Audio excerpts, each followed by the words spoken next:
I was lying alone in my dorm room, lazily watching as lightning split the night sky.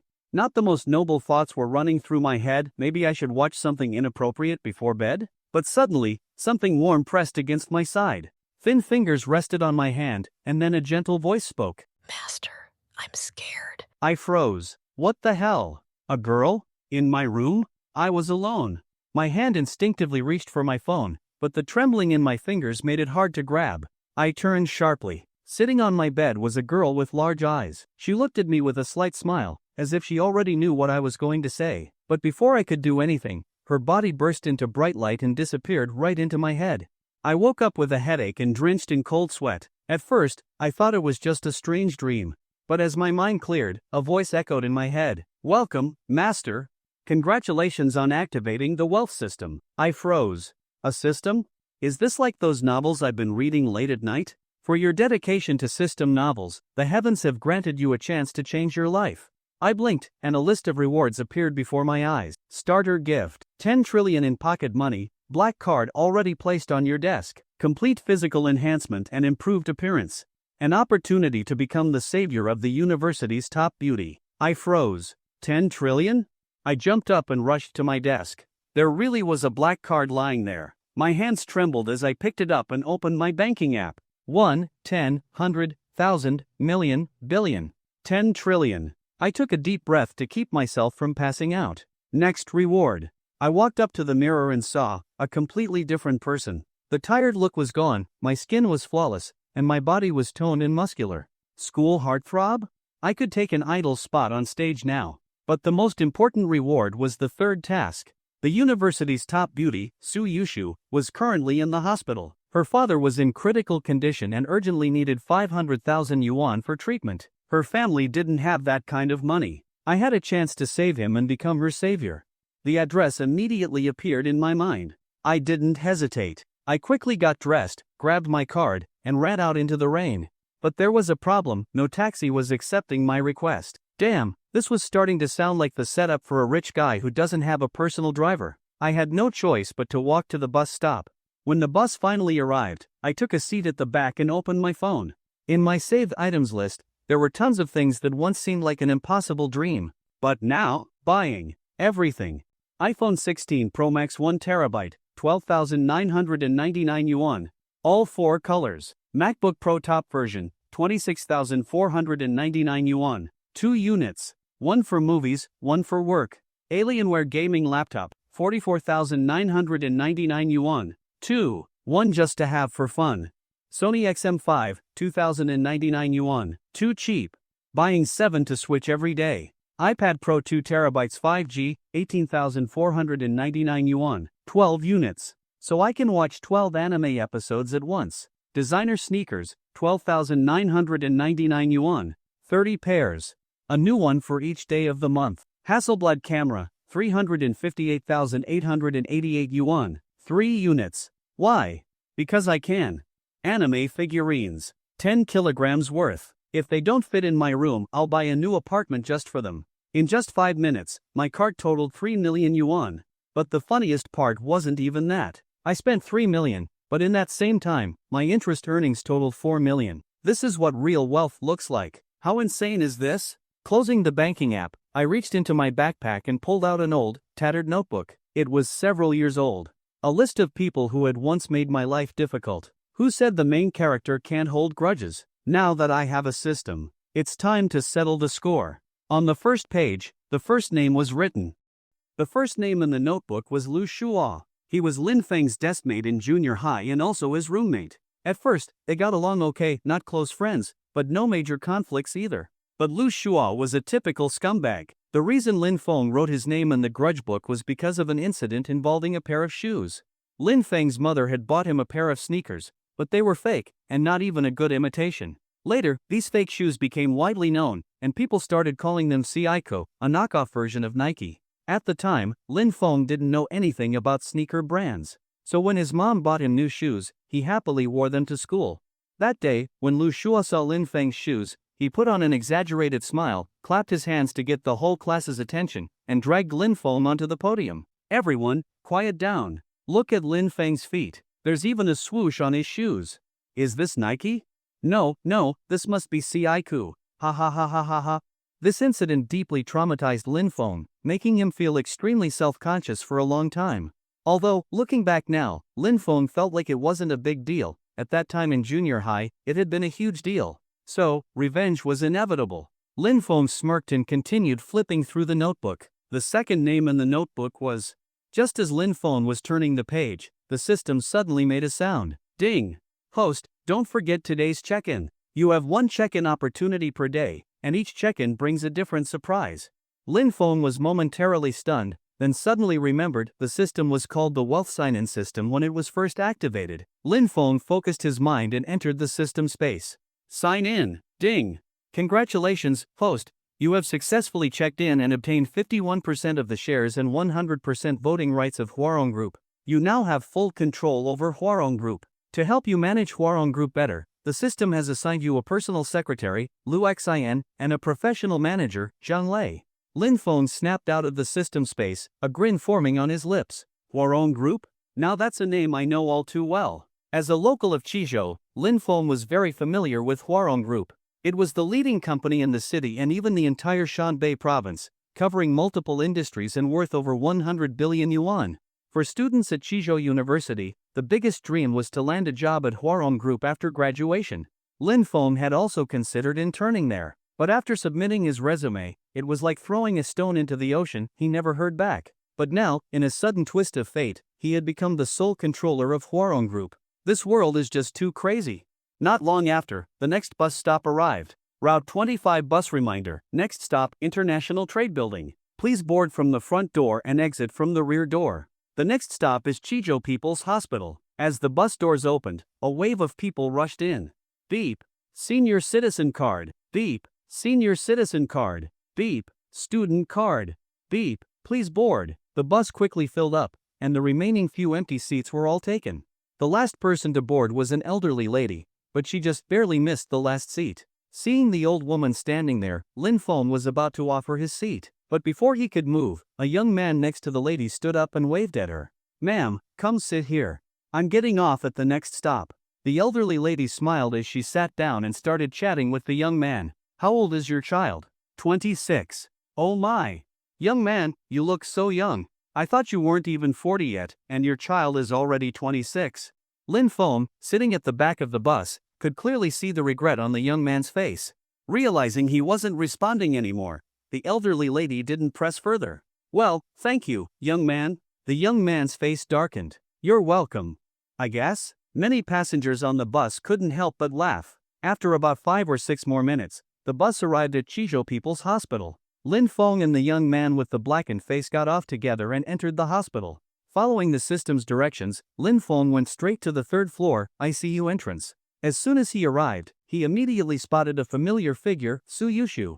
Lin Feng had seen her many times at school before. At this moment, Suyushu's eyes were red and swollen, dark circles under them, and her face was pale. It was obvious she had been crying for a long time. Before Lin Feng could approach, a nurse walked up to Suyushu. Are you the family of Su Xingue? The patient's condition is critical, and the surgery is not going well. We need to transfer equipment from the 2nd hospital.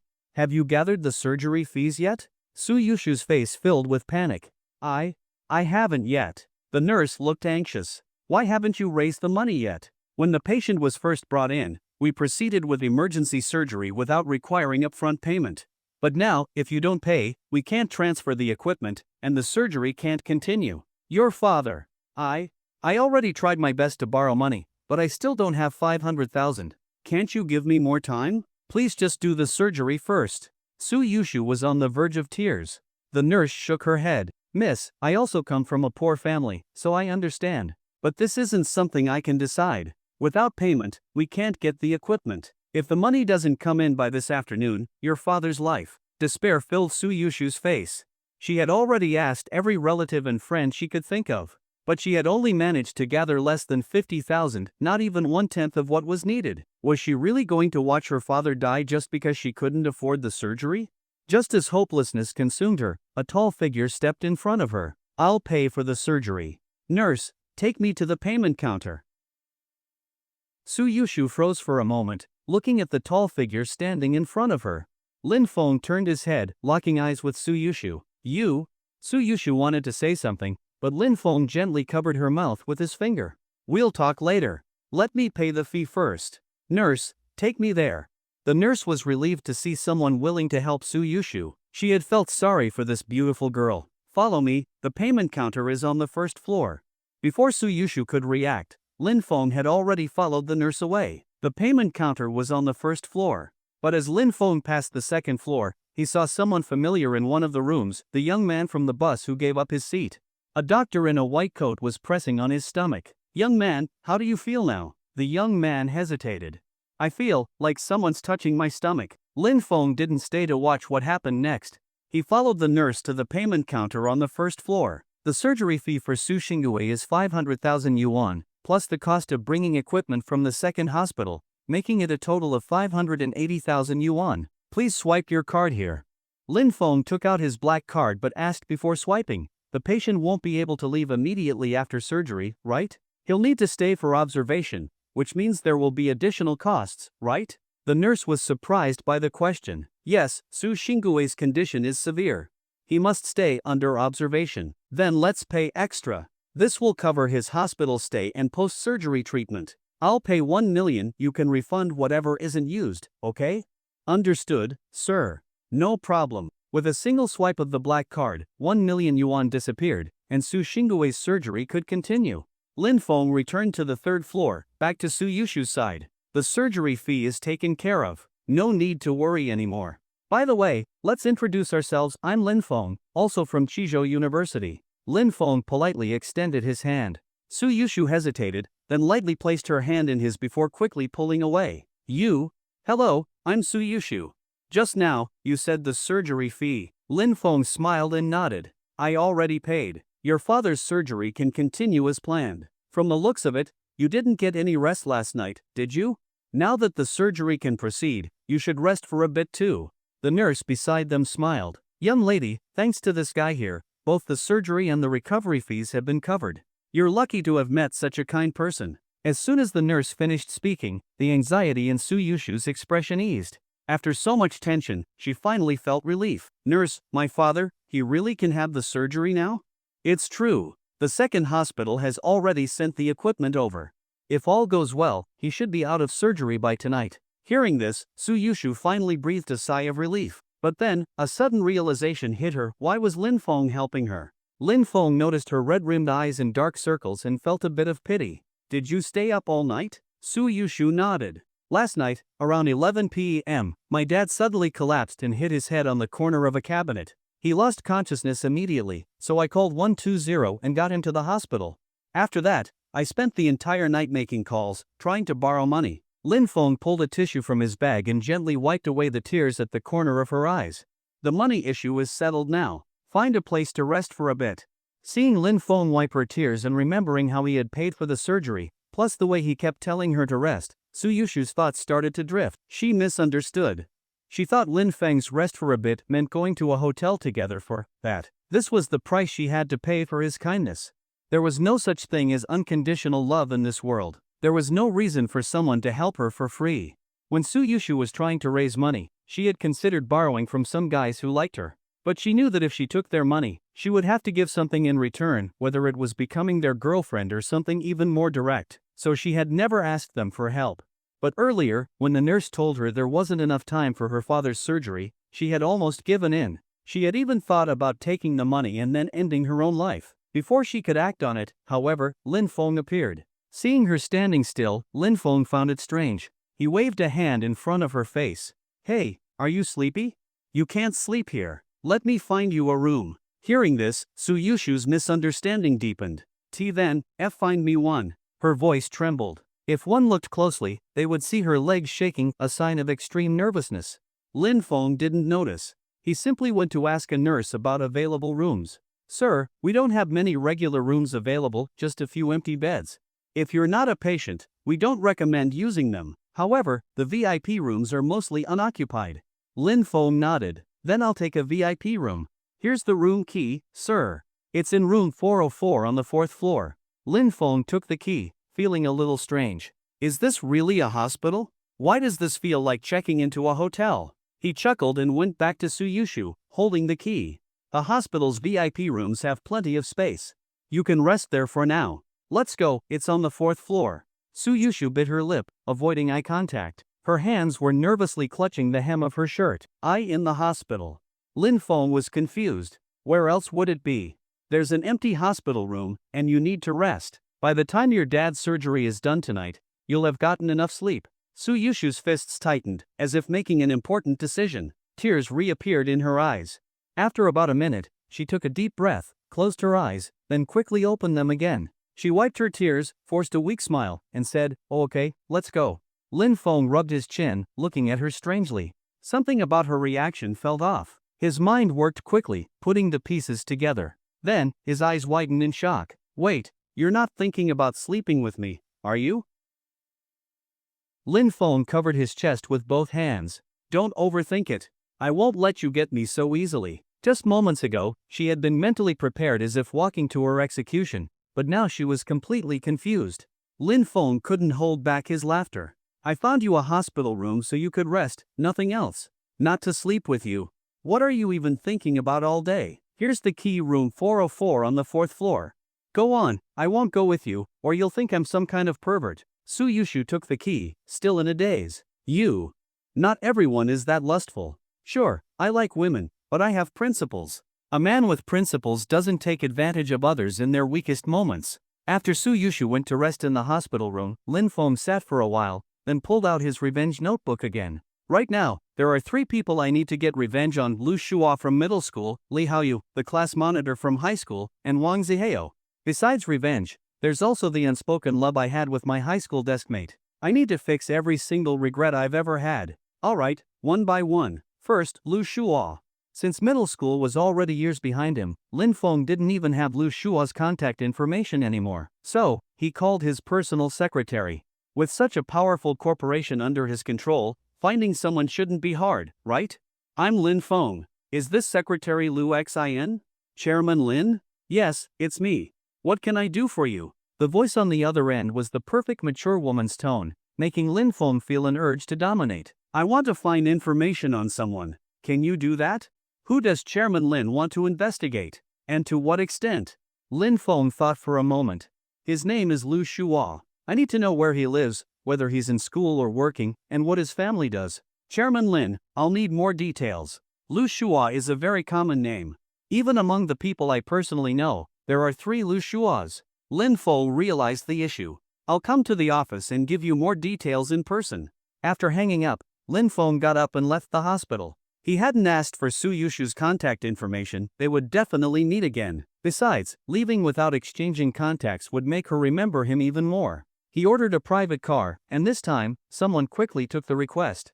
About 20 minutes later, Lin Feng arrived at one of Chizhou's landmark buildings, Huarong Tower. The entire skyscraper belonged to Huarong Group. Unlike small companies that could only rent a floor or 2 in an office building, this entire tower was Huarong's. As Lin Feng stepped inside, it was morning rush hour, and the building was packed with people. He called Lu Xin and then sat down in the lobby to wait. But as soon as he sat down, he felt multiple eyes on him. A few seconds later, the sound of high heels clicking echoed across the floor. A heavily made up, provocatively dressed woman approached, her tight black skirt showing off her curvy figure. Lin Feng, like any man, couldn't help but glance at her. But then he realized something felt off. The sexy woman was walking straight toward him. "Handsome, are you here alone?" Lin Feng frowned. "Are you insulting me? You're the one who's not human." With just one sentence, Lin Feng completely threw her off. After a brief pause, she adjusted herself and continued, "Handsome, I mean, are you waiting for someone, or?" Lin Feng looked her up and down. "What do you want?" The woman smiled seductively and clicked her high heels closer, moving behind Lin Feng. She placed her hands on his shoulders, leaned in, and whispered near his ear, "If you're free, would you like to have some fun with me?" "I'll do whatever you want." Lin Feng instantly stood up, staring at her. "You'll do whatever I want?" The woman licked her lips, tracing her fingers along her collarbone. "Of course, you tell me what to do, and I'll do it." Lin Feng's eyes lit up. "Perfect. Come with me, my uncle needs someone to carry cement bags today. There are 50 bags, and we've been struggling to find a worker. Normally, hiring one costs 600 to 800 yuan, but you're saving me so much money. Let's go right now, my uncle is waiting." Lin Feng grabbed her hand and started pulling her away. Sexy woman. Wait, what? Were they even speaking the same language? Was her hearing messed up? Carry cement? She had spent so much effort dressing up, striking seductive poses, and now he wanted her to carry cement? Hey, let me go. I'm not carrying cement. Let go of me. Why are you so strong? Big bro, I just wanted to hook up, not get dragged into this.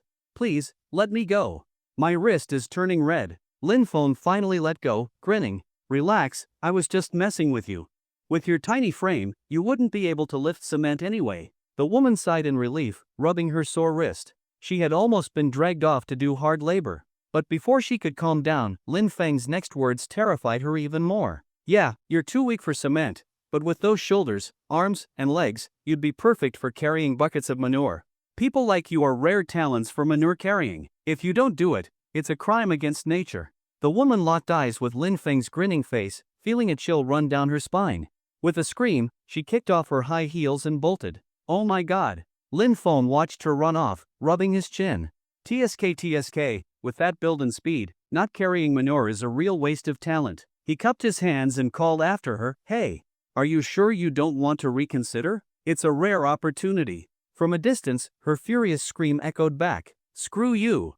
Lin Feng chuckled and sat back down. Meanwhile, on the second floor, a woman had been watching Lin Feng the entire time. Not long after, the manure-carrying talent returned to her side. Sister Wei, is that guy mentally okay? First, he told me to carry bricks for his uncle, then he said I'm a natural-born manure carrier and that it'd be a waste if I didn't do it. The woman tearfully recounted everything that had just happened downstairs. The woman called Sister Wei curled her lips into a playful smile. Interesting. This is really interesting. It's been a long time since I met such a cute and amusing young man. I don't care if he's single or not, I'm going after him. Ajiao, let's go meet him again. Sister Wei, have you really thought this through? I seriously think he's not normal. Ajiao was holding her high heels, her expression filled with regret. Li Wei glanced at her. That guy was messing with you because you're dressed like a streetwalker. Ajiao froze. I look like a streetwalker? Li Wei pointed at the people around them. What do you guys think? Does she look like one? Of course. Not just any streetwalker, a premium roasted chicken. Even actual streetwalkers could learn fashion tips from you. At a very wide angle, Li Wei turned back to Ajiao. See? The public opinion is very consistent. Now, let's go, I'll meet this little cutie myself. Lin Feng sat downstairs, checking the time. Why is Lu Xin taking so long? He wondered. Just then, Li Wei led a whole group of people toward him. Some people nearby noticed and shook their heads slightly at Lin Feng. Did you see that? Sister Wei has found a new target again. What a pity, such a handsome guy. I wonder which department he's from. Does it matter? He won't last long. Remember that guy, Xiao Zhang, from the marketing department? 2 days with Sister Wei and he quit. Left while cursing her out. Xiao Zhang? Everyone in the company knows about him. Lasting 2 days was already impressive. I heard Sister Wei used a steel wool scrubber on him. Shoo, lower your voice. If Sister Wei hears you, you're done for. Lin Feng watched as Sister Wei's crew approached. Among them, he recognized a familiar face. Well, if it isn't Miss Manure. Did you finally come to your senses? I told you, it's a waste for someone like you not to carry manure. Come on, let's go right now. Ajiao flinched, hiding behind Li Wei, avoiding eye contact. She was terrified that Lin Feng would grab her and drag her off again. She didn't want to carry manure. Li Wei crossed her arms over her chest. Handsome, my friend was just joking around with you earlier. Don't take it to heart. Actually, I wanted to get to know you. Lin Feng glanced her up and down. She looked around 40 years old, but well-maintained, though she was probably older than she seemed. She wore a gray business suit, paired with a short skirt to seem younger, along with black stockings and high heels. And the most eye-catching part, her cleavage. Though nothing compared to Ajiao's, it definitely wasn't keeping anyone warm. Lin Feng squinted at her suspiciously. Get to know me? Li Wei nodded. Yes. Let me introduce myself, I'm Li Wei, the Chief Financial Officer of Huarong Group. Are you an employee here? I don't recall seeing you before. Lin Feng shrugged. I guess you could say I'm part of Huarong. Just get to the point, what do you want? Li Wei chuckled. Straightforward. I like men who are decisive. As long as you're not too decisive in the important moments, everything else is negotiable. I'll be blunt, I noticed you as soon as you walked in. You're handsome. You've got a great physique. But most importantly, your earlobes. They're huge. I love that. As she spoke, she licked her lips, her eyes burning with desire. Lin Feng felt disgusted. Ma'am, how old are you? If I doubled my age, I still wouldn't be as old as you. Good thing I skipped breakfast, otherwise, I'd be throwing up right now. Even with Lin Feng's harsh words, Li Wei didn't care at all. Clearly, she had heard this kind of rejection many times before. Young man, I know you don't believe me now, but you'll regret it. Clap. Clap. She clapped her hands, and two people stepped forward, placing a briefcase in front of Lin Feng. When they opened it, stacks of cash. At a glance, at least several 100,000. Li Wei's smug smile grew. Handsome, making money is hard these days, isn't it? How much are you earning now? A few thousand? A few tens of thousands? This right here is 800,000 yuan. Think about how many years of work it would take to save that much. Prices and housing costs keep rising. By the time you've worked hard for decades, you might realize you still can't afford a house. This world is cruel and realistic. That's why you must use your strengths to your advantage. Like Ajiao here, she's bold. That's her strength, and she fully uses it. Ajiao, tell this handsome guy, how much do you make per month? Ajiao proudly stepped forward, shaking her curves. At least 70,000 to 80,000 yuan per month. If bonuses are high, I can make over 100,000. Li Wei smiled and turned back to Lin Feng. Handsome, to earn your first fortune, you must seize opportunities. And your opportunity is me. You're handsome and fit. Spend 1 month with me, and all 800,000 is yours. And if you perform well, I'll give you even more benefits. Think it over carefully. Lin Feng let out a deep sigh. He did some quick calculations. 800,000 yuan. His 10 trillion yuan earns 95,000 yuan per minute in interest. He had already talked to Li Wei for 2 minutes, which means he had earned 200,000 yuan just standing there. Now she was offering 800,000 for a whole month? Was she out of her mind? Li Wei didn't know what Lin Feng was thinking. She still looked confident, thinking she had one. You don't need to answer right away. Take 3 minutes to think about it. At that moment, the VIP elevator doors opened. A stunning woman in a professional outfit stepped out, a breathtaking beauty. As soon as Lu Xian walked out, she hurried toward Lin Feng. I'm late for my first meeting with the chairman. I have to apologize properly. Since she was assigned by the system, even though she had never met Lin Feng before, she knew his face by heart. Within moments, Lu Xian arrived at the surrounded Lin Feng. Chairman Lin, I'm sorry for being late. Then, she turned to Li Wei's group, her voice sharp and commanding. Why are you all gathering here? Are you so free that you don't have work to do? With just one sentence, Li Wei and her people nearly collapsed in fear. Lu Xian, we didn't do anything. We were just casually chatting. Wait, what did you just call him? Lu Xian frowned and looked at Lin Feng. Chairman Lin, do you know these people? Lin Feng smiled. Just met them. This lady here is Ms. Li Wei, right? I heard she's the company's chief financial officer? Quite impressive. She just offered me 800,000 yuan to keep her company for a month. Lu Xian, what do you think, should I accept? Lu Xian couldn't hold back and actually laughed in disbelief. Chairman Lin is the new chairman of the company and Huarong Group's largest shareholder. He holds over 80% of the voting rights on the board. And you wanted to pay 800,000 yuan to keep him for a month? Li Wei, is what Chairman Lin said true? Sweat covered Li Wei's forehead, and her back was completely soaked. Lu Xian, I didn't know. You didn't know? So if you had approached a regular employee instead of the chairman, that would have been okay? Multiple employees have already reported your behavior to me. I filed a police report yesterday but lacked evidence. And now, you brought yourself right to me. Daring to harass the chairman, you really have some nerve. Security. Detain all of them. The police will be here soon. Several uniformed security guards rushed forward and restrained Li Wei and her group. You know exactly how many young employees you've harassed. Prepare to face legal consequences. Additionally, due to your criminal behavior, Li Wei, you are hereby fired from Huarong Group.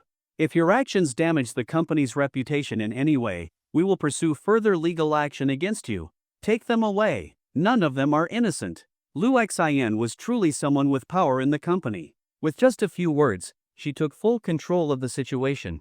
Even a person like Li Wei was completely overwhelmed by her presence. After dealing with them, Lu Xian turned back toward Lin Feng, her aura instantly shifting from authoritative to warm and respectful. Chairman Lin, does this resolution satisfy you? Lin Feng nodded slightly, then suddenly remembered something. Wait a moment. Miss Manure stepped forward. Ajiao, who had been in despair, suddenly lit up with hope. She broke free from the security guards and rushed to Lin Feng. Chairman Lin, did you just call me? Do you think I have the perfect physique for carrying manure? What the hell? She had only been late for a few minutes, and this is what happened. What's your involvement in that woman's actions? Tell the truth. If you lie to me, the consequences will be very, very bad. Ajiao shivered under Lin Feng's cold gaze. Chairman Lin, I only joined the company last month. This was my first week working under Li Wei. I haven't done anything yet. Today was supposed to be my first time. But then, I almost got dragged away to carry manure. Lin Feng raised an eyebrow. You said you make 70,000 to 80,000 a month after only a month here? Chairman Lin, I was exaggerating. My salary is only 8,000 yuan per month. After thinking for a moment, he turned to Lu Xin. If she's clean after the investigation, don't fire her for now. I have a feeling she might be useful later. Thank you, Chairman Lin. If Chairman Lin ever needs me for anything, I'm always available. Even if you need me to sleep with you right now, I won't refuse. Say one more word, and I'll personally send you to carry manure. I won't say anything else. Chairman Lin, have a good day. After handing Li Wei's group over to the police, Lu Xian dispersed the onlookers, leaving only her and Lin Feng in the lobby. Chairman Lin, let me take you to your office. We can also discuss the person you wanted to investigate. Lin Feng nodded. All right, lead the way. Follow me, Chairman Lin. We'll take the executive elevator, it goes straight to the 33rd floor, where your office is. They entered the elevator, and once the doors closed, Lin Feng stood behind Lu Xian, eyeing her carefully. When the elevator reached the 20th floor, he finally spoke. Lu Xian, I have a question. I'm not sure if it's appropriate to ask. Lu Xian smiled. Chairman Lin, you can ask me anything. I won't hide anything from you. Alright, what's your bra size? Lu Xian froze, her face turning slightly red. I'm an E-cup. E-cup? Really? Of course. Chairman Lin, why would I lie to you? She quickly turned her head away. Despite being an imposing and powerful secretary in the office, Lu Xian had never dated before. She had barely even spoken to men, so Lin Feng's question completely flustered her. Her face turned bright red, and she couldn't look at him. I didn't expect you to be an E-cup, Lu Xian. I still don't believe it. Show me. Lin Feng's words were shocking. Lu Xian's face turned as red as an apple, and she started stammering. Chairman Lin. Isn't that a bit inappropriate? What's inappropriate? You said you're an E-cup, just show me, and I'll believe you. Why are you blushing? By now, her face and even her neck were bright red, and she didn't know where to put her hands. Chairman Lin, there's security cameras in the elevator. Cameras? Lin Feng scoffed. Why are you worrying about cameras? Just take out your driver's license and show me. E-class licenses are for motorcycles, right? I didn't know you liked riding motorcycles. Lu Xian completely froze. Chairman Lin, you were talking about a driver's license? Yeah, what else? She wanted to dig a hole and disappear. This was social suicide. Chairman Lin meant a driver's license, but I thought it was a bra size. Ding! At that moment, the elevator arrived. Lu Xian rushed out as if escaping for her life, her face still flushed.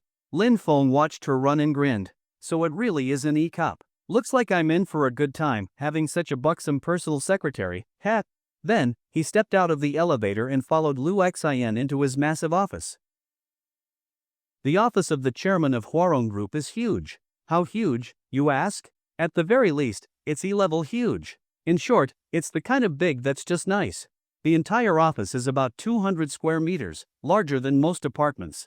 Inside, there are 3 rooms, an office space for handling documents upon entering, a study, and a bedroom. The office space has a geometric patterned feature wall, with an ink painting as the centerpiece. The most eye-catching spot in the room is directly in front of the entrance, where a large calligraphy piece hangs, immediate promotion to marquee.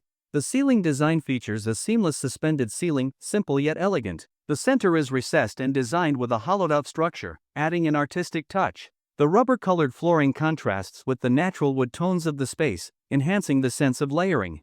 To the left of the entrance, there's a seating area with a sofa and table, complete with a tea set. And finally, the most important piece in the office, the desk. Like the office itself, there's only one word to describe the desk: big. Most importantly, this desk was custom-made. From the entrance, it looks no different from an ordinary office desk, but if you sit in the boss's chair, you'll notice that underneath the desk, there is a vast empty space. Why such a large space? Surely, it's not for that, right? The author is just an innocent child. I have no idea what you're thinking. Moving deeper inside, there's a study. The bookshelves are packed with various books, world classics, martial arts novels, biographies of famous figures, and more. Lin Feng scanned the shelves and found his favorite book among them. Are you crazy? You call 10 trillion pocket money? Anyone reading this book must be a genius, right? Aside from the office and study, there's also a bedroom, allowing for rest after long hours of work. It includes a bathroom and toilet, fully equipped. Most importantly, the bedroom is very soundproof. Lu Xian led Lin Feng on a tour of the entire office. By now, the flush on Lu Xian's face had completely faded. As a professional corporate secretary, maintaining composure was part of her job. After the tour, Lin Feng sat down in the boss's chair. Glancing around, he deliberately ignored the stool and the sofa nearby. This office only has one chair? Lin Feng said. Secretary Lu, even though I'm the boss and you're my secretary, I never exploit my employees. So there's no way I can sit while you stand. But since there's only one chair, you should just sit on my lap. Lu Xian looked at Lin Feng, then at the stool nearby, amazed at his ability to spout nonsense. But even though Lin Feng was talking nonsense, Lu Xian didn't feel the slightest displeasure. After all, her character setting dictated that she trusted Lin Feng completely. Even if Lin Feng asked her to die right now, she wouldn't hesitate. Chairman Lin, you're truly considerate of your subordinates. In that case, I won't refuse. Lu Xian adjusted her office skirt, hooked one arm around Lin Feng's neck, and gently sat sideways on his lap. What were we supposed to be discussing again? Lin Feng felt his thoughts scatter. Lu Xian maintained a calm expression, but inside, she was nervous. It was her first time being this physically close to a man. I think it was about finding someone. Lu Xian replied. Oh right, we were looking for someone. Who was it again? Chairman Lin, weren't you the one looking for someone? How could you forget? I'm already in my 20s. My memory isn't what it used to be, Lin Feng said casually. I remember you telling me that the person's name was Lu Shuo? Yes, that's the name, Lu Shuo. But then, Lin Feng suddenly changed the topic. Somehow, finding this person doesn't seem so urgent anymore. By the way, it's getting late. Are you tired? If you're sleepy, you should rest in the bedroom. Lu Xian was momentarily stunned, then realized what Lin Feng was implying. It is close to 10 o'clock, though it's 10 in the morning. But if Chairman Lin says I'm tired, then I must be tired. Lin Feng waved his hand dramatically. If you're tired, don't push yourself. Go rest in the room. As a caring boss, I absolutely refuse to let my employees work while exhausted. He spoke with righteousness, embodying the image of a perfect boss. Lu Xian stood up, stretched, and yawned. Oh, my dear employee, aren't you tired? Why aren't you sleeping yet? I'm a good boss, I never overwork my employees. Even during office hours, if you want to sleep, you can sleep anytime. I'm very open-minded. Chairman Lin, it's not that I don't want to sleep. You don't understand. Ever since I was little, I've been scared of staying in unfamiliar places, let alone sleeping in them. I always slept hugging a stuffed toy, and today I don't have one. Plus, it's thundering outside. I'm scared. Narrator, what nonsense is this? When did I make it thunder? Do I not deserve dignity? Although Lu Xian had the appearance of an elegant woman, her coy act was surprisingly effective, making Lin Feng a little flustered. Lin Feng took her hand. Don't be afraid, just sleep in the room peacefully. I'll stand guard outside like a door god. Whether it's thunder, demons, or ghosts, I won't let anything in. He spoke with conviction. Chairman Lin, you're so kind. Then, I'll go sleep now. Once Lu Xian entered the room, Lin Feng stayed outside, not taking a single step in. I don't believe it. Qizhou People's Hospital, 4 p.m. Suyushu slowly opened her eyes. The sky outside was dim, and checking her phone, she saw that it was already 4 p.m. She quickly sat up, straightened the blankets, then stepped out of the ward and returned to the entrance of the ICU. Nurse, my dad's surgery should be almost finished, right? Almost, just a little over an hour left. The operation went smoothly, and as long as he rests well afterward, there shouldn't be any lasting complications. Nurse, that person who paid the fees earlier, do you know where he went? You mean that young man? He seemed to have something to do. Not long after you went to rest, he left. He left? After waking up and not seeing Lin Feng, Suyushu suddenly felt an emptiness in her heart. Did he leave any contact information? The nurse shook her head. No. He casually paid over 500,000 for the medical expenses and even added tens of thousands more for Su Xinggui's post-surgery recovery. And you don't even have his contact information? You don't know him? Suyushu was stunned. She had only seen Lin Feng a few times at school before, but their interactions never went beyond that. She really didn't have his contact information. She never expected Lin Feng to help her and then leave without a single word. It was as if Lin Feng had just been sent by the heavens to help her. Will you come back?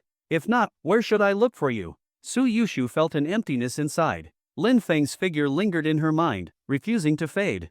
Just as Lin Feng had planned, not leaving any contact information was more effective than leaving one. About an hour later, the light outside the operating room dimmed, and a doctor walked out. Suyushu hurried over. Doctor, how did the surgery go? Is my dad okay? The surgery was very successful. Luckily, the equipment from the second hospital arrived just in time. As long as he rests well afterward, there won't be any major problems. Suyushu felt a wave of joy. Thank you, doctor. Even though Su Xingdue still needed time to regain consciousness after the surgery, the heavy weight in Suyushu's heart had finally lifted. While waiting for the anesthesia to wear off, she kept looking toward the staircase. Every time someone passed by, she hoped to see that tall figure. But he never appeared. Huarong Tower, 33rd floor. Lin Feng was still standing at the door, while Lu Xian lay inside the room. Chairman Lin, I just took a nap, but I feel completely exhausted. I probably won't be able to work today, Lu Xian said in a voice filled with grievance. Lin Feng chuckled. He hadn't expected her to sleep for so long. She had gone to sleep at 10 a.m., and now it was already 3 p.m. Lu Xian touched her stomach. Sleeping was so tiring that I'm starving now. Lin Feng's stomach had already protested several times. He hadn't eaten since morning, but since he was standing guard at the door, he couldn't just leave to buy food. How about we order takeout? Lu Xian shot him a look. So, Chairman Lin, are you planning to have someone deliver the food right to the bed, or are you planning to go out and get it, with nothing on? As Lin Feng was thinking about how to get food, he suddenly remembered someone Ajiao, the woman he had run into downstairs earlier. Maybe she could bring them something to eat. After Lin Feng shared his idea, Lu Xian pulled the blanket up. Are you really going to have her bring food? She doesn't seem like the type who can keep a secret. Or do you have an assistant? Maybe you can have your assistant bring us food. An assistant isn't an outsider, after all. I don't have an assistant. Don't be fooled by my seemingly high position, I'm just your personal secretary. In terms of rank, I'm actually quite low. It only seems like I have authority because of your power as the chairman. But my position itself isn't high enough to have an assistant. Forget about ranks. You'll be spending more time with me from now on, so you won't be handling as much company work as before. You should hire a few more assistants. Just like me, I leave all the work to my secretary, when there's nothing to do. Chairman Lin, you're terrible. I came here to work, and this is office hours. Does this count as slacking off? Isn't this a kind of work too? In the future, the whole company will be yours. They kept chatting and completely forgot about their hunger. By the time they remembered, it was already 6 p.m. During this time, they had talked about many things, company matters, new supermarket-related business projects, and even about smoking. Lin Feng's favorite cigarette brand used to be White General. They had covered a lot of topics just from a few keywords. By this point, they were both too hungry to keep delaying. Lu Xian found Ajiao's phone number in the company records and asked her to bring some food up to the chairman's office on the 33rd floor as soon as possible. Ajiao was efficient. Less than 15 minutes after the call, she rushed into the office carrying several bags. Chairman Lin, I bought hamburgers, pizza, and fried chicken. Where are you? Bring it in, I'm in the bedroom. Lin Feng's voice came from inside. Ajiao quickly carried the food into the bedroom. As soon as she stepped inside and saw Lu Xian, her eyes widened in shock, and she immediately turned away. I didn't see anything. Alright, I wouldn't have called you in if I was worried about that. Just put the food on the bed. Ajiao slowly turned around. At first, she closed her eyes, but soon realized, wait, I can't see anything. Well, duh. So in the end, she decided to open one eye and keep the other shut while placing the food on the bed. Why are you keeping one eye closed? Chairman Lin, my rational mind tells me not to look, but my curiosity is urging me to peek. So, in the struggle between reason and curiosity, this is the compromise, I open one eye and keep the other closed. Alright, just open both eyes. Look all you want. By the way, which department are you in? Finance department. I just got officially confirmed in my position recently. From now on, you won't be working in finance anymore. Before Lin Feng could finish his sentence, Ajiao suddenly burst into tears. An unscrupulous boss bullying a small employee. This morning, you said you wouldn't fire me, but it turns out you just wanted to trick me into buying McDonald's one last time. Ah. Lin Feng, stop howling. Who said I was firing you? You won't be working in finance anymore because Lu Xin is hiring some new assistants, and you'll be one of them. Your salary will be doubled. Ajiao had been wailing for a while, but her eyes were still dry. Chairman Lin, are you serious? My salary will really double? Do I look like I'd lie to you? Just do your job well and stop freaking out over everything. Chairman Lin, don't worry. Secretary Lu, don't worry. I, Zhou Chenjiao, will work hard. Wherever Chairman Lin points, I'll charge forward without hesitation. Alright, now get out. Oh, right, how much did all this food cost? I'll transfer the money to you now. Lin Feng picked up his phone. Chairman Lin, what are you saying? This little bit of food isn't worth paying back. I'm not that stingy. Consider this meal on me. Lin Feng was speechless. Damn it, if you hadn't just called me an unscrupulous boss who tricked you into buying McDonald's, I might have actually believed you. Alright, go on now. I'll inform the HR department about your position change later. Ajiao grinned. Got it, Chairman Lin. You two continue whatever you were doing. I'll be leaving now. Just as Ajiao reached the door, Lin Feng suddenly let out a fart. Normally, this wouldn't be a big deal, but Ajiao abruptly stopped, turned around, and said, Sorry, my stomach was acting up. That fart just now was mine. It had absolutely nothing to do with Chairman Lin. As soon as she finished speaking, she even gave Lin Feng a high EQ smile. Are you really sure about making her my assistant? I'm starting to regret it. She doesn't seem quite right in the head. Hearing this, Ajiao immediately panicked. Chairman Lin, Secretary Lu, I'm completely normal. Lately, I've been following a content creator who teaches high EQ skills, and I've been learning a lot. They said that if your boss does something embarrassing, you should take the blame yourself. But there are only 3 of us here. Who are you saying that for? Lin Feng questioned her with a soul-piercing gaze. Ajiao froze. That actually makes sense. Just go already. And stop following those weird influencers. Though, to be fair, maybe it's not their problem. Then whose problem is it? Ajiao asked, pressing for an answer. Fine. It's my problem, okay? Now go. Even as she left, Ajiao still couldn't figure out why it had suddenly become Lin Feng's problem. Once she was gone, Lin Feng continued discussing company matters with Lu Xin. There were still many things he didn't understand and needed to ask her about. I don't believe you at all. The next day, Lin Feng slept straight into midday. If it weren't for the phone ringing and waking him up, he probably would have slept until the afternoon.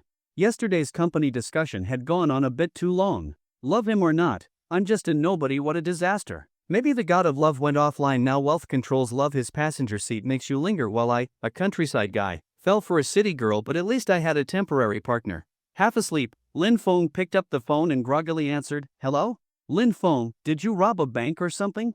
How much stuff did you buy? There are so many deliveries at home that there's no space left for them. Hearing his mother, Jiang Yu, on the other end, Lin Feng instantly woke up. Mom, what did you just say? What deliveries? You're asking me? Didn't you buy all this stuff? They delivered everything to our house, 4 iPhone 16 Pro Maxes, several computers, more than a dozen tablets, headphones, cameras, shoes, hats. Your entire room is packed. Where did you get the money for all this?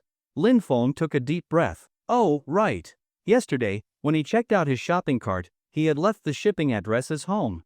He hadn't expected the packages to arrive so quickly, just one day. Incredible efficiency. Wait, this wasn't the time to be impressed by delivery speed. Lin Feng rubbed his temples. Yesterday, he hadn't thought at all about how he was going to explain this to his family. How should he explain it? Should he say he activated a system? That the system gave him 10 trillion in pocket money? If he said that, they'd probably send him straight to the psych ward. And trying to prove your sanity among a bunch of psychiatric patients was not an easy task. No matter what you say, the doctors will just treat it as the ramblings of a madman. Hey, say something. Where did you get the money? Don't scare your mother. You better not be doing anything illegal. Lin Feng's mind raced, and suddenly, a perfect excuse popped up. Mom, don't get worked up. I did buy all that stuff, but I paid for it with my own money. I was actually planning to surprise you and Dad soon, but I forgot to change the delivery address. Son, be honest with me. You sure you didn't do anything illegal? Don't worry, I won't report you. Just tell me, which bank did you rob? Were there surveillance cameras? You know you don't look good in pictures. Lin Feng's face darkened. He was seriously starting to suspect that his goofy personality was inherited from Jiang Yu. Mom, your priorities are really something else. You think I robbed a bank and you're worried about whether I looked good on camera? You little rascal, just tell me the truth. Which bank did you rob? How much did you get? Is it too late to run? Are we rich now? Mom, please, just wish me well for once. I didn't rob a bank or do anything illegal. I earned that money myself, Lin Feng said loudly. You earned it? From what I see, you must have spent at least $1 million on all this stuff. You haven't even started an internship yet. Where would you get that kind of money? Listen, if you did do something illegal, don't try to run, okay? Definitely don't get on a smuggling boat and flee to Myanmar, Laos, or Cambodia. Jiang Yu clearly didn't believe him. In fact, she was convinced that Lin Feng had robbed a bank and was already planning their escape. Would smuggling themselves overseas be feasible? Her husband was still at work, maybe she should call him back quickly so the whole family could flee together. Mom, let me tell you the truth. When I first started university, I got into stock trading. At first, I made a bit of money, and over time, I gained more experience and gradually built up over $1 million. Then, I got a tip and insider from a company planned to short their own stock. They wanted the price to crash so they could buy it back at the lowest point. I immediately realized this was a golden opportunity. So I put all my money, over $1 million, into buying that company's stock when it hit rock bottom. After a while, the stock price only went up a little. I thought I had been tricked, so I stopped paying attention to it. But recently, I checked again and found out the stock had skyrocketed thousands of times. And since I hadn't touched my shares in all these years, I've actually become the company's largest shareholder. Mom, your son is now worth over $1 billion. There was a long silence on the other end of the phone. Son, are you telling the truth? Of course I am. When have I ever lied to you? Just a few days ago, I cashed out part of my shares, around a few billion. I was actually planning to buy a house and surprise you guys, but then I forgot to change my delivery address when I bought those things. Then why did you buy so much stuff? What are you gonna do with all those computers, phones, tablets, and headphones? Lin Feng coughed a few times, quickly thinking up another excuse. Well, since I made some money, I wanted to buy gifts for my dorm mates. So I ended up buying a lot. Oh, well, in that case, you should buy more. Jiang Yu seemed to accept his explanation. Oh, right. Almost forgot, hurry home and deal with these deliveries. Did Miao Miao tell you she's coming back today? Lin Feng's eyes widened in shock. Miao Miao? Are you serious? When? She said she should be home by the afternoon. We're having dinner together tonight. I'm coming home right now. Lin Feng quickly hung up, still buzzing with excitement. The reason he was so thrilled, of course, was because Lin Miao Miao, his non-blood-related sister, was coming back. Lin Miao Miao was a child picked up from a trash bin by Lin Feng's uncle, Lin Yan, when he was 45 years old. Because of congenital infertility, Lin Yan had never married. After finding Lin Miao Miao, Lin Yan discovered that she was sick and needed surgery. This was probably the reason she had been abandoned. So, Lin Yan sold his house to pay for Lin Miao Miao's surgery. Fortunately, the operation was successful. At the time she was abandoned, Lin Miao Miao was not yet 4 years old, but she was old enough to remember things. So she had always known her true identity. But good times didn't last long. When Lin Miao Miao was 10, Lin Yan died in a car accident. That year, Lin Feng was 7. From that moment on, Lin Miao Miao became part of the family. Lin Feng was 7, Lin Miao Miao was 10. They spent the next 8 years together, growing up side by side. During those 8 years, Lin Miao Miao was like a caring older sister, spoiling Lin Feng to no end. Although they weren't related by blood, their bond was even closer than that of real siblings.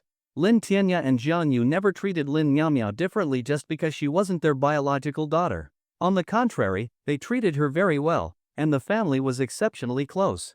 Lin Miao Miao had thought she and Lin Feng would continue living like this forever, but everything changed the year she took the college entrance exam. After her exams, a group of people showed up at Lin Feng's home. They claimed to be Lin Miao Miao's biological parents and had come to reunite with her. The ones who had abandoned Lin Miao Miao were her grandmother's family. Back then, they hadn't known the truth and assumed she had gone missing. They had been searching for her all these years.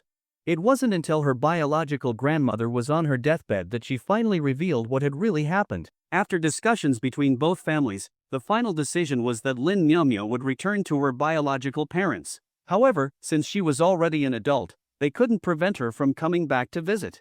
When she was leaving, Lin Feng was reluctant to part with her. As they bid farewell, Lin Miao Miao whispered in his ear, promising that as long as she had time, she would always come back to see him. She kept her word. On average, she returned every 2 months to stay for a few days. After Lin Feng started university, she would spend every winter and summer break at home with him. Lin Feng had long since decided in his heart that he and Lin Nyamya would always be family. That's why, when Jianya said Lin Nyamya was coming back today, Lin Feng was so excited. Recently, Lin Nyamya had been too busy with work and hadn't returned for several months. The last time she came home was during the new year. After hanging up the phone, Lin Feng noticed dozens of delivery notifications on his phone, along with a message from Lin Nyamya. Xiaofeng, I'm coming home today. Stay put and wait for me. Lin Feng immediately replied, I'm waiting for you. I'll tidy up your bed now, though you won't even use it. You always sneak into my room to sleep in the middle of the night. After replying, Lin Feng put his phone aside, got dressed, and stretched. Since Lu Xin had worked overtime yesterday, she was still asleep. Lin Feng left her a note, telling her he was going home, thanking her for her hard work, and giving her a few days off. She could come back to work whenever she wanted. After leaving the note, Lin Feng called Ajiao, asking her to take care of Lu Xin. Then he took the elevator downstairs, ready to head home. While in the elevator, Lin Feng did his daily check-in. Check-in. Ding.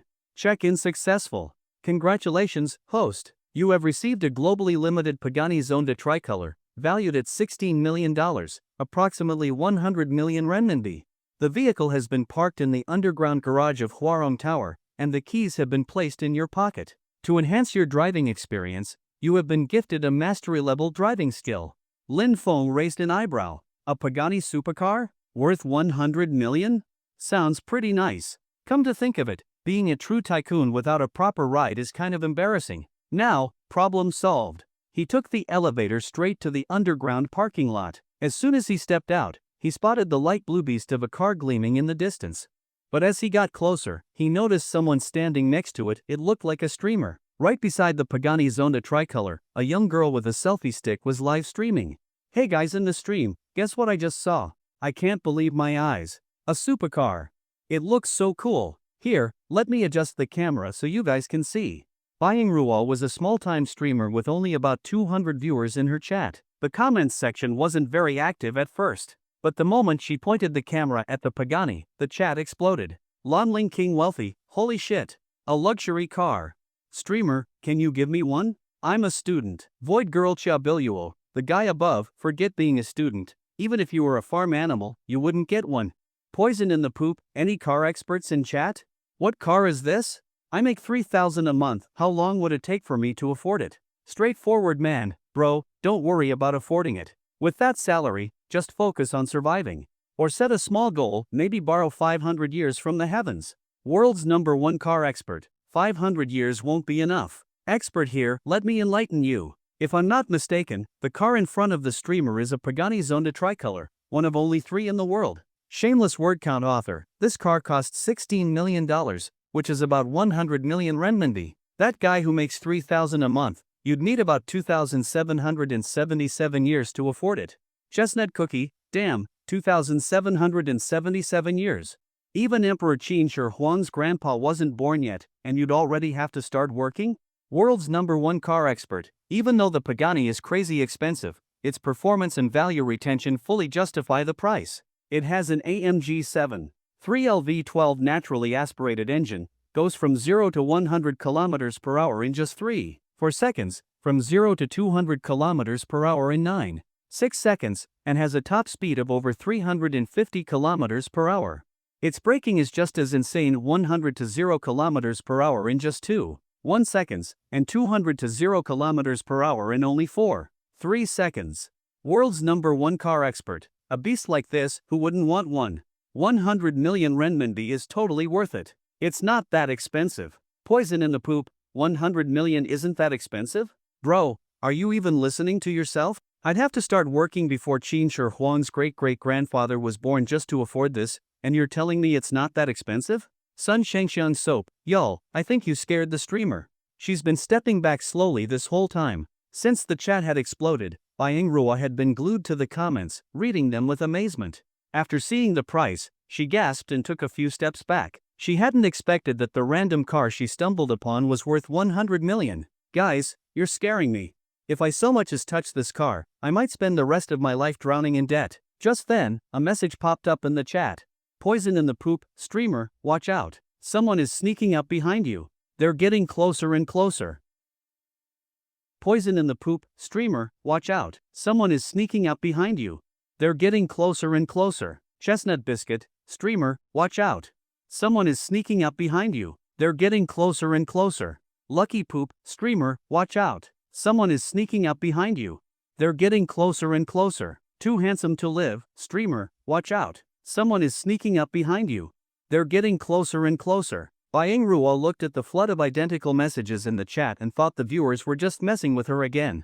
She wasn't concerned at all since she had been tricked before. Not long ago, while streaming at home, someone in the chat claimed that her cabinet had moved. Then, within seconds, the entire chat was filled with messages insisting the cabinet had moved. She had been scared out of her mind for a long time, only for the chat to later admit they had pranked her. Guys, you think you can trick me twice with the same move? Not happening. Hee. Poison in the poop, streamer, we're not lying this time. If you don't believe us, just turn around. That person is standing right behind you, only about 10 centimeters away. Bying Ruo saw how serious the chat was and hesitated. Could they be telling the truth this time? She turned around to check, and nearly lost her soul from the shock. What the? Bying Ruo flung her selfie stick out of pure instinct and stumbled several steps back, hiding behind the Pagani. Lin Feng, watching her reaction, couldn't help but comment, so even such a cute girl screams what the when scared.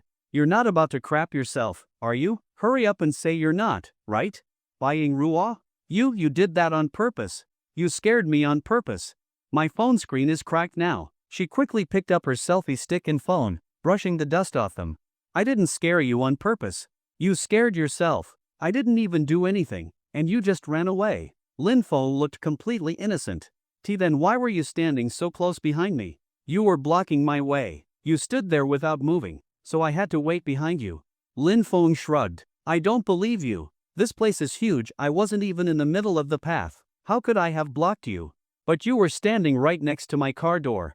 If you don't move, how am I supposed to get in my car? Lin Feng smiled. Bying Ruo's eyes widened. This is your car? Lin Feng took out the key and pressed a button. The Pagani's taillights flashed twice. There was no need for further explanation. Her live stream chat went wild. Poison in the poop, streamer, did you just run into the car owner? Can you do me a favor and ask him if he's into guys? I really want to sit in his passenger seat. Wear a bra for extra defense. Same here, also a guy. Streamer, help me out, don't hog all the luck. My standards are low. I'm open to anything. Poop lover, everyone else, step aside. Boss, look at me. I'm a girl, sweet or spicy, lowly or mature. I can be anything, even gender fluid if needed. Too handsome to live. Hey. Why is the stream only showing half the screen? Did the phone break when it hit the ground? And what's wrong with you people? You're throwing away your dignity this easily? What's happening to this world? Blade Slicer, you can't give up money just for dignity, right? Streamer, ask for me too. I'm a dude hot and spicy.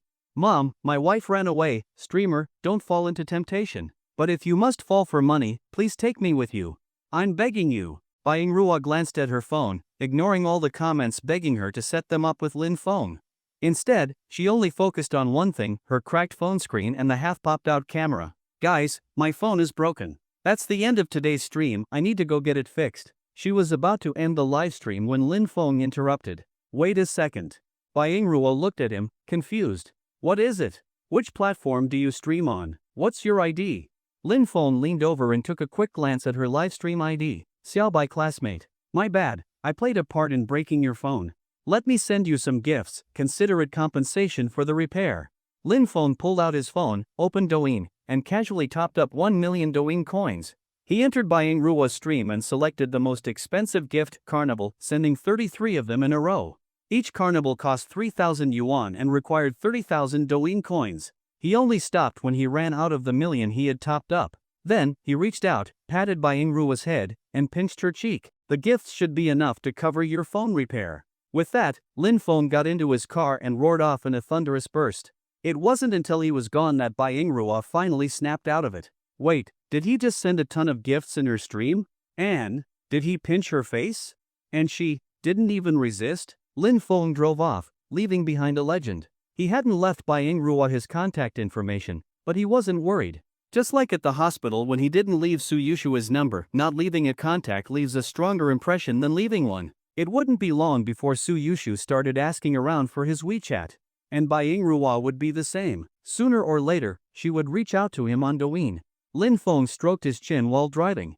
Am I starting to seem like a playboy? Host, you're not a playboy. You were just heartbroken before, and now different fragments of your broken heart love different people.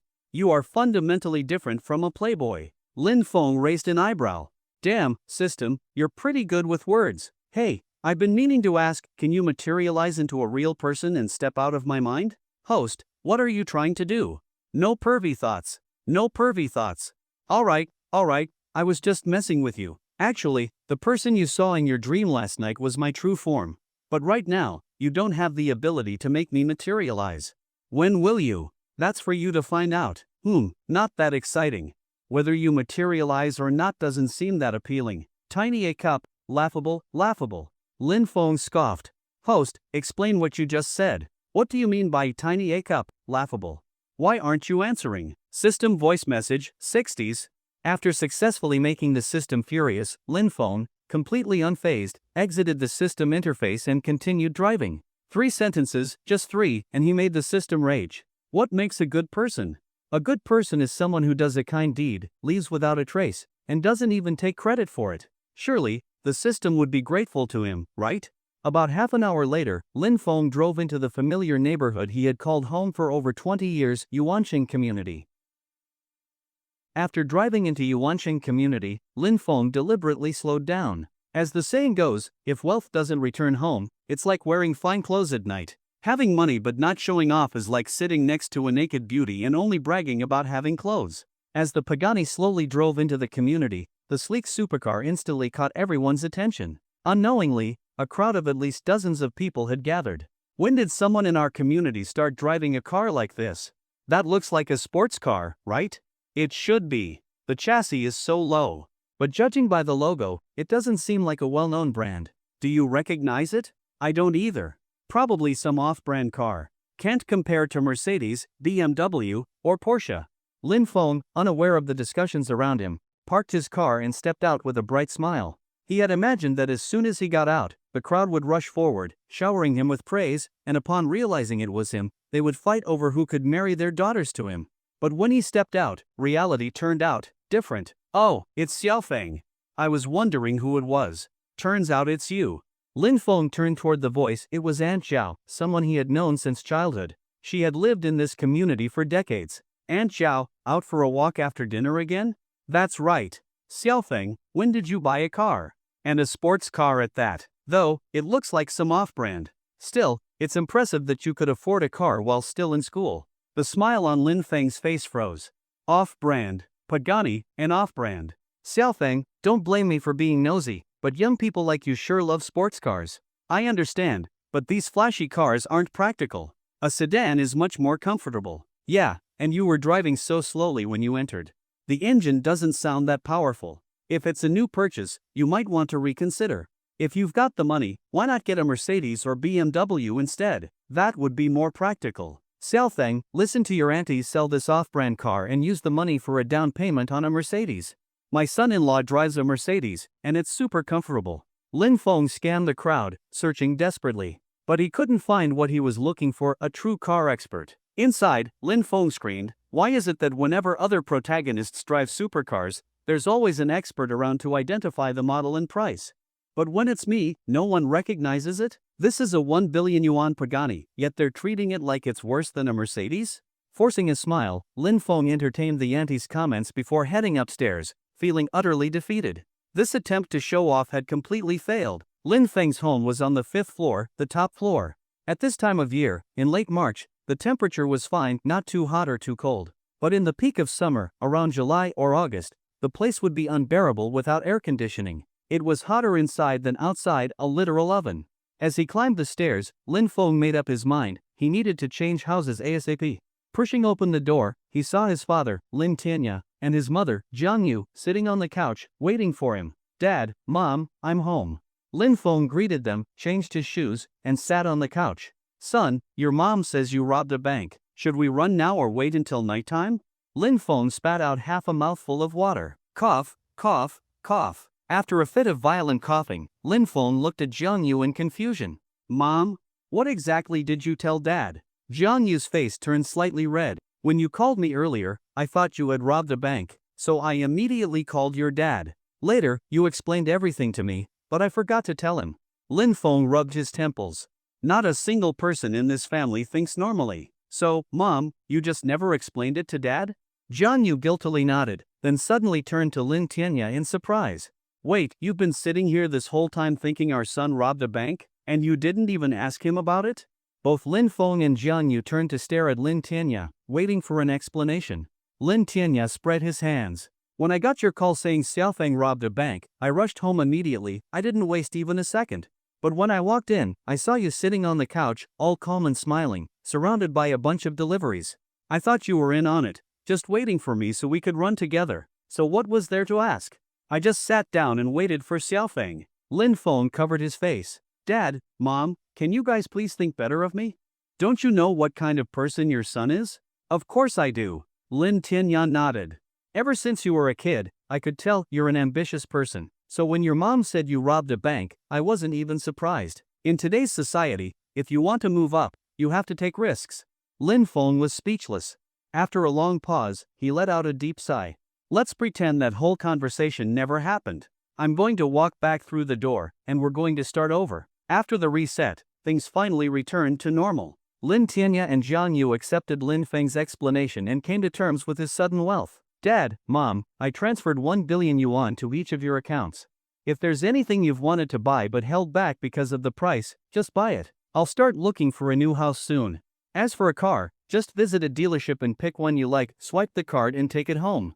Lin Tianya and Jiang Yu exchanged glances, then double-checked their bank balances. Seeing those 9 zeros left them utterly thrilled. So, does this mean we don't have to work anymore? Lin Tianya asked with a smile.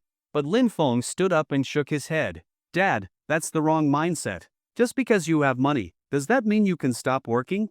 I had a classmate whose family was worth over 10 billion yuan, but every single one of them still worked.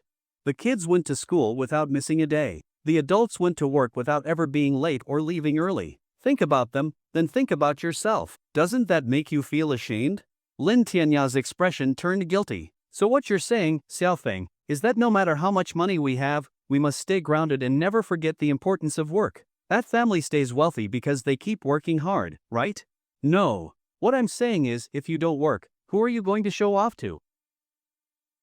Lin Feng smiled. I was just joking earlier. Now that you're financially free, you can choose whether to work or not. If you want to go, go. If not, don't. Or, I could just buy out your company for you. Go, go, go. If you buy it, I really won't be able to go to work anymore. Imagine seeing all my old co-workers, how awkward would that be? Everyone complains about their boss at work, right? If you actually buy the company, those colleagues I was venting with just a few days ago would suddenly see me as their boss. How embarrassing would that be? Fair point. Well, do whatever you want.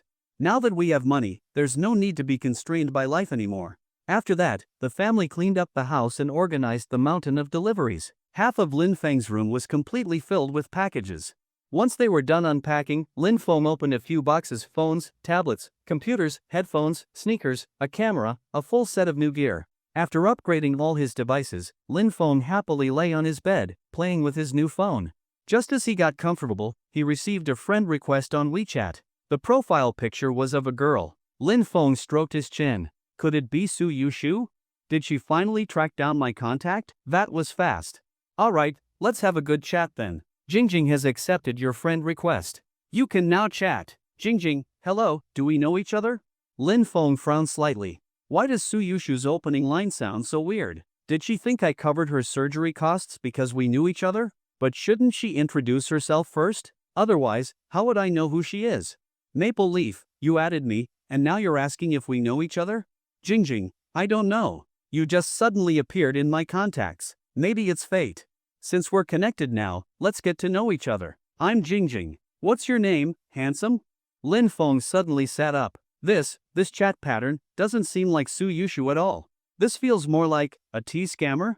Did I run into a scammer? His expression shifted from realization to excitement. Finally, it's been so long since I last encountered a scammer.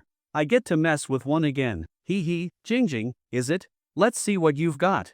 Maple Leaf, my surname is Ni, and my name is Baba. You can just call me Baba. Or, you can use my childhood nickname, since I used to fall a lot as a kid, they called me Dai. So you can call me Baba or Dai, whichever you prefer. The other side paused for a moment but quickly responded. Jingjing, wow, your name is so unique. If you don't mind, can I call you brother and I? Maple Leaf, no, I mind a lot. You can call me Baba or Dai. If you really don't like those, you can use my stage name. Jingjing, brother, you have a stage name? That's so cool. What is it? Maple Leaf, since I've always dreamed of becoming a singer, I practice my vocals a lot. Do you know which sound is best to practice with? Jingjing, wow. You must be really talented. I'm sure you'll be an amazing singer one day. Please tell me. Maple Leaf, when practicing, the best sound is Yi, so I gave myself the stage name Ye. From now on, just call me Ye. The other side went silent again, this time for much longer, about 2 minutes. But they must have felt that since they had already started chatting, they couldn't afford to give up on Lin Feng as a target. So after 2 minutes, Jingjing finally replied. Jingjing, then I'll call you Ye from now on. Maple Leaf, ah, good girl. Jingjing, Ye, what do you do for a living? Maple Leaf, my mom is the daughter of the village chief and owns 6 acres of land. She's also said to inherit my grandpa's fortune. Conservatively speaking, she'll get at least 2 10,000s. Maple Leaf, my dad is even more impressive, he's the only high school graduate in the entire village. His status is extremely noble. I'm sure you've heard of the dominant force in New Jiazhuang, the Shidanli fertilizer factory? It generates at least 4 10,000s in profit every year. Maple Leaf, and me? I was born as the Prince of Shidanli. Just 2 days ago, I became the owner of the village's 3rd tractor. I wouldn't dare say I'm the richest person in the world, but my strength speaks for itself. You've seen everything I just said, the facts simply won't allow me to be humble. This time, Jingjing's silence lasted far longer than before, so long that Lin Feng thought they had given up. 15 minutes later, she finally responded. Jingjing, wow, Yay, you're so rich. I feel so pitiful in comparison. I've lived with my grandpa my whole life, and we survive off his tea plantation. Just now, my grandpa called me to pick tea leaves, and I only managed to reply when he wasn't paying attention. Lin Feng narrowed his eyes. How many grandpas do you have? If I call your grandpa, should I be calling him little bro? Chuckling to himself, Lin Feng continued chatting. He knew that since she had brought up the tea plantation, she was about to get to the real scam. Maple Leaf, so you're a tea picker? Jingjing, yes, I've been picking tea with my grandpa for years. Yay, you don't look down on me, do you? Maple Leaf, of course I do. Ha, not only do I look down on you, but I also want to mock you. So you live with your grandpa, does that mean you don't have parents? Your mom is dead? Your dad is gone too? Lin Feng had no sympathy for these tea scammers. Despite using names like Jingjing, the person behind the phone was likely some burly man with dirty feet. Or worse, a whole team of scammers. If anyone deserved pity, it was the people who actually got scammed by them. Surprisingly, as soon as Lin Feng sent that message, the scammer instantly replied, probably eager to get to the money part. Jingjing, I lost my parents when I was young, and I've lived in the countryside with my grandpa ever since. Yay, what you just said really hurt me. Maple Leaf, oh, so you've been an orphan since childhood? Then you're an orphan. Hello, orphan, orphan, orphan, orphan. Jingjing, if you keep talking like this, I'll get mad. Maple Leaf, even if you get mad, will your parents come back? Alright then, from now on, I'll call you Angry Orphan. Lin Feng even added a triggered meme to fully max out the mockery level. Jingjing, if you keep talking like this, I'll get angry. Maple Leaf, even if you get angry, will your parents come back? Fine, now I'll just call you an Angry Orphan. The other side fell silent again. Probably so angry they couldn't even respond. This time, they stayed silent for a full 30 minutes. After half an hour, Jingjing seemed to want to give it one last try. Jingjing, yay, do you have a girlfriend? Maple Leaf, yeah, why do you ask? Jingjing, I really envy your girlfriend. She was lucky to find such a good guy like you. Unlike me, I'm from the countryside, and no one has ever wanted me. Maple Leaf, see? Told you, you're an orphan. No one wants you. Ha ha ha ha ha. Lin Feng looked at the situation while 2 full 60-second voice messages. Even though he knew they were full of cursing, he was curious about whether the person he was chatting with was actually some burly middle-aged man. So he clicked to listen. Oh wow! He guessed it right, spot on. Judging by the voice, at least 40 years old. Sigh, can't these scammers put in more effort? At least hire a cute girl for voice messages. Someone might actually fall for it. Then Lin Feng decided to chat with them one last time. Maple Leaf, alright. After cursing you just now, I feel great. Following the principle of equivalent exchange, I'll buy a few boxes of your tea leaves. Jingjing, are you serious? Maple leaf, of course not. And you actually believed it? With intelligence like this, how can you be a scammer? You'd make more money begging on the streets. Right after that, Lin Feng blocked them and felt incredibly refreshed. I love dealing with these scammers. Every time I engage in a friendly conversation with them, I feel so happy. I wish I could chat with them every day. Just as he blocked Jingjing, coincidentally, another friend request popped up. This time, it wasn't a scammer, it was Suyushu. Lin Feng, hello, I'm Suyushu. Yesterday, you helped pay for my father's surgery. I'm so grateful. By the time I woke up, you had already left. I asked around for a long time before I got your WeChat. Could you accept my friend request? I'll repay the surgery costs bit by bit. Thank you so much. The note on the request said exactly that. Suyushu truly lived up to the reputation she had in college. If she were only beautiful, Lin Feng wouldn't have truly liked her, he'd only be interested physically, not emotionally. But now, he realized he wasn't wrong about her. Without hesitation, he accepted her friend request and sent her a long message. Sue, you don't need to pay me back. If you really want to do something, then just live a good life. Actually, back in college, I noticed you. At first, maybe it was because you were beautiful. But over time, I realized that you weren't just beautiful, you have a pure heart. Even in a place like university, which is like a melting pot of influences, you've managed to stay true to yourself. I didn't help you because I wanted anything in return. As long as you live well in the future, I'll be at peace. Suyushu, but the surgery fee wasn't a small amount. You didn't just cover the surgery, you even prepaid for my father's post-surgery recovery. How could I not repay such kindness? I must return the money to you. Seeing how determined she was, Lin Feng's mind suddenly sparked with an idea. Lin Feng, so you're really set on paying me back? Suyushu, yes. I'll be starting an internship soon. Once I receive my first paycheck, I'll use everything beyond my living expenses to repay you each month. Lin Feng, have you found an internship yet? Suyushu, not yet, but I plan to look once my father's condition stabilizes. Lin Feng, if you're interning, you should go to Huarong Group, right? With your grades, it would be a waste not to go there. Suyushu, yes, my current plan is to intern at Huarong Group. Lin Feng, if that's the case, we could be colleagues. I'm also planning to intern at Huarong Group. Suyushu, really? That's great. If everything goes well, we'll be working together. Using the internship as a topic, Lin Feng and Suyushu chatted for a long time. Even during lunch, Lin Feng couldn't put his phone down. Their relationship grew closer through this conversation, but for now, it was still just a friendly closeness. Lin Feng didn't mind. A girl like Suyushu wouldn't be won over by just one conversation. If she could, then she wouldn't be Suyushu. As they kept chatting, Lin Feng eventually lay down on his bed and fell asleep. He had no idea how long he had slept when he turned over in bed and slowly opened his eyes, only to see someone standing by his bed. Who? Lin Feng rubbed his eyes and then, in an instant, his eyes widened, and all traces of sleep disappeared. Miao Jie? Lin Feng immediately sat up. Miao Jie, when did you get here? Why didn't you wake me up? Lin Miao looked at him with a doting smile. I just got here. You looked like you were sleeping so well, so I didn't want to wake you. No need to rush. If you're still sleepy, you can go back to sleep. Not sleepy. The moment I see you, I'm instantly wide awake. Lin Feng's face was full of joy.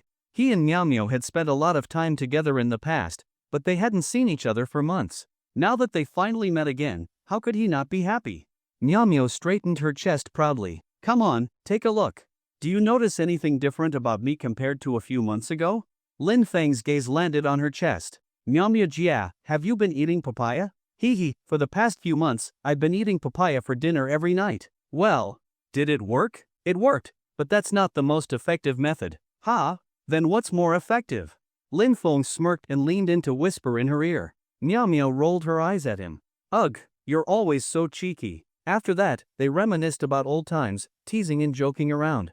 Both of them were full of joy. Lying down, Lin Feng suddenly thought of something. Where are Mom and Dad? They're not home, are they? Our house isn't soundproof, and we were just talking about them earlier. Miao knocked on his head. What are you thinking? If they were home, do you think I'd dare talk about this stuff with you? When I got here, I suggested we eat out tonight, so they went to book a restaurant. Lin Feng let out a sigh of relief. Then he suddenly realized something. So that means, right now, it's just the two of us at home? Miao smiled slyly. What are you planning to do? Let's keep chatting a bit longer. About 2 hours later, Lin Feng and Lin Miaomia finally left the house after dawdling for a long time. Once outside, Lin Miaomia clung to Lin Feng's arm, looking very intimate. The people in the neighborhood were already used to their interactions. After coming downstairs, Lin Feng patted Lin Miaomia's perky backside. Wait here for a moment, I'll go get the car. Did you strike it rich recently? Bought a car? I saw that huge pile of packages in your room earlier, but I was too distracted to ask, did you really get rich? Lin Feng waved the Pagani car key in his hand. Of course. You used to support me, but now it's my turn to take care of you. Then, using a well-prepared excuse, Lin Feng explained to Lin Miaomia how he had gotten rich through stock trading. Lin Miaomia was stunned for a long while. Xiaofeng, are you serious? You really have several billion now? Lin Feng opened his banking app and showed her the balance. Of course. When have I ever lied to you?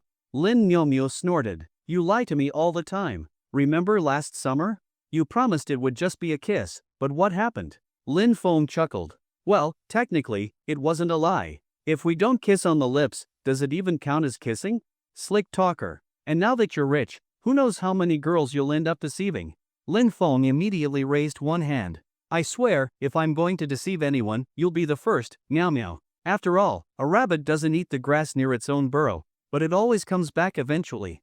Meow Meow playfully smacked him and rolled her eyes. Alright, stop with your nonsense. Mom and Dad have been waiting for a long time. We already wasted plenty of time back home, so let's go. Then, my princess, please get in the car. Lin Feng made a gentlemanly gesture. After getting in, Meow Meow was completely shocked. If I'm not mistaken, this is the limited edition Pagani, right? This car is insanely expensive. Do you like it? If you do, I can get you one just like it. Life is so unpredictable. I used to worry about whether you'd earn enough to support yourself. I even saved money for you in a separate bank account, transferring money into it every month. I was planning to give it to you after you graduated. But now, you casually have billions, so I guess my savings are useless now. Meow Meow sighed emotionally. Lin Feng felt warmth in his heart. Meow Meow truly cared about him. Back when she still lived at home, she always gave him the best food first and let him play with all the fun things first. Now that she was working, she still thought about saving money for his future. Having such a great sister, he had no regrets in this life. Meow Meow, can I see that bank card you saved money for me in? Here, take a look. Funny thing, the last 4 digits of this card number are your birthday. When I got it, I thought it was fate. Lin Feng took the card and checked the last 4 digits. Sure enough, they matched his birthday. How much is in it now? A little over 200,000. This is the 4th year I've been saving. Every time my second dad gave me pocket money, I saved a little and deposited it here. I remember asking my second dad how much the usual dowry was, and he said it was about 300,000. Back then, I thought, I must save up 300,000 so you can marry me. Looking back now, I was overthinking it. If I wanted to marry you, would we even need a dowry? So later on, I just treated this as money for your future. Asterisk. Lin Feng toyed with the card, memorized the account number, and transferred 999,980,000 yuan into it, to make it an even number. Then he handed the card back to Meow Meow. I just transferred some money into it to round it out. Take it back, it's my future bride price for you. How much did you transfer? 800,000? Didn't I just say we don't need a bride price? My parents are open-minded, we don't follow those old-fashioned traditions. Lin Feng smiled. If it's unnecessary, then just treat it as spending money. I've already transferred it anyway. It's not 800,000, you can check your bank app. Meow Meow was curious, so she checked and she was instantly frozen in shock. The long string of digits on her screen looked surreal. She rubbed her eyes several times, but the number remained unchanged. Xiaofeng, did you just transfer? Not much.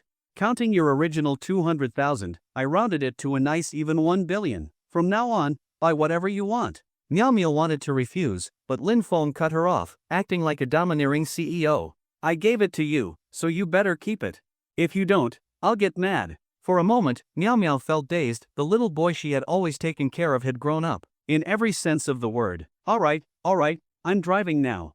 You can go ahead and clear out your shopping cart. You saw all those packages in my room, that was my shopping spree. With that, Lin Feng started the roaring blue beast beneath him, and they sped toward the hotel. Not long after, Lin Feng encountered exactly what he had expected, traffic. When his father Lin Tianya and Jiang Yu called him earlier, he had used traffic as an excuse. He hadn't expected to actually get stuck in it. Feeling bored, Meow Meow pulled out her phone and handed it to Lin Feng. I started a new job recently, and these guys keep messaging me. Some of them have already confessed multiple times. Since we work in the same department, it's not convenient to delete them. How about you reply for me? Lin Feng took the phone without hesitation. Since they were stuck in traffic, he might as well chat. After all, he loved chatting with people, just like he had enjoyed messing with that scammer earlier. Wang Fugue, Meow Meow, good morning. I just want to greet you and let you know, I still like you just as much as yesterday. Lin Feng, thank you. Wang Fugue, I really, really like you. Lin Feng, and I really, really thank you. Li Ming, are you free today? Want to catch a movie? Lin Feng, but it's almost 6 already. If we have dinner first, the movie will end pretty late, right? Li Ming, if it gets too late, you might not be able to go home. Smirk emoji. Lin Feng, yeah, exactly. So let's not go. Lin Feng, grinning, finished dealing with the first two and didn't stop. He opened the chat with the third person. This person was named Mei Wenhua, a name that sounded very cultured. Mei Wenhua, would you mind if I just call you Meow Meow from now on? Lin Feng, of course I mind, hee hee. I know a lot of people are chasing after you, including some rich guys, but I'm nothing like those vulgar people. I'm a scholar. I've read the 4 great classical novels at least 10 times each. If you don't believe me, you can test me. Ask anything about them, and I'll answer without hesitation. Oh, really? Of course. If I can't answer even one, I'll do a handstand and eat poop. Alright then. If Sun Wukong and Lin Daiyu had a child, would it be a human, a monkey, or a rock? Mei Wenhua, What did Cao Cao say to Tang Monk when he went to Liangshan? Did Sima Yi like Granny Lu? Why hasn't Wu Chang'an published any new books lately? When Liu Bei, Guan Yu, and Zhang Fei took their oath in the Peach Garden, what did they swear on? Was it Lord Guan? On which days of the month does Lin Daiyu have her period? Is Erlangshan's third eye single or double-lidded? Does the 8 trigrams furnace of the Supreme Lord run on coal or gas? What size is Tang Monk's cassock? Under Lin Feng's relentless questioning, Mei Wenhua silently deactivated his WeChat account, maybe out of shame. Next was a guy named Zhang Wei, who boasted that he had memorized the entire criminal and civil law codes and claimed he could answer any legal question. Lin Feng thought, wow, what a bold claim.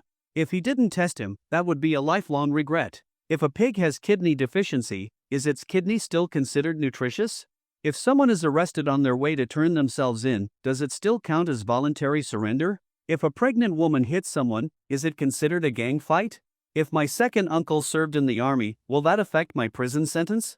If someone's grandfather was a traitor, their maternal grandfather was a translator for the enemy, their third uncle was a bandit, and their second aunt's husband was a loan shark, can they still enlist in the army? Zhang Wei fell silent. And that was the end of that. After that, Lin Feng used the same method to deal with the rest of Meow Meow's admirers. By the time the traffic in front finally started moving again, he handed the phone back to Meow Meow. Meow Meow took the phone and immediately deleted a huge batch of contacts. Why are you deleting so many people at once? Lin Feng asked curiously. Meow Meow had just deleted at least dozens of people and hadn't even stopped when he asked. They're all new colleagues I added recently. I accepted their friend requests since we worked together. But now I've decided I'm quitting, so there's no need to keep them. Lin Feng nodded slightly. Quitting is good. You don't need to work anymore anyway. I remember you once told me your dream was to travel the world, right? If you have time now, you can go. Naomi pouted. You even remember the random things I said? Of course. I'm your most devoted little brother. Hugs, kisses, and lifting you high up. Humph, you're such a sweet talker. I wonder who taught you to be this slick. Meow Meow pouted again. I swear, it's all thanks to Mom and Dad's great upbringing. And you're even proud of it? I'm telling Mom and Dad later. Lin Feng grinned. No worries, I'll say it in front of them too. You're not afraid if they hear you? Wouldn't that make it even more exciting? Not long after, Lin Feng pulled into the address given by Lin Tianya and Zhang Yu. It was a famous private restaurant in Qizhou. Their family had eaten here many times before, so after Meow Meow came back, this place naturally became their go-to spot for family meals. The restaurant was called Heijingxuan, specializing in light dishes. If it was someone's first time here, they might be surprised by the low menu prices and only order a few dishes. But once the food arrived, they would be dumbfounded. Each dish was so small that after just a few bites, it was gone. After parking, Lin Feng and Meow Meow entered arm in arm. Lin Tianya and Jiang Yu had already booked a private room and were waiting. Once all 4 of them were seated, the food started arriving. The family chatted happily, their smiles completely genuine.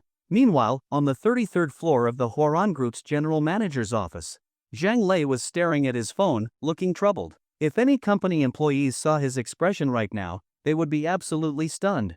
Zhang Lei, usually as expressionless as a robot, never showing emotions, was actually frowning. He sighed deeply, staring at the red exclamation mark in his chat. Am I really not cut out for online dating? I thought my conversation was fine, so why did she block me?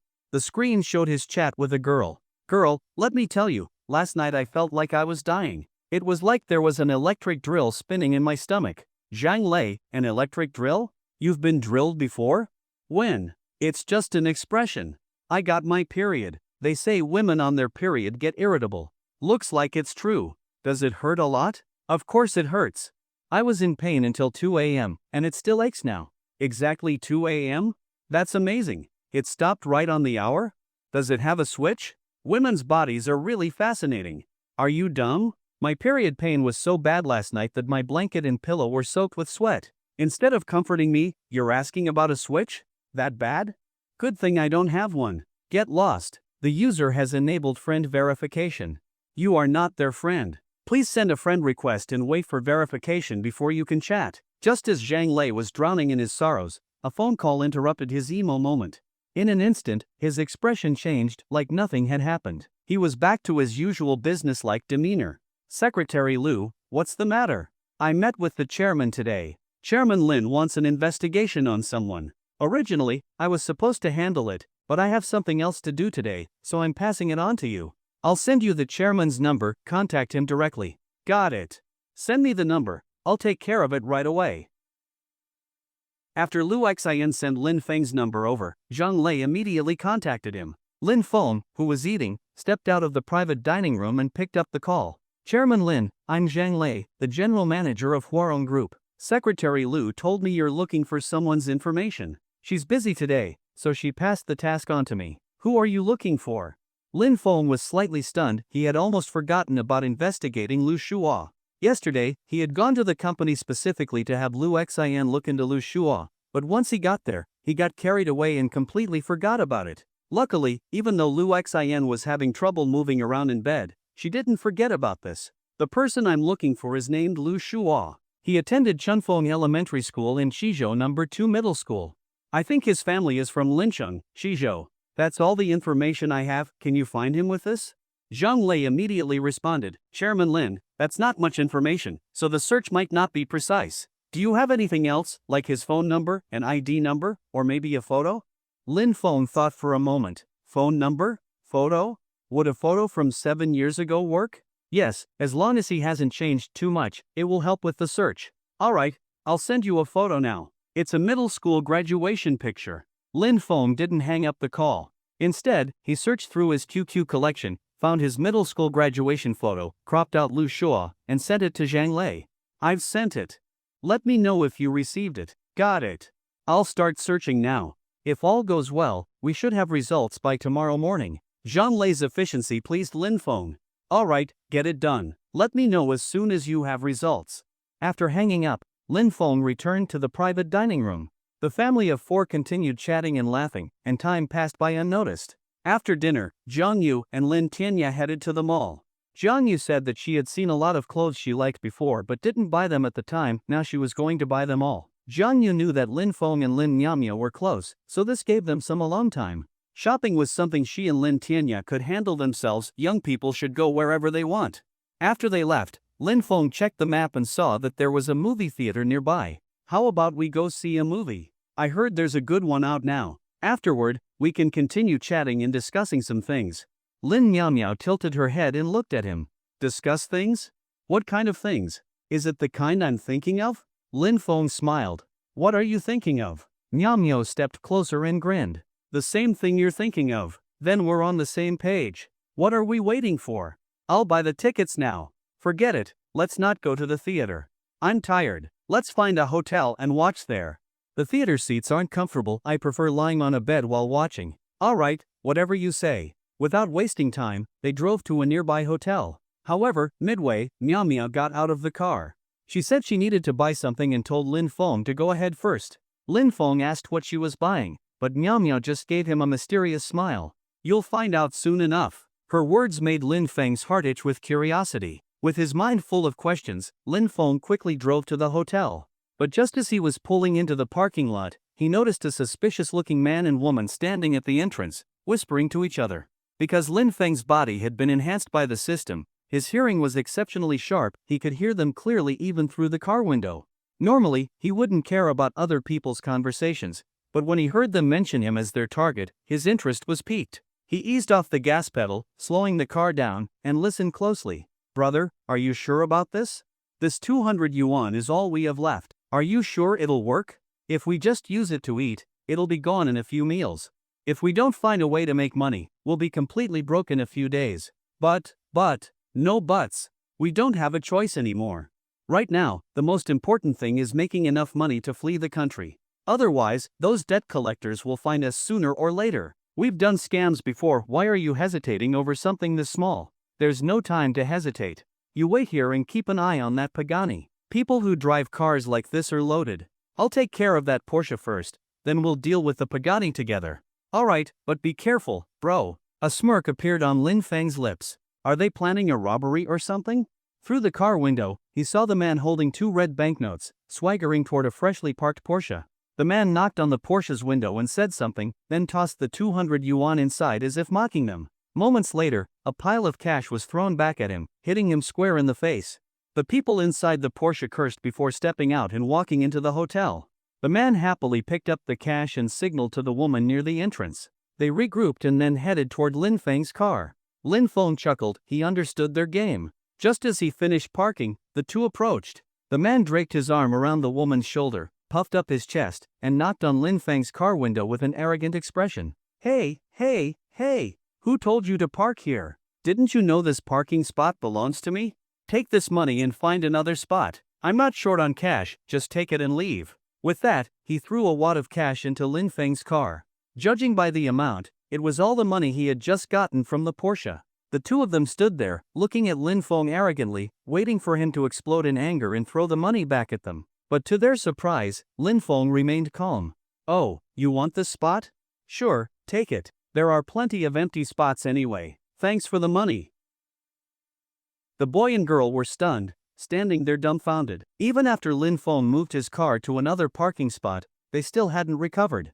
A moment later, Lin Feng parked the car, picked up all the money that had just been scattered, and counted it. There was nearly 2,000 in total. Before leaving, Lin Feng waved at the two of them. Thanks.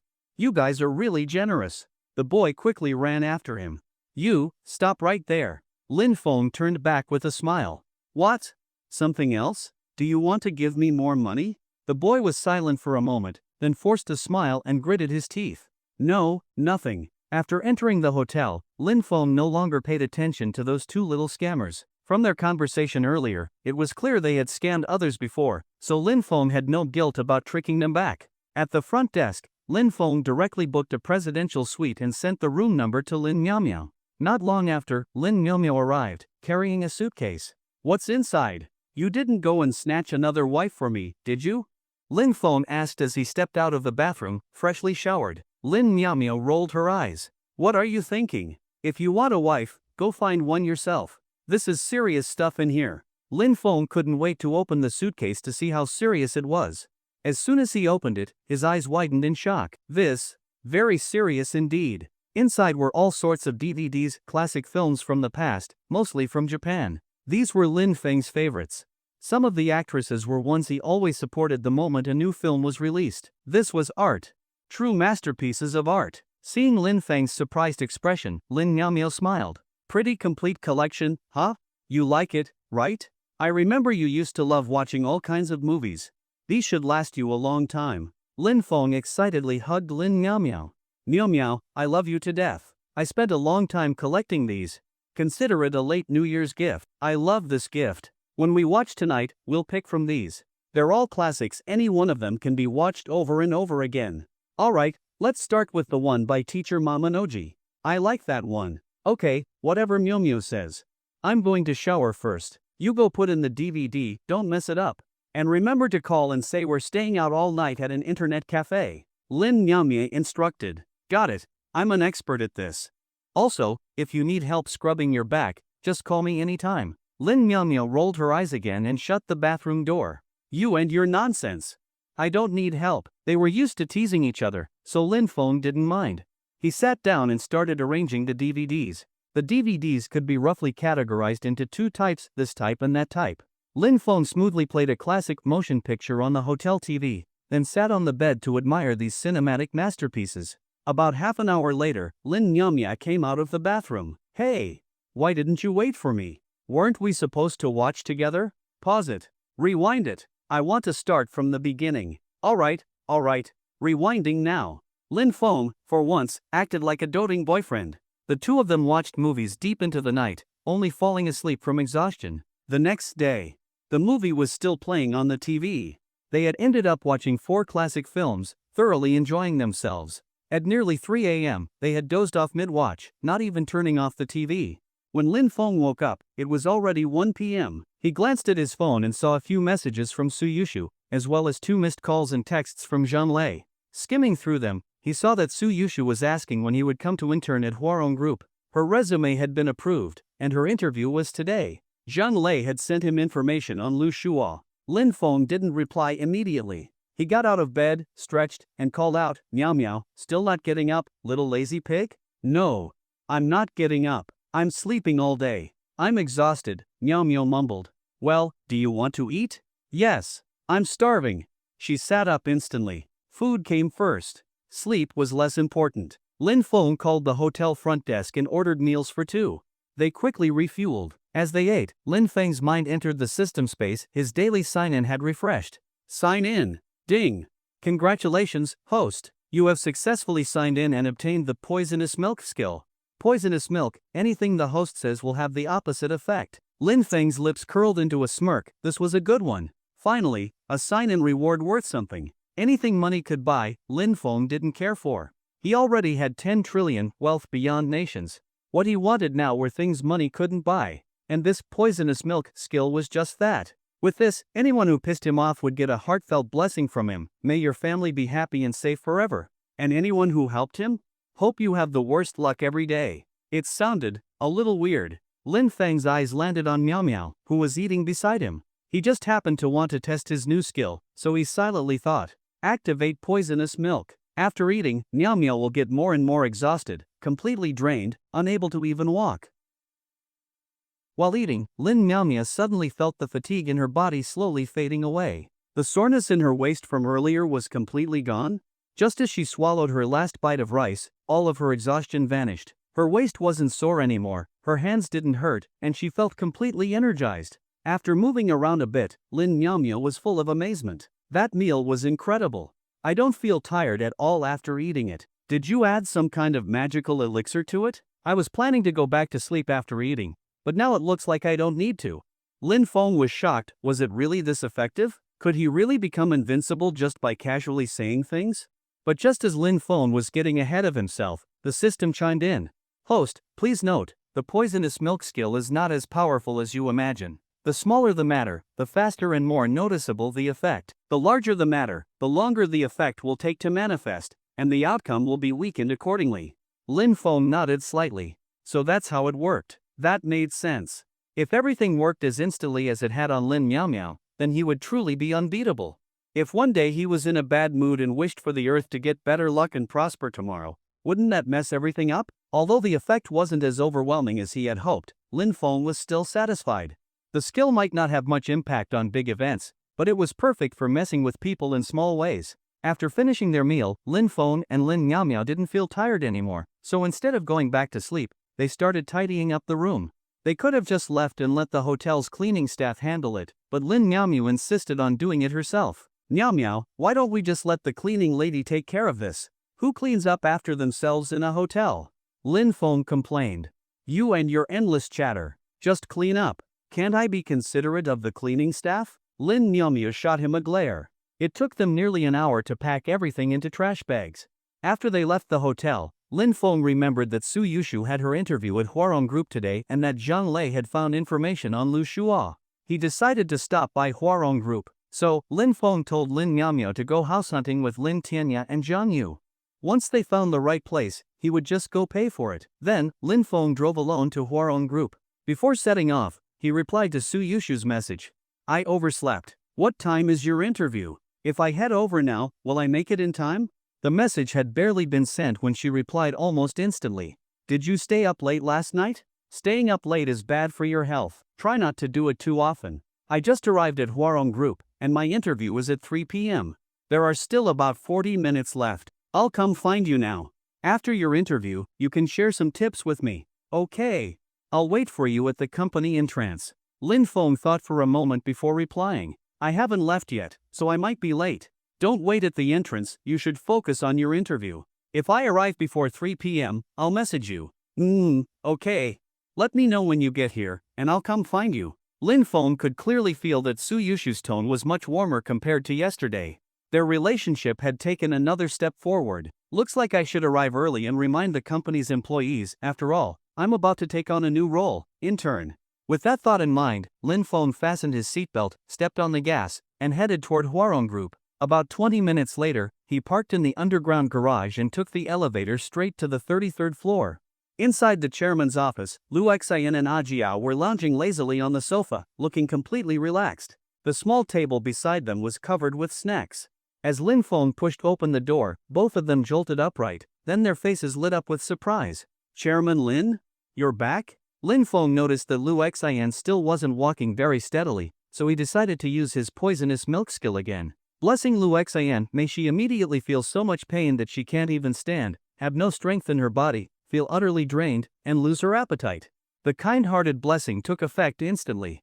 Unlike at the hotel, where he hadn't noticed the process, this time Lin Feng saw a glowing halo appear above Lu Xian's head before slowly merging into her body. As soon as it entered, her complexion visibly improved, and her eyes filled with astonishment. Chairman Lin, you won't believe this, but the moment I saw you, all my pain disappeared. I don't feel tired at all anymore.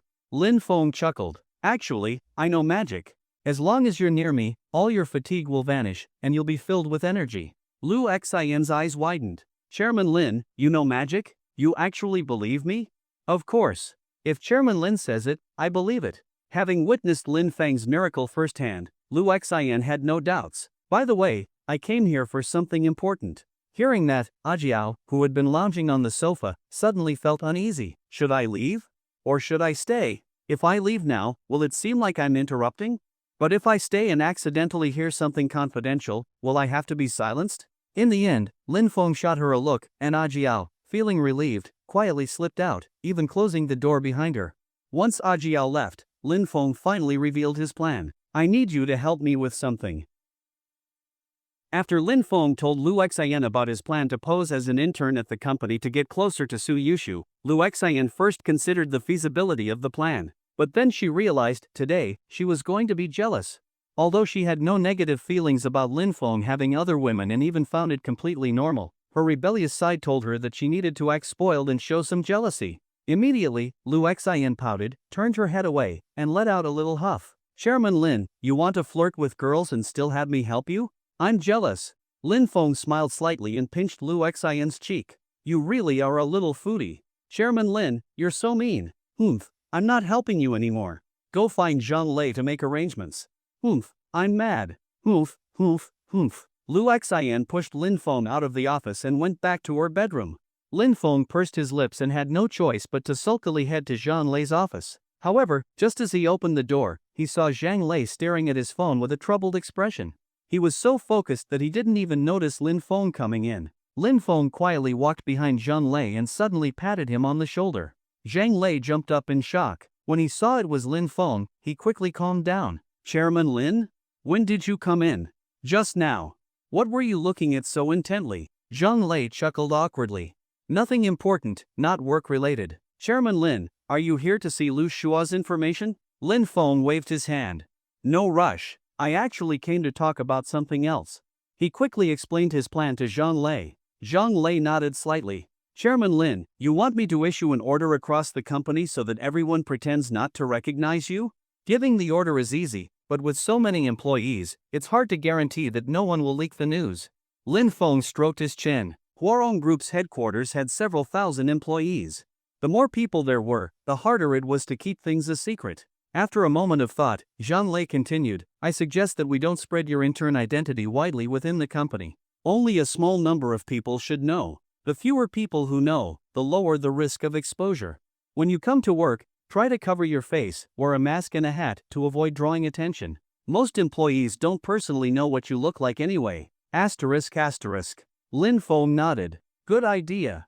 Go ahead and arrange it. Oh, by the way, is there an interview happening today? Zhang Lei was taken aback. I'll ask HR now. No need. Just tell HR that there's a candidate named Suyushu interviewing today. Tell them not to make things difficult for her and to hire her immediately. Also, once she joins, raise her salary and benefits by 1 level. To avoid making her stand out, apply the same standard to all interns in her batch. Understood, Chairman Lin. I'll handle it right away. While Zhang Lei was making arrangements, Lin Feng checked his phone.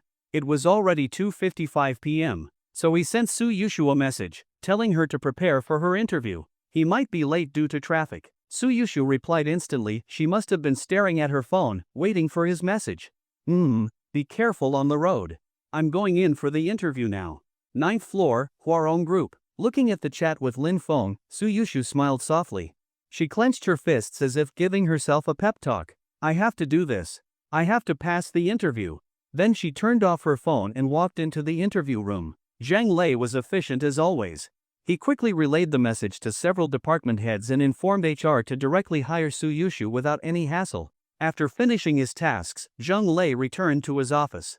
Lin Feng was sitting in his chair. Chairman Lin, I've taken care of everything. Lin Feng nodded. Good. Tomorrow, I'll go through the interview process, and the day after that, I'll start working. Where did you place my position? Chairman Lin, your position is an intern secretary in the secretary department, under Zhou Chunxiao. This was Secretary Lu's suggestion. The secretary department is a newly established division that she just proposed.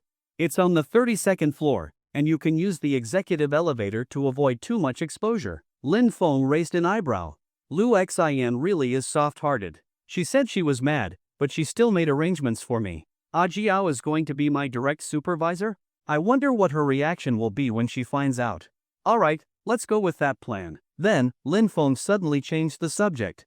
By the way, when I came in earlier, you looked really troubled. What happened? I think I saw you get blocked by someone? Zhang Lei's face showed a hint of embarrassment. Yes, Chairman Lin, I won't hide it from you, I've been trying online dating. But this time, I just started talking to someone, and she already blocked me. Lin Feng's interest was piqued. Online dating? You, the general manager of Huarong Group? You're only 30, good-looking, and you still need online dating? Chairman Lin, you don't understand. I've had relationships before, but aside from the one in high school, all the others were driven by ulterior motives, either for money or favors. That's why I've always wanted to experience a relationship without any hidden agendas. About 6 months ago, I started trying online dating. So how's that been going for you? Zhang Lei looked like he had eaten something bitter. Not a single success. The longest one lasted only a month and a half before she blocked me. Today's one set a new record. She blocked me after just a few minutes. Let me see your conversation. Zhang Lei handed his phone to Lin Feng. Hello, my name is Zhang Lei. Nice to meet you. After reading the first message, Zhang Lei defended himself. Chairman Lin, my greeting was fine, right? Yeah, nothing wrong with that. Keep going. Hello, my name is Li Yijing. Your name is really special. I feel like I've heard it somewhere before. Oh, I remember now, it's from a song. Unity is Li Yijing. Unity is Li Yijing. The user has enabled friend verification. You are no longer on their friends list. Please send a friend request to continue chatting. Chairman Lin, I was just trying to make a joke to break the ice since we just met, but she deleted me right away. Zhang Lei looked as aggrieved as a 150-pound child, completely different from his usual decisive and capable general manager self. Lin Feng struggled to hold back his laughter. How many times have you been deleted now? I haven't counted, but at least a dozen times. Show me all the chat records before you got deleted. Zhang Lei pulled up various screenshots and handed his phone to Lin Feng. Babe, we've been talking for so long.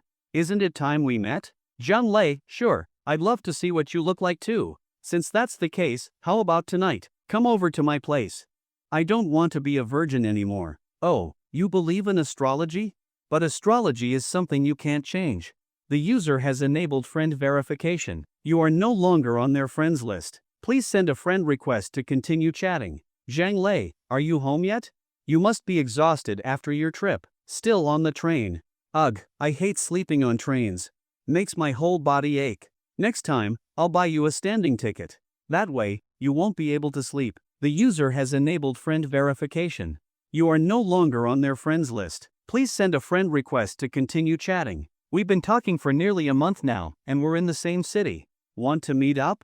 There's a really good movie playing. Jean Lei, sure. That sounds great. But the screenings are rare. The only available show is at 10 p.m. By the time it's over, there won't be any buses left. How will I get home? Oh, I see. Then let's not go. Are you stupid? The user has enabled friend verification. You are no longer on their friends list. Please send a friend request to continue chatting. Jean Lei, I'm off work today. Want to meet up? I really want to see you too. But I'm busy tonight. I have to eat with my daddy. With your dad, competing to eat? Your dad probably can't beat you. You told me last time you can eat 3 big bowls of rice in one meal. Ha! I said, I am eating with my dad. What's wrong with your brain? The user has enabled friend verification. You are no longer on their friends list. Please send a friend request to continue chatting. Lin Feng finished reading and barely managed to hold in his laughter. Chairman Lin, where do you think the problem is? I feel like I keep getting deleted for no reason. I've been trying to learn from each failure. Lin Feng stroked his chin.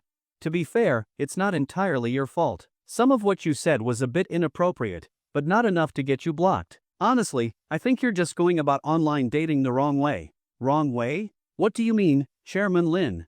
You said you wanted a relationship without ulterior motives.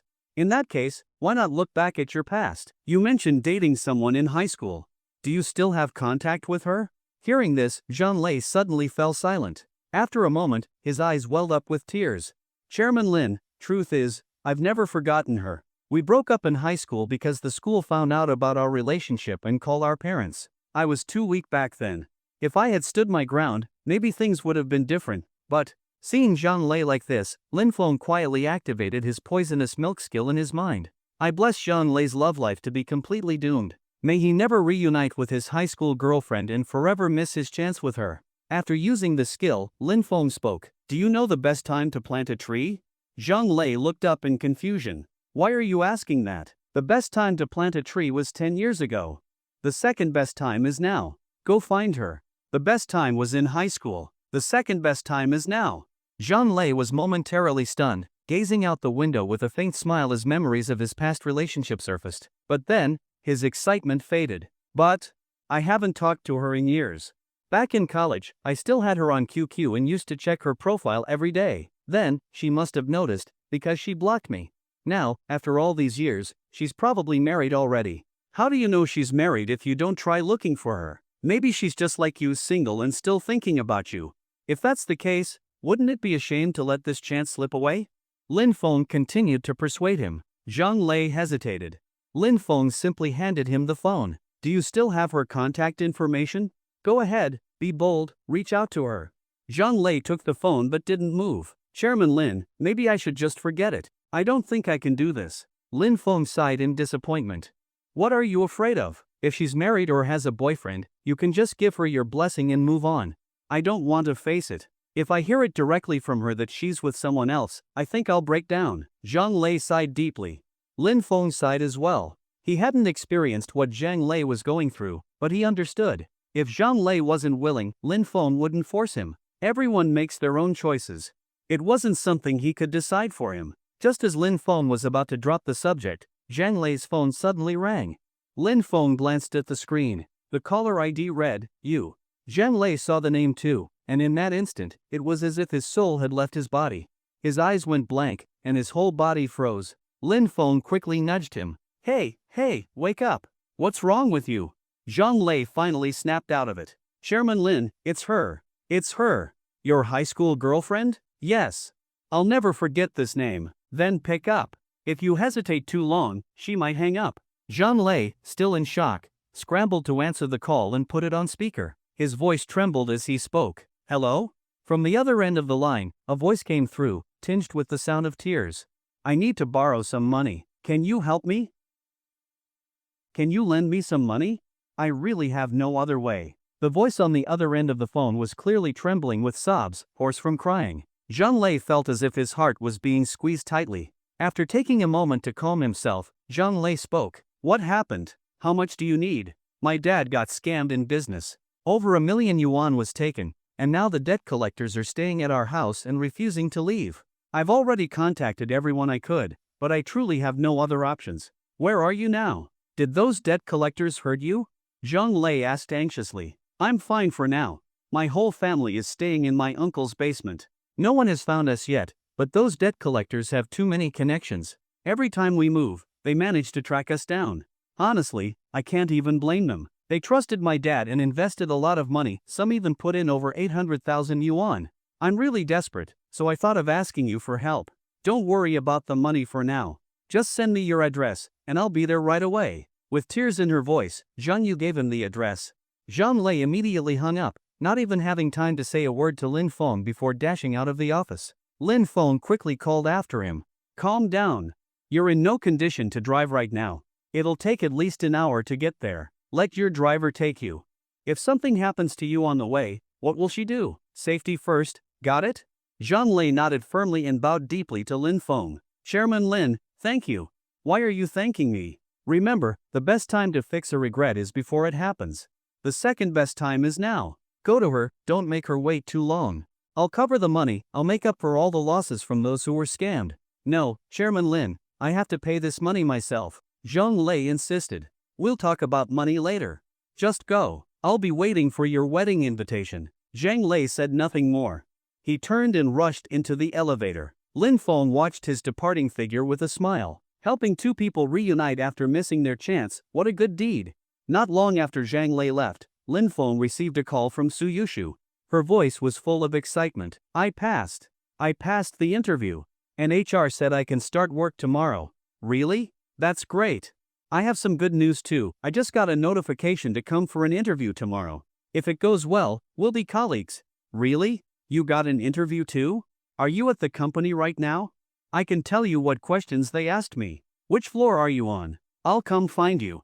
Lin Feng took the executive elevator from the 33rd floor down to the first floor, then switched to the regular employee elevator. Inside the elevator, he put on a hat and mask to avoid being recognized. Although not many people in the company knew him personally, some had seen him. The Daily Way tried to keep him in the lobby. Now that he had decided to work at the company as an intern, he needed to reduce the chances of being recognized. There weren't many people in the elevator, just two small groups of women. A woman standing in front of Lin Feng to the left side to her friend. People are so weak these days. Yesterday, I was playing with my friends, and I accidentally hit someone on the back with a ball. He actually passed out. He's still in the hospital now. Maybe he just has a weak constitution. Is he okay? Yeah, he woke up after a few hours. The doctor said he's fine. Luckily, the ball hit a little off-center. That's good. But wait, I don't remember you playing basketball. Do you play soccer? No, I was playing shot put. Meanwhile, the two women in front of Lin Feng on the right were also promising comedy talents. Xiaobei, you're smart. Help me analyze something. Just now, I asked my supervisor if I could leave work early because I was sleepy. He told me to dream on. Do you think he meant yes or no? Xiaobei patted her friend's head. Xiaojia, I think he'll be able to sleep early every day from now on. Really? So the supervisor meant yes? Lin Feng held back his laughter as he stepped out of the elevator. With so many employees, you really need all kinds of people. Just like the saying goes, when the bird is big enough, it can enter any forest. Wait, that saying didn't sound quite right. Oh well, time to go meet Suyushu. Turning a corner, Lin Feng took off his mask and hat. From a distance, he spotted Suyushu, undeniably the most dazzling person in the crowd. Today, she was wearing a women's business suit. Although the fabric looked a bit cheap, her beauty gave it a much classier vibe than it deserved. She had put on makeup for the interview, her hair neatly tied up.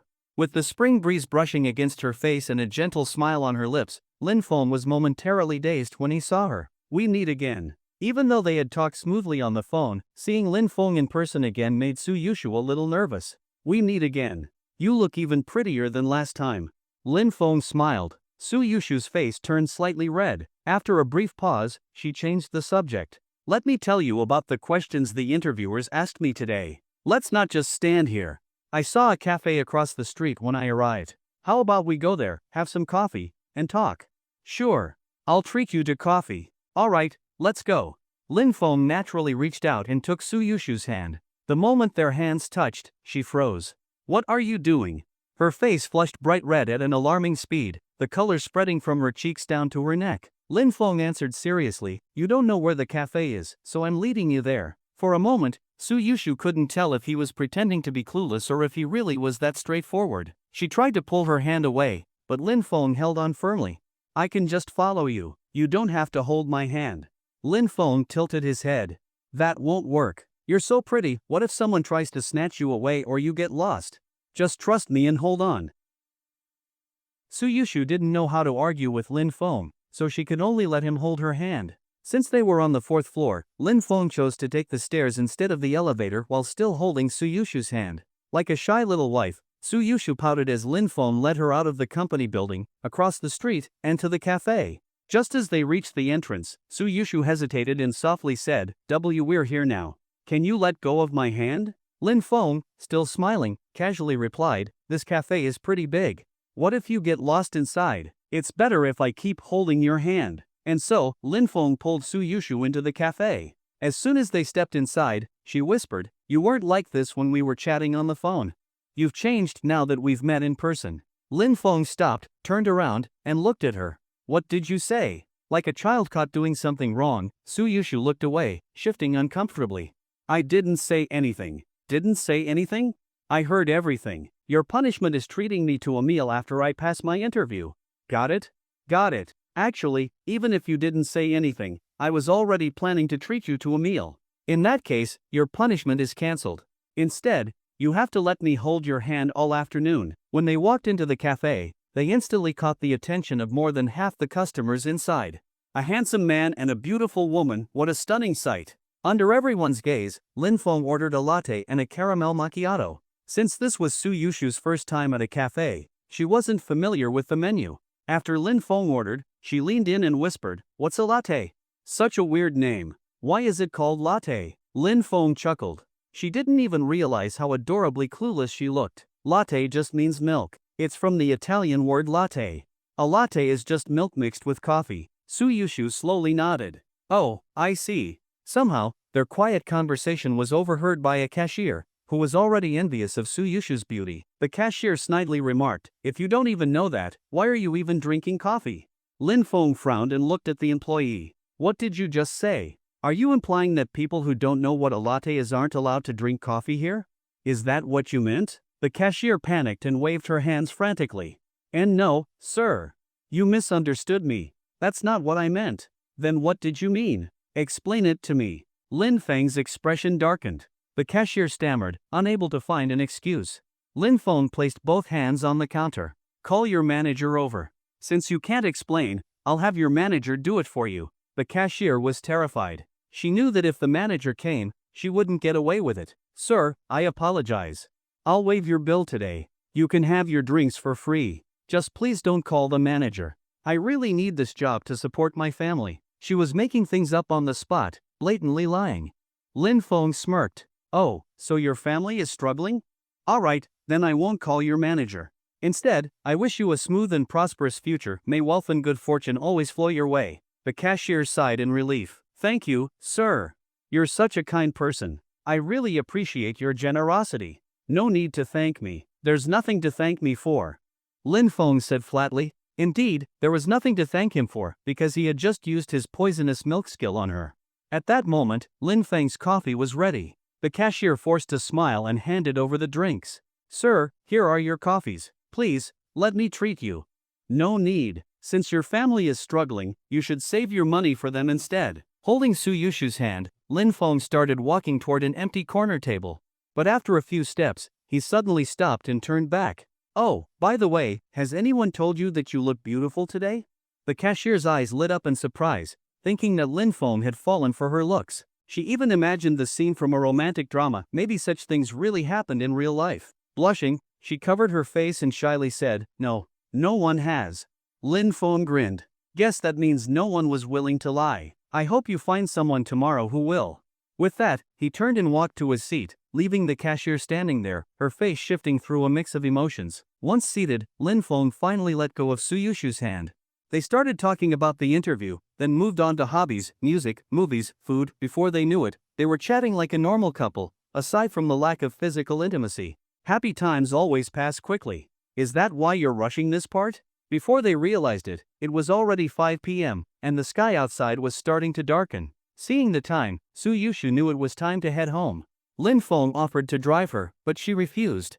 Besides, he quickly realized that driving a Pagani while pretending to be an ordinary employee didn't quite add up. In front of Suyushu, Lin Feng had built the image of a kid from a regular family who had recently made some quick money from a business deal with friends, just a few million, nothing too crazy. That was also why he had helped her pay for the surgery. But an ordinary kid driving a Pagani? Yeah, that wouldn't look right. After watching Suyushu board a bus, Lin Feng was about to return to the company when his system suddenly chimed. Ding! Zhang Lei and his first love have met. Would the host like to watch their reunion? Lin Feng was stunned. How do I watch? Do I have to fly over there? No. The system can open a god's eye perspective for you. Consider it a special perk. Nice. Open it. As soon as he finished speaking, a glowing screen the size of a TV appeared in front of him. On the screen, Zhang Lei and his first love, Zhang Yu, were shown. Zhang Yu stood at the entrance of an old apartment complex. Zhang Lei got out of a car and slowly walked toward her. When he was just 3 or 4 meters away, he stopped. Zhang Lei's eyes were filled with tears, and Zhang Yu's eyes also brimmed with emotion. They had once been 16 or 17 years old, but now, more than 10 years had passed. Both of them were 30. At this moment, all the longing, regret, excitement, and joy in their hearts turned into silent tears. They simply stood there, staring at each other, unable to speak. Only tears streamed down their faces. After watching for a while, Lin Feng took the initiative to ask the system to turn off the god's eye view. Knowing that Zhang Lei had safely reunited with Zhang Yu was enough. Zhang Lei would handle the rest on his own, and Lin Feng didn't want to intrude on their privacy any further. Just as Lin Feng was about to return to the company, he received a message from Lin Miao, saying that they had chosen a house and paid the deposit. The whole family was waiting for him to come over. Lin Feng smacked his forehead. He had almost forgotten that before heading to Huarong Group, he had asked Lin Miao to go house hunting with their parents. He immediately called her back to ask for the name of the residential complex before heading to the underground parking lot to get his car. The complex was called Fonglin Shanshui, one of the top luxury residences in Shizhou. Around 6 p.m., Lin Feng arrived at Fonglin Shanshui. Normally, 6 p.m. was closing time for sales offices, but the lights in Fonglin Shanshui were still bright, and there was no sign of shutting down. As soon as Lin Feng walked in, he spotted Lin Miao and their parents sitting on a couch, accompanied by 3 smiling saleswomen. When Lin Miao saw Lin Feng, she immediately stood up and gave him a big hug. Little brother, you're finally here. We spent the whole afternoon checking out multiple places in different layouts before finally choosing this one. Zhang Yu and Lin Tianya were already used to their children hugging. They're siblings, what's wrong with a hug? The staff here are really nice. They were supposed to be off work by now, but they stayed late just for our purchase. Zhang Yu added. One of the saleswomen smiled and stepped forward. Hello, sir. I'm Li Xiaotong from Fonglin Shanshui's sales office. You can just call me Xiao Li. Would you like to take a look at the house yourself? Her attitude was extremely respectful. After all, in real estate, a buyer is a VIP. Some top-performing agents even went so far as to gift dumplings to clients to show gratitude. In certain high-end complexes, half the residents were former customers of the same sales agent. Lin Feng turned to Lin Miao and his parents. Did you check it out already? Are you satisfied? We're satisfied, but I still think it's a bit expensive. You just started making money. Buying such a costly house feels like too big of a step. Zhang Yu had been shocked when she first heard the price, over 180 million yuan. But Lin Feng didn't care about the price at all. Mom, don't worry about the money. Since you all like the house, I won't bother checking it myself. Let's just pay directly. Li Xiaodong's smile widened. This deal alone would boost her commission by hundreds of thousands. Sir, this house is currently the best in Fonglin Shanshui, priced at 180 million yuan. The lady here has already placed a 10 million deposit. Would you like to pay the full amount now? We do have a special offer. You can stay in the house for 2 weeks after the deposit is paid before settling the rest. Lin Feng waved his hand. No need. It's just a little over 100 million. Let's pay in full now.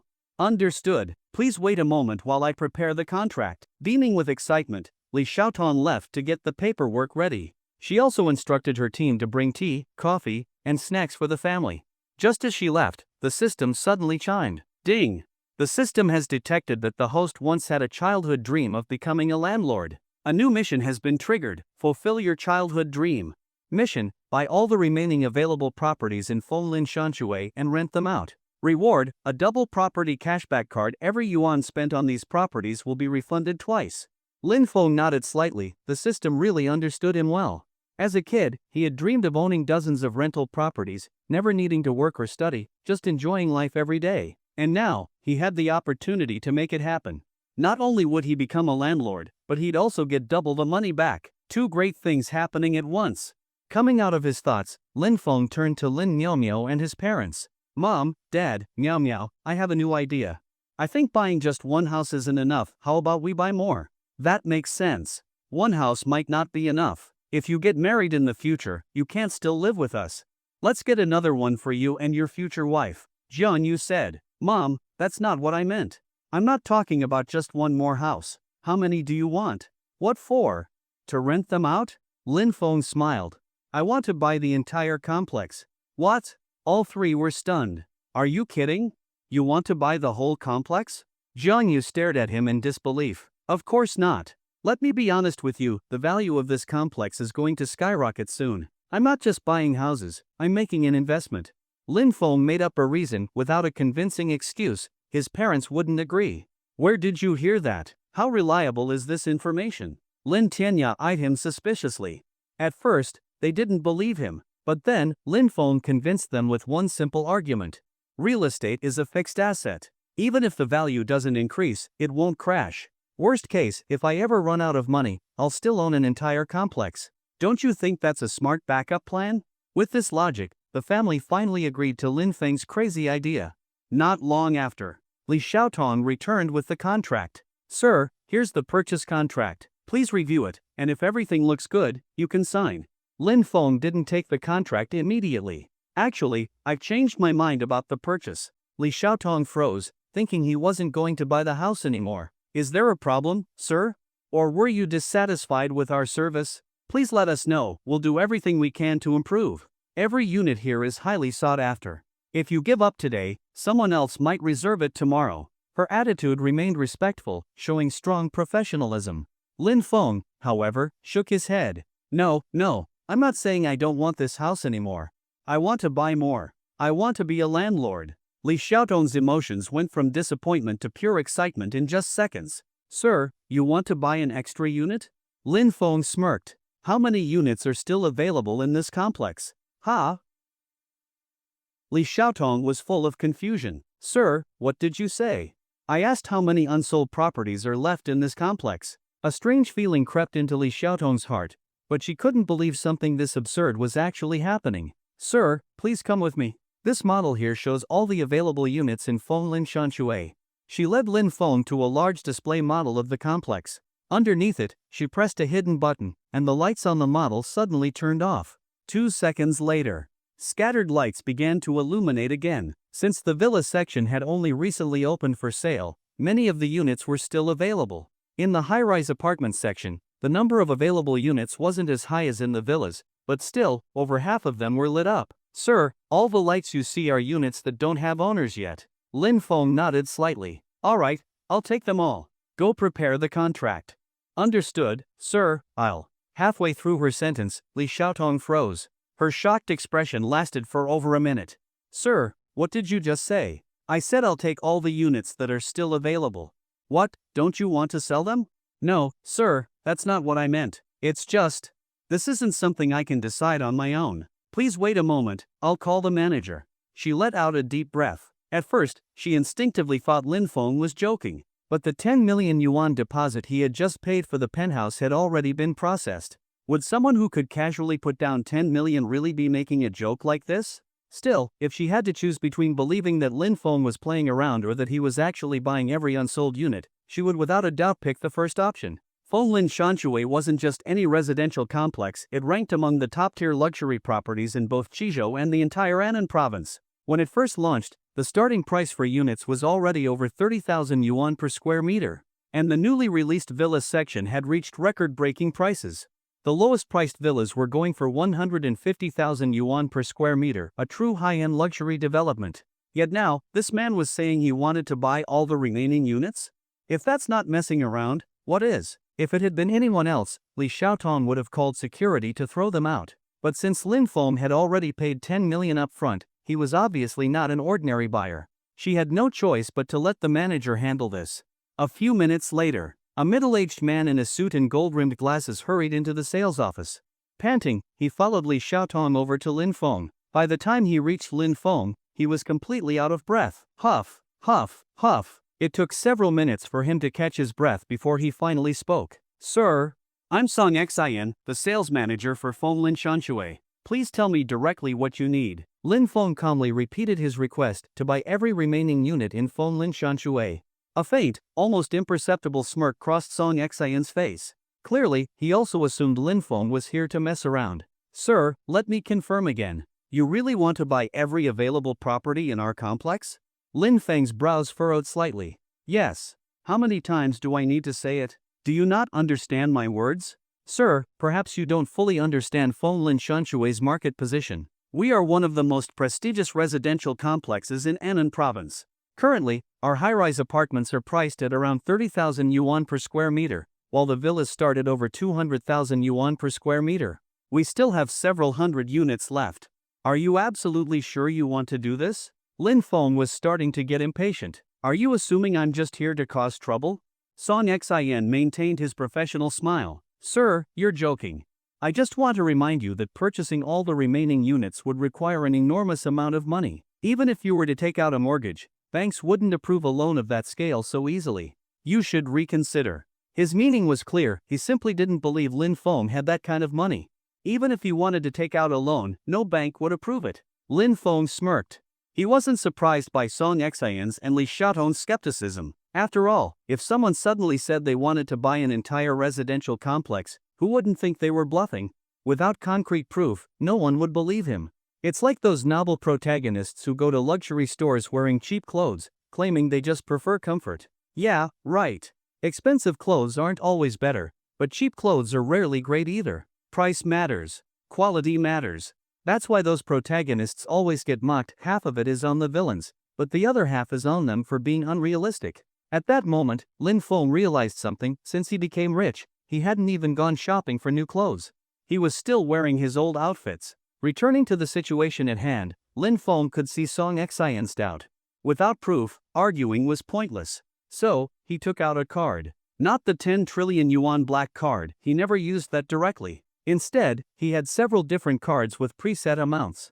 One card with 10 billion yuan, one card with 2 billion yuan, one card with 1 billion yuan, one card with 500 million yuan, each for different occasions.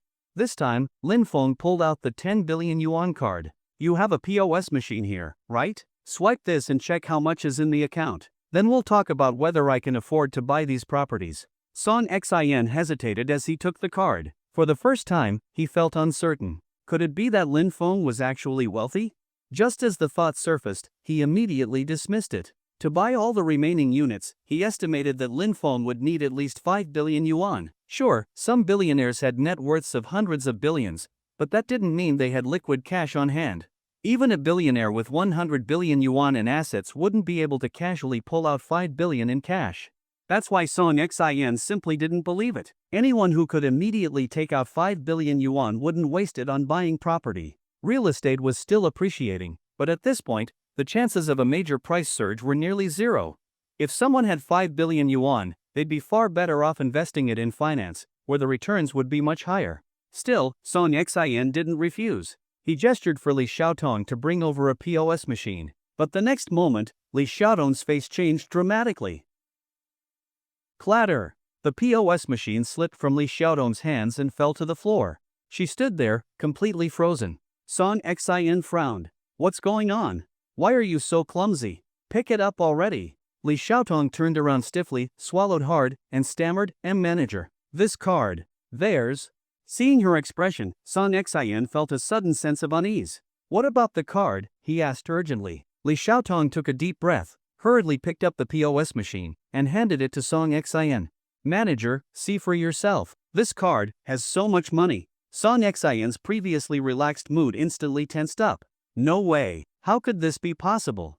Heart pounding, he took the POS machine and looked at the displayed number. Hiss! He nearly choked on his own breath. 1, 10, 100, 1,000, 10,000, 100,000, million, 10 million, 100 million. 10 billion. 10 billion yuan. This card contained a full 10 billion yuan.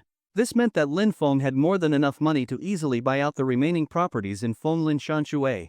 More importantly, someone who could instantly pull out 10 billion in cash flow was no ordinary person. At that moment, Song Xian recalled his own attitude earlier. Even though he hadn't openly mocked Lin Feng, he had never actually believed him. If a person with this kind of wealth wanted to destroy him, his entire career, maybe even his whole life, would be over. Thinking of this, Song Xian's whole body trembled. His back was drenched in sweat, and beads of perspiration appeared on his forehead. Sir, your card. With shaking hands, he returned the card to Lin Feng, then collapsed onto the floor, as if he had already seen his tragic fate unfold before him.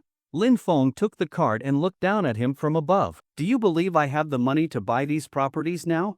I believe you. Song Xian's face was ashen. Then go prepare the contract. I'm running out of patience. The sooner you finish, the sooner you can all go home.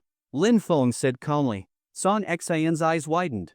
He hadn't expected Lin Feng to simply let him off the hook. Sir, you're not mad that I doubted you earlier?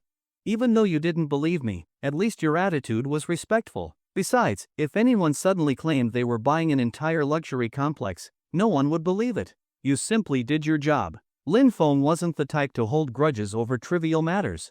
If Song Xian had actually insulted him, Lin Feng would have been angry and wouldn't have let him handle the purchase. But since Song Xian had done nothing offensive, there was no reason to punish him. Song Xian let out a deep sigh of relief and wiped the sweat off his forehead. The sheer emotional roller coaster he had just experienced was insane. Sir, thank you. Truly, thank you. A man like you is destined for great wealth. I'll go prepare the purchase contracts immediately. Just as Song Xian turned to leave, the sales office doors swung open, and two people walked in. Seeing them, Song Xian quickly stepped forward and bowed apologetically. Sirs, I'm sorry, but our property sales are now closed to new customers. Closed to new customers? What? Are you afraid I can't afford it? Is this how you treat potential buyers? The doors are still open, yet you're turning me away. Are you looking down on me? Song Xian hurriedly tried to explain. Sir, you misunderstand, it's actually because. Before he could finish, the man's eyes landed on Lin Feng. Lin Feng? What are you doing here? Then, he turned back to Song Xian. Didn't you just say you weren't accepting customers anymore? Then what about him? He's not a customer? Or is he working here as a salesman? The commotion at the entrance caught Lin Feng's attention. He turned to look at the man, narrowing his eyes slightly. Zhang Haowen? Interesting. A smirk curled at Lin Feng's lips. What a small world. Lin Feng raised a hand, gesturing for Song Xian to step aside, then walked over to the entrance. What, am I not allowed to be here? Zhang Haowen sneered. Lin Feng, do you think you can afford a place here? The cheapest units in this complex are at least 5 million yuan. With the money your parents make, you'd have to beg the heavens for 500 more years to afford a house here. With his head held high, Zhang Haowen looked down at Lin Feng as if he were nothing. Standing next to him was a woman in a light blue short dress, her face caked with a thick layer of makeup. Lin Feng recognized her immediately, Chang Wanwan. Just like Zhang Haowen, she was one of Lin Feng's high school classmates. Back then, Chang Wanwan had confessed to Lin Feng, but he had rejected her. Out of embarrassment and anger, she got together with Zhang Haowen simply because he was a well-known school bully. Her plan? Have Zhang Haowen teach Lin Feng a lesson. However, fate had other ideas. Zhang Haowen had been just a low-level punk under Feng Zhan, one of the biggest troublemakers at their school. And Feng Zhan? He was one of Lin Feng's closest friends. Since middle school, Feng Zhan and Lin Feng had been practically inseparable. So, when Chang Wanwan and Zhang Haowen came looking for trouble, they ended up humiliating themselves instead. From that day on, Zhang Haowen was completely invisible to Lin Feng. After high school, rumors spread that Zhang Haowen's family got incredibly lucky. Their house had been demolished for redevelopment, and they received multiple properties and a few million yuan in compensation. Yet, even after getting rich, Zhang Haowen hadn't dumped Chang Wanwan. Surprising. At least he was loyal. Lin Feng stood in front of Zhang Haowen and smiled faintly. So, sounds like you're planning to buy a house here? Zhang Haowen sneered. That's right. I came here today to buy a house. Lin Feng, did you think knowing a few gangsters in high school made you a big shot? Now that we're out in the real world, you're nothing. Back in school, you acted all high and mighty, but now that we've graduated, all those so-called connections of yours are worthless. In society, money is the only thing that matters. I have money. You don't. That means you're beneath me.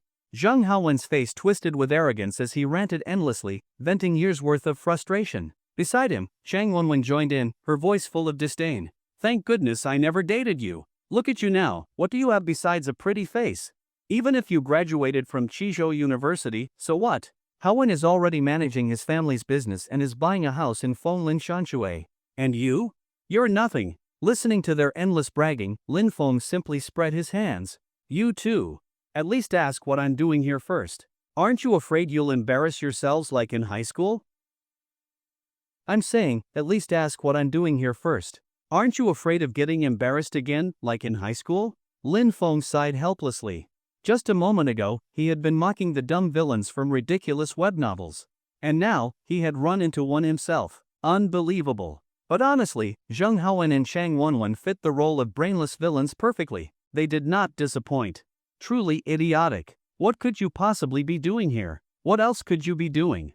Chang Wenwen sneered, covering her mouth as she laughed arrogantly. You obviously can't afford a place here, so you're probably just working as a salesperson. Ha ha ha. Lin Feng gestured toward Song Xin.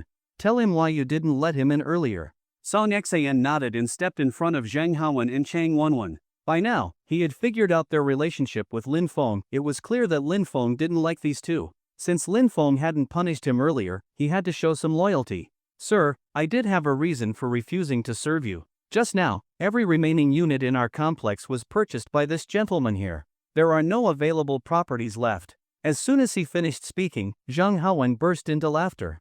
Are you trying to fool an idiot? He bought every unsold unit? Do you even believe yourself? What, did you guys have just one unit left, and he bought it? Is that what you mean by buying everything? Ha ha ha ha. Zhang Haowen refused to believe it. He was convinced that his own version of reality was correct. Song Xin replied calmly, of course not. There were nearly 200 large apartments left in the high-rise section and over 100 villas still available. All of them now belong to this gentleman. If you don't believe me, that's your problem. Asterisk asterisk. Zhang Haowen narrowed his eyes and glanced between Lin Feng and Song Xin before smirking. Oh, I see what's going on, Lin Feng. You really went all out just to act superior in front of me, huh? You actually got people to put on a show for you? Well, bad luck for you, I'm about to expose your little game. Zhang Haowen pulled out his phone. This complex belongs to Feiyang Group, right? My dad happens to know one of their top executives. You guys dare put on an act in front of me? You should have thought about the consequences first. With a cold snort, he dialed a number. Meanwhile, Lin Miaomiao and Lin Feng's parents walked up to him. What's going on? Lin Miaomiao asked with concern. Lin Feng waved dismissively. Nothing much. Just a fool who'll embarrass himself in a few minutes. On the other end of the call, Zhang Haowen was enthusiastically addressing someone as President Liu. After a few minutes of casual small talk, he finally got to the point. President Liu, I was thinking of buying a unit here at Fonglin Shanshui. Since my dad and you have a good relationship, I was hoping to get an internal discount. Of course. If you want to buy, I'll get you the best possible deal. That's great, but there's a little issue. I'm at the sales office right now, and it seems the manager doesn't really want to serve me. They're saying every single unsold unit has been bought by one person. Is that true? What? Who the hell told you that? What, did this guy buy the whole world too? If I remember correctly, the sales manager there is Song Xin, right? Pass him the phone. I need to have a word with him. With a smug smile, Zhang Haowen turned to Song Xin. You're Song Xin, right? Here. President Liu wants to talk to you. Song Xin, completely unfazed, took the phone.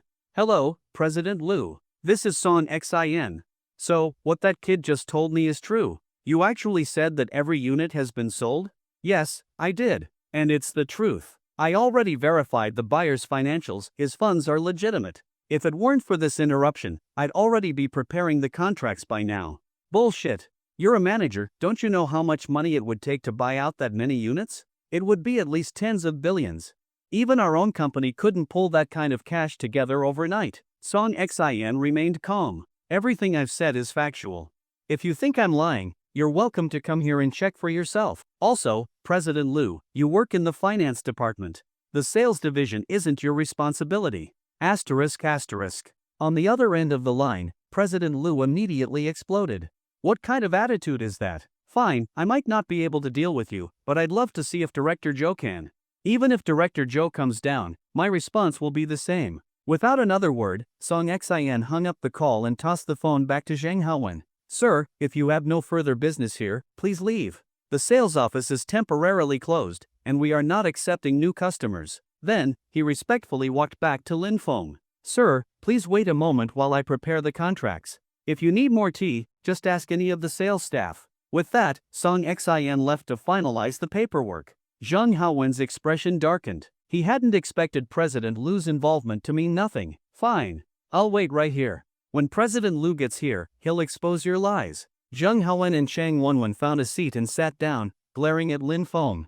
But Lin Feng couldn't care less. He simply went back to the couch and made a call. The moment the call connected, a playful, slightly pouty voice answered. Bad Chairman Lin. So you still remember to call me? Lin Feng broke into a cold sweat. Thank God he hadn't put the call on speaker, he would have died of embarrassment. Clearing his throat, he said, I'm out right now. Help me look up which company owns Phone Lin Shanshui, then notify them that I'm currently at their sales office. He quickly explained everything to Lu Xin. On the other end, her face flushed slightly. It was rare for Lin Feng to sound this serious on the phone. It must mean he couldn't talk freely. Had someone else overheard her just now? Chairman Lin, I'll handle it right away. Oh, by the way, I have some business matters to discuss with you. Will you be free tonight? Lu Xin asked in a softer voice.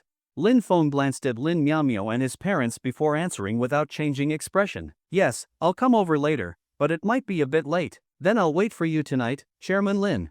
Lu Xin giggled and hung up. Feeling cheerful, she left her office and ran into a Jiao in the hallway. Jiao curiously leaned in. Xin Jia, why do you look so happy? Lu Xin lifted her chin smugly. Humph, you wouldn't understand, single dog. Jiao looked at Lu Xin leaving with a resentful expression, then pouted and said, only the weak call themselves single dogs.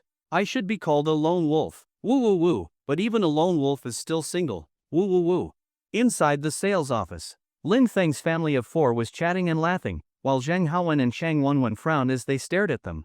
Brother One, why are they still so relaxed? Aren't they afraid that President Lu will come and expose them directly? Chang Wenwen asked in confusion. They're just forcing themselves to keep up the act. Since they've already started pretending, they have to see it through, even if it means crying on the inside. He's probably already thinking about begging us to let them go. Zhang Haowen remained confident. While waiting, Lin Feng received another call from Lu Xin. After looking into it, he found out that Phone Lin Shanshui belonged to Feiyang Group. Moreover, after Zhang Lei learned about this and combined it with what Lin Feng had said about President Lu from the finance department, he discovered something interesting. People from Feiyang Group, along with Lu Xin, were also heading to the sales office. About an hour later, Song Xin reappeared, holding a contract in his hand. Sir, the contract is ready. Can we sign it now?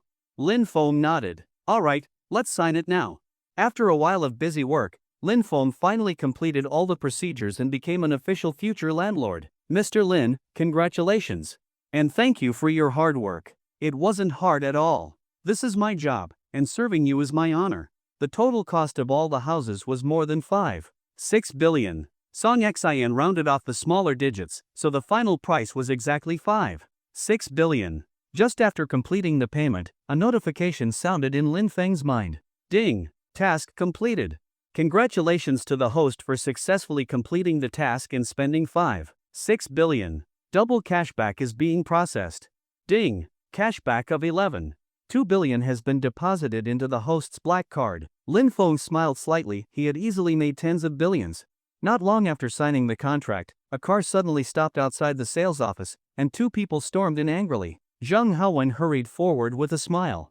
Uncle Lu, you're here. Lu Ha, along with a thin man beside him, walked up to Zhang Haowen. Where's Song Xin? How dare he talk to me like that on the phone? Is he looking for trouble? Song Xin slowly approached Lu Ha, but instead of acknowledging him, he walked straight past him and greeted the thin middle-aged man behind him. Hello, President Zhou. Song Xin's actions made Lu Ha even angrier. Old Zhou, look at your subordinates. Is this how they treat their superiors? He was rude to me on the phone and even hung up on me. Now he won't even acknowledge me. Song Xin, you don't need to come to work tomorrow. Zhou Rui's expression was unreadable. Song Xin, what exactly happened? President Liu just told me that you were driving customers away and that all the houses were taken? President Zhou, I did not drive customers away. Before this gentleman came in, I had already made a deal with Mr. Lin Feng over there. He wanted to buy all the remaining houses in Fenglin Shanxue. Just now, we finished signing the contract. Song Xian handed the freshly signed contract to Zhou Rui, but before he could take it, Lu Ha snatched it away. Nonsense. I don't know what kind of madness you're suffering from. If he really bought all the remaining houses, I'll eat all the poop in every toilet in Shizhou. As he spoke, Lu Ha tore the contract to pieces and threw the fragments into the air like falling snow. In an instant, the entire sales office fell silent, and it seemed like everyone could hear each other's heartbeats. Only Lu He's heavy breathing broke the stillness. Song Xian stared wide-eyed at the scattered pieces on the ground, looking at Lu Ha in disbelief. You, what do you mean you? Are you trying to fool people with a pile of scrap paper, calling it a contract? Didn't you hear what I said? Starting tomorrow, you don't need to come to work anymore. You're fired. Song Xian took a deep breath. I don't know whether I'll be fired or not, but you're in big trouble. At that moment, a dozen cars suddenly arrived outside, neatly parking at the entrance of the sales office. Although they weren't luxury sports cars, they were all black Audi A8s uniform company vehicles. Moments later, dozens of people stepped out of the cars and strode in aggressively. As soon as they entered, Lu Ha felt an overwhelming sense of pressure. Lu Ha didn't recognize the few people leading the group, but he knew every single one of the ones behind them. Feiyang Real Estate Group Chairman Wang Lin, Feiyang Real Estate Group General Manager Hua Haiying, Feiyang Real Estate Group Deputy General Manager Feng Fei, Feiyang Group Chief Financial Officer Guiying Jie, and several major shareholders of Feiyang Real Estate Group. They all came. Lu Ha exchanged glances with Zhou Rui. This lineup, do you know what's happening? A bad feeling surfaced in Zhou Rui's heart. Could they be here for us? For us? No way. We didn't do anything. But as soon as Lu Ha said this, he suddenly looked at the scattered paper pieces on the ground, and a terrifying thought crossed his mind. No way. Could it be this bad? Zhang Haowen was also shocked by the sudden turn of events. However, he only recognized Lu Ha from Feiyang Group and didn't know anyone else. So although he was startled at first, he quickly regained his composure and boldly stepped forward. Who are you people? Who are you looking for? But the large group completely ignored Zhang Haowen. The bodyguards and sunglasses pushed him aside as Lu Xian and Deputy General Manager Han Jun directly walked up to Lin Feng. Director Lin, after Feiyang Group heard about the situation we reported, all the shareholders and executives voluntarily came to deal with the internal company issues. Lu Xian was dressed in a dark gray business suit with a white shirt underneath. She wore a knee-length black skirt that fit her perfectly, accentuating her graceful curves. At that moment, she exuded a powerful aura. Shortly after Lu Xian and her team arrived in front of Lin Feng, the furious Zhang Haowen, who had been pushed aside earlier, came back again, his face filled with anger. You dare push me? Do you know who I am? I was just wondering who all these people were, and it turns out, Lin Feng, that they're your reinforcements. Don't think that just because you have more people, I'll be afraid of you. Smack! Before Zhang Haowen could finish speaking, a slap cut him off. Shut up! Do you want me to live a shorter life? The one who hit him was Lu Ha. After slapping Zhang Haowen, Lu Ha slowly walked to the front of the crowd and suddenly dropped to his knees with a thud. From the way Lu Xian spoke to Lin Feng just now, he knew he had kicked an iron plate. Neither Lu Xian nor Lin Feng said anything. Instead, Feiyang Group's chairman, Wang Lin, stepped in front of Lu Ha. Smack, smack, smack. 3 slaps left Lu Ha dazed and dizzy, but he didn't dare resist. Do you even realize who you've offended? Chairman Lin of Huarong Group. Chairman Lin coming to buy property from us was giving us face. What exactly were you trying to do? Lu Ha opened his mouth, but no words came out. And if it weren't for Huarong Group informing us, I wouldn't have even known that you've been betraying the company and embezzling so much money. Wang Lin's words struck Lu Ha like a thunderclap. Even when he realized he had offended the chairman of Huarong Group, his reaction wasn't this intense. If offending Lin Feng meant being fired and blacklisted from companies in Qizhou and even all of Annan province, he could still go to another province or even overseas. Over the years, he had secretly saved up a lot of money. But what Wang Lin just said completely shattered him. Embezzlement. He had thought he covered his tracks perfectly, but now Wang Lin had exposed him right on the spot. Chairman Wang. I don't know what you're talking about. Lu Ha stammered. You still won't admit it? Fine, I'll make you understand. Manager Hua, bring the account records and evidence so he can see for himself. Feiyang Group's general manager, Hua Haiying, pulled out a thick stack of documents and threw them in front of Luha. "Take a look for yourself. You've got some real nerve." Luha panicked, scrambling through the documents. The more he read, the more his heart pounded. The more he saw, the colder he felt. In the end, he lost control, tearing all the documents into shreds. "Impossible. This is absolutely impossible. No way." Wang Lin and Hua Haiying looked down at him from above. "Good thing Huarong Group alerted us. Otherwise, we would never have known that the head of our finance department was the biggest parasite in the company. I was wondering why our company's profits were growing so slowly these past years. Turns out, you were extorting money, creating fake positions, and siphoning off assets. Altogether, it must be several billion, right? That's enough to keep you in prison until you're past 60. Lui's face turned deathly pale. Then, as if suddenly realizing something, he used all his strength to crawl toward Zheng Haowen. "It was him. They were the ones who pushed me into this. His family pulled me into this mess in the first place, it's all them." Lin Feng smirked and glanced at Lu Xin. "So, this has something to do with Zheng Haowen too?" Lu Xin nodded slightly. "Yes. According to our investigation, Lu Ha started embezzling Fei Yang Group's assets in partnership with a man named Zheng Yanha. That man is none other than Zheng Haowen's father." Lin Feng chuckled. "Oh, so that's how these two families are connected? Birds of a feather flock together, huh? And this Zheng Yanha you mentioned, he's going to jail too, right?" "Yes. In fact, Zheng Yanha's crimes are even more serious than Lu He's. His sentence will likely be even heavier." Hearing this, Zheng Haowen was completely dumbfounded. "No, that's impossible. My dad wouldn't get into trouble." "If you don't believe me, you can call and confirm it yourself," Lin Feng said with a smirk. "But you'd better hurry, police are probably already on their way to pick him up." Zheng Haowen fumbled for his phone with trembling hands, hurriedly dialing his father's number while muttering to himself, "No. No way. Impossible. Impossible." The phone rang for a long time before someone finally picked up. But the voice on the other end wasn't Zheng Yanha's. "This is Wei Yu, deputy captain of the Qizhou Public Security Bureau.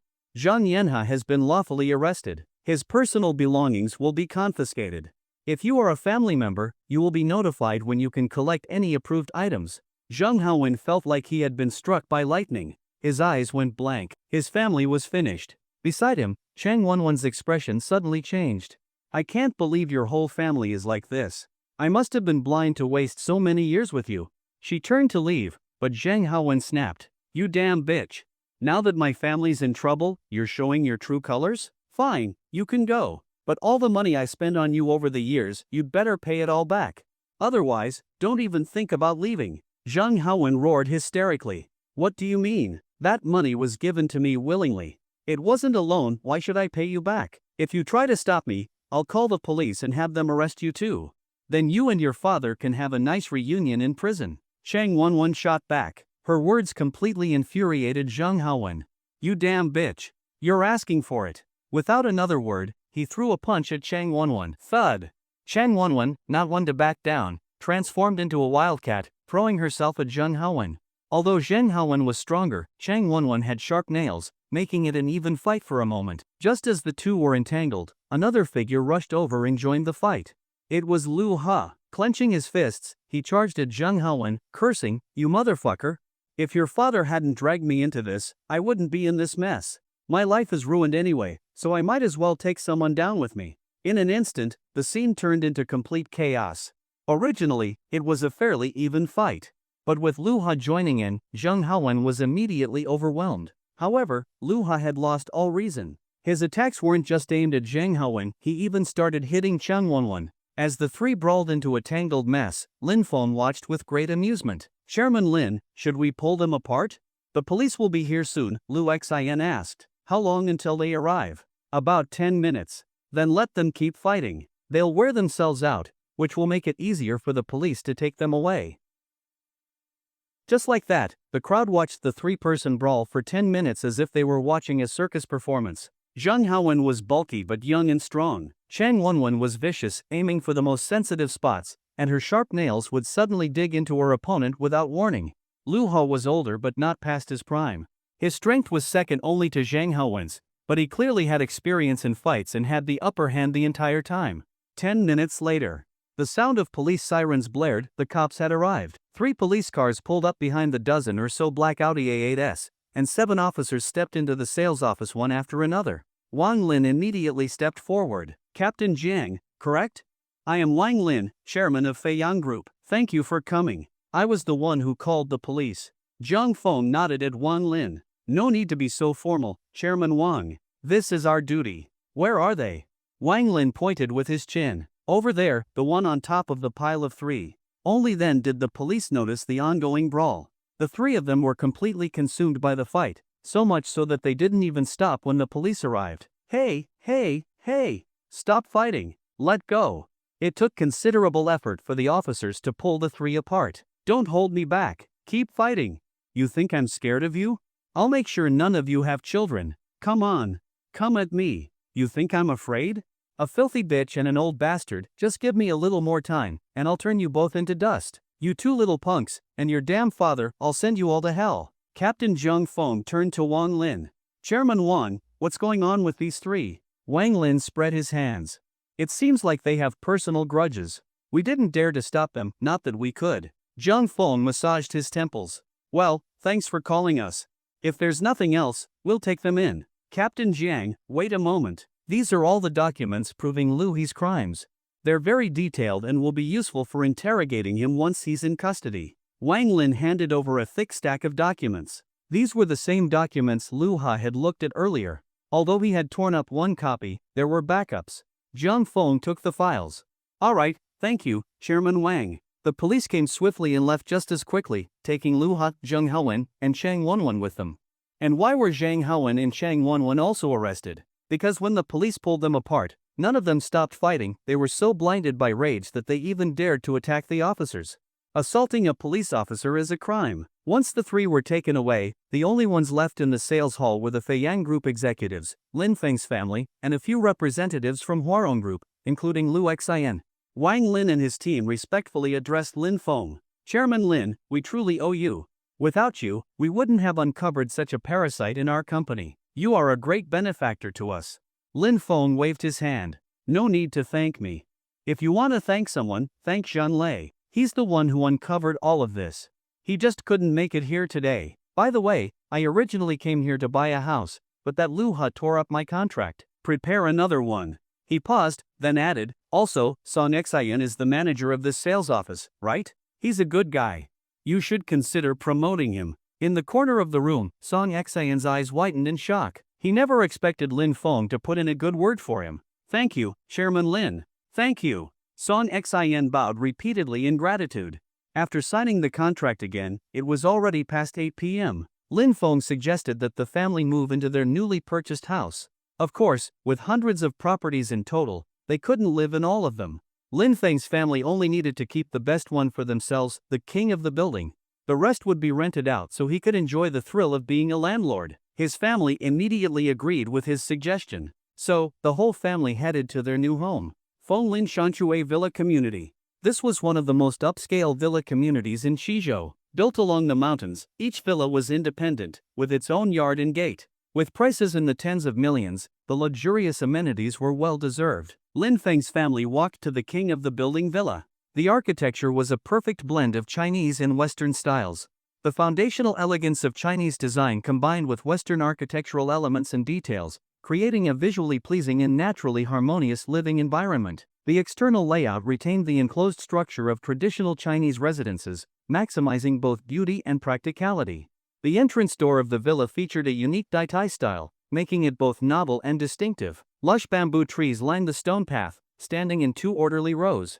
At the top, the green leaves curved toward each other, forming a natural archway that shielded the path from the scorching late summer sun. No matter where one walked in the villa community, it was impossible to see more than 10 meters ahead, as the towering bamboo forest veiled the entire estate in mystery.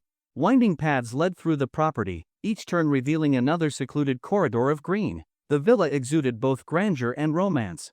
Its tall foyer, grand entrance, circular arch windows, and stone-built corners highlighted its noble elegance. The white stucco walls, combined with light red roof tiles, continuous archways, and spacious corridors, brought a sense of refined charm. Inside, the living room's large floor-to-ceiling windows created a bright and open atmosphere. The porch and entrance hall extended north to south, with low windows in the living room and bedrooms and hexagonal bay windows for panoramic views. The dining room connected seamlessly with the indoors and outdoors, merging natural beauty with interior comfort. As they stepped through the front door, a long corridor stretched ahead. On both sides of the path, a variety of fresh flowers and lush greenery filled the air with a rich, refreshing fragrance. After being used to the city air, coming here for a breath of fresh air felt refreshing. As Lin Feng walked through, he took several deep breaths. Turning past the corridor was the entrance to the house. The door was a 50-50 split, meaning both panels could open wide, allowing ample space, no worries about moving in large furniture. First impression of the interior. The moment Lin Feng stepped inside, the first thing he saw was a jade screen partition, elegant yet exuding an air of luxury. Arriving at the living room, his first thought was huge. Just like him. The living room alone felt as big as his entire previous home. Despite its size, the room didn't feel empty. A sofa set was placed near the entrance, accompanied by a tea table. On the east side, there was a TV wall. When not in use, the TV remained hidden. With the press of a button, it would slowly rise into view. Beyond the typical TV and sofa setup, the room was adorned with decorative ornaments and potted plants. The south-facing window was designed as a full floor-to-ceiling glass wall, offering a direct view of the swimming pool. In summer, Lin Feng could simply take a few steps and dive in any time he wanted. The dining and kitchen area. Separated from the living room by a wall was the dining and kitchen space. There were 2 dining tables in the house.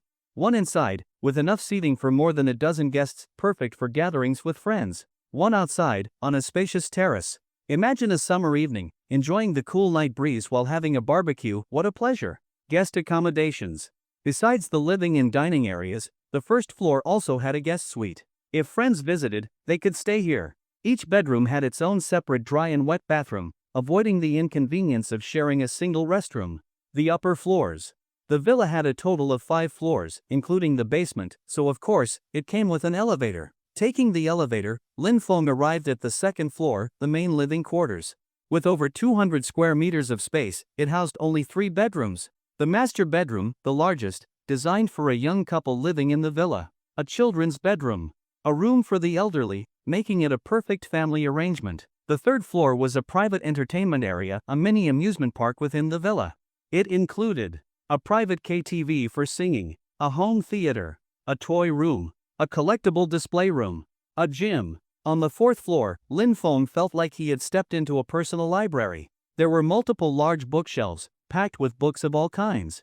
A reading table and chairs were also provided, perfect for anyone who loved reading. Unfortunately, Lin Feng wasn't much of a bookworm. And if you asked what Lin Feng liked, sorry, I like Neko. The basement.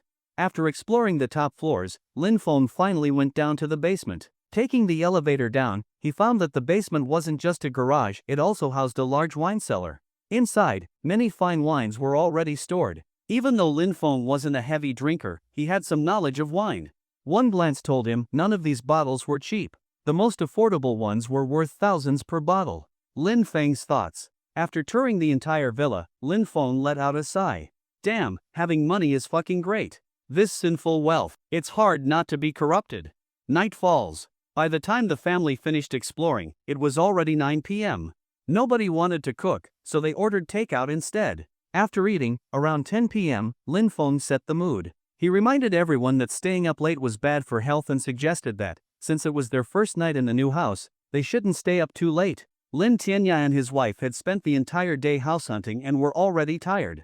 Seeing no reason to argue, they agreed and went to their bedrooms on the 2nd floor. Of course, Lin Feng had a different reason for urging his parents to sleep early. He needed to visit Huarong Group. Lu Xin had company matters that required his attention.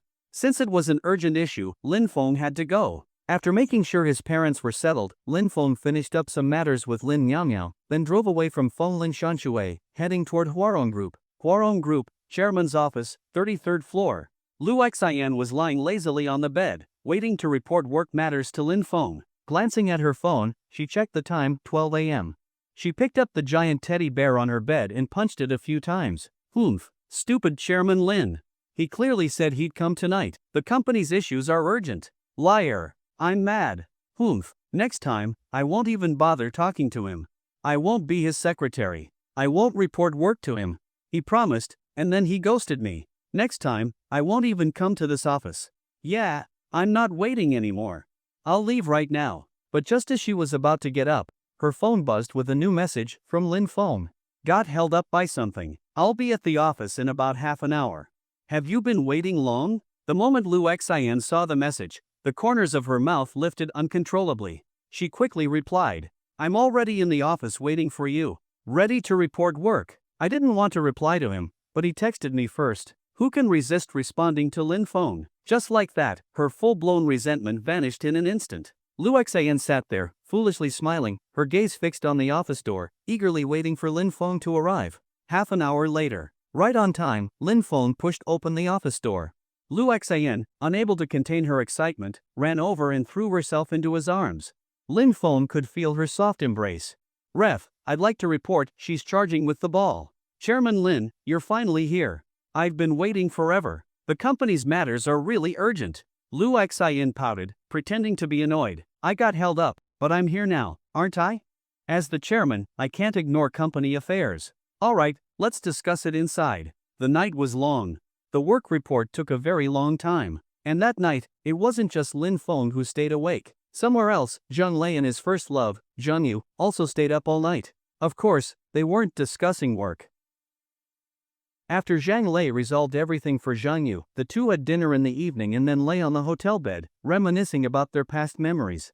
The first time they spoke was in class. Zhang Yu had asked Zhang Lei a question, but later, she admitted that while Zhang Lei was explaining the problem, she wasn't listening at all. The whole time, she was just looking at him. The first time their relationship deepened was when they became deskmates. Later, Zhang Lei told Zhang Yu that he had actually requested the teacher to be assigned as her deskmate. Their first time holding hands happened before they even started dating.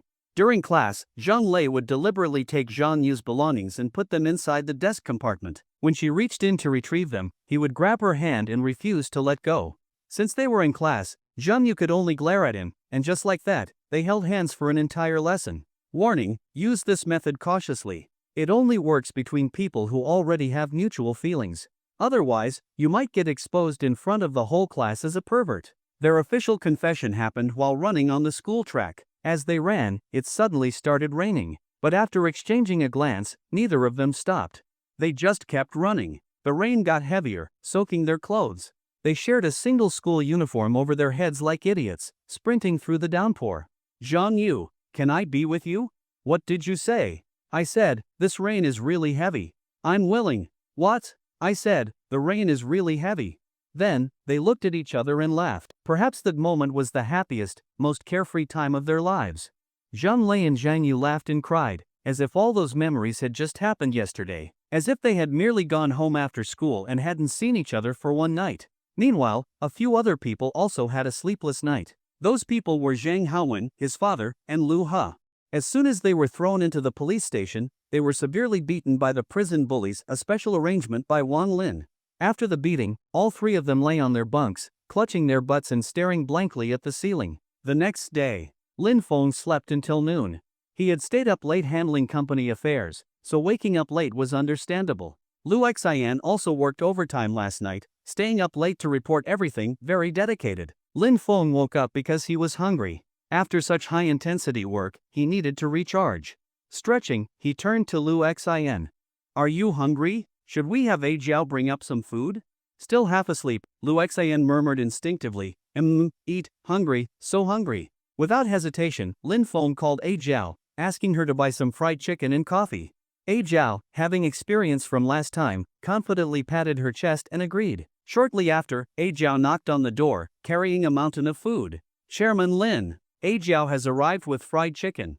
Am I amazing or what? She lifted her chin proudly, expecting praise. Lin Feng raised an eyebrow. Amazing? Of course.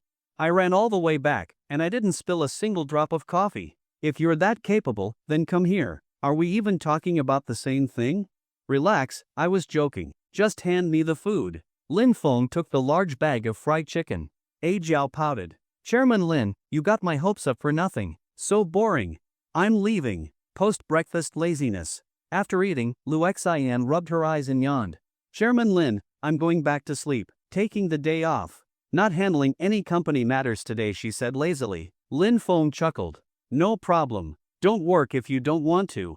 I approve your leave. After Lu Xian went back to sleep, Lin Feng called A Jiao to take care of her, then left the office. Checking his phone, which had been on silent mode all night, Lin Feng saw a barrage of missed calls and texts from Suyushu. 8 missed calls. Over a dozen messages. Lin Feng slapped his forehead. Damn it! Yesterday, he had promised Suyushu that he would come to Huarong Group for an interview today. And now? It was already 1 p.m. Walking back and forth in the hallway, Lin Feng tried to think of a good excuse to explain why he hadn't answered her calls. But after thinking for a long time, he couldn't come up with a decent excuse. I haven't done today's daily sign-in yet. Maybe I'll get something useful that can help fix this. Just as he said that, he suddenly paused. Wait a minute. He had bad luck with self-predictions. Spit, spit, spit. Gotta rephrase that. I hope today's reward is useless and has nothing to do with fixing my 5-hour delay in replying to Suyushu. After mentally preparing himself, Lin Feng activated the system. Sign in. Ding. Congratulations, host. You have successfully signed in and received 100 million Douyin coins. The coins have been deposited into your Douyin account. You can use them freely. System. Explain yourself. Why did my reverse jinx still fail? Because the system doesn't have reality-altering rewards. Reversing reality is unrealistic. Also, the host has had it too easy lately. It's time for you to experience some setbacks. However, here's a suggestion. Tell her you stayed up all night preparing for the interview, then your phone ran out of battery and turned off. She cares about you, so she won't be too mad. Lin Feng smirked. Oh, the system actually gave me useful advice? Alright, here's your reward, a virtual slap. System? Why are you quiet? System? System? Why aren't you responding? After yelling for a while with no reply, Lin Feng gave up and exited the system space. Maybe the system's method will work. I can't delay any longer, I'll go with that plan. Lin Feng dialed Suyushu's number. She picked up instantly. Did you oversleep again? Today is your interview day. Suyushu's tone was urgent, but instead of anger, it carried concern. Lin Feng softly explained, I was preparing for the interview this morning, so I turned off my phone. I just turned it back on now. Sorry for making you worry. Suyushu let out a sigh of relief. That's good. I was afraid you'd miss the interview. What time is it scheduled for? Lin Feng's eyes flickered. 3 o'clock. I'm heading to the company now. You're already at work today, right? Yes, today is my first official workday. I originally applied for a finance position, but when I came in today, they told me there was a last-minute job change. The company just created a new secretary department, so I was reassigned there. Lin Feng was momentarily stunned. A secretary department? Looks like Lu Xian was thoughtful. Seems like last night wasn't a waste of effort in spoiling her. I also applied for a finance job. Based on what you said, we might end up in the same department. No way. I don't want to be in the same department as you. Last time we had coffee, you deliberately held my hand. Humph. Lin Feng froze. Wait. Did Suyushu just act coy with him? That meant she no longer saw Lin Feng as an outsider. Their relationship had just taken a step forward. Don't worry, even if we're in different departments, I'll come find you every day. You won't escape my grasp. Yesterday, I lacked experience. But after I went home, I looked it up online. Next time you try to hold my hand, I'll bite you. Lin Feng's heart stirred. Bite me? Isn't that a bit too fast? We haven't even made things official yet. What are you saying? Why do I feel like we're not on the same page? Lin Feng coughed. Ahem, nothing. Suyushu didn't press the issue. Alright, come to the company now. Don't be late for your first interview. Good luck. With your encouragement, I'm sure my interview will go smoothly. Lin Feng smiled and hung up, then headed to Zhang Lei's office. Even though Zhang Lei and Zhang Yu stayed up all night, as a workaholic, Zhang Lei wouldn't leave his post unless it was absolutely necessary. As soon as Lin Feng walked in, Zhang Lei immediately stood up. Chairman Lin, you're here. Is everything settled? All handled. The money that was taken is unlikely to be recovered, so I covered the losses with my own funds. Those people took the money and left. Lin Feng nodded. The money issue is resolved, but what about your personal matter? You and her, how's it going? Zhang Lei smiled. We're together. Lin Feng patted him on the shoulder. Not bad. By the way, how much is your annual salary now? 20 million a year. Plus, I have 0.45% of the company's shares, so I get dividends. If I count my annual salary, year-end bonus, additional bonuses, and dividends, I make close to 100 million a year. Why do you ask, Chairman Lin? Zhang Lei was puzzled. Lin Feng nodded slightly. I was thinking about giving you a raise, but since you're making quite a lot, I'll just give you verbal encouragement instead. I don't care much about money. My philosophy is that as long as I have enough to use, the extra doesn't really matter. Zhang Lei wasn't lying. His simple clothing reflected his attitude. He didn't wear luxury watches, belts, or drive expensive cars. It wasn't that he couldn't afford them, he just had no interest. You could think that way before, but from now on, your life includes another person. Money may not be everything, but having enough money can solve 999% of life's problems. If you and her get married, I assume you don't have a house yet, right? You can't get married and live in an old house. I recently bought some properties. I'll gift you a villa in Fenglin Shanshui. Just go there and pick one you like. Since you're offering, Chairman Lin, I won't be polite. Oh, by the way, you never looked at this. It's the information you asked me to investigate on Lu Shua. Lin Feng smacked his forehead. Damn, he had completely forgotten. Ever since he first got the system, he had wanted to look into Lu Shua's background. But with all the distractions, he had never gotten around to it. Honestly, his attitude toward Lu Shua had changed over the past few days. At first, when he activated the system, he was determined to take revenge. But now, thinking about it, it didn't seem as important anymore. Still, since Zhang Lei had already investigated it, he might as well take a look. Whether or not to seek revenge would depend on his mood. Where's the file? Let me see. Zhang Lei returned to his computer and pulled up a document. Chairman Lin, take a look. Lin Feng scanned the file. Lu Shua's current situation. Lu Shua was just drifting through life now. Back then, with his poor grades, he barely made it into a vocational college. However, his father used connections to get him into a second-tier university with a guaranteed postgrad program. But Lu Shua rejected the opportunity, saying it was too boring. According to the report, another reason he didn't go was that his reputation at university was too terrible. Lu Shua had 5 known cases of getting girls pregnant, countless instances of brawls and fights. He had reached the point where everyone wanted to beat him up. After graduating, Lu Shua tried starting his own business but failed miserably. He was completely incompetent. Now, he was just wasting time at his father's company. Lin Feng initially felt generous, thinking revenge wasn't necessary. But after reading the report, his generosity disappeared. This piece of trash was getting off too easy. Lin Feng didn't even feel sympathy for the girls Lu Shua had impregnated. They weren't necessarily innocent after all. After his first scandal, many still chose to be with him. Were they really in love? Or were they after money? Lu Shua wanted sex, they wanted money, but when the money wasn't enough, things blew up. What truly made Lin Feng despise Lu Shua was the fact that he had beaten people so badly in university that they ended up in the hospital. This scumbag deserved to be utterly crushed. Just as Lin Feng finished reading, Zhang Lei dropped a bombshell. Chairman Lin, Lu Shua's father, Lu Ping, owns Chenghua Corporation. Their company has a deep partnership with our group. Lin Feng looked at Zhang Lei. They have a deep partnership with our group? Zhang Lei nodded. Chenghua Corporation's main business is large supermarkets. They've opened over 30 branches across the province. Our Huarong group specializes in finance, and when banks refuse to finance certain businesses, those businesses turn to us. In recent years, major internet companies have been entering the physical retail market, which has reduced Chenghua Supermarket's profitability. Their financial situation has deteriorated, and banks are now unwilling to lend them money. Since last year, their only source of funding has been Huarong Group. Lin Feng raised an eyebrow. The banks won't even finance them, but our group is? Aren't we afraid of losing money? Chairman Lin, you're overthinking.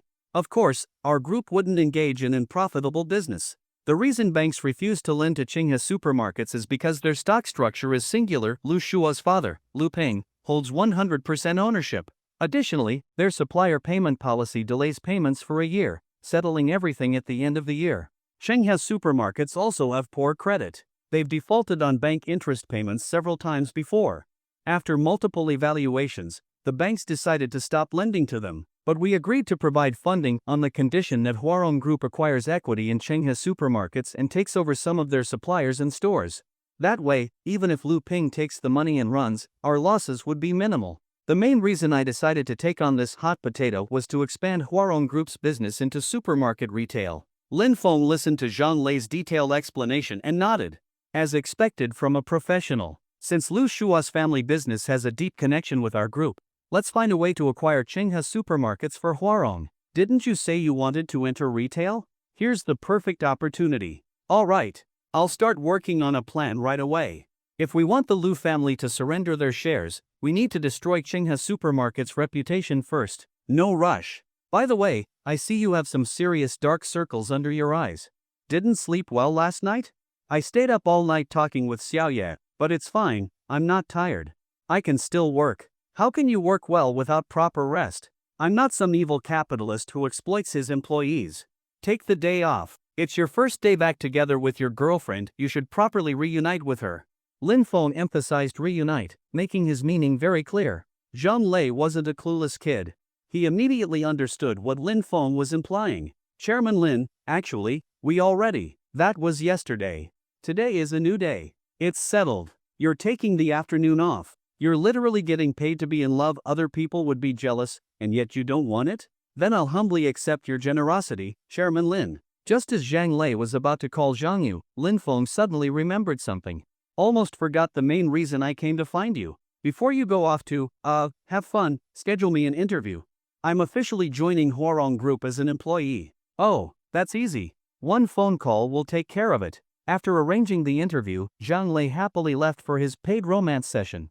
After some time, Lin Feng checked the clock, 2:20 p.m. He took the exclusive elevator downstairs, then switched to a regular elevator to go back up. After chatting with Suyushu for a while, Lin Feng once again tried holding her hand. Even though over the phone, Suyushu had threatened that if he held her hand again, she would bite him, in reality, she completely chickened out. She could only let Lin Feng grasp her soft, delicate fingers without resisting. Your interview is soon. It's already 2:45 p.m., she said weakly, trying to pull her hand away. But Lin Feng's grip was stronger. No rush. Let me hold, let's chat for 5 more minutes. 5 minutes later, Lin Feng reluctantly let go and pretended to head to his interview. Of course, the so-called interview was just him sitting in a room for a while. Zhang Lei had arranged for the interviewers to be people who already knew Lin Feng's identity. After about half an hour, Lin Feng checked his watch and called A Jiao to escort him to the secretary department. For now, A Jiao was technically Lin Feng's superior. Not long after the call, A Jiao came running excitedly. Chairman Lin! Chairman Lin! From now on, don't call me Chairman Lin in public. My official identity is an intern in the secretary department. Just call me Xiao Lin. If people hear you calling an intern Chairman Lin, they'll get suspicious. A Jiao gave him a strange look. Chairman Lin. I really have to call you Xiao Lin? You won't be mad? Do I look like someone that petty? It's just a nickname. Then if we're in public, can I boss you around? Like, order you to do things? You're my superior now. Isn't it natural to give orders? Lin Feng replied indifferently. Alright then. Can I start now? Go ahead. Hearing Lin Feng's confirmation, a mischievous smile appeared on A Jiao's face. She raised her palm high and smacked Lin Feng right on the butt. Xiao Lin. Let me check if your development is normal. He stood frozen, staring at A Jiao in shock. For a long time, he couldn't process what just happened. Finally, he snapped out of it. What are you doing? Chairman Lin, didn't you say I could call you Xiao Lin? Are you mad? A Jiao looked a bit nervous. This isn't about Xiao Lin or not. Why did you slap my butt? And what was that about checking my development? Are you Jega or something? A Jiao clasped her hands in front of her and lowered her head slightly. Is that not okay? Of course not. Just treat me like a normal subordinate. A Jiao nodded. Oh, okay. I understand now. You really get it? Then show me, pretend you're my superior giving me instructions. A Jiao's expression instantly turned serious. She folded her hands behind her back and said coldly, Xiao Lin, go get me a glass of water. Lin Feng nodded with a smile. Now that's the right attitude. Good. What are you smiling for? Hurry up and get the water. Stop grinning like an idiot. A Jiao scolded. Alright, she's the boss. Got it, Sister Jiao. Wait here, I'll get your water. A moment later, Lin Feng returned with a cup of water. Sister Jiao, here's your water. A Jiao took it, then frowned. Why is it hot? It's the middle of summer, who drinks hot water? Lin Feng clenched his fist, taking deep breaths. You're my superior. I'll endure this. Okay, I'll get some cold water. After another trip, Lin Feng handed her a cup of cold water, but A Jiao still frowned. It's too cold. Drinking this will give me a stomachache. Lin Feng gritted his teeth. Then what temperature do you want? Hot is too hot. Cold is too cold. Can't you mix them? Half hot, half cold, balance it out. Lin Feng grabbed A Jiao's wrist and dragged her into an empty conference room. Come here. You're driving me crazy. We need to have a little chat. Smack! Lin Feng spent nearly an hour in the conference room teaching A Jiao a proper lesson on how a real superior should act. After finishing, Lin Feng looked at her and asked, "Do you understand now? What a normal superior should do?" A Jiao nodded. "I think I get it." "Think? Looks like you still don't fully understand. Let me explain it again." Close the door. After over an hour of training, A Jiao finally understood how a proper superior should behave. "Chairman Lin, I still don't understand many things about the company. Can you teach me more?" She looked at Lin Feng with expectant eyes. Lin Feng rolled his eyes. "You sure think big. Next time, when I have time. Right now, I have work to do." "Don't worry, Chairman Lin. When it's time to work, I'll be on my best behavior. I definitely won't let anyone discover your identity," A Jiao said seriously. "Let's go, then. Take me to the secretary department and introduce me as a new employee. And don't mess up the cover story." Lin Feng tapped her forehead lightly. A Jiao giggled. "Don't worry, Chairman Lin. I'm great at playing the role of a superior now." Thinking about the training session he had just given her, Lin Feng nodded. She should be fine. "Alright, enough distractions. Time to get to work. Move." Together, they headed to the 23rd floor, which had been converted into the secretary department. Just before entering, A Jiao suddenly stopped in her tracks. "What's wrong? Why aren't we going in?" Lin Feng asked curiously. "Chairman Lin, no, Xiao Lin, I just remembered something. Sister Xin told me to tell you that the benefits you gave the secretary department are too generous. They're much better than what employees in other departments get. She's worried that if word gets out, other departments will be unhappy." Lin Feng waved it off. "Oh, that? Just increase the benefits for all departments to match the secretary departments. The company makes plenty of money anyway. Spending more on employees is the right thing to do." A Jiao's eyes widened in admiration. "Chairman Lin, you're so generous." Lin Feng shrugged. "As long as I have enough to spend, that's all that matters. Besides, I have more money than I can even use." "Alright, enough chit-chat. Let's go. You walk in first." Switching into leader mode, A Jiao strode ahead confidently, with Lin Feng following behind like an obedient employee. Inside the secretary department. Since the department was newly formed, there weren't many people yet. Lu Xian had transferred a few experienced employees from other departments, plus 2 interns who joined alongside Suyushu. Including Lin Feng, there were fewer than 10 people in total. Standing before the entire department, A Jiao clapped her hands to get everyone's attention. "Everyone, pause your work for a moment.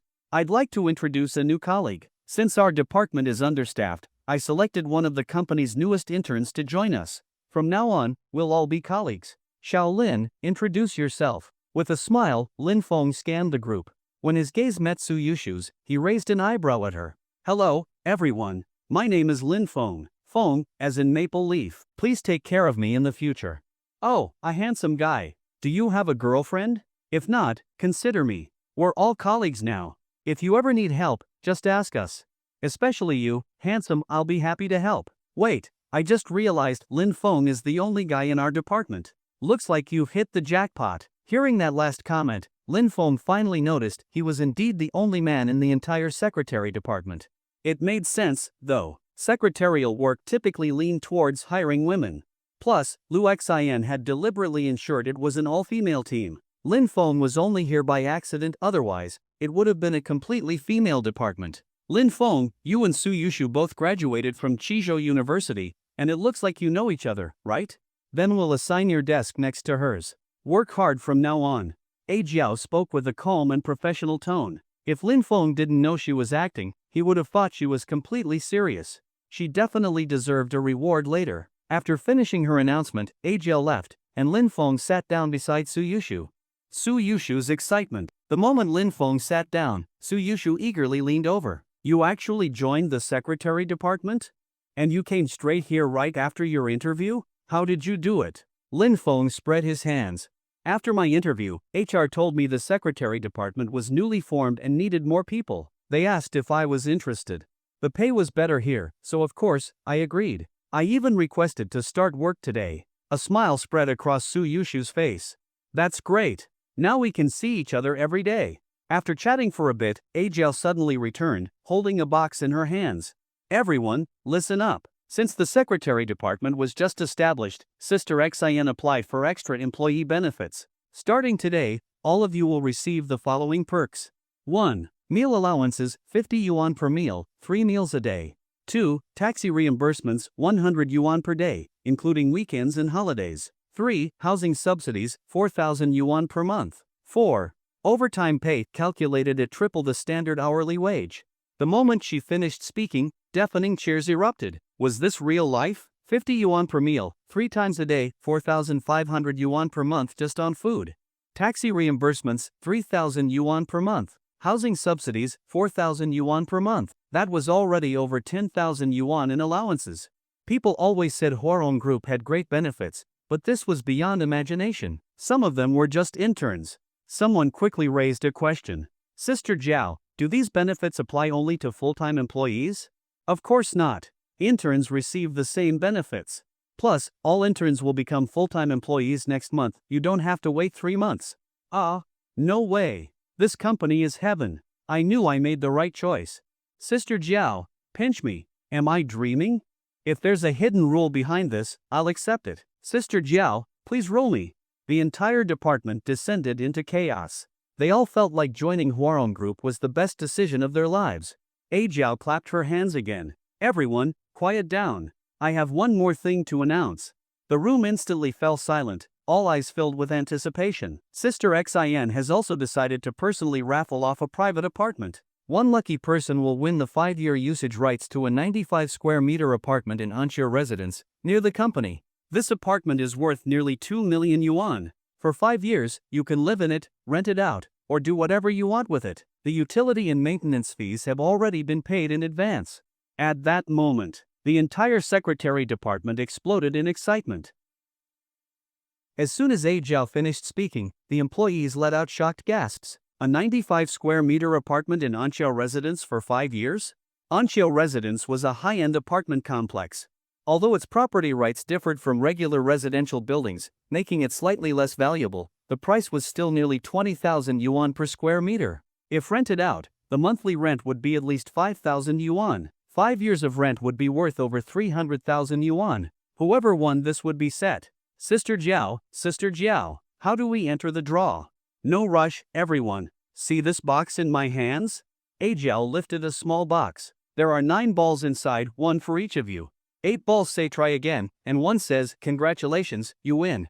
I'll place the box here, and whoever draws the winning ball gets the 5-year apartment usage rights. After explaining, Jiao went to each employee, letting them draw 1 ball. When she reached Lin Feng, she winked at him, a signal that she had rigged the draw. Lin Feng gave her a subtle response in return. Jiao made sure to reach Suyushu last. This was to guarantee that she drew the winning ball. Originally, all 9 balls were marked try again. But after the first 8 people had drawn, Jiao secretly flipped a hidden switch in the box, swapping the last ball for the winning one. With the switch activated, Jiao smiled and stepped up to Suyushu. Alright, only 1 ball left. Suyushu smiled lightly. Good, now I don't have to struggle with choosing. After taking the last ball, Jiao set the box aside. Alright, everyone, open your balls and see who the lucky winner is. Opening the results. I knew it. I've never won a prize in my life. Mine says try again. Same here. A bit disappointing, but with all these benefits, I'm already more than satisfied. Mine also says try again. Maybe it's a sign that I don't need to quit smoking today. Yep, I'll smoke a whole pack when I get home. One by one, the employees opened their balls, and every single one said try again. Lin Feng also opened his ball. The moment he saw the result, he slammed the table. Holy shit! Everyone immediately turned to look at him.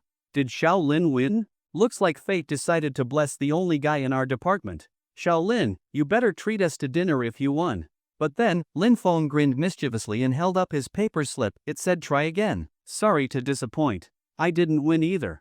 Who hasn't opened theirs yet? The grand prize is still unclaimed. Jiao glanced around. Lin Feng turned to Suyushu, who was still holding her ball tightly. Why haven't you opened yours yet? Suyushu clutched her ball with a serious expression. I've seen this in TV dramas. The main character always waits until the end before revealing their result.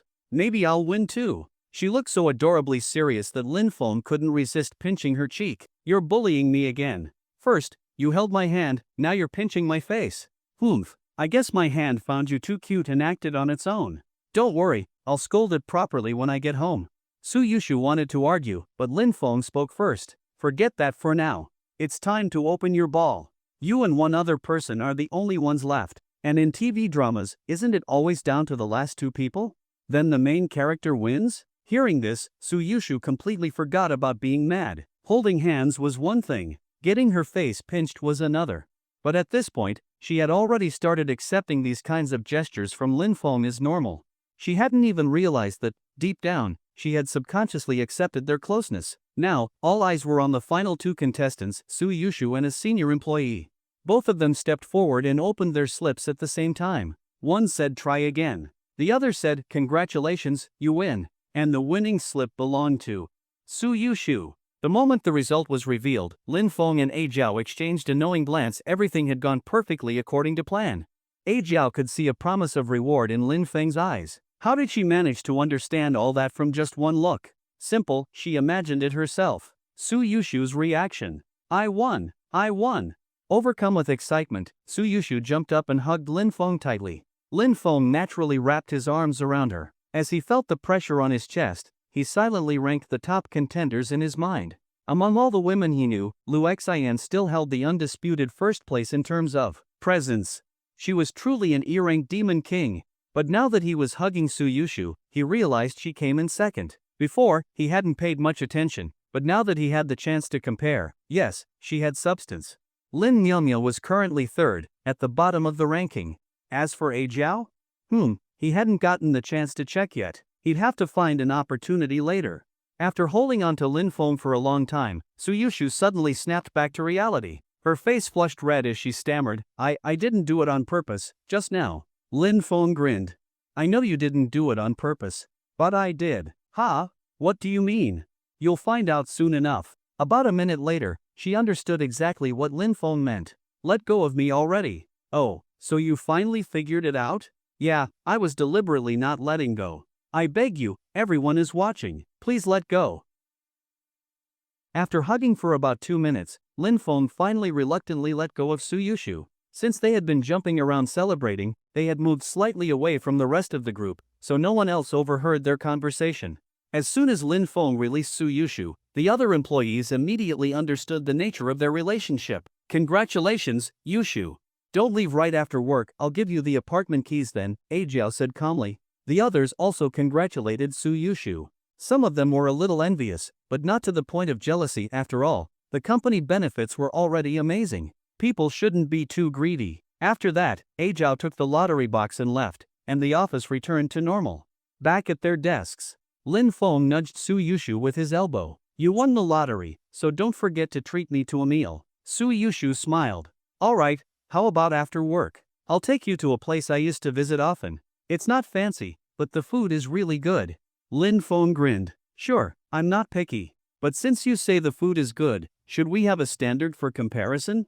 For example, which tastes better, the food there or your lips? He rested his chin in his palm and looked at her. Suyushu pouted and huffed. You haven't tried either, so you can't compare yet. Taste first, then decide. Lin Feng raised an eyebrow. Oh, then I'll try now? Suyushu was startled. She knew Lin Feng was bold enough to kiss her right now, especially since he had hugged her for minutes in front of everyone without hesitation. Why, you better not. This is the office. Lin Feng grinned mischievously. Doesn't that make it even more exciting? Suyushu's face paled in horror like a meme. You better not come over here. Fortunately, Lin Feng was just teasing her. It wasn't time for that yet. After some playful banter, Suyushu shook her head. We're still at work. We shouldn't be chatting. I need to get back to my tasks. Lin Feng froze for a moment. Work? Do we have work? Did Sister Jiao assign tasks? Suyushu blinked. You're right. I don't think she assigned anything. Lin Feng glanced at the other employees. Everyone was staring intensely at their computers, occasionally frowning and looking stressed. He pointed at them. Then what are they doing? Did they actually get tasks while we didn't? Maybe. I'll go ask. I'll ask too. Secret techniques of office life. Lin Feng approached one of the senior employees, a woman transferred from another department. Sister, do you have a moment? I have a question. The woman, Annie, turned to him with a warm smile. Oh, Shaolin, what's up? If you don't understand something, feel free to ask Annie. I just wanted to ask, what exactly are we supposed to be working on? Everyone looks so serious, but I haven't been assigned anything yet. Annie chuckled. Oh, that? Actually, we don't have any tasks right now. Lin Feng was shocked. Then, why does everyone look so busy? Annie laughed. Ah, I see now, you have zero work experience. If you had been working for a few years, you'd understand. But since today is your first day, let me teach you something important. She beckoned him closer and pointed at the employees one by one. Look at her, she's staring at her screen, checking the time, frowning, and scratching her head occasionally. You might think she's deep in work, right? Wrong. She's playing Plants vs. Zombies. The frowning, head scratching, and time checking are all essential elements of office work. They're the three key ingredients of pretending to be busy. No matter what you're actually doing, as long as you mix in these actions, you'll always look like you're working hard. Got it? Lin Feng nodded in realization. Damn, they don't teach this in school. It was true, you never stop learning in life. He wondered, if Annie knew she was teaching the company's chairman how to slack off, what kind of expression would she make? Annie continued her lesson. Look at the woman on the far left. She's typing furiously, her keyboard making the loudest noise. You'd think she's working, right? Nope. She's writing a novel as a side gig. And the one next to her? Why do you think she keeps her hair down? Lin Feng thought for a moment. To look stylish? Wrong. She's hiding her earphones. That one over there is reading a web novel, and that one's shopping online. Every single person here is an expert at slacking off. The ultimate tool for working. Annie leaned closer and whispered, but do you know what the most important tool for slacking off is? Lin Feng guessed, not getting caught by the boss? Annie nodded. Correct, but not quite. Why? Because, yes, you must not get caught. That's the most important rule. But equally important is knowing how to avoid getting caught. And that's where the holy grail of slacking off comes in, the quick switch shortcut. Annie demonstrated. Look, my screen right now shows a document. But when you walked over, I was actually reading a novel. She smirked. I've been hooked on a book recently. It's called Are You Crazy? You Call 10 Trillion Pocket Change? Have you heard of it? The main character's name is also Lin Feng, just like you. Lin Feng paused. I haven't read it, but just from the title, I can tell the author must be incredibly handsome. And the readers must be even more handsome. Annie nodded in agreement. She continued. So before you walked over, I was reading my novel. But when I sensed someone approaching, I quickly pressed a shortcut key, instantly switching the screen to this document. Lin Feng had just opened a door to a new world. Even though this new knowledge was useless to him, it was still fascinating. Now, he couldn't wait to see Annie's reaction when she eventually found out he was the chairman. After returning to his desk, Lin Feng repeated everything Annie had said to Suyushu. Suyushu was stunned. Isn't this kind of wrong? The company already gives us amazing benefits, and now we're slacking off? That doesn't seem right. Lin Feng laughed. What are you talking about? Let me explain. When we work, the company pays us a salary, that's called fair exchange. But when we slack off, and the company still pays us, that's called making money. Then, Lin Feng lowered his voice. Let me tell you a secret. The chairman of this company is an absolute maniac. Scamming some benefits out of him is totally justified. Lin Feng had zero guilt about bad-mouthing himself. After all, in a way, he wasn't actually lying. Both Lin Miaomio and Lu Xian could prove it. Yes, Lin Feng was just that honest. A different perspective. Hearing Lin Feng's words, Suyushu didn't quite agree. Believing rumors too easily isn't good. I just won 5 years of free housing, and if I keep slacking off at work, I'll feel guilty. Lin Feng waved his hand dismissively. There's nothing to feel guilty about. Besides, there's no work assigned right now. You can take things seriously once there's actual work to do. While we have free time, let's chat for a bit. He started the conversation. So, what do you plan to do with the apartment? Will you live in it or rent it out? Suyushu thought for a moment. I plan to live in it. My dad is recovering well in the hospital and should be discharged in less than 2 weeks. If we stay in my current rental, it won't be good for his recovery. Plus, my old place is too far from work, and commuting takes too long. Good choice. Life will only get better from here. Future plans. Suyushu began calculating on her fingers. Right now, my internship salary is 8,000 yuan a month. After I become a full-time employee, it'll increase to 12,000 yuan. With all the company benefits, my total monthly income will be around 25,000 yuan. After deducting necessary expenses, I can save around 23,000 to 24,000 yuan per month. That means I can save almost 300,000 yuan per year. In about 3 years, I'll be able to repay you. Her eyes sparkled with hope. Her life was finally improving. A difficult past. From the moment she was born, fate had never been kind to Suyushu. Her mother died from childbirth complications, leaving her father to raise her alone despite his poor health. The family spent so much money on medicine that they could have opened a pharmacy. Just when Suyushu was about to graduate and start earning money, her father, Su Shingue, had an accident. Her life had been full of hardships, but now, things were finally turning around. Seeing the hope in her eyes, Lin Feng smiled slightly.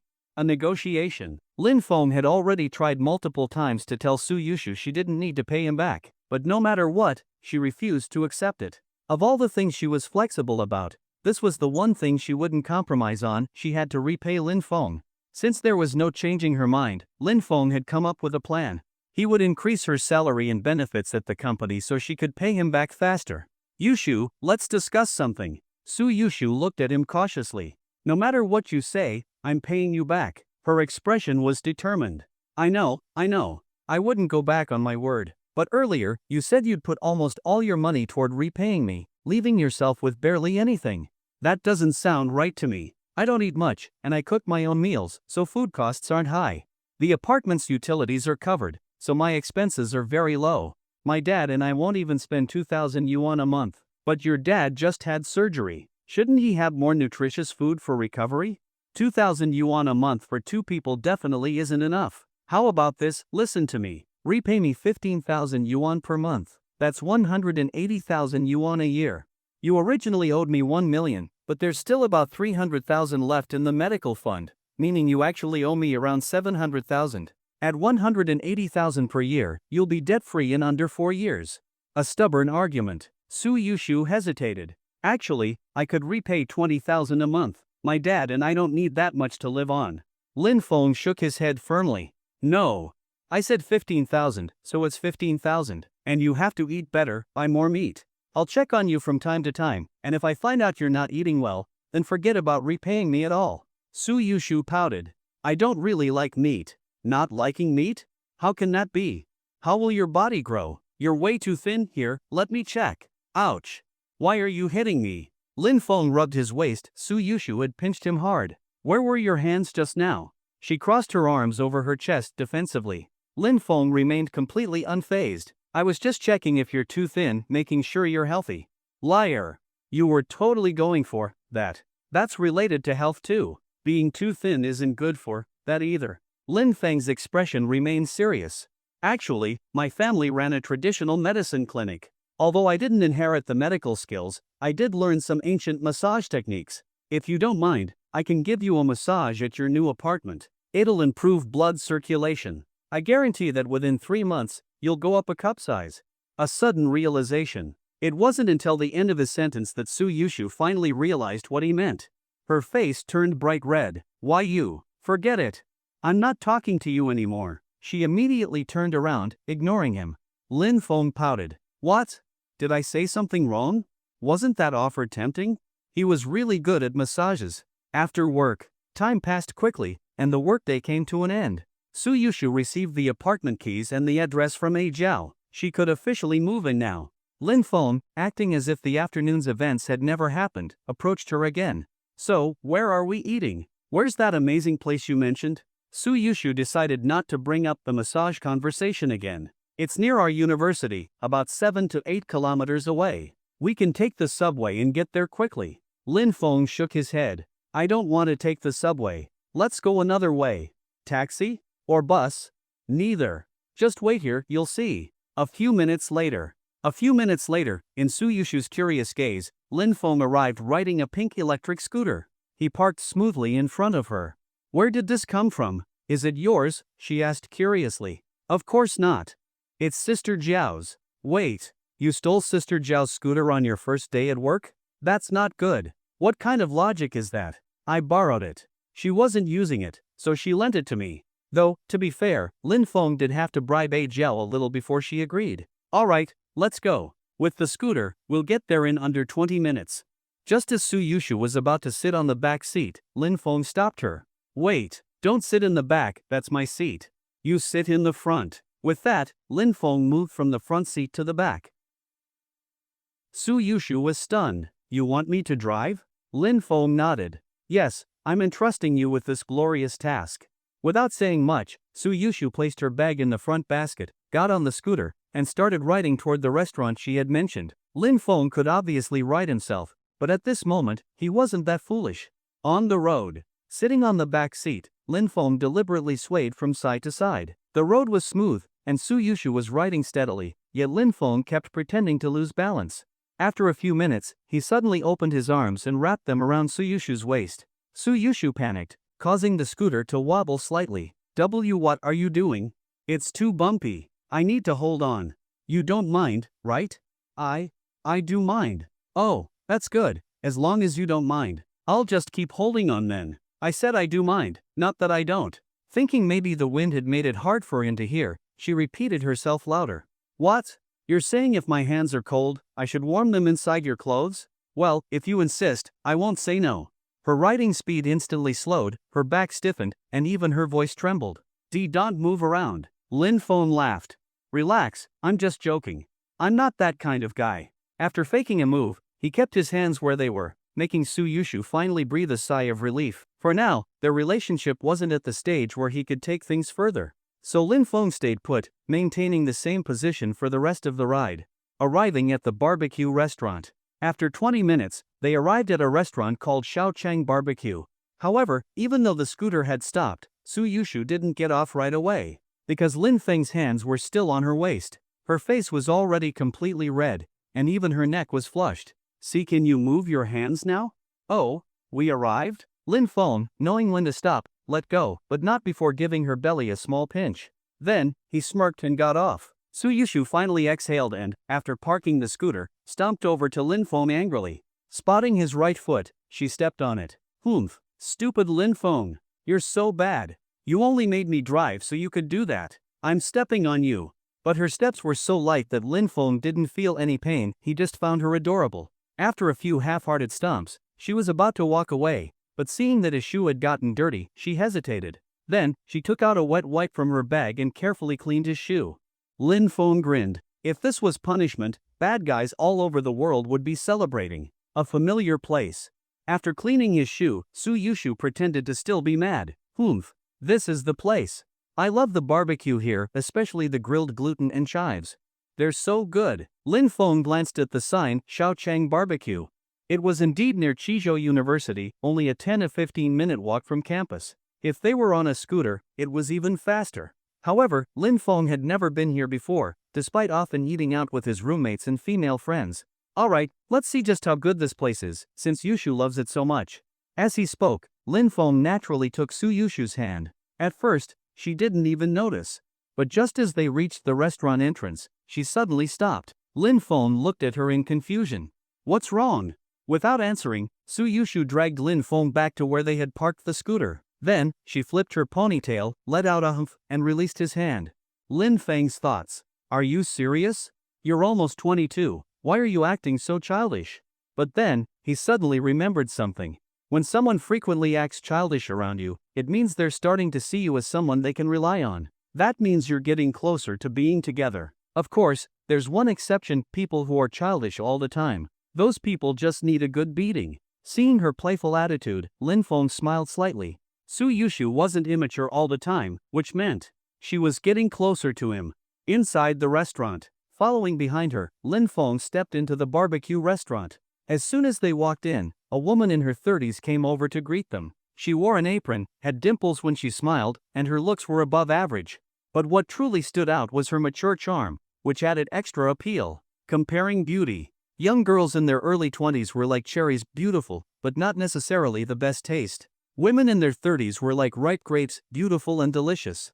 Even though Lin Feng had been around top-tier beauties like Suyushu, Lin Miaomiao, and Lu Xian, he couldn't help but glance at this attractive older woman. No weird thoughts, he was just admiring her apron. So white. Wait, no, so big. No, wait. A familiar friend. It seemed like Suyushu and the woman knew each other well, as she immediately greeted her warmly. Yushu? You're here. I was just thinking about visiting your dad soon. How is he? Does he still need medical expenses covered? The money I sent you last time, you returned it to me. Sister Chiu, my dad's medical expenses are fully taken care of. His surgery was a success, and after some rest in the hospital, he'll be discharged. Plus, I've started an internship at Huarong Group, the salary and benefits are amazing. You don't have to worry about me anymore. That's great. I'm so relieved. Huarong Group is a big company. Looks like you're going to be a rich woman soon. Just don't forget about your big sis, okay? I'll be waiting for you to spoil me. After Lin Feng walked up to Suyushu, the woman she called Sister Chiu looked him up and down with her phoenix eyes. Yushu, is this your boyfriend?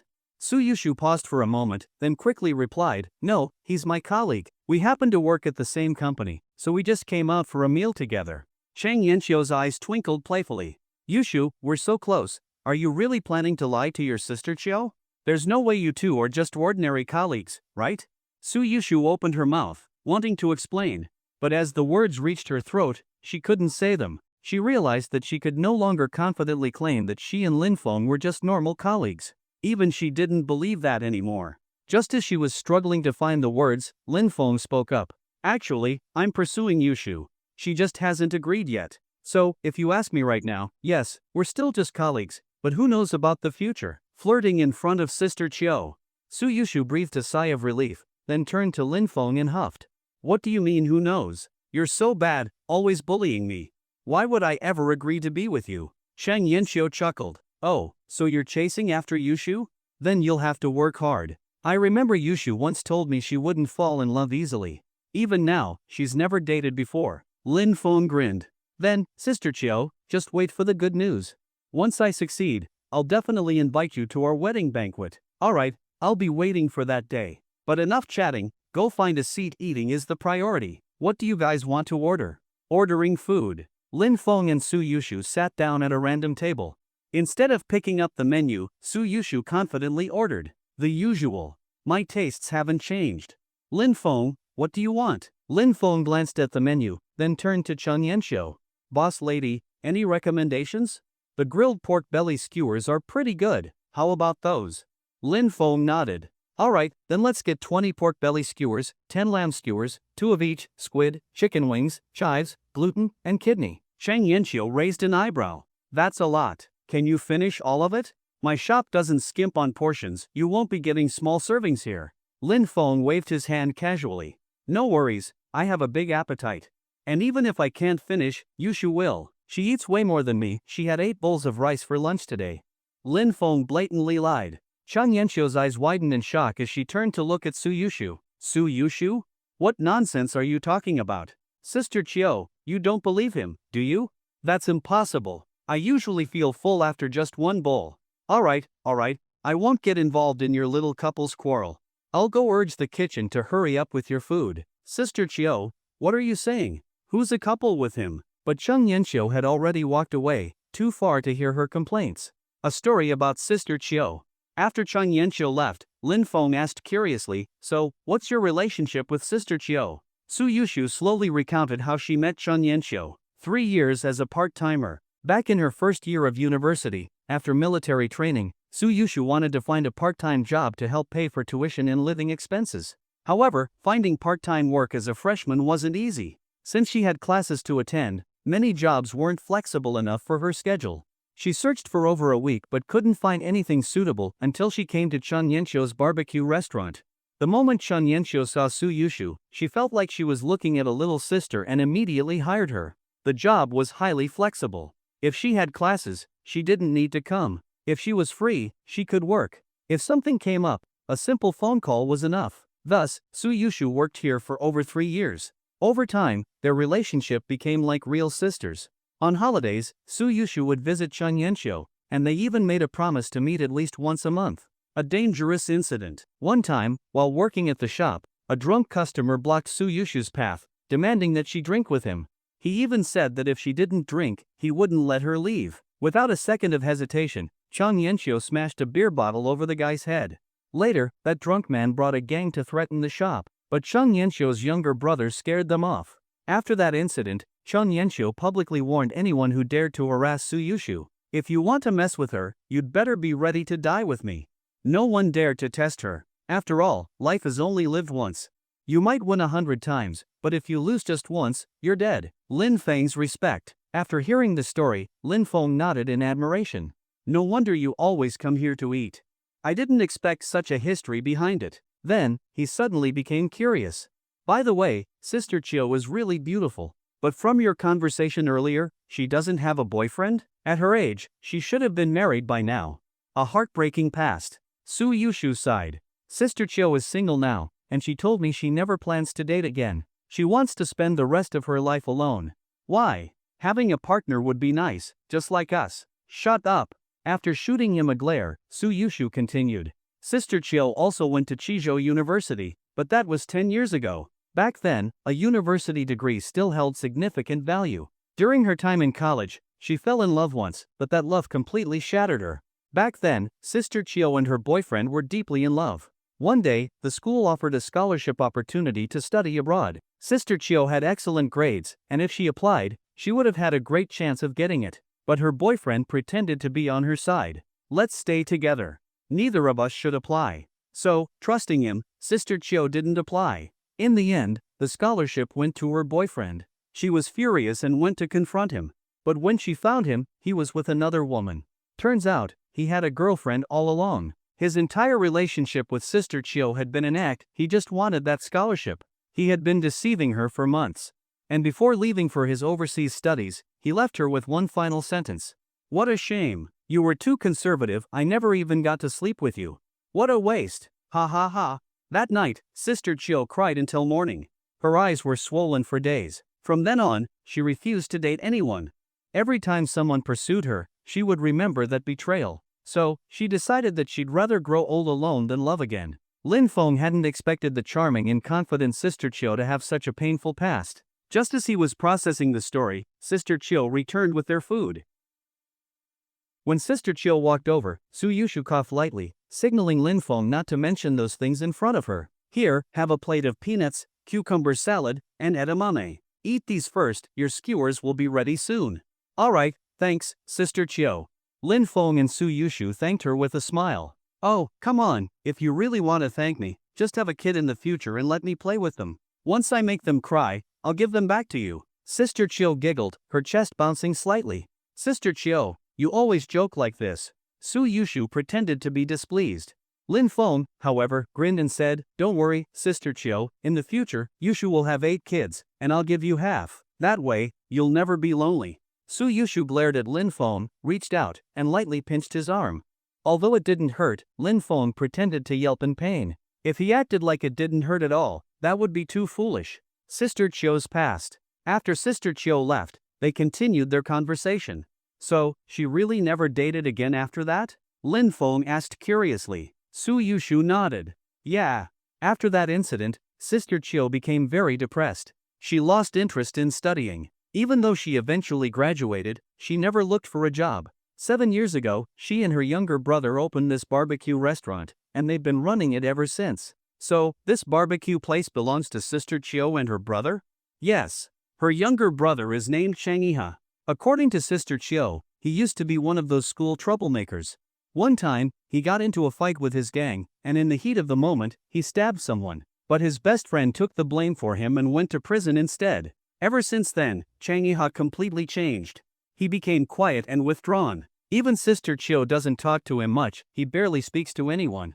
Lin Feng nodded slightly. One ruined by love, the other by brotherhood. What a tragic pair of siblings. Barbecue and business troubles. As they talked, Sister Chio began bringing out the skewers.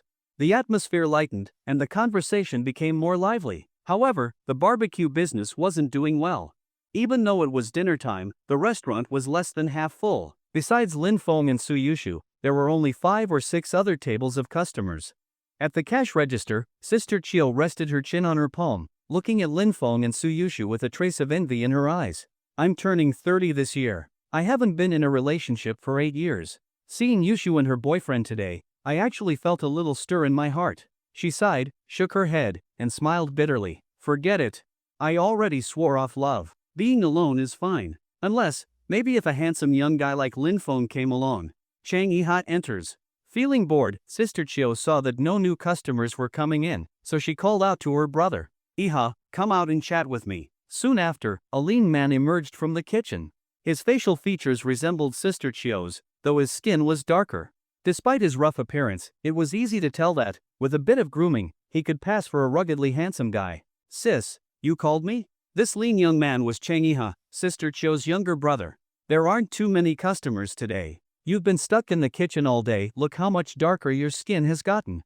Chang Yiha didn't reply. He simply sat down with a blank expression, discussing the failing business. Sister Chiu seemed used to his silence and kept talking to herself. The restaurant's business is getting worse and worse. After paying rent last month, we were left with just a few thousand yuan. Do you think we should keep going? Chang Yiha was silent for a moment, then finally spoke. Not sure. A simple three-word response, but coming from him, it was rare and difficult. Ugh, talking to you is so exhausting. A new trendy hot pot place opened nearby, stealing all our customers. If things don't improve next month, we might as well shut down. The lease is up then anyway. I'll follow your decision. Chang Yiha remained as terse as ever. After a brief silence, Sister Chiu suddenly asked, how many years has it been now? A friend's imprisonment. Chang Yiha's face tensed up. A flash of sorrow crossed his eyes. Then, he slowly replied. 7 years and 2 months. 4 more months, and he'll be out. It was rare for him to speak in such a complete sentence. Sister Chiu sighed softly. Will they notify us when he gets out? He doesn't have any family. If we don't pick him up, no one will. Chang Yiha closed his eyes. As if reliving a painful memory, he whispered. No, but A-Fei can write us a letter himself. Guilt and regret. Sister Chiu nodded firmly. Once A-Fei gets out, we must take care of him. He suffered for 7 years because of us. Who knows what he went through in prison? Her eyes glistened with tears. Chang Yiha lifted his head, his empty gaze meeting hers. Sis, do you think A-Fei will hate me? Why did I let him take the fall for me? Why did I agree? I was the one who should have gone to jail. It should have been me suffering these past 7 years. Why? Chang Yiha's emotions spiraled out of control. Tears streamed down his face as he buried his head on his knees, sobbing. A price to pay. Sister Chiu gently patted his back. It's over now. A-Fei will be out soon. I've made up my mind, when he gets out, we'll sell Mom and Dad's old house and give him the money. He deserves it after everything he's been through. Chang Yiha lifted his head. His eyes were completely red. Sis, but that house is half yours too. What's mine and what's yours? We're family, no need to split things up. Mom and Dad are both overseas now. It's just the two of us left. If A-Fei hadn't been there for you all those years ago, you wouldn't even be here right now. Giving him the house is the least we can do. We owe him that much. Chang Yiha wasn't a sentimental person, but this time, he nodded heavily. Thank you, sis. A simple wish. Sister Chiu smiled warmly. No need to thank me, we're family. Then, she patted her stomach. I'm a little hungry. Go grill me a few chicken wings. When I get old, if you grill me chicken wings every day, I'll be satisfied. Lin Feng overhears everything. The conversation wasn't loud, and they were several meters away from the dining area. Most customers didn't notice a thing. But one person heard it all. That person was Lin Feng. With his enhanced senses from the system, Lin Feng had picked up nearly 80% of their conversation. As Lin Feng ate his pork belly skewers, he was digesting the conversation between Chang Yanqiu and her younger brother. Just now, Yushu said that Chang Yiha once stabbed someone in a fight, and it was his best friend who took the blame for him. From their conversation, it sounds like that person is A-Fei. A-Fei is about to be released soon, and they plan to sell their house to give him the money. On top of that, their barbecue restaurant's business is getting worse and worse. A plan began to form in Lin Feng's mind. Sister Chiu is a good person, and Lin Feng decided to help the two siblings. As for A-Fei, Lin Feng made a mental note to have someone investigate which prison he was in and when he would be released. A sleazy man appears. Just as Lin Feng was deep in thought, a man and a woman walked past the barbecue restaurant. The woman, around 18 or 19 years old, was dressed in shabby clothing, with thick foundation on her face, sky-high stilettos, and a swaying waist as she clung to the man's arm. The man wore a cheap, ill-fitting suit, his expression arrogant with a sly grin. As the two passed Shaochang Barbecue, the man suddenly paused in his tracks. The woman clung to his arm, leaning against him, and whined. Brother Shua, what's wrong? Didn't we agree to go eat filet steak? Lu Shua squinted, looking into the restaurant, and suddenly spotted someone familiar. Lin Feng? His eyes narrowed coldly.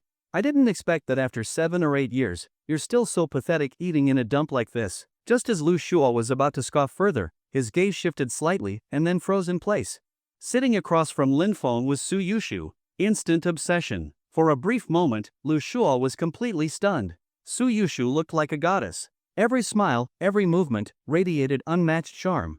Compared to her, everything else in the world seemed to lose its color. His heart pounded wildly.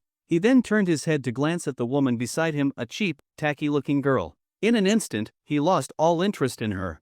Even though she was his latest conquest, and he hadn't even played with her yet, at this moment, she disgusted him. A woman gets dumped instantly. Brother Shua, why aren't you saying anything? Are we still going for steak? I'm starving. After dinner, let's go watch a late-night movie. I can even have ice cream tonight. The woman pouted and clung to Lu Shua's arm. Lu Shua glanced at her in disdain, then suddenly pulled out a wad of cash from his wallet and threw it in her face. If you're hungry, go eat by yourself. I've got business to take care of, now get lost. The woman was stunned, her face filled with confusion. Just moments ago, Lu Shua had promised to take her out for steak, buy her a limited edition handbag, and then have a romantic night together. But now, he dumped her like trash? Brother Shua, I want to eat with you, don't leave me alone, okay? Smack! Lu Shua slapped her across the face. Quit your damn whining. I told you to get lost. If you don't, I'll kill you, got it? The woman was furious inside but didn't dare talk back. She knew Lu Shua's background was not to be messed with. She quickly scooped up the cash, lowered her head, and scurried away. Lu Shua walks into the barbecue shop. Lu Shua stared into the barbecue restaurant, his eyes full of greed as he locked onto Suyushu. Then, he smirked and strode inside. As he entered, Sister Chiu immediately greeted him. Take a seat anywhere. What would you like to order? When Lu Shua saw Sister Chiu, he was slightly taken aback. Then his eyes lit up with excitement. He had come for Suyushu, but he hadn't expected to discover another treasure, a mature, seductive beauty like Sister Chiu. Lu Shua grinned and licked his lips. You must be the owner? What's good here? Lamb skewers, pork belly, chicken wings, squid, all pretty good. Want to try some? Sister Chiu remained professional, unaware that Lu Shua wasn't here to eat. The food doesn't really matter. What matters is who I'm eating with. How about you join me for a drink, boss lady? His lecherous gaze swept over her. Sister Chiu's face instantly turned cold. If you're here to eat, I welcome you. But if you can't keep your mouth clean, get the hell out. Lu Shua gets kicked. Lu Shua wasn't the least bit offended. Oh, I like women who play hard to get. Don't worry, I'll treat you well. How about this, tell me how much your shop is worth, and I'll open 5 more for you. Sound good? Before he could finish his sleazy offer, a sharp kick landed squarely on his backside, sending him crashing to the floor. Who the hell just kicked me? Do you want to die? Lu Shu roared furiously. Lin Feng casually dusted off his shoe. I did. What about it? Kicking you makes my shoe feel dirty. So damn unlucky. Lu Shua recognizes Lin Feng. Seeing that it was Lin Feng, Lu Shua grinned instead of getting angry. Oh, it's you. I almost forgot why I even came here. He slowly stood up, brushed the dust off his suit, and glanced between Suyushu and Sister Chiu with a hungry look. Lin Feng, long time no see. What's it been? Since middle school? That's almost 7 years, right? Lin Feng snorted coldly. What a coincidence. I was just looking into your background, thinking about dealing with you. And here you are, delivering yourself to my doorstep. 7 years, and you haven't changed at all, still just as punchable. You're lucky you haven't been beaten to death yet. Lu Shua scoffed, unfazed.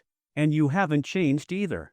Still running your mouth. Oh, and still dirt poor, I see, bringing a girl to eat at a dump like this? You know how many years this garbage food is shaving off your life? Sister Chiu's face darkened. Watch your mouth. My food is fresh. If you keep talking crap, I'll rip your damn lips off. Lu Shua chuckled. Relax, beautiful. I wasn't insulting your food, I'm just saying, if you take a girl out, you should at least pick somewhere high-end. By the way, ladies, I'm Lu Shua, Lin Feng's old classmate. You know Chengha supermarkets? That's my family's business. I'd love to treat you both to filet steaks. Ever heard of that? Now that's a classy meal. Seeing their disgusted expressions, Lu Shua realized something was off. Alright, you're done talking. Now get lost. Lin Feng's voice was icy cold. Lu Shua was slightly surprised, not only because Suyushu and Chan Yankia didn't react at all when he introduced himself, but also because both women stood firmly on Lin Feng's side. Maybe they hadn't seen the world and didn't understand what it meant when he said his family owned Chengha supermarkets. Maybe they didn't know how expensive filet steaks were. So, Lu Shua pulled out all the cash left in his wallet, a stack of nearly 20,000 yuan. Lu Shua tries to buy their time. Let me ask again. I know you two lovely ladies must be very busy. But if I offered you my half-day's allowance to spend just one evening with me, would you accept and join me for dinner? Lu Shua's smug smile made it clear he was certain that they wouldn't refuse. But he was disappointed once again. If Suyushu and Chang Yanqiu were the kind of women who could be bought with money, they wouldn't be who they are.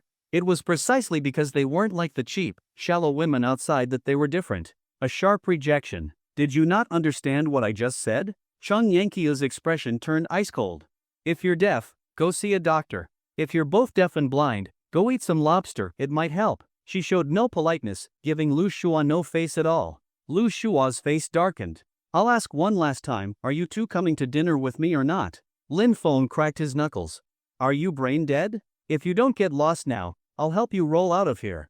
Lu Shua threatens revenge. Lu Shua swept his gaze over everyone, then let out a sinister laugh. Fine, you want to refuse my kindness? You'll soon learn the consequences of going against me. Chang Yanqiu had no patience left. She clapped her hands and called out. Iha, we've got a troublemaker. Get rid of him. As soon as she spoke, Chang Yiha's strong, muscular figure stepped out of the kitchen, his cold gaze locking onto Lu Shua. Is it him? Chang Yanqiu nodded. Lu Shua still didn't realize how much trouble he was in. Chang Yiha walked toward him, his expression ice cold. Lu Shua gets tossed out. What do you think you're doing? My dad is Lu Peng. My uncle is Lu Huaxiang. If you dare touch me, they won't let you off. Hey, let go of me. Let go. Lu Shua panicked as Chang Yiha grabbed him by the back of his collar and lifted him up. Put me down. If I lose even one hair, you'll regret it. This is your last warning, let go of me. Lu Shua's voice faded into the distance, not because he stopped talking, but because he was flying through the air. Chang Yiha effortlessly threw him out of the restaurant, sending him soaring in a perfect arc before he landed beside a pile of garbage. Lu Shua groaned in pain, rolling around on the ground for several minutes before he struggled to his feet, cursing loudly. You bastards! You dare throw me into the trash? You must have a death wish.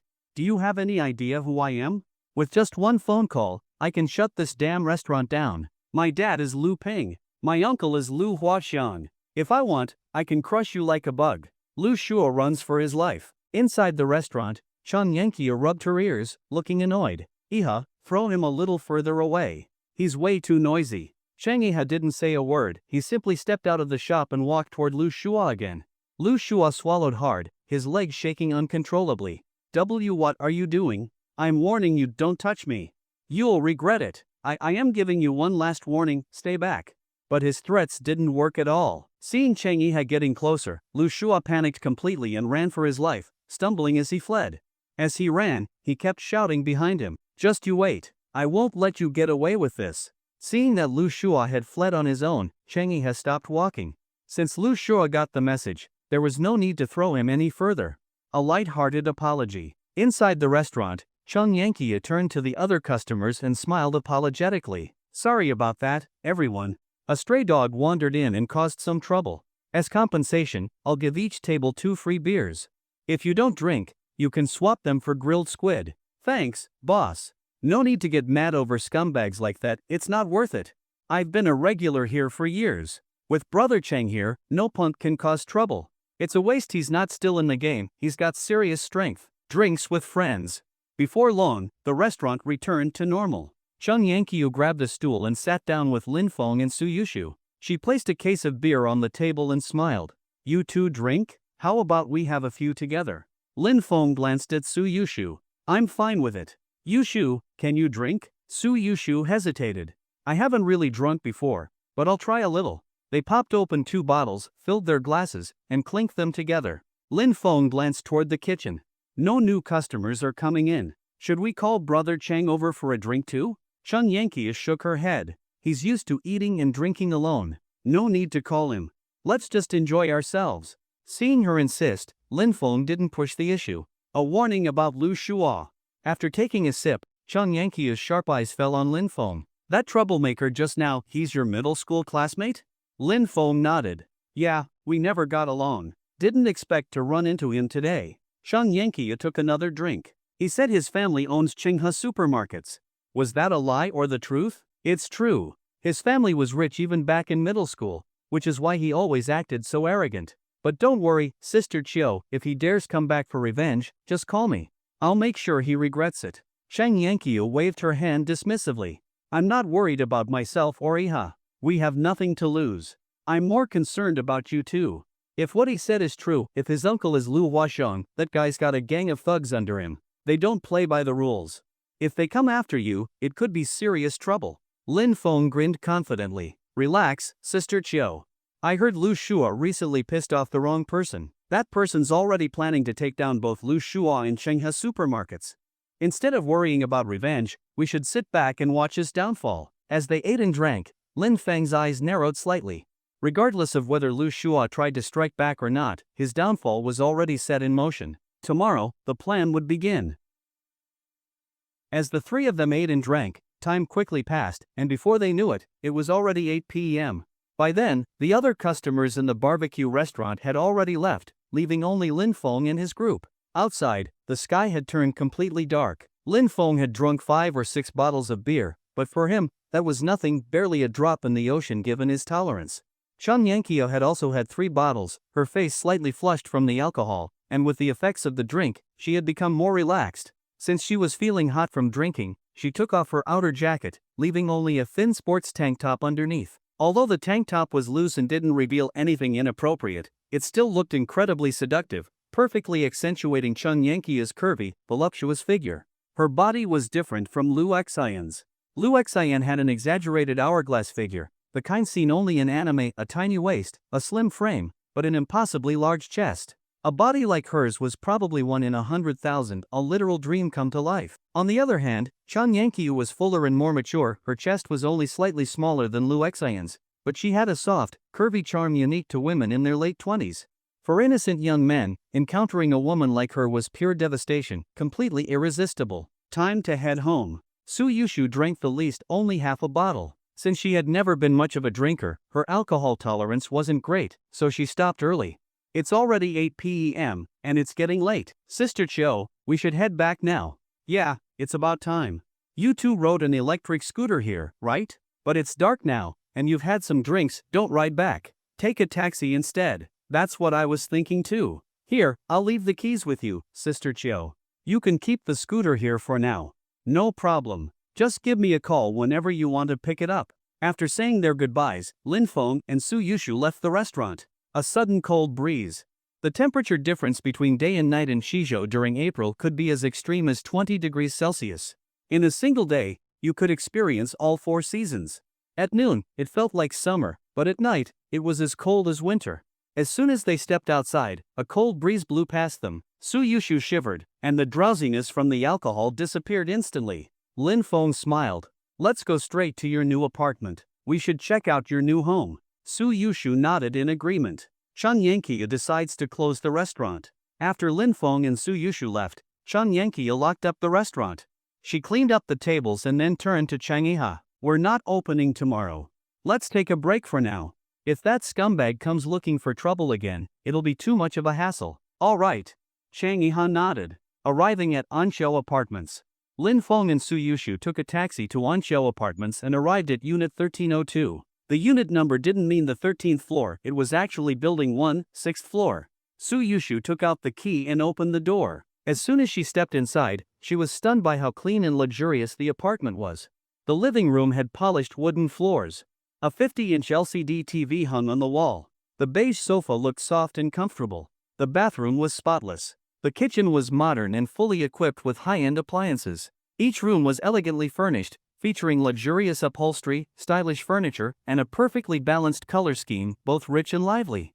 Everything looked extravagant yet comfortable, giving off an aura of sophistication and exclusivity. The apartment had 2 bedrooms, 1 living room, 1 bathroom, and a private balcony. Checking out the apartment. Looks pretty nice. Suyushu nodded. Yeah, it's amazing. I thought I'd have to buy my own furniture, but everything's already here. The two of them walked around, checking out each room, before finally settling onto the sofa in the living room. After a while, Suyushu's gaze toward Lin Feng became a little strange. Lin Feng, I'm going to take a shower and then go to bed. Alright.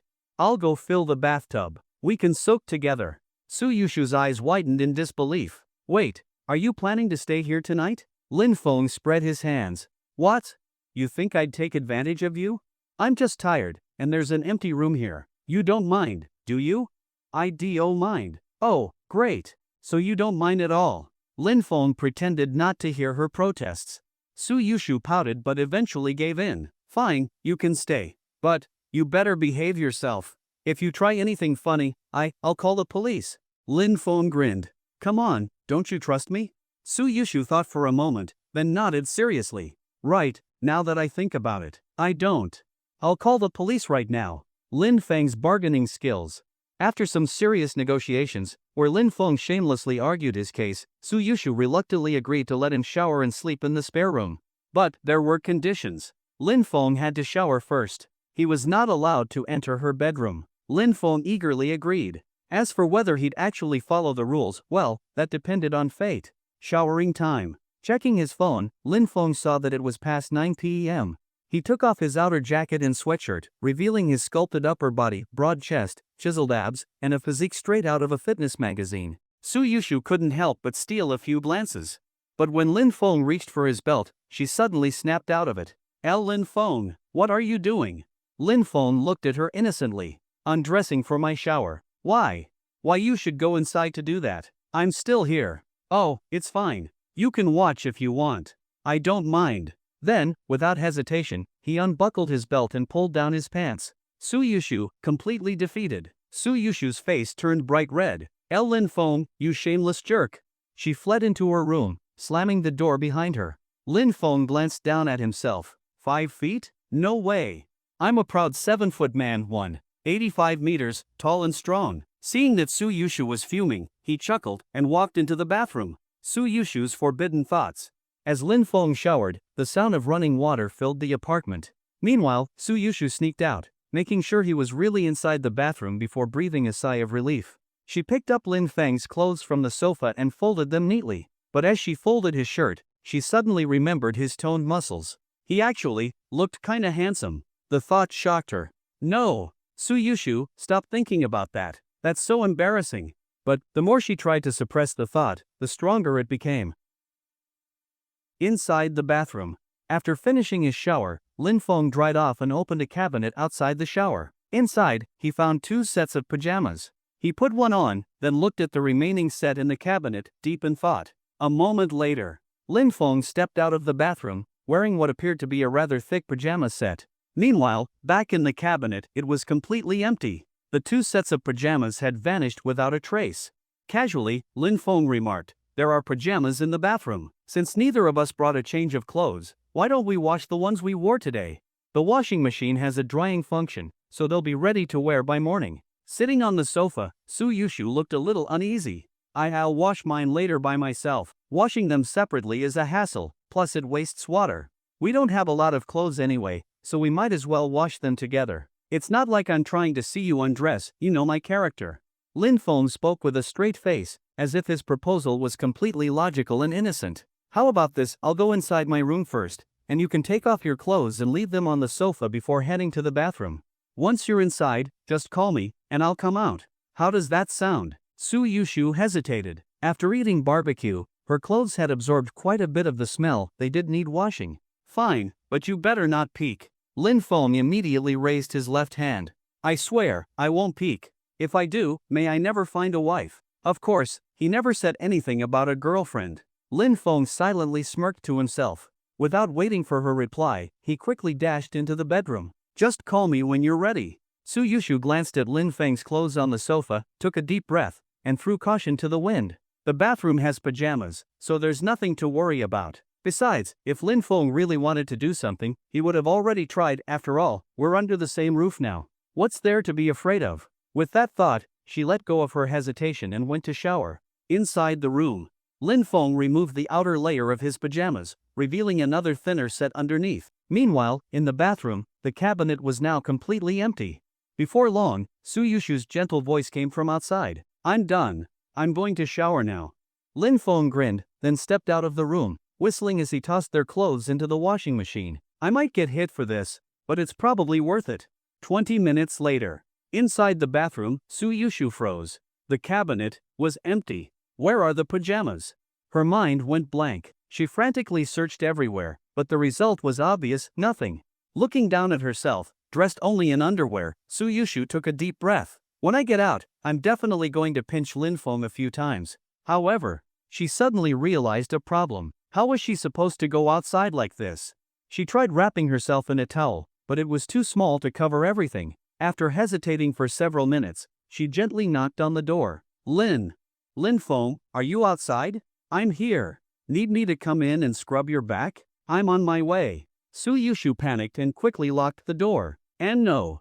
Don't come in. That's not why I called you. Outside, Lin Feng let out a disappointed sigh. Then what is it? A massage? No, just shut up and listen. Where are the pajamas? When we arrived, there were clearly 2 sets in the cabinet. Lin Feng gasped in mock offense. Rain Shu, are you seriously accusing me? You think I purposely took both pajama sets, then intentionally washed your clothes, just to see you without anything to wear? You think I went through all that trouble just to take advantage of you? Lin Feng, don't be mad. That's not what I meant. I was just… Rain Shu, you really know how to judge people well. A brief silence followed. Then, Suyushu sighed. Lin Feng, can you go back to your room for a bit? All right. Lin Feng agreed instantly. Suyushu was a little surprised. She didn't expect him to agree so easily. About 15 seconds later, Lin Feng's voice came from outside. I'm in my room now. You can come out. Suyushu was speechless. Does he think I'm stupid? At least take a few steps to make some footstep noises. And why does your voice sound exactly the same? You didn't even move an inch. Lin Feng. Yeah, you're still on the sofa, aren't you? Ha? Rain Shu, how did you know? I'm not talking to you anymore. After messing with her for a while, Lin Feng finally stopped teasing. He slipped a pajama set through the door. A minute later, Suyushu stormed out of the bathroom with a stern expression. She pinched Lin Feng hard, then ran back to her room. Lin Feng, you're the worst. I'm not talking to you anymore. Humph. Lin Feng smirked. If I were really that bad, I would have made sure your bed got wet, so you'd have no choice but to sleep in mine. As Suyushu locked herself in her room, Lin Feng returned to his own room, too. It was still early, only a little before 10 p.m. Since he usually stayed up until at least 11, he lay on the bed and opened Douyin, Chinese TikTok. Just as he entered, a notification popped up at the top. Your followed streamer Little White is live now. Lin Feng raised an eyebrow. Little White? When did I follow a streamer with that name? Clicking into the stream, he finally remembered it was her. The live streamer he stared in the garage that day when she was live streaming near his Pagani. Back then, she got so frightened that her phone flew out of her hand. Feeling guilty, Lin Feng had entered her stream that day and sent a few carnival gifts to compensate for her broken phone. Right now, Rua was singing, but the lyrics were a bit strange. As expected, Rua's livestream was filled with barrage comments. Retired Ji Xianwu, host, that really hit home. I haven't talked to a girl in years. I'm still a college student. Am I beyond saving? I am Digga in the Northeast. That joke above is hilarious. Retired Ji Xianwu, I thought it was a joke when I started college too. I am Digga in the Northeast. Don't scare me.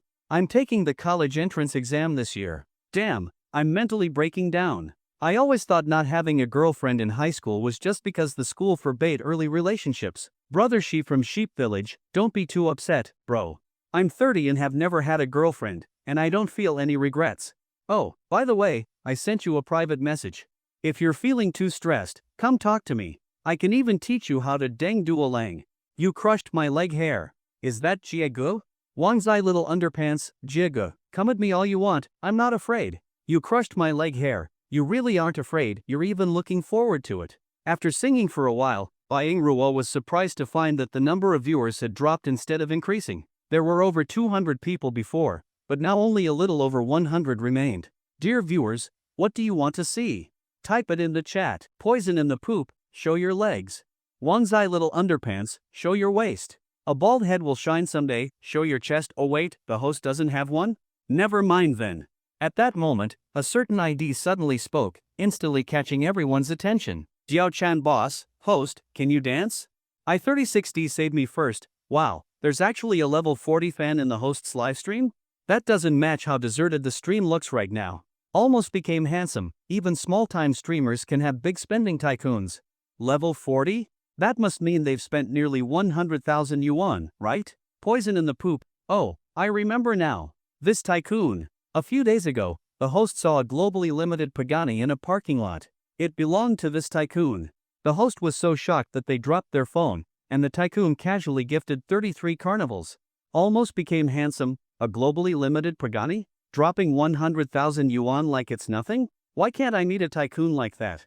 Poison in the poop, the tycoon may be rich, but the host isn't bad either. After all, she's someone who carries an airport with her. She looked down at herself, pretty big, just a little small. They say that if a woman looks down and can't see her toes, she's a rare beauty. Byingrua looked down, good grief, nothing blocked her view at all. What's so good about being bigger?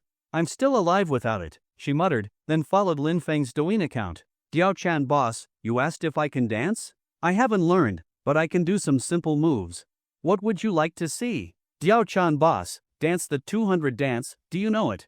What's with this audience? I can't keep up with their thought process at all. A bald head will shine someday, red fire, confusion overload. I'm dying, the 200 dance. Poison in the poop, the boss has spoken, host, hurry up and dance. Byingrua struggled to keep a straight face. Diao-chan boss, what is the 200 dance? I don't know how to dance it. Diao-chan boss, this dance is super simple. Listen to my instructions, left hand makes a 6, right hand makes a 7, one shoulder high, one shoulder low, left foot spins, right foot drags. That's the 200 dance.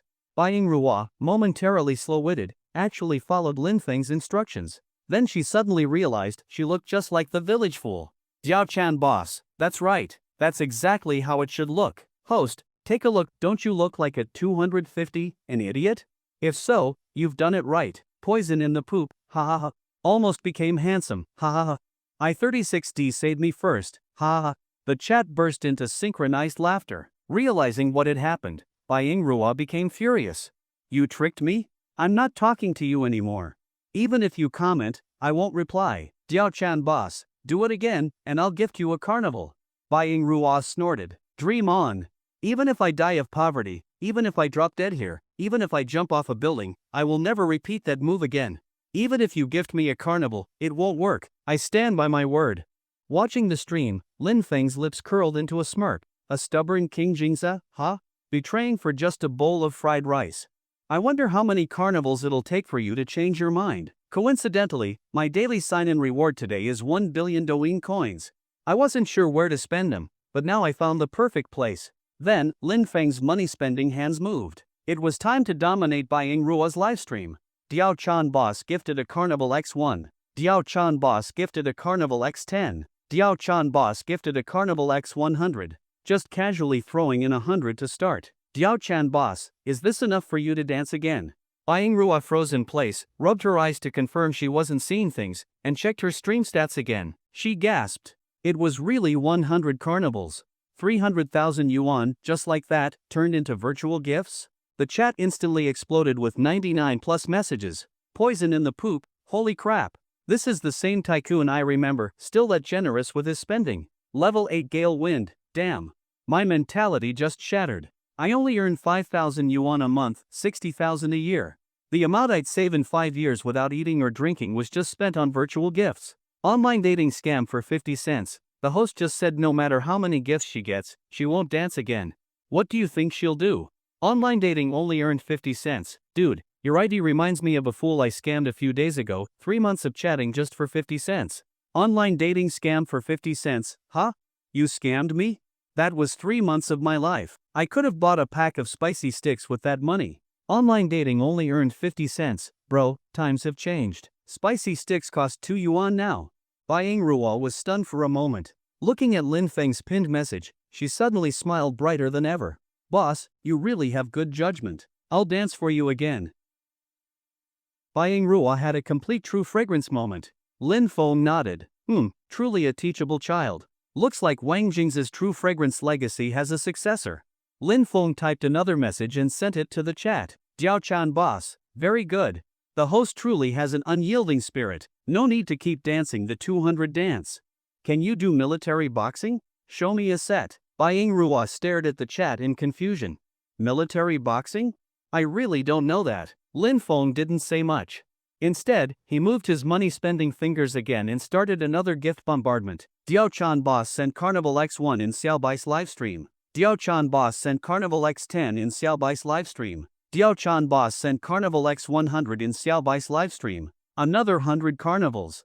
Another 300,000 yuan. Byingrua was dumbfounded, and so were the viewers in the livestream. Poison in the poop, am I dreaming? Gifts like this usually only appear when big streamers are battling in PK matches. Which rich tycoon is this, bored out of their mind? Xiao Jiang can't wake up. Adding the previous 100 carnivals, that's 200 in total. Each one is 3,000 yuan, that's a total of 600,000. 600,000 yuan. So much money, I could use it as a down payment for a house.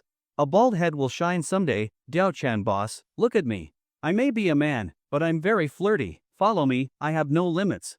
You don't need to send hundreds of carnivals. Just 10, and I'm at your disposal. Retired Ji Xiangu, bro, how can you be like this? Can you really throw away your dignity for money? A bald head will shine someday. If I gave you money, would you come? Retired Ji Xianwu, of course. I can't just give up money for the sake of dignity. I don't even need 10 carnivals, 5 will do. Sun Shangshan soap, me. I'm in 2.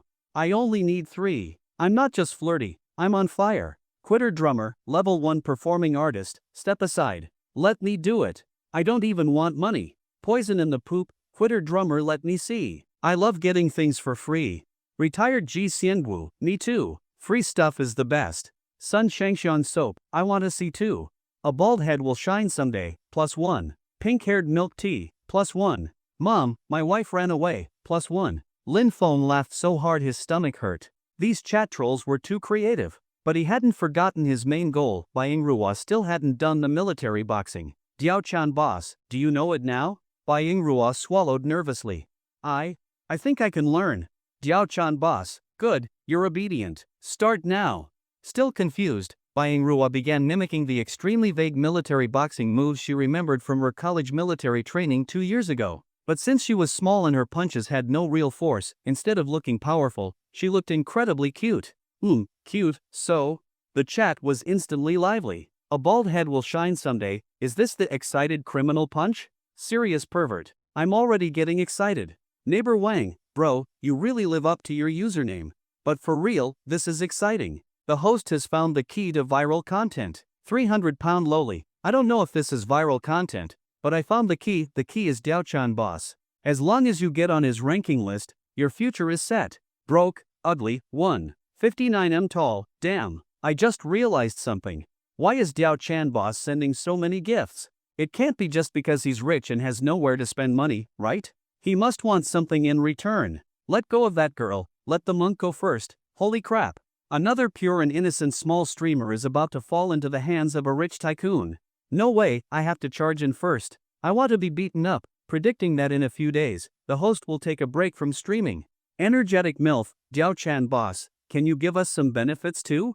Maybe consider streaming on certain fruit apps? I promise I'll send gifts. Boob squeezing biscuit, Diao-chan boss, think about it. You might even make back all the money you spent today.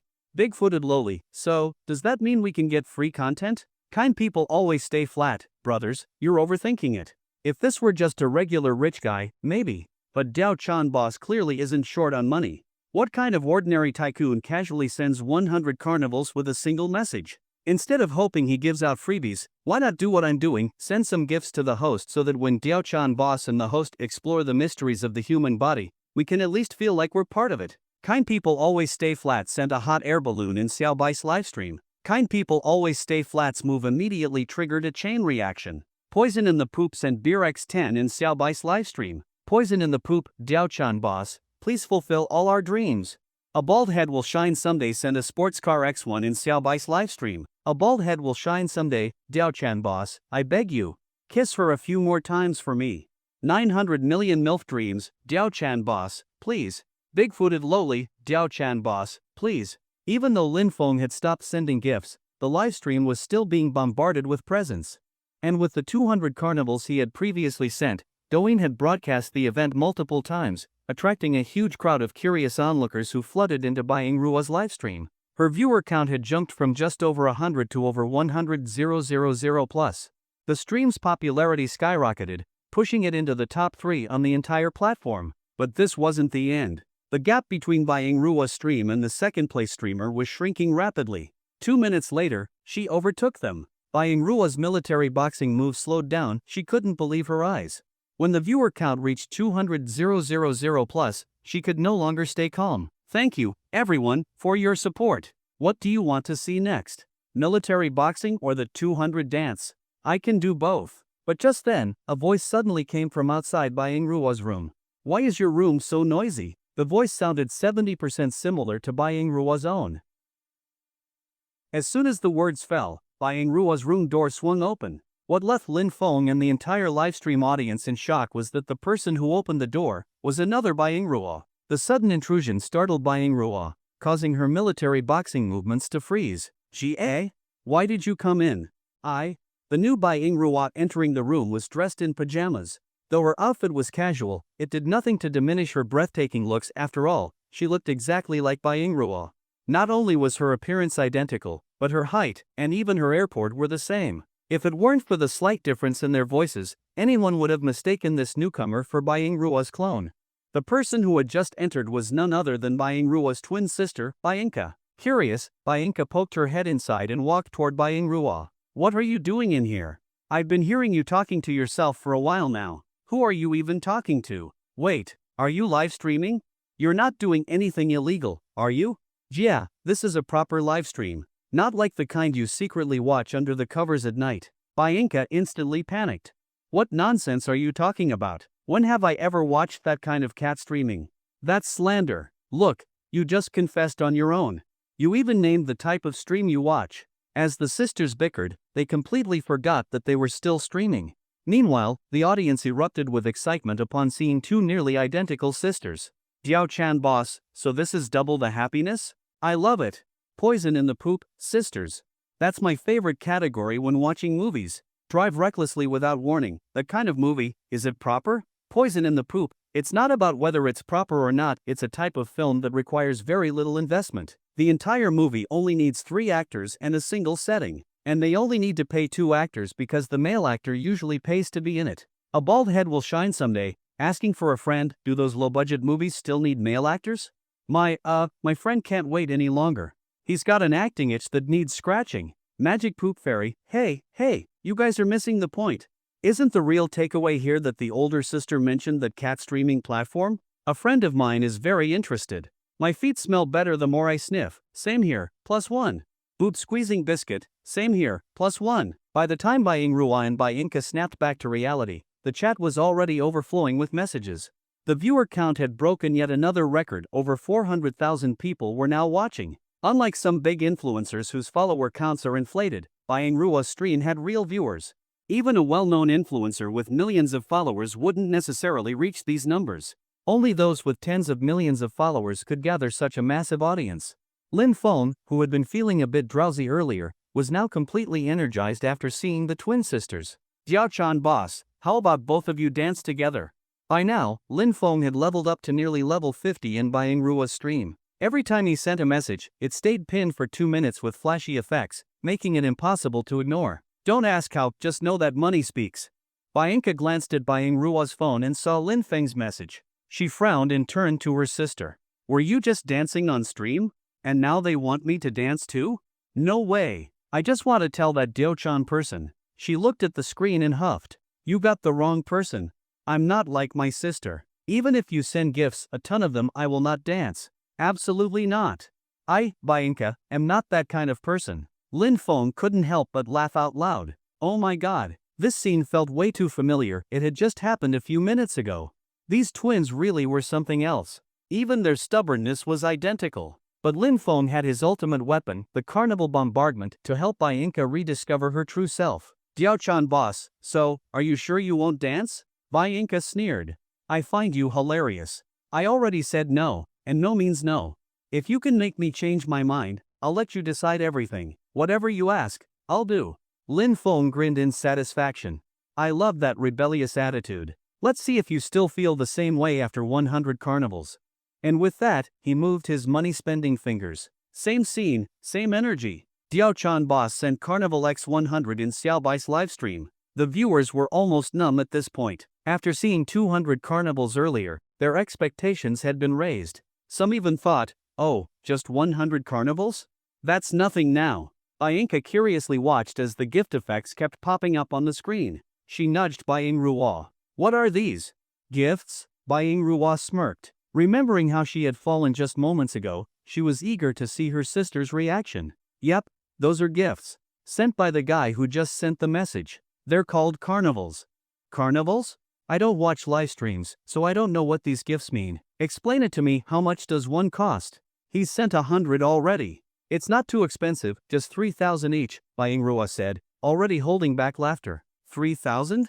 Bianca was startled for a second. Then she seemed to calm down, as if she had figured something out. You mean 3,000 Doing coins, right?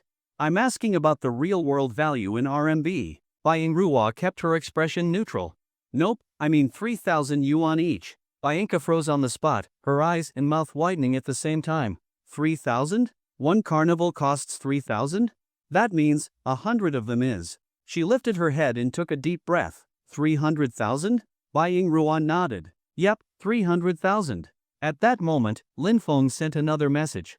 Diao-chan boss, changed your mind yet? Will you dance now? Bianca's expression shifted in an instant, like a master of quick costume changes. She immediately grabbed Byingrua's hand. What are you waiting for? Start dancing already. We've made the boss wait too long. And then, without hesitation, she started performing. Bianca's true fragrance moment was even more spectacular than Byingrua's. Her change of heart was even faster. Just moments ago, she was standing firm, unyielding. But as soon as she learned the price of a carnival, she started dancing a renzuan without hesitation. However, Lin Feng had a question. Does the University Dance Club actually teach a renzuan? The livestream viewers were even more entertained by Bianca's reaction. Bakugan Kid, true fragrance. Poison in the poop, true fragrance. Sculpture without Yangwei, true fragrance. Little boy from the church, true fragrance. While Bianca was happily spinning around doing a renzuan, she noticed the flood of true fragrance comments filling the chat. Suddenly, memories of her unyielding stance from just moments ago flashed in her mind, and a wave of shame flickered across her face. Feeling guilty, her dancing became noticeably slower. Seeing that her sister looked troubled, Byingrua nudged her arm. Jia, what's wrong? Ingrua, I suddenly feel like this isn't right. Are we really just doing what someone tells us to, all because of 100 carnivals? He tells us to dance, and we just dance? Byingrua raised an eyebrow. Was this some kind of post-stubbornness syndrome? Actually, when Diao-chan boss sent the first batch of 100 carnivals, I had the same thought. But then he sent another 100. I didn't want to do it either, but he was just giving too much. Byingrua thought to herself. Since Byingrua didn't give a direct answer, Bianca turned to the screen with a serious expression. I acted without thinking earlier. I was momentarily seduced by your carnival attack, but now, after careful consideration, I have decided to condemn my own actions.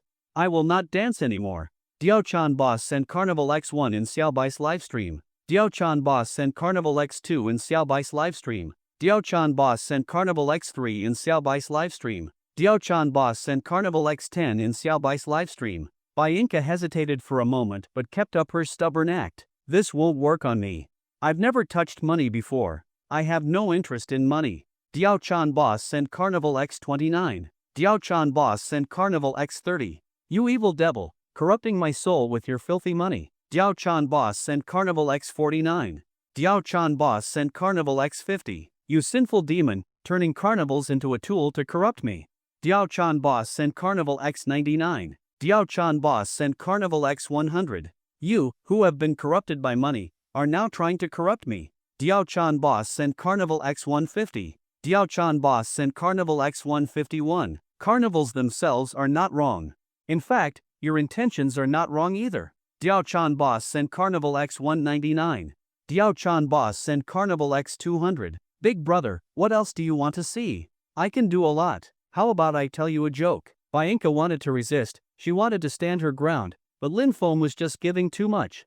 The chat filled with another wave of true fragrance comments. But at this point, Bianca didn't care anymore because it really was true fragrance. Lin Feng glanced at the time. It was already past 11 p.m. He couldn't sleep in tomorrow, after all, in front of Suyushu, he was still just an employee. Wouldn't look good to be late on his first day, right? He decided to watch for just a little longer before logging off. Diao-chan boss, I'm getting tired of sending gifts. Tell me a joke, and if it's good, I'll send another 200 carnivals. Bianca's eyes lit up. Big brother, then listen carefully. I'm a master at telling jokes. My sister was the campus beauty at school, but I was the class clown. Get ready to laugh. So, back in college, my sister Byingrua always had short hair. Because of that, a lot of students mistook her for a guy. There were even a few times when she was reported for going into the women's restroom. But that's not the funniest part. One day, a girl blocked the entrance to her classroom, determined to confess her love to my sister. My sister, feeling helpless, told her, "I'm a girl." The girl didn't believe her. She stared at Byingruwa suspiciously for a long time, and then, she reached out and grabbed Byingruwa's chest. After a moment of silence, the girl burst into tears and ran away. While crying, she shouted, "If you're going to reject me, at least come up with a better excuse. You're even flatter than my brother, how could you possibly be a girl? Poison in the poop, flatter than my brother, ha ha." "Mom, my wife ran away. She's rich but built like an airport, I expected that, but flatter than a guy? I wasn't ready for that. Ha ha ha. My younger brother. Future kids are gonna suffer." Feeling around in bed, he finds one dad, then another dad. "Where's MOM? Ha ha ha." Byingrua's face turned green, then white. She grabbed Byinka by the collar. "You're making things up. That's slander." Byinka shrugged. "If you're not happy with it, why don't you tell a joke too?" Byingrua snorted. Fine, listen up. So, back when my sister was going through her rebellious phase, she loved picking fights with me. One day, we went shopping together. By then, she had already spent all her allowance. I was the only one with money. When we sat down to eat, we started arguing about something. I told her, "If you keep acting aggressive, I won't pay for your meal. You'll have to pay for yourself." She was clearly unhappy but didn't have the money to argue back. So she just muttered under her breath, "I'm not aggressive." Byingrua paused for a moment, then glanced meaningfully at Byinka's airport-sized chest. "You're not aggressive? And yet, you seem so proud of it?" Byinka took a deep breath and rubbed her temples. "If you have the guts, tell a joke without any personal attacks. Let's see who's funnier." Byingrua refused to back down. "Of course. You think I'm afraid of you?" Byinka snorted. "I'll go first." One day, Shuchi, Wang Dalu, and Yaochen were drinking at a bar. As they chatted, the topic suddenly turned to who had the biggest mouth, so they decided to compete. Shuchi went first. She picked up an apple from the table, stuffed it into her mouth in one bite, then took it out effortlessly, casting a smug glance at the others. Yao Chen wasn't one to admit defeat. She clasped her hands into fists and shoved them both into her mouth without breaking a sweat. Wang Dalu just smiled. 1 minute later, Wang Dalu walked out of the bar alone. Byingrua snorted. "That's not even funny. Let me show you what a real joke is." Once upon a time, a white professor was sent deep into Africa to live with a primitive tribe. For years, he taught them reading, writing, math, and science.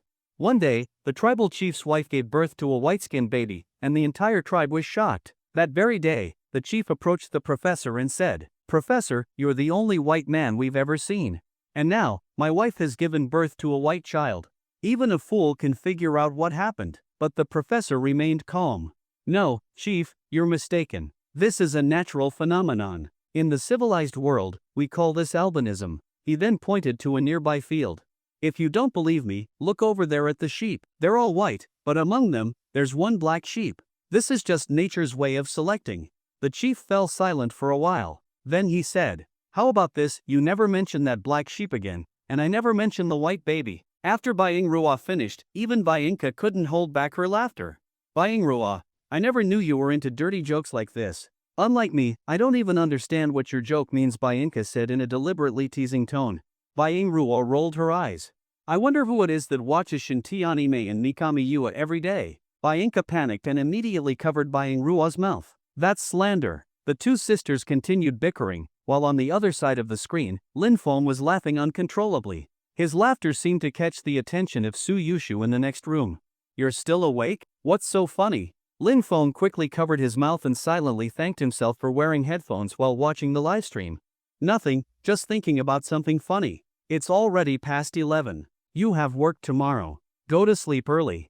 Suyushu spoke gently. "It's fine. I'm just waiting for you to fall asleep, so I can sneak into your bed." Without saying another word, Suyushu silently got out of bed and locked the door. He knew Linfeng was the kind of person who would actually do it. After all, in some ways, Linfeng was a man of his word. After messing with Suyushu for a bit, Linfeng turned his attention back to the livestream. Both sisters told good jokes, so it was only fair to send more gifts. "Diao-chan boss, those were pretty good. Before I go to bed, I'll send a few more. Just a small one." And with that, the Carnival Storm returned. Diao-chan boss sent Carnival X1 in Xiaobai's livestream. Diao-chan boss sent Carnival X100 in Xiaobai's livestream. Diao-chan boss sent Carnival X 1000 in Xiaobai's livestream. 1000 carnivals. Poison in the poop, just a small one, and he sends 1000 carnivals? That's 3 million yuan. Yep, that's the Diao-chan boss I know. Pink-haired milk tea. Can someone do the math? How much has Diao-chan boss spent in total? No one knows live streams better than me. I did the calculations. First, he sent 100 carnivals. Then another 100, another 100, then 200, and now 1000. That's 1500 carnivals in total. Converted to cash, that's 5 million yuan. Broke, ugly, 59 tall. I feel like I'm rich now. I've decided to finally buy that 5 yuan sausage I've been craving. A bald head will shine someday, bro. I've participated in a multi-million yuan project now. Diao-chan boss spent over 4 million, and I spent over 40, pretty much the same thing. Lin Feng's 1000 carnival combo pushed by Ingrua's livestream to number 1 on all of Douyin. Her viewer count exceeded 1 million. Bai Ingrua originally had fewer than 10,000 followers, but now she had surpassed 500,000 and was still growing at an insane rate. Even scarier was Lin Feng's account. His follower count had effortlessly crossed 1 million, and at this rate, by the time he woke up, he'd have at least 2 million. The name Diao-chan boss quickly became a trending topic across various platforms. His name was flooding livestream chats and comment sections everywhere. Lin Feng's Douyin inbox was flooded with private messages from female streamers. Some were subtle, saying they admired Lin Feng's generosity and wanted to get to know him better. Some were direct, sending their contact info and saying, "Just say the word, and I'll fly to you anywhere in the country." Some even sent seductive pictures, claiming they were single and lonely, and that they needed Lin Feng's hands to warm their hearts.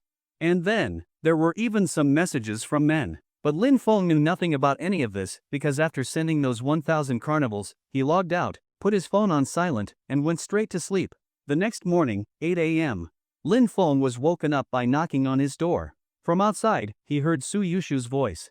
"Wake up. Work starts at 9 a.m. Don't be late." Lin Feng's brain was still half asleep, but his mouth instinctively responded, getting up now." Hearing a response, Suyushu didn't knock again and went to wash up. 10 minutes later, Suyushu finished washing up but still hadn't seen Lin Feng come out of his room. Feeling suspicious, he knocked again. "You're still not up? If you don't get up now, you're really gonna be late." "I'm up. I'm going out to buy breakfast. By the time I'm back, you should be done washing up." 15 minutes later, Suyushu returned, carrying steamed buns and soy milk, but still no sign of Lin Feng. Is he still not up? Placing the food on the coffee table, Suyushu walked to Lin Feng's door and knocked again. "Lin Feng, are you awake? Are you still in there?" No response. Feeling puzzled, Suyushu glanced at the bathroom. Did he wake up and go wash up already? He reached for the door handle, it wasn't locked. Pushing the door open, he saw Lin Feng still fast asleep, a smile on his face, clearly dreaming about something good. Suyushu's face darkened. He walked up to Lin Feng's bed and smacked his leg hard. "Wake up! The sun's already shining on your butt. You're gonna be late." Lin Feng groggily opened his eyes. "Ha? I called you twice earlier, and you answered both times. Why are you still in bed?" Lin Feng, still half asleep, mumbled, "You called me?" Lin Feng was completely confused. He really did feel like he had slept all the way until now. Suyushu had called him? He didn't feel it at all. Suyushu looked helpless. "I called you twice already. The first time, you said you'd get up right away, then I went to wash up. The second time, you said the same thing, and then I went out to buy breakfast. Now I've already brought the buns back, and you're saying I didn't call you?" Lin Feng scratched his head. "That's really strange. Could I have been talking in my sleep?" Suyushu brought the clothes from the balcony to his bed. "The clothes are dry. Hurry up and get up. I already bought breakfast. Luckily the company is close by, otherwise we'd definitely be late." Lin Feng yawned, casually put on his clothes, and rubbed his eyes. The first thing every morning, check in. Lin Feng's consciousness sank into the system. System, check in. Give me something useful today. Ding. Congratulations, host, check-in successful. You've obtained a world-class PR company, Reverse Everything. Reverse Everything Company has tens of millions of internet trolls at its disposal, able to manipulate public opinion online, stir up a small matter into a big one, or make a big issue disappear. A smile appeared on Lin Feng's lips. This reward sounds pretty good. Just in time for me to deal with Lu Shua's family. This PR company gives me a new plan. Once he came out of the system, Lin Feng finished getting dressed and went to the sofa in the living room. Suyushu was sitting there eating buns. Lin Feng walked past the empty part of the sofa and sat right next to her. Suyushu glanced at Lin Feng but didn't say anything. While eating, Lin Feng observed Suyushu. After a moment, Lin Feng put down his bun and stared at her. "What are you looking at?" "There's something on your face," Lin Feng said. Suyushu turned on her front camera and checked carefully. She didn't see anything on her face and looked at Lin Feng strangely. "What is it?" "I don't see anything." Lin Feng smiled. "Something good-looking." "I was just kidding. You do look a bit tired. Did you not sleep well last night? I see faint dark circles under your eyes." Suyushu rolled her eyes. "Isn't it your fault? Last night you said you'd sneak into my bed after I fell asleep. I was on edge all night and didn't fall asleep until nearly 4 in the morning." Lin Feng was stunned. He hadn't expected a casual joke would make Suyushu so nervous all night. Is his image as a pervert really that ingrained? "Yushu, I think you've misunderstood me. Am I really that kind of person? Be honest, am I?" Suyushu gave Lin Feng a side glance and mumbled while chewing on a bun, "Of course." "What did you say?" "Nothing. I didn't say anything." Suyushu quickly denied it. "Yushu, I swear with my hand on my heart, Lin Feng, am definitely not that kind of person. Even if you were lying in front of me with no clothes on, all I'd do is take off my clothes and cover you to keep you warm. Nothing else. I swear on my conscience, ow. Yushu, why did you pinch me?" Lin Feng rubbed his arm and looked innocently at Suyushu, who had her arms crossed. Suyushu glared. "What are you doing? I was just speaking from the heart. Why'd you pinch me? You, if you want to touch your conscience, touch your own. Why are you touching mine? Pervert." Blushing, Suyushu shouted at Lin Feng and ran out with the half-eaten bun. "Yushu, where are you going?" "To the office."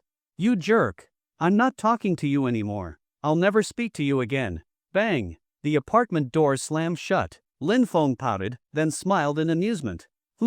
Not as good as Lu Xin, but better than Lin Miao.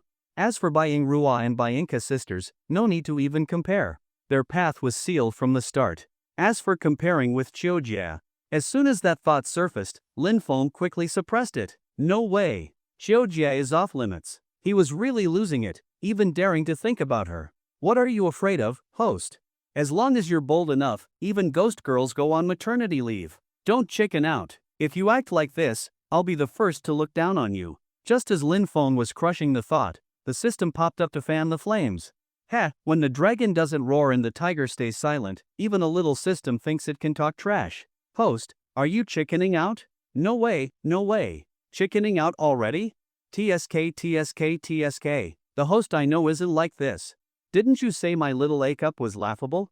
Looks like your courage isn't that big either. Lin Feng raised an eyebrow. He had really underestimated how petty this lowly system could be. When did he even say her little A-cup was laughable? And she still remembers that now? Since the system wanted to provoke him, then he wouldn't hold back. Lin Feng thought of the joke the Bai sisters told on their livestream yesterday and decided to tell it to the system. "System, how about I tell you a joke?" Now you want to flatter me? I'm telling you, girls need to be coaxed, not angered. Go ahead. If it's funny, I won't be mad. Okay, here goes. One day in the future, you can appear in the real world and have a real body. And by then, you've already become part of my harem.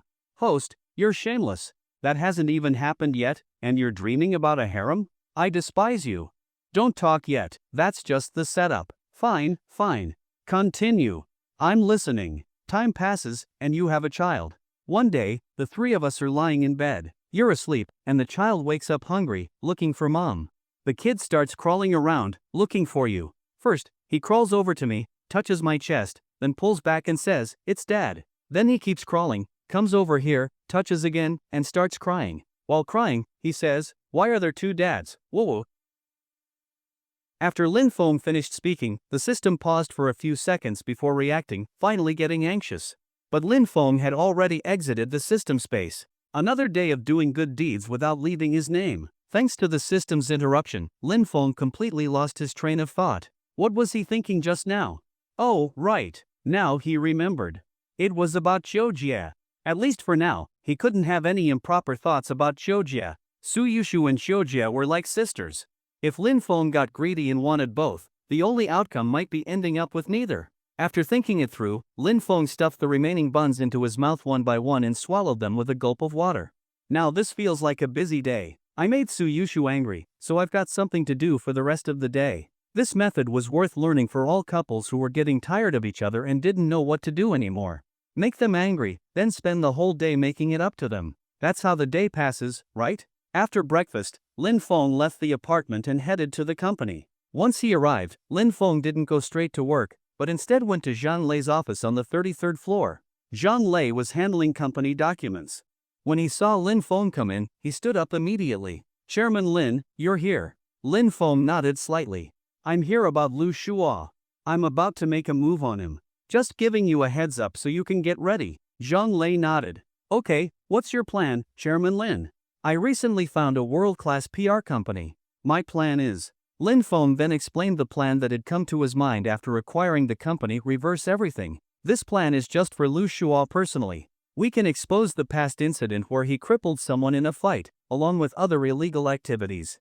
It will ruin his social image and send him to jail. As for Qinghe Supermarket, I'll have people dig up its dirt, expose it, and affect its sales. Your job is to seize the opportunity to acquire the supermarket when it starts having problems." Zhang Lei nodded. "Is there anything else prepared, Chairman Lin? That'll make the plan even easier. Qinghe Supermarket has been shady for years, just a simple investigation will turn up loads of dirt. When their reputation hits rock bottom, I'll make my move and push the acquisition price as low as possible." "Good. I'll now call the head of Reverse Everything to come over, and we'll discuss the details of the plan." With that, Lin Feng called Xiuyu, the head of Reverse Everything. Xiuyu sounded like a mature woman, with a tone similar to Qiujie's. After finishing the call, Lin Feng left Zhang Lei's office and returned to the secretarial department on the 32nd floor. Back at his desk, Suyushu gave him a side glance, snorted, and shifted to the other side. If it were an average person, they'd probably start a cold war at this point, which could end in a breakup from silent treatment. But Lin Feng was different, he was shameless. He simply slid his chair over next to Suyushu. After all, Lin Feng was fully responsible for making her angry. Suyushu snorted again. "What are you doing? This is my workstation. You're disturbing my work, but I'm working too.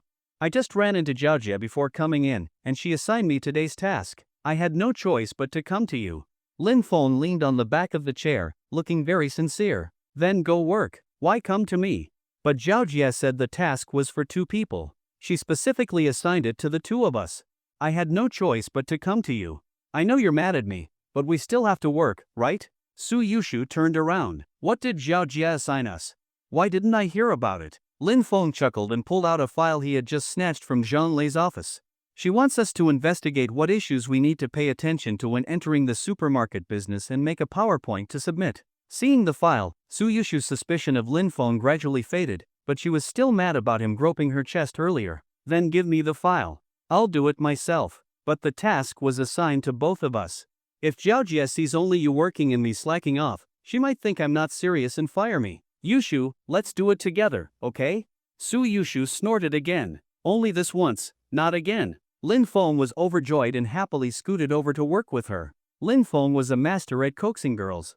In just a few minutes, Suyushu had already smiled several times, and her anger was fading. You could even tell from their seating posture. At first, Suyushu had her body turned away from Lin Feng.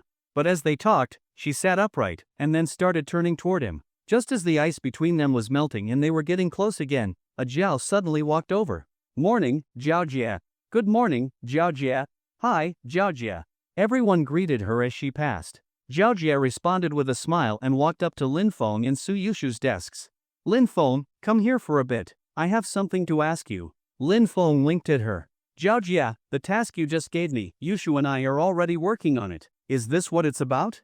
Jiaojia paused for a second, then immediately understood the hint in Lin Feng's words. Lin Feng had used her name for something earlier, and now he was telling her not to blow his cover. Although Jiaojia could be a bit slow at times, when it came to helping Lin Feng with serious matters, she was very reliable. She quickly responded, "This isn't about that task. You two don't need to rush it, I'm not in a hurry. I have something else to discuss with you. Come with me." A smile flickered on Lin Feng's lips. Quick reaction. He'd have to reward Jiaojia properly later. Lin Feng patted Suyushu on the head. She didn't resist at all, so it looked like she had forgiven him for the groping. "I'll be right back." Suyushu, getting her head patted like a docile little bunny, said, I'll wait for you." Lin Feng followed Jiaojia into her office. As soon as the door closed, her expression changed from the cold female boss to a soft, gentle subordinate. Chairman Lin, was I quick just now or not? Maybe when you have time, you can give me some lessons? Teach me a bit about the company? Lin Feng looked at Ajiao's expectant eyes and felt a bit helpless. Alright then, I'll give you another lesson. This time I'll introduce you to the company. Hee, thank you Chairman Lin, you're so nice. Stop giggling. Let's go find an empty meeting room. After a while, Ajiao had finished Lin Feng's lesson and felt very rewarded. Even after the lesson ended, she was still reluctant to leave. Chairman Lin, why not extend the class? I still want to listen. Lin Feng patted her little head. You never stop, huh? You must have come for something important, right? Hurry and say what it is. I'll reward you later when there's time. Ajiao pouted. I got so excited I forgot the main thing. Manager Zhang sent me. He said Director Chiu from the PR company has arrived and wants you to discuss the specifics. Lin Feng rubbed his chin. He had already delayed almost 10 minutes just now. He couldn't stay away too long, or Suyushu would get suspicious. You go tell Zhang Lei to conduct a deep investigation into Lu Shua and Chenghe supermarket, everything they've done. Dig up all their dirt and gather enough evidence. Then start exposing it online bit by bit, and occasionally throw in some heavy stuff. I won't go over, just let Zhang Lei and Yu handle it. After giving instructions to Ajiao, Lin Feng returned to the office area, back to Suyushu's side. As soon as Lin Feng got back, Suyushu leaned over to him. What did Zhao Jia want just now? Didn't I ride Zhao Jia's little scooter to go eat yesterday? She asked me why I didn't ride it back today. Suyushu then remembered, last night we took a cab back. The scooter's still at Zhao Jia's place. I told Zhao Jia about it. She's not in a hurry to use it, so there's no rush. We can pick it up when we have time. Let's go to Zhao Jia's shop after work today and ride it back. Don't keep Zhao Jia waiting. Lin Feng nodded. Alright, we'll go after work. In the afternoon, an article suddenly went viral online.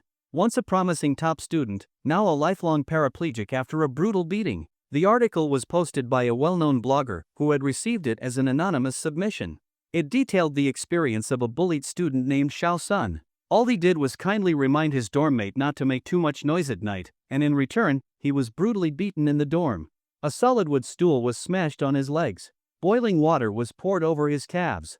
He was taken to the hospital with shattered leg bones and severe burns. From then on, he could only live in a wheelchair. Xiao Sun had excellent grades, but due to a major mistake during the college entrance exam, he scored at least 50 points lower than usual. His family wouldn't let him retake the exam, so he ended up at a second-tier university. Still, he didn't give up. He studied hard every day and consistently ranked first in class. He had dreams of going to graduate school to change his life, but he never expected that just one reminder would lead to such a horrible fate. Since then, Xiao Sun's mental state had been unstable. He even attempted suicide multiple times, but was saved each time. During his most recent suicide attempt, he had an awakening. Why should he, the victim, have to die to find peace, while the perpetrator went unpunished? So Xiao Sun submitted his story online. It wasn't that he didn't want to call the police, his family did right after it happened, but it was completely useless. So now, he was relying on the internet to get justice and ensure the attacker faced the consequences. The article included photos of Xiao Sun's injuries, hospital reports, as well as videos and audio recordings from settlement discussions. The evidence was thorough and infuriating. With deliberate behind-the-scenes boosting, the article quickly topped trending lists across major platforms. At the end of the article, the attacker's name and identity were revealed. Lu Shua, the only son of Lu Ping, the controller of Chenghe supermarket. In an instant, the article caused a huge uproar online. Countless righteous netizens joined this silent war. One person's voice might mean nothing, but what about 10 people? 100? 10,000? 100,000? A million? No one wanted to meet someone like Lu Shua. No one wanted their child to suffer what Xiao Sun did. To prevent that, millions of netizens spontaneously shared and commented, bringing more attention to the incident. The Reverse Everything PR company helped fuel the fire. The reason it stayed #1 on the hot search wasn't the PR effort, it was the people's rage. Horrifying. Shocking. I can't believe such things still happen in 21st century Huarong, in a 21st century university. Crushed legs, a lifetime in a wheelchair, those are just a few words to us, but they've ruined a child's entire future. That poor kid, so full of hope and effort, why did he have to meet such a monster? Punish him severely. I also have a child in college. If something like this happened to my child, I fight to the death to take down the attacker, money or no money. No one touches my kid. Severe punishment. That kind of monster must not go unpunished, or who knows what he'll do next. This article broke my heart. My daughter also experienced school bullying recently, not as bad as this, but she still ended up with depression. That shows just how vile this case really is. What, are we fools if we don't get mad? I was once bullied too, I know that helplessness. I swear, if this guy isn't punished, I'll find him myself. So money means you can do whatever you want? Schools and cops don't care? Is a rich kid's life worth more than ours? Do the poor deserve to suffer and die? We all have the same body, 2 shoulders and 1 head. Who's better than who? Think money can cover this up? Dream on. Break my legs too if you dare. Huarong official, Nanjing police, Shizhou police, come see this. Are you really going to let this demon stay free? Qinghe supermarket? It's on my blacklist now. I'll spit every time I see one. I was in the same class as Lu Shua. I can confirm everything Xiao Sun said is true. And that wasn't the only thing Lu Shua did. He's been beating people and being a jerk for ages. I was a victim too. Ask around and you'll hear it all. I can testify too. I'm not afraid of revenge anymore. I'm using my real name to report Lu Shua injured at least 10 students at school. I've got proof. In less than half a day, the Lu Shua incident had already caused a huge uproar online. The article had over 100 million views. More than 20 million people were involved in the discussion. The number of shares was close to 100 million. The initial effect had already far exceeded Reverse Everything PR company's expectations. Shouyu had originally planned for the incident to gain moderate traction, then gradually release more explosive content. But no one expected such a strong wave of public anger. After getting off work at 5:30, Lin Feng and Suyushu first went to Chun Yanshou's place to pick up a Jiao's little electric scooter. After that, Suyushu went home, while Lin Feng returned to the 33rd floor of the company. 7 p.m. Lin Feng sat in the office with Zheng Lei, Shouyu, Lu Xian, and a Jiao. Chairman Lin, the article that came out this afternoon gained way more attention than expected. The result is better than we imagined. Right now, Lu Shua and Qinghe supermarket are being cursed by everyone online, like rats in the street. It's time to move to step 2 of the plan. Lin Feng refreshed a few major apps. As of now, the topic #LuShua beat someone into permanent disability hashtag was still in the top 10 trending. What's your second step? Continue releasing more dirt on Lu Shua? Lin Feng looked at Shouyu. Shouyu looked to be in her 30s, with a voluptuous figure, exuding more of a mature woman's aura than Chang Yanshou. Chang Yanshou was only at that age, but her experiences and temperament didn't match that of a real mature woman. Shouyu, however, had a naturally alluring charm, her every movement seemed captivating. Lin Feng was willing to call her a true enchantress. Shouyu pursed her lips and shifted her crossed legs before continuing. Yes, but not just that. Stop keeping us in suspense. What's the plan? Just say it. Shouyu smiled faintly and said, we'll definitely expose the rest of Lu Shua's dark secrets, but not in text form this time. We'll change the approach. Next, I plan to interview everyone that Lu Shua has beaten, hurt, or taken advantage of. Especially that most serious case, Xiao Sunday. The main interview will center on him, with the others as supporting content. We'll do a complete summary of all the wrongs Lu Shua has done. List everything out, and take the public outrage to the next level. Not only that, I've already had our team contact dozens of marketing accounts, independent media, and major influencers across platforms. These people will post at least 5 videos each over the next few days. Our company will push the traffic from behind, ensuring those videos go viral. We'll make sure this topic stays hot for at least 3 days. While we're exposing Lu Shua's crimes, we'll also notify the police, give them all the evidence of Lu Shua's assaults, and how Chenghe's supermarket expanded illegally over the years. Also how Lu Shua's uncle Lu Huaxiang acted as a thug for the Lu family, committing crimes in Qizhou. Before, Lu Shua got away with everything because Lu Ping bribed some officers and the incidents weren't big enough, but this time is different. This has already blown up into a major public incident that can't be covered up. Plus, Chairman Lin, your Huarong group carries much more weight than Lu Ping. According to the plan, within 3 days, Lu Shua will be arrested for intentional injury. Lu Ping will be taken in for bribery and illegal business operations. Lu Huaxiang won't escape either. He'll face charges of intimidation, extortion, and organizing gang activities. Shouyu laid out the plan clearly, explaining the process and the eventual outcome for the entire Lu family. Lin Feng nodded. Good, not bad. Proceed as planned. Alright, I'll go handle it, Chairman Lin. Shouyu stood up, ready to head to the 30th floor of the company, which had been temporarily set up as Reverse Everything's workspace. Just as Shouyu was about to leave, Lin Feng called her back. Wait a second. Xiaoyu turned around, her sharp, narrow eyes scanning Lin Feng. She was quite curious about this unexpected new boss of hers. Chairman Lin, is there something else? Have you contacted those victims? Where are they now? I think the interviews should start as soon as possible. Xiaoyu smiled. Rest assured, Chairman Lin. Those victims are already at the company. My team has already started prepping for the interviews. Lin Feng nodded slightly. Already at the company? Good. Let's go take a look. Chairman Lin, wait a moment. There's something about this plan I need to report to you privately. Xiaoyu glanced at Lu Xian, Zhao, and Zhang Lei. Lin Feng was slightly stunned and waved at Lu Xian and the others. You guys go out first. After Lu Xian and the others left, only Lin Feng and Xiaoyu remained in the spacious meeting room. What do you want to talk to me about in private? As soon as Lin Feng finished speaking, Xiaoyu suddenly lunged at him. Xiaoyu forcefully kissed Lin Feng. Lin Feng was dumbfounded. What the hell is this? At least give a heads up before doing something like that. After the kiss, Xiaoyu acted like nothing had happened at all. From her expression, it was as if what just happened never occurred. Chairman Lin, let's go take a look at the victims. Lin Feng scratched his head, a bit helpless, and could only choose to selectively forget what just happened. Have all the victims arrived? Xiaoyu smiled. Quite a few have arrived, about 2/3. What about Xiao Sun? The one whose legs were shattered by Lu Shuo? He's here, Xiaoyu said while looking at her phone. He just finished recording a video accusing Lu Shuo. He's still on the 30th floor. Take me there. Leaving the meeting room, Xiaoyu walked ahead, calmly reapplying her lipstick. Lin Feng followed behind, wiping lipstick off his face and neck with a tissue, his expression unchanged. Huarong Group, 30th floor. Lin Feng met the biggest victim in the Lu Shuo incident. Xiao Sun was in a wheelchair. He had become very skilled at maneuvering it. Except for going upstairs or down slopes, he could control it on his own. When Xiaoyu's people found him, the eyes that had been emotionless for nearly a year lit up with hope again.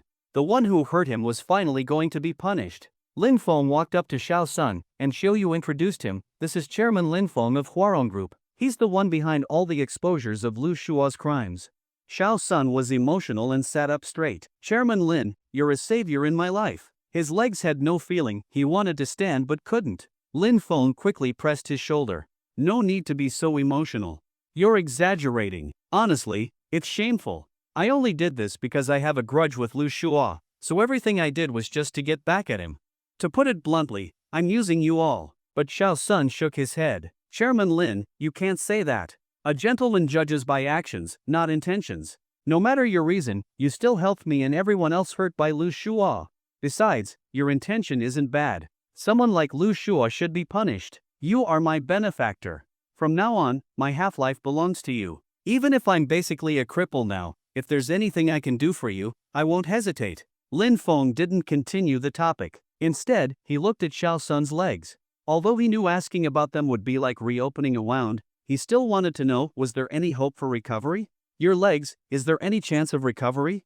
Don't worry about the money. At that, Xiao Sun's eyes dimmed. The doctors said it's impossible. At best, I might regain a little feeling in the future, but being able to walk again is nearly impossible. Go get checked again soon, go to the best hospital. I'll cover the costs for now. Once Lu Shuo's case is settled, you'll get every cent of the compensation you deserve, and everything they didn't pay you back then will be returned double. Thank you, Chairman Lin, but I've been checked many times. There's really no hope. Still, I'm content as long as Lu Shuo is punished. Lin Feng looked at Xiao Sun and silently used a jinx. I hope Xiao Sun's legs only get worse from now on, never recovering in the slightest, and he'll spend his whole life in a wheelchair. After cursing, Lin Feng sighed quietly. Even if Lu Shuo gets punished, the people he hurt can never return to the way they were. It's like a nail driven into a wall. Even if you pull the nail out, the hole remains forever. Just as Lin Feng turned to leave, Xiao Sun's phone suddenly rang. When he looked at the caller, his face changed drastically. Lin Feng noticed his expression. What's wrong? Who's calling? Xiao Sun's lips trembled, and he clenched his fist. It's Lu Shuo. Lin Feng's face turned cold. Answer it. Put it on speaker. Don't get upset, I'll handle it. As soon as Xiao Sun answered, Lu Shuo's furious voice came through the speaker. You fucker, you dared to go after me? You've got a death wish, huh? Losing your legs wasn't enough? You want to lose your life too? I know where your family lives. If you know what's good for you, clear things up online. You think this will end well for you? The only outcome for you is dying with no place to be buried. Not talking? I know you're listening. You think this'll ruin me? How naive, how laughable. My influence is beyond your imagination. If you turn back now, it's still not too late. Xiao Sun said nothing. Lin Feng took the phone with a cold expression. Lu Shua was unbelievably bold, he still dared to call and threaten Xiao Sun. Lu Shua, you still haven't realized your situation, huh? You dare to call and make threats? Lin Feng said coldly. On the other end, Lu Shua was stunned. He recognized that the voice wasn't Sun Shihan, it was someone else he knew very well, Lin Feng. Lin Feng? Why do you have that kid's phone? So this whole thing was your plan all along? No wonder. I was thinking that kid wouldn't have the guts. I haven't even settled the score with you for what happened at the barbecue restaurant, and here you are, showing up yourself. Bold move. Neither of you will end up well. You'd better worry about yourself first. In a few days, you probably won't be able to make calls as freely as you are now. You just wait. Wait to die. A nobody like you thinks you can challenge me? I'll enjoy watching how miserable your end will be. With that, Lu Shua hung up the phone. Lin Feng handed the phone back to Sun Shihan. Don't worry, he won't be arrogant for much longer. Just block him. If he changes his number and calls again, just hang up. For the next few days, you and the others should stay in the hotel near the company. The company will cover all costs. Sun Shihan nodded. Okay, I'll follow your arrangements, Chairman Lin. After meeting with Sun Shihan, Lin Feng also visited the other victims assaulted by Lu Shua. Some were still bandaged. Afterward, Lin Feng had Xiuyu get some money from Huarong Group to give the victims some preliminary compensation. Once Lu Shua is punished, all the money he owes will be forced out of him. That same evening, the hype around the Lu Shua case had dropped a bit. It had fallen out of the top 10 hot searches on major platforms, and fewer people were discussing it. The internet has a short memory. Some people only act out of a burst of justice, but a decent number of people continue to follow the Lu Shua case. 9 p.m. A new video was released, an exclusive interview with the biggest victim of the case, Sun Shihong. As the most seriously hurt victim, Sun Shihong had long attracted attention. Now that his interview had been released, the hashtag exclusive interview with Lu Shua case victim shot back to the one spot on the hot search in no time. In the video, Sun Shihong sat in a wheelchair, wearing a mask, hat, and sunglasses to hide his identity. His real name wasn't mentioned, only his old alias, Xiao Sunday. His voice was altered in post-production. All of this was done to protect him. Even though Lu Shua's family would soon face justice, there could still be loose ends. If Xiao Sun got targeted for revenge, the consequences would be disastrous. Better safe than sorry. Hello, Xiao Sunday. What made you, after nearly a year of being hurt, decide to bravely expose Lu Shua's violence? The off-screen interviewer asked. Hatred. And feeling worthless. After I learned that I would never walk again, I felt hopeless. I gave up on myself. I attempted suicide many times. But each time, for various reasons, I failed. After my last attempt, my family found me in time and rushed me to the hospital. I was saved again. After that, I started to understand some things. I noticed your wrist is still wrapped in gauze. Is that from your last attempt? Xiao Sun nodded. Yes, that time I tried to slit my wrists. After that, what did you figure out? Why? Why is it that I, the victim, was the one trying so hard to die, while the attacker, Lu Shua, still got to live freely every day? I wasn't willing to accept that. I realized I can't die. If I die, the ones who suffer are the people who care about me. The ones who'll be happy are people like Lu Shua. So, I must make Lu Shua pay the price he deserves. So you chose to post online, to use the power of the internet to help yourself? Yes. I actually tried many ways. I contacted the police who were originally in charge of my case with Lu Shua, but they couldn't do anything. Some matters aren't within the power of ordinary officers. So I had to turn to the internet. Are you satisfied with the online attention the case has received so far? Xiao Sun nodded, then shook his head. Satisfied, but also not satisfied. What do you mean? I'm happy that more and more people know what happened, and now they know what kind of person Lu Shua is. But I'm not satisfied because Lu Shua still hasn't been punished. Along with Xiao Sun's interview, videos from over 20 other victims of Lu Shua were also released. These videos caused an immediate uproar online. At the same time, a spontaneous protest movement began boycotting Chenghe supermarket. Dozens of Chenghe supermarket branches in Nanjing province had wreaths, rotten eggs, and banners reading "Hope you go bankrupt" soon left at their doors. Some people even organized protests outside the supermarkets. Firmly boycott Chenghe supermarket. Don't give bullies a single cent. A supermarket run by a bully should shut down ASAP. If Chengha's supermarket keeps operating, then every cent it makes could be funding evil. No more talking, I bought these rotten eggs with my own money, throwing them now. In a villa in Shizhou. Lu Ping read the latest reports from his assistant and was so angry he nearly fainted. Go! Get that unfilial son here now. When the assistant brought Lu Shua over, Lu Ping slapped him across the face. Do you realize what a huge mess you've made? Business at the supermarket has already plummeted. Look at what you've done. Lu Ping threw the stack of reports at Lu Shua's face. Dad, don't be mad. I know who did this. I just called that cripple, and someone else answered, someone I had a conflict with just 2 days ago. He's the one who planned all of this. He's the mastermind.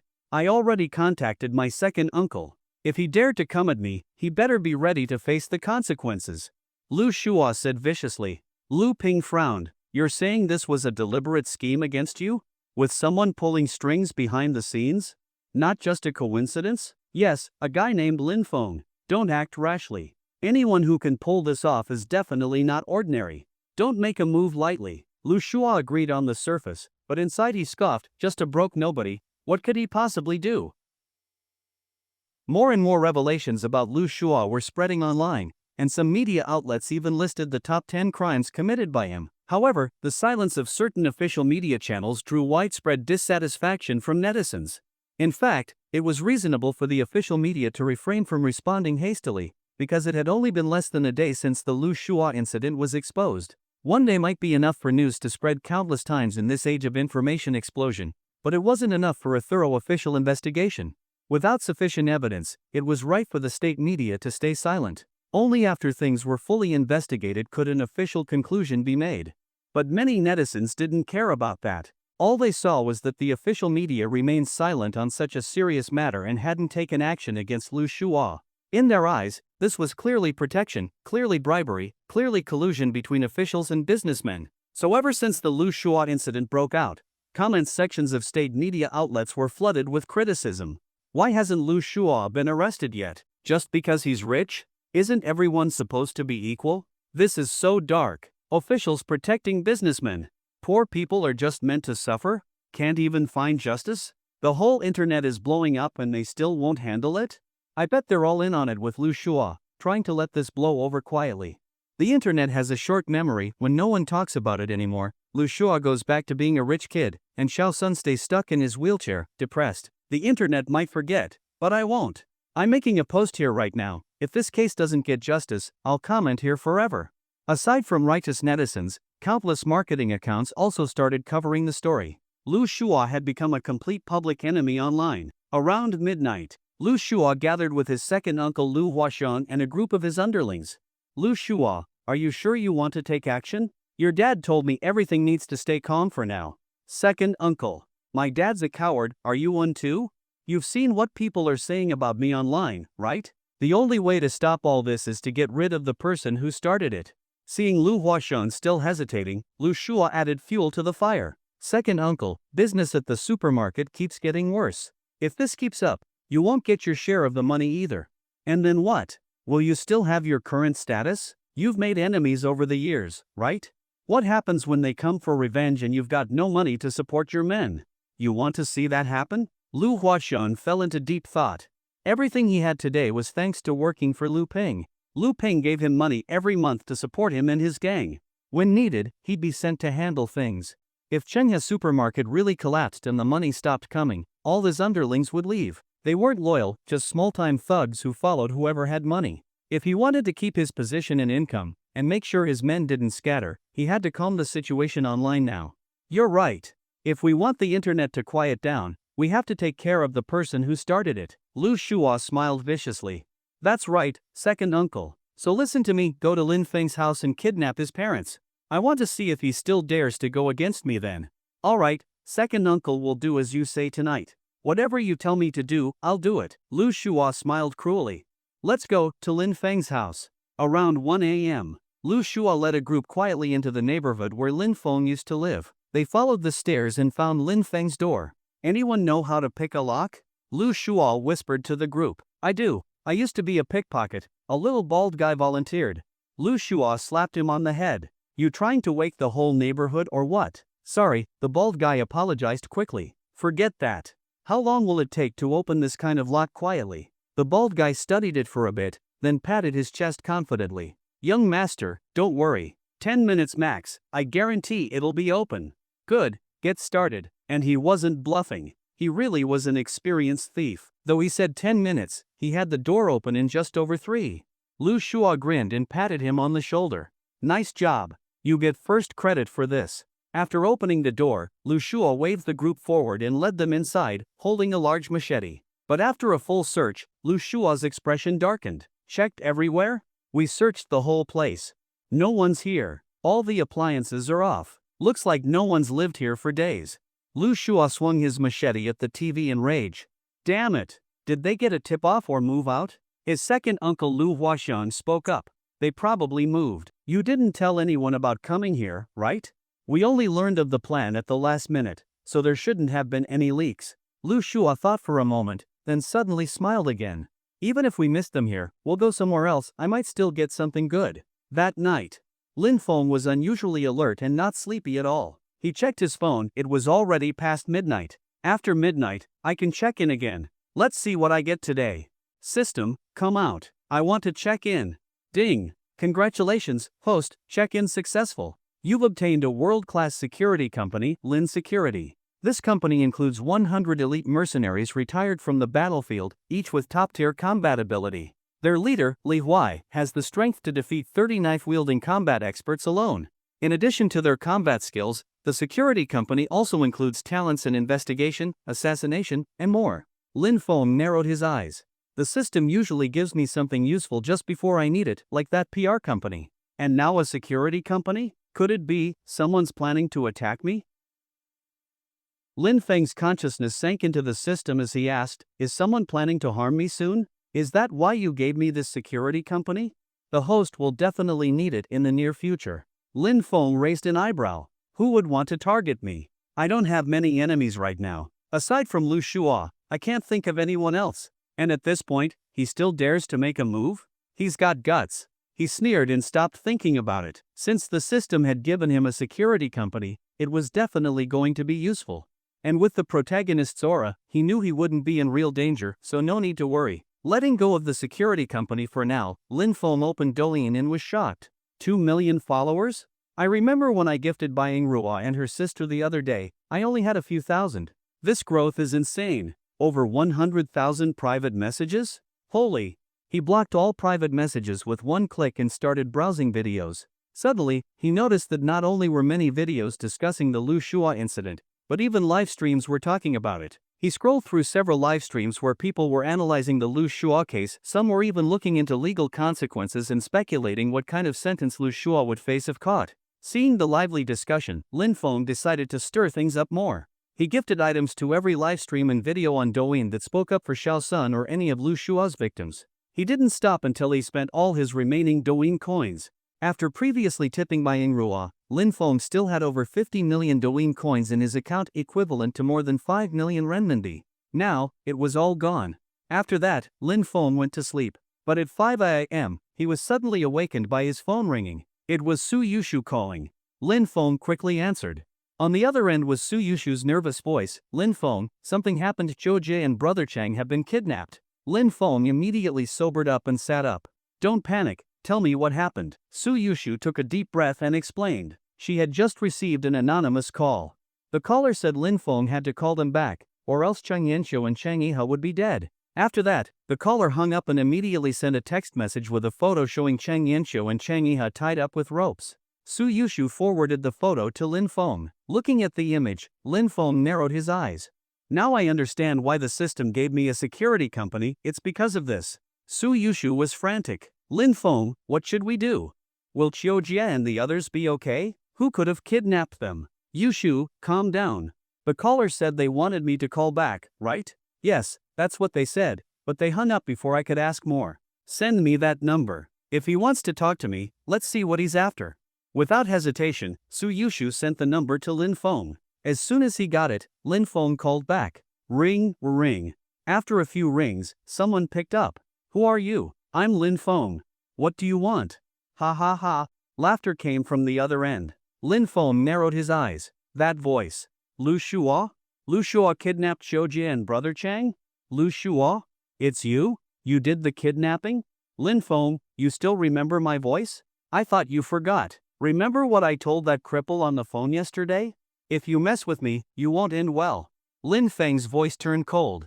What do you want? What do I want? If you don't want these two in my hands to get hurt, then make that cripple and all the so-called victims who claimed I bullied them issue public clarifications. From now on, you have to do what I say. If not, I can't guarantee what my guys might do to that woman. Ha ha ha ha. If you try anything, you'll die a horrible death. Oh, is that a threat? I'm so scared I'm shaking. I think I'll take it out on that woman to calm my nerves. And don't worry, I'll record a nice video just for you to enjoy. Lu Shua was extremely arrogant, but Lin Feng knew he couldn't provoke him now. Don't act rashly. I'll agree to your terms, but only if both hostages remain unharmed. If anything happens, you won't get what you want, and I won't cooperate. Isn't that fair? Lu Shua snorted. Of course I know that, otherwise I would have already had my way with her. Listen, Lin Feng, I'm giving you 1 hour. If I don't see public clarifications online within that time, prepare to receive a nice little video. Lin Feng took a deep breath. Fine, but I need to confirm one thing. What? That the two hostages are still safe. Send me a video of them, I need to see their condition. Alright, wait. Shortly after the call ended, Lin Feng received a video. In it, Chang Yanqiu and Chang Yihe were tied back to back against a pillar. Aside from some dirt on their pant legs, they seemed unharmed and not abused. After watching, Lin Feng immediately contacted the head of his security company, Li Huai. Chairman Lin, I'm Li Huai, head of Lin Security. From now on, I'll be in charge of your safety. Lin Feng got straight to the point. I'm sending you a video. Can you determine their location based on the background? In theory, if the background has enough distinctive features, it's possible, but it takes time. Just focus on Shizhou City. I'm sending the video now. See how long it'll take. Time is tight, if it goes over an hour, it'll be hard to handle. Understood. Please wait a moment, I'll check with the team. About 10 minutes later, Li Huai called back. Chairman Lin, if we narrow it down to Shizhou, it's much easier. Based on an initial scan, we've already reduced the location to 3 possible targets. Hearing Li Huai's reply, Lin Feng let out a sigh of relief. What are the 3 locations? Based on the footage in the video, the place appears to be an abandoned factory. There aren't many abandoned factories in Shizhou. Judging from the timestamp, weather, and lighting, the location had strong sunlight and clear skies. Also, Li Huai methodically analyzed all the clues and finally narrowed it down to 3 abandoned factories. I've already sent people to scout around those 3 factories. I believe it won't take more than half an hour to identify the correct one. Lin Feng nodded, very satisfied with Li Huai's efficiency. What are the addresses of the 3 factories? Find a spot equally close to all 3. Go there first with your team and wait. Once we confirm which one it is, move out immediately. Understood, Chairman Lin. Around 5:40 a.m. Lin Feng, Li Huai, and dozens of people from the security company arrived near a group of rental houses. The location was equally close to the 3 factories, within 15 minutes of each. Li Huai answered a call and his eyes sharpened as he looked at Lin Feng. Chairman Lin, we've confirmed the location, it's the factory near Tianxiao Road. Lin Feng said in a deep voice, move out. The team immediately got in the vehicles and headed to the target. While in the car, Lin Feng received a call from Lu Shua. It's already 5:42. I gave you an hour. 40 minutes have passed and I still haven't seen anything online. Are you playing me? I've been trying to talk to Sun Qiheng. It's not like I can just say you're innocent and people will believe me. If he doesn't speak out himself, no one will believe it. I've spent a lot of effort convincing him. Right now, I'm on my way to meet him. I've already drafted what he should say. I might go a few minutes over your 1-hour deadline. But come on, at this point, what's 10 minutes? You won't mind that, right? Lu Shua sneered. If it's just a short delay, I don't care. But if you're stalling on purpose, don't blame me for what happens. I always keep my word. Just wait. I'm almost at Qiheng's location. In less than half an hour, you'll see the video clearing your name. Fine. I'll wait. Inside the abandoned factory, Lu Shua hung up and tossed the phone aside. He walked over to the tied-up Chang Yanqiu.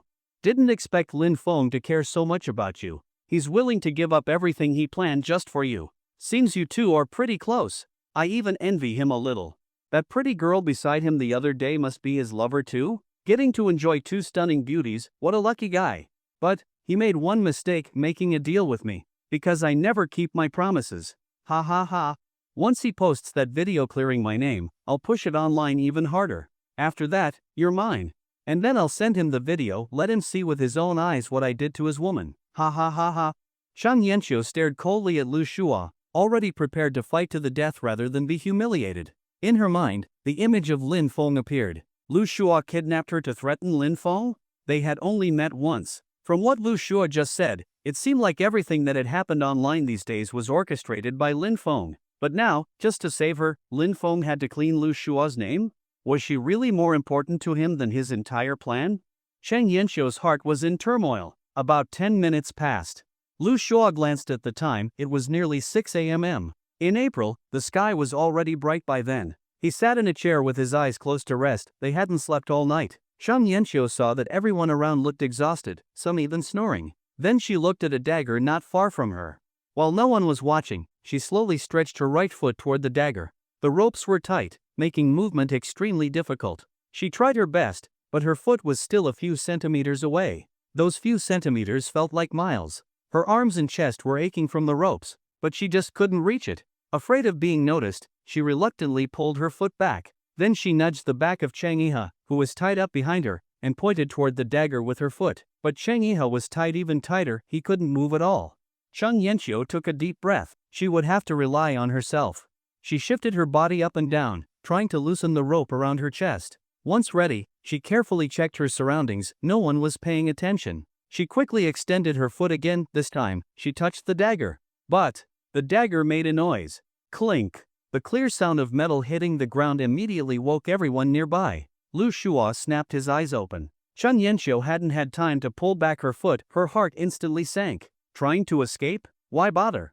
I was going to wait until Lin Feng posted the video before touching you, but since you're being disobedient, don't blame me for starting early. You're tied up, you can't move, right? Let me have a taste of you first. Lu Shua grinned lewdly, rubbing his hands as he moved closer. He reached out and ripped the tape off Chang Yanxiu's mouth, his eyes full of lust. If you don't want to suffer, be good. Otherwise, I won't be the only one. At that critical moment, just as Lu Shua reached out to grope her, a flash of cold light appeared before his eyes. Before he could react, his hand was already on the ground, severed. Then came a wave of excruciating pain. Ah! A scream of unbearable pain echoed through the entire abandoned factory. Chang Yanxiu's eyes widened just at the most critical moment. She had seen a flash of cold light in front of her eyes, and in the next second, Lu Shua's hand disappeared. To be precise, it was half of his hand. Chang Yanxiu was shocked. Then she saw the people around them all panic like facing a major enemy. These were just small-time thugs, the kind who bullied the weak but feared the strong. Bullying ordinary people was fine, but they had never seen anything like this. After Lu Shua's hand was severed by a flying knife, more than half of the thugs collapsed in fear. The rest who were still standing trembled all over, some even wet their pants. Lu Huaxiang, being the boss, still had some guts. He stepped in front of Lu Shua, saw the bleeding stump, and felt a chill in his heart. They were in big trouble. Quick! Surround these two people, they must be here to rescue them. As long as we have them in our hands, we still. Before Lu Huaxiang could finish his sentence, another knife flew out of nowhere, slicing across his throat. Blood trickled down, and he collapsed to the ground, lifeless. Ah! Everyone in the factory screamed like startled birds, scattering in all directions. If Lu Shua's severed hand had only shaken their nerves, Lu Huaxiang's death completely shattered them. Now you want to run? You think you can get away? Lin Feng's voice echoed through the factory, and something in Chang Yanxiu's heart was stirred. The hero saves the beauty trope might be cliché, but it works. In moments of despair, anyone would wish for their destined savior to descend from the sky and rescue them. Chang Yanxiu was no different, but she also had more on her mind. Lin Feng was Suyushu's boyfriend. Even if Suyushu hadn't admitted it out loud, their intimacy said everything. She couldn't. While Chang Yanxiu struggled with her thoughts, Lin Feng waved his hand at the security company team. Try to take them alive, but if anyone resists too hard, kill them. It'll all be self-defense anyway. Understood, Chairman Lin. While the others went after Lu Huaxiang's men, Lin Feng calmly walked over to where Chang Yanxiu and Chang Yihe were tied up. Just moments ago the area was crowded, but now with the thugs scattering like monkeys from a falling tree, it had become much quieter. Aside from the tied-up pair, Lu Shua was lying on the ground, blood pouring from his severed arm. Lin Feng walked to the pillar and untied them. Xiujia, Brother Chang, are you okay? Did they do anything to you? Chang Yanxiu exhaled deeply. We're fine. Lin Feng, Thank God for you. If it weren't for you, I don't know what would have happened. I was ready to kill myself. Lin Feng sighed. I should be the one apologizing. They came for me. If it weren't for me, they wouldn't have kidnapped you. Don't say that. I offended him too that day at the barbecue restaurant. Retaliation was inevitable, said the usually quiet Chang'e. Lin Feng was surprised. That's the first time I've heard you say a full sentence, Brother Chang, Chang'e sighed. This whole thing made me realize a lot. Maybe it's a blessing in disguise. I don't want to live in a slump anymore. Lin Feng, I want to ask you something. Lin Feng paused. What is it? Those people, what do they do? Can I become one of them? I'm not bad at fighting either. He pointed at the security company's people, eyes shining with a new spirit. Lin Feng narrowed his eyes, about to respond, when suddenly, Lin Feng, watch out. Move, shouted Cheng Yanxiu. She shoved Lin Feng aside. Only then did he see that Lu Shua, who had been lying on the ground, had crawled over and grabbed a dagger, lunging at them. Thanks to his enhanced reflexes, Lin Feng reacted instantly. He kicked Lu Shua flying and pulled Cheng Yanxiu into his arms. The dagger narrowly slashed through the hem of her clothes but didn't touch her. Cheng Yanxiu froze in his embrace. In that moment, she felt there was nothing warmer in the world than Lin Feng's arms. After a while, Lin Feng gently let go of her waist. She also released her hold, feeling a reluctant flutter in her heart. She turned away, cheeks slightly flushed. Her heart, which hadn't pounded like this in 7 or 8 years, now beat wildly. The two didn't speak, but shared a silent understanding. Lin Feng waved at Li Huai and pointed to Lu Shua, who had just been kicked. Stop his bleeding and knock him out. We'll hand him over to the police. He can't die yet, he still has to answer for what he did online. Li Huai pulled out a small first aid kit from his pocket, some gauze and a bag of salt. Let's disinfect your wound first. Then he sprinkled the salt directly on Lu Shua's wound. Lu Shua almost passed out from the pain. No anesthetic, just raw salt on a fresh wound. But he deserved it. No doubt, when Xiao Sun's legs were smashed, the pain wasn't any less. No doubt, when Xiao Sun was scalded with boiling water, the suffering was even worse. Lu Shua probably never imagined he'd end up like this. After the salt disinfecting, Lu Shua passed out from the pain. No need to knock him out. All the other thugs were rounded up by the security team and tied up with ropes. Chairman Lin, we've caught everyone. How should we deal with them? Lin Feng looked over them, calculated in his mind enough time had passed for the police to have the evidence. Now was the right time to hand Lu Shua over. Contact the police. Turn them all in. And add one more crime to Lu Shua's list, kidnapping. Li Huai took Lu Shua and the others away. Lin Feng and Cheng Yanxiu exchanged a glance. Let's get out of here first. I know you have questions, we'll talk in the car.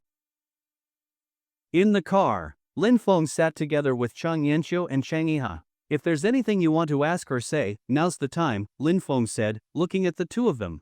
Chang'e spoke first. What I said earlier was interrupted by that guy's attack. Those people who follow your orders, who are they? Can I join them?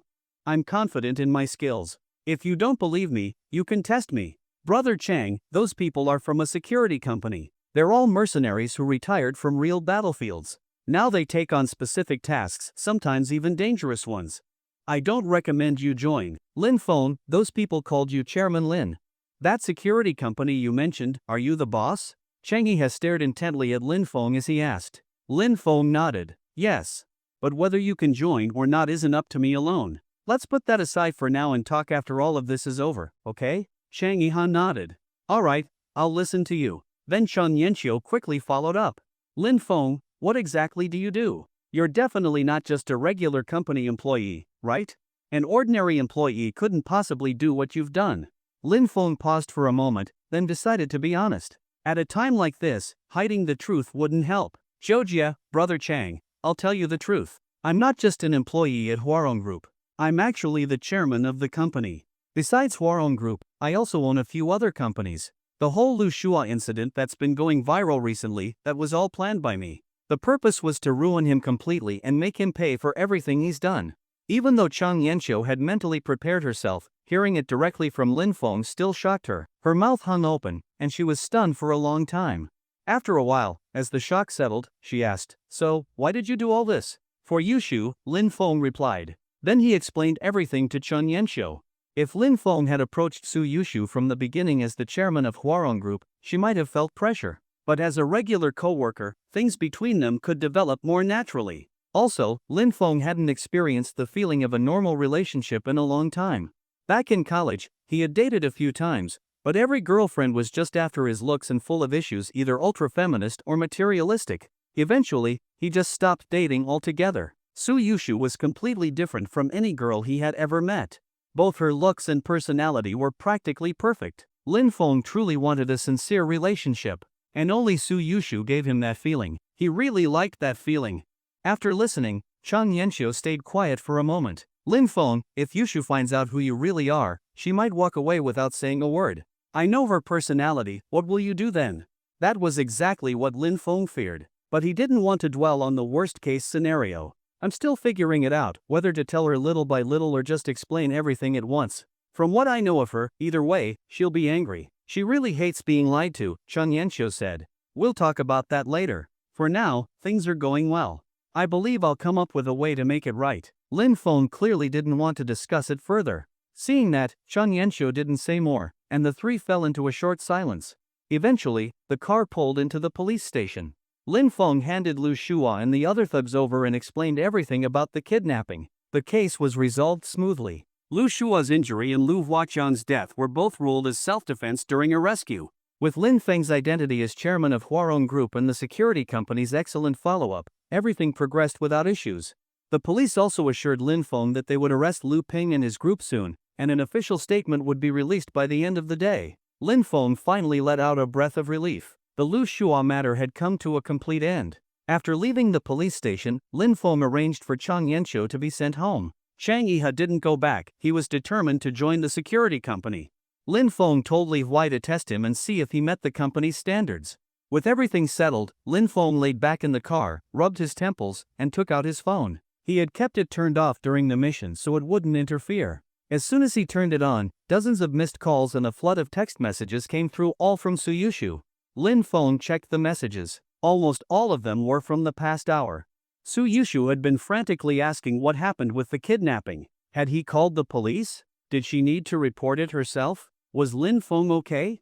Yushu must still be worried. I need to call her back. But first, I need a believable explanation. A few moments later, Lin Feng came up with a reasonable excuse and called her back. As soon as he did, she answered immediately. Clearly she had been waiting by the phone.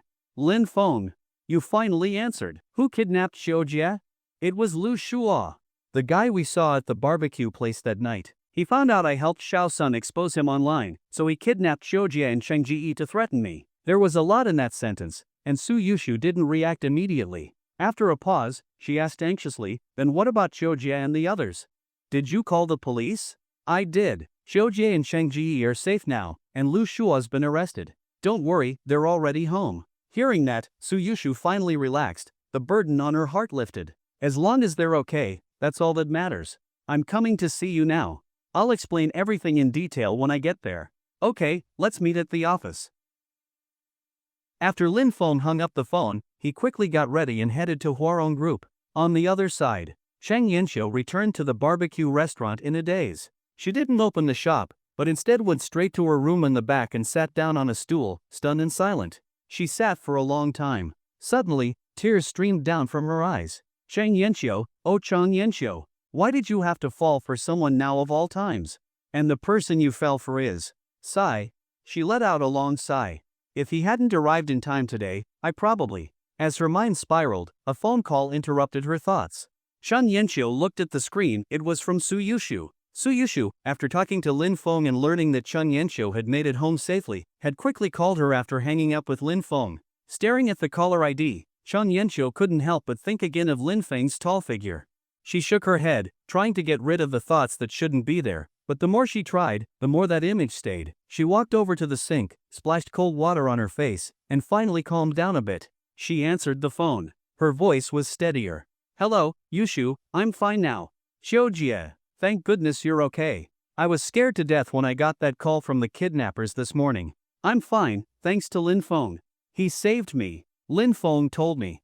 He said he reported it to the police right away and located that abandoned factory. Then the police rushed in and rescued you both. He also said the kidnapper was that guy who barged into the barbecue shop the other day. Chang Yanxiu paused. Lin Feng had altered the story, replacing his security team with the police, so she also helped him keep it secret. Yes, the police rescued us. Lu Shua has been taken away by them. As long as you're okay. I'll take leave from work and come with Lin Feng to see you in a bit. Chang Yanxiu's expression changed. She opened her mouth to say something but couldn't speak. In the end, she didn't say what she wanted to. Then. I'll see you when you get here. She had wanted to say don't come, because she was afraid that seeing Lin Feng again would stir up those thoughts. It was impossible between her and Lin Feng. He was Yushu's, she couldn't take him, and she couldn't win. But the words of refusal felt like bones stuck in her throat. She just couldn't say them. So it turned into agreement. After hanging up, Chang Yanxiu slapped herself, as if punishing the part of her that agreed to let Lin Feng come. One last time, after tomorrow, I'll buy a ticket and leave this place. After that, I won't come back, and I won't ever see him again. After Lin Feng met Suyushu at the company, the two took leave together and went to Shaochang Barbecue. On the way, Lin Feng explained that he was the one behind the online exposure of Lu Shua, though he changed the details slightly. He told Suyushu, after that night at the barbecue restaurant, he started digging into Lu Shua's past through former classmates and learned about all the horrible things he'd done. That's when he started to plan. He found Lu Shua's most seriously hurt victim, Xiao Sun, and reassured him it was safe to speak out. Xiao Sun agreed to expose Lu Shua. Then, the post went viral more than they expected, so they followed up by contacting other victims to speak out as well. When Lu Shua found out Lin Feng was behind it, he kidnapped Xiu Jie and Cheng Ji to threaten him. After finding out, Lin Feng pretended to agree to Lu Shua's demands to buy time for the police to act. Over an hour later, the police successfully located the abandoned factory and captured Lu Shua.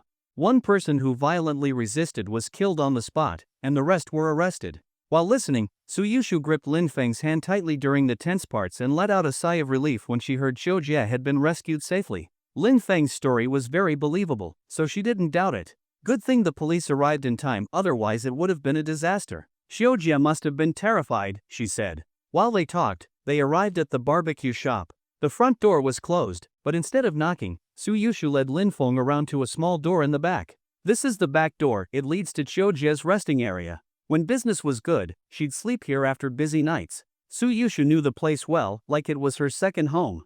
Knock knock knock. Xiu Jie, it's us. After a moment, Cheng Yanxiu opened the back door. Her eyes briefly flicked over to Lin Feng, and deep in her gaze was a flash of happiness, an instinctive reaction she couldn't hide. But she quickly covered it up. Yushu, you're here. Come in. My place is small, hope you don't mind. What are you talking about, Xiu Jie? I've been here so many times, it's practically my home. Lin Feng and Suyushu entered through the back. Cheng Yanxiu brought out chairs for them. As they chatted, Cheng Yanxiu kept zoning out. She wasn't listening fully to what Suyushu said. Her eyes would drift toward Lin Feng from time to time. Gradually, Suyushu noticed something was off. Xiu Jie, are you okay? Still shaken from what happened? Maybe you should go to the hospital, just in case. I'm fine. I just haven't eaten since morning. I'm a bit hungry. You two haven't eaten either, right? It's almost mealtime anyway. Let's eat together. She stood up quickly, almost like fleeing, and rushed into the kitchen. Though Suyushu thought her behavior was strange, she figured it was understandable after such a traumatic day and didn't ask further. Xiu Jie, let me help you. No need. I've got it. You two just sit tight. Standing in the kitchen, Cheng Yanxiu looked at Suyushu, then at Lin Feng. Her resolve to leave town became even stronger. That afternoon, the official authorities, who had remained silent since the Lu Shua incident broke out, finally spoke and made a huge impact. The state media released 3 consecutive announcements, bringing a perfect conclusion to the 2-day storm surrounding Lu Shua. First announcement. Regarding the recent rumors about Lu Shua circulating online, the Public Security Bureau took the case seriously after receiving a report. Police immediately launched an investigation. After a thorough investigation and collection of evidence, the rumors were confirmed to be true. Before his arrest, Lu Shua kidnapped relatives of those who exposed him. The suspect has now been arrested. Lu Shua is charged with multiple crimes: kidnapping, intentional injury, bribery, falsifying academic qualifications, and drugging for sexual assault. The case is awaiting further court proceedings. Second announcement. During the investigation into Lu Shua, police traced the evidence and discovered that Lu Shua's father, Lu Ping, who owns Qinghe Supermarket, was involved in illegal business practices.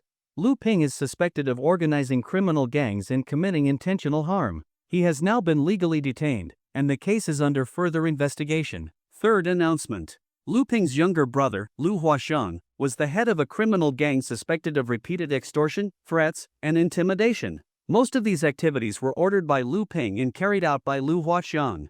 The gang included 16 core members and 87 associates. Lu Huasheng was killed resisting arrest during the kidnapping incident. The remaining members have all been legally detained, and the investigation continues. The moment these announcements were released, major media outlets shared them widely. In less than half an hour, the news topped hot search lists across all platforms. And the comments below the announcements changed drastically from the mocking tone of the previous 2 days to overwhelming praise. I knew it. The government would never ignore something so serious. Who was saying this was collusion between officials and businessmen? I never believed it. Now look, they're all arrested. People like this should be arrested. When the entire internet is cursing you, instead of reflecting, you go and kidnap people? He should be executed. If he's ever released, he'll still be a menace. Like father, like son. What a family, trash from top to bottom. All of them should be shot on the spot. It's a waste of resources to even put them on trial. Wasting air while alive, wasting land when dead. I strongly recommend we launch these people into space. Blue Star doesn't need garbage like them. This is why you should always trust the authorities. They didn't speak earlier because the case was still under investigation. But people just rushed to comment and scream collusion. How ignorant.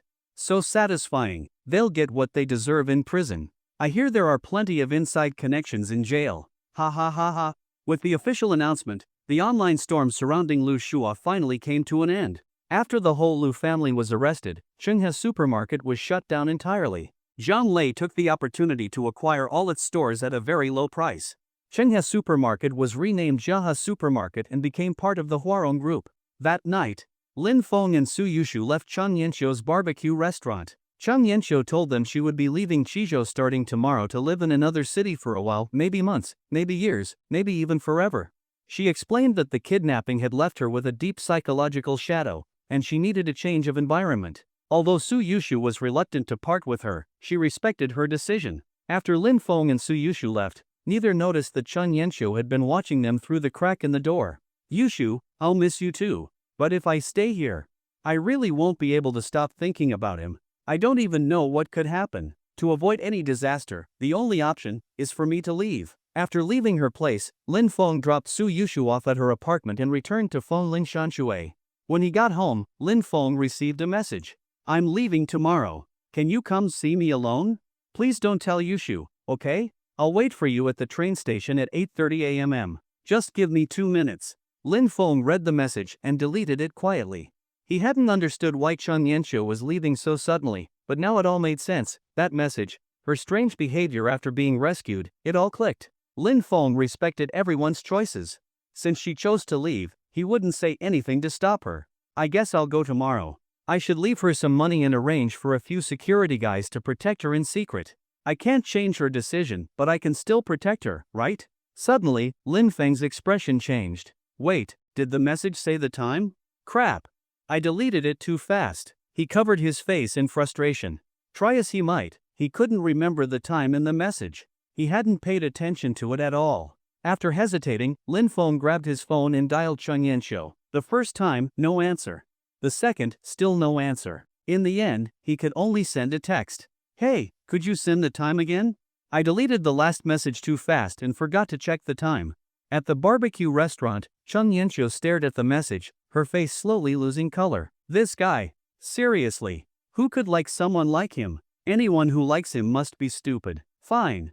I admit I'm stupid. I even deleted it before reading the time. And now I have to send it again? This is so embarrassing. Fuming, she still resent the message, then climbed into bed, buried her face in the blanket, and refused to look at her phone again. Back at Lin Feng's villa.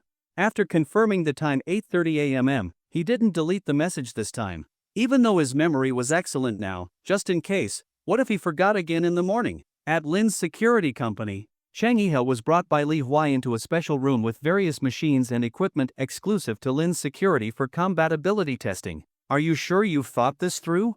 Li Huai asked seriously. Once you join, you must obey orders 100%. There's risk of injury, maybe even death. Are you sure? Chang Yihe's eyes were firm. I've made up my mind. I want to join. We don't accept just anyone here. If it weren't for Chairman Lin telling me to let you try, I wouldn't even look at someone like you, someone without formal training. But even with his order, I'll only give you a chance to test. If you don't pass, you're out. Understand? Chang Yi's steady gaze didn't waver. I understand. But I believe I'll pass.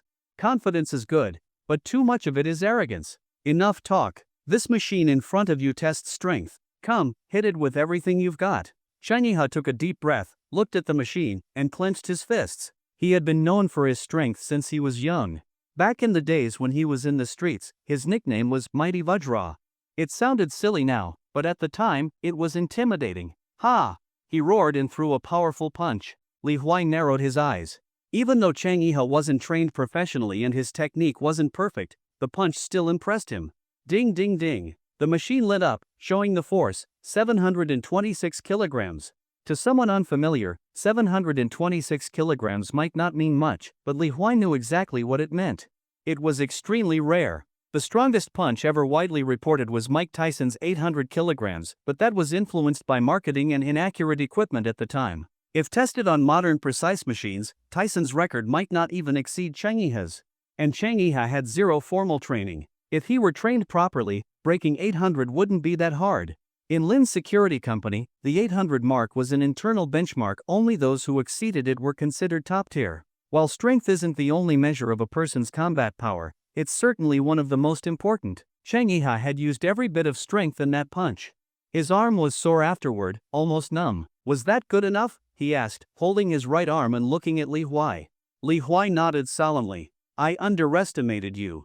That punch puts you in the upper middle level of our team. Chang Yi looked thrilled. He had been confident, but still felt unsure until this confirmation. Don't get cocky. Strength is just the first test. Next comes speed, reflexes, and more. Rest your arm a bit. We'll continue in a moment. Got it, Chang Yi replied firmly. The next day, Lin Feng got up early and patted Lin Miao Miao's butt. Little lazy pig, you getting up for breakfast? She was still tired from last night's activities and mumbled, no, not hungry. I ate a lot last night. I wrote a note for you. Read it when you wake up. He wasn't sure if she heard him. In the note, Lin Feng told her that if she was interested, she could take over as the head of the former Qingna supermarket, now Jiaha supermarket. Of course, she'd just be the figurehead. Lin Feng wouldn't expect her to actually manage it, but she could oversee its future direction. If she got bored, she could work with her parents. Leaving the note, Lin Feng drove his Pagani to Chizhou train station to keep his appointment with Chen Yanqiu. On the way, he started the day's sign-in. Ding! Congratulations, host. You've received 10 cashback cards. Each has a max limit of 5 million. Cashback multiplier is randomly chosen from 1 to 10. Lin Feng exited the system. Another useless reward. Nothing good again. Train station. Chang Yanqiu wore a bright red dress. She even put on makeup that morning. She looked so young, she could easily pass for under 25. A woman dresses up for the one she loves. She had once decided to grow old alone, so she rarely dressed up, relying purely on her natural looks. But her heart, which had been still for years, was now stirring again. She drew many stares. Men and women alike glanced at her in passing. At that moment, even compared to Suyushu, she didn't pale in the slightest. In fact, she had something Yushu didn't, a mature, graceful aura, the charm of a grown woman. 8:25 a.m. Lin Feng's Pagani rolled into the station. Chen Yanqiu stood by the road like a rose among wildflowers, eye-catching and vibrant. Her eyes were fixed ahead, as if searching for someone in the crowd, but no matter how many people passed, she couldn't find him. Lin Feng's car slowly approached her. Because of the tinted windows, she didn't recognize it as Lin Feng's car. The moment she saw the car, she instinctively stepped away. For some reason, she always felt repulsed by luxury cars. In her view, 9.5 out of 10 rich men who drove such cars were bad. Poor people might be kind, but rich people were definitely evil. That was the unchanging truth of the world. If someone had more money than most could earn in several lifetimes, that wealth must come from exploiting others or inherited from those who did. So, wealth itself was a sin. If hard work equals riches were really true, the richest being on earth would be a donkey. Anyway, she frowned when the Pagani came toward her and stepped aside. At first, she thought it was just passing by, but the car stopped right in front of her. Just as she turned to walk away, the window rolled down and revealed the face she'd thought about the whole day yesterday, the one that haunted her dreams. Xiujia, I'm not late, am I? Her face lit up with a radiant smile. All those thoughts about how rich people were scum instantly vanished. Out of 10 guys who drove a car like this, 9.5 might be bad, but Lin Feng was the one good half. Shan Yanxiu looked just like a young girl of 18. When she saw Lin Feng, her face flushed slightly. You came. Lin Feng waved at her. Get in the car first. Mornings in April are still a bit chilly. Shan Yanxiu nodded and got into Lin Feng's Pagani. Inside the car. What time is your train? 9:30, no rush. Sitting in the seat, Shan Yanxiu held the hem of her coat tightly, as if she had returned to the youthful days of first love. Can you tell me where you're going? Which city exactly? A trace of hesitation flashed in Shan Yanxiu's eyes, but in the end, emotion won over reason. Being alone with Lin Feng, she just couldn't stay rational. I'm going to Ningbei City, Jiangdong Province. I've been there before in college. As for where exactly, I haven't decided yet. Lin Feng was silent for a moment, then pulled out a bank card from his pocket. Xiujie, take this.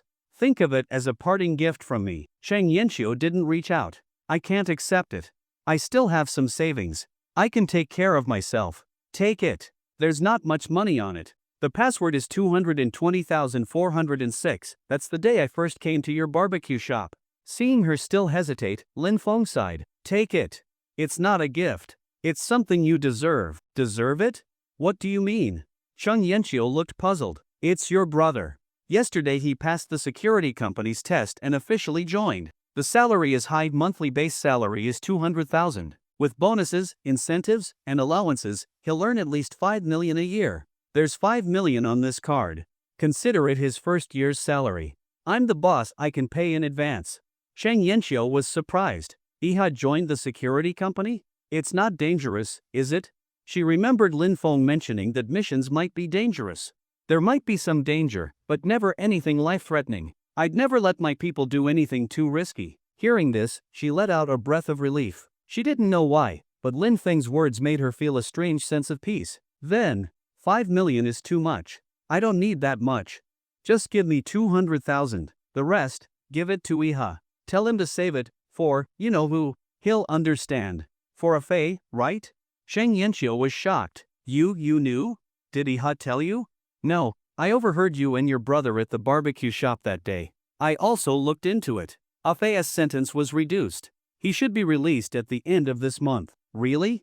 Her eyes widened. Really? You don't have to worry. When he's released, I'll let you and your brother know.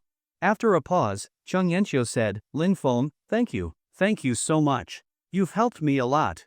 We're family, no need to thank me. Actually, I want to ask you something. When she heard him say family, her heart skipped a beat. What do you want to ask?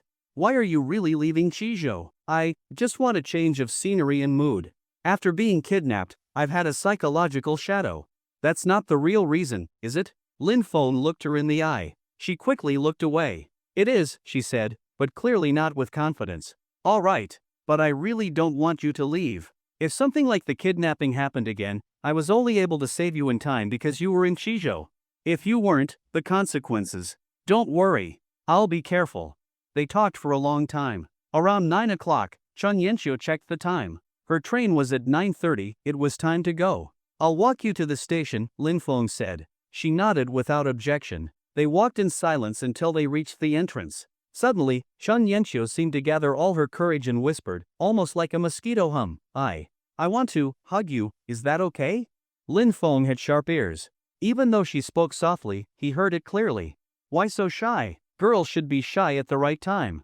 He mumbled, then opened his arms. Come on, a hug goodbye. Shan Yanxiu dropped her suitcase and threw herself into his arms. They hugged for a long time.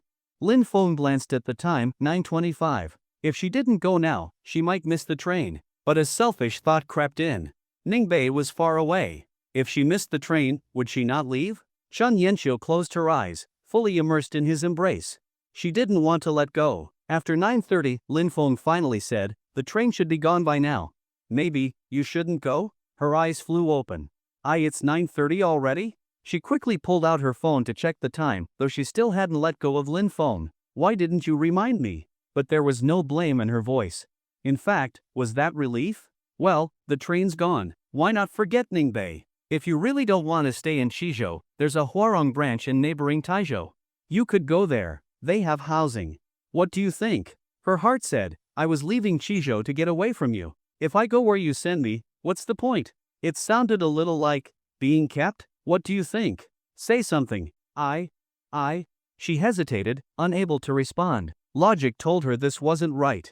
But her heart had long since stopped listening to logic. After a long struggle, she finally made her decision. Fine, I'll go to Taizhou. In the end, Chang Yanchio's impulsiveness won out. To hell with rationality, this lady is going to do whatever she wants today. Chang Yanchiu followed Lin Feng's arrangement and went to Taizhou, which is next to Qizhou. Even the place where she stayed in Taizhou was arranged by Lin Feng. He provided money, housing, and a job. As she was leaving, Chang Yanchiu kept thinking, isn't this too much like being kept? But right after, Chang Yanchiu shook her head. As long as I have a clear conscience, that's all that matters. Yes, that's right. A clear conscience. Only after arriving in Taizhou did Chang Yanchiu call Suyushu, telling her about her future residence and that she could visit if she had time. Preferably bring Lin Feng along. Of course, Chang Yanchiu didn't say that last part. After solving Lu Shua and everything related to Chang Yanchiu, Lin Feng finally let out a sigh of relief. The first name on his little notebook was finally dealt with. It was time to prepare for the next one. The second person, the class monitor from high school, Li Haoyu. And along with Li Haoyu, he also needed to resolve the unspoken love with his high school deskmate. TSK, Tui, scumbag. The system must have been bored, so it popped out again to stir things up. Did I ever say I wanted to get with my high school deskmate? System, don't go making false accusations. Oh, then what do you want to do, host? Reconnect with an old friend? I've known you long enough to see right through you. Lin Feng's face remained unchanged. System, isn't your slander a bit much? If I don't do something now, I'll just be wrongfully accused. So I've decided I can't let this slander go to waste. I'll do exactly what you said. The system stopped responding, and Lin Feng instructed Li Hui to look into Li Haoyu's background, what he was up to now, and whether he had done anything immoral. After giving the order to Li Hui, Lin Feng found the contact info of his high school deskmate, Luo Nanchang. The two hadn't been in contact for a long time. Mainly because Luo Nanchang's university was far from Qizhou, in Jianchuan province in the south. At first, when they just started college, they still chatted often. Lin Feng even visited Luo Nanchang at Jianchuan University. At the time, the two were practically like a couple. But distance is always the source that destroys beautiful things. Because they weren't physically near each other, their chats gradually decreased from talking whenever they had time, to only saying good morning and good night each day. Later, not even good morning and good night. Barely a few conversations a week. Eventually, they stopped talking altogether. Lin Feng later thought there was regret between him and Luo Nanchang. Now, Lin Feng wanted to make up for that regret. So what if he's a scumbag? It's not too unreasonable to be a scumbag when you finally get a system, right? Lin Feng sent Luo Nanchang a message. How have you been lately? You should be starting your internship by now, right? Interning in Jianchuan or back in Qizhou? It's been so long since we've seen each other. About a minute later, Luo Nanchang replied right away. I thought you'd already forgotten about me. What are you saying? Of all people, there's no way I'd forget you. Remember what I told you when I visited you in Jianchuan? If you ever want to see me, just say the word and I'll come running. Then why haven't you messaged me in so long? Your last message was 376 days ago. There was clearly a tone of grievance in Luo Nanchang's words. Lin Feng, on the other hand, was surprised. 376 days? That's so precise. I didn't message you, but you didn't message me either. How is that the same? The last message was from me, okay? I waited 376 days for your reply. I even saved the chat history after changing phones. Lin Feng, is this what being a Scorpio means? Waiting 376 days for a reply? Just as Lin Feng was stunned, Luo Nanchang sent another message. Lin Feng, did you just say that if I asked, you'd come find me immediately? Of course, I never lie. Then can you come find me now? I might not be able to wait for you anymore. Lin Feng's expression changed drastically, and he hurriedly called Luo Nanchang. Hearing her say something like that, could it be she was seriously ill? The call connected quickly, and Luo Nanchang's soft voice came through. It was still as pleasant as ever. Lin Feng, I'd been hesitating for days. Since you contacted me today, I decided to tell you about this. What's wrong? Don't say stuff like that. You'll be fine, as long as I'm here. Even if the Grim Reaper comes for you, I'll pull out a few of his beard hairs. Lin Feng thought Luo Nanchang had some terminal illness, and his words were filled with urgency. Lin Feng, you misunderstood. I'm not in danger, it's just that I might be getting married. On the other end, Lin Feng's eyes widened in shock. completely stunned. What kind of NTR plot is this? He's the protagonist, this kind of storyline is way too tragic, right? But what Luo Nanqing said next eased Lin Feng's heart a little. Turns out she didn't fall for someone else, there were hidden reasons. After going to college in Jianchuan, Luo Nanqing's entire family moved there too. In the past 4 years, she had barely returned to Qizhou. Her father, Luo Mashuan, started from scratch in Jianchuan and founded a clothing company. After years of development and funding, the company was now valued at over 100 million. To build a company worth over 100 million in a few years in a foreign place, that alone showed Luo Mashuan wasn't an ordinary person. After all, not everyone has a system. But recently, problems arose with his company. This year, they spent a huge amount to hire a well-known designer for their new summer women's line. Everything was going smoothly, and both Luo Mashuan and the team were very satisfied with the designer's work. But after rushing to finish the clothes before April, not a single mall or store was willing to take them. Because the designs blatantly plagiarized all the famous luxury brands on the market. And it wasn't even high-level plagiarism, it was crude, clumsy copying, just replacing the luxury brand's logo with their own. This incident left several warehouses full of unsellable clothes. The funds couldn't circulate, and the company was now in serious financial crisis. Luo Mashuan wanted to settle accounts with that designer, but when he came to his senses, he realized that the designer and the group of people responsible for checking whether the designs were plagiarized had all disappeared. Only then did Luo Mashuan realize that the company had been deliberately targeted. But knowing that didn't help, the batch of clothes was still piled up in the warehouse. The loss this time was at least over 3 million. For a company that had just started not long ago, this was undoubtedly a blow like a nuclear bomb. Don't be fooled by the company being valued at over 100 million. Because a company's valuation doesn't mean it actually has that much money, it's just an external assessment of its potential. So the maximum usable funds on the company's account were just over 5 million, meaning a loss of 3 million was truly a devastating blow. Now, the money in Luo Mashuan's company account could only pay all employees' salaries for at most another 2 months. If no funds came in after that, the company would be at risk of bankruptcy. Luo Mashuan contacted everyone he knew to seek help, but all those companies, without exception, chose to refuse. In the end, Luo Mashuan had no choice. He was already considering selling the company. But just then, a person appeared in the Luo family's sight. That person's name was Zhong Renyao. Luo Nanqing recalled that she had run into him on the street, and he asked for her contact info. But Luo Nanqing didn't give it to him. She originally thought it was just a random encounter. But unexpectedly, she saw that man again at home. Zhong Renyao was the only son of Zhong Ru, the chairman of Zhong Group, the largest clothing company in Jianchuan. That time, Zhong Renyao and Zhong Ru came to Luo Mashuan's home and subtly expressed a message. As long as Luo Nanqing was willing to marry Zhong Renyao, then Zhong Group would invest in Luo Mashuan's company to prevent it from having to be sold. Luo Mashuan sternly refused. He would never exchange his daughter's happiness for the survival of his company. But who would have thought? Although Zhong Renyao claimed on the surface that he merely admired Luo Nanqing and wouldn't force anything if she declined, behind the scenes, he struck at Luo Mashuan's company. The day after Zhong Renyao left, the company's financial officer suddenly took all the remaining money from the account and left behind a pile of messy accounts, making the already struggling company even worse. Although there was no solid evidence that Zhong Renyao ordered this, his later behavior made the Luo family certain that it was him behind it all, trying to force Luo Nanqing to give in. As the Luo family kept refusing, Zhong Renyao gradually exposed his true nature behind the refined facade. Just 2 days ago, he gave the Luo family an ultimatum. He gave Luo Nanqing 3 days to decide. If she still refused to marry him, he'd make Luo Mashuan suffer. He could bring down Luo Mashuan's company, and he could make Luo Mashuan disappear from this world. Luo Nanqing had been seriously thinking about it these past few days. To prevent anything from happening to Luo Mashuan, she decided to compromise. Just before Lin Feng contacted her, she had been considering how to bring this up to him. After all, in Luo Nanqing's eyes, she and Lin Feng were still in that ambiguous phase from 376 days ago. Scorpios, they're terrifying. After hearing Luo Nanqing's story, Lin Feng squinted his eyes, as expected of the main character, always triggering side quests no matter the time. Since it's here, I can't ignore it. If I want to win over Luo Nanqing, I have to clear this side quest. Nanqing, don't worry. Tell me, how much money does it take now to get your dad's company back on track? I'm not exactly sure, but recently I overheard my dad talking to himself. It's probably over 8 million. Alright, I'll cover that 8 million, and I'm buying a plane ticket right now to come to you. You're my woman. Anyone who tries to touch you, I'll make them pay. Lin Feng said boldly.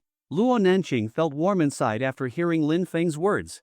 Even though they hadn't been in touch for 376 days, she had never forgotten Lin Feng. But because of her Scorpio personality, she had been waiting for Lin Feng to come back to her. Because the last message between them was sent by her. Just like that classic old joke, a Scorpio girl and a Pisces guy were in a relationship. They had a big fight once and didn't talk for a week. The Pisces guy thought they had broken up, so he went on a blind date at his family's suggestion. Half a year later, just before the Pisces guy was about to get married, the Scorpio girl suddenly sent him a message. Have you admitted your mistake? Although the joke is a bit exaggerated, it clearly reflects Luo Nanqing's personality. Luo Nanqing felt warm inside after hearing Lin Feng's words, but she knew Lin Feng's family situation. It wasn't wealthy, just an average family. Asking Lin Feng to come up with 8 million was really unrealistic. Lin Feng, I know you're trying to comfort me, but 8 million is really too much. You, Nanqing, I know. Suddenly telling you I can give 8 million must be hard to believe, but now's not the time to explain everything. I'll explain more once I get to Jiangchuan. Just give me a bank account, I'll transfer the money right now. Luo Nanqing wanted to say more, but Lin Feng cut her off. In the end, Luo Nanqing had no choice but to give him a bank account, but even so, she had no hope. The impression was just too strong. Unless she saw it with her own eyes, it would be hard to change her mind. It's like a childhood friend you used to game with suddenly tells you after a year apart that he can easily pull out 8 million. Would you believe him? Absolutely not. Lin Feng understood that too. If Luo Nanqing were a villain, maybe he could pretend to be weak and show off later. But now the Luo family urgently needed money, so sending it immediately was most important. After receiving the bank account from Luo Nanqing, Lin Feng directly transferred 10 million. Ganlin City, Jiangchuan Province. Suddenly, Luo Nanqing's phone received a text message. 100 million yuan has been successfully deposited into your bank account ending in 2770. Your current balance is 100,003,675 yuan. Luo Nanqing's eyes widened, holding her breath, unable to believe what she was seeing. I've sent the money. See if you received it? Lin Feng's voice from the phone pulled Luo Nanqing out of her shock. Lin Feng, did you really send this? Yeah. This money should be enough to solve your dad's company problems, right? Luo Nanqing rubbed her eyes to make sure she wasn't seeing things, then counted. 10, 100,000, 10,000, 100,000, million, 10 million, 100 million? Luo Nanqing pinched her thigh hard to wake herself up and counted again several times. 10, 100,000, 10,000, 100,000, million, 10 million, 100 million? 100 million? No matter how many times she counted, the number in the message was still 100 million. Lin Feng, how much money did you transfer? 10 million? Why? Didn't it arrive? Lin Feng was a bit confused. Usually when he transferred money using his black card, it arrived instantly. What happened this time? No, it's not that. I just counted, and it looks like you didn't transfer 10 million, but 100 million. Luo Nanqing felt Lin Feng's image in her mind begin to blur. Was the person talking to her on the phone still the same Lin Feng who used to like making her laugh? 100 million? I transferred 10 million, didn't I? Maybe I was in a hurry and accidentally added an extra zero. But it's okay, as long as it wasn't too little. It's better to have more. Quickly take the money to your dad so the company can get through the current crisis.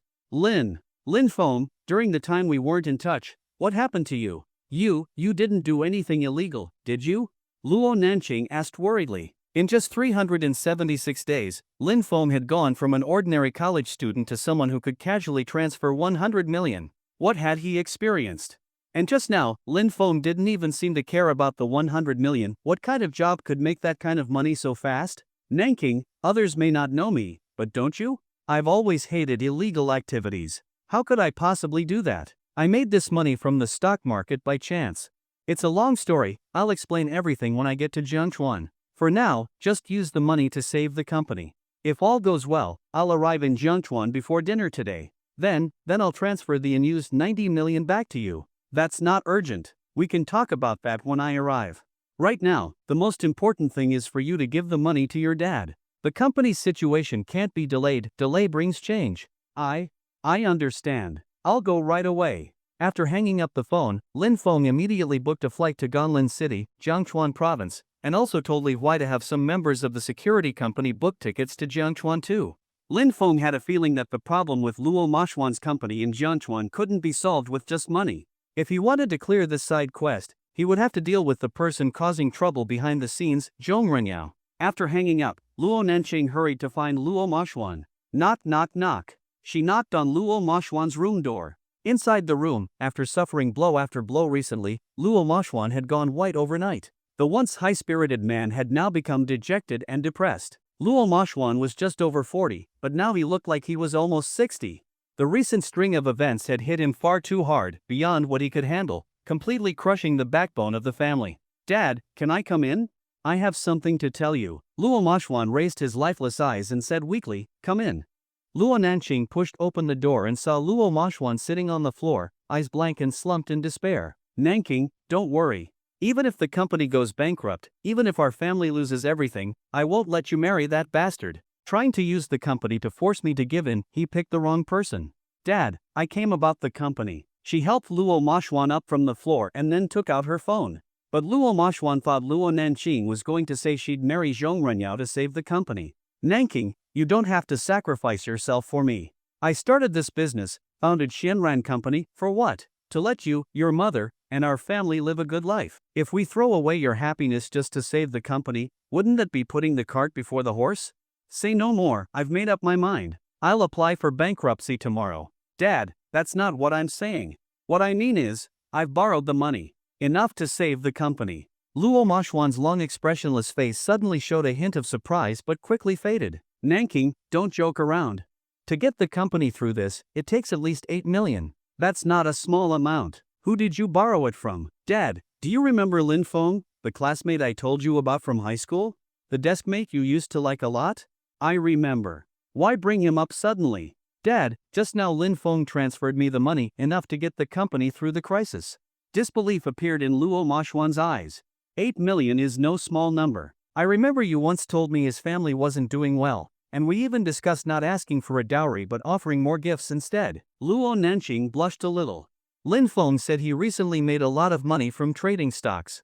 Stocks? Even though it's been a bull market recently, making 8 million from stocks is no easy feat. It's possible for big traders, but for individual investors, that's almost impossible. "Dad, Lin Feng didn't send me 8 million.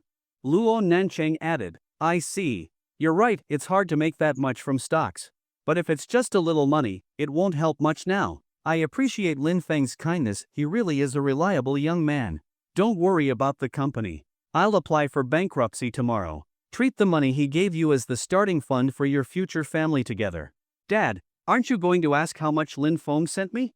Luo Nanqing smiled. She had been so shocked when she got the bank notification earlier, soon it would be Luo Moshuan's turn to feel the same.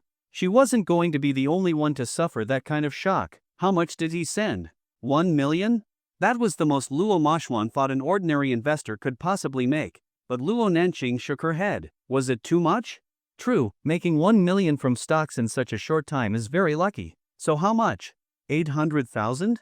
500,000?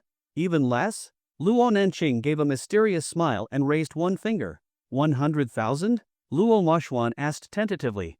Luo Nanqing shook her head. 100 million. Put. Luo Moshuan spat out his tea. What did you say? Luo Moshuan looked completely stunned.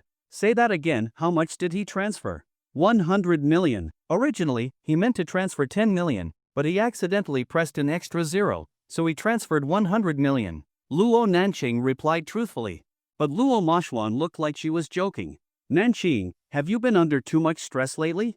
Go back and rest. I'll take care of the company. You don't need to worry. Dad, I know you don't believe me. At first, I didn't believe it either, not even 8 million, let alone 100 million.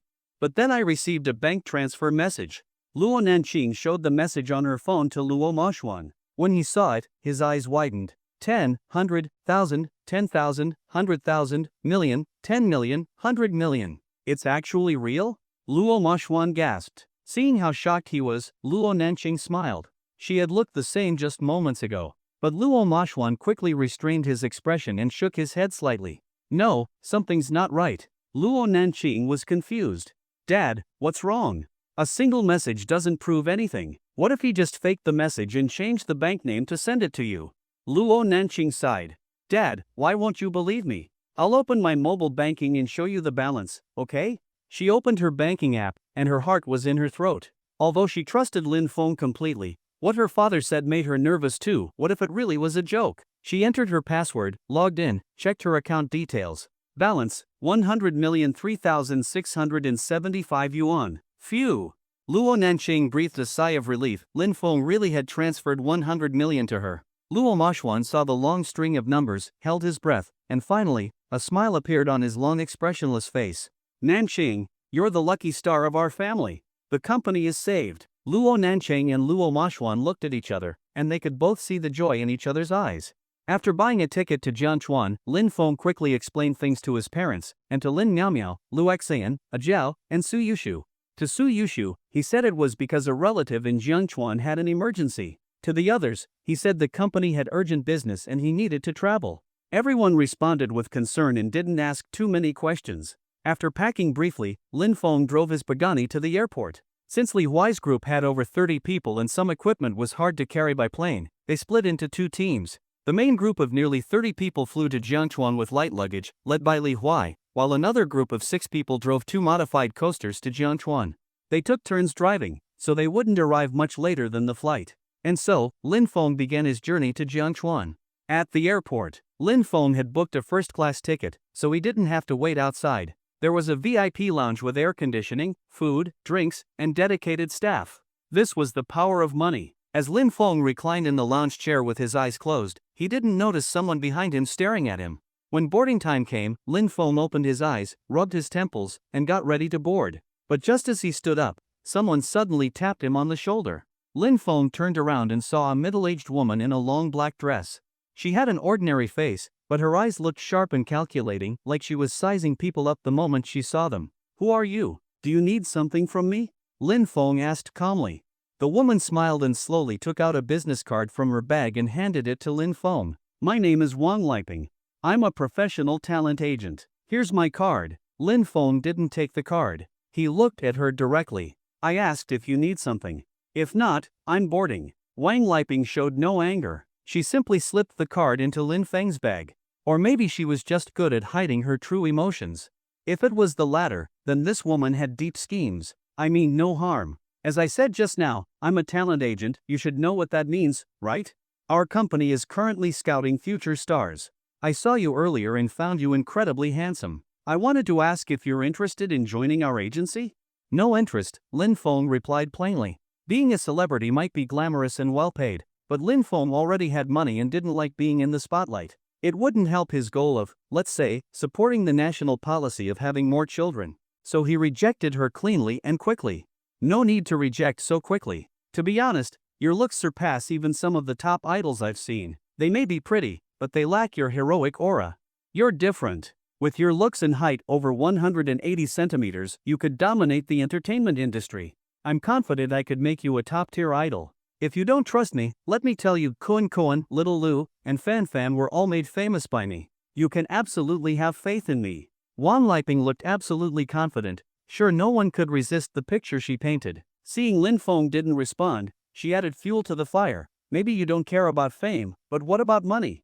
Do you know how much top idols make? It's counted in billions every year. Can an ordinary person earn even 1 billion in their entire life working for thousands of years? Make in a few years what others can't earn in a lifetime, live worry-free, doesn't that tempt you? Lin Feng smiled slightly. Can I ask you a few questions? Wang Liping smiled too, thinking, I knew it, no one can resist fame and fortune. What do you want to ask? I'll answer the best I can. Is being a celebrity really that great? Wang Liping paused. Didn't I just say? Making enough money in a few years to last a lifetime, how is that not great? Then how much money do you think it takes to live carefree for a lifetime, without working? At least several hundred million. No less than 100 million at the very least. But I already have that much. So why should I still become a celebrity? After hearing Lin Feng's words, Wang Liping was slightly stunned. She glanced Lin Feng up and down. Then she let out a mocking laugh. Little brother, bragging should have limits. The clothes you're wearing probably don't add up to more than 1,000 yuan, right? Sure, rich people may not always care about what they wear, but cheap clothes are still less comfortable than expensive ones. I don't believe there are people who are rich but still like wearing cheap clothes on purpose. Lin Feng raised an eyebrow. Here it comes. Ever since he got rich, he hadn't had the time to go to the mall and buy some clothes. After all, ever since he got the system, he had been busy with serious things. Well, flirting with girls counts as serious business too, right? So he had been ignoring the matter of clothes all along. Plus, since he was working with Suyushu, dressing too well didn't match the image of someone from an average family, so the issue just kept being delayed. He didn't expect to run into someone today who judged people by their clothes. Lin Feng didn't bother proving he had money. He just asked calmly, "What's your company's name?" Longfei Entertainment Company. A place that specializes in training idols, you've heard of it, right? Wang Liping said with pride on her face. Lin Feng gave a slight nod. All right.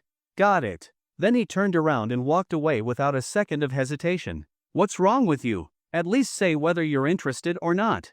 Wang Liping shouted from behind. As he walked, Lin Feng made a phone call to Zhang Lei. Zhang Lei quickly answered. Chairman Lin, you called? Have you heard of Longfei Entertainment? What's its size like? Zhang Lei found it a bit strange that Lin Feng suddenly asked about an entertainment company. There was no connection to Huarong company at all. But he still answered obediently. As a subordinate, he didn't need to know why the chairman was asking, just to answer properly. I haven't looked into Longfei Entertainment specifically because it has no overlapping business or partnerships with our company. But I've heard of it. It's a company that's risen in recent years, producing quite a few idols through talent shows. However, its reputation in the industry is poor. There are frequent reports of employee exploitation. Longfei isn't publicly listed, but a professional agency estimated last year that if it did go public, its market value would be around 2 billion yuan. Not much potential. Lin Feng nodded slightly. Find out what it would take to acquire this company. How long would it take? Zhang Lei was shocked. Chairman Lin, you want to acquire an entertainment company? That's completely unrelated to our business. Besides, the group currently has over 5 billion in liquid assets. While that's enough to buy Longfei, it could create cash flow issues. Zhang Lei truly lived up to his role as a professional manager. He laid out the downsides in just a few sentences.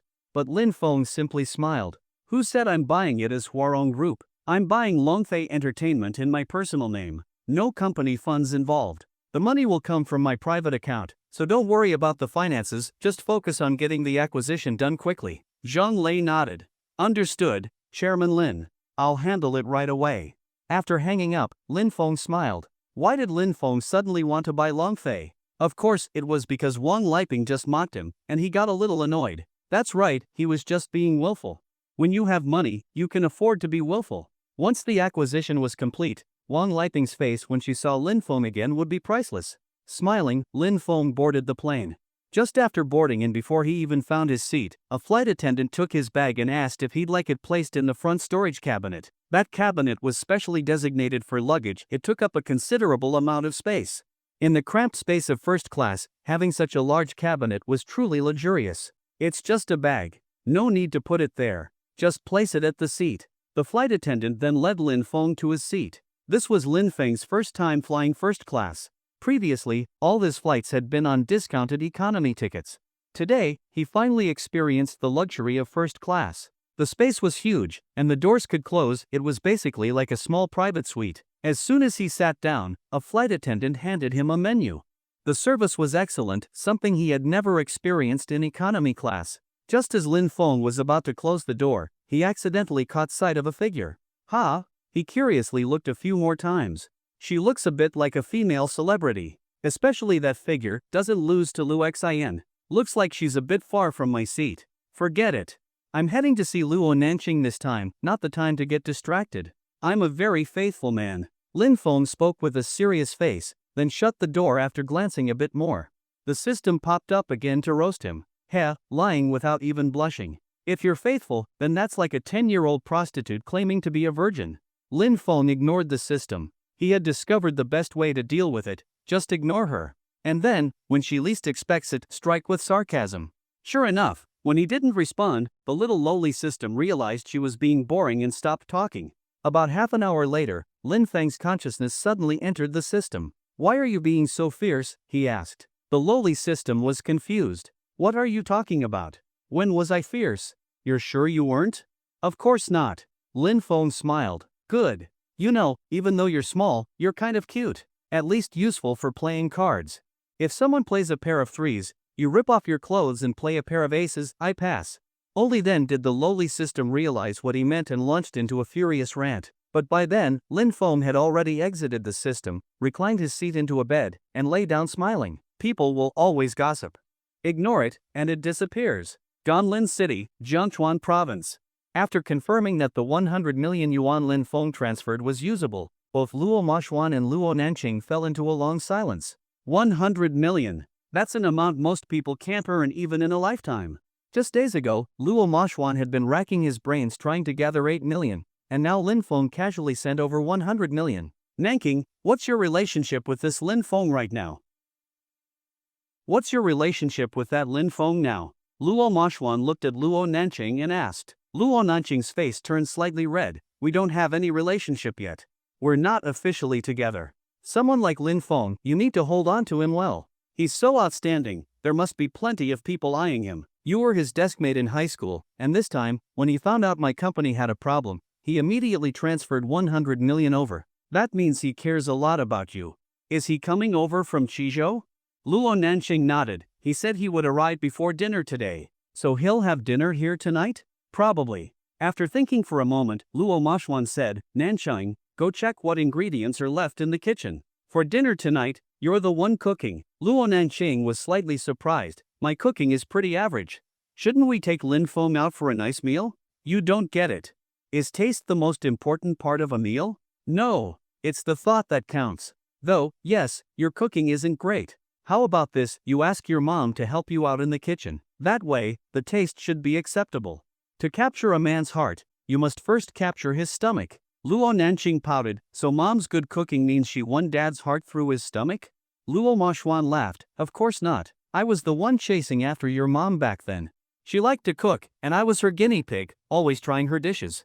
The more I tried, the better she got at cooking. Eventually, we made it, and then we had you. Ganlin Airport. Lin Feng came out of the airport with his bag on his back. To keep a low profile, he wore sunglasses to slightly cover his stunning appearance. He pulled out his phone. There was an unread message. It was from Lin Miao Miao. The property certificates for those hundreds of units at Fenglin Landscape were processed this fast? I saw online that it usually takes months for regular people. Guess it's different when you're buying wholesale. Lin Feng replied to Lin Miao Miao, telling her to wait. Once he got back, they'd use all those property certificates to start renting out the units. The agents would definitely be shocked. After replying, Lin Feng looked up and once again saw that woman on the plane who looked like a celebrity. Even with sunglasses on, that profile really resembles her. It's probably Zhou Yuqiong, almost certainly. Zhou Yuqiong was Lin Feng's top idol during his teenage years. He even had a custom-made giant pillow with her photo on it. This is something I absolutely can't tell anyone. Too socially embarrassing. Lin Feng's face turned red, a rare occurrence, then he looked again in Zhou Yuqiong's direction. Zhou Yuqiong looked upset, her face expressionless as she got into a business vehicle. Usually, when celebrities show up at airports, they have fans picking them up. But Lin Feng didn't see any fans outside, which suggested three possibilities. First, she just looked like Zhou Yuqiong and wasn't actually her. Second, Zhou Yuqiong's trip hadn't been publicly disclosed, it wasn't for work or a show. Third, Zhou Yuqiong had faded from fame and didn't even have fans meeting her anymore. Among these, Lin Feng leaned toward the second. Lin Feng had sharp instincts now, he rarely misjudged. And while Zhou Yuqiong had indeed lost some popularity in the past 2 years, she was still considered a second-tier celebrity with some fanbase. I've never dated a celebrity before. And since she was my enlightenment teacher, shouldn't she take some responsibility for me? Lin Feng smiled. Forget it. Chasing a celebrity can wait. I've got business to take care of. I came here for Luo Nanqing. He looked away, intending to text Luo Nanqing for her address.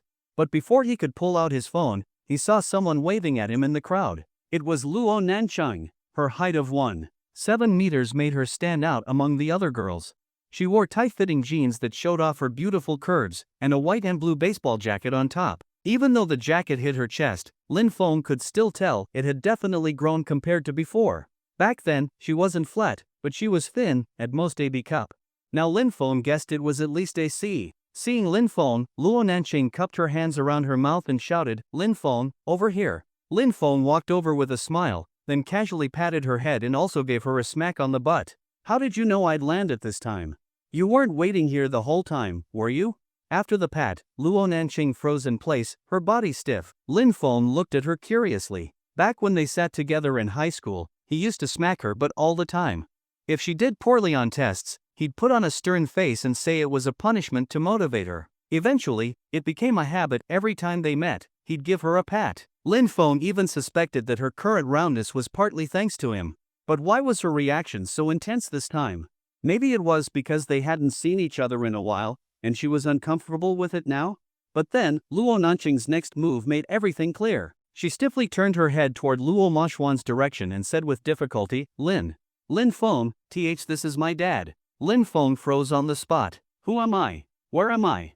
What am I doing? What did I just do?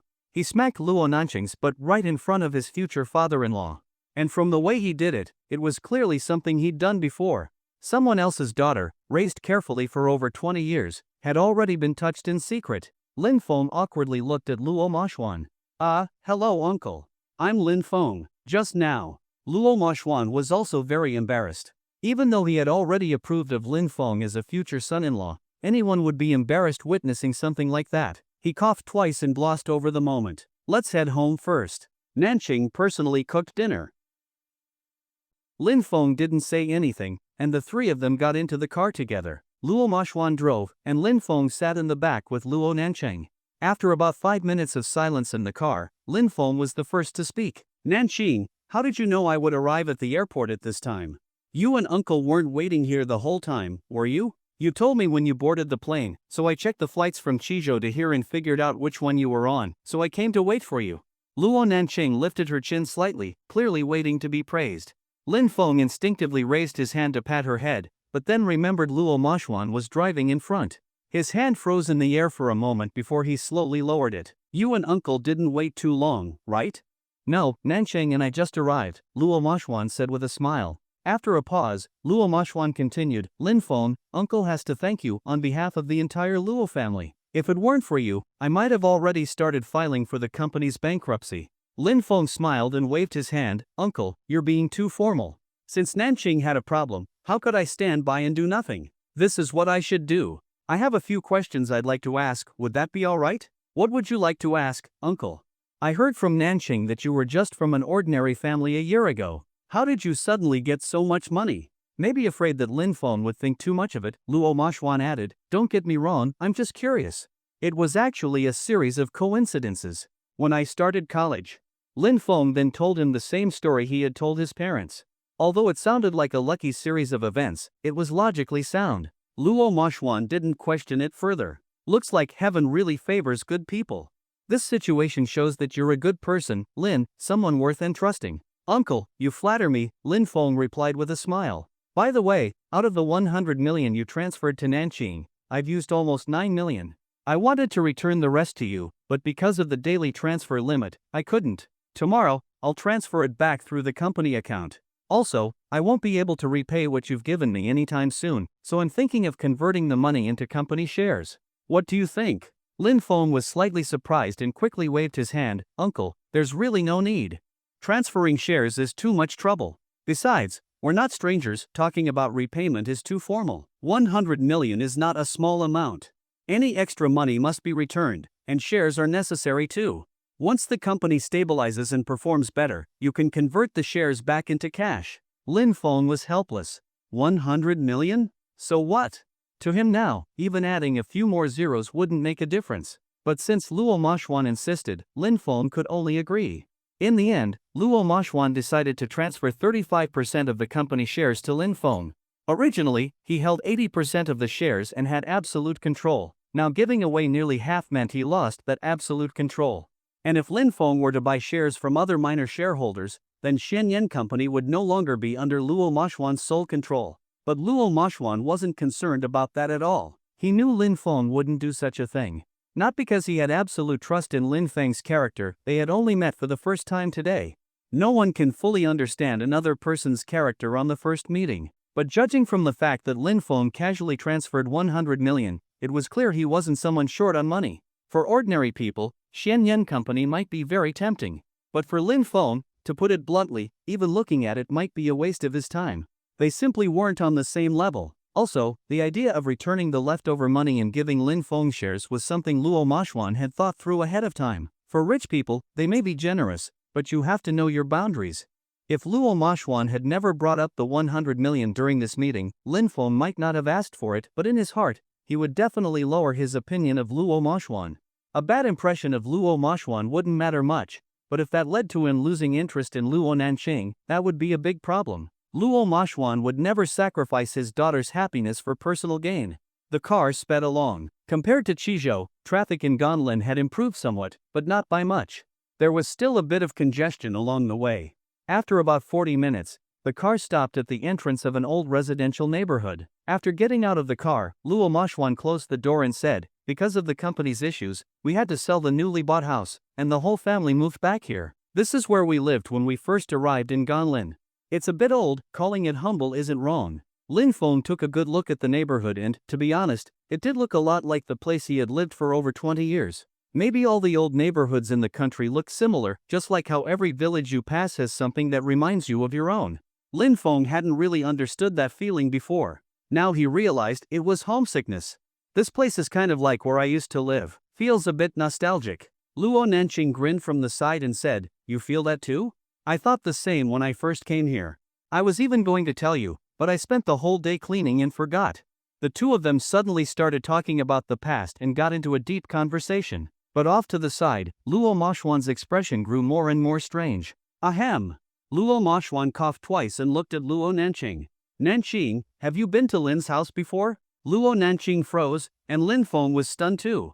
Crap, they slipped. After the college entrance exam, I went to Lin Feng's house once. I think I told you about it. Luo Nanqing looked off to the side, clearly guilty. Lin Feng didn't say anything, he just smiled awkwardly. Luo Mashwan was suspicious, but now wasn't the time to ask further. Besides, they were both adults now. Even if something had happened, he couldn't say much.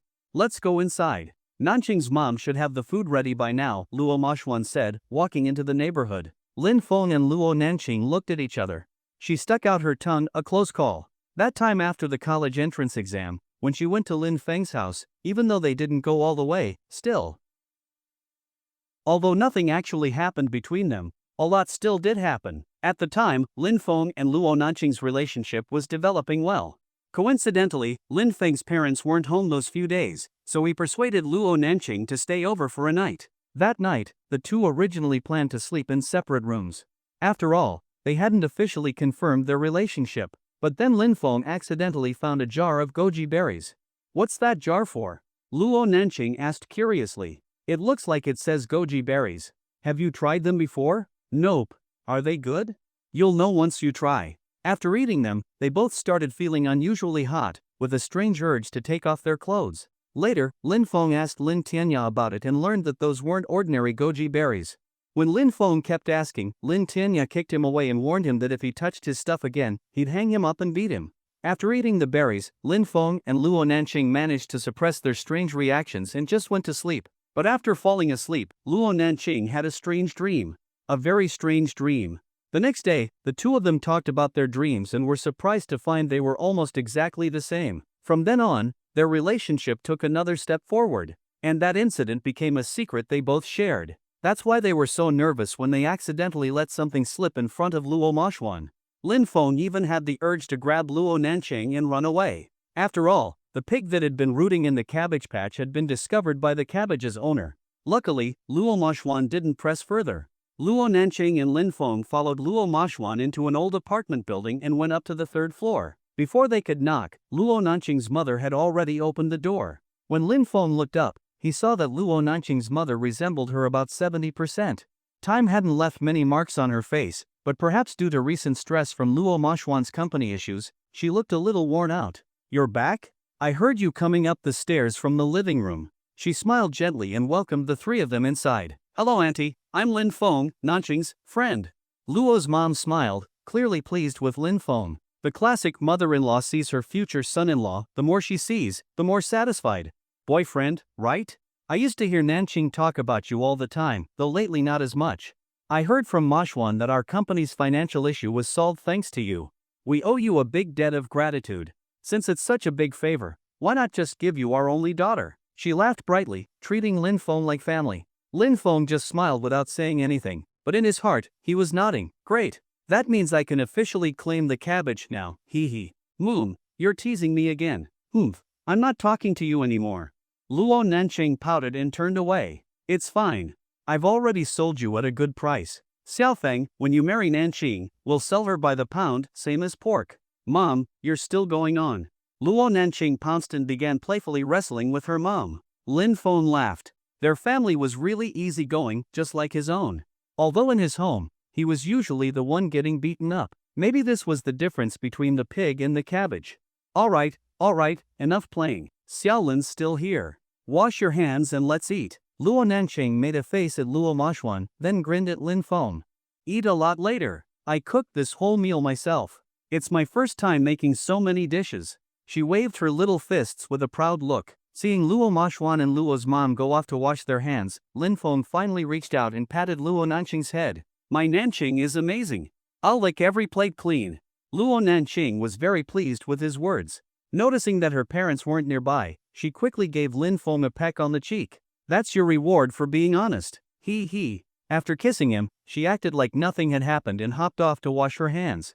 Lin Feng touched the spot she kissed and smiled. His heart felt sweet. Guess I won't wash my face today. Even though we've always been close, this is the first time she's actually kissed me. Ugh, why do I always get my first kisses stolen? Luo Nanqing bounced into the bathroom. She looked carefree on the outside, but it was also her first time kissing Lin Feng and her first time kissing a guy. But in her heart, Lin Feng was already the only love of her life. Her cheeks were slightly red, and her heart was beating faster than usual. When Luo Moshwan and Huarong came out of the bathroom and saw her red cheeks, they were confused. The room's not that hot. Nanqing, why is your face so red? Maybe because I was bouncing around just now. Anyway, go eat. I'll come after I finish washing up. Before they could say anything, Luo Nanqing slipped into the bathroom like she was hiding something. Luo Moshwan and Huarong exchanged glances but didn't speak. While the two kids were washing up, they went to the dining table. Luo Moshwan leaned over and whispered into Huarong's ear. When you shower tonight. After his instructions, Huarong looked a bit surprised. Nanqing is grown up now. She's not a child anymore. This kind of thing is her own choice. Besides, I think Xiaofeng is a good kid, we should just let them be. I just want to be sure. It's not a small matter. Nanqing has always talked to us when something big happened. Back when she and Xiaolin started liking each other as deskmates, she told you too. There's no reason not to tell us now.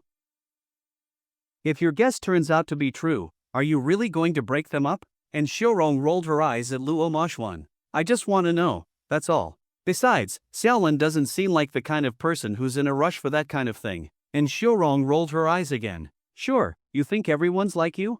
I was only 20 when you picked the flower with your evil hands. Luo Moshwan coughed twice and didn't say another word. Not long after, the four of them finished washing their hands and sat down at the dining table. They looked just like a family of four. Xiaolin, try the dishes Nanqing made today. She finished cooking them after 4 in the afternoon. They got a bit cold earlier, so your aunt reheated them. Go ahead, try some. Lin Feng picked up a plate of stir-fried dried tofu skin closest to him and took a bite. To his surprise, it wasn't bad at all. Originally, Lin Feng thought that if Luo Nanqing cooked by herself, it wouldn't taste good. It wasn't that he didn't believe in her, it was just based on past experience. Back then, Luo Nanqing wasn't a boarding student. She would go home every day at noon and after evening classes. Sometimes when she returned to school in the afternoon, she would bring Lin Feng some food she made. She said it was meant for her parents, but after they ate and praised it, well, that was it. Mouths can lie, but bodies can't. Although Luo Moshwan and Huarong said the food was delicious, after just one bite they ordered takeout. Then Luo Nanqing would bring the leftovers to Lin Feng, and after he ate them, he went silent. It wasn't about whether it tasted bad or not, it just wasn't fully cooked. So earlier when Lin Feng heard she had cooked, he had already made up his mind to eat a little no matter how it tasted, even if it made him tear up. But after trying it, he found it wasn't nearly as bad as he had imagined. While Lin Feng was eating, Luo Nanqing stared at him with big sparkling eyes, waiting for his reaction without blinking. Although she knew her cooking had improved, her parents' feedback didn't count. Her own taste was also a bit strange. Unless something tasted extremely good or terrible, her review was always the same, it's okay. When she saw the surprised look on Lin Feng's face after he took a bite, a bright smile appeared on hers. Isn't it good? My cooking has improved a lot over the past 2 years. I've inherited my mom's skills, she said proudly. It really is. You've improved a lot since high school. Luo Nanqing raised her little fists. Of course. That was my first time cooking, I wasn't good back then. But now I've completely transformed. Try the other dishes too, I made them all. Took me over 2 hours. Lin Feng then tried the braised fish, spicy chicken, and stir-fried beef brisket on the table.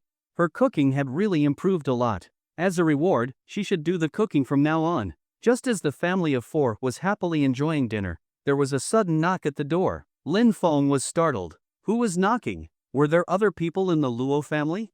Upon hearing the knock, Luo Mashwan and Huarong exchanged looks, their expressions gradually turning serious. Uncle, auntie, who's knocking? Lin Feng asked. No idea, but it's very likely to be Zhong Renyao. Lin Feng paused slightly. Zhong Renyao? That name had come up before. Luo Nanqing had mentioned him.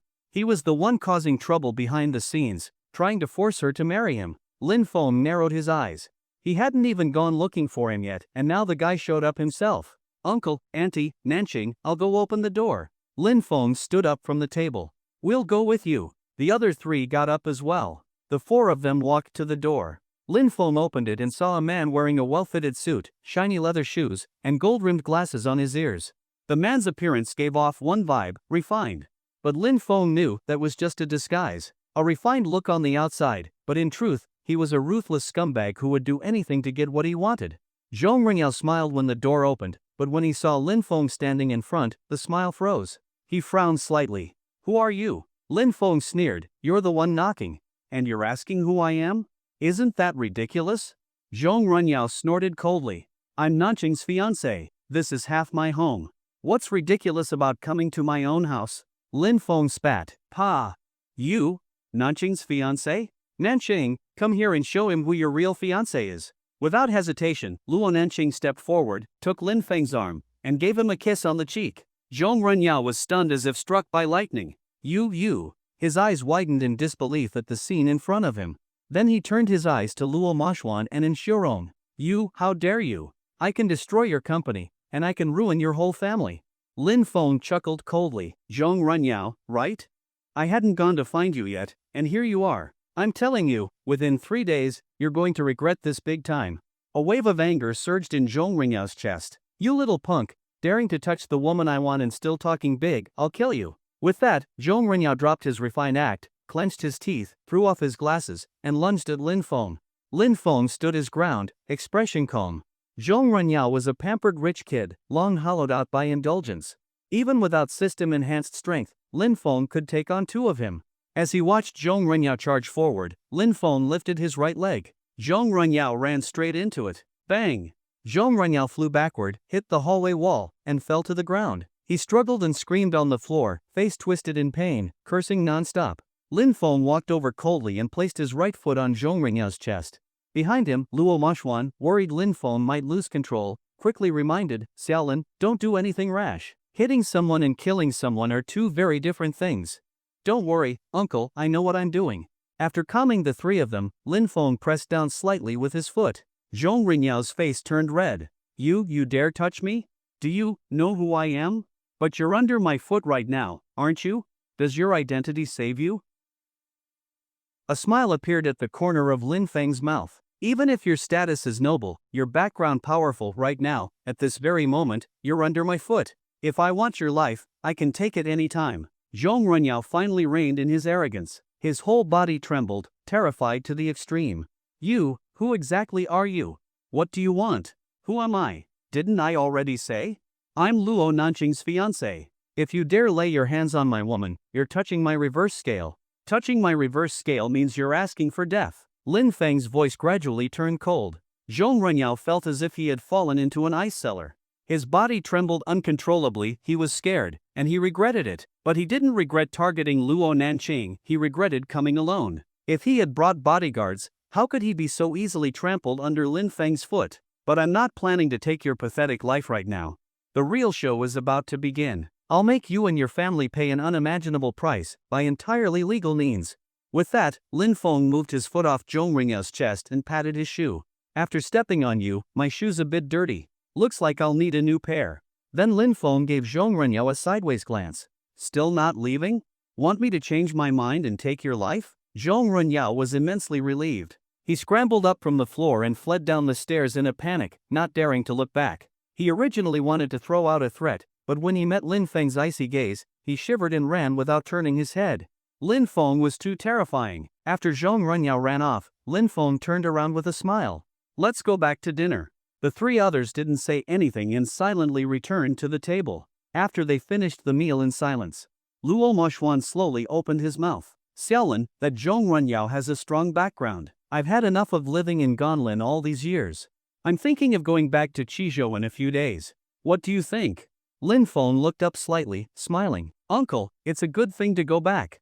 Qizhou is home, and my foundation is there. If anything happens, I'll be there to help. But his tone suddenly changed. You can go back to Qizhou, but not yet. Xiaolin, what do you mean? Luo Moshwan didn't understand what he was implying.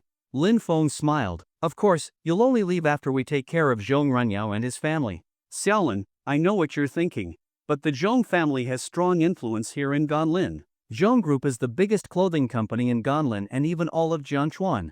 The family has been rooted in this area for years, with complicated local connections. Let's just leave. Qizhou is over 1,000 kilometers away. No matter how powerful they are, they can't reach that far. Xiaolin, don't act on impulse. Luo Moshwan advised patiently. But Lin Feng just smiled. Uncle, I wouldn't do anything reckless. Since I'm here, I know exactly what I'm doing. I'm not being impulsive. Luo Moshwan wanted to say more, but Lin Feng raised his hand to stop him. Uncle, words alone might not convince you. How about we make a bet? Let's bet that in 3 days, the Zhong Group will collapse. Luo Moshwan's eyes flickered. Lin Feng didn't seem to be joking, but what he said sounded ridiculous. Even though Lin Feng could casually take out 100 million yuan, the Zhong Group wasn't something to be underestimated. As the leading fashion company in Jiangchuan province, Zhong Group was valued at over 5 billion yuan. Zhong Renyao's family were local powerhouses in Ganlin. Even if Lin Feng had a solid base in Qizhou, how could he possibly topple Zhong Group alone in an unfamiliar place? Xiaolin, it's not about a bet. I've heard some things about the Zhong family. They hold grudges. You beat up Zhong Renyao today, and they will definitely come after you for revenge. If we don't leave now, it might be too late later. Luo Moshwan's tone was serious, and Lin Feng understood. What he said did sound unbelievable to most people. How about this, uncle, for the next 3 days, you, auntie, and Nanqing shouldn't stay here. I'll have someone pick you up shortly and arrange a hotel. I'll assign people to protect you. If the Zhong family dares to retaliate, I'll make sure they don't walk away. Not long after, another knock came at the door. This time, Lin Feng opened it calmly. It was Li Huai. Chairman Lin, the brothers are all settled in at Yunjing Hotel. We booked the entire 3rd floor for now as the base. Lin Feng nodded slightly. Good. What about the investigation on Zhong Group I asked for? Already done on the way here. Zhong Group is easy to deal with. It's just a local gang-based company in Ganlin with no real background. We can take action directly, no need for any concern. Behind him, Luo Moshwan's eyes widened. He realized he couldn't quite understand this future son-in-law anymore. Zhong Group, such a giant, was spoken of so casually by this man, and he even said they could go after it directly without hesitation? Was he just overconfident, or did he truly have that kind of ability? While Luo Moshwan was still thinking, Lin Feng waved to them. Uncle, auntie, Nanqing, we can't stay here anymore. Let's go to Yunjing Hotel. For the next 3 days, just stay there. At most, 3 days, you'll hear the news of the Zhong family's fall. Luo Moshwan and Huarong looked at each other and nodded. All right, we'll listen to you. Although they felt Lin Feng's words were a bit exaggerated, they instinctively chose to believe him. The family quickly packed, locked the door, and came down to the community entrance. Uncle, don't drive your car. The Zhong family probably knows it well. To avoid unnecessary trouble, you'll ride the car I arranged. At the entrance, there was a specially modified coaster van, with a large interior that could fit over 20 people. After getting in, Luo Moshwan even saw some weapons in the back. Some of them were hot weapons. Luo Moshwan's pupils shook as if an earthquake hit his mind. He recalled Lin Feng's big talk and silently thought to himself, how on earth did my daughter win the heart of someone so terrifying? Yunjing Hotel. This hotel isn't very eye-catching in Ganlin. In terms of rating, it's not even 4 stars. But it's far from the city center, quiet, and the business is average. That was one of the main reasons Li Huai and the others chose this place. To rent out an entire floor as a base, it obviously couldn't be a hotel with booming business. A hotel with average traffic and a secluded suburban location was naturally the best choice. 3rd floor of the hotel. The elevator button to the 3rd floor had been deactivated. It seemed that access to the third floor required a specific keycard. At the entrance, there was a sign that said no unauthorized entry, and someone was monitoring in secret. Anyone who tried to enter would immediately be turned away. At first, when Li Huai discussed with the hotel, they politely refused. But once Li Huai threw 1,000,000 yuan at the hotel manager, everything became negotiable. That's the power of money. Luo Moshwan and his family were brought to a suite. It had 2 bedrooms and all necessary amenities. Aside from being a little nicer than their home, there wasn't much difference. Meanwhile, Lin Feng and Li Huai went to another room, where several people were focused on computers filled with information. Chairman Lin, here's all the information on the Zhong family. Since we didn't bring a printer and using an outsider's printer might be risky, we didn't print it. Please look at the digital version. Lin Feng looked at the screen and quickly browsed through all the data on the Zhong family. Zhong Group had been in Ganlin for quite a while, dating back to Zhong Renyao's grandfather, who had already built a sizable business. Under his father Zhong Ru, the company had become a top player in the clothing industry across Jiangchuan province. However, their social connections were simple. They had no strong ties to either the legal or illegal worlds, which made them easy to deal with. Have you found out the full story of how they sabotaged Xinyan Company? Lin Feng asked. Yes. The Zhong family bribed a designer and the person in Xinyan Company responsible for reviewing designs. They made sure the expensive and time-consuming clothing line was worthless, and no one would buy it. The products piled up in warehouses. Then they bribed the company's financial officer, had him steal all the funds, and left behind a mess of bad accounts. The operation was sloppily done and left obvious evidence. I suspect Zhong Renyao was the one pulling the strings. I investigated him. He's addicted to alcohol and women, utterly incompetent, and obsessed with proving himself. His only virtue is that he only targets people he thinks he can bully. This time, he must have judged that the Luo family was easy to handle. But he doesn't know, he just kicked a steel plate. After speaking, Li Huai asked, Chairman Lin, what do you plan to do with the Zhong family? Lin Feng thought for a moment and said slowly, gather evidence, win over high-ranking officials, and destroy them completely. Luo Moshwan's family sat quietly in the suite. Nanching, what exactly does Lin Feng do? I feel like I understand him less and less, Luo Moshwan asked. Luo Nanqing was also confused. I don't know either. He used to be just an ordinary student. Who would have thought that in just a year without contact, he's become so mysterious? Luo Moshwan wanted to ask more, but, seeing that Luo Nanqing really knew nothing, he gave up. Alright, let's stop thinking about it. Even though what Lin Feng said seems unbelievable, I strangely feel like I can trust him. Let's wait 3 days and see what happens to the Zhong family. Luo Nanqing stopped thinking as well. She didn't like overthinking things. She only cared about one thing. Although Lin Feng had become more mysterious, their relationship was still like before. Lin Feng still loved her, and that was enough. I'm going to shower now. After that, I'll go to sleep. Luo Nanqing stood up and walked to the bathroom. And Huarong also stood. Nanqing, let's shower together. It's been a long time since mother and daughter bathed together. Luo Nanqing didn't hesitate. Let's go. In the bathroom, Luo Nanqing and Huarong were naked. And Huarong, being experienced, observed her daughter carefully and confirmed that she was still a virgin. This made Huarong breathe a sigh of relief. Her daughter had always been obedient and would share big things with them. Losing virginity wasn't a small matter, but luckily, she hadn't. Luo Nanqing wasn't a serious type. As the two bathed, they started a playful soap fight in the bathroom, full of laughter. After the bath, Huarong and Luo Moshwan went into one room, and Luo Nanqing went into another. Inside, Huarong told Luo Moshwan that Nanqing was still a virgin, and he also sighed in relief, his evaluation of Lin Feng rising even more. The next morning, Lin Feng had a great night's sleep and dreamed of many things that weren't appropriate to write down. He even woke up from laughter several times during the night. The system popped up to complain, but strangely, not about Lin Feng being pervy. Instead, it asked why the dream didn't include her. To that, Lin Feng could only respond, sorry, too young. No BL. Upon waking, the first thing Lin Feng did was check in with the system. Start today's check-in. Ding, check-in successful. You've obtained a chance to meet an influential figure. Hashtag. Chance to meet an influential figure. At 8:43 a.m. today, a child will accidentally fall into the water at Lakeside Park in Ganlin City Center. The child is the only son of Deputy Mayor Chu Yuan of Ganlin, born late in life and dearly cherished. Chu Yuan is in charge of commerce in Ganlin. Hashtag. Lin Feng's eyes lit up at the reward. Just what he needed at the perfect time.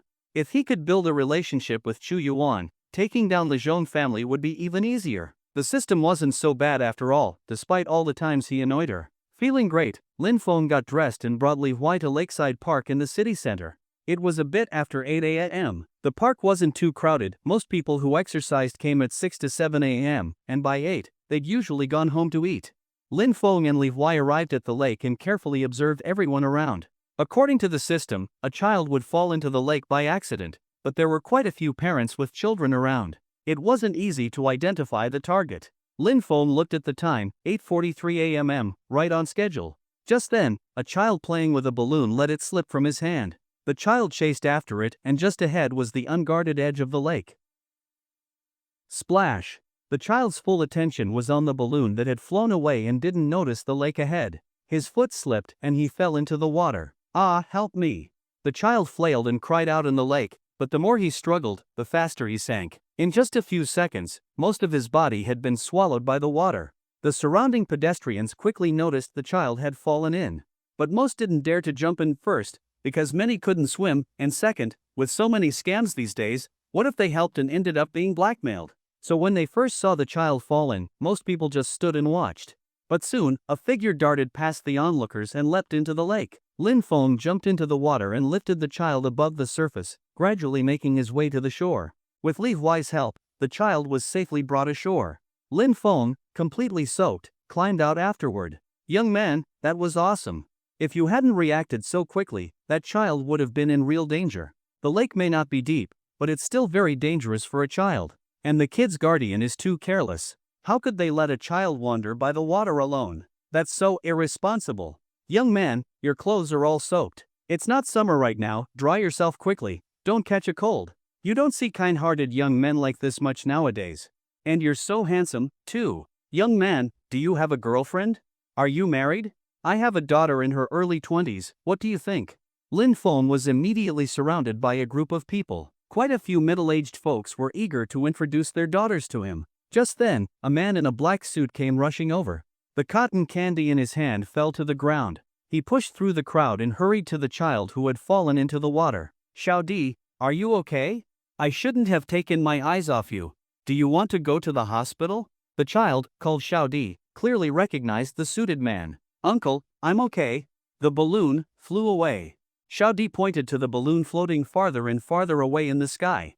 It's fine, we'll buy another one. As long as you're safe, that's what matters. Seeing that Xiaodi was unharmed, the man sighed in relief. If something had happened while the child was under his care, he couldn't imagine the consequences. Then the man walked over to Lin Feng, still soaked, and solemnly shook his hand. Brother, thank you. Without you, my nephew might not have made it.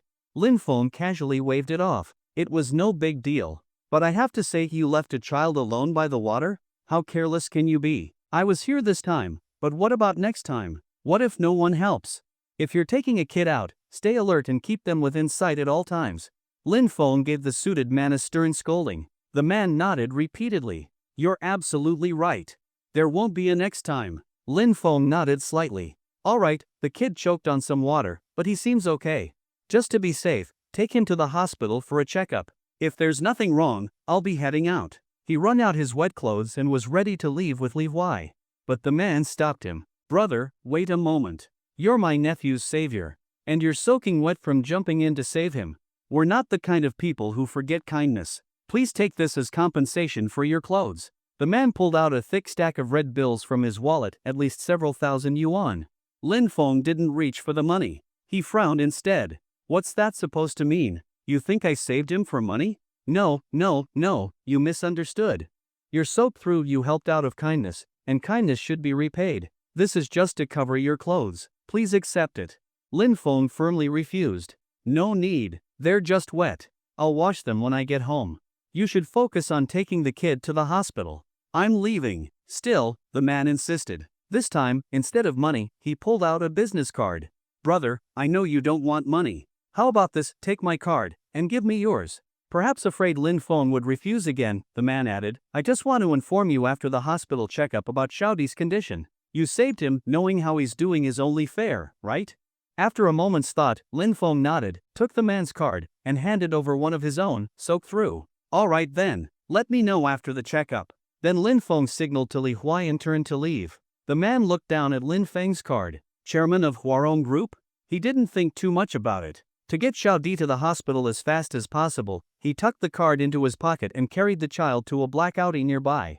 After Lin Feng and Li Huai left, they also got into a car. In the car, Lin Feng changed out of his wet clothes. Chairman Lin, I have a question. Did you really bring me to the park just to save that drowning kid?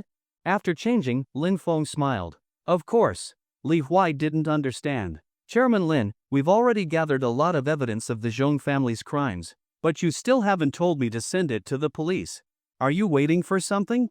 Did you know in advance that kid would fall into the water? Facing Li Huai's confusion, Lin Feng just smiled. Even though the Zhong family doesn't have strong backers, they've been entrenched in Gonlin for years.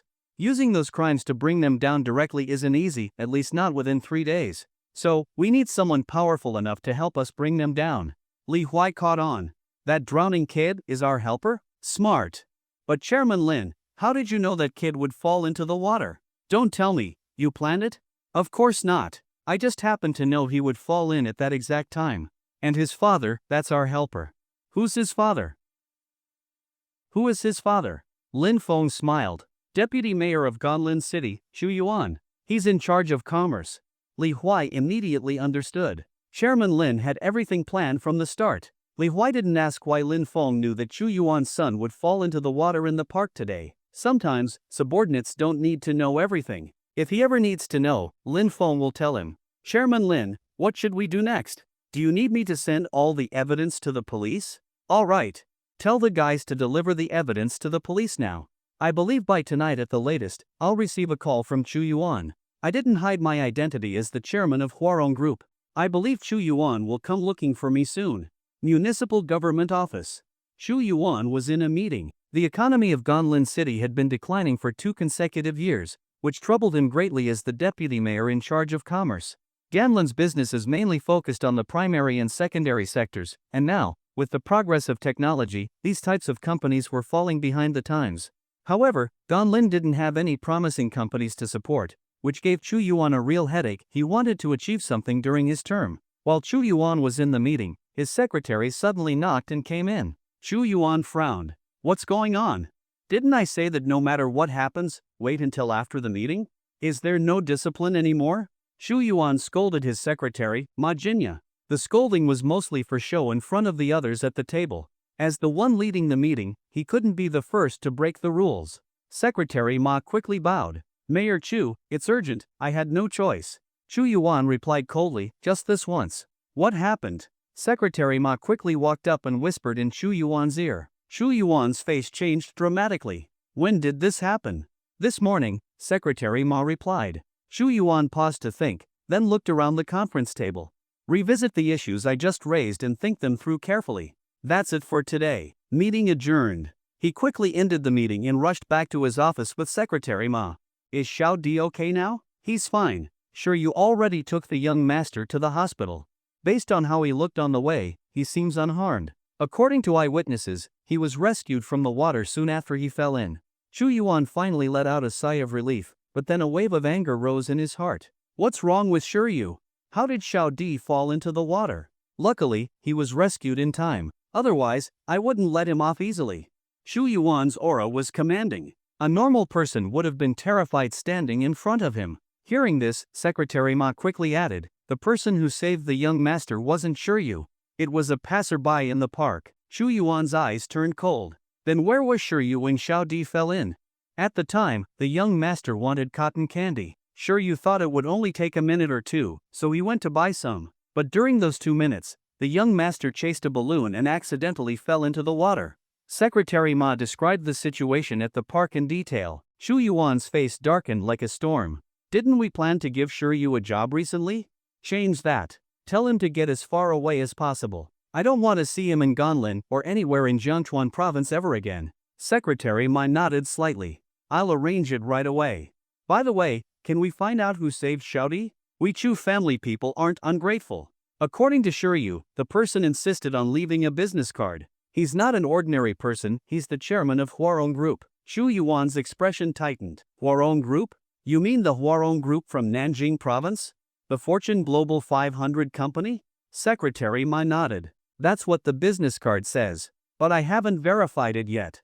Sure, you said the guy looked very young, early 20s. A chairman of Huarong group shouldn't be that young. Chu Yuan fell silent, deep in thought. Mayor, do you think there's something fishy going on? Secretary Ma was Chu Yuan's confidant, so behind closed doors, they could speak freely. Go thoroughly check the surveillance footage of all the places Xiao Di has been to lately. Also investigate all the surveillance and witnesses at that park today.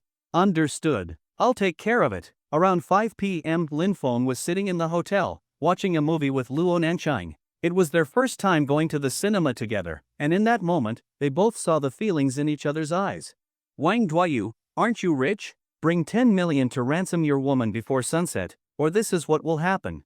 Lin Feng remembered that near the end of the movie, Luo Nanqing looked at him and asked, Lin Feng, do you think Wang Duayu would give up 3 billion to save Xiaju? Back then, Lin Feng replied, of course he would. Why?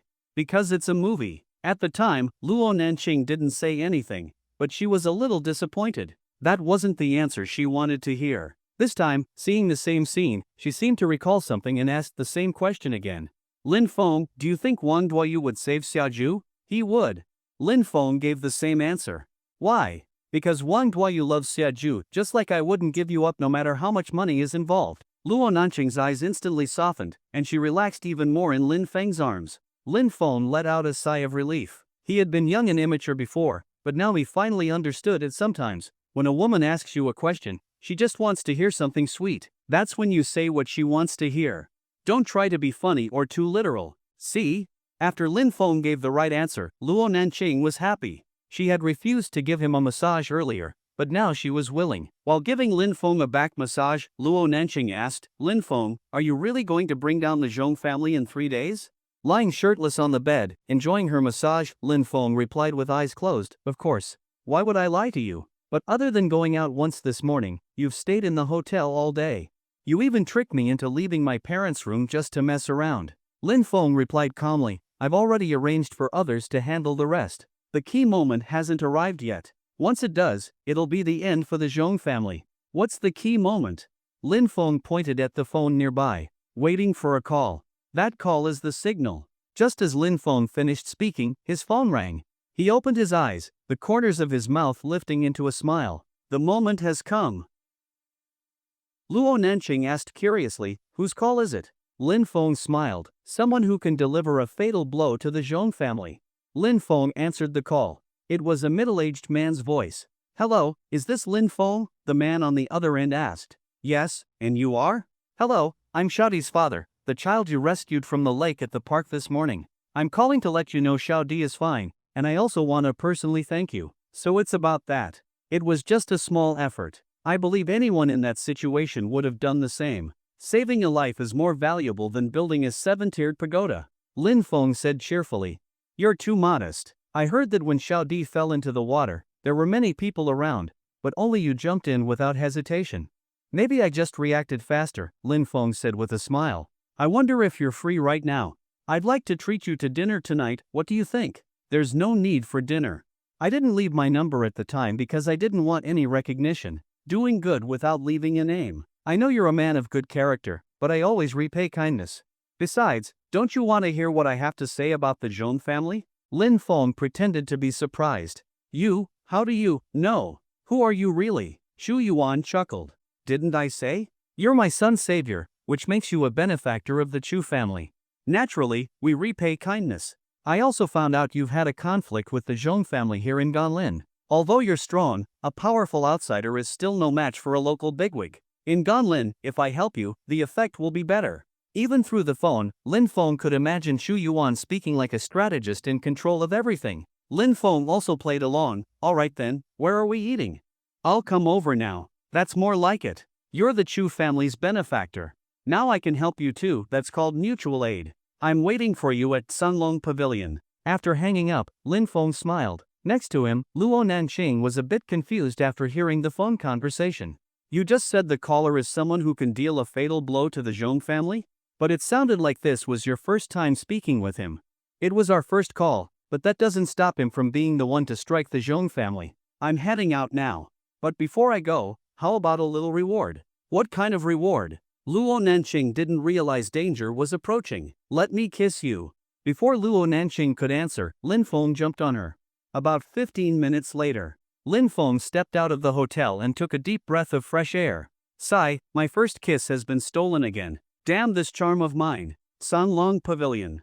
Although the name sounded powerful, the business wasn't doing well. Sanglong Pavilion's golden age was in the last century. Back then, it was recognized as the fanciest place in Gonlin. Anyone hosting a dinner there was seen as someone with real status. But after entering the new century, more and more restaurants emerged, and Sanglong Pavilion gradually declined. Its worst downfall came when the former owner, disheartened by poor business, sold it and left. From then on, Sanglong Pavilion became a second-rate restaurant in Gonlin. However, because of its past glory, many middle-aged people still occasionally came here to dine for nostalgia's sake. Xu Yuan was one of them. When Sanglong Pavilion was at its peak, he was going through hard times and never had a chance to dine there. As Sanglong Pavilion faded, Xu Yuan gradually met influential people and rose in status. He could afford to eat here now, but the feeling from the past was gone forever. Besides nostalgia, Xu Yuan chose Sanglong Pavilion for another reason: its poor business meant fewer people, and his current status didn't allow him to dine in crowded places. Inside a private room, Xu Yuan lifted a cup of tea and took a light sip. He didn't know much about tea. He just felt that tasting tea looked classy, and someone of his status needed to appear classy. Mayor, are you sure Lin Feng is reliable? Secretary Ma asked. Xu Yuan glanced at him. Didn't I say? Call me Mr. Xu here, to avoid unnecessary trouble. Secretary Ma quickly lowered his head. Yes, Mr. Chu.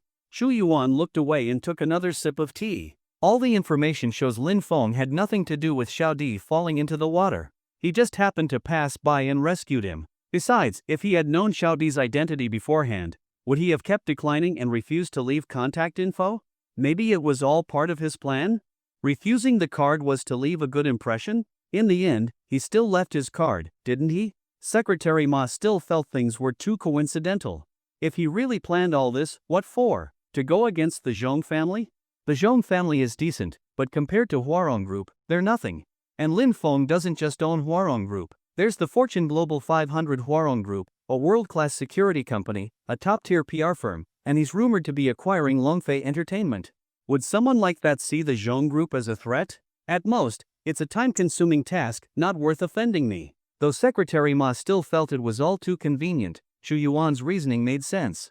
He could only conclude he was overthinking it. So, Mr. Xu, how do you plan to help him? I'll go with the flow. He already submitted evidence on the Zhong family and their group to the police. I can help smooth out any interference and ensure they're brought to justice as soon as possible. While they were talking, Secretary Ma glanced at his phone, then nodded at Xu Yuan.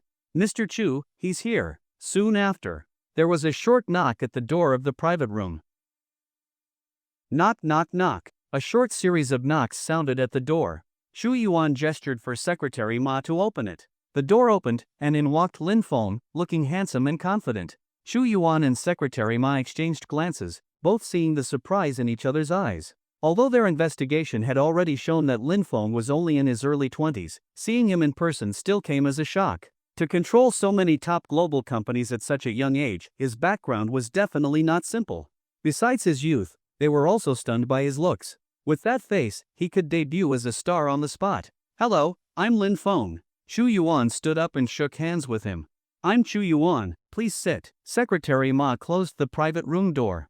Lin Feng took a seat, and Xu Yuan spoke first. Chairman Lin, can you tell me what kind of conflict you had with the Zhong Group? Mr. Xu doesn't know? I thought, since you sounded so confident calling me here, you had already investigated everything. Xu Yuan smiled. I only found out that you submitted some evidence of the Zhong family's crimes to the police. Time was short, so I didn't get to look into the rest.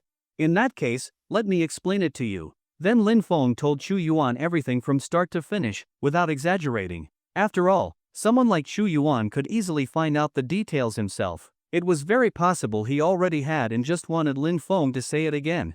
After hearing it all, Xu Yuan slapped the table. This is outrageous. If you hadn't shown up in time, that Zhong Ringyao might have forced himself on her. Something like this happening in Gonlin, I absolutely won't allow it. Even if you weren't my son's savior, I'd still get involved in this matter. Xu Yuan looked righteously furious. Whether it was real or not, he played the part well.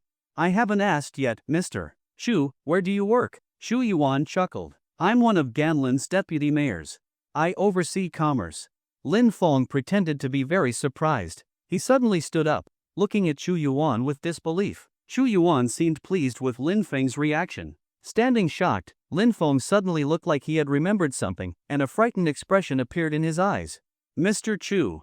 Chu Yuan raised a hand to interrupt him. Just call me Mr. Chu. Mr. Chu, I really didn't know your identity. About your son falling in the water. Chu Yuan knew what Lin Feng was trying to say. No need to be afraid. If I hadn't confirmed the facts, I wouldn't be speaking so casually with you now. What happened to Xiao Di has nothing to do with you. Lin Feng looked visibly relieved. Mr. Chu, you have great insight. Now let's get back to what we were discussing. You had a conflict with the Zhong family, and they were clearly in the wrong. So, I can help you. How do you want me to help? I just want the Zhong family to pay the price for all their illegal actions over the years. I already told Zhong Renyao I'll use legal means to bring down the Zhong family and their company. Chu Yuan smiled. Although he had already decided to help Lin Feng, if Lin had asked him to do anything improper, he would have still done it, but would have thought less of him.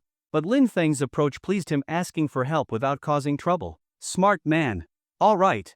When I return, I'll urge the relevant departments to handle the Zhong family's case properly. By tomorrow at the earliest, or the day after at the latest, they'll be arrested. With Huarong Group assisting, the Zhong Group will collapse within days. Lin Feng smiled. Then I'll thank Mr. Chu in advance. I'm just going with the flow. Even without me, someone like you could bring down the Zhong Group at most. It would take a little more time. Just then, a ding sound echoed in Lin Feng's mind. Ding! Detected interaction between host and Chu Yuan. Random mission triggered, befriend Chu Yuan. Befriend Chu Yuan, Ganlin's economy is declining. Chu Yuan is troubled by it. If the host brings investment into Ganlin, Chu Yuan will develop a strong favorable impression of the host. System suggestion: invest in a highly promising local smart home company, Marsman. Mission reward: 2 health cards. Health card, upon use, eliminates all hidden illnesses, prevents serious illness for 50 years, and restores youthfulness. Lin Feng focused his mind on the system, squinting. Health cards? Perfect for my parents. They're just in their 40s and have worked hard all their lives. I've seen them suffer from back pain often. And I get to win over Chu Yuan, 2 birds with 1 stone. Returning from the system, Lin Feng smiled. Then he said, Mr. Chu, besides this matter, there's something else I'd like to discuss with you. Chu Yuan was slightly surprised. What is it? This time, I brought down Ganlin's, no, all of Jiangchuan province's biggest clothing company. I feel a bit guilty toward Ganlin and toward you, so I want to bring in some investment as compensation. Chu Yuan raised an eyebrow slightly. Investment? Chairman Lin, are you planning to support your father-in-law's Xinyan company and let it take over the Zhong Group's market? Lin Feng shook his head. Taking over the Zhong Group is a given. That doesn't count as investment, otherwise, it would be insincere. After a pause, Lin Feng continued, I want to invest in a local Ganlin company called Marsman. It's a smart home business. I looked into it, it's very promising.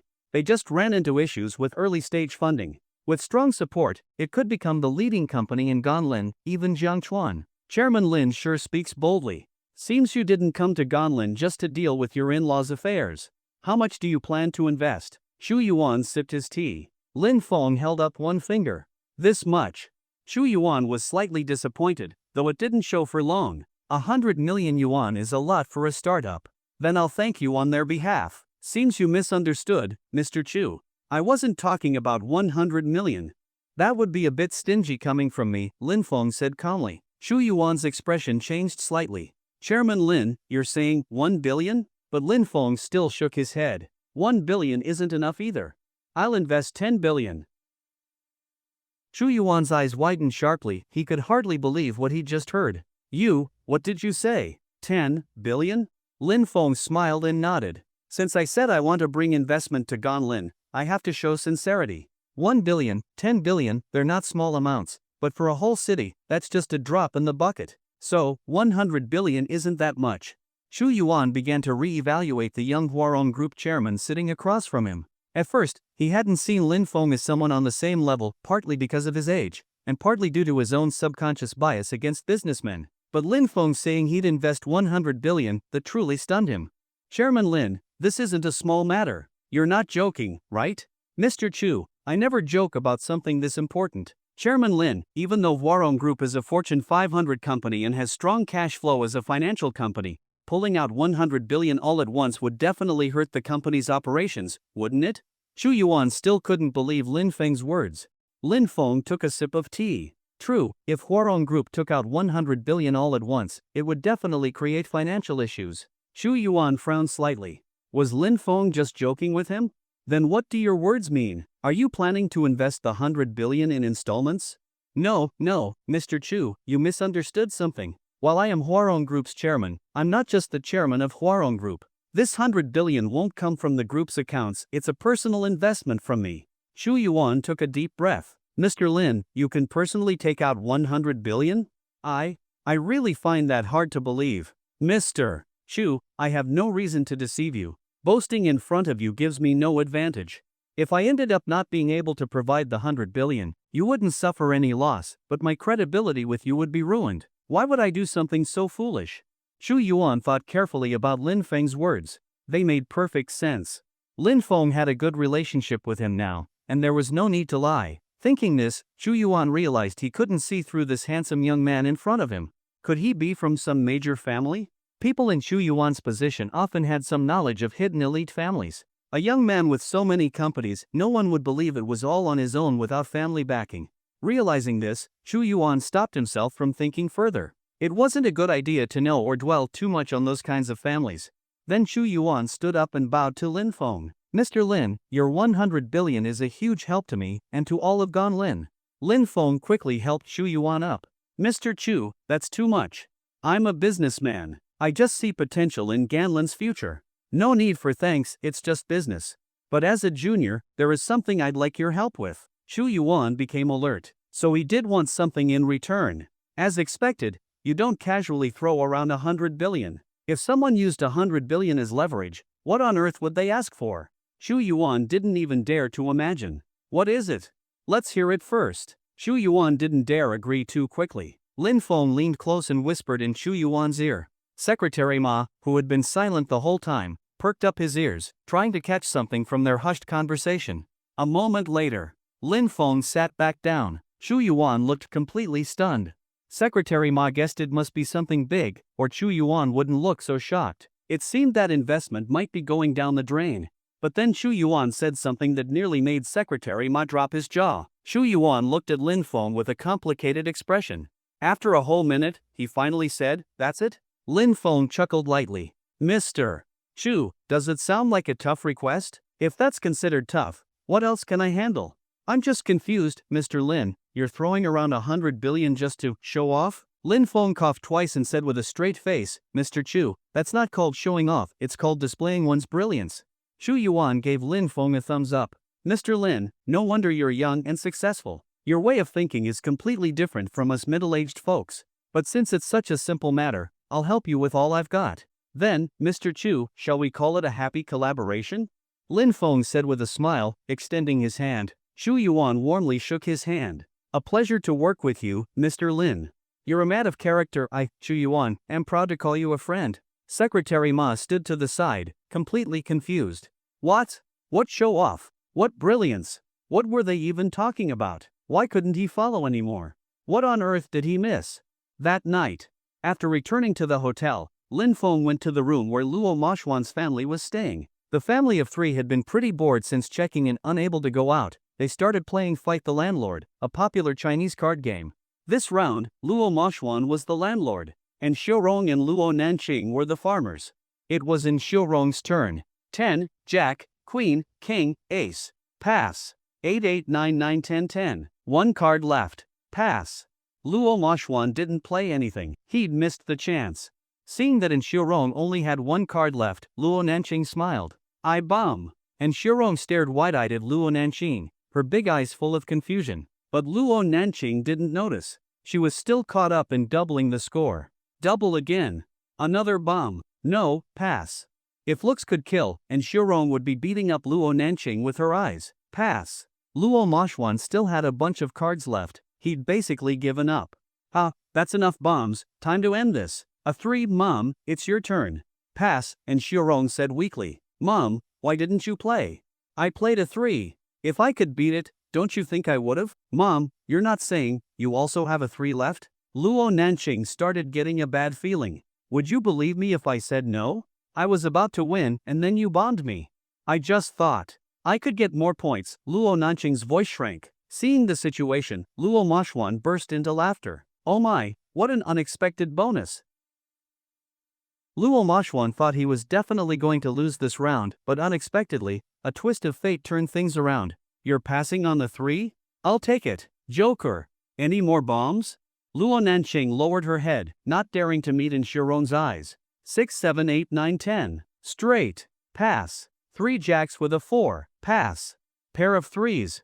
Ahaha, I win. Luo Mashwan laughed wildly. Nanqing, didn't you see me signaling you when you played that bomb earlier? I thought I could still double the score. I wasn't paying attention. Luo Nanqing pouted. Who would have guessed that in Huarong's last card was a 3? Just then, Lin Feng appeared out of nowhere and sat down behind Luo Nanqing. Xiaofeng, want to play too? Nanqing's too dumb, whether she's landlord or farmer, she always loses. Especially as a farmer, she's a total burden, can't carry her at all. And Huarong glanced at Luo Nanqing, who wanted to argue, but couldn't deny it was true. I'll pass. I don't really know how to play either. Maybe I'm even worse than Nanqing. But hearing that, Luo Nanqing's eyes lit up. It's fine. Play a few rounds with us. Mom, you stop playing, you're too good. It ruins the balance of the game. Lin Feng shrugged. Alright, just a few rounds then. Luo Nanqing excitedly shuffled and dealt the cards. After 5 rounds, Luo Nanqing burst into tears. You lied. You won all 5 rounds and said you weren't good. Big fat liar, she yelled at Lin Feng. You silly girl. Xiaofeng was just being modest, and you believed it. And Huarong mocked her mercilessly. Luo Nanqing was completely defeated and ran to her room to sulk and draw angry circles. After she left, Lin Feng looked at Luo Mashwan and in Huarong. Uncle, Auntie, I came here today because I have something to discuss with you. What is it? Tomorrow, we're going to. After leaving Luo Mashwan's room, Lin Feng found Li Huai and asked him to buy some supplies for the next day. After everything was ready, Lin Feng lay on the bed, waiting to show off in public the next day. The next morning, as soon as Lin Feng opened his eyes, the first thing he did was check in. Check in. Ding. Congratulations, host. Sign in successful. You've obtained master-level cooking skills. Your cooking is now almost as good as the world's top chefs. Lin Feng came back to his senses and muttered, not bad, better than nothing. Not paying much attention to the reward, he got dressed quickly. Today, he was going to deal with the Zhong family. Around 9 a.m. Lin Feng, Luo Mashwan, Luo Nanqing, and Huarong, Li Huai, and 10 brothers from the security company arrived at the Zhong Group building. The Zhong Group had been developing locally in Ganlin for decades and had its own building. But compared to the skyscraper owned by Huarong Group, this one was on a completely different level. The Zhong Group building had only 7 floors, and its facilities were outdated. The Huarong Tower could buy out this one dozens of times over. Looking at the Zhong Group sign, Luo Mashwan felt uneasy. Lin Feng, are you sure about this? Lin Feng smiled. Of course. Don't worry, uncle. Everything is going according to plan. It's 9 o'clock sharp, let's go. Then Lin Feng led his group of a dozen people into the building, with the security brothers carrying a huge gift box behind them. The employees quickly noticed them. With so many people and such a huge gift box, they couldn't be ignored. The building security stopped Lin Feng. Are you employees? What's in the box? Lin Feng grinned. No, we're not employees. I'm a good friend of your chairman's son. Today is a special day for the Zhong family. I'm here to deliver a gift. The guard looked at the person-sized gift box. A gift for our chairman's son? What's inside? Is it dangerous? You'd better call him. If something happens after letting you in, I can't be responsible. Lin Feng narrowed his eyes slightly. This security guard was surprisingly responsible. Li Huai was about to push the guard aside, but Lin Feng stopped him. It wasn't time for force yet. Brother, give us a break. It's a surprise for your young master's whole family. If I call him first, how's that a surprise? As he spoke, Lin Feng slipped 200 yuan into the guard's hand. The guard's attitude softened immediately. It's not that I want to make things hard, it's just company policy. I get your intention, but I'm in a tough spot. Lin Feng raised an eyebrow. Got it, the tough spot meant the money wasn't enough, so he handed over another 200 yuan. Still tough? The guard happily pocketed the money. Tough? What's tough? You're our young master's close friend, it's only right to let you in. Go ahead. That thing heavy? Want help carrying it? Lin Feng nodded. You've got what it takes. We'll carry it ourselves, no trouble. You're really responsible. After complimenting the guard, Lin Feng walked into the building with a smile. Not long after, he turned back. Oh, one more thing, do you have the young master's number? Can you call him down?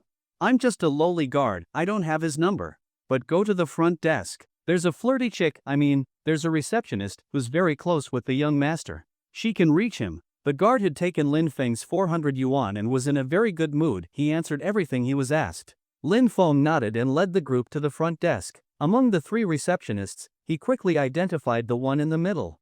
Yep, the guard had sharp eyes. Definitely flirty, crossed out. Lin Feng walked over and tapped her on the shoulder. Hi, I'm looking for Zhong Renyao. Is he in? Can you call him out? Luing looked at the ridiculously handsome young man in surprise. You have business with the young master? Lin Feng pointed to the big gift box behind him. I have something to give him, please let him know. After a moment of hesitation, Luing called Zhong Renyao and told him to come down.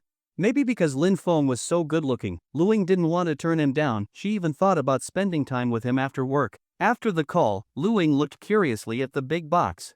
What's in the gift box? What are you giving the young master? Lin Feng smirked and waved at Li Huai. The wrapping was removed. Inside was a bronze bell. I'm here to ring the death knell for the Zhong family.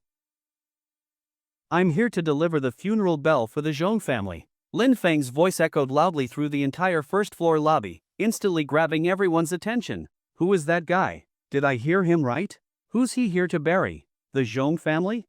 Could he mean our chairman's family? Let's go check it out. I've been fed up with the Zhong family for a long time. Better not. Looks like the chairman will come down soon. Don't stir up trouble, you know how petty they are. Yeah, probably that idiot Zhong Renyao caused trouble again. Let's leave before we get dragged in. You guys go. I'll stay and watch from afar. I want to see who Zhong Renyao messed with this time. The crowd buzzed with discussion. Some left early to avoid trouble, but most people loved drama and stayed to watch from a distance. After Lin Feng shouted, Luing, who had just called Zhong Renyao, stood frozen in place, completely stunned. Once she came back to her senses, she picked up the phone to call Zhong Renyao again, but Lin Feng quickly snatched it from her. You already called him once, no need to call a second time. I'm here for the whole Zhong family. I don't want anyone else involved, so I don't want to see anyone dragged into this. Luing swallowed nervously, slowly put the phone down, and quickly ran off. Zhong Renyao had been in his office upstairs playing games with his secretary. Just as Lu Ying's call came through, his game ended. He pulled up his pants and shoved away the secretary who'd just been calling him baby. No time for carnal desire now. Someone brought me a gift? My birthday's not yet, is it? Whatever, I'll go check. Leaving the office, Zhong Renyao took the elevator to the first floor. As soon as the elevator opened, the lobby was packed. People were everywhere, completely blocking his view. At first, he couldn't see Lin Feng, the bell, or anyone else. What the hell? Don't you guys have work to do? Want me to dock your pay? Get back to work. Zhong Renyao shouted angrily, and the crowd quickly parted to make a path for him. People looked at him with mixed expressions, mocking, amused, or waiting to see him embarrassed. Following the cleared path, Zhong Renyao saw Lin Feng, Luo Nancheng, Luo Mashuan, and the bronze bell. His face darkened. You've got some nerve coming here. Think I'm afraid of you? This is my turf. Lin Feng turned around and locked eyes with him, smiling. I came to give you a gift to celebrate the Zhong family getting arrested today. I brought you a bell. Why don't you appreciate my kindness? Nonsense. Utter nonsense. Security. Get them out of here. Zhong Renyao knew he couldn't fight Lin Feng, especially since he brought so many people, so he called for the security guards. Zhong Group had plenty of security, more than 10 on the first floor. At his shout, they all gathered.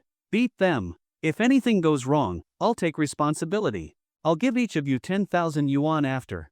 Zhong Renyao snarled. Lin Feng gave a calm smile, his gaze indifferent as he looked at the armed guards. Then he turned to Li Huai and gestured slightly. I've never actually seen the skills of our security brothers, show me. Li Huai smiled, a rare expression for him. Zhang Shan, you take care of these guys.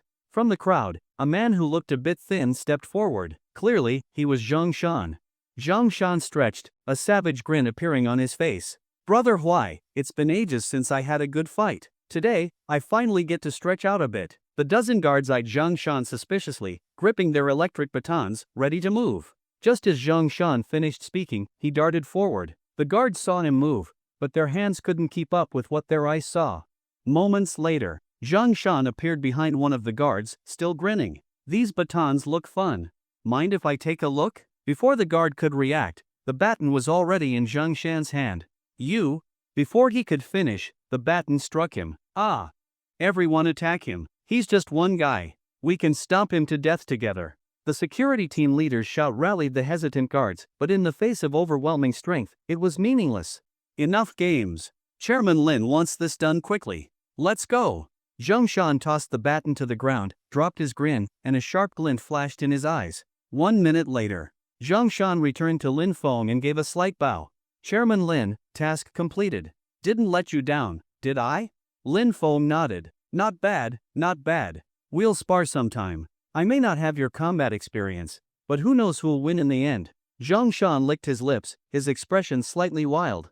I'll be waiting, Chairman. But honestly, I suggest you don't fight me. When I fight, I go all in. To tell the truth, I don't fully respect you right now.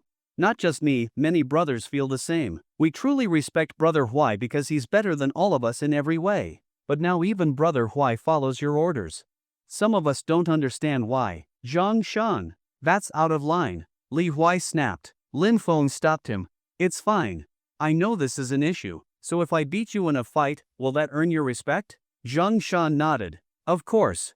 We're rough guys. We only respect the strong. All right. After we take care of today's business, I'll arrange a fight within the whole security company. Anyone who wants to challenge me can do it. If I lose, you'll never have to respect me again. Li Huai stepped forward immediately. Chairman Lin, that's... Lin Feng waved him off. No need. I know my limits. I know what I'm capable of. After finishing with Zhang Shan and Li Huai, Lin Feng turned to Zhong Renyao. The security guards were all lying on the ground, groaning in pain. Are you ready to face your fate? Zhong Renyao looked at the security guards groaning on the ground, hardly believing his eyes. What had happened during that 1 minute just now? In a minute, he couldn't even finish half his performance in bed, yet more than 10 security guards with electric batons had been knocked down by one unarmed man? Was this even scientific? Lin Feng looked at Zhong Renyao mockingly. What's wrong? Stunned? Seems like all your confidence is lying on the floor now. Feeling sleepy? Zhong Renyao swallowed nervously and shifted his left foot, pretending to run. But no matter how fast he moved, he wasn't faster than Lin Feng. This refers to reaction speed, not anything else. Don't misunderstand Lin Feng. Lin Feng kicked him straight to the ground, just like how Zhong Renyao barged into Luo Mashuan's house 2 nights ago.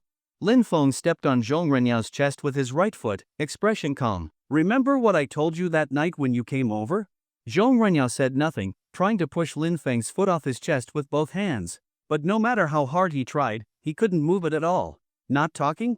What, you mute now? Being mute's serious.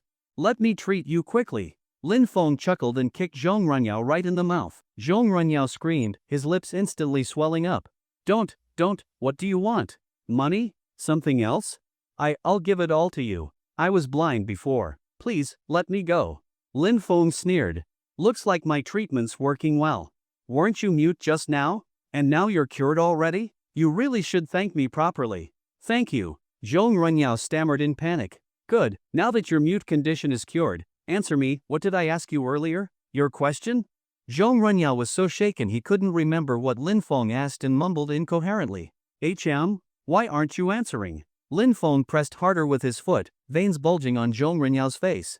I forgot, what you said. Zhong Renyao's words were barely intelligible. Lin Feng suddenly looked enlightened. Ah, so you're not mute, you're deaf. Looks like I need to treat your ears too. My mute treatment just worked great, didn't it? Seeing Lin Feng lift his foot toward his ear, Zhong Renyao trembled all over. No, I'm not deaf, not deaf. Not deaf? So you're playing with me? Lin Feng pressed down even harder. Zhong Renyao could barely make a sound, his face turning purple. Alright then, since you forgot, I'll remind you. That night I told you, I'll use completely legal means to destroy you, your Zhong family, and the entire Zhong group. Lin Feng eased the pressure on his foot. If he'd kept pressing, he was sure Zhong Renyao might have died beneath it. As the pressure suddenly disappeared, Zhong Renyao started coughing violently. Cough, cough, clap, clap. Lin Feng clapped his hands, signaling Li Huai. Li Huai nodded back, then waved to the men near the large bell. Immediately, the security team pulled out a thick wooden pole, as wide as half a head, from the giant gift box. Ring the bell, send off the Zhong family. With Lin Feng's powerful command, several of the security team members swung the massive pole and struck the bell hard. Dong! A deep, resonant bell sound echoed through the hall, reverberating endlessly. The loud commotion in the lobby quickly drew the attention of Zhong Renya's father, Zhong Group's current chairman, Zhong Ru, and the rest of the upper management, most of whom were also Zhong family members. What's going on? What kind of scene is this? Is this another mess made by that brat Renyao? Zhong Ru looked to be around 50, just under 7 meters tall. But as someone who had inherited the group from his father and expanded it, he had a strong presence. Just his voice was enough to silence the entire lobby. All that remained was the lingering sound of the bell. Others might be intimidated by Zhong Ru's voice, but not Lin Feng's group. Lin Feng had been waiting for him. To take down the Zhong family, Zhong Ru was the key. Clicking heels echoed as Zhong Ru walked in. Everyone he passed didn't dare meet his eyes. He walked straight to where Zhong Renyao had collapsed and stopped. He bent down to help him up. Renyao, what happened? Who did this? Zhong Ru's face was cold and gloomy. Zhong Renyao, pale and trembling, pointed at Lin Feng. Zhong Ru's face turned even darker. He handed his son to someone behind him, stepped past the fallen guards, and walked alone to Lin Feng. I need an explanation for what happened to my son. Zhong Ru's voice was full of authority. Lin Feng smiled. An explanation? What kind of explanation are you looking for? I don't care what Renyao did to offend you, he's my son. Today, you stormed in here, injured him, and all these guards. If you can't give me a good answer, I won't let this go. Ha ha ha ha. Lin Feng burst into laughter. Beside him, Li Huai and the others from the security company also laughed. They were laughing at Zhong Ru's threat like an elephant hearing an ant trying to intimidate it. How could they not laugh? Meanwhile, the Luo family trio, Luo Mashuan, and Huarong, and Luo Nanqing held their breath. Although Lin Feng told them last night he had everything under control, they'd lived in Gonlin for nearly 4 years. Zhong Ru was a powerful figure locally. Confronting him directly was still nerve-wracking. Zhong Ru frowned at the laughter. Were you laughing just now? Lin Feng dropped the smile. You and your son have the same problem, deaf or blind? You need to ask? Zhong Ru took a deep breath and exhaled slowly. Good, very good, very, very good. Saying good 3 times, those who knew him knew he was furious. I don't care who you are or what background you have, let me tell you, you're in serious trouble. Zhong Ru said coldly. Lin Feng let out a sneer. I'm in trouble? You've got that backwards, don't you? Clearing his throat, Lin Feng began listing all the evil deeds of the Zhong family and Zhong group over the years. Lin Feng pointed at Zhong Ru's nose and exposed every filthy act committed by the Zhong family and the Zhong group over the years, one by one. On July 20, 2017, Zhong Renyao drugged a female student at university and took her back to his place while she was unconscious. Afterward, your family didn't show the slightest remorse, gave her no compensation, and instead bribed the school leadership. You used the promise of graduate school admission to pressure the other girls in her dorm to persuade her not to make a fuss. In the end, the girl jumped from a building in protest. After her death, the other 3 girls got their grad school offers, and the school authorities covered everything up. On December 6, 2017, Zhong Li, your own younger sister, drove drunk and crashed into 6 cars on the road, killing 2 and injuring 7.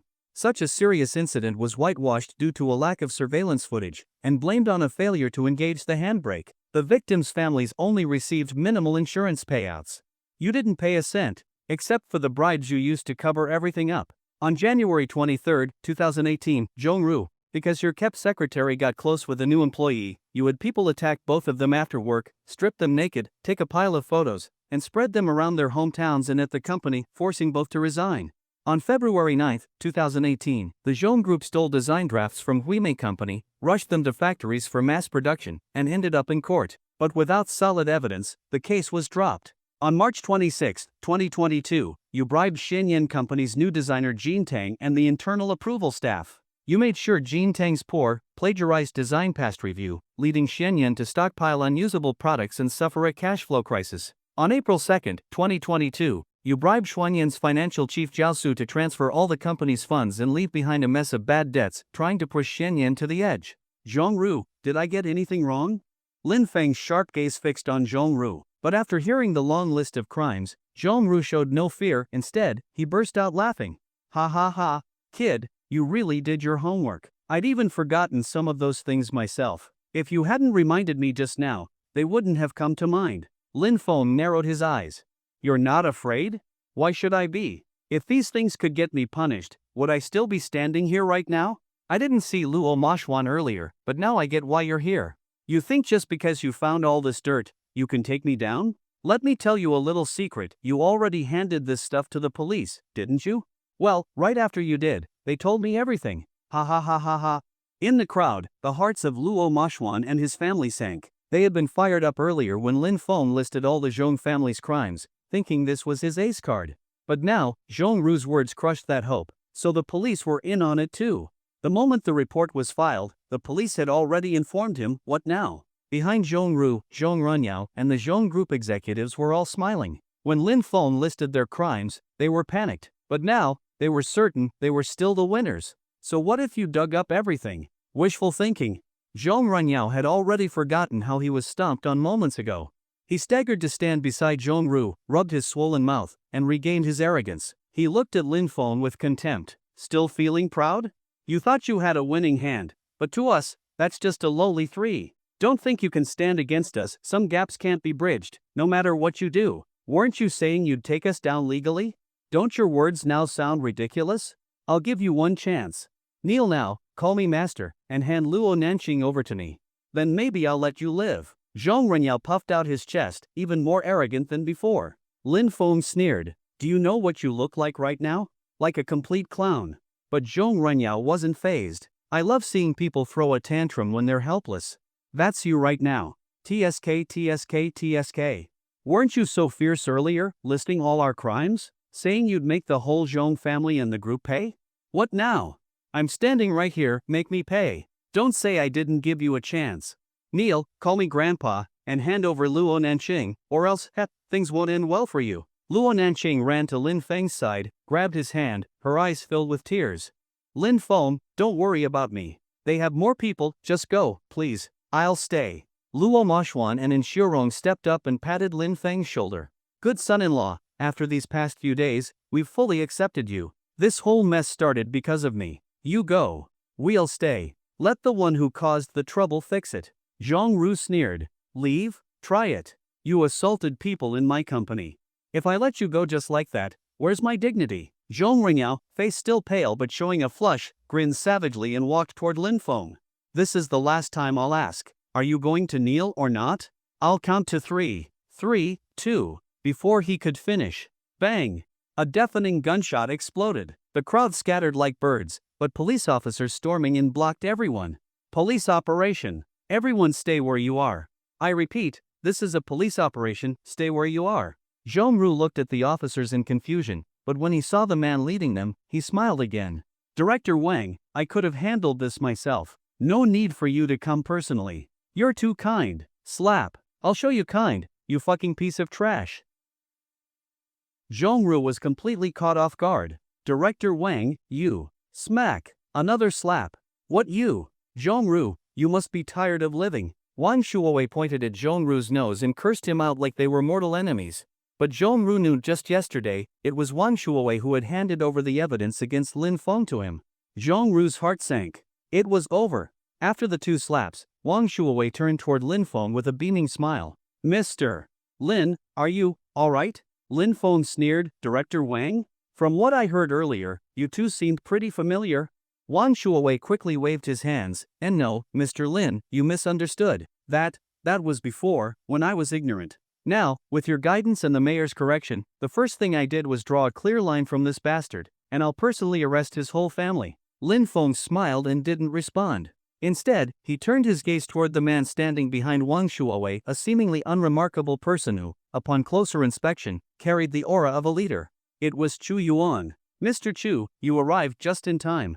Now I can fully show off in front of everyone. I was listening outside the whole time. You asked me for such a small favor. If I didn't give it my all, it'd make me look insincere.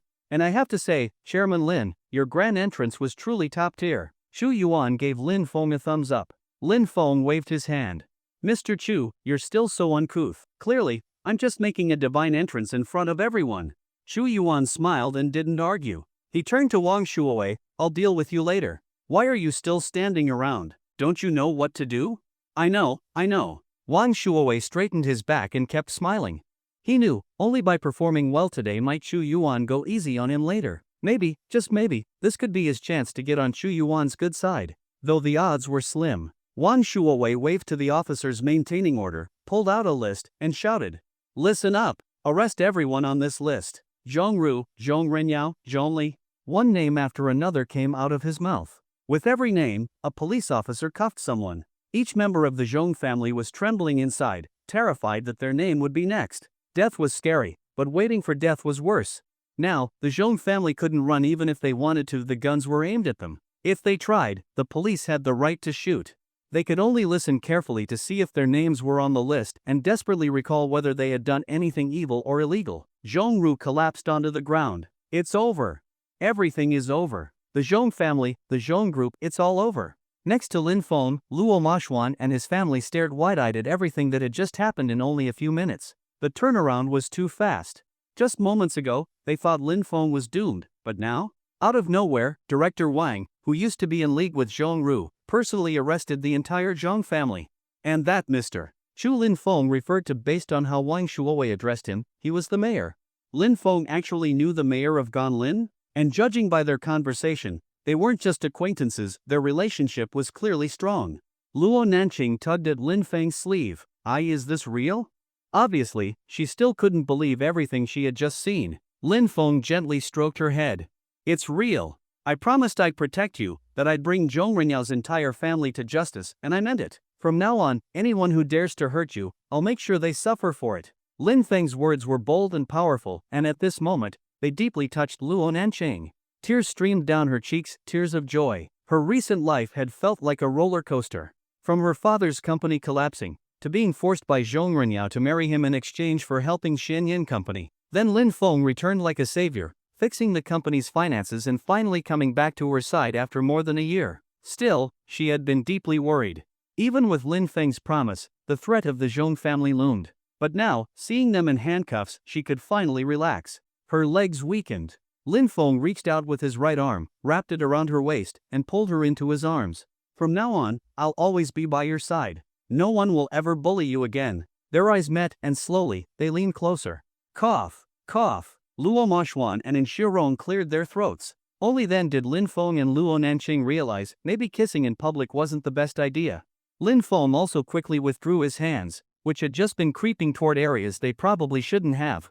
That kind of thing, better saved for nighttime. Actually, the things he was thinking about just now were only part of what he'd do at night. Yup, math skills really do help. Luo Nanqing's face turned red as she buried it in Lin Feng's chest, too embarrassed to lift her head. Lin Feng, however, had much thicker skin. Despite the awkwardness, he remained unfazed. Shu Yuan laughed as he walked over. Chairman Lin and your lady, what a perfect couple. Honestly, I didn't get why you went to all this effort to show off. But now I see it was for her. Totally understandable. Ah, youth. Shu Yuan had stories of his own. He understood well the feeling of wanting to impress the one you love. Lin Feng smiled and tightened his embrace around Luo Nanqing. Thank you, Mr. Chu, for everything today. Let me introduce her, this is my girlfriend, Luo Nanqing. She's a bit shy, so she won't greet you just yet. These are her parents, my future father and mother-in-law, Luo Mashuan and Huarong. Then Lin Feng introduced Chu Yuan to them. Uncle, aunt, this is Mr. Chu, deputy mayor of Ganlin in charge of commerce. He's a friend of mine. Luo Mashuan swallowed hard. Chu Yuan was the most powerful person he had ever met up close. Deputy Mayor Chu, hello, I'm Luo Mashuan. Chu Yuan politely extended his hand. Your company, is it called Xianyan Company?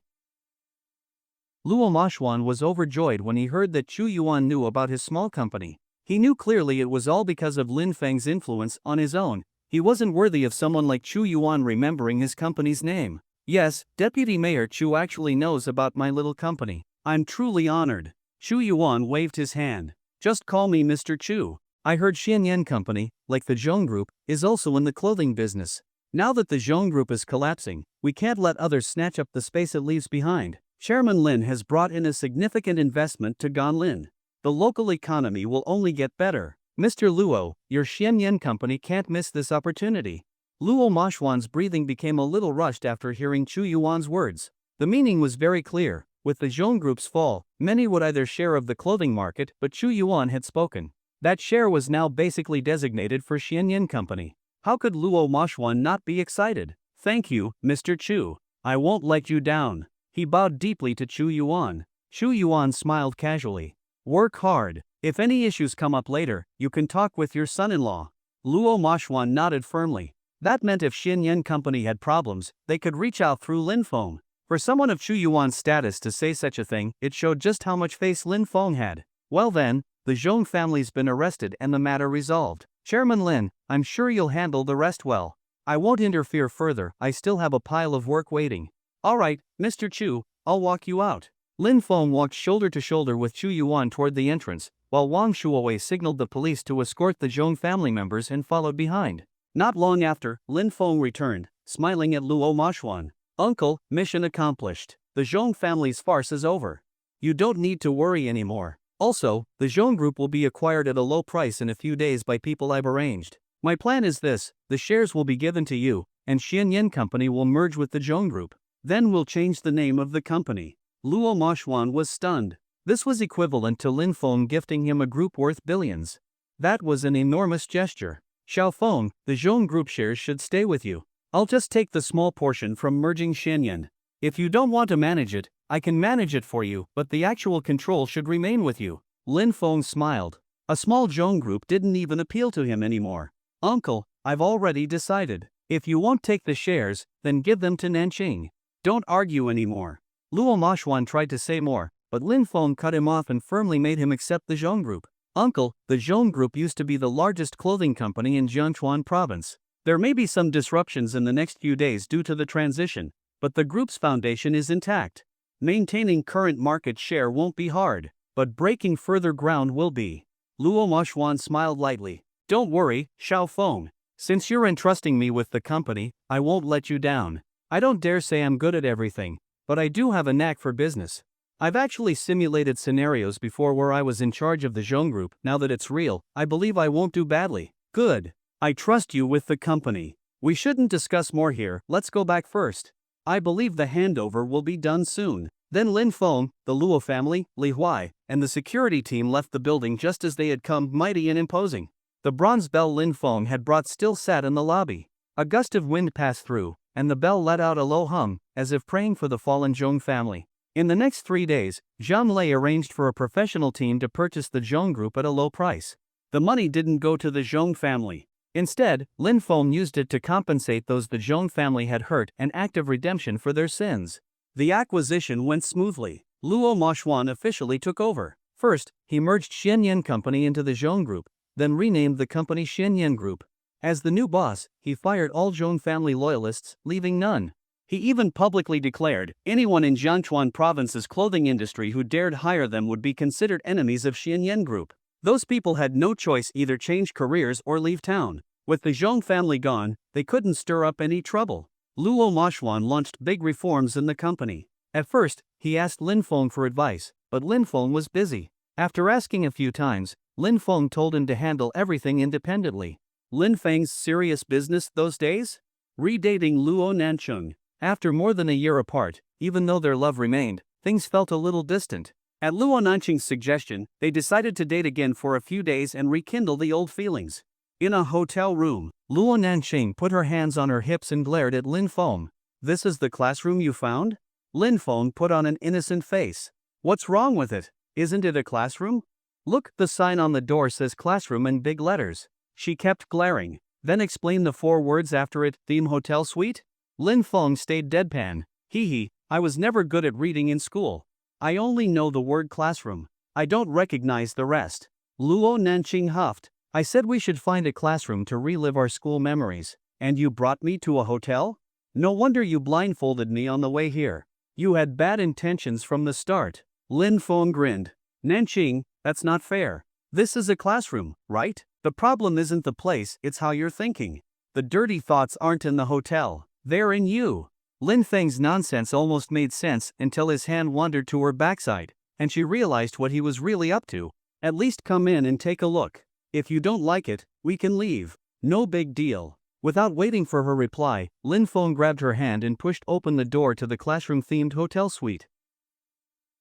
Lin Feng pulled Luo Nancheng into the classroom. The moment they stepped in, Luo Nancheng was slightly dazed. The podium, blackboard, and desks, all these familiar items brought her back to high school, back to the days when she and Lin Feng were desk mates, back to those exhausting but happy times simply because Lin Feng was by her side.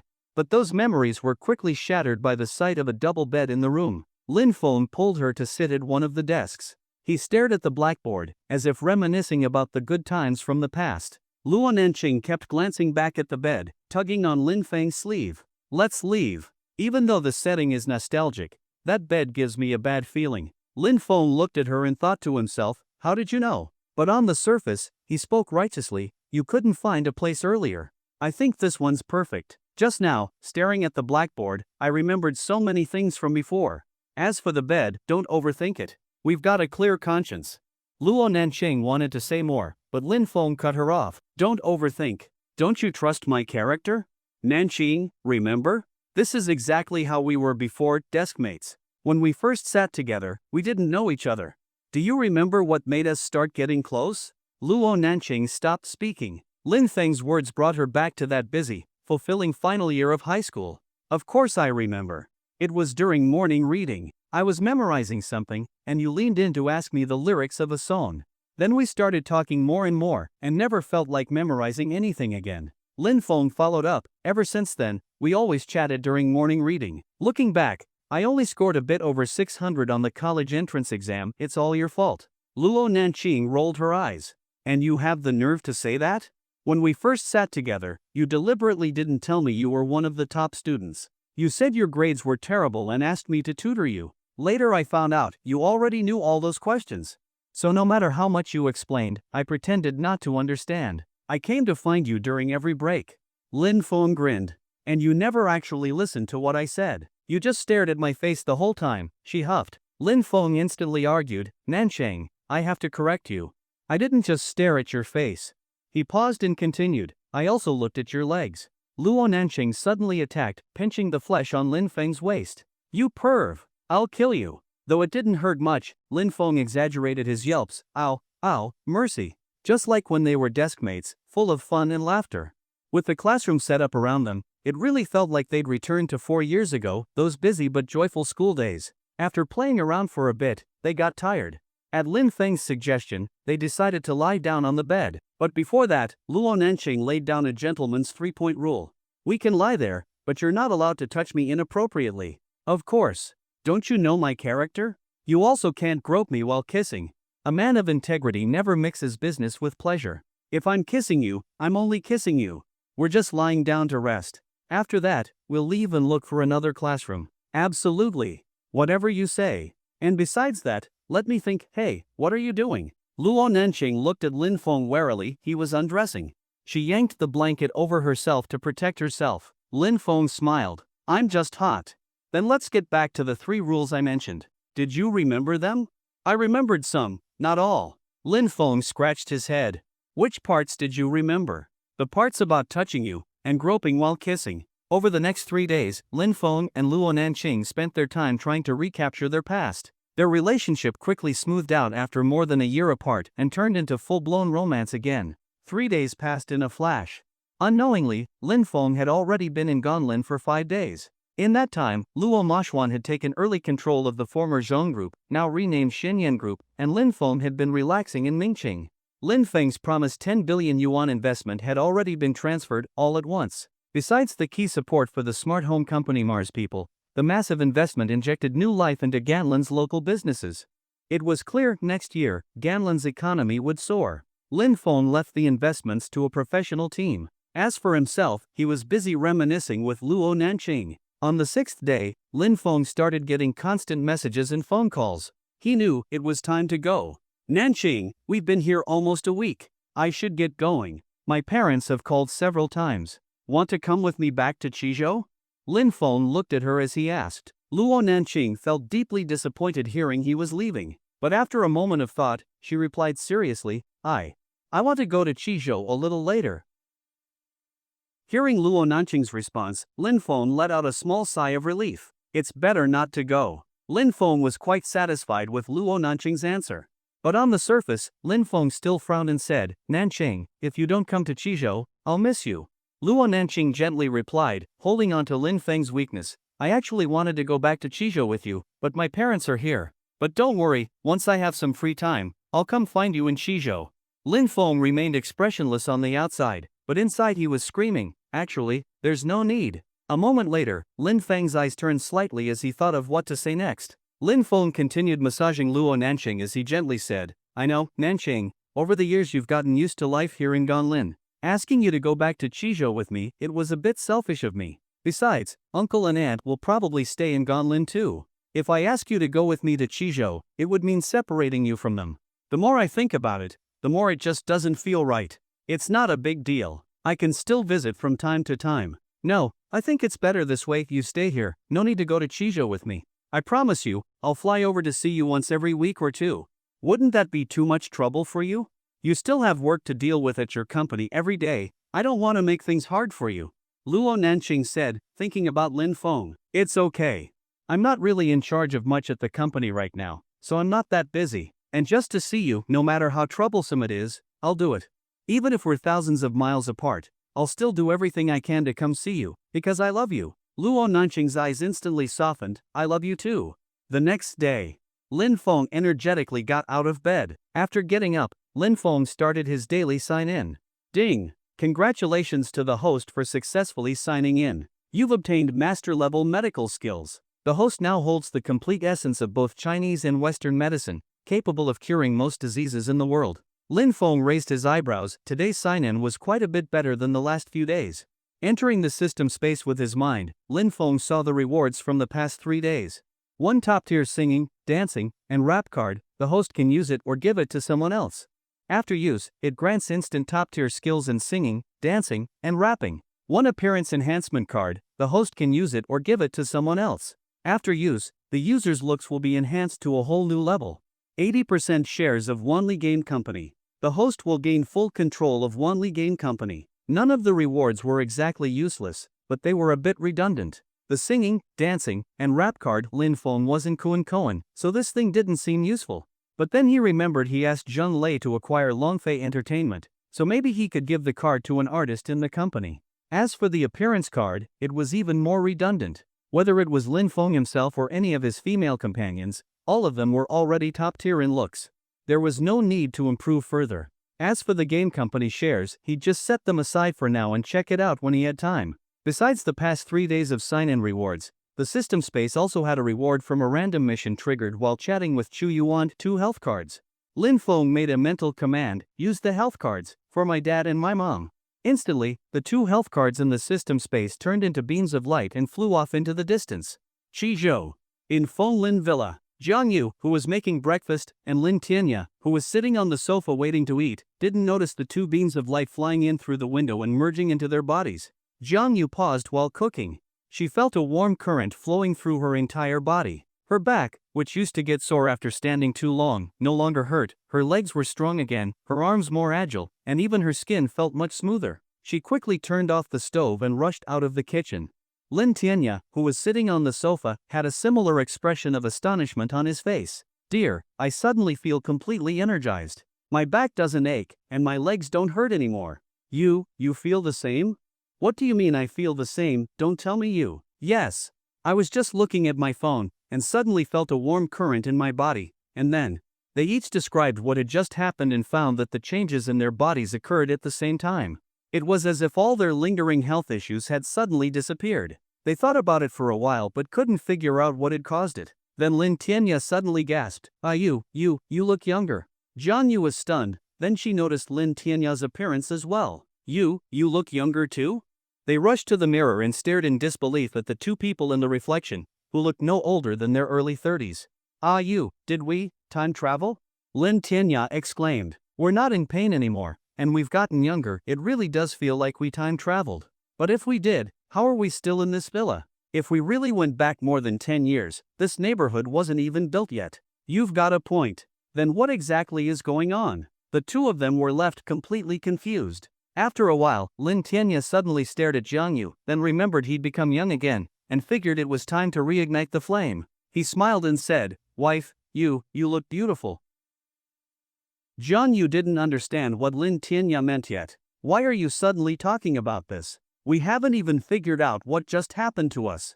Since someone like Lin Feng, such a lustful guy, was born from him, naturally Lin Tianya wasn't some virtuous man either. He directly hugged Jiang Yu. Don't worry about how we became younger. I think this is a chance given to me by heaven. Before, because we got older and our bodies weakened, How long has it been since we last did that? Today, I want to give Xiaofeng a little sister. Even though Zhang Yu was already in her 40s, her face instantly flushed when Lin Tianya mentioned this. You, why did you suddenly think of this? Xiaofeng is away on a business trip. Miao went out early this morning. According to her recent routine, she won't be back until noon or evening. We still have lots of time. Then you, hurry up. I haven't finished making breakfast. Zhang Yu was also moved by Lin Tianya's words. Sorry, but I can't hurry with this kind of thing. I have great confidence in my body now. Come. Lin Tianya picked up Zhang Yu, didn't even go to the bedroom, and directly started making a little sister for Lin Feng on the sofa. Gan Lin. Lin Feng's mind was still in the system space. At this moment, a panel appeared before Lin Feng's eyes. Host, Lin Feng.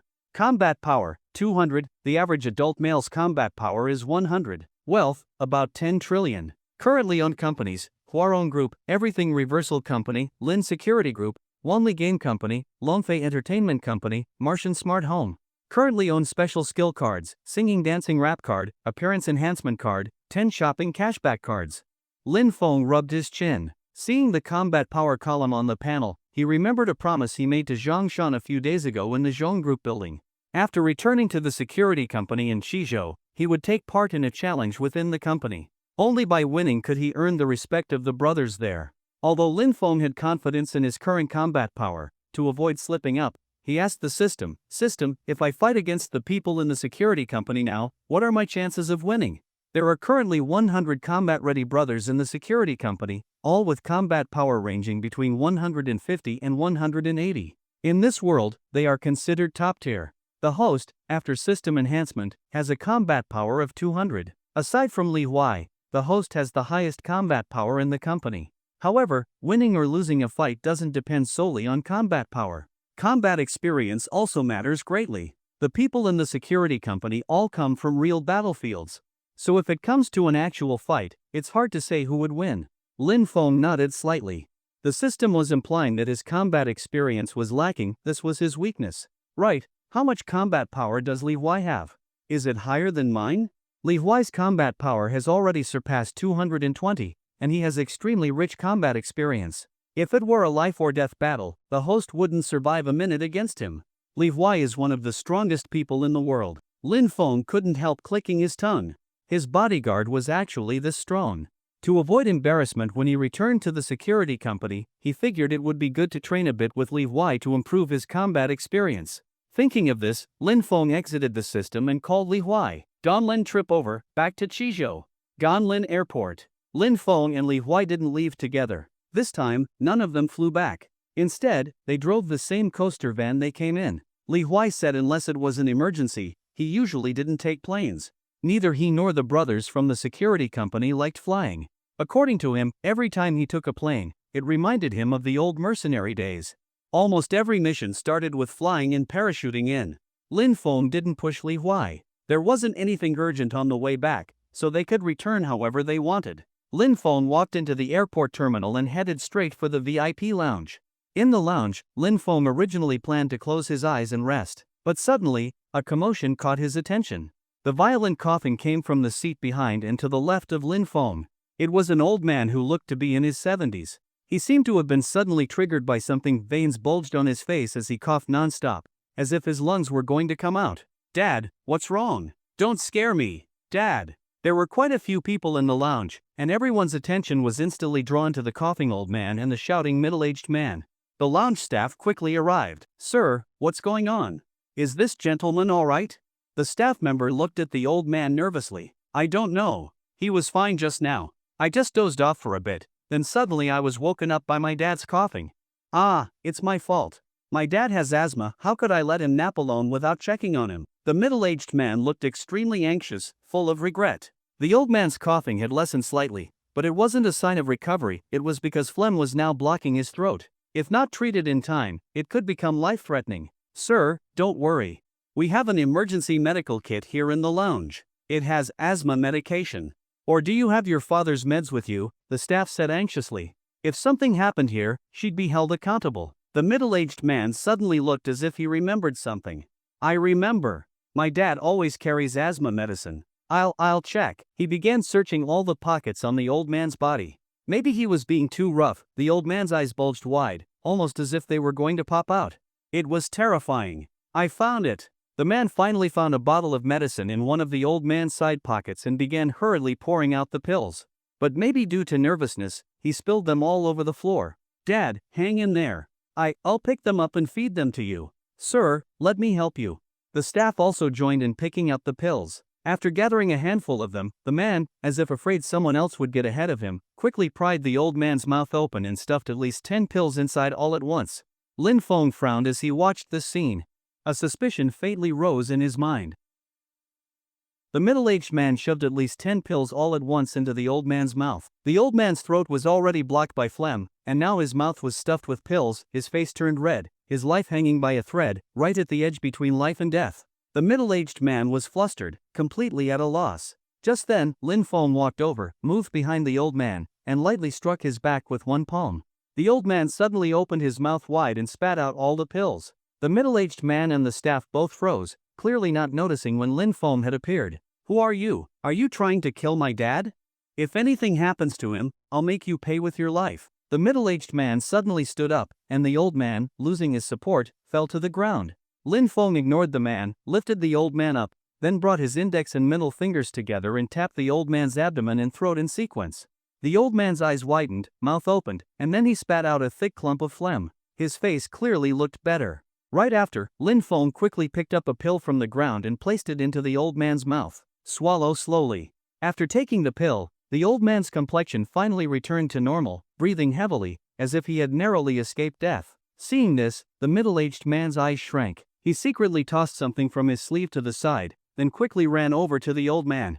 Dad, are you okay now? You scared me to death. Then, with a loud thud, he knelt before Lin Feng. Benefactor, you saved my father. From now on, you're my benefactor. My name is Yi Long, and I bow to you. Lin Feng looked at the man, a suspicion flashing through his mind, though he didn't show it outwardly. No need. I just know a bit about medicine, it was nothing. Lin Feng helped Yi Long up. But Yi Long didn't rise.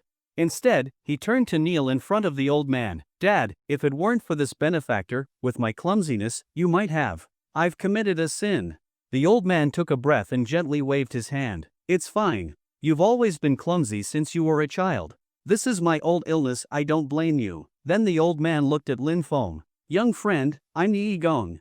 If you don't mind, just call me Elder Yi like the others. This is my eldest son, Yi Long. We really owe you today. Thank you. Lin Feng gave a slight smile. I'm Lin Feng. Elder Yi, just call me Xiao Lin. What happened just now was nothing. From your condition earlier, it looked like an asthma attack. Does that happen often when you're outside? I've had asthma for some years now, but since I've been regularly taking medicine and going to the hospital for treatment, it rarely flares up outside anymore. The occasional attacks are usually triggered like from heavy pollen or other allergens. Lin Feng thought of something, and the suspicion in his mind gained more ground. Then he subtly glanced in Yi Long's direction and continued, Can you tell me what all your known triggers are? Elder Yi nodded slowly. Of course.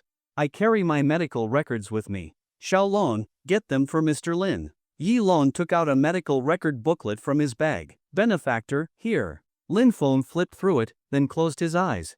With his master-level medical skills, Lin Feng's mind worked like a high-speed computer. Lines from countless ancient medical texts, both Chinese and Western, flashed through his head. After about 10 seconds, Lin Feng slowly opened his eyes, a smile at the corner of his lips. Found it. Benefactor, what did you find? Yi Long asked curiously. Lin Feng smiled slightly. Nothing, just remembered something. Then he looked at Yi Gong. Elder Yi, I know a little medicine. Your asthma hasn't been cured after all these years. Would you like to let me try? Yi Gong was stunned. You have a way to treat my asthma? I've been to all the top hospitals in the country, even Beijing's first hospital couldn't fix it. They can only ease the symptoms, not cure it. Young man, you're not joking, are you? I once studied medicine under a mysterious master. He happened to teach me a method for treating your kind of asthma. But I'll just be trying, it's not guaranteed to work. Benefactor, who is your master? My dad's seen countless doctors over the years. He might know your master. Lin Feng shook his head. My master was very mysterious. He only ever taught me and then disappeared. He said he would no longer live in the world of men and went off to spend the rest of his life in the mountains. Elder Yi probably doesn't know him. Before he left, He told me not to reveal his name to anyone. Yi Yigong slowly nodded. Sounds like someone tired of the worldly life. But young man, I appreciate your kindness. Still, even your master might not have a solution. This illness of mine is old, probably won't go away until I'm buried. Yes, I remember my dad's had this for over a dozen years, Yi Long added. Lin Feng smiled faintly. Let's give it a try. If it really doesn't work, then it just means I'm not skilled enough. Well, since you want to try, go ahead. After all, you saved my life, you can do as you wish, Yi Yigong said heartily.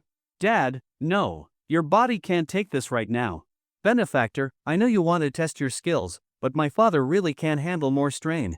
Yi Long said, concerned for Yi Yigong's health. Xiaolong, it's fine. If he wants to try, let him.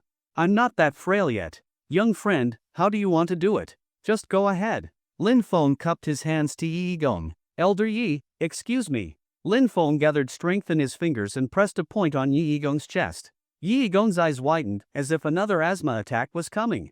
Then Lin Feng gave a heavy slap to his back. Though it sounded loud, Lin Feng had controlled the force and spread it evenly. In Lin Feng's eyes, Yi Yigong's internal organs and acupoints were as clear as a map, not through supernatural power, but from thorough knowledge of human anatomy and meridian points. Inside Yi Yigong's body, with Lin Feng's slap, all the stuck phlegm and tiny trigger residues were stirred up. In a flash, Lin Feng quickly tapped a few points on Yi Yigong's back, then focused all his strength into one spot and gave a final jolt. Yi Yigong coughed violently a few times. But this time, the coughing was very different from before. This time, the coughing had a clear rhythm. It was Lin Feng controlling the coughs. With every cough, something was expelled. Some were phlegm, some were unidentified residues. As Lin Feng kept striking his back, less and less was coughed out. With the final strike, Lin Feng opened his palm and struck downward. Yi Yigong, accompanied by a deep cough, expelled all the accumulated phlegm and triggering residues from his body. His complexion was visibly rosier than before. Finally, Lin Feng withdrew his hand, helped Yi Yigong sit up straight, and smiled. Elder Yi, now doesn't it feel much better than before? Yi Yigong grabbed a cup from his bag and drank a whole glass of water in one go. Then he showed a relieved expression. Shaolin, you really have a way to cure my asthma? His face was full of joy. He had already resigned himself to fate, but Lin Feng's appearance gave him new hope for healing. Lin Feng smiled lightly. I've always said I have a way. Yi Long stood behind Lin Feng and Yi Yigong, his expression gradually stiffening, eyes filled with jealousy and hatred as he looked at Lin Feng. Yi Yigong breathed heavily and grabbed Lin Feng's hand. Young friend, no, miracle Dr. Lin. Allow this old man to bow to you. He moved as if to kneel before Lin Feng, who quickly pulled him up. Elder Yi, by age, you could be my grandfather. If you kneel to me, wouldn't that shorten my life? I may be old, but that doesn't mean I can act without respect. Miracle Dr. Lin, your medical skills are godlike, calling you doctor is only natural. Lin Feng waved his hand.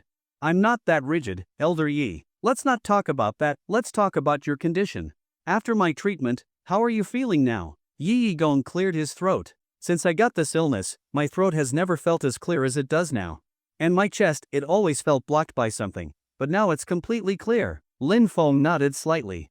Just now I used a unique massage technique to completely clear out the residues accumulated in your lungs. For the next few months, you'll feel as if you never had asthma.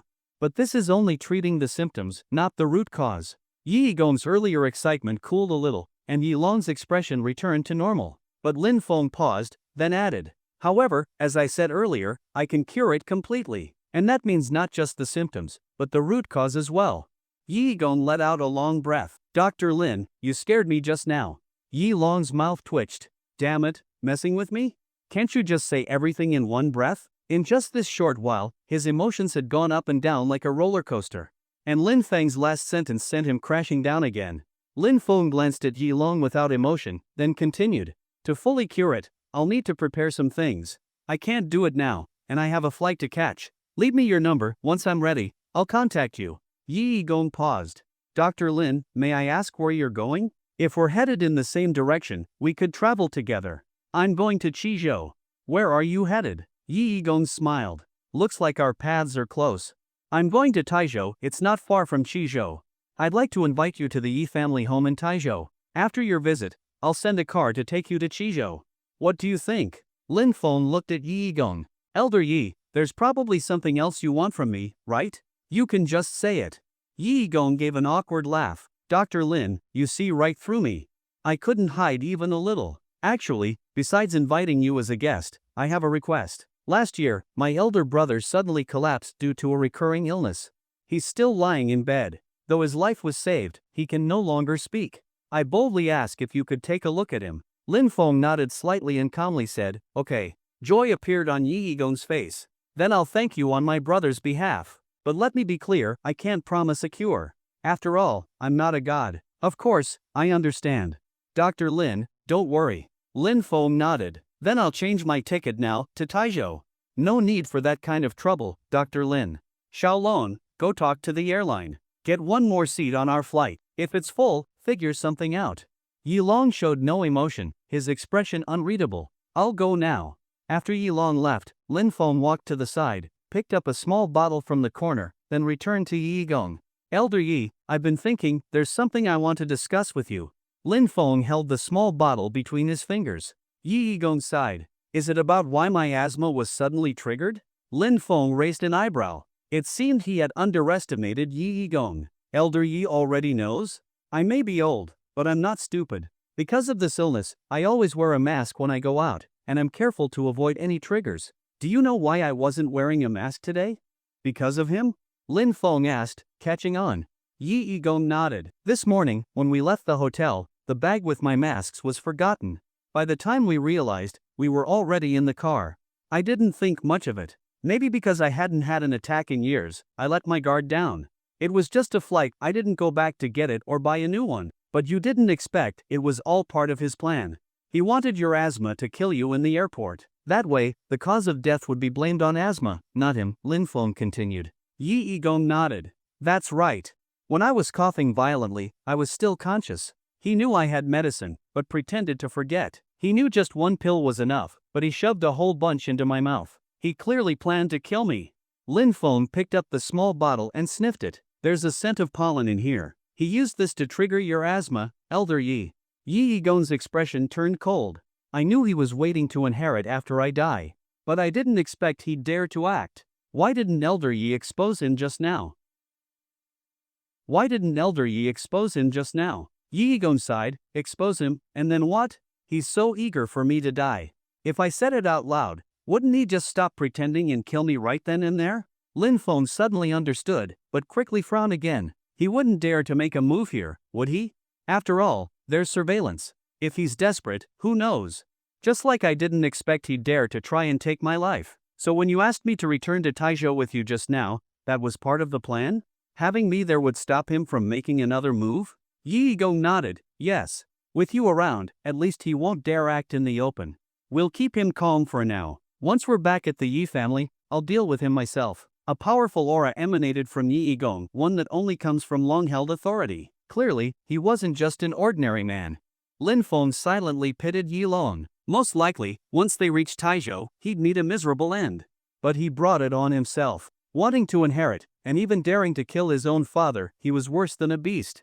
Lin Feng chatted with Yi Gong for a bit. When Yi Long returned, both of them tactfully changed the subject. "Dad, the ticket's all set. There were plenty of first-class seats available, so it was arranged easily. It's getting late, we should board." Yi Gong nodded, then looked at Lin Feng. "Dr. Lin, shall we?" "Sure, I'll go with Elder Yi to Taizhou. I actually have a relative there I've been meaning to visit." Lin Feng followed Yi Gong onto another plane. To be cautious, he didn't sit in his assigned seat but instead went to Yi Gong's private cabin, keeping an eye on Yi Long the whole time. However, during the flight, Yi Long behaved impeccably, not making a single suspicious move, as if he hadn't just tried to kill Yi Gong a short while ago. This, in turn, showed both his strength and his weakness. He was very patient but lacked sharp instincts. A more alert person might have fled immediately after realizing their murder attempt had failed. Then again, maybe he was just pretending and would escape once they reached Taizhou. After getting off the plane, Lin Feng made a few calls. The first was to Lin Miao Miao. "Miao Miao Jia, my plan to return to Chizhou changed. I met an elderly man with asthma at Gonlin Airport." He then told her everything that happened at the airport, though he left out the part about Yi Long trying to murder Yi Gong. That was too dark to talk about. "I see." Lin Miao Miao sounded a little disappointed, but quickly perked up. "Then come back soon. I've missed you so much this past week. Oh, and I bought some new clothes, they've been sitting in my closet for days. I don't even know who to show them to. Do you want to see what I bought?" Lin Feng's heart lit up. I do. Send me a picture. So, do you want a photo with me wearing them, or with them off? Lin Feng's heart skipped a beat. I prefer the ones with them off. Alright, just wait. Moments later, Lin Feng eagerly opened the chat only for his excited expression to turn into disappointment. So off meant she just laid the clothes on the bed and took a picture of them. Meow meow jia, you tricked me. Hee, you're the one with a dirty mind. I was clearly talking about the clothes, you're the one thinking nonsense. Lin Miao snorted. Lin Feng pouted. Yeah, it really was him overthinking. Oh right, I almost forgot, did mom and dad tell you? Somehow, they suddenly turned younger. They could totally pass for being 30 now. Miao added. Lin Feng smiled. Looks like the health cards worked wonders. They got over 10 years younger, and probably all their old health issues were cured too. No more complaining about back pain when going upstairs. Maybe that's one of the greatest perks of having the system. They didn't mention it yet. Maybe it's because of the wish I made while praying in Ganlin. I wished they'd stay young forever. By the way, just a heads up, you might have a little brother or sister soon. When I got home just now, I accidentally walked in on mom and dad in their room. Scared me so much I ran right out and waited a while before going back in. After calling Lin Miao, Lin Feng considered calling his parents, but what if they were still working on the little sibling? Better to wait and ask in person. Guess I'll call Yushu then. Next call, Suyushu. As soon as the call connected, she answered almost instantly, but her tone was sour. So you still remember to call me? It's been nearly 6 days with no word. You're not calling to tell me you're getting married, are you? This was the first time Lin Feng had heard Suyushu speak to him in such a tone. During his 6 days in Ganlin, he truly hadn't sent her a single message or made a single phone call. And since Lin Feng had barely touched his phone those days, he hadn't replied to any of Suyushu's messages either. Ahem, well, things were really busy here. I barely touched my phone. Didn't I call you as soon as I got a moment free? What kind of business keeps you off your phone for 6 days? I bet you've got some girl out there. Not replying clearly because some little sister was holding your hand down. Bet you've been wrapped up in her arms this whole time. Yushu, where'd you learn to talk like this? You weren't like this before. These last few days I learned from Jiaojia. She taught me everything. But wait, I'm still mad at you. You haven't even explained what you've been doing all this time, Suyushu said in a pouty tone. Lin Feng covered his face. Ah Jiao. Looks like she needed a proper scolding when he got back. But for now, he needed to think of a good excuse to explain where he'd been these past 6 days. His mind worked quickly, and in just a moment, he came up with a perfect explanation. Yushu, I'll be honest with you. I have a distant relative in Ganlin. I barely ever met him before. But a few days ago, I heard his health wasn't good, and he specifically asked to see me. So I went. After all, we're family. Oh, I'm sorry. Suyushu's anger melted away upon hearing it was about a sick relative. Yushu, listen, this is a secret. Can you keep it for me? Lin Feng said seriously. Yes, I promise I'll keep it. When I got to Ganlin, I found out that my distant grandfather is actually a doctor.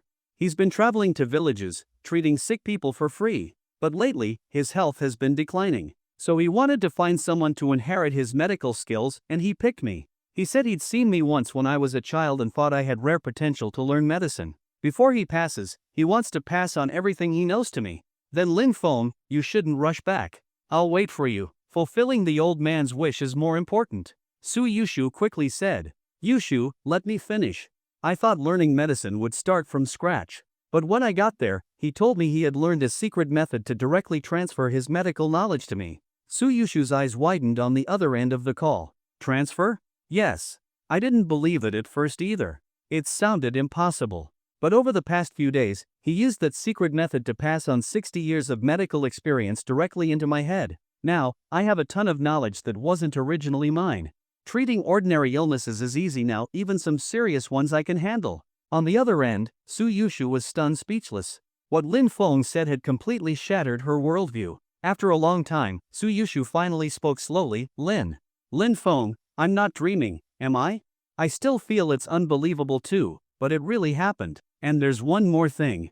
I was supposed to return to Chizhou today, but at the airport. Lin Feng then told her about meeting Yi Gong. I think now that I've received my grandfather's medical knowledge, I should carry on his spirit. Healing the sick and saving people should be my duty. Lin Feng, you're amazing, Suyushu said sincerely. Yushu, I probably won't make it back to Chizhou today either, at least not until tomorrow. That's okay. Go do what you need to do. Right now, the patients need you more than I do. Don't worry about the company, I get along well with Jiaojia. She said as long as you don't skip work for more than half a month, it's fine. You'll still get paid. Great. I feel at ease knowing you've got my back. After hanging up with Suyushu, Lin Feng called Lu Xin to give her instructions regarding the company. She was still waiting for his work report. Lastly, Lin Feng thought for a moment and decided to call Jiaojia. Since he was going to Taizhou with Yigong, and she was also in Taizhou, it was a perfect chance to visit her. The call connected quickly. Jiaojia, how have things been in Taizhou lately? Chang Yanen's lazy voice came from the other end, very relaxing, but a bit boring. Just lying around at home every day, eating without moving. I've already gained 2 pounds this week. Gaining a little is good, just as long as it goes to the right places, Lin Feng said with a smile. What VE you been up to lately? Yushu told me you've been missing for days. Clearly, Suyushu had told Chang Yanen about not being able to reach Lin Feng. So Lin Feng repeated the same story he had told Suyushu. After hearing it, Chang Yanen was amazed and said tsk in surprise.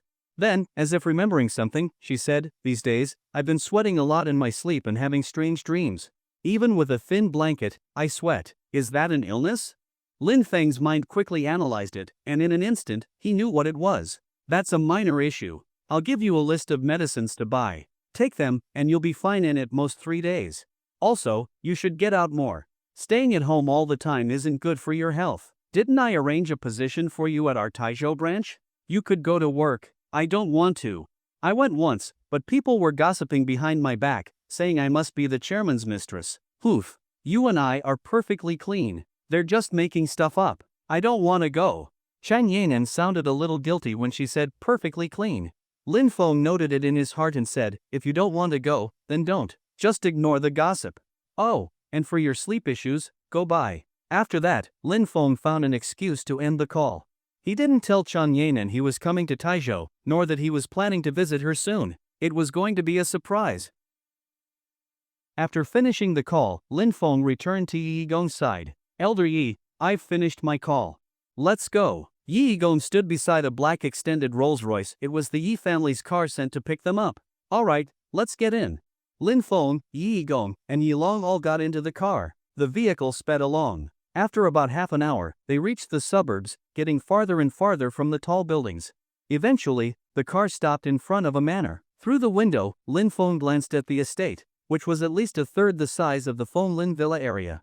He couldn't help clicking his tongue. Turns out poverty really does limit imagination. I used to think living in a villa was already extravagant, but compared to this whole manor, that's nothing. I didn't expect the man I saved randomly would turn out to be such a big shot. Truly worthy of being the protagonist. Lin Feng followed Yi Gong and got out of the car. Dr. Lin, this is my humble home. Let's go inside. Through the main gate, there was a small vehicle used to get around the manor. To be honest, before today, Lin Feng always thought stories about building highways at home were just jokes, but now he saw that rich people really did have cars just to get from one room to another. Everything Lin Feng saw amazed him, and he silently made a decision. Someday, he'd buy a manor like this too. One even bigger than the Yi family's, maybe so big, he'd have to drive just to use the bathroom. Elder Yi, you've returned. Where would you like to go? Please get in. Yi Gong introduced him. This is the housekeeper, just call him Old Joe. He's been with us for over 10 years. They got into the estate's shuttle vehicle, and soon arrived at a grand and luxurious building. Dr. Lin, this is where I and a few other old men from the Yi family live. The younger ones don't usually stay here. Even if they do, they live in the surrounding buildings, so it's always quiet here. My brother is also staying here to recover. As they entered, several maids came up to greet them. Welcome home, Elder Yi. Yi Gong was used to it. He led Lin Feng past them and into the innermost room. Dr. Lin, please take a look at my brother. Don't worry, afterwards, I'll give you a reward that will surely satisfy you. Lin Feng waved his hand. I'm not here for money. Take me in first. As a doctor, it's my duty to do my best. Then I'll thank you in advance. Please, come with me. Pushing the door open, Lin Feng saw an old man with a thin, haggard face, clearly tormented by illness and injuries for years. Hearing someone enter, the old man slowly opened his eyes, his lips moving slightly, but he couldn't speak. Brother, this is Dr. Lin, whom I met at the airport today. I had a sudden asthma attack and he saved me. He even has a method to cure my asthma. I specially invited him to take a look at you. The man lying on the bed moved his lips again, seemingly struggling even to speak. Dr. Lin, this is my brother, Yi Nin. Please take a look at him. Lin Feng stepped forward, studied the old man for a moment, then turned to Yi Gong. What injuries or illnesses has he had before? Are there medical records? Let me see them. Please wait, Dr. Lin. Xiaolong, go fetch your uncle's medical records. After Yi Long left, Lin Feng reminded Yi Gong, Elder Yi, there are some things you can't be soft about. If you hesitate now, it'll only bring bigger trouble later. He already wants to kill you. If you let him go, something terrible will happen sooner or later. A ruthless glint flashed in Yi Gong's eyes. Don't worry, Dr. Lin. I won't hesitate on this. It's just that you're here to treat someone. This house isn't the place for bloodshed. But I can promise you, that unfilial son won't live past tonight. As long as Elder Yi understands. He'll need some time to fetch the records. Let me take your brother's pulse first. Lin Feng sat on the bed, took Yi Nin's hand, placed 2 fingers on it, and closed his eyes. About 2 minutes later, Yi Long came back panting, holding the medical file. Dad, the medical records, I got them. Yi Gong glared at him. Shut up. Don't disturb Dr. Lin while he's taking the pulse. Yi Long immediately shut his mouth. On the surface, he was still very obedient to Yi Gong. At that moment, Lin Feng slowly opened his eyes. Elder Yi, open the records, I'll tell you, and you can check if I'm right. Not yet understanding what Lin Feng meant, Yi Gong opened the file. Then Lin Feng began. Diabetes and its complications. There are slight ulcers on the legs. The body, on the legs or back, had once very serious wounds. After the injuries, there was infection. It wasn't fatal, but his legs have lost all feeling for years. He's probably been in a wheelchair a long time, right? He had a partial gastrectomy. Due to poor surgical technique, it caused a serious infection. Just recently, it flared up again, and he can no longer eat solid food. Even now, at best, he can only take liquids. Elder Yi, am I right? Yi Gong stared at the medical records, shocked. His surprise was written all over his face. Lin Feng was completely accurate. But he hadn't even seen the file. He figured all this out just from taking the pulse? Dr. Lin, you're amazing. Everything you said is right. Your skill is better than hospital equipment. Lin Feng gave a modest smile. It's not just pulse taking. Diagnosis involves observing, smelling, questioning, and touching. I observed your brother for a while when I came in. Taking the pulse just confirmed what I suspected. You can even tell about the wheelchair from pulse taking? Not really. I saw a dusty wheelchair in the room just now, so I guessed, Lin Feng said with a grin. Dr. Lin, you really noticed the details. My brother's health has been getting worse. Usually, this room has doctors and nurses on 24-hour shifts. But recently, he's been in a bad mood and drove everyone out. So when we came in today, no one was here. I think he sensed his condition was worsening. Dr. Lin, do you have any way to treat him? Even just prolonging his life a few years would be great. Yi Gong pleaded. Lin Feng's expression stayed calm. He lightly said 2 words. I can. A sharp light flashed in Yi Gong's eyes. Lin, Dr. Lin, are you serious? You really can? I never lie. Actually, your brother's condition isn't that difficult to treat. It can be divided into 3 main issues. First, the paralyzed legs. Second, the stomach infection preventing him from eating. And third, the various complications from diabetes. Among these 3, the second one is currently the most difficult for me. But difficult doesn't mean impossible. I'm confident I can solve the first and second problems within 2 weeks. As for the third, that can't rely on me alone. Your brother needs to cooperate in terms of diet and lifestyle. Dr. Lin, you can even treat my brother's paralyzed legs? He hasn't been able to walk for years. We searched the world for famous doctors, and none of them could do anything. Yi Gong looked completely in disbelief. He didn't even expect the legs to be cured. He'd already be grateful just to fix the issue with eating. But Lin Feng seemed so confident. If he didn't already fully trust Lin Feng, he might have thought Lin Feng was trying to fool him. Lin Feng gave a calm smile. To be honest, your brother's legs are actually the easiest problem of the 3. When my master taught me, he specifically covered this kind of condition. My master treated at least 100 patients with lower limb paralysis. For me, this is routine. Then I'll trouble Dr. Lin. What exactly is needed for treatment? Bring me a few sheets of paper and a pen. I'll write some prescriptions. Start drinking the decoctions tonight. But the specific dosage and order of taking them must be followed exactly. If anything goes wrong, the consequences are on you. Also, I'll need a set of silver needles, preferably pure silver. That's essential for treating the legs. Yi Gong quickly handed Lin Feng some paper and a pen. Lin Feng, relying on the formulas stored in his mind, wrote out prescriptions targeting the stomach issues. These 3 prescriptions are labeled 1, 2, and 3. Drink them in this order, with 30 to 60 minutes between each. You can send someone to get the herbs now. And this one, don't drink it today. When I come back tomorrow, I'll tell you when to take it. Just prepare the herbs in advance. Yi Yigong nervously accepted the 4 sheets of prescriptions. Seeing the powerful strokes of Lin Feng's handwriting made him trust him even more. Dr. Lin, don't worry, I'll get everything ready. Yi Long, standing to the side, spoke up. Dad, I can handle these small tasks. Just give me the prescriptions. Yi Yigong replied calmly. No need, I have other things for you. What things? Yi Long asked. You'll find out soon enough. Alright, Dr. Lin and I still have matters to discuss. You go now. Alright. Your son takes his leave. Yi Long walked backward out of the room and closed the door. Lin Feng sneered internally. Yes, there was something else, for him to meet the king of hell. Elder Yi, after your brother drinks these prescriptions, I'll return early tomorrow to begin formal treatment. But since some preparation is required, today I'll just help him open the meridians and relieve some of the issues from long-term bedridden illness. Thank you, Dr. Lin. Yi Yigong respectfully bowed to Lin Feng. Lin Feng shook his hand, then walked to Yi Yimin's bedside. Sir, this might hurt a bit, please forgive me. Lin Feng grasped both of Yi Yimin's legs and began massaging from top to bottom using a special technique for 2 minutes. Yi Yigong was amazed at the skill in Lin Feng's hands and couldn't help thinking. Having an asthma attack at the airport today might not have been such a bad thing, at least it let him meet such a rare miracle doctor like Lin Feng. Lin Feng's hands were like magic. As they passed over Yi Yimin's arms, Yi Yigong could even feel a warm current flow through Yi Yimin's legs, long without sensation, even felt a faint warmth. Yi Yimin opened his eyes wide. Ever since the stomach surgery and infection, he had been suffering daily despite all the luxury around him. He had lost all hope in life. In recent days, he had even driven out all the nurses and doctors, already having suicidal thoughts. He no longer wanted to live like this. He knew his children didn't care about him out of true filial piety. They just wanted to use his name to maintain their status. Once he died, would people still respect the Yi family for his sake?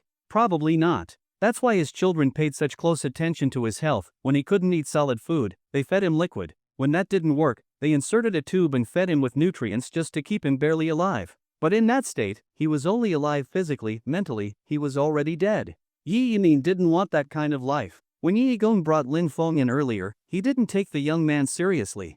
Though his brother genuinely wanted him to recover, what could a guy in his 20s possibly do? The best hospitals and top doctors in the world had all failed, who else could save him?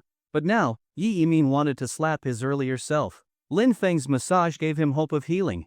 Doctor, Yi Yimin opened his mouth, trying to speak, but was too weak to finish a sentence. Lin Feng raised a finger to his lips, signaling him to be quiet. Elder Yi, save your words for later. Once I finish, you'll likely regain your appetite. Eat something first, then talk. Yi Yimin nodded heavily. Right now, he would do whatever Lin Feng said. No one wants to die. Especially someone who had already given up on life. When they suddenly see hope again, they'd trade everything they have without hesitation to stay alive. After massaging Yi Yimin's limbs, Lin Feng moved his right hand to the abdomen, pressing gently a few times. Then he moved up to the stomach area, delivering a few sharp but precise strikes that looked forceful but used internal strength. Yi Yimin's breathing grew rapid, he was clearly feeling something. Lin Feng's hands moved up to the chest. Joining 2 fingers, he pressed upward diagonally with force, then swiftly used one hand to grip Yi Yimin's neck and the other to open his mouth. Out!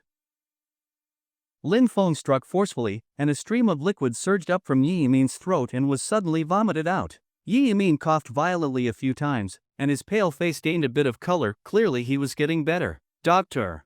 Lin, thank you. Originally too weak to speak, Yi Yimin stuttered through the sentence, his face filled with joy. After expelling that messy liquid of unknown substances, he clearly felt much better. Lin Feng waved toward Yi Yigong. Elder Yi, could you help clean up the floor? These were the remnants stuck in the old gentleman's throat and stomach for a long time. Aside from liquid passing through the esophagus, the rest was blocked, which caused the loss of appetite. Now, the old gentleman should feel hungry, right? Yi Yimin nodded. Yes. I'm hungry. Yigong, bring me something to eat, I want to eat. Yi Yigong's face lit up with joy. Alright. Right away. Yi Yimin coughed a few more times, then looked at Lin Feng. Dr. Lin, I'm not able to get up, otherwise I would kneel to you. You saved my life. I was already thinking of ending it all in a day or two. If not for you, I might have committed suicide by the day after tomorrow. Lin Feng waved his hand. Sir, you're exaggerating. Your illness is serious, but not untreatable. It just happens to be something I'm good at. And if I'm not mistaken, you were a soldier once, weren't you? Fought on the battlefield? Yi Yimin smiled. You're exactly right. How did you see that, Dr. Lin? When I was checking your injuries earlier, I saw several gunshot wounds and a few stab wounds from bayonets. Your bed was messy, but there was a military uniform placed very neatly beside it. So I guessed you must have been in combat before. Dr. Lin really pays attention to detail. No wonder you've mastered medicine at such a young age. Yi Yimin praised him. You flatter me, sir. I was just lucky to have a good teacher. Dr. Lin, no need to be modest. If having a good teacher were enough, there'd be no such thing as a bad student. Dr. Lin, I will never forget your great kindness. May I ask one more favor? Please speak, sir, Lin Feng said politely. Judging by his age, Yi Yimin likely participated in a brutal war. Lin Feng held deep respect for people like that. Could you grab something from the pocket of my uniform beside the bed? Yi Yimin raised his hand and pointed. Lin Feng walked over and searched for a moment before pulling out a golden waist tag with the character Yi engraved on it. Sir, is this the one? Yes, that's it. I received this waist tag long ago. It records the first half of my life. Today, I'm giving it to you, because you saved what remains of my life. Lin Feng weighed it in his hand. It wasn't light, seemed to be pure gold. Well, since you're offering, I'll accept it as a memento. If one day someone disrespects you, take out that waist tag, it might be of use. This old man still carries some weight. Just then, Yi Gong came in holding a bowl of white paste-like food. Having an appetite is a good sign. Come, have something to eat. For some reason, seeing this made Lin Feng suddenly think of a scene. Big brother, it's time for your medicine. Yi Yimin really was hungry. Previously, he couldn't eat because of the blockages. Now he could make up for all the meals he had missed. And Lin Feng had assured him that he didn't need to worry about any further residue. The treatment was progressing faster than anything could build up again. Like filling a sink while also draining it. If the water coming in is faster than the drain, you don't have to worry about it emptying. While Yi Yimin was eating, Lin Feng took a few more sheets of paper and wrote down some prescriptions, then handed them to Yi Gong. Elder Yi, these prescriptions are for you. If you take these 3 formulas for a month straight, your asthma can be completely cured. No need to worry about flare-ups anymore. There's no specific order, twice a day, take all 3. Just don't stop the treatment without reason. Yi Gong accepted the prescriptions like a treasure. He once again felt that meeting Lin Feng at the airport was the result of a virtuous past life. I'll be back tomorrow morning to perform acupuncture on the old gentleman. Don't forget to prepare everything I asked for. I have a relative in Taizhou, so I won't stay long today. Yi Gong quickly tried to stop him. Dr. Lin, don't be in such a rush. It's almost time for a meal. Since you're here, how can we let you leave hungry? Please have a meal with us before you go. Lin Feng waved his hand. No need. I've already made plans to have dinner with someone. It's rare for me to see my relative Elder Yi. Surely you wouldn't want me to stand them up? I see. Yi Gong looked a little disappointed. Well then, since Dr. Lin has plans, I won't keep you. But tomorrow at lunch, please stay and eat with us. If we don't properly host you, I'll feel bad about it. Alright, I'll stay for lunch tomorrow. After agreeing, Lin Feng turned to leave, but Yi Gong stopped him again. Dr. Lin, for all the kindness you've shown our Yi family, all we can offer in return are some worldly things. Yi Gong pulled out a bank card, a property deed, and several car keys. Dr. Lin, this card has $30 million in Citibank, it's just a small portion of my savings. This is a deed for another house I have in Taizhou, not as luxurious as this one, but still a small manor. These cars were bought by the kids and never used, please accept them as gifts. Yi Gong's generosity also reflected the strength of the Yi family. $30 million, nearly 200 million renminbi. A manor worth at least a billion RMB. And those luxury cars were clearly all high-end. But Lin Feng waved his hand. Not because he was a saint, but because he was already financially free. He didn't need money anymore. Dr. Lin, this is my sincere gratitude. If you don't accept it, I'll kneel here and not get up. And with that, Yi Gong dropped to his knees with a loud thud. Lin Feng quickly helped Yi Gong up. Elder Yi, what are you doing? Get up quickly. Dr. Lin, if you don't accept it, then I won't get up. No matter what you say, I won't get up. Yi Gong was being stubborn, and Lin Feng had no choice but to say helplessly, alright, I'll accept it. I accept it, okay? Elder Yi, now you can get up. Yi Egon stood up with a smile. As long as you accept it, that's good. You deserve all of it. If people give and never get anything in return, who would still be willing to give in the future? All those cars are parked in that smaller manner. Go whenever you have time. The bank card's password is 513,513. You can use it directly. Elder Yi, honestly, I don't lack money, Lin Feng said helplessly. Even if you don't need it, we can't not give it. This is the Yi family's sincerity. Alright then, I'll accept it. Lin Feng was afraid that if he tried to return it, even Yi Yimin would get up from the bed and crawl over. Dr. Lin, let me walk you out. Or just take one of the extra cars from the house, it's fine. In the end, under Yi Gong's insistence, Lin Feng drove away in a black Mercedes from the Yi family. After Lin Feng left, Yi Gong returned to Yi Yimin's room and closed the door. Brother, Dr. Lin is gone. I've already sent someone to buy the herbs from the prescriptions. After all these years, there's finally hope for your recovery. Tears shimmered in Yi Gong's eyes, tears of excitement. Yes, after all these years, finally some hope. Look at me now. Do I still look anything like the war god I used to be? If the younger me had known I'd end up like this, I'd have shot myself without hesitation. Now I've been lying in bed like a ghost for years. Yi Yimin began to cry. The war god who once made enemies tremble at the sound of his name, was now crying. After a moment, Yi Yimin continued. By the way, that thing, I gave it to him. That thing? You mean, Yi Gong seemed to realize something. Yes, the waist tag inside that uniform.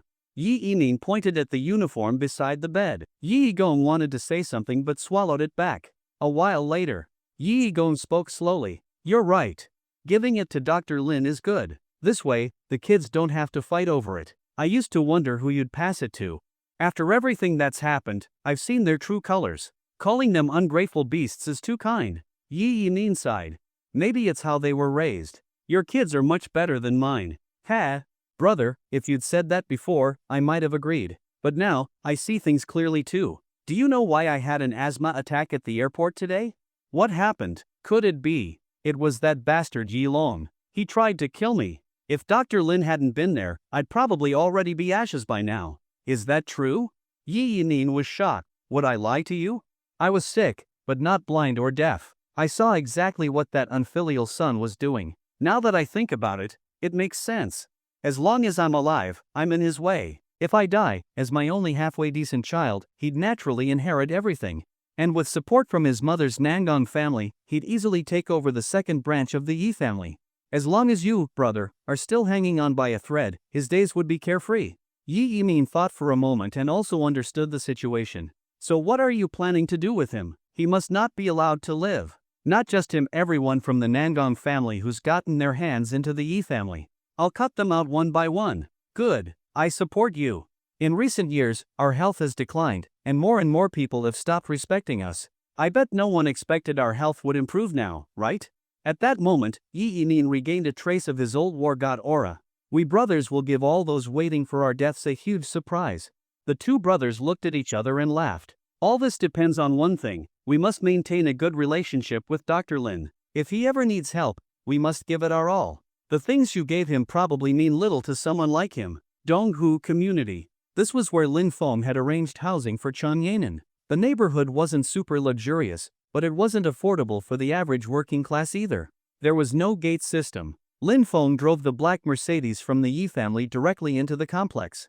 After parking, Lin Feng went to the entrance of Chang Yanan's building and called her. She picked up quickly. Shoujia, what are you doing? Have you eaten yet? Lin Feng asked warmly. I bought some pork ribs and I'm stewing them right now. These past days have been so boring, so I decided to start cooking every day to make life more fun. By the way, did you get to that patient's house yet? Lin Feng could almost smell the pork ribs through the phone, and his stomach rumbled. I visited their house, told them what I needed for treatment, and left. I'll start treating him formally tomorrow. Is his condition serious? Pretty serious, but for me it's a piece of cake. Tomorrow I'll let the whole family witness a miracle.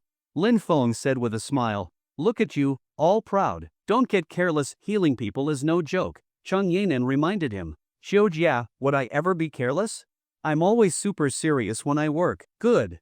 By the way, since you left their place, where are you going now? Staying at a hotel tonight? And don't you dare call any number off those little hotel cards. Just go to sleep like a good boy. Maybe realizing she sounded awkward saying that, Shoujia added sheepishly. I'm just helping Yushu keep an eye on you. That's all, just watching you for Yushu. In an instant, Chun Yanin regained her confidence. She was supervising Lin Feng on Suyushu's behalf. As for her and Lin Feng, completely clean. Nothing to hide.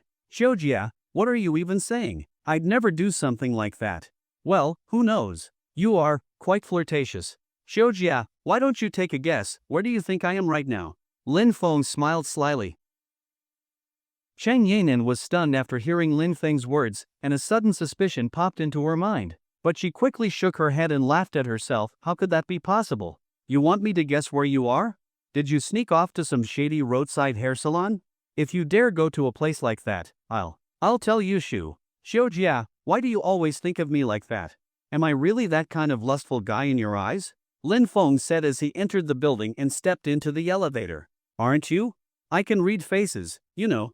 The first time I saw yours, I knew you're totally a womanizer. Chang Yanin said teasingly, like she was joking with her boyfriend. Xiujia, what if I told you I'm standing right outside your door right now, would you believe me? Lin Feng stepped out of the elevator and walked to the door of apartment 803. Chang Yanin's expression shifted slightly, but she quickly snorted, don't try to fool me, unless you made up the whole thing about that asthmatic old man at the airport. But why can't that old man's home be in Taizhou? Xiujia, open the door. Knock knock knock. In the kitchen, Chang Yanin was startled. You're really at the door? She didn't know whether to feel happy or surprised. Well then, who do you think's knocking? Hurry up and open the door, I'm starving and can't wait to eat those ribs. Chang Yanin stepped out of the kitchen, looked through the peephole, and there it was, that face she'd been dreaming about every night these past few days. She opened the door. Chang Yanin couldn't hold back anymore and threw herself into Lin Feng's arms. I missed you so much. Then, realizing her actions were a bit inappropriate, she quickly pulled away and added, it's the kind of miss you that an older sister feels for a younger brother, don't get the wrong idea.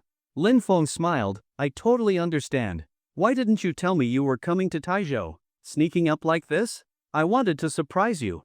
So, was it a good surprise? Lin Feng grinned and reached out, trying to hug her again. Chang Yanin took a step back into the apartment. What are you doing? One hug is enough. You're pushing your luck. But Lin Feng wasn't about to let it go. He followed her inside, closed the door, and hugged her again. Haven't seen you in days, of course I want a hug. I've missed you like crazy, Xiujia. Chang Yanan gave a token struggle. You, let go of me. We're just close siblings, pure and innocent. What's a hug? Heck, even a kiss would be a pure kiss. Lin Feng joked. Chang Yanan actually bought it. Pure and innocent, nothing wrong with a hug. Yes, just a wholesome hug. When it came to convincing herself, Xiujia was a pro, especially with Lin Feng helping, so she stayed in Lin Feng's embrace, her head resting on his chest. For a moment, it felt like the world had stopped. Lin Feng inhaled the scent of her hair with a look of pure contentment. Then he heard bubbling from the kitchen. He turned his head. Xiujia, don't you have ribs simmering on the stove? Chang Yanin suddenly snapped out of it and rushed out of Lin Feng's arms. It's your fault, I forgot about the ribs. They were almost done. If they simmer too long, the meat won't taste as good. She lifted the lid, stirred the pot, and turned off the heat. Phew, just in time. Perfect to eat right now. The ribs are done. Go wash your hands, it's time to eat. Lin Feng gave her a salute. Yes, sir. Cheng Yanin rolled her eyes, full of charm. Ugh, you clown. Go wash your hands. No food if you don't. Lin Feng smiled at her flirty glare. Xiujia, you're so beautiful. Go, always sweet-talking. Lin Feng obediently went to wash his hands. By the time he returned, Chang Yanan had already served the ribs and set the table. Come try your Xiujia's cooking. You've only had my barbecue before, but this is your first time trying my ribs, right? Lin Feng thought, not just ribs, I haven't had tofu either. But he only thought it, he didn't dare say it out loud or he'd get smacked. I'm starving. Xiujia, looks like you're not getting much to eat tonight. He picked up his chopsticks and dove into the big plate of ribs. Chang Yanan sat nearby, watching Lin Feng devour the food with a smile that never left her face. She barely ate herself, just watching him. Seeing someone you like enjoy your cooking, it's a great feeling. Of course, that didn't just apply to cooking. Other things counted too. You know what I mean. Cheng Yanan, bother, stop writing nonsense. Lin Feng and I are pure and innocent. What's someone you like? I'll sue you for defamation. After Lin Feng cleared almost the entire plate, only a few ribs were left. He suddenly realized he might have eaten too much. Xiujia, you probably haven't eaten enough yet, huh? I was so hungry I just… It's fine. I'm trying to lose weight anyway. If I ate that whole plate, I gain 3 more pounds. Better you eat it. Let all the fat go to you, then maybe Yushu will dump you. Oof. She cleared the table and headed for the kitchen. But you barely ate anything.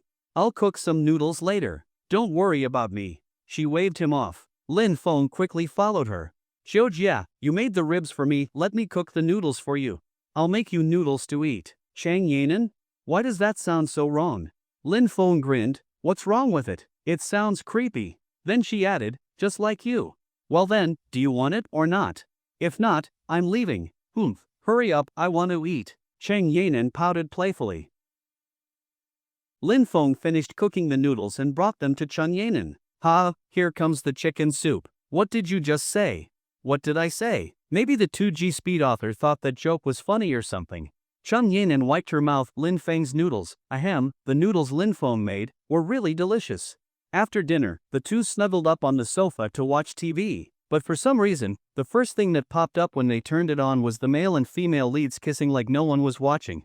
The kind of kiss that made you think, man, being an actor must be nice. Chang Yanan quickly grabbed the remote and changed the channel. The next drama introduced a male lead who was the female lead's father's killer. She relaxed a bit, surely they couldn't end up together, right? But the more she watched, the more wrong it felt. Wait a sec, why are they getting closer? Why did the female lead drop her sword? That man killed your father. Shouldn't you slap him instead of holding his hand? As the two leads, bound by a vendetta, got closer and closer, clearly about to kiss, Chang Yanan coughed. Cough cough. Lin Feng, I'm suddenly thirsty. Can you get me a glass of water? Lin Feng was just about to enjoy the kissing scene, but since Chang Yanan asked, he obediently got up to pour water. When he came back, the scene had faded to black and suddenly it was morning. The female lead had played poker all night with her father's killer. Chang Yanan, relieved the intimate scene had ended, took the water and drank a big gulp, but what followed made her face turn dark. After playing poker all night, the first thing the two leads did in the morning was kiss again. Cough cough. Lin Feng, could you get me another glass of water? Lin Feng looked at her strangely. Didn't you just get one? Well, that one was cold. I want hot water now. Lin Feng rolled his eyes and went to pour another glass, hot this time. While he was gone, Chang Yanan hurriedly changed the channel and landed on a nature documentary. This should be safe, right? Lin Feng handed her the hot water. Here's your hot water. Why'd you change the channel? That drama was getting interesting. Interesting, my ass.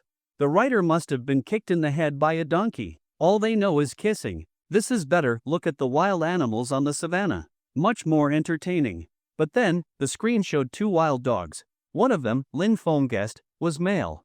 It crept behind the other one and then, Lin Feng got up. So, would you like hot water or cold this time? Chang Yanan. I don't want anything. What kind of trash TV is this? I'm not watching anymore. She fumed and turned the TV off. Lin Feng was confused. He figured she might be on her period, mood swings and all. They sat in silence for a while. Chang Yanan broke the quiet. By the way, are you staying the night? Hotel or here? Since I'm already here, I'll stay the night. You've got a spare room anyway. Or, to keep things simple, I could just sleep in your room, Lin Feng said shamelessly. This was one of the boldest jokes Lin Feng had made to Chang Yanan, about the same level as his "I'll give you my noodles" line earlier. Chang Yanan rolled her eyes. Dream on. I'm a proper unmarried woman. If we sleep in the same room, you'd ruin my reputation. I'm a proper unmarried guy too, Lin Feng said with a straight face. The two bantered for a while, and eventually, under Lin Feng's persistence, they returned to watching the kissing drama. They watched until 11 p.m. The basic plot was, the female lead's father was killed by the male lead. She swore to the heavens that she'd avenge her father, but the first time she saw the male lead, she fell madly in love. Then they played poker all night. She deeply felt that although avenging her father was important, love was even more valuable. So she started living shamelessly with the male lead. But good times never last.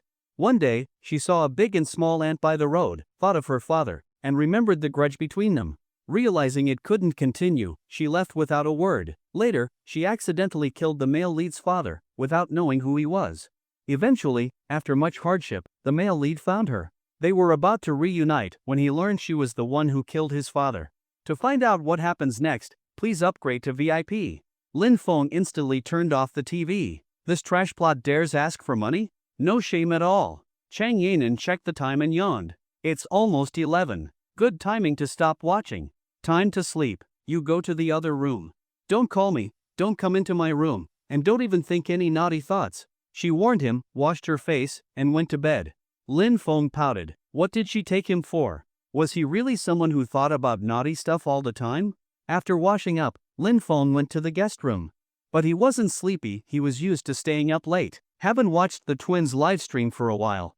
I'll just watch for a bit before sleeping. Douyin livestream room. Bai Rua and Bai Inca were live. Since their last successful stream when Lin Feng dropped over 4 million and their follower count soared, Bai Inca had also joined the streaming world. They had been streaming together every night since, but Lin Feng never returned. After that big event, a company reached out to them, offering to sign them with an annual salary of 5 million, but they refused. Even after multiple attempts, the sisters kept saying no. Their reason? They didn't want to lose their freedom under a company's control. The rejection angered the company. Just yesterday, several of its top streamers, collectively boasting over 30 million followers, declared they would snipe the twins. At this moment, the sisters were in a live PK against one of that company's streamers. They had already lost several rounds. Bai Rua and Bai Inca, the two sisters, were sitting in front of the phone camera, trying hard to liven up the atmosphere. But their opponent was a top streamer with over 5 million followers and strong support from a big spender. So, the PK bar was almost completely crushed by the other side. Even though the Bai sisters were constantly telling jokes, it was still of no use. The other side had a big spender, a few casual carnivals from him, and there was no way they could compete. Although after Lin Feng's last lavish gift sending, the sisters had gained some die-hard fans, and their followers exceeded 2 million, when it came to PK battles, without spending money, there was basically no chance to win. The opponent's name was Xiao Hui. Judging from her appearance, her family situation probably wasn't very good. Her clothes had very little fabric, and the material looked cheap. Wearing or not wearing made little difference. Thanks to Brother Yuan for the carnival. Xiao Hui loves you. This is already the 5th carnival today from Brother Yuan. I'm so in love with you. Xiao Hui saw that her top fan sent her another carnival, and just as Bai Rua's PK bar was pushed to almost nothing, she shouted happily. Then, unlike her earlier flirtatious behavior while receiving gifts, she turned to the Bai sisters with a look of disdain. Do you think you're so great just because some rich guy casually sent you a few gifts? Our boss wanted to sign you, that was giving you face. The price offered even made me tempted, and yet you refused? Truly ungrateful. I think it's good you refused. That rich guy only gave you gifts that one time, right? After that, he didn't even show up in your stream again? Maybe after giving the gifts, he wasn't satisfied with how you sisters served him? Xiao Hui's words were venomous. In just a few sentences, she brought up speculation about some shady deal following Lin Feng's gift-giving. Such assumptions are common. After all, in a sense, some streamers are just disguised escorts. There's even a joke that after the anti-vice crackdown in Dongguan, a wave of streamers appeared online. Some regulars of live streams were shocked, so many familiar faces. Whether such talk is rumor or not, outsiders don't know, but Xiao Hui does, because she was one of the participants in that incident. From barely making a few thousand a month, even working every day except special ones, to now easily earning hundreds of thousands just by flirting a bit daily. She had truly enjoyed the profits of the internet. With her past, Xiao Hui was bound to have low character. Aside from those who gave her big gifts, she would mock everyone else as much as she could. The Bai sisters' faces darkened. If you keep spouting nonsense, I'll sue you. We never even met that guy, okay? Stop spewing crap here. The older sister, Bai Inca, had a more explosive temper and started cursing back at Xiao Hui directly. Xiao Hui sneered in her heart. No wonder that rich guy stopped watching them. Why did he send you so many gifts? Even if you didn't sleep with him right away, at least add him on WeChat and send some sexy pics, right? Complete idiots. Why didn't that rich guy come into my stream that time? Xiao Hui was deeply jealous, and it showed even more in her words. You two little nobodies, just saying nothing happened doesn't make it true. I can tell from your faces that you're lying. Ungrateful brats, without the big guy's protection, the 28 streamers from our company will crush you. Didn't win even once in yesterday's mic battles, right? I'm telling you. From now on, whenever you meet someone from our company, don't even dream of winning. Xiao Hui puffed her chest like a proud rooster, extremely arrogant. Bai Inca's face turned pale with anger. You vixen, what are you so proud of? Who cares about PKing you? So we lost, am I supposed to be scared? Bai Rua quickly held her back, otherwise Bai Inca might have thrown her anger at the phone. Sis, don't get mad.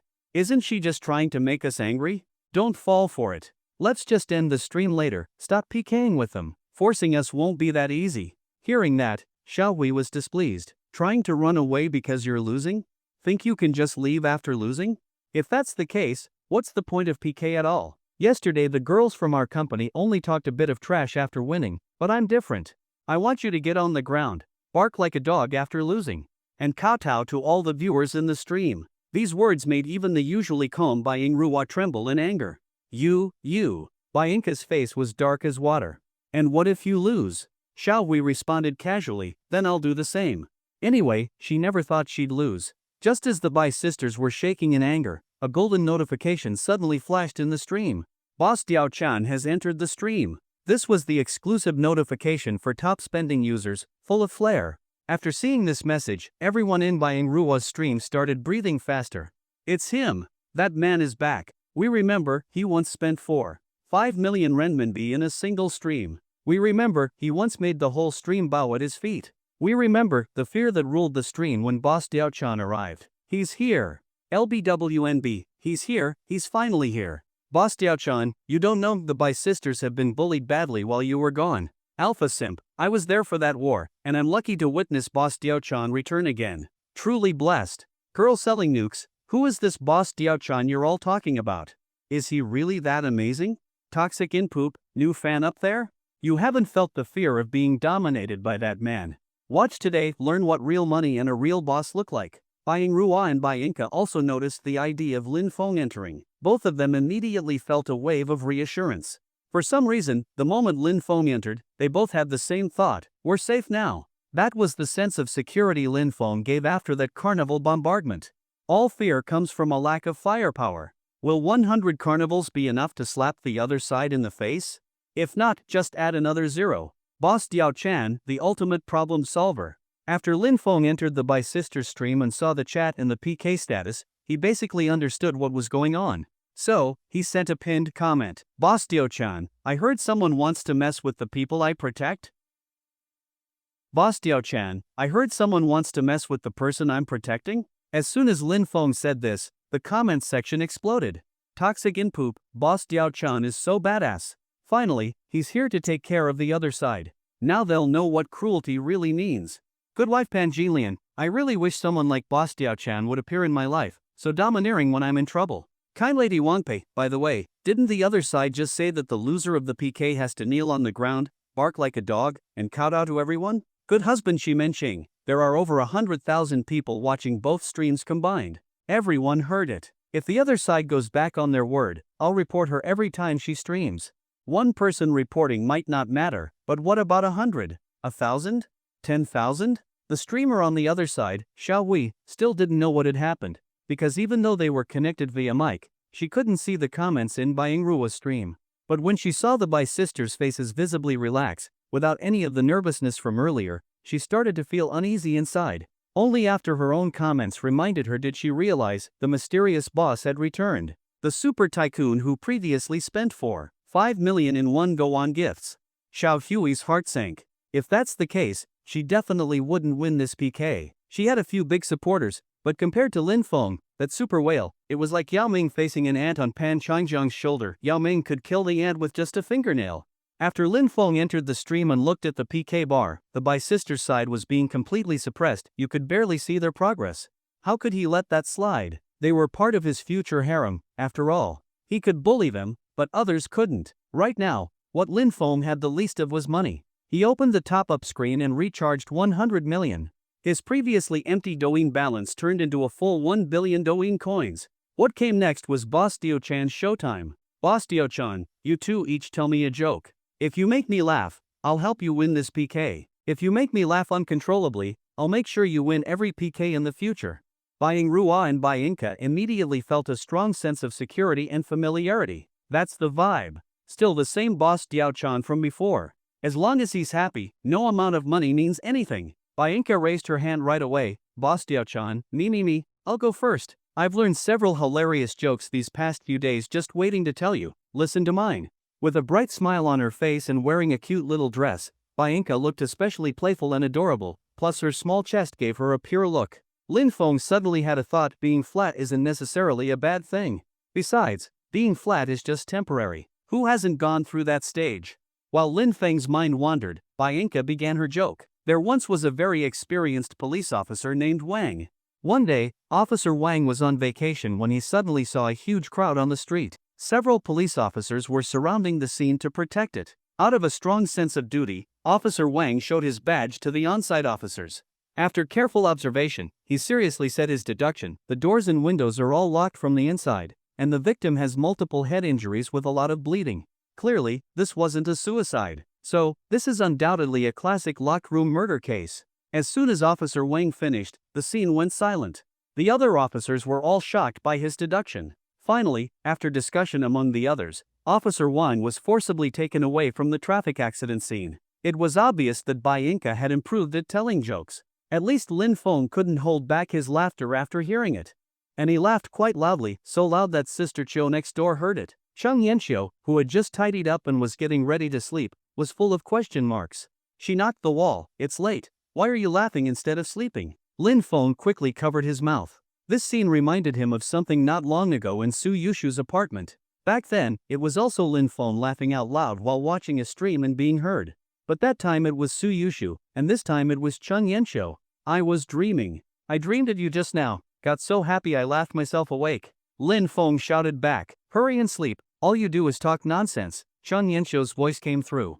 But what Lin Feng didn't know was, at that moment, Cheng Yanxiu had a smile on her face, wrapped up in her blanket like a little grub, rolling around in bed. The taste of love, who wouldn't be drunk on it? Back to the livestream after Bai Inca finished her joke. Not only Lin Feng, but the other viewers were also pleased. Poor ugly 159 cm, didn't expect the streamer to improve so fast. That Henry-style twist, unexpected but reasonable. Earn 1.8k per month laughing all day, looks like everyone's happy. I guess we'll get to see another carnival bomb soon.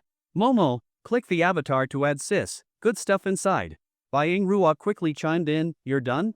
My turn now. Mine is definitely even funnier." She swallowed nervously and then said slowly, "My joke is short, but when it comes to laughs, it won't lose to yours. Listen to me." When Xiaoming was little, his mom said to him, "Xiaoming, you have to study hard, otherwise when you grow up you'll end up shoveling poop, you understand?" After hearing this, Xiaoming made up his mind to work hard and study. He was determined to get into college and absolutely not shovel poop. Pushed by this goal, Xiaoming successfully got into the university he liked, and even pursued a master's degree. But when it came time to work, Xiaoming was devastated to find out that even though he worked hard, got into college, and earned a master's degree, he still ended up shoveling poop. Because Xiaoming's job was a proctologist. Lin Feng covered his mouth and laughed again, but luckily the sound was small this time and didn't reach Cheng Yanxiu's room next door. After Bai Rua finished telling the joke, her sister Bai Inca couldn't wait and waved her hand. "You're done? Then it's my turn again." That Officer Wang joke earlier was actually part of a series. I only told one, didn't finish yet. "Sis, Boss Diao-chan said we each only tell one joke." Bai Rua tugged at Bai Inca's sleeve. Bai Inca was stunned for a moment, then waved her hand. "It's fine, telling a few more isn't too much. I'll feel uncomfortable if I don't finish." One time, when Officer Wang was leading a team to arrest a suspect, under his command they broke into the suspect's home.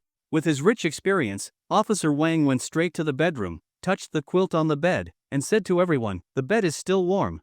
The suspect must not be far." As soon as he said that, the suspect crawled out from under the covers in fright. One day, Officer Wang received a report that someone was setting off fireworks in a restricted area. After hanging up, Officer Wang immediately drove over to watch. During one operation to catch a criminal, Officer Wang got separated from the team and faced an armed suspect alone. He wasn't flustered at all, instead, he calmly pulled out a magnifying glass. The suspect was confused and asked what he was doing. Officer Wang calmly replied, "I'm making it big." After an entire night of interrogation, experienced Officer Wang got a lot of information and finally learned from the suspect how that he had 3 cavities and 1 mouth ulcer. Officer Wang engaged in a standoff with the suspect that lasted over 2 hours.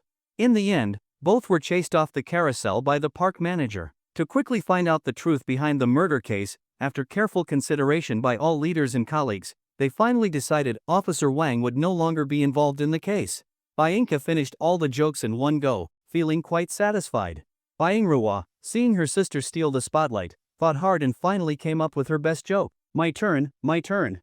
I've got one more that's the funniest. In a certain ancient dynasty, the emperor passed away, and the crown prince took the throne. The empress, who had waited many years, finally became the empress dowager. On the night the prince was crowned, she strolled around the entire palace, and everyone who saw her respectfully greeted her, "Good fortune to the Empress Dowager." But just as the Empress Dowager was feeling proud, a eunuch passed by and ignored her. She got angry and stopped him. "Don't you know who I am? I am Empress Dowager Zhao." The eunuch glanced at her and said, "If it's too thick, change to a thinner one." "Isn't it hot?" In a public toilet, a man was constipated and couldn't poop for a long time. Suddenly another man rushed in, squatted down, and began pooping loudly and easily. The constipated guy said enviously, "Buddy, I really envy you, you're pooping so smoothly." The man next door replied, "What's there to envy? I haven't even taken my pants off yet." After the two finished telling jokes, the comments section exploded. Tiger Tank 001, holy shit 666. I'm dying from laughter WTF. Toxic in poop, does Boss Dio-chan make the streamers tell jokes in bed too? Others use twin tails and speed boost, Boss Dio-chan uses jokes. Leitai by jinxing, the jokes didn't make me laugh, but you upstairs did, LMAO. Lin Feng was very satisfied. Boss Dio-chan, not bad, very good, I'm satisfied. 3 minutes left in the PK, right? Watch this. Then came Boss Dio-chan's moment. Boss Dio-chan joined Xiaobai's livestream and went all out with the gifts. First, they sent 1 carnival, then 2 more, then 10 at once, followed by 20, then 29, and finally 30. It was a total gift storm. 30 straight carnivals instantly flipped the PK that was heavily one-sided against the Bai sisters. The PK bar completely crushed the other side. And Lin Feng didn't stop at 30 carnivals because he lacked money, it was just that the remaining 3 minutes of the park only allowed him time to send 30. Xiao Hui, on the other side, watched helplessly as the Bai sisters earned dozens of carnivals just from telling jokes. She was panicked and jealous, but couldn't show it too obviously. "Big bro Yuan bro, I'm about to lose the PK. Please send me some more gifts, I'm begging you." "Yuan bro, their carnivals are hitting me so hard, help me fight back, they overtook us." "Yuan bro, why aren't you saying anything, the PK is almost over, if I lose, I can treat you to dinner after the stream, whatever you want I'll pay." Xiao Hui was one step away from openly offering herself just to win, but no one dared to take on Lin Feng's fierce barrage. Finally, after repeated pleas from Xiao Hui's Yuan bro left the livestream. Xiao Hui slammed the table in anger, nearly cursed out loud, to leave at such a crucial moment in the PK. All she could do was watch the countdown end and lose miserably. After winning, Bianca placed her hands on her hips and proudly looked at Xiao Hui, not forgetting to remind her of the punishment she mentioned earlier. "If I remember correctly, you said earlier that whoever lost the PK would have to kneel on the ground, bark like a dog, and kowtow to all the viewers in the stream, right? Isn't it time to keep your promise now?" Xiao Hui's face looked worse than if she had eaten 3 tons of poop. Just a moment ago, before Lin Feng arrived, she was sure she would win the PK, which is why she said those things. But who could have expected the situation to flip so quickly? That mysterious tycoon appeared like he was riding a rainbow cloud, single-handedly turning around a match that was sure to be lost. 30 carnivals, 90,000 yuan. All in exchange for a few jokes, though admittedly quite funny. Xiao Hui herself had even laughed earlier without meaning to. But now, Xiao Hui couldn't laugh at all. If she really had to get on the ground, bark like a dog, and kowtow, she would completely lose face. I only said you should do that if you lost. I never said I would do it if I lost." Xiao Hui stubbornly tried to wiggle out. But Bianca immediately responded, "You're lying. After you said that, I asked you what if you lost, would you do it too? And you agreed." Everyone in the livestream heard it loud and clear. "Now you want to go back on your word?" Xiao Hui's expression froze. She hadn't expected Bianca to remember that so clearly, but she wasn't someone easy to push around either. "So what if I said it? That was just a verbal agreement. If I said I'd die if I lost, should I really go die? A verbal agreement doesn't count. And even if I'm breaking my word and refuse the punishment, what can you do? Sue me? What can you do to me?" Xiao Hui's shameless attitude instantly infuriated Biangrua, Bianca, and the viewers in the livestream. "I've never seen someone as shameless as you. Absolutely disgraceful. Bah! Toxic in poop, losing a PK and accepting punishment is part of the game. Otherwise, why even do PKs? Shameless. You should quit streaming and use your thick face to build a city wall, it's sturdier than bricks." Kyoto Ugenzu, from now on, every time I see Xiao Hui's videos or streams, I'll report them one by one until she gets banned. Neighbor Wang, who knows who she plays these dogroll games with in private, and now she wants to act dignified. No matter how the comments section cursed her out, Xiao Hui still shamelessly said, "Anyway, I'm not kowtowing. If it's really that serious, call the police. Let's see if the cops will even care, ha ha." Lin Feng frowned as he looked at the shameless Xiao Hui. He didn't actually want to see her bark like a dog, but he really disliked people who had no shame. So Lin Feng entered Xiao Hui's livestream and posted a pinned comment. Boss Diao Chan, either accept the punishment, or within 3 days I'll destroy both you and your company's reputation. Lin Feng's comment made Xiao Hui's entire stream fall silent for more than 10 seconds. Xiao Hui stiffly opened the user's profile and confirmed it really was the super tycoon she followed. With over 2 million fans, her heart instantly sank. She knew someone who could casually throw out 5 million on gifts could squash her like an ant. Boss Diao-chan, actually, I can tell jokes too. How about I tell you one? Or I can dance. Watching on the phone isn't the same as in person. Could you let me off this once? I'll treat you to dinner later. Moments later, another pinned comment popped up. Boss Diao-chan, my patience is limited. I'm giving you one last 10 seconds. If you don't do what you said, deal with the consequences yourself. After posting that, Lin Feng returned to Xiao Bai's stream. Xiao Hui's face turned pale. She didn't dare defy Lin Feng and immediately adjusted her camera. She lay on the floor and started barking. Woof, woof, woof. After barking, Xiao Hui knelt and gave a loud kowtow. I wish all the viewers a belated New Year's greeting. Boss Dio-chan, Xiao Bai, I admit defeat. Then Xiao Hui ended her stream right away. This stream today, she lost all her face. Lin Feng felt deeply satisfied. He also found these mic link PKs very fun. From what he had just learned, the Bai sisters had rejected a signing offer from Xiao Hui's company, so that company said they'd send dozens of their streamers to challenge the sisters to PKs and crush them every time.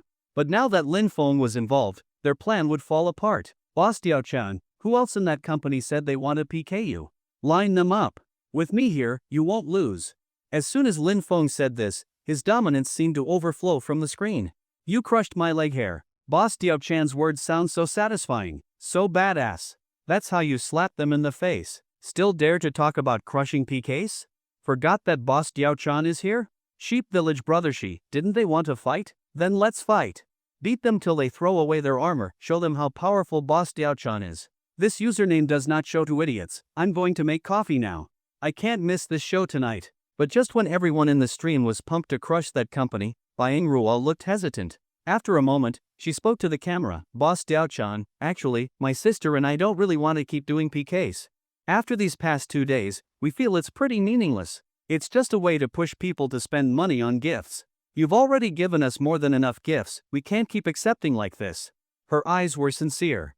It was obvious she meant every word. Lin Feng looked at her and nodded. It seemed the gifts he had given over these days weren't wasted. He hadn't raised an ungrateful wolf. But seeing Bai Yingruo's attitude, Lin Feng just felt even more like gifting.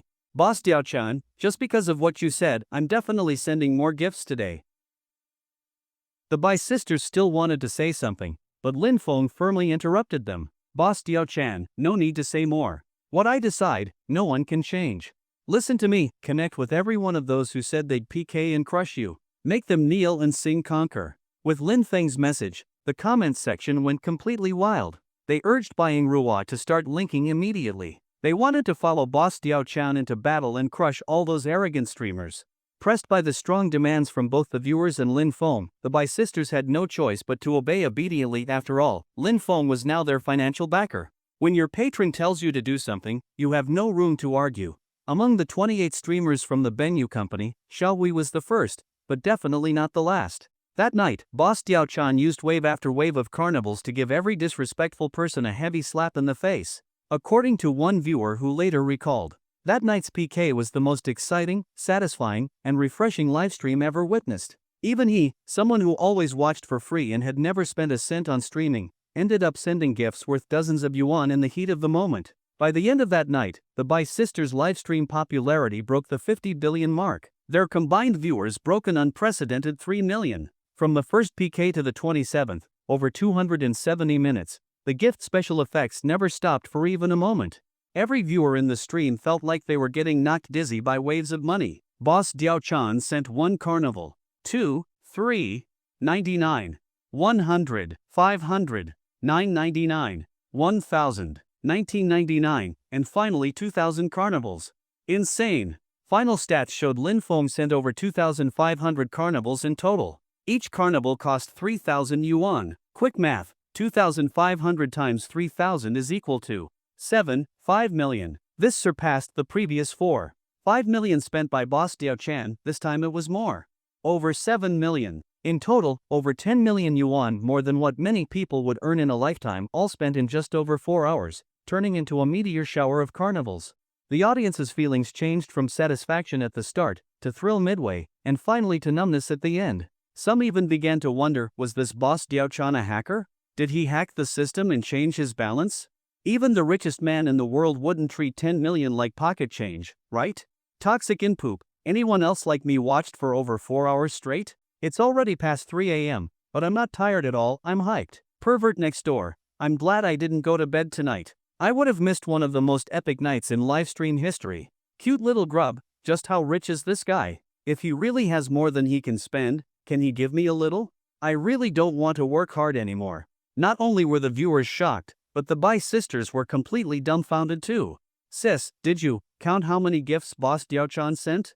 Bai Yingrua swallowed hard, staring at Bai Inca. From the beginning, the carnivals, they never stopped. I think, maybe a few thousand. Bai Inca was also completely dazed. The two sisters used to fantasize about the lives of the rich, but in the end, poverty had truly limited their imagination. They thought that being rich meant living in the best houses, driving the best cars, eating the most expensive food. But they had never imagined someone would casually drop over 10 million just to send gifts. Their entire worldview had been turned upside down. As the sisters were still in shock, Lin Feng waved his hand. Why is Carnival the most expensive gift? Can't they make a 100,000 yuan one? That'd save so much effort. After grumbling, Lin Feng looked at his balance. He still had over 900 million Douyin coins left. Tonight's spree hadn't even spent 1/10. At this rate, when would he finish spending his 10 trillion? Just then, the system chimed in again. Ding! Detected host has shocked over 1 million viewers. Hidden mission complete. Dazzling across the internet. Mission reward, 50x cashback on gift expenses. Ding! Detected host spent nearly 7.5 million just now, processing 50x cashback. Ding! Cashback successful, 375 million yuan has been deposited into your black card. Spend freely. Lin Feng shrugged. Sorry, the more he spends, the more money he has. This might be a bit tricky, but it felt amazing. He checked the time, it was already almost 3:30 a.m. After watching this long, it was finally time to sleep. So Lin Feng left one last comment in the stream. Boss Diao Chan, I'm a bit tired from sending gifts tonight. I'll continue next time when I'm in the mood. Spending money is so fun. Then Lin Feng left the stream, quietly retreating with glory. After Lin Feng left, the Bai sisters also ended their stream. They were still completely stunned. A long silence passed. Then Bai Inca pointed at the phone and said, go check the back-end account. See how much money is in it now. Bai Yingrua took a deep breath and opened Douyin's back-end. Even though she was mentally prepared, when she actually saw the account balance, she still gasped sharply. That one breath probably made Earth's greenhouse effect worse again. Yes sis, it starts with a 6. Bai Inca held her breath. Over 6 million? Probably, yes. Does that mean we can finally eat good food now? Bai Inca asked blankly. I think, yes. Does that mean we can move to a better place? Mom and Dad won't have to work so hard anymore? Bai Inca was breathing heavily. I think so too. Bai Yingrua couldn't hold back her excitement either. Should we reach out to Boss Diao-chan? After all, he's the one who sent all the gifts. We haven't even thanked him in person yet. But then Bai Inca suddenly thought of something. Her excitement turned into concern. What if he has bad intentions? He gave so much money, he must want something in return, right? Then we'll just ask him directly. If he really wants something inappropriate, we'll return all the money. I'll send him a private message now, see if we can meet him. After Lin Feng exited the stream, he directly turned off his phone. Ever since receiving that master-level medical skill from a previous sign-in reward, he had gained a special ability. Most of the time, he would close his eyes and rest during the day. That way, he didn't need much sleep at night. So even though it was already 3:30 a.m., Lin Feng wasn't tired at all. After shutting off his phone, he smoothly entered the system space. A new day, time to sign in again. Sign in. Ding. Sign in successful. Congratulations to the host for obtaining a dream weaving card. Dream weaving card, the host can enter anyone's dream and freely create any dream scenario. Lin Feng raised his eyebrows at this reward. He hadn't seen this one before. Very interesting. Then, suddenly, a thought came to him. He looked toward the wall, or more precisely, toward the room where Chung Enchio was. A plan began forming in Lin Feng's mind. He rubbed his hands together, a mischievous smile appearing at the corners of his mouth. Use dream weaving card. Enter Chang Yenshou's dream. The next moment, Lin Feng's figure shifted and appeared inside a vast, white space. In that space stood Chang Yenshou. Right now, Chang Yenshou was having a regular dream. She was climbing an endless ladder, climbing and climbing, but never reaching the top. Suddenly, her foot slipped. She fell backward, head toward the ground. Just as she was about to hit the floor, her body vanished and reappeared in another place. This time, something unknown was chasing her from behind. She was running as fast as she could, and whatever was behind her was chasing her just as hard. Lin Feng waved his hand, and everything vanished, the monster chasing her, and Chang Yenshou herself. After clearing her dream, Lin Feng began weaving a new dream. He created a terrifying nightmare. It was a village full of ghosts. Everything Chang Yenshou encountered would turn into something horrifying. Worse than any horror movie, because movies are seen from an outsider's view, but a dream? A dream is fully immersive. There was only one safe place in the dream, a special room, with a person who looked exactly like Lin Feng. As long as she ran into his arms, the village would return to normal. But she couldn't stay in his arms for too long. After a while, she'd be teleported back to the beginning of the dream. The dream was simple, but terrifying. Lin Feng even left his real bedroom door open, so when the time came, it would be easier for Chang Yenshou to run in. After everything was ready, he summoned Chang Yenshou into the dream. Then all he had to do was wait for the beauty to throw herself into his arms. Chang Yenshou had been sleeping deeply, but suddenly she found herself in a very strange dream, a horrifying village. Ah! She gasped and sat up in bed. Realizing it was just a dream, she finally relaxed a little. That was way too scary. She patted her face, then looked around at the dark room. Remembering the dream, she quickly turned on the light and sat frozen on the bed for a long time. In the dream, the person who protected me looked like him. Then she quickly shook her head. Aya, what am I thinking? He just looked similar, that's all. And besides, it was just a dream. Dreams are always reversed. In the dream he gave me warmth, so in real life, he probably only bullies me. After forcing herself to believe that, she yawned and checked the time. It was just past 3:30 a.m. I'll leave the light on. I should still be able to fall asleep. Chang Yenshou lay down again, but the moment she closed her eyes, the dream returned to her mind. That terrifying village, and the only warmth, the boy's arms.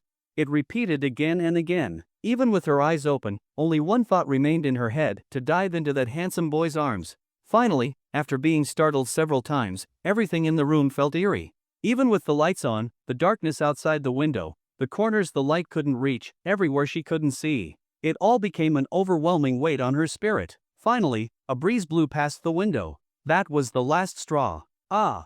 Chang Yenshou screamed and bolted out of bed, ran straight into Lin Feng's room without even looking back, and jumped onto his bed. Lin Feng. I had a nightmare.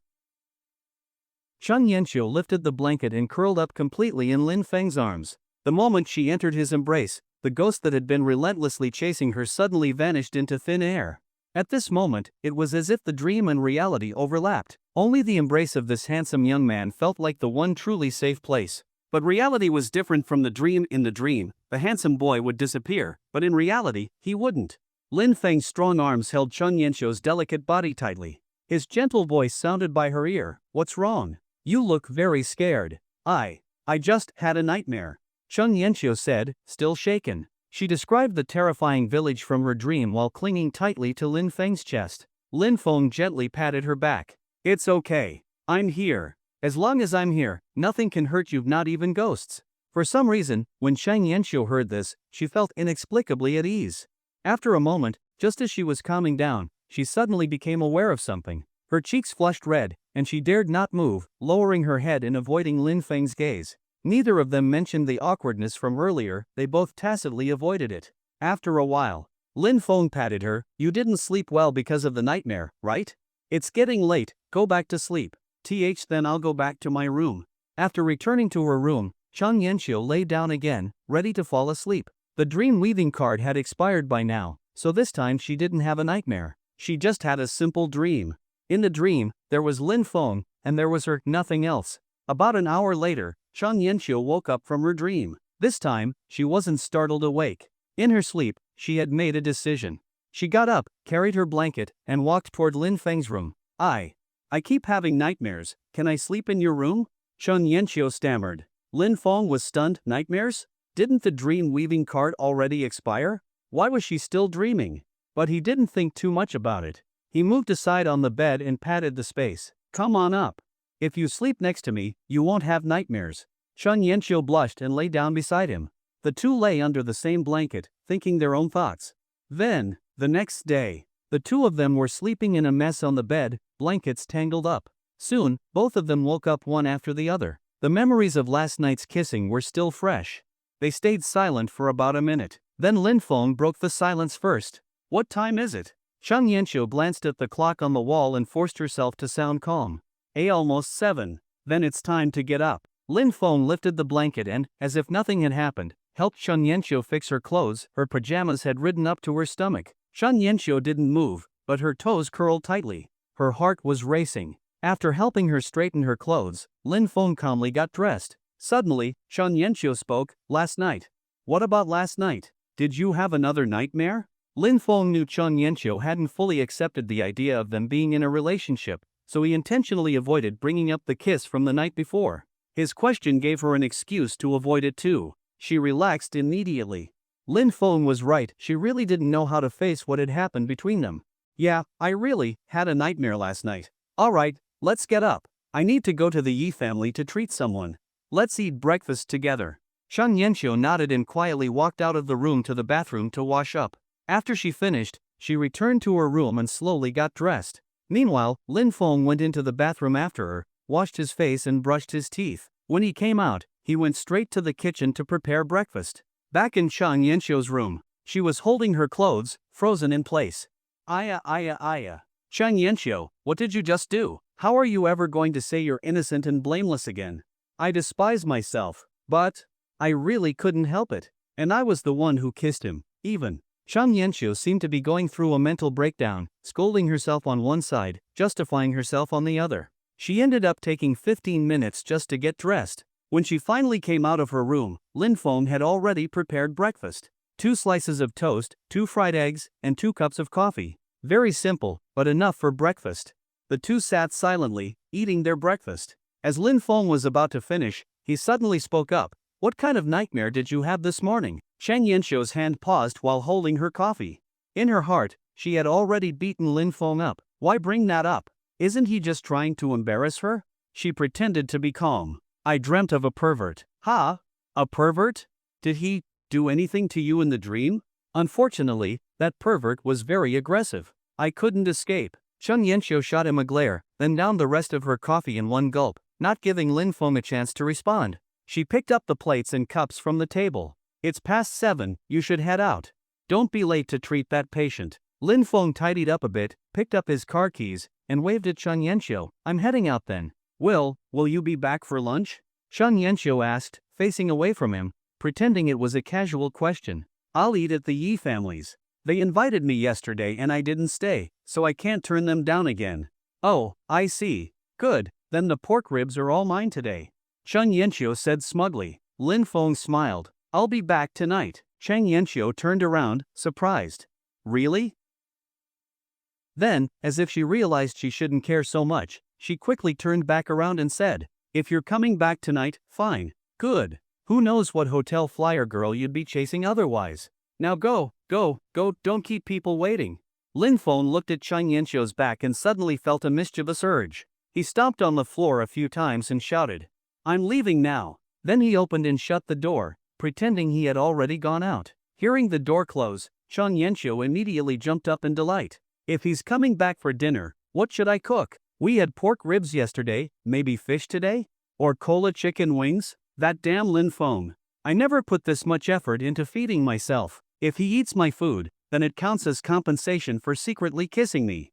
Although, he kissed me too, and even touched me. After muttering for a bit, Chun Yenchio turned around and froze. She saw Lin Feng still standing at the door, grinning and waving at her. Then thanks, Sister Chiu, for the thoughtful dinner also. I want fish, and cola chicken wings, and the ribs too. He. Chun Yenchio, oh, greater than over equal to less than over equal to, oh.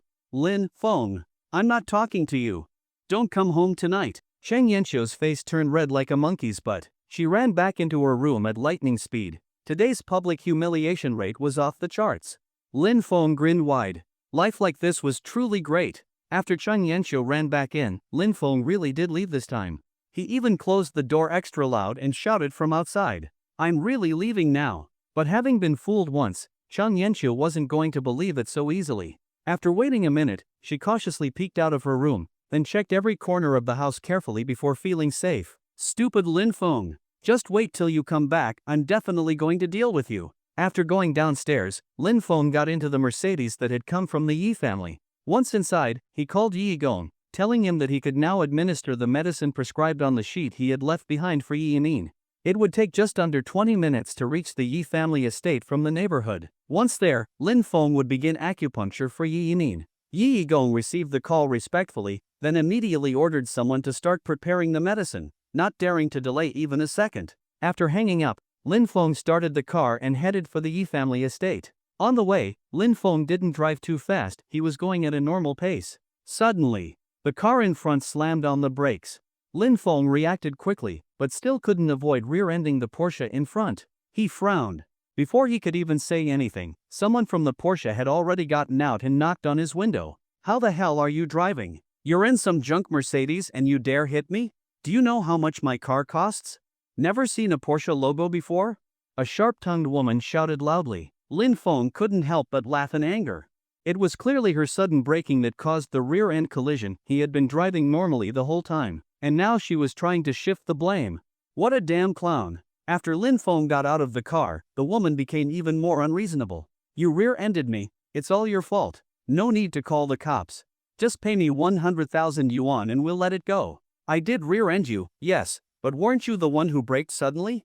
If I hadn't reacted quickly, it might have been worse. I could have launched your car into the air. The fact that you're standing here unharmed and yelling at me is already a miracle.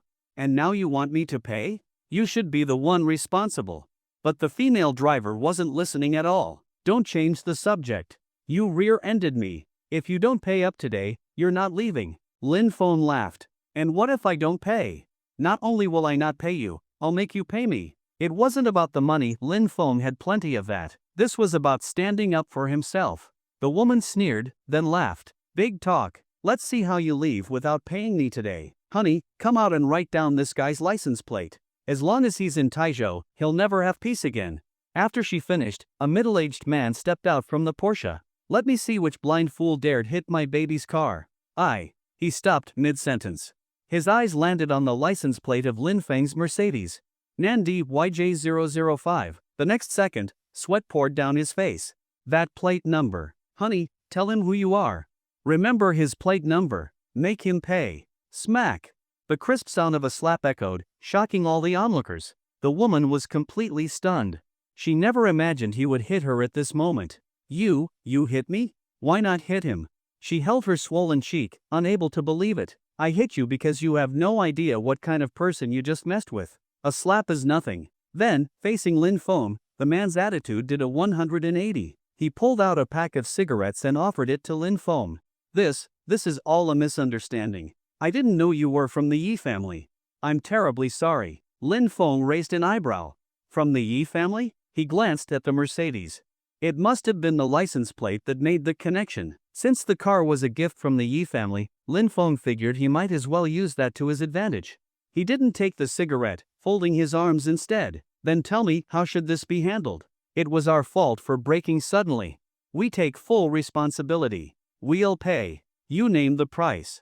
The man was extremely respectful now. After all, the Yi family was a colossal force in Taizhou. Cross them, and you're finished. Lin Feng looked at the long line of cars stuck behind due to the accident, 26 in total. "If it's your fault, then pay 260,000 yuan. That's 10,000 for each car that got held up." "Fair enough?" The man quickly nodded. "No problem. I'll get the cash from my car right now." He moved fast. Luckily, he had a lot of cash in his car. He started handing out compensation to each of the drivers behind. He moved so quickly, it was like he feared Lin Feng might change his mind. He had thought offending someone from the Yi family meant he'd be skinned alive. Now that he could solve it with money, he was relieved. The drivers behind were stunned. What was going on? Why were they being given money? And not a little, 10,000 each, just for getting held up in traffic? All this for a few minutes of delay? Was their time really that valuable? Why had they never known? After distributing the money, the man returned to Lin Feng. "I've paid everyone. Are you satisfied?" Lin Feng nodded slightly, then glanced at the woman again. She had been trembling ever since getting slapped, terrified Lin Feng would take it out on her too. A woman like that will get you into trouble sooner or later. If you're smart, dump her. Yes, sir. Smack. The man slapped her again. Didn't you hear? Get lost. As far away as possible. The woman clutched her face, didn't dare speak, and ran off crying. After that unexpected twist on the road, Lin Feng got back in his car and continued heading toward the Yi family. Yi family estate. After receiving Lin Feng's call, Yi Gong quickly ordered the maid to start decocting the medicine. They had already purchased plenty of medicinal herbs yesterday, so they could be boiled at any time. There were a lot of Yi family members today. Yi Gong hadn't deliberately kept Lin Feng's visit to treat Yi Yimin a secret, so word spread quickly. In just one night, most of Yi Yimin's side of the family had arrived. As for the second branch of the Yi family, which was Yi Gong's side, anyone who wanted to come was stopped by Yi Gong. One reason was that treating Yi Yimin had nothing to do with the second branch, another was that Yi Long had been dealt with the night before, and Yi Gong hadn't announced that yet. It wasn't the right time to spread such news. If too many people came, it would be hard to explain. Inside Yi Yimin's recovery room, although Yi Gong had tried his best to drive people out, there were still nearly 10 people inside. No matter how much he tried to reason, they refused to leave. These people included Yi Yimin's eldest son Yi Lintian, second son Yi Chuanfeng, and youngest daughter Yi Qingyu. Also present were Yi Lintian's son Yi Chen, Yi Chuanfeng's son and daughter, Yi Qi and Yi Rou. Besides Yi Yimin's family members, there was also a crew-cut man in casual clothes with a menacing aura. This man's real name hadn't been mentioned for years. People only knew his code name, Poison Wolf. Except for Poison Wolf, who remained silent, the rest kept talking non-stop. Even though Yi Gong held considerable authority in the Yi family, he couldn't suppress them. Just as Yi Gong stepped out to take Lin Feng's call, Yi Yimin, lying in bed and looking noticeably better than before, patted the wall and said, "Everyone shut up." Although his voice wasn't loud, everyone instantly fell silent. Yi Yimin's authority in the Yi family was unmatched even if the former war god had aged. Looking at the silent group, Yi Yimin caught his breath and continued. "What kind of wind blew you all here today, huh? What, came to confirm that this old man hasn't died yet? Have a good look? Anything else? If not, get out. I've got an important guest coming later." Eldest son Yi Lintian walked to the bedside with a smile. "Dad, what are you saying? Don't we come see you often anyway? We're just worried about your health. If anything happened to you, I'd probably faint on the spot." Yi Yimin snorted coldly. "You're worried that if I die, your position won't be secure, right? Dad, what are you talking about? You're the pillar of the Yi family.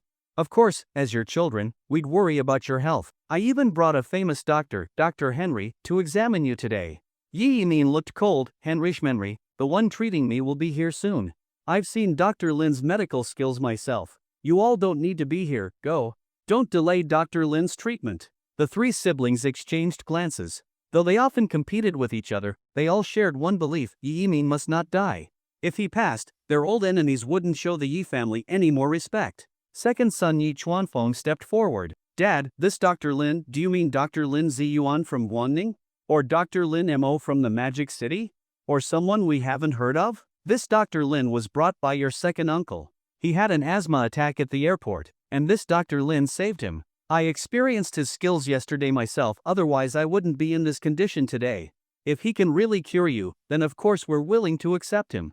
We came today because we were afraid you might trust the wrong person in your urgency." The youngest daughter, Yi Qingyu, finally spoke. If Yi Yimin accidentally trusted some scammer and was treated to death, the entire Yi family would suffer. That's why, after he was diagnosed with a stomach infection, he hadn't had surgery. It carried a risk of dying on the operating table. The Yi family couldn't afford to gamble, so they just let Yi Yimin rest at home, barely hanging on. Now that they heard Dr. Lin was truly capable, they were genuinely relieved.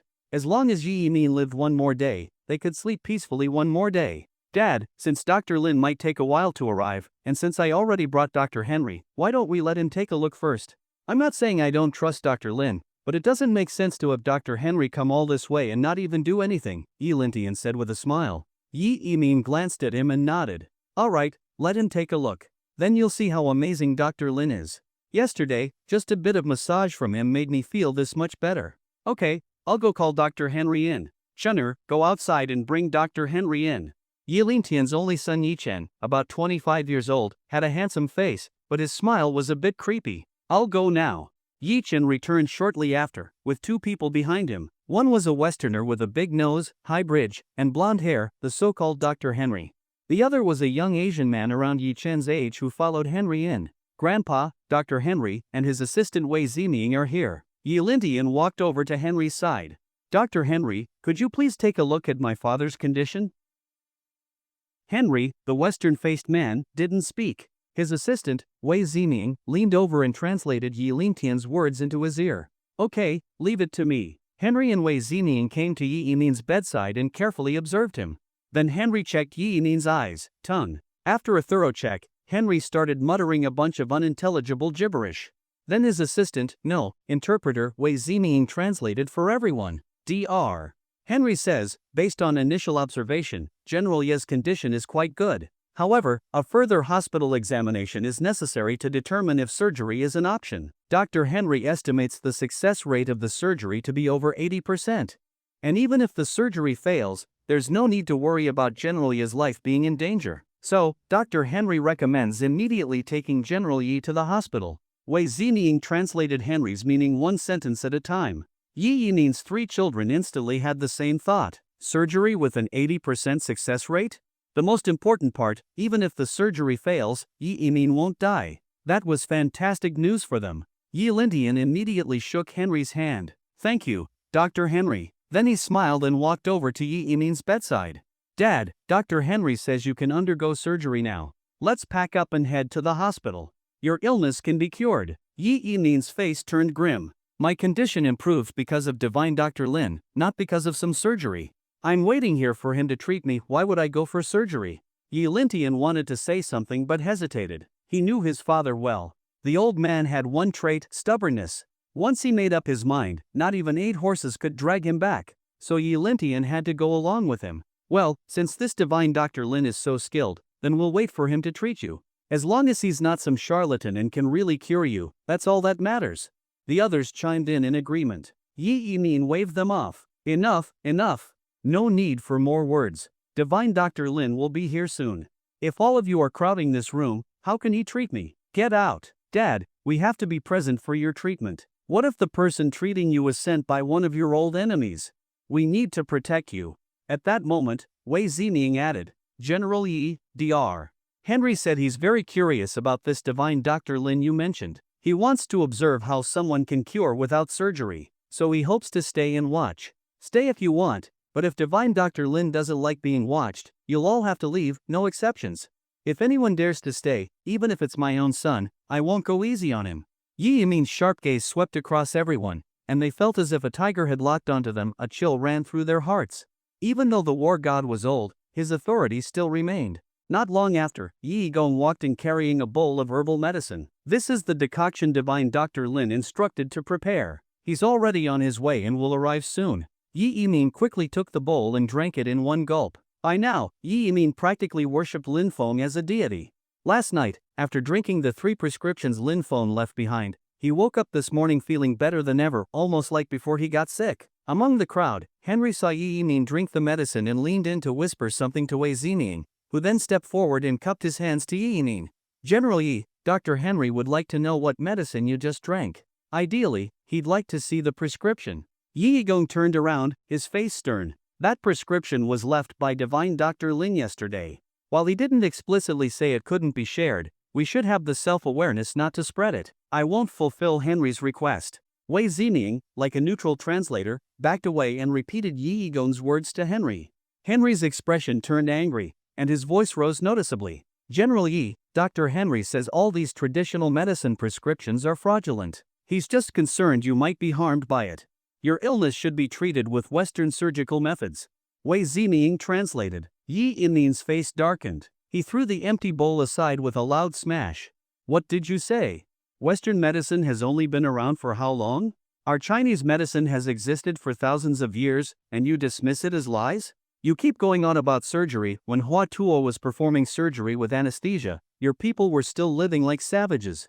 Seeing Yi Yiming angry, Yi Lintian quickly stepped forward to pull Henry and Wei Ziming back. Then he forced a smile and said, Dad, don't get angry.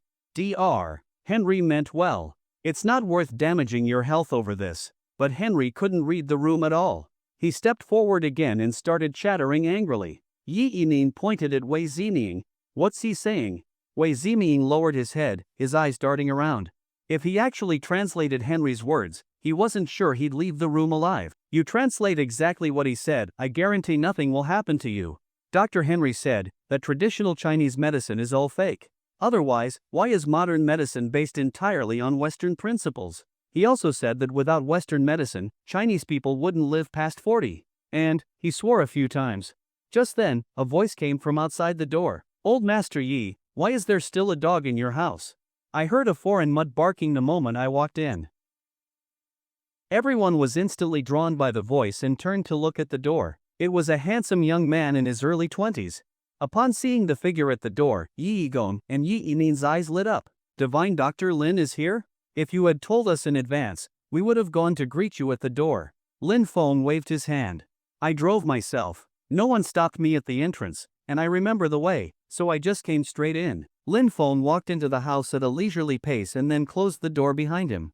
Everyone inside the room stared at Lin Feng in shock. They had all assumed that the divine Dr. Ling Yi Yiming mentioned would be at least 50 or 60 years old. After all, mastering medicine takes decades of experience, it's not something you can do without time.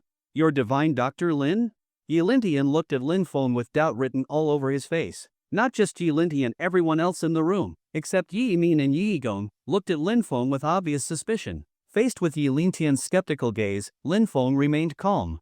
I am. Is there a problem? Yi Lintian walked straight to Yi Yimin's bedside. Dad, is what he said true? He's that miraculous divine Dr. Lin you were talking about just now? He doesn't even look older than Shen'er. So what if he's young? You're not young anymore, do you understand medicine? The people who treated me before weren't young either, but did any of them improve my condition? They couldn't do it, but divine Dr. Lin can. But, Yi Lintian wanted to say more, but Yi Yimin cut him off directly. But what? There's no but. You can't even imagine divine Dr. Lin's skills.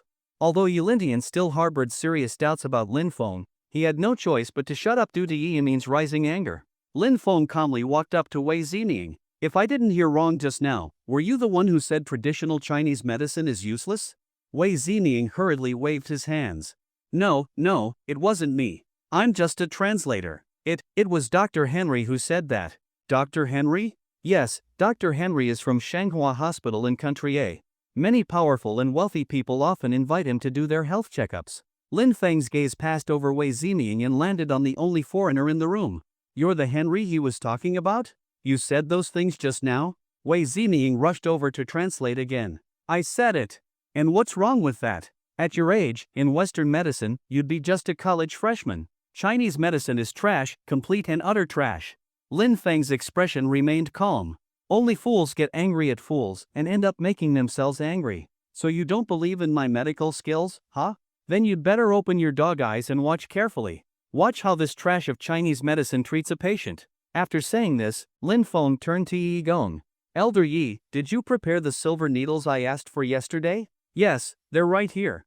Yi Gong hurriedly handed over the silver needles he had prepared in advance. Lin Feng examined the needles and nodded. Good, they're pure silver. He paused, then asked another question.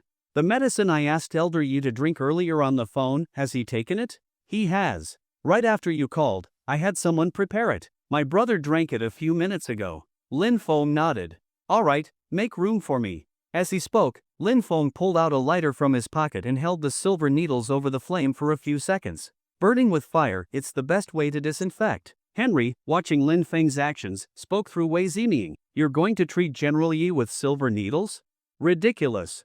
I've never heard of silver needles being able to treat a stomach infection. Lin Feng kept his eyes on the needles he was disinfecting and ignored Henry. But Lin Feng's silence was taken by others in the room as guilt. Yi Lintian immediately stepped forward. Dad, treating you with silver needles?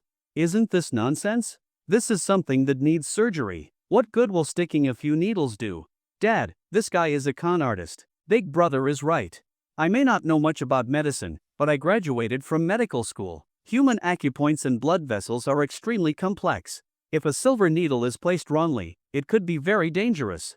The youngest daughter, Yi Qingyu, frowned as she spoke. Grandpa, you should trust Dr. Henry and go to a proper hospital for surgery. Even if traditional medicine isn't fake, this guy looks even younger than me, how could he be a divine doctor? Please think it through, Grandpa. Yi Lingtian's only son, Yi Chen, also stepped forward. Still silent, Lin Feng glanced at Yi Chen and thought, "You're calling me young? Your whole family's young. Wait, isn't Yi Yiming part of that same family? Whatever. Since I'm treating you, old man, I'll let it go for now." Yi Yiming slapped the cabinet by the bed. "Are you all trying to piss me off? Don't trust the needles? Don't trust divine Dr. Lin? Do you think I've lost my mind? Or do you think you've grown so strong that you can order me around now? Don't think I don't know the things you've been up to these years. I didn't bother arguing because you hadn't crossed the line, but don't think I can't control you." Everyone looked at each other, not knowing whether Yi Yiming was bluffing or if he really knew all their secrets from over the years. No one dared to say a word. After taking a sip of tea and resting for a while, Yi Yiming continued, "You all think silver needles can't cure illness, but do you know how divine Dr. Lin treated me yesterday and made my condition improve? He just gave me a simple massage. Hospitals out there, all kinds of so-called miracle doctors using machines to examine me 10,000 times still couldn't figure it out, but divine Dr. Lin only took less than 2 minutes. If anyone dares make noise again, get out. And if anyone doesn't want to leave, Poison Wolf, throw them out one by one for me." Poison Wolf, who had been hiding quietly in the corner, stepped forward. "Yes, sir." Instantly, silence fell over the room. Yi Yiming's authority was unmatched, especially with someone as ruthless as Poison Wolf standing by. Just then, Lin Feng finished disinfecting a few silver needles and walked to Yi Yiming's bedside with them in hand. "Elder Yi, please help me lift General Ye's clothes, just enough to expose his abdomen." Lin Feng followed Henry's earlier way of addressing Yi Yiming as general and addressed him the same. Yi Yigong followed Lin Feng's instructions. Then, under everyone's gaze, Lin Feng swiftly inserted the 3 disinfected silver needles into 3 of Yi Yiming's acupuncture points. Yi Yiming let out a muffled grunt, not just from pain, but also from the heat of the freshly sterilized needles. "General Yi, relax. It will hurt a bit, but make sure not to touch the needles. If they shift from the acupuncture points, it could be dangerous." Yi Yiming took a breath and laughed heartily. "This kind of pain is nothing compared to bullets and blades on the battlefield. Divine Doctor, go ahead. If I so much as make a sound, may my son be born without a butthole." But right after that confident claim, as Lin Feng inserted a newly sterilized needle into Yi Yiming's side, hiss. "Ah!" Lin Feng stifled a laugh and turned to look at Yi Lintian. "How about you go check? Maybe it's gone." Yi Lintian and Yi Yiming's faces both turned red, especially Yi Yiming's, who felt his face burning. He had just made a bold statement and couldn't even hold back a scream of pain. It was quite embarrassing. That little incident soon passed. Then Lin Feng began taking out the silver needles prepared by Yi Yigong one by one. In his eyes, acupuncture points emerged on Yi Yiming's body. He clearly understood which ones could be pierced, what effect each one would have, and what reactions might occur. The first 3 silver needles sealed off the blood around the infected area inside Yi Yiming. Then, 3 more needles were inserted on each side of his body. The most stable shape in the world is a triangle, and this principle holds true in the human body as well. 3 threes make 9, and 9 is the extreme of numbers. 9 silver needles served as the foundation for the rest of Lin Feng's treatment, stabilizing Yi Yiming's vital energy just like laying a solid foundation before building a tall structure. After placing the initial 9 needles, a few drops of sweat appeared on Lin Feng's forehead. Acupuncture is extremely mentally and physically exhausting. Today, Lin Feng had to perform 2 rounds on Yi Yiming, and after the first round, he would need at least a half-hour rest before continuing. With the foundation set, Lin Feng began moving faster. He picked up needles, disinfected them quickly, located the acupuncture points, and inserted them. Each move fluid and practiced, as if he had done it thousands of times before. Soon, 72 silver needles were placed all over Yi Yiming's abdomen and waist. As more and more needles were inserted, Yi Yiming actually stopped feeling pain.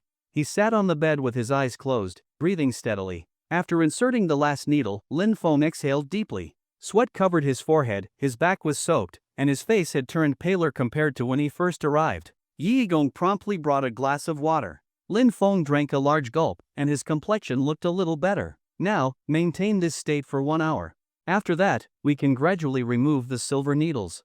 These needles help stimulate a special enzyme in General Ye's stomach. This enzyme is highly effective for self-repair in the body. But because in ordinary clinical conditions this enzyme is only produced under specific circumstances, this treatment method hasn't been widely adopted. Fortunately, my master taught me how to stimulate the production of this enzyme. The technique is this miracle hand 72 needle method. After 1 hour, enough enzyme will be generated to heal the infected wounds in General Ye's stomach.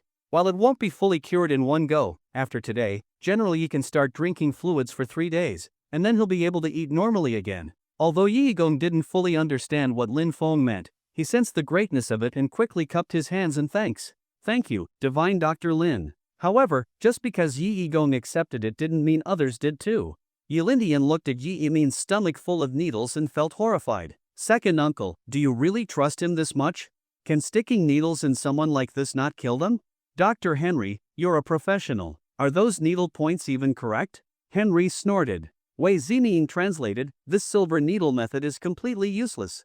Leaving these needles in the body for long periods will only harm General Yi, not help him. I suggest General Yi go to the hospital for proper treatment immediately. Don't waste more time here with this little brat who's not even grown up yet. Dad, say something, do you feel anything wrong with your body? Yilindian called out several times, but Yi Min kept his eyes closed. No matter what Yilindian said, there was no response at all. If Yi Gong hadn't been supporting him, Yi Min might have already collapsed onto the bed. Seeing Yi Min unresponsive, Yilindian immediately said to everyone, look, father has been knocked unconscious by that scammer. If we don't act now, how can we still call ourselves his children? Then, feeling the situation wasn't intense enough, Yilindian walked over to Poison Wolf. You're so loyal to my dad, and yet you just stand by while a scammer randomly stabs him with silver needles and causes trouble? Aren't you supposed to protect him? Poison Wolf didn't speak, but the look in his eyes toward Lin Feng made his stance clear. Encouraged by Yilindian, everyone stepped forward, pressuring Lin Feng. You all planning a rebellion? Yi Gong shouted angrily. Second uncle, we're only doing this for father's sake. We have no other choice. Poison Wolf, seize that scammer. Dr. Henry, help take out the silver needles and send father to the hospital for surgery. Just now, when Yi Min was still awake, Yilindian didn't dare make a move. But now that Yi Min was temporarily unconscious, he grew bold. He planned to seize Lin Feng and let Henry take Yi Min to surgery. By then, even Yi Min wouldn't be able to say much. Lin Feng took a sip of tea and said calmly, General Yi is just asleep for a while. His body consumed a lot of energy, so it redirected all resources to his stomach. Once his body adjusts, he'll wake up naturally. But Yilindian and the others didn't listen to a word he said. Poison Wolf, go control him. Dr. Henry, pull out the needles. Lin Feng's gaze turned sharp as he looked at Poison Wolf, who was getting closer. If anything happens to General Yi, none of you will get away with it. Bunch of unfilial children. As soon as he finished speaking, Lin Feng moved like a fierce tiger unleashed, leaving only a blur behind. If he didn't strike, fine, but once he did, he dominated the scene. Lin Feng threw a punch straight into Poison Wolf's chest. Poison Wolf's usually expressionless face showed shock. Then, like a kite with a broken string, he crashed heavily into the wall. Poison Wolf coughed up a mouthful of blood, his face pale, with visible caving in around his chest.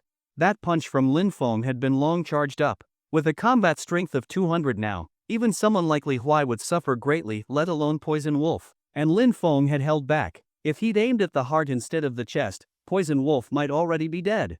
200 combat strength, terrifying. Lin Feng shook his hand and scanned the crowd. Anyone else who dares to mess around will end up just like him. As soon as he said that, the room went completely silent. The only sound left was Poison Wolf's coughing. Everyone in the room knew how strong Poison Wolf was. He had been Yi Min's personal bodyguard for years. Outside, he was a king among soldiers, capable of taking on several enemies alone. But now, he was beaten down and coughing up blood with one punch from Lin Feng. Just as the room finally quieted, Yilindian seemed to think of something. He rushed over to Poison Wolf, helped him up, and patted the gun on his waist. You've got this, why be scared of him? No matter how powerful his fists are, they're no match for a bullet, right? Guns should not be used lightly. Poison Wolf, who had stayed silent since entering the room, slowly squeezed out these words. You're so stubborn. You've got a gun and won't use it? Fine, if you don't dare, I will. With that, Yilindian snatched the handgun from Poison Wolf's waist and pointed it at Lin Feng. Weren't you acting tough just now? Let's see you try anything now. Poison Wolf, lying on the ground, struggled to rise. Put the gun down. If you accidentally hurt the general, I'll never forgive you even if I die.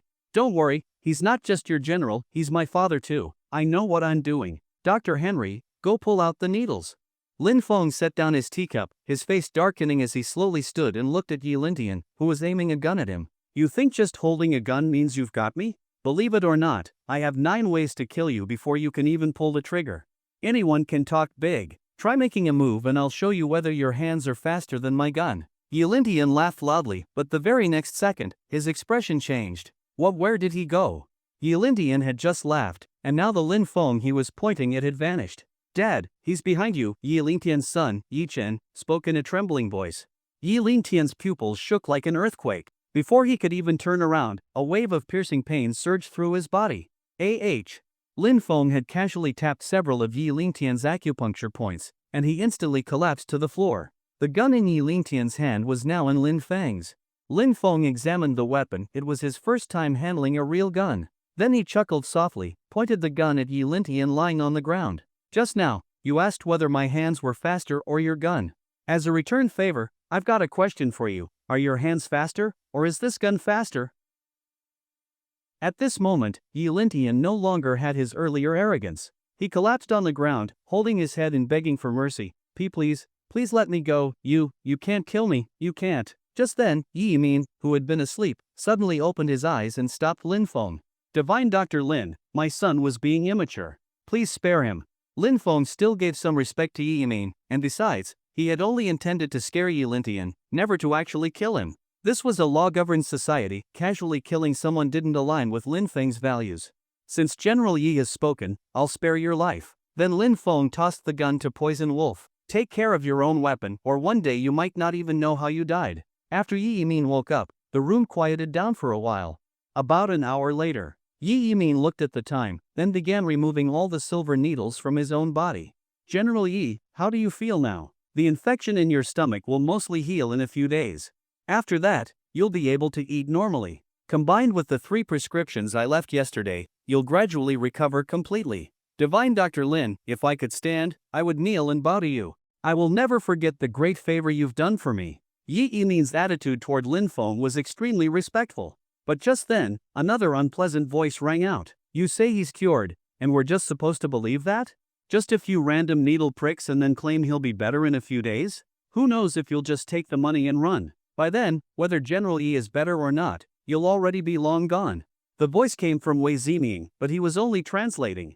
The real source was Henry. Others, after seeing what happened to Yilintian, were afraid of Lin Feng.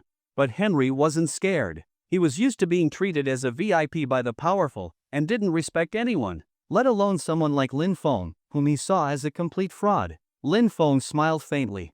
What you said makes some sense. General Yi's stomach issue, even if treated effectively, won't show immediate results. Strictly speaking, your doubts are reasonable. After Wei Ziming translated Lin Feng's words, Henry looked even more smug. So now you admit you're a fraud?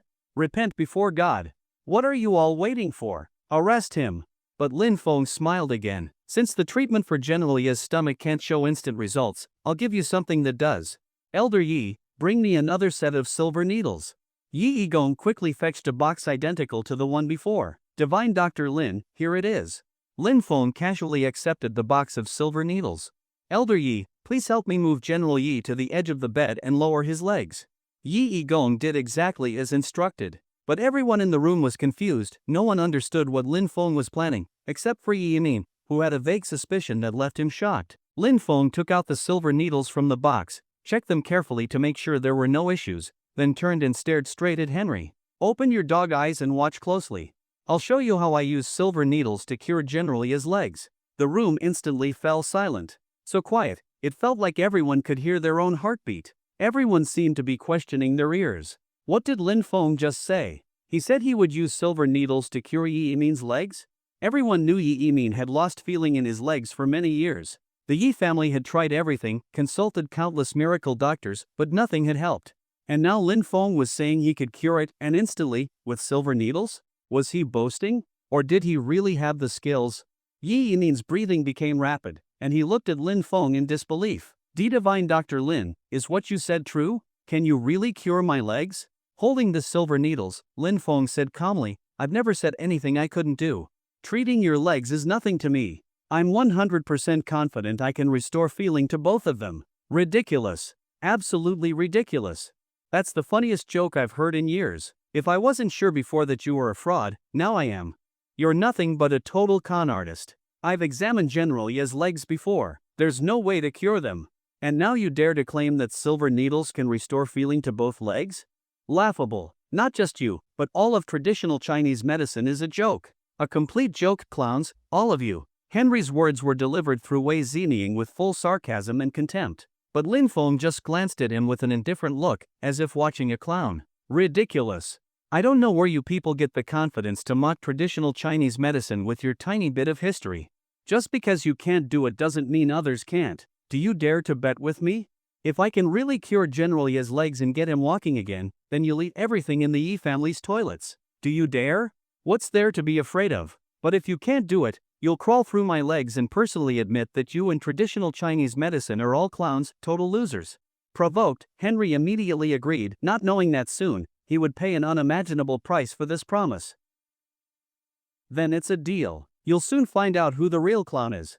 After that, Lin Feng turned toward Yi Yimin. General Yi, do you trust me? If you do, I'll start the treatment now. Yi Yimin nodded without hesitation. Divine Dr. Lin, do whatever you think is right. Even if I don't trust anyone else, I could never doubt you. Good. As long as I have your trust, that's enough. Elder Yi, please help General Yi remove his trousers. I'm going to begin the needling. Divine Dr. Lin, go ahead. Just like the first time, Lin Feng sterilized the needles and applied them with swift and smooth movements. However, this time, he was even more skilled. Though he had a wealth of experience in his mind before, the first actual application had still been a real first for him.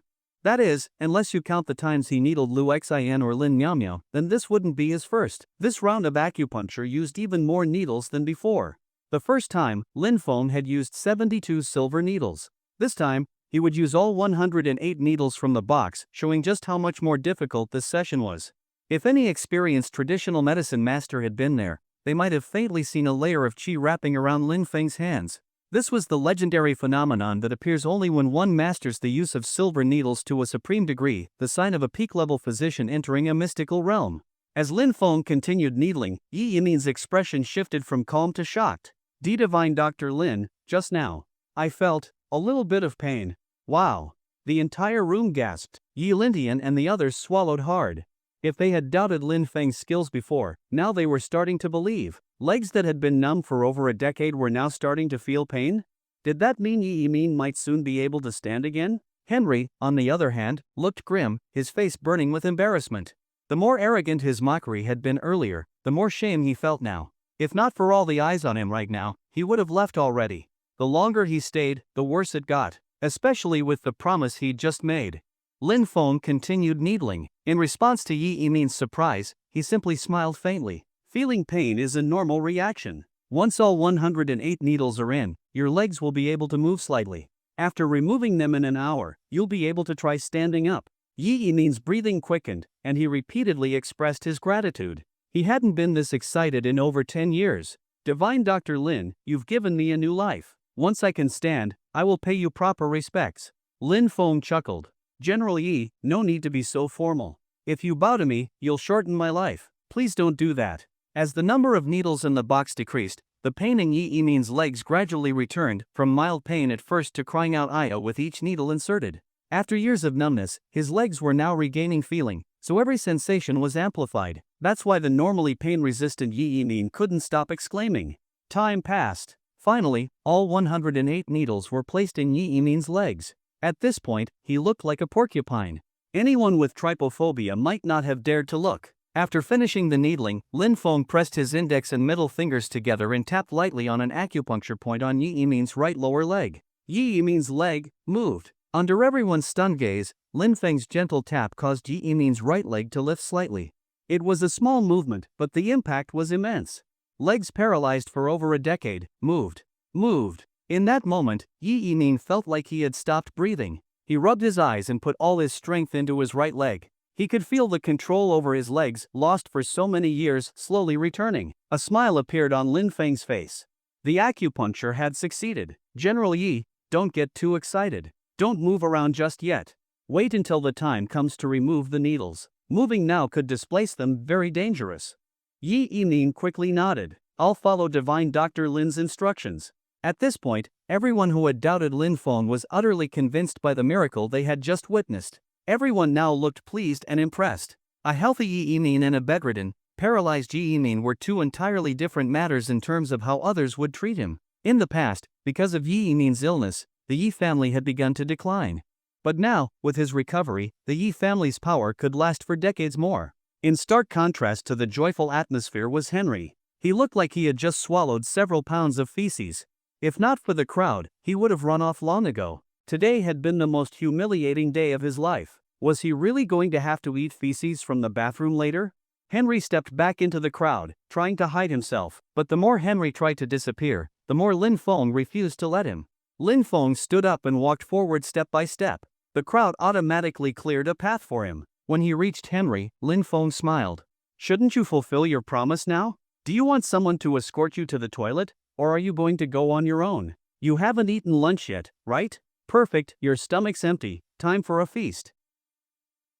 Henry's face darkened, and he snorted coldly. Fine, I lost today. Let's go. As he spoke, Henry turned to leave, but before he could take a step, Lin Feng was already standing in front of him, blocking the way. You think you can just leave that easily? No way. I already told you, you haven't fulfilled your promise yet. Today, there's no need to clean any toilet in the whole estate, that's your lunch. Henry was furious.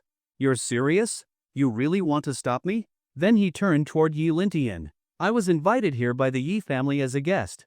Mr. Yi, is this how your family treats guests? Yi Lintian cursed Henry's ancestors in his heart. Why come to him now? He was still traumatized by Lin Feng. Just earlier, Lin Feng nearly shot him. But since Henry had spoken to him directly, Yi Lintian couldn't pretend not to hear. He tried to smooth things over. Divine Dr. Lin, Henry doesn't have any real skills, please don't take him seriously. Assistant Wei, don't translate what I just said. Only translate what I ask you to later. Dr. Henry sincerely apologized to Divine Dr. Lin and will let this matter go. Divine Dr. Lin, please give me some face and drop the issue. Yi Lintian tried to appease both sides, hoping to minimize the damage and smooth things over. But he overestimated how reasonable Lin Feng was, and underestimated how much Lin Feng despised Henry. Lin Feng looked at Yi Lintian coldly. So, do you want to eat with him, or eat for him? Either way, it's your choice. Which one will it be? Yi Lintian's smile froze instantly. Divine Dr. Lin, do you have to go this far? That Henry has some status overseas, making him an enemy won't do you any good. If you don't answer, I'll assume you chose the first option, eat with him. Lin Feng replied with a blank expression. Yi Lintian glanced at Yi Yimin, only to be met with deeper despair. Egong, go get someone to take that bastard Henry to every bathroom in the house, so he doesn't get lost on his way to lunch. As for everyone else, if any of you want to join him, I won't stop you. With Yi Yimin's words, Yi Lintian bowed his head and silently gave up on Henry. No way he was eating feces for that guy. Everyone had seen clearly by now Lin Feng wasn't going to let Henry off the hook, and Yi Yimin stood firmly with Lin Feng. In this situation, was there even a choice? This house belonged to the Yi family, but more importantly, it was Yi Yimin's Yi. Understanding the stakes, Yi Lintian quickly plastered on a smile and walked up to Lin Feng. Divine Dr. Lin, I know the place well. Let me take him there. Lin Feng smiled. Nice of you to be so cooperative. I'll leave it to you, then. Don't forget to record it, and if I find out you faked anything, you'll be the next one cleaning toilets with your mouth. Yes, I'll feed him personally and make sure he eats his fill. Yi Lintian nodded. Then Lin Feng turned to look at Henry and, with a single hand strike, knocked him out and tossed him to Yi Lintian. Go. Just make sure Dr. Henry gets his fill. If he's not full, I'll hold you accountable. And don't let him waste anything, understood? Yes, understood, Yi Lintian replied obediently. Just then, Lin Feng suddenly turned his gaze to Wei Zining.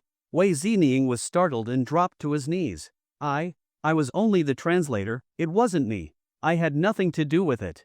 Lin Feng smiled faintly. I'm not asking you to eat too. You're Henry's assistant, go along and supervise. Take good care of him and make sure he eats well. Yes, I'll go. Wei Zining trembled as he stood up and left with Yi Lintian, carrying the unconscious Henry. And just like that, Yi Lintian and Wei Zining took Henry to the toilet. What happened next was obvious. For the next hour, the room was unusually quiet. Lin Feng calmly played on his phone. Yi Yimin and Yi Yigong sat silently. The others stood nervously in place, afraid of angering Lin Feng and ending up in the bathroom with Henry. An hour later, Lin Feng checked the time, then stood up. General Yi, time to remove the needles. With lightning speed, Lin Feng removed all 108 silver needles from Yi Yimin's thighs, then quickly pressed a few points on his legs and smiled. General Yi, you can try standing up now. Yi Yimin couldn't hold back his excitement.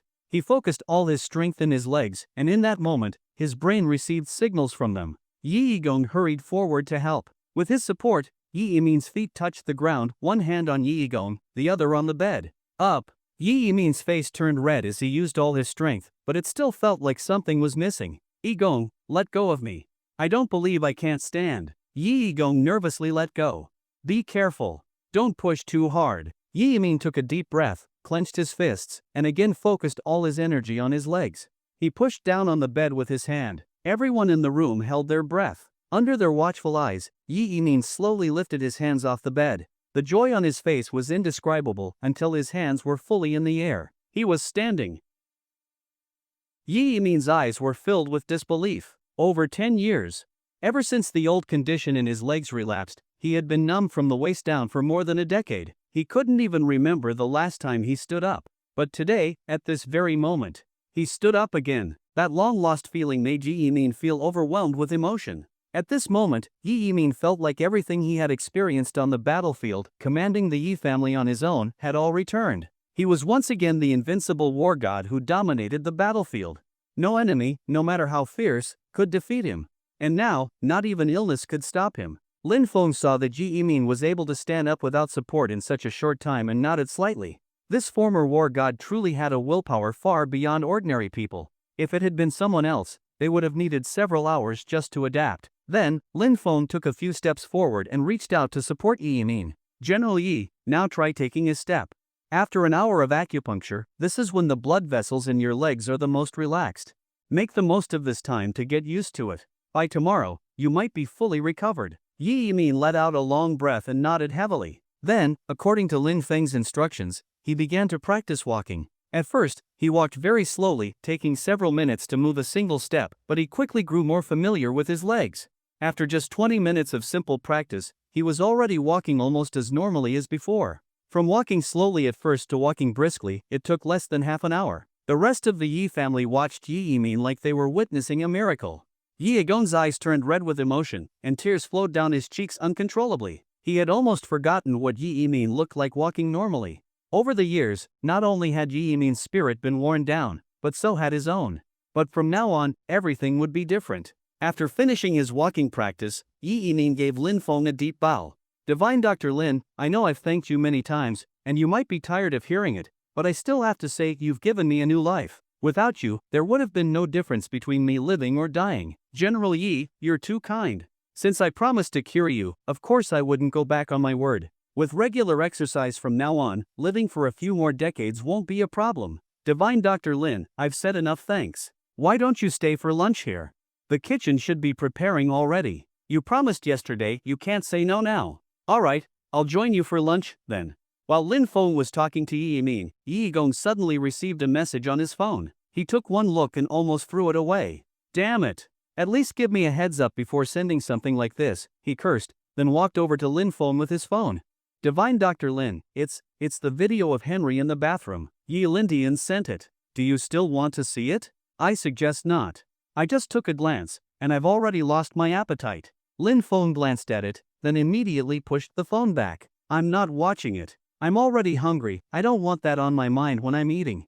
Yi Yigong quickly deleted the chat with Yi Lintian. In that video, Henry had already woken up from the stench. The toilet wasn't just full of human waste, there was also dog waste from the estate.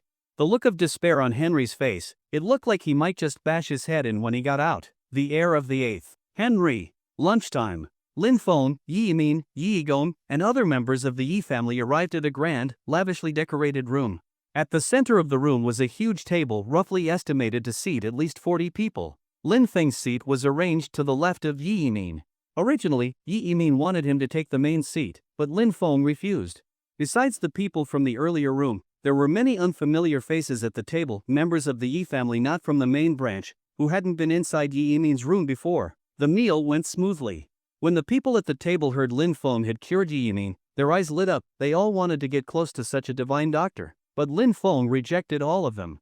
The only interruption during the meal was when Yi Yimin casually mentioned that he had given the Yi family's token of authority to Lin Feng. The table went silent for about 10 seconds. After that, several people looked at Lin Feng differently, especially Yi Lingtian's son, Yi Chen. Although he hid it well, the intense hostility still flashed through his eyes. Lin Feng, of course, noticed, but didn't care. What did a lion care about the hatred of an insect? Wait, why does that sound like something a villain would say? Around 2:30 p.m., Lin Feng saw everyone had finished eating. He checked the time and stood up to leave. His plan for the afternoon was to take Chung Yin-su out shopping and sightseeing, so it was time to go. Divine Dr. Lin, why don't you stay for the evening too? I really enjoyed chatting with you earlier, Yi Yimin said with regret. Generally, I really enjoyed chatting too, but I do have to go. I promised my girlfriend we'd go shopping together. You wouldn't want me to stand her up, would you? You have a girlfriend already? What a pity, I was thinking of matching you with one of the Yi family juniors. Looks like I'm too late. In that case, come back anytime you like. The Yi family's doors are always open for you. Then I'll take my leave now. Don't forget what I told you, take the medicine on time, and keep exercising. Diabetes must be managed with diet and exercise. Don't worry, Divine Dr. Lin, I value my life more than ever now. I remember everything you told me. Yi Yimin laughed heartily. Then goodbye, General Yi. Lin Feng waved to Yi Yimin, then also waved to Yi Gong, who had just returned from throwing up in the bathroom. It's worth mentioning, Yi Gong had gone to the toilet because Yi Lindian sent him several more videos of Henry eating poop, which made him vomit. Furious, he immediately deleted Yi Lindian from his contacts. Lin Feng got into his car and drove straight toward Chung Yen-su's neighborhood. This afternoon and evening would be their sweet time together, just the two of them. At home. After having a simple lunch, Chung Yen-su hurried to the supermarket and bought a whole bunch of delicious ingredients, pork ribs, chicken wings, abalone, and more, planning to cook a big dinner that night and surprise Lin Feng. But just as she finished bringing all the stuff she had just bought into the house, Lin Feng called. Hello? Why are you calling? Did the treatment go well? What time will you be back? Chung Yen-su asked casually, though her tone showed she actually cared. The treatment went great. That old man can already walk now. I'm calling you because there's something very, very important. Chung Yen-su immediately became serious. What is it? Change your clothes now, find your best outfit, put it on, and come downstairs. I'll be there to pick you up in a bit, Lin Feng said seriously. What's going on? You'll know when you come down. I'm almost there. Hurry and change. With that, Lin Feng hung up, leaving Chung Yen-su confused. What the heck? And he dared to hang up on me? Damn Lin Feng, damn Lin Feng. Just wait till I see you, I'll beat you up. Even though she grumbled the whole time, Chung Yen-su obediently changed into a red dress, carefully did her makeup, and with her stunning, seductive face, she looked just like a rose with thorns.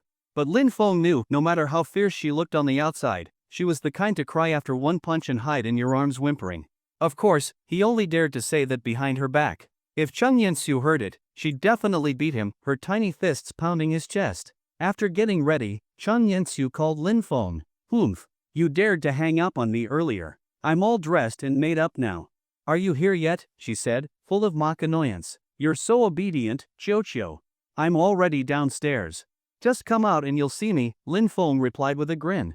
You still haven't told me what's going on. Can you tell me now? But Lin Feng still kept it a mystery, saying she'd find out when she came down. After hanging up, Chung Yen-su angrily smacked her phone. Damn Lin Feng, damn Lin Feng. I'll beat you up, you bully.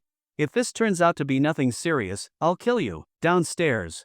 Not long after the call ended, Chung Yen-su, dressed in a red dress, came down and saw Lin Feng leaning against the car. When Lin Feng saw her all dressed up, his eyes lit up. He immediately opened his arms and walked over with a grin. Xiujia, you look so beautiful in that red dress. Come here, let me hug you. Chung Yen-su smacked his hand away. All you do is try to touch me. Always calling me Xiujia and thinking about nonsense, watch it or I'll beat you. Hee, Xiujia can't bear to beat me. I'm too cute. Lin Feng shamelessly replied. Chung Yen-su rolled her eyes. So what is it? Can you finally tell me now? She put her hands on her hips and asked. There really is something important. I want you to go shopping with me. Come on, get in the car. What did you say? Shopping? That's the big important thing you called about? Chung Yen-su looked like she couldn't believe her ears. Yeah, isn't shopping important? Especially when it's just the two of us. Let's go, if we wait too long, it'll get dark. I'm not going. What's the fun in shopping? And with you? Even less fun. I'm not going. Chung Yen-su shook her head like a rattle drum, but she stayed where she was. Lin Feng knew her well, this was classic tsundere. Saying no with her mouth, but her heart said yes. If she truly didn't want to go, she'd already have gone back upstairs. Still being here meant she was waiting for an excuse to give in. Usually in situations like this, Lin Feng would say a few sweet words, then just pull her into the car and it'd be over. But today, Lin Feng felt a bit mischievous and said, "You don't want to go? Okay then, I'll go by myself. You go back upstairs." That caught Cheng Yansu off guard. She didn't expect him to say that. "Why, you're going by yourself? What else? You said you didn't want to go. I can't force you." Lin Feng held back a laugh as he said it. Cheng Yansu immediately regretted her earlier stubbornness. "Now what? Well, it might be boring if you go alone. As your Chiojia, even though I don't really want to go, I've decided to be kind and accompany you like a big sister caring for a child." Lin Feng saw her reaction and thought, "Today, I'll make you admit that you actually want to go." So he waved and opened the car door. "No need to trouble yourself. If you don't want to go, don't force it. It might be boring alone, so I'll just drive to a bar and find someone else to go shopping with me. Maybe I won't come back tonight." "Lin Feng, you dare. I'm going with you, period." Cheng Yansu huffed, opened the car door, and got in. Lin Feng smiled. All right, I was just kidding. If you ask me who I want to go shopping with most, it's you, of course. Buckle up, let's go." Cheng Yansu's expression finally softened, but she still turned her head away, pretending to be angry. Earlier, Lin Feng had searched for the biggest shopping mall in Taizhou. It was called Guamao Tower, and it wasn't far from Cheng Yansu's place. A short drive of just over 10 minutes. They arrived around 3 p.m. Lin Feng's Audi didn't stand out at all in the parking lot. As the largest mall in Taizhou, the parking lot was full of luxury cars. Lin Feng casually spotted more than a dozen cars worth over 1,000,000 yuan. After parking, Lin Feng and Cheng Yansu got out of the car. Lin Feng naturally reached for her hand, but she smacked it away and glared at him. "Behave. Don't touch me. I'll scream harassment." Lin Feng quickly promised he wouldn't do it again, but his hand reached out again. In the end, Cheng Yansu had no choice but to let him hold her hand. As she put it herself, "Humph. Go ahead and hold my hand. We're innocent, and I have a clear conscience. Holding hands is like an adult holding a child's. It's just my hand you're holding, not my heart." Just like that, the two of them walked hand in hand, just like a couple madly in love. They took the elevator from the underground parking lot up to the first floor of Guamao Tower. As soon as they entered the first floor, they were dazzled by luxury brand stores LV, Chanel, Gucci, and more. They wandered aimlessly, going into shops that caught their eye, and eventually ended up in an Armani store. Lin Feng looked at what he was wearing and realized that ever since he got the system, he had never bought himself anything expensive. So, with a grand gesture, he bought all the suits on display in the store and changed into the one he liked best. When Lin Feng walked out of the fitting room in his new clothes, he stood in front of Cheng Yansu, snapped his fingers, and asked, "How do I look?" "The clothes are nice. If only the person wearing them wasn't so pervy, it'd be even better." Cheng Yansu pouted. Lin Feng pinched her cheek. "I'll take that as a compliment. Since you like it, I'll wear it." Cheng Yansu didn't resist. After all, this wasn't the first time Lin Feng had pinched her cheeks. Ever since they held hands, he'd gotten bolder, constantly holding her hand, pinching her face, patting her head. "What did you just call me? I'm your Chiojia. Not Chocho. That's so rude. Don't call me that again, got it?" she pretended to scold. But if Lin Feng ever listened, he wouldn't be Lin Feng. "I'll call you Chocho, my little Chocho. You damn perv. Call me whatever you want. I'm ignoring you." On the surface, Cheng Yansu looked annoyed, but inside, she was secretly thrilled. He called me Chocho. But to feel better about it, she made an excuse to herself. It's because Lin Feng was too strong and she couldn't fight back. If she resisted, this perv would just get even more outrageous. So for now, she had no choice but to put up with it, letting him hold her hand, pinch her cheeks, pat her head, and call her Chocho. In her mind, she was definitely not enjoying it. Absolutely not. She was so clever for thinking up, justifying it like this. If Lin Feng knew what she was thinking, he'd definitely give her a thumbs up and say, "You're the best." After paying for all the clothes, Lin Feng left them at the Armani store temporarily. He'd pick them up later. There were too many to carry now, even with both of them. Leaving the store, Lin Feng naturally grabbed Cheng Yansu's hand again and headed toward the Dior store. Being held again, Cheng Yansu's reasonable explanation once again gave her the courage to follow. "I've bought my clothes, now it's time to buy some for you." Lin Feng ruffled her hair without a care. "I already have lots of clothes. I don't need you to buy any. It's not the same if you buy them yourself. Let's go. Even if you don't want to buy, just have a look." Saying that, Lin Feng pulled her hand and led her into the Dior store. Inside, they were greeted by a dazzling array of clothes. A store assistant immediately came over to welcome them. In top luxury stores, all staff are professionally trained to treat every guest politely unless they're causing trouble. So the cliché of rude salespeople rarely happens in places like this. If it does, the company will fire the staff on the spot, and even the store manager could be held responsible. Is there anything you two like? These are all this season's new arrivals. The assistants subtly glanced over them. Lin Feng's Armani suit was clearly new and expensive. Though Chang Yensu's clothes weren't pricey, having just one rich spender was enough. The assistant smiled to herself, commission was coming today. Lin Feng took a quick look and gently patted Chang Yensu's head. I'm not good at picking clothes. Take a look and see if there's anything you like. Chang Yensu glanced around, and her eyes soon landed on a long white dress. The assistant noticed and hurried over to the dress. You have excellent taste, miss. This dress just arrived yesterday. It's one of this season's highlights and very popular, especially with beauties like yourself.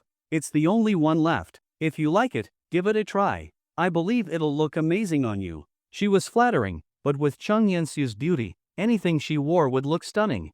I'll try it. It should look good on you, Lin Feng added. Chang Yensu did really like the dress and softly agreed. But just then, a man and a woman appeared out of nowhere, reaching straight for the dress. This dress is nice, I want to try it. Baby, if you like it, try it. If it fits, we'll buy it. The assistant hurried to stop them. Sorry, sir, ma'am, this dress was just picked out by these two customers. It's not available right now. Lin Feng and Chang Yensu looked at the couple. As their eyes met, Chang Yensu's pupils suddenly dilated like she'd remembered something bad, and she shrank into Lin Feng's arms. The man, around 30, smirked mockingly. Well, look who it is, my former straight-A college girlfriend. I heard after graduation you opened a barbecue shop. Must be making good money if you can afford to shop here now. Lin Feng's face turned cold. Chang Yensu whispered into his chest, he was my college boyfriend. Can we just leave? Lin Feng understood immediately. So this was the jerk who tricked her, used her just to get a visa to study abroad. Now that fate had brought them face to face, if he didn't teach this guy a lesson, it would be a waste of this perfect opportunity. Lin Feng gently rubbed her back. It's okay. I'm here now. He fooled you before, and he'll pay for it. Leaving now would be letting him off too easy. Then Lin Feng turned with a cold stare to the shameless pair in front of him. From the way you talk, did you just eat shit? Why else would you be spewing so much of it? Chao Shaolin sneered, didn't expect it, huh? Your new boy toy looks pretty young. I should thank you, actually. If it weren't for you back then, I wouldn't have gotten that chance to study abroad. Without that golden overseas experience, I wouldn't have this great job now. Do you know how much my annual salary is? Babe, tell him. He slapped the butt of the scruffy-looking girl beside him, who looked around 20. She didn't seem embarrassed at all, on the contrary, she proudly said, Manager Chao's annual salary last year was 2 million. Including bonuses and dividends, he earned nearly 5 million. Lin Feng laughed. 5 million? Not bad. Almost as much as the interest he made in 5 seconds. What are you laughing at? You look pretty young yourself, but hanging around with a woman pushing 30? You must not make much. You'll never earn 5 million in your life. This dress isn't cheap, and you two don't deserve it. Only people like us, high society, are worthy. Got it? Chao Shaolin rudely pointed at Lin Feng's face. Then he reached out to grab the dress. Babe, try this one on. If it looks good, we'll buy it right away. You're the best, honey, the woman cooed flirtatiously. But before Chao Shaolin's hand could touch the dress, Lin Feng grabbed it firmly. Take your filthy hand away. Chao Shaolin tried to pull free, but even with both hands, he couldn't budge Lin Feng at all. Let me go. Let go. You think brute force scares me? Babe, take my membership card out of my bag. I want to see who can stop me from buying this dress today. A sinister grin spread across his face, the classic look of a petty man getting cocky. Lin Feng let go and gave him a light push. Chao Shaolin stumbled back a few steps and fell to the floor, but he still smiled smugly as he got up, waving his membership card at the store clerk. I'm your store's gold member. Are you going to sell this dress to him or to me? Seeing his membership card, the clerk's expression turned awkward. Although Lin Feng and Chang Yensu had clearly shown interest in the dress first, Chao Shaolin was a gold member, which put her in a dilemma. She knew she'd have to offend one side today. One was a gold member, the other wasn't. After a brief pause, she made her decision. With an apologetic look, the clerk came over to Lin Feng. Sir, I'm sorry. That gentleman is a gold member, so… Lin Feng glanced at her calmly. He has a membership card, so the dress is his? If I had one too, would it be mine instead? In theory, yes, the clerk nodded. Lin Feng pulled out his bank card. How much does your top-tier membership cost? I'll charge it now. Chow Shaolin snorted. Ridiculous. Not afraid to bite your tongue bragging like that? Do you know how much the membership costs? Even the lowest silver tier requires a deposit of over 100,000. The top platinum tier? Over 1 million. Do you even have money? Ha ha ha. Bet he doesn't even have 10 grand in that card. Don't know where he got the nerve to take it out, his girlfriend mocked. Lin Feng simply smiled and looked at the clerk. Is he right? The clerk nodded. Yes, sir. Lin Feng handed her the card. Platinum sounds nice. 1 million sounds a bit low, though. Let's do 5 million, just about the same as some month's annual salary. His voice echoed through the store. The clerk's eyes widened in disbelief. Yes, sir, are you serious? What, you think I'm joking? And no, I'll do it right away. The clerk rushed over with the POS machine. Lin Feng entered his password and swiped. 5 million. Transaction successful. His actions quickly brought the store manager over, who respectfully handed Lin Feng a platinum membership card. Mr. Lin, welcome, and congratulations on becoming one of Dior's most prestigious platinum members. You'll now enjoy our highest level of service. Lin Feng accepted it with a smile. So can I buy the dress now? Of course.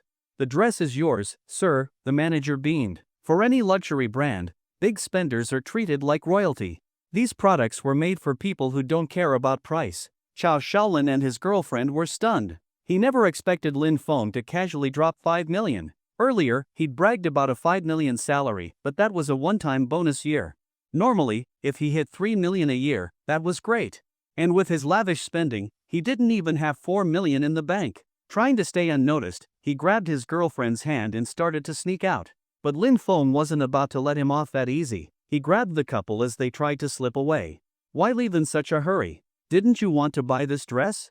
You still can. I put in 5 million. If you charge, say, 10 million, then it's yours. Chow Shaolin cursed silently. Of all days to run into a rich monster like this.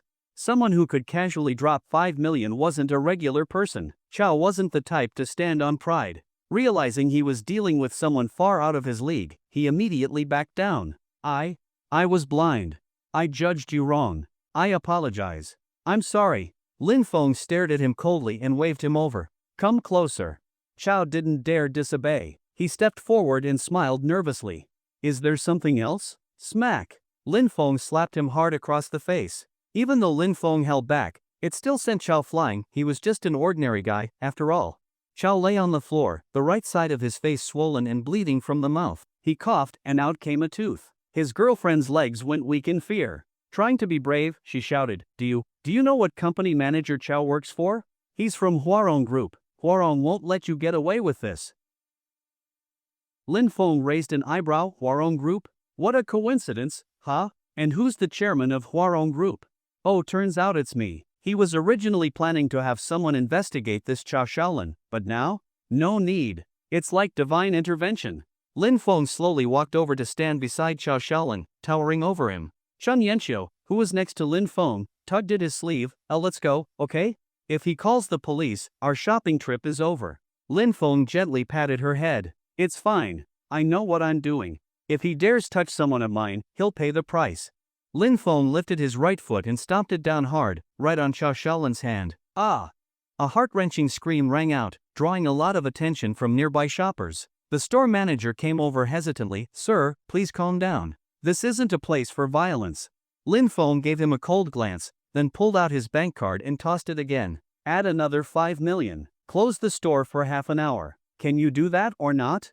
The store manager swallowed hard, then took the card without hesitation and nodded respectfully. Yes, Mr. Lin. Please continue. We'll close now. Lin Feng ground his foot down on Chow Shaolin's hand again. Chow's face twisted in pain. He couldn't even scream anymore. Do you know who I am? We've been face to face for several minutes, and I haven't introduced myself yet. My name is Lin Feng. You've heard of me, right? Lin Feng's face had a slight smile, but to Chow Shaolin, it looked like the devil's grin. When he heard the name Lin Feng, Chow Shaolin's brain kicked into overdrive. Then, his twisted expression turned to one of pure terror.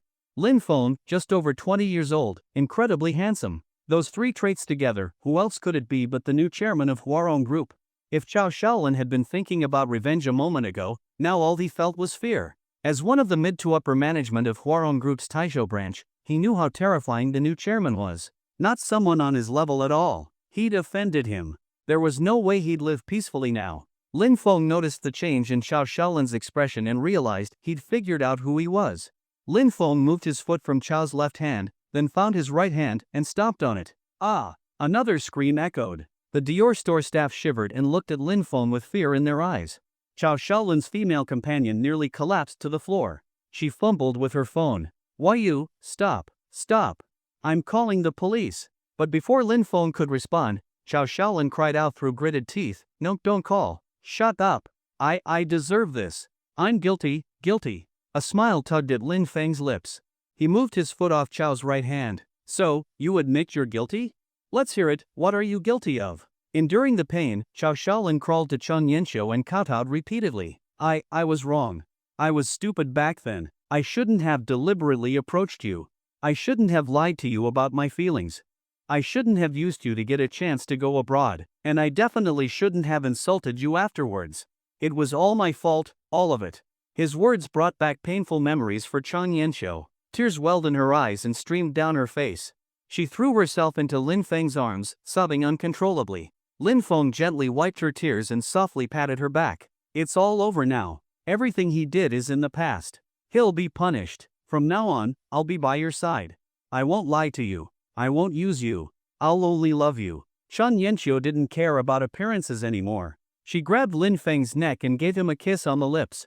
I love you too. I've always loved you, and I always will."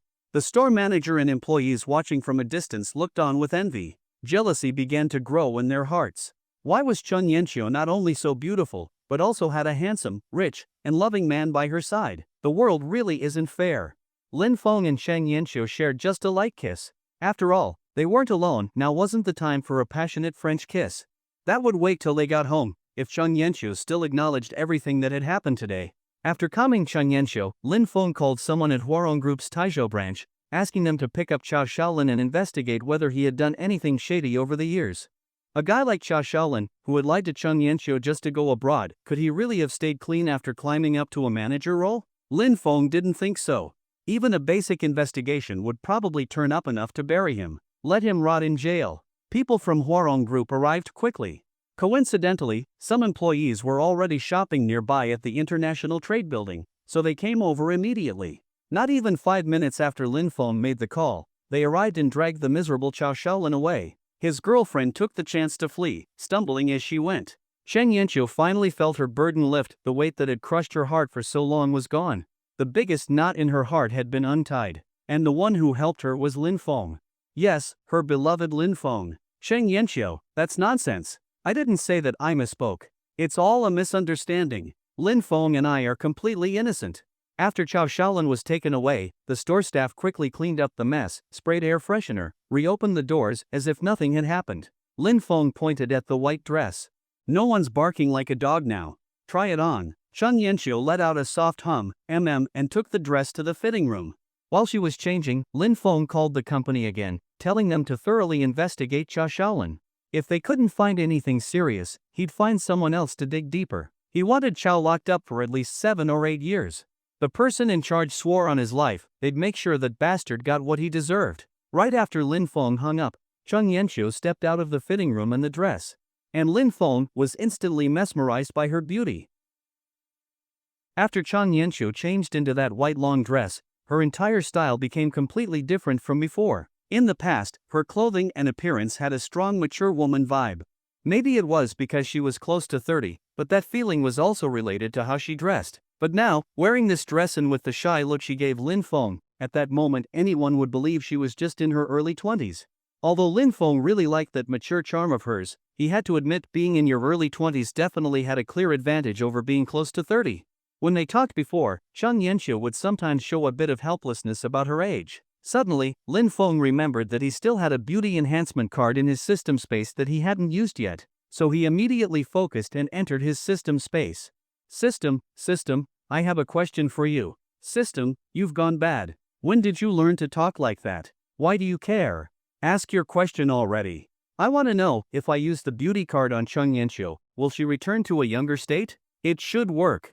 The beauty card's function is to boost someone's attractiveness. Chung Yanxiu is already incredibly beautiful, but her age, close to 30, is holding her back a bit. Using the card would bring her back to her peak beauty. Then I'm relieved. You're useless now. Get lost. Now you understand who I learned it from, right? With a host like you, what kind of system do you think I'd be? After kicking out the system, Lin Feng silently said, use beauty card. Target, Chung Yanxiu.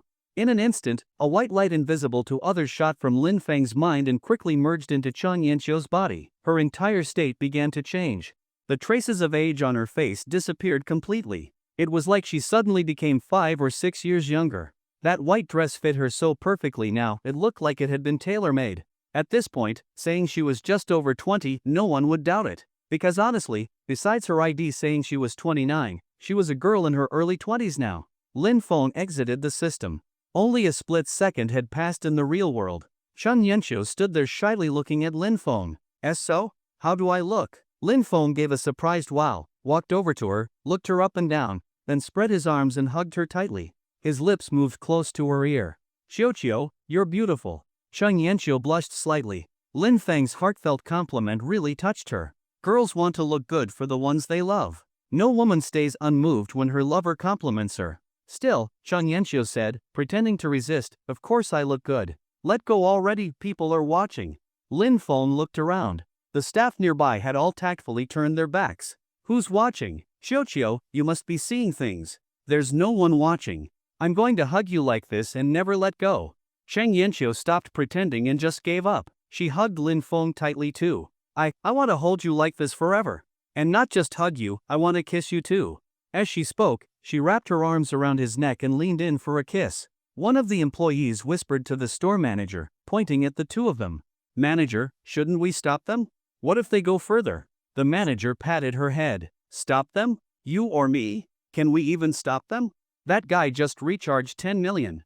Our store's been here for over 10 years, and we've never had someone spend that much in one go. I'm telling you, even if they start taking off their clothes, just bring over some clothes to lay on the floor. Don't let them catch a cold, got it? Got it, got it. About 20 minutes later, Lin Feng and Chung Yanxiu reluctantly let go of each other. Chung Yanxiu was out of breath, pouting slightly, clearly not wanting to stop. Lin Feng pinched her cheek, it felt even smoother than before. If we don't stop now, we're gonna make the news tomorrow as the first couple to kiss to the point of suffocation in a shopping mall. This place holds us back. Tonight at home, we'll kiss as much as we want. Let's kiss as much as we want tonight. Looking at Chung Yanxiu's silly smile, Lin Feng gently patted her head. You look amazing in this dress. Don't change out of it. Let's keep shopping, there are still so many stores we haven't visited yet. Okay. Let's keep shopping. And after we're done, we go home and kiss, hee. Lin Feng looked at her. Yep, love really does lower your IQ, but even if that's true, the happiness is real too. Then Lin Feng and Chung Yanxiu shopped all around the International Trade Building and bought loads of things. Lin Feng left all the stuff there and asked Huarong Group's local branch to pick it up and deliver it to his home later. Around 7 p.m., Lin Feng and Chung Yanxiu left the shopping center. After walking around for so long, they were both starving. Chung Yanxiu didn't want to cook, because if they went home, she'd probably end up kissing Lin Feng on an empty stomach she'd been holding back all afternoon. So they decided to eat dinner out. Lin Feng drove to a roadside barbecue stall. Xiuqiu, how about this? If you hadn't opened that barbecue restaurant back then, we'd never have met. You want barbecue, we eat barbecue. I've only ever had my own before. Let's see what the others can do. After parking the car, the two got out and walked to the stall. Come in, you two. Seats over there. What would you like to eat? The owners were a couple. The woman was skewering meat and greeted them, while the man, shirtless with a towel around his neck and a fan in hand, grilled the skewers. Seeing this, a scene suddenly popped into Chung Yanxiu's mind. Someday in the future, maybe she and Lin Feng would also open a barbecue shop. Just like this, even if they were a bit tired, life would be full of flavor. As she thought that, she turned to look at Lin Feng. Coincidentally, he also turned toward her and their eyes met. They smiled at each other. What were you just thinking? Were you thinking that we should open a shop like this in the future? Lin Feng asked. Chung Yanxiu was stunned. How did you know? Lin Feng smiled. Because I was thinking the same thing. The two of them looked at each other and smiled. In that moment, time seemed to stand still in their smiles. After sitting down, Lin Feng ordered 20 large skewers of kidney. Tonight might be a tough battle, so he had to prepare in advance to fight all the way till morning. Chun Yanxiu stared at Lin Feng. Why are you ordering so many kidneys? Be careful not to get overheated tonight. No worries. If I get overheated, I've got ways to cool down. Chun Yanxiu pretended not to understand the meaning behind his words and looked down at the menu. Humph. That dirty-minded Lin Feng is thinking bad thoughts again. Who's going to help him cool down? Dream on. When we get home tonight, I'll make him suffer. Humph. The moonlight tonight was bright, and stars twinkled in the sky. Lin Feng and Chun Yanxiu laughed and chatted. If they could live like this for 1 year, 10 years, 100, 1,000 years, they'd never get tired of it. 9 p.m. The two had a great meal. Chun Yanxiu even drank 2 bottles of beer. Lin Feng didn't drink since he had to drive. Let's go home, Lin Feng said, rubbing Chun Yanxiu's head. Chun Yanxiu blushed slightly. Let's go home. I want kisses at home. Alright, we'll kiss all night when we get home. All night. Lin Feng drove like the wind. It only took 10 minutes to reach the neighborhood. After getting out of the car, he helped the slightly tipsy Chun Yanxiu upstairs. Once they got home and finished showering, they started chatting. They talked about everything, from poetry and songs to history. They kept chatting until late into the night before finally falling into deep sleep. The next day at noon, Lin Feng and Chun Yanxiu were still sound asleep from talking so late the night before. If not for Lin Feng's phone ringing and waking them, they might have slept through the whole day. Half asleep, Lin Feng reached for his phone. Oh, this isn't the phone. Where'd it go? Rubbing his eyes, he searched around the bed for the sound, and finally found the phone under Chun Yanxiu. He gently patted her. I'm just looking for my phone. You keep sleeping. We stayed up kinda late last night. Just rest well today. Chun Yanxiu murmured, not sure if she heard him or not, rolled over, and went back to sleep. Lin Feng got out of bed and went outside to answer the call. It was Jiang Yu. Mom, you're up early. Early? Don't tell me you just got up. It's almost 1 o'clock. Your dad and I already had lunch. Almost 1? Really? We slept late last night. If you hadn't called, I probably would have slept till night. You're still not back yet? Meow Meow said the day before yesterday that you might be back yesterday. How come you're still not home today? Lin Feng scratched his head. The past couple of days of dating had been so fun, he totally forgot about going back. Mom, I've been busy treating someone, so it got delayed. But I'll probably be back by tomorrow at the latest, maybe even today. Come back as soon as you can. Meow Meow said she hasn't seen you for over a week. She's not used to it anymore. Then I'll try to come back today and spend time with you guys. No need to spend time with us. When you're back, spend time with Meow Meow. Your dad and I have already decided we're going on a trip. Before, we didn't have money or time, and more importantly, not the energy of young people. So we kept putting it off. Now that we've become young again, we're finally thinking about doing it. You and Dad are going on a trip? When? Where to? We're leaving today. Everything's packed and the tickets are booked. We're planning to go to the seaside first, then visit all the famous scenic spots around the country. Lin Feng thought for a moment and then said, Mom, I'm a bit worried about you two going alone. How about I send someone with you to help take care of you? We're not kids. What do we need taking care of for? It's just the two of us going. Since Jiang Yu refused, Lin Feng didn't push it, but in his heart, he didn't give up on sending someone to follow them. Even though he didn't have any major enemies at the moment, it was still necessary to stay alert. Since Jiang Yu didn't want anyone going openly, he'd send someone secretly to protect them. Mom, what time are you two leaving today? Can I still make it back in time? Mom, what time are you leaving today? Can I still make it back in time? We're leaving at 3 in the afternoon. You don't need to rush back now, it's already almost 1. How about you change the time a bit? I'll head back right now. Well, alright then, just hurry back. Got it. After hanging up, Lin Feng quickly got dressed, then returned to the bedroom and patted Chun Yanxiu on the butt. They had just spent a beautiful night together, and now he had to leave. He really didn't want to go. Chun Yanxiu woke up groggily. Xiao, my mom just called. I have to head back today, Lin Feng said with a bit of sadness. Ha? You're leaving? Chang Yanxiu's cheerful mood instantly turned gloomy. She had gotten used to living with Lin Feng these past couple of days. If he left now, she knew she'd miss him terribly. My parents are planning to travel around the country. It'll probably take a few months, so I need to go back and see them before they leave. Oh, then, yeah, you should go back. But, will you come back again? She asked quietly, looking down.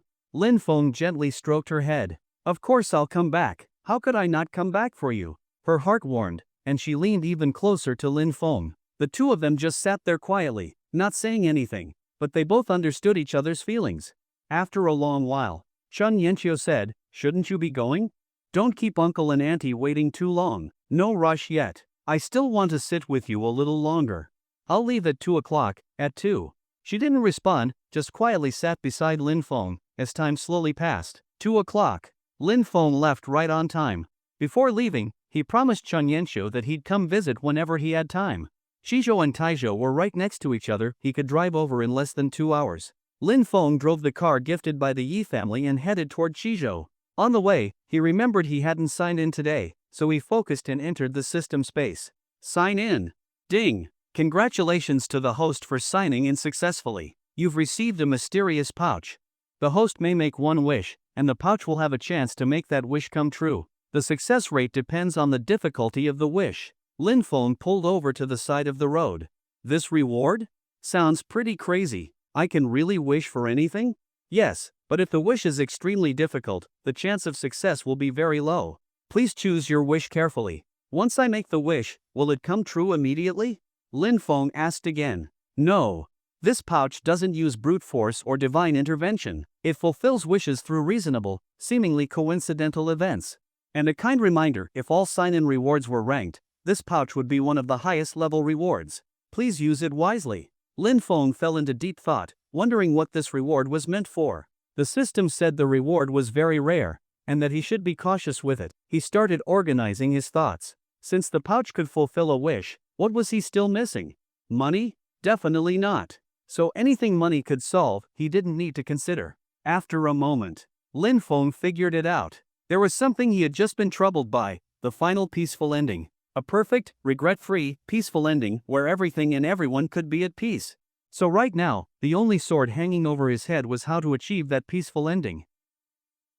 So the system gave him this pouch specifically to help solve that problem. Lin Feng gave himself a thumbs up, he really was a genius. Then he opened the pouch. I want to make a wish. What wish does the host want to make? I wish for myself and all my loved ones to have a peaceful ending. Your wish has been made. The pouch will resolve the troubles included in your wish at an appropriate time and in an appropriate way to realize it. According to the pouch's estimate, the chance of success for your wish is about 50%. What? Only a 50% chance? Are you kidding me? What if it doesn't work? Then the system will pick a perfect feng shui burial site for you. No need to thank me. After that, the system stopped responding to him. Lin Feng had no idea where the system picked up this bad attitude. After exiting the system space, Lin Feng stroked his chin. Actually, a 50% chance isn't that low. At least it's better than nothing. Now I'm just curious what kind of situation it'll be when that peaceful happy ending actually comes true. He stopped thinking about it and kept driving. About an hour and a half later, Lin Feng drove back to Fenglin Mountain residence. When he opened the door, Lin Tianya, Zhang Yu, and Lin Miaomia were all there. Dad, Mom, Miaomiaojia, I'm back. Lin Miaomia rushed over and hugged him. My dear little brother, I missed you so much. Since Lin Feng and Lin Miaomia had been very close since they were young, Lin Tianya and Zhang Yu didn't find the hug strange. They were used to it. Besides, what's wrong with a sister hugging her brother? Even if, worst case scenario, they really did get together, it'd be family marrying into family, there'd be no mother-in-law drama at all. While hugging Lin Feng, Lin Miaomia whispered in his ear, "You've been gone for so many days, make sure you tell me everything you've been doing later." After the hug, Lin Feng looked at Lin Tianya and Zhang Yu. Since using the health card, the two of them now looked like they were just in their early 30s. If Lin Feng and Lin Tianya went out together now, people would believe they were brothers. Seeing Lin Feng staring, Lin Tianya and Zhang Yu both smiled. Doesn't it feel unbelievable? Zhang Yu said. It's like, in the blink of an eye, your dad and I became young again. We went to the hospital for a checkup, no problems at all. In fact, all the minor issues we used to have are gone. The doctor said our physical condition is like we're in our 30s. If the doctor hadn't seen our ID cards, he wouldn't have believed it. Seeing how excited Zhang Yu was, Lin Feng smiled faintly. Maybe the bodhisattva I prayed to in Ganlin really responded. As soon as he said that, the three of them hurried over, asking about Lin Feng's medical skills. Lin Feng explained the story he had made up beforehand. It sounded a bit far-fetched, but since Lin Tianya and Zhang Yu had personally experienced becoming young again, something they couldn't explain with common sense, they believed him. Not long after, Zhang Yu checked the time and said, It's already 4 o'clock. Tianya, we need to go. Looks like we'll reach Chin Island by night. Guess we'll have to start having fun tomorrow instead. Lin Feng asked casually, you're going to Chin Island first? Have you planned the rest of the trip? Like which city is next? Then the third one. John Yu pulled out a travel itinerary from her bag. Your dad and I made this. First stop is Chin Island. We'll spend about 3 or 4 days there. Then the second stop is Andu, or we'll stay for about a week. After that. Lin Feng took a picture of the plan and continued asking, are you flying there? Which flight did you book? After Lin Feng asked Zhang Yu and Lin Tianya about their travel itinerary and flight details, he immediately sent a message to Li Huai, asking him to dispatch a few security team members to secretly follow and protect them. Alright, enough talking, we're leaving now. Otherwise, we'll miss the flight. Zhang Yu and Lin Tianya grabbed their suitcases and quickly drove to the airport. Soon, only Lin Feng and Lin Miaomio were left in the villa. You were gone for a week this time, where did you go? Tell me, what were you doing? Lin Miaomio asked curiously. I went to Gonlin first to take care of a few things. Then, on the way back at the airport, I ran into an elderly man who suddenly had an asthma attack. Since I've inherited some medical skills, I felt it was my duty to help. During the treatment, I discovered something strange. That old man's asthma wasn't triggered by the environment, it was caused by someone. Lin Feng's words instantly piqued Lin Miaomio's curiosity. By someone? Who? Was someone trying to hurt that old man? She asked urgently. Lin Feng smiled and began to explain slowly. Yes, someone was trying to harm him. And that person was none other than his own son. His own son? Oh come on, tell me faster. Don't leave me hanging. Alright, I'll keep going. The son wanted to inherit his father's wealth, so he used his father's asthma. He deliberately didn't bring medicine and secretly triggered conditions that would cause an attack. If I hadn't been there, his plan might have worked.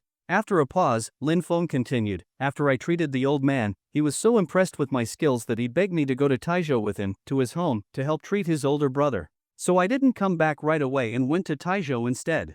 The old man owns an entire estate in Taizhou. It looked really nice. After I cured his brother, he gave me a villa. I can take you to see it sometime. And his brother's illness was. Lin Feng then explained in detail everything that had happened over the past few days. After telling Lin Miaomio the whole story, Lin Feng took a moment to send a message to Lu Xian, letting her know he was coming over soon. He had something he needed to ask her. After sending the message, Lin Feng drove to Huarong Group. It was already past 11 p.m. when he left, so there weren't many people on the road. But unexpectedly, he got stuck in a traffic jam. Anxious to get to Huarong Group, Lin Feng took a detour. GPS led him through a small road, and as he passed a bar, he happened to witness a dramatic scene. Aren't you supposed to be working overtime? Why are you in a nightclub? Why did you lie to me? A man in an ill-fitting suit shouted hysterically at a woman in heavy makeup and revealing clothes. The woman looked at him with obvious disgust. Why are you yelling? You got some nerve now, huh? Yelling at me? I'm under so much stress at work I can't relax at a club? Do you know how tired I am every day? And now I can't even unwind here? The man pulled out his phone and showed her a photo. Then explained who this guy is. I can accept you coming to the club, but letting some guy hold you and dance with you? What do you take me for? Seeing the photo, the woman's expression changed and she went on the offensive. You had someone follow me, didn't you? Can't I have my own space? You're suffocating me, don't you get it? I didn't have anyone follow you. A friend of mine saw you at the club and sent me the photo. That's how I found out. She snorted coldly. Doesn't matter. We're breaking up, for real this time. We have absolutely nothing to do with each other anymore. Look at you, so pathetic. Let me tell you the truth. That guy dancing with me is my best male friend. In the half year we've dated, we've barely held hands, right? I've already booked hotel rooms with him a few times, the ones I sent you the links for and asked you to pay. The man looked dazed. You. The woman didn't bother hiding it anymore. If you didn't give me your whole paycheck every month, do you think I'd be with you? Your 6,000 yuan salary? I spend that just going out a few times. You don't dress up, don't buy clothes, I'm embarrassed to introduce you to my friends. She lashed out venomously while a crowd gathered around. The man looked numb, sitting on the ground in silence. Lin Feng saw everything and a plan suddenly popped into his head. Not long after, Lin Feng started up his Pagani. The roar of the engine immediately caught everyone's attention. Someone in the crowd recognized the car, worth over 100 million. The crowd parted instantly to make way for him. Lin Feng parked right next to the man. As soon as he got out, The woman changed her expression and started flirting. Hey handsome, your car's amazing. Want to take me for a ride? Lin Feng ignored her, turned, and pulled the man up from the ground. Young master, how long are you going to keep pretending? If you don't come back soon, who will inherit the old master's hundreds of billions? He winked at the man as he spoke, signaling him to play along. The man immediately understood. Fueled by rage from earlier, he played along perfectly. Don't persuade me. I've made up my mind. I don't want to rely on my family, I want to make it on my own. Lin Feng and the man's line stunned the woman and the crowd. What was going on? Wasn't this a gold digger humiliating a broke guy? Why did it suddenly turn into a runaway rich heir story? Did you just call him young master? The woman asked. Lin Feng shot her a cold glance. Oof, a shallow woman like you will never win his heart. Suddenly, the woman began to regret everything. The hundreds of billions kept echoing in her mind. Alion, I was wrong. Everything I said earlier, I didn't mean it. Let's go home, okay? Alion sneered. Go home? Ha! You were the one who said we're done, no more ties.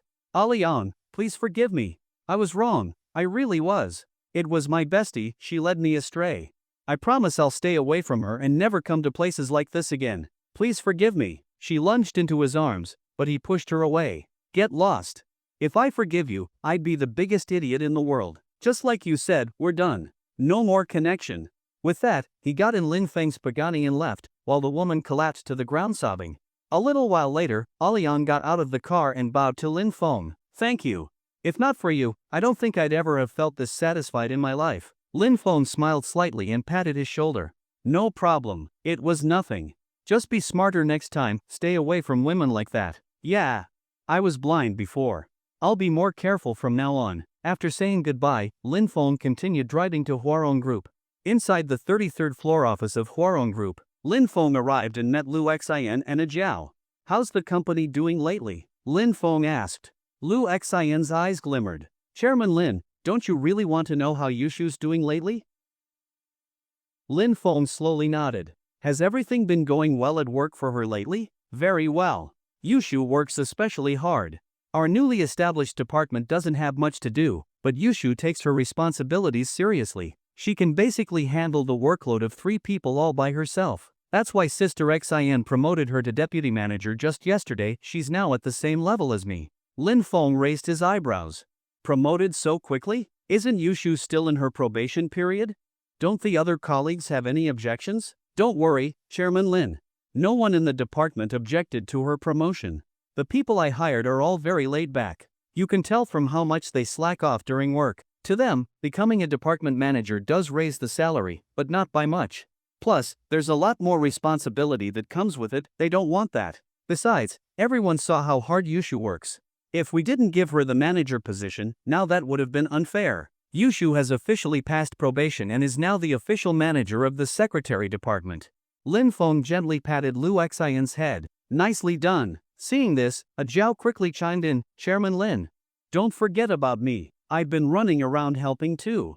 Don't forget my contributions. And don't forget to give me lessons, teach me more stuff. Lin Feng poked Jiao on the head. What else is in that little head of yours besides classes? Jiao giggled. And food, hee hee.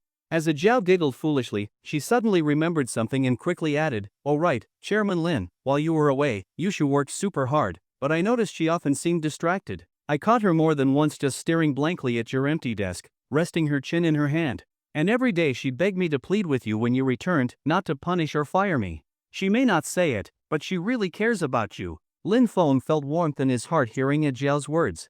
Yushu cares about me. I should let her know I'm back. Oh, Chairman Lin, other things can wait. Now that you're back, there's a lot going on at the company that we urgently need to report to you, Lu Xian said quickly. Yeah, and I've got a lot of questions to ask too. I've run into so many things I don't understand. Lin Feng knocked them both lightly on the head. All right. I'm back this time to take care of your business first. Reports first, then the lessons. The next day, around 9 a.m. work hours, Lu Xian and Jiao appeared at the secretary department's office as usual. The company starts at 9, and most employees had already arrived. After Suyushu got promoted, she was entitled to a private office. But she turned it down, telling Jiao that she was used to sitting here, and moving to a new environment might affect her work. But Jiao knew the truth. Suyushu didn't want to be separated from Lin Feng. Now that Lin Feng wasn't there, she already stared at his seat in a daze every day. If she stayed here, she'd be even more unwilling to leave. Maybe they could move both Lin Feng and Suyushu into a private office together. After all, it's more comfortable than the regular open desks. Thinking of this, Jiao felt like a genius. He. Suyushu was already seated at her desk. She glanced longingly at Lin Feng's seat, but this time she smiled, because Lin Feng had just messaged her. He told her that the patient he went to see had a more complex illness than expected, so he had to stay a few extra days. But everything was mostly resolved, and he'd be back soon. Suyushu quickly replied, "Then I'll wait for you at the office. Be careful on the road." Not long after, Lin Feng sent another message. "I sent you a gift. I just got the delivery notice, it's already at the office. It's outside. If you step out and walk a few steps toward the stairwell, you'll see it." Sending me a gift? You're coming back anyway, couldn't you just give it to me in person when you return? Although she said that, Suyushu still stood up with a smile and walked out. If Lin Feng was sending her something, it meant he cared about her. What could he have sent? Following Lin Feng's instructions, Suyushu walked out from the office area and headed toward the staircase. Since the secretary department was on the 32nd floor, the stairs were pretty much just decoration, no one usually came here. As Suyushu approached, she saw a particularly large cardboard box from about 10 meters away. Is that it? Such a big box? Who did he get to carry this up to the 32nd floor? Mumbling to herself, Suyushu walked up to the big box. She didn't move it immediately, instead snapping a photo and sending it to Lin Feng to confirm. "Is this box the one you sent me?" Lin Feng, "Yes. You can carry it back now." Suyushu looked troubled. "How am I supposed to carry such a big box?" Just as she finished speaking, a very familiar voice suddenly rang out. "You can't carry it? Then can I carry you instead?" With the voice, Lin Feng burst out of the box. Surprise! Suyushu was startled, but as soon as she saw it was Lin Feng, her face broke into a smile. "You're back? When did you get back?" Lin Feng stepped out of the box and opened his arms, pulling Suyushu into a hug. "I came back last night. I wanted to call you right away, but it was already late. I was worried you'd gone to bed, so I didn't tell you. I came today to give you a surprise." "Well, did you miss me during this week apart?" At first, Suyushu didn't think much of being hugged, but then she realized their relationship wasn't officially confirmed yet and quickly tried to pull away. "Why are you hugging me? If someone sees us, they'll misunderstand." "Misunderstand? What's there to misunderstand? We haven't seen each other in so long, what's wrong with a hug? And no one ever comes here. Just for a while, okay? Then just for a little while. Let go soon." It had been a week, and Suyushu did miss him. A brief hug, maybe that was okay. So, the two of them quietly hugged for nearly 10 minutes. If it weren't for Lin Feng's hands starting to misbehave, they probably would have stayed like that even longer. "Yushu, we finally meet again and you're pinching me," Lin Feng said with a wronged look. Suyushu rolled her eyes. Who told you to be handsy? Where were you touching?" Lin Feng looked innocent. "Your clothes are so smooth, my hands slipped down without me realizing. I really didn't mean it. Don't you know my character?" "Humph. I know your character too well. You're a big perv. I won't let you hug me again." "Then if not hugs, how about a kiss?" "Dream on. Go back already. You've missed so many days of work, if you keep this up, the company might actually fire you." Lin Feng shamelessly hooked his arm around hers. "If I get fired, I'll just crash at your place, eat your food, drink your drinks, sleep with you." Suyushu, ? "Aren't you missing one thing at the end?" No, everything's there, that's exactly what I meant. You wish. I'll strangle you." She reached out her little hand toward Lin Feng's waist, but he quickly grabbed her first. With a swift turn, he pulled her back into his arms. Then, unsatisfied with just that, Lin Feng carried her into the stairwell. It was quiet and spacious here, the perfect place for a kiss. Feeling her hands tightly held and being pulled into the stairwell, Suyushu had a bad feeling. "Yushu, I want to ask you something." Lin Feng's face was now less than 10 centimeters away. Suyushu could even feel his heartbeat. What do you want to ask? Do you have to be this close to ask a question?" Suyushu swallowed nervously. Looking at Lin Feng so close, she even had the sudden urge to kiss him. She didn't know why she felt that way. "I want to be part of your life. Is that okay?" Lin Feng said seriously. "Aren't you already part of my life? I mean, I want to be in your life forever, not for a day, not for a month, not for a year, but every day, every month, every year. Always, I want to be in your life. We'll live in the same house, sleep in the same bed, brush our teeth together, shower together, eat together, watch the sun rise and set, grow old together. You'll call me husband, and I'll call you wife. Maybe we'll even have a cute baby or two. If it's a boy, he'll be handsome like me. If it's a girl, she'll be as beautiful as you. Suyushu was completely immersed in the picture Lin Feng was painting. Finally, Lin Feng looked at her deeply. Yushu, will you let me be part of your life from now on? Suyushu slowly nodded. I will. Then both of them slowly closed their eyes, their faces getting closer, until their lips met. Suddenly, Suyushu's eyes flew open. She thought it would be a gentle, TV-style kiss, but it turned out to be so intense. What was going on? This wasn't how it went on TV. On TV, after a successful confession, isn't it just a light kiss? What was Lin Feng doing? Something wasn't right. After about 10 minutes, Lin Feng rubbed his waist, which now had several red marks, all from Suyushu pinching him earlier. Why was this girl still pinching people? Such a bad habit. Lin Feng was determined to help her break it. He turned to look at the flustered Suyushu and said, "How about I help you with that?" Suyushu glared at him.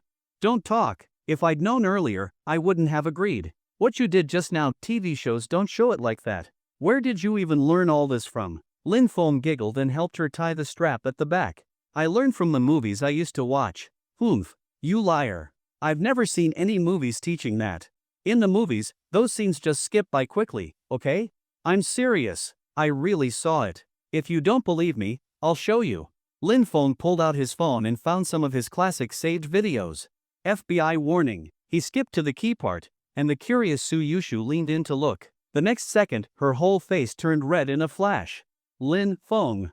Lin Feng looked innocent. What's wrong? Suyushu's entire face was burning. She had always been pure and never even looked at lewd images. Though she'd seen dirty words online, watching this kind of movie, this was her first time. Every teenager, the first time they stumble across that kind of content, probably reacts the same way, mind blank, eyes wide, looking around nervously, then hesitating but still sneaking a second glance.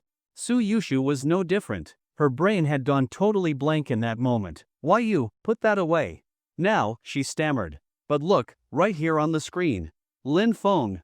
"Now what?" "Go back to work." Huffing, Suyushu covered her red cheeks and ran back to the office area. Lin Feng looked innocent. "You were the one who leaned over to look, and now you're yelling at me? You just agreed to be my girlfriend, don't tell me you're going back on it?" After she left, Lin Feng cleaned up the cardboard box and returned to his desk. "Lin Feng's back? What's he been doing these past few days? While you were gone, Yushu got promoted. Maybe you'll be living off her from now on. You have no idea she stared at your seat every day while you were away." Lin Feng greeted the colleagues around him one by one and sat at his workstation. Suyushu saw him from the corner of her eye and huffed, turning her chair to face away. But Lin Feng didn't care at all and dragged his chair right next to hers. "What are you doing? Are we that close? Show some respect," she snapped, trying to look aloof. But her pounding heart betrayed her nervousness. They just kissed a moment ago, and now she was acting so cold? Who would believe that? "I heard I was only gone a few days, and our dear Yushu already got promoted? Am I going to start living off my girlfriend now?" Lin Feng tilted his head and leaned on her shoulder. "Hey, this is a workplace. Don't mess around." Lin Feng knew that by messing around, she meant what happened earlier in the stairwell. He whispered, "Relax, we'll wait till we're back at your apartment. I know how to behave in public. Who's letting you come home with me? You're never allowed over again. You only think of dirty things when you're there." She glared at him again, but her glare didn't faze Lin Feng at all. In fact, it just made her look even cuter. Buddha says, lust is emptiness, and emptiness is lust. So when I have free time, I lust. What's wrong with that? Where do you keep learning these ridiculous lines? By the way, Yushu, you still haven't told me about your promotion. Are you officially confirmed now? Though Lin Feng already heard it from a Jiao, he still wanted to hear it from Suyushu herself. When she heard that, she forgot she was supposed to be mad and happily started sharing what had happened these past few days. "While you were gone, our department got busier. A couple days ago, Jiaojia came to me and said she'd noticed how serious I was with my work. Since our department is new and still missing a deputy manager, she asked if I wanted the role. At first, I thought I was too new here and it wouldn't be appropriate. But then Jiaojia said I was the only one really working seriously in the whole department. If I didn't take the position, the department might fall apart. So now you're a deputy manager? Should I start calling you Manager Sue? Wait a minute, does this mean what happened earlier counts as an abuse of power?" Suyushu rolled her eyes at Lin Feng. You've got some nerve saying that. I'm going to tell Zhao Jia about your disgusting behavior just now and let everyone know you're a total perv. Lin Feng thought to himself, a Zhao already knew before you did, she actually enjoyed it this morning. Seeing that Suyushu wasn't mad anymore, Lin Feng took the opportunity and said, Yushu, how about we go on a date after work today? It's our first day together, after all. Date? What would we even do? Suyushu suddenly got nervous. Just the usual, grab dinner, go shopping, watch a movie. We could go to an amusement park, or even a haunted house, if you're up for it. Hearing Lin Feng's response, Suyushu let out a quiet sigh of relief. Oh, just that? That's fine then. Her feelings were actually pretty mixed, wanting to date, but scared of what might happen. So you're saying you agree to go on a date after work? Suyushu softly responded, alright. Lin Feng mentally mapped out the plan, finish work at 5 p.m., go eat, then shop a bit, catch a late-night movie around 10 p.m., and then head home, Suyushu frowned and looked at him. Why are you smiling just now? You looked so sleazy, what were you thinking? Lin Feng instantly straightened his expression. Nothing. I wasn't thinking anything. What kind of guy do you take me for? I'm a man of honor. I've never been into that sort of thing. Even if you were naked lying in my arms, I wouldn't lay a finger on you. He rambled on, only to realize he was the one who spilled all the details. Suyushu turned her head and huffed, stop daydreaming. Not gonna happen. At most, like what happened earlier in the stairwell. Lin Feng said nothing. Talk is one thing, but reality doesn't always follow the script. Just like Bianca once said, even if I jump off a building and die, I'll never dance for you. 100 carnival gifts later. Ah, how sweet. Suyushu was probably the same. Once they're in that dark movie theater later, if a hand happens to land in the wrong place by accident, that's totally reasonable, right? Yes, Lin Feng thought that was very reasonable. He quickly switched topics. Yushu, your dad's almost fully recovered in the hospital, right? Suyushu nodded firmly. He'll be discharged in the next few days. Lin Feng, thank you. Lin Feng knew she meant back when they first met, and he'd paid her father's surgery deposit. No need to thank me. Actually, next time, you can thank me in a different way, like a kiss, a hug, or even give me some facial cleanser. Facial cleanser? What do you want that for? Suyushu was still pure and didn't understand the hidden meaning in his words. Lin Feng leaned in and whispered the real meaning in her ear. Her ears turned red instantly. You're so bad. I'm not talking to you. Then Lin Feng spent a while coaxing her before she stopped being mad. After chatting a bit more, Lin Feng sat back at his desk and started playing on his phone. Suyushu had to work. Even though Lin Feng tried to convince her not to take it so seriously, it didn't work. As Suyushu said herself, Sister Xin values me, I have to give it my all for Huarong group. I'll shed blood for the boss if needed. Lin Feng replied, rumor has it the boss is a total perv. You keep calling me a perv, but compared to him, I'm nothing. Realizing he couldn't change her mind, Lin Feng boredly opened his Douyin, TikTok, DMs. He was stunned. Over 100,000 unread messages. Damn. His phone lagged for a whole minute just from loading them. He glanced through a few of the messages. Diao-chan boss, come check out my livestream, or just chat with me, here's my WeChat, I'm really easy to flirt with. Boss, please visit my small stream. I don't have fans because I refuse to sign with an agency. No one's promoting me. If you support me, you'll be my savior. Bro, I won't lie, I'm a guy. But give me a chance and I'll surprise you. Just one chance. Boss, which city are you in? I can come find you anytime. Send me the address, I'll be there tomorrow. Wanna watch something spicy? Come too. Lin Feng scrolled for ages and still didn't reach the bottom. Luckily, DMs weren't sorted strictly by time. Since he and Rua and Bianca followed each other, their message was pinned at the top. Xiao Bai, hello, Diao-chan boss. Thank you for sending us so many carnival gifts. My sister and I would love to treat you to a meal. Here's our WeChat. If you're willing, feel free to add us. Lin Feng raised an eyebrow and hesitated for a full 0.01 seconds. Since they already sent their WeChat, he might as well add them. After adding Rua and Bianca, they quickly accepted, likely because Lin Feng noted his contact as Diao-chan boss. The sisters were from Jinling, Suzhou province, not too far from Qizhou. A drive would take just over 2 hours.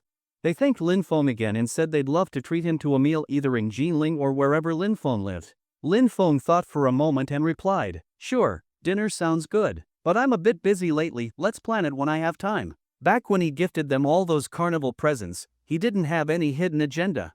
It was just that his sign-in reward that day was Douyin coins, he figured he might as well spend them. After all, Lin Feng wasn't some big pervert. Just then, a new message popped up, catching his attention. Lin Feng tapped on the somewhat familiar ID and profile picture. If he remembered correctly, this was a wealthy user who frequently sent gifts on Douyin. He remembered seeing this name while watching live streams before. He checked the person's followers, nearly 1 million. Definitely that guy. Hey bro, heard you've been spending big lately. You seem like a chill guy. Interested in joining my God-tier wealth group? It's full of people who like gifting on various platforms. Let's be friends. Lin Feng raised an eyebrow. God-tier wealth group? Sounds kind of interesting. Getting to know more people wouldn't hurt. So Lin Feng replied directly. Sounds good, go ahead and add me in. The person sent him a QQ number and asked Lin Feng to add him first so he could pull him into the group chat. Lin Feng added the QQ, and soon after, he was pulled into a group with several hundred members. Welcome, newbie. Welcome. Oh, another newbie? Come on, newbie, post a pic for us to rate. It's group tradition, everyone has to post one before joining. Yeah, and your pic shows how much you value the group. If you think it's okay, post a normal photo. If you like it, post a cross-dressed JK, Japanese schoolgirl, photo. If you really like it, post a JK outfit plus black stockings. I can vouch, what the guy above said is true. If you don't post anything, it means you don't respect us. JK outfit plus black stockings. JK outfit and black stockings, Justice supports it. Let's go. +1. New guy, now that the vibe's set, if you don't post, that's kinda disrespectful, right? Yeah. When I joined, I posted a pic in black stockings, and I'm a guy. Don't be shy, bro. We're all guys here. We're tired of seeing girls. These days, we're into guys. At group owner Chang Wen-Chung bro, where'd you find this new guy? We haven't had a newbie in months. Which platform's he from? Chang bro has high standards when it comes to inviting people. No major new rich spenders have popped up recently other than the Diao-chan boss from a few days ago. There hasn't been any big news. Don't tell me Chang bro actually invited that guy? No way. Diao-chan boss only showed up twice, and both times it was for the same streamer. Probably some rich second-gen popping in randomly or just a paid actor. I think so too. But if it is really him, I'll share a treat with you guys. I recently got a video of a washed-up celebrity, it's legendary. If it's actually Diao-chan boss, I'll post it. Damn, hogging it all for yourself? Share it now. Which celeb is it? At that moment, Chang Wen, the group owner who had added Lin Feng, finally spoke up. He'd been typing ever since Lin Feng joined, but in a group this active, messages get buried in seconds, just a short moment and dozens had already popped up. If you wait any longer, the unread messages could easily hit 99+. That's the downside of huge groups, so easy to miss stuff. If you step away even for a bit, you'll come back to walls of texts. After a pause, Chang Wen finally said, "This new guy I brought in is none other than the famous Diao-chan boss from a few days ago. From now on, we're all brothers." The group exploded instantly. Even people who were lurking started messaging. For real? That's the Diao-chan boss? Chang bro, you're amazing. You actually know him? Diao-chan boss is a legend. I was there when he sent all those gifts, nearly 10 million across 2 streams. That kind of move, I respect it. I used to think I was rich with a few 100 million, but compared to Diao-chan, I'm nothing. At Huafan, where's the washed-up celeb? It's really Diao-chan boss. Don't go back on your word. At Huafan, hurry up, don't keep us waiting.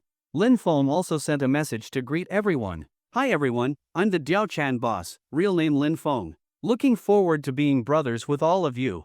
Hello, Diao-chan boss. Hello, Diao-chan boss. Big bro, please guide us. Much respect, big bro. Another wave of messages flooded in, everyone greeting him and paying respect. Then Chang Wen added Lin Feng to a smaller private group with just over a dozen members. These guys in here are all really close friends of mine. If you ever need anything, just say the word in this group.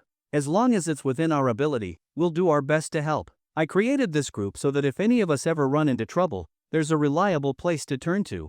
We operate on equal exchange. If both sides agree, you can pay a price for help. Chang Wen valued his friendship with Lin Feng a lot. He usually wouldn't add anyone from the big group into this private one, but he didn't hesitate with Lin Feng. He knew anyone who could casually drop that kind of money on gifts was definitely not ordinary. Lin Feng greeted the small group too, and everyone responded warmly. After a few polite messages, Lin Feng's attention was drawn back to the big group's heated discussion about the washed-up female celebrity. Huafan, the one who brought it up, didn't go back on his word. Once Chang Wen confirmed it was truly Lin Feng, he fulfilled his promise. Brothers, I didn't think it'd actually be Diao-chan boss joining us. So of course, I can't back out now. The celeb's name is Tang Xiao. She used to be pretty famous a few years ago, bet you've heard of her? People used to call her Milk Xiao. She had a reputation for years. She quit after marrying some entertainment company boss. But recently, his company ran into trouble and racked up a mountain of debt. So yeah, I spent a little money to help out that company, just doing my part. And as a reward, I finally got to test drive that legendary Big G. Behind this, Huafan included a cloud drive link. The reason he didn't send the video directly is that doing so might result in the group being shut down the next day. Huafan is an experienced user and understands these things. Using a link carries certain risks, but that's mainly for regular users. Huafan has been an automatic premium member for years. Just sharing a link won't get his account banned. Brothers, the cloud drive password is 1234. Click to view it. A friendly reminder, don't secretly download and enjoy it. Driven by curiosity, Lin Feng clicked the link. Yes, purely out of curiosity. When Tang Xiao was popular, Lin Feng was still young, but he had heard of the name. He was also familiar with the renowned title Big G. So, Lin Feng decided to watch with a learning attitude. Just a quick look. Opening the link, Lin Feng finally saw the complete video in the cloud drive. Wow! Impressive, truly lives up to the reputation. Huafan is really enjoying life. With the intent to learn, Lin Feng downloaded the video. He planned to revisit it periodically, just like the classic films he had collected. This is art. After appreciating one of humanity's 8 major arts, Lin Feng contentedly exited. Back in the group, many members shared Lin Feng's sentiments. Wow! Huafan, you're really living it up. Send me Tang Zhao's contact info. It's worth spending more money. At Huafan. Me too, me too. Quickly share the contact info. Don't keep it to yourself. Keeping it all leads to trouble. Is this truly natural? She doesn't weigh much. What did she eat to develop so well? At Huafan, joy alone isn't as good as joy shared. Quickly post Tang Zhao's contact in the group. With so many brothers, if each has a turn, her company's financial issues might be resolved. Makes sense. At Huafan, how much did you pay? I'll offer double, triple even. Hurry up. Driving the Big G. Huafan, stop dawdling. Such good news, and you didn't share earlier. Not very brotherly. Even the group owner, Changwen, stepped in to urge Huafan. Huafan, seeing the brothers' enthusiasm, share the contact info. Let me clarify, it's not for personal reasons. I want to benefit the brothers in the group. Changwen's words immediately drew a round of jeers. Lin Feng remained silent. Being new to the group, he often felt out of place due to not being as enthusiastic. At this moment, under the barrage of mentions, Huafan finally spoke. Brothers, I'm truly moved by your kindness. Seeing that her company is facing financial issues, you're eager to donate. I'm really touched. You're indeed my brothers. Enough talk, my blade is ready. Quickly share the contact info. Don't rush. How about this? Our group hasn't had an offline gathering yet. Why not take this opportunity to meet up? If any brother wants to drive the Big G, I can make introductions. Huafan's proposal was quickly agreed upon by many in the group. Of course, they wouldn't reveal their true intentions. Whether or not we drive the Big G doesn't matter. I've been chatting with the brothers for so long, I really want to meet everyone. With unanimous agreement on the offline gathering, Huafan mentioned the group owner, Changwen, asking if he'd join. As the group owner, Changwen represented the group's image to some extent, so he responded cautiously. Your behavior, if it gets out, others will mock us. Talking about the Big G non-stop, are you all that eager? Listen to me, at the gathering, I'll be the first to drive. Changwen faced collective disdain. Seeing everyone's agreement, Huafan made the final decision. Since there are no objections, let's set the gathering for 3 days from now in Jinling. If you're nearby, come over. In Jinling, besides driving the Big G, I have another event I'd like your support with. My family has an auction in Jinling in 3 days, intended for charity fundraising. If you're interested, please attend. Oh, Huafan, from sharing Tang Zhao's video to suggesting an offline gathering, was this your plan all along? From casually mentioning Tang Xiao, then sharing the video to entice us, and finally using her name to bring us together, you've orchestrated quite the plan. Lin Feng had 2 reasons for attending the gathering. The first was the location, Jinling. The Bai sisters, Bai Yingrua and Bai Inca, were also in Jinling. Originally, Lin Feng felt that since he had just been out for more than a week, it wouldn't be good to find another excuse to go out, so the meal the sisters had invited him to was temporarily postponed. But now that there was this gathering, he could take the opportunity to deal with their invitation while attending. After all, it was on the way.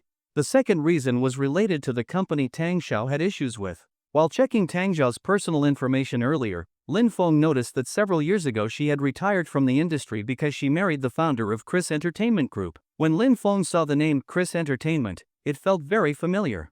So he followed the lead and started searching. Sure enough, Lin Feng had heard of Chris Entertainment before. Because Chris Entertainment Group had a celebrity under it named Zhou Yuqiang. She was the celebrity Lin Feng ran into at the airport when he went to Ganlin. She had been Lin Feng's idol. The kind of idol he really liked. Her looks perfectly matched Lin Feng's taste. So an idea came to Lin Feng: if something happens to Chris Entertainment, could I terminate Zhou Yuqiang's contract and bring her out? Just recently, the acquisition of Longfei Entertainment by Zhang Lei had been finalized. Signing Zhou Yuqiang to his own company would make it convenient for friendly chats with his childhood goddess. Wouldn't that be wonderful? So Lin Feng decided to go to Jilin in 3 days. Not for anything else, of course, it was all because of his deep brotherhood with the group. When the group members found out Lin Feng was attending the gathering, they were very excited. Master Diaochan is going too? That's great. What kind of business is Master Diaochan in? If there's a way to make money, don't forget your brothers. I've admired Master Diaochan for a long time. I must toast him when we meet. Just a small business, enough to get by. If anyone wants to toast me then, come find me. I guarantee I'll drink you all under the table. Lin Feng replied in the group. Just a small business, enough to get by, did you hear that? A guy who casually makes 10 million in a few live streams says he's doing small business. If that's small, then I'm just playing house. I also want to run a small business like the boss. If I can ever get to his level, I'll die with no regrets. Lin Feng politely responded a bit more in the group, then put his phone down. After putting down the phone, he glanced at Suyushu beside him. She was still working hard. Lin Feng patted Suyushu's shoulder and used the excuse of going to the restroom to leave and went to Zhang Lei's office. In the general manager's office, Lin Feng pushed the door open. Zhang Lei immediately stood up. Chairman Lin, you're back? Lin Feng waved at him. The entertainment company I asked you to acquire before I left, has that been settled? It's already done. Chairman Lin, you are now the new chairman of Longfei Entertainment. Here's the acquisition contract, please have a look. I don't understand contracts anyway, so no need to look. Where's the company located? Is it far from Qizhou? Longfei's registration and office location are both in Jinling. Because of some favorable policies, most entertainment companies are based in Jinling. Should I call the leadership team over to Qizhou for a meeting, so you can hear their work report? Jinling? That works. Tomorrow, bring the management team here, I want to understand the company. Also, most importantly, call. Lin Feng took out the business card someone slipped him at the airport. Call this person, Wang Liping. Others can skip, but Wang Liping must come. Lin Feng smiled. He could already imagine Wang Liping's expression when she saw him. Very interesting. Maybe this is what it means to be rich. When you run into someone who looks down on you, just acquire the company they work for. That kind of life, in one word, awesome. Lin Feng loved this kind of life. Alright, Chairman Lin. I'll get it done. They'll all be here on time tomorrow and await your instructions. Lin Feng nodded. Is there anything else going on with the company lately? Zhang Lei pulled out several documents and reported. Chairman Lin, these are the recent matters. Longfei Entertainment has been covered. Also, your 10 billion yuan investment in Ganlin, this is the breakdown of how the funds were allocated to local companies there. The main supported enterprise in Ganlin is a company called Mars Smart Home. I've already sent people to inspect it. The company has real potential, so I didn't assign many people, just a financial team to oversee it, without interfering in company operations. Mars Smart Home is very grateful and said they'll definitely deliver results within a year, or else they won't be worthy of your investment. Also, the leech you cleared out of the company in Taizhou, Chao Shaolin, has been sent to the police. Embezzlement, asset misappropriation, bribery, defamation, all together, he'll likely get at least 7 years. The Chenghe supermarket we acquired was renamed Jiahe Supermarket. All branches have officially opened. Business wasn't affected by the former Lu family. Zhang Lei lived up to his title as a professional manager. He reported the key matters concisely without using overly technical jargon, so Lin Feng could easily understand. After hearing the report, Lin Feng nodded. Good. I trust you with the company. From now on, unless it's something especially important, you can make decisions on your own. Thank you for the trust, Chairman Lin. If there's nothing else, I'll head back. I used the restroom excuse to get away. It's been nearly 15 minutes. I'd better go back before Yushu starts thinking I fell in. After washing his hands in Zhang Lei's office, Lin Feng returned to his workstation. The water from his hands splashed onto Suyushu. Ah, here's a tissue. You washed your hands but didn't dry them. Suyushu pulled out a tissue and wiped Lin Feng's hands. Wash my hands? Who said I washed them? Suyushu? Suyushu suddenly froze. Then what's on your hands? He. Suyushu? Lin Feng. When it came to making Suyushu angry, Lin Feng was truly an expert. If he ever had the chance, Lin Feng definitely wanted to open a college major called Making Yushu Angry Studies. Before she exploded, Lin Feng quickly said, I was joking. How could I not wash my hands? You actually believe that? Humph, you sounded so serious just now. Who knows? Suyushu turned her head away in a huff. At this moment, Lin Feng skillfully changed the subject. Right, I just remembered something. I'm kind of a half-doctor now. Why don't we go visit your dad this afternoon?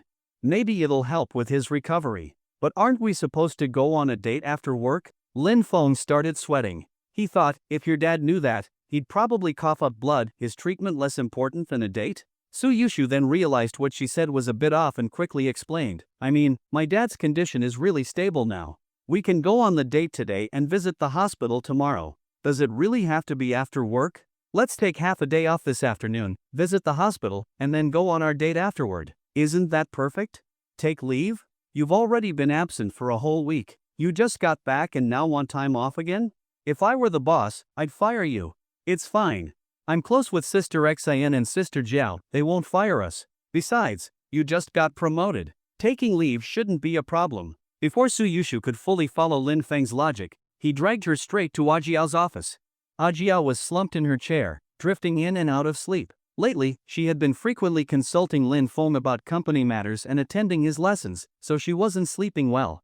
So she could only nap during work hours. She didn't feel the least bit guilty about it. As one master of slacking once said, working hard at the company is just trading labor for pay, only slacking off is truly making money. Ajiao fully believed in this theory. Sometimes Lin Feng thought, if all employees at Huarong Group were like Zhang Lei, the company might already be among the top in the world. But if they were all like himself and Ajiao, the company would collapse within 3 years. Even 3 years might be generous. The gap between people can be bigger than the gap between people and pigs. Lin Feng knocked on the door, snapping Ajiao out of her almost dream. Ajiao wiped the drool from the corner of her mouth, rubbed her eyes, stretched lazily, showing off a graceful curve unintentionally. Who is it? She asked sleepily. Since the secretary department was founded, no one had ever come to her office. The staff were all laid back, and the only direct supervisor, Lu Xian, only ever called Ajiao upstairs. Lin Feng pulled open the office door with Suyushu in hand and smiled, Sister Jiao, it's us. Ajiao stood up and pretended to look serious like a leader, her face calm. It's you guys. What's the matter? Seeing her act, Lin Feng really wanted to give her a Best Actress award, such a natural performance. Sister Jiao, we have something to do this afternoon. We'd like to ask for half a day off. Suyushu added awkwardly, Sister Jiao, if it's not okay, that's fine too. It's not super urgent. Lin Feng lightly slapped her, don't listen to her nonsense, Sister Jiao. It is urgent. Please approve it. Ajiao glanced at them. If it's urgent, then it's approved. The company isn't heartless. Also, Yushu, you're now a deputy manager. If there's something urgent, just message Sister Xin directly. No need to ask me, you're part of the leadership now. How can you let a small employee boss you around? When she said small employee, she gave Lin Feng a sideways glance. Lin Feng raised an eyebrow. Oh, Ajiao, you dare? Just wait, I'll get you back. Thanks for approving it, Sister Jiao. I'll go back to work now. Suyushu tugged Lin Feng to leave. Yushu, you go ahead. Lin Feng, stay. We need to deal with your week-long absence. You won't be fired, but there will be a fine. Stay and sort it out. Lin Feng blinked and smiled. Yushu, go ahead. I'll be back soon. Okay, as long as you still have your job. Yushu didn't suspect anything and left the office. After she left, Lin Feng closed the office door and crossed his arms, looking at Ajiao. You looked very much the leader just now. Ajiao giggled. Well, didn't you teach me that? Thanks to your lessons, Chairman Lin. So why'd you keep me here? Got something to report? Chairman Lin, I can't hold back my thirst for knowledge anymore. I have so many questions, teach me another lesson, please. Her eyes were full of eagerness and curiosity. This is an office, not a classroom. Besides, my lessons take a long time, you know that. This time, just a short one. Please, Chairman Lin. Pouting adorably, she made Lin Feng give in. Fine, fine. I'll give you a short class. Yay! I'm going to learn so much again. And so, Lin Feng patiently started teaching Ajiao again. About an hour later, Ajiao started feeling tired of learning, she was worn out. You're the one who asked for a lesson. What now? This attitude isn't right. Ajiao muttered, work and rest go together. At least I focused hard just now, but now I'm really tired. I don't want to learn anymore.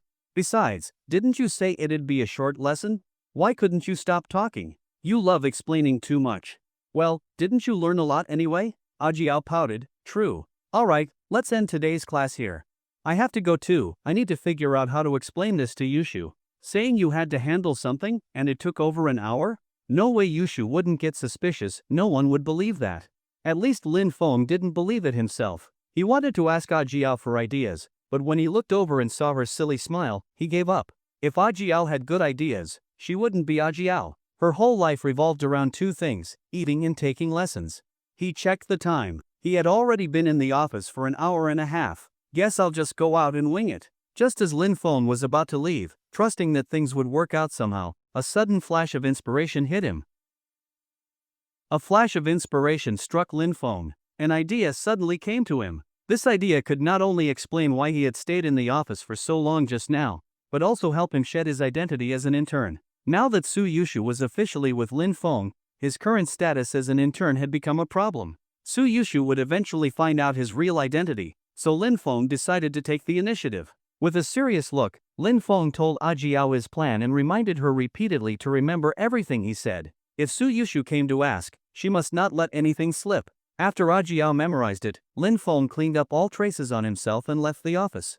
Once he was out, Lin Feng immediately got into character, a hint of confusion in his eyes. From this moment, it was time to act. And to be fair, Lin Feng's acting was first class, so realistic. After returning to his desk from Ajiao's office, Lin Feng kept up that confused and shocked expression. Suyushu quickly noticed something off about Lin Feng. She looked at him, puzzled. What did Sister Jiao say to you? Why were you in there for so long? Lin Feng let out a long sigh. Nothing, just some small things. Yushu, I want to be alone for a while. His voice was low, eyes fixed on the ground, his whole face saying, something's wrong with me, hurry up and ask. Seeing that Lin Feng's mood was clearly off, Suyushu immediately went to his side and held his hand. What's wrong?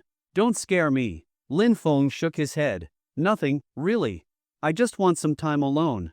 This made Suyushu even more worried. She pulled Lin Feng outside and gently stroked his back. If something's wrong, let's face it together, okay? Did Sister Jiao try to sleep with you? And when you refused, she threatened to fire you? I'm trying to act here, don't make me laugh. He almost couldn't hold it in. Yushu, your imagination is a bit too wild. How could that happen? It's not that kind of thing. I just found out something, give me some time to process it. Once I can accept it, I'll tell you, okay? Still gently patting his back, Suyushu said, okay, tell me when you're ready. I'll wait. A few minutes passed in silence. Lin Feng's state gradually improved, and he let out a long breath. Actually, it's not a big deal. At least, it won't affect us. Don't worry, I'm not going anywhere. Okay, I'll just tell you directly. Just now, Sister Jiao told me something. I'm about to inherit an inheritance. Inheritance? Uncle and aunt, Suyushu's pupils shrank. No, not my parents. Remember I told you that when I was in Gonlin, there was a distant grandfather who passed on his medical skills to me? Suyushu nodded. I remember. It still feels unbelievable. I thought he only gave me medical knowledge, but it turns out that's not all. At the time, I signed some papers with him, but I didn't know what they were. Today I found out it was a share transfer agreement. Suyushu seemed to realize something. Share transfer? So Sister Jiao just now. Lin Feng nodded. Yushu, search the shareholder chart of Huarong Group online right now. The largest shareholder is now me. If Sister Jiao hadn't told me, I wouldn't have known. Suyushu's eyes widened. She took a deep breath and slowly exhaled. Are you serious? You're not joking? I'm not joking. I didn't believe it at first either, but I looked it up, and that's the result. Suyushu took out her phone. The results matched what Lin Feng had said exactly. So, that means you're now the owner of Huarong Group? It felt like a dream to Suyushu. Lin Feng nodded. That grandfather also left me a video, recorded before he passed. In the video, he said he had accumulated money and medical skills over his lifetime and lacked for nothing. Now that he was leaving, he needed someone worthy to inherit these worldly things. Out of all the younger members of the Lin family, he chose me. Because although I have many human flaws, I am kind at heart and have strong principles. Even with money, I won't abuse my power. That's why he felt at ease leaving me the companies and medical knowledge. He hoped I wouldn't waste those medical skills. I don't need to go out of my way to save people, that's what he did, but if someone comes to me, I must give it my all. Huarong Group is just one of the things he left me. There are other companies, a lot of cash, the total value is conservatively estimated at several hundred billion. Suyushu was overwhelmed by the sudden flood of information. She stood there in a daze, unable to react for a long time. Lin Feng squeezed out a few tears. Honestly, my memory of that grandfather is blurry, I only met him a few times as a child. When I went to Ganlin, I wondered why he specifically asked for me, but I never expected he'd leave everything to me. Now I regret not spending more time with him while I was in Ganlin, to be there during his final days. Just 2 days after I left Ganlin, he passed away. I'll never see him again. If I had known those days would be the last time, I would have spent all of it with him. But there's no if anymore. Tears slid from Lin Feng's eyes. This year's Best Actor award had to go to him, his acting was too good. With this story, he not only explained the companies he currently had in a reasonable way, but also laid groundwork for the future. If the system gave him anything else later, he could just say it came from that mysterious distant grandfather. After a long moment, Suyushu finally came back to her senses. Then, what are you going to do now? I plan to take a hospital journey once things settle down, to visit 100 hospitals and put my medical skills to real use. And for those who can't afford treatment, I'll spend my own money to help them. This is something my grandfather once did, and now, I want to do it too. With great power comes great responsibility, these responsibilities are mine to bear. Lin Feng said seriously. Suyushu nodded firmly. Yeah, I support you. I'll go with you when the time comes. So many things came up so suddenly just now. It was a bit hard to accept at first, but saying it all out loud makes me feel much better. Thank you, Yushu. Why are you thanking me? We're family. When things happen, we're supposed to face them together. Lin Feng and Suyushu locked eyes, and the distance between them slowly closed. But just as their lips were about to meet, Lin Feng's ears twitched, he heard some voices. Hey, look, something's happening. Are they about to kiss? Oh my god, I'm just watching, but I'm so excited. This is adorable. No online couple can beat this real-life one. Stop talking. What if Yushu and Lin Feng hear us? It's so hard to catch them about to kiss, don't mess it up. Lin Feng's face froze. All their co-workers were staring at them through the glass. Seeing Lin Feng pause, Suyushu turned around curiously and was so startled she quickly pulled away, covering her face and hiding behind Lin Feng. Oh crap, they saw us. No kiss? They saw us? How? Damn, they're looking our way. Run. Do you think they saw our faces? So embarrassing. The group scattered instantly. After they left, Lin Feng patted Suyushu on the head. No need to hide, they're gone. Suyushu carefully peeked out, confirmed they were alone, and finally let out a sigh of relief. They're gone, then, shall we continue? Lin Feng went in for a hug again, but Suyushu dodged him.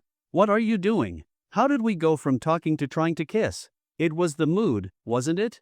It would have been hard to stop without a kiss. Want to continue in the stairwell? Lin Feng tried to sneak in some mischief, but Suyushu didn't give him the chance.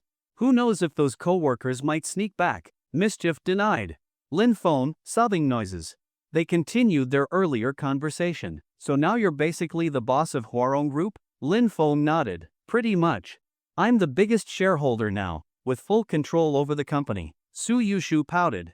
I guess you were right before, the company's boss really is a big pervert. She still remembered those things he said about himself before.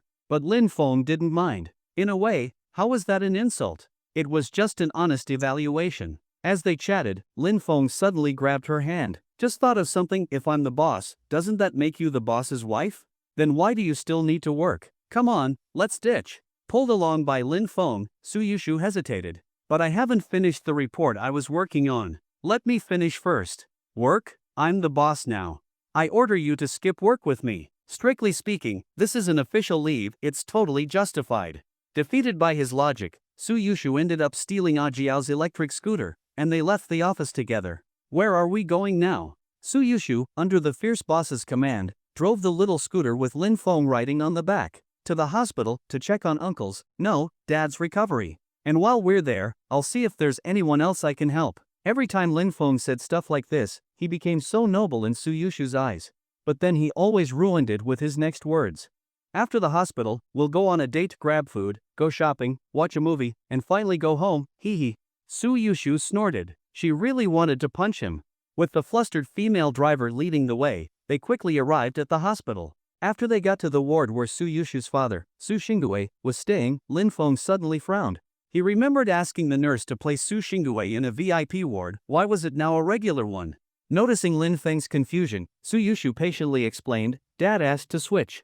He said a regular room is fine. It's not that different from the VIP room. But the price is several times cheaper. He couldn't bear to waste the money. Lin Feng patted her head. From now on, he can stay in the VIP room. I have money now. Not just from that grandfather. When I went to Taizhou to treat someone, their family paid me well. So, no more worrying about money. No need. As long as we have a place to stay, Dad and I are already grateful. I know you're not short on money anymore, but we're used to living simply, so there's really no need. Her voice was soft, but her words had a calming magic that soothed even the most anxious heart. Let's go in first. We'll talk about the room change later. Okay. Both of them felt warm inside, smiles spreading across their faces. They opened the door and walked into the hospital room. There were 3 beds in the hospital room. Su Xingui was lying on the one in the middle. To the left was a child about 7 or 8 years old, with his mother next to him feeding him. The bed on the right was empty. The room was very quiet. Su Xingui opened his eyes. Seeing that it was Suyushu who had come in, he looked happy and sat up. Yushu, you're here? And this is? He looked toward Lin Feng. Suyushu held Lin Feng's hand, smiling. Dad, this is Lin Feng. He's the one who gave me the money for your surgery. And now, he's my boyfriend. Su Xingui looked Lin Feng up and down and had a good first impression of him. After all, appearances matter, and people tend to be kind toward pleasant-looking things. Come on, don't just stand there, sit down. Suyushu pulled Lin Feng to sit on the bench beside the bed. Lin Feng, right? How long have you and Yushu known each other? We went to the same university, but back then, I knew her, she didn't know me. We only really met about half a month ago. That was when you were hospitalized, Dad. If it weren't for Lin Feng paying the medical fees, the surgery wouldn't have gone ahead, Suyushu added. Su Xingui continued asking, so when did you two get together? Yushu never mentioned it before. Uncle, just today. Yushu finally agreed to be with me today, and we came straight here to see you. How old are you, Lin Feng? 22, same as Yushu. We just graduated from university. What do your parents do? Meeting the parents followed the usual pattern, and the questions were the usual ones. Su Xingui didn't make things difficult, he just asked standard stuff. After some chatting, Lin Feng brought up the real reason he had come to take Su Xingui's pulse. Uncle, how are you feeling after the surgery? Are you recovering well? Su Xingui smiled. Pretty well. Except for some pain at the incision sometimes, everything else is fine. Actually, I wanted to be discharged a few days ago. I can walk just fine now, but the doctor said to stay for observation a bit longer. Uncle, due to some unexpected opportunities, I recently picked up some medical skills. Would you mind if I took your pulse? You know medicine too? Su Xingui was surprised. I just learned it recently, Lin Feng said honestly. Well then, go ahead. Let's see if I'm ready to leave the hospital. Su Xingui smiled and held out his hand. Lin Feng placed 2 fingers on his wrist and closed his eyes. After about half a minute, Lin Feng slowly opened his eyes. Then he looked at Su Xingui's eyes and tongue. After this round of checks, Lin Feng's expression gradually became serious. How's Dad's recovery? Suyushu asked anxiously. Lin Feng withdrew his hand, no longer looking as relaxed. Uncle, may I ask you a few questions? What do you want to ask? Su Xingui was puzzled by Lin Feng's serious face. Uncle, have you been feeling pretty well overall, but occasionally get dizzy or feel unstable on your feet? Su Xingui's expression changed slightly. Yes, how did you know? I never told Yushu. I looked it up online. It might be because my recent diet's been too light, so I thought it was low blood sugar. Lin Feng didn't answer, but continued asking, before the accident, did you hit your head?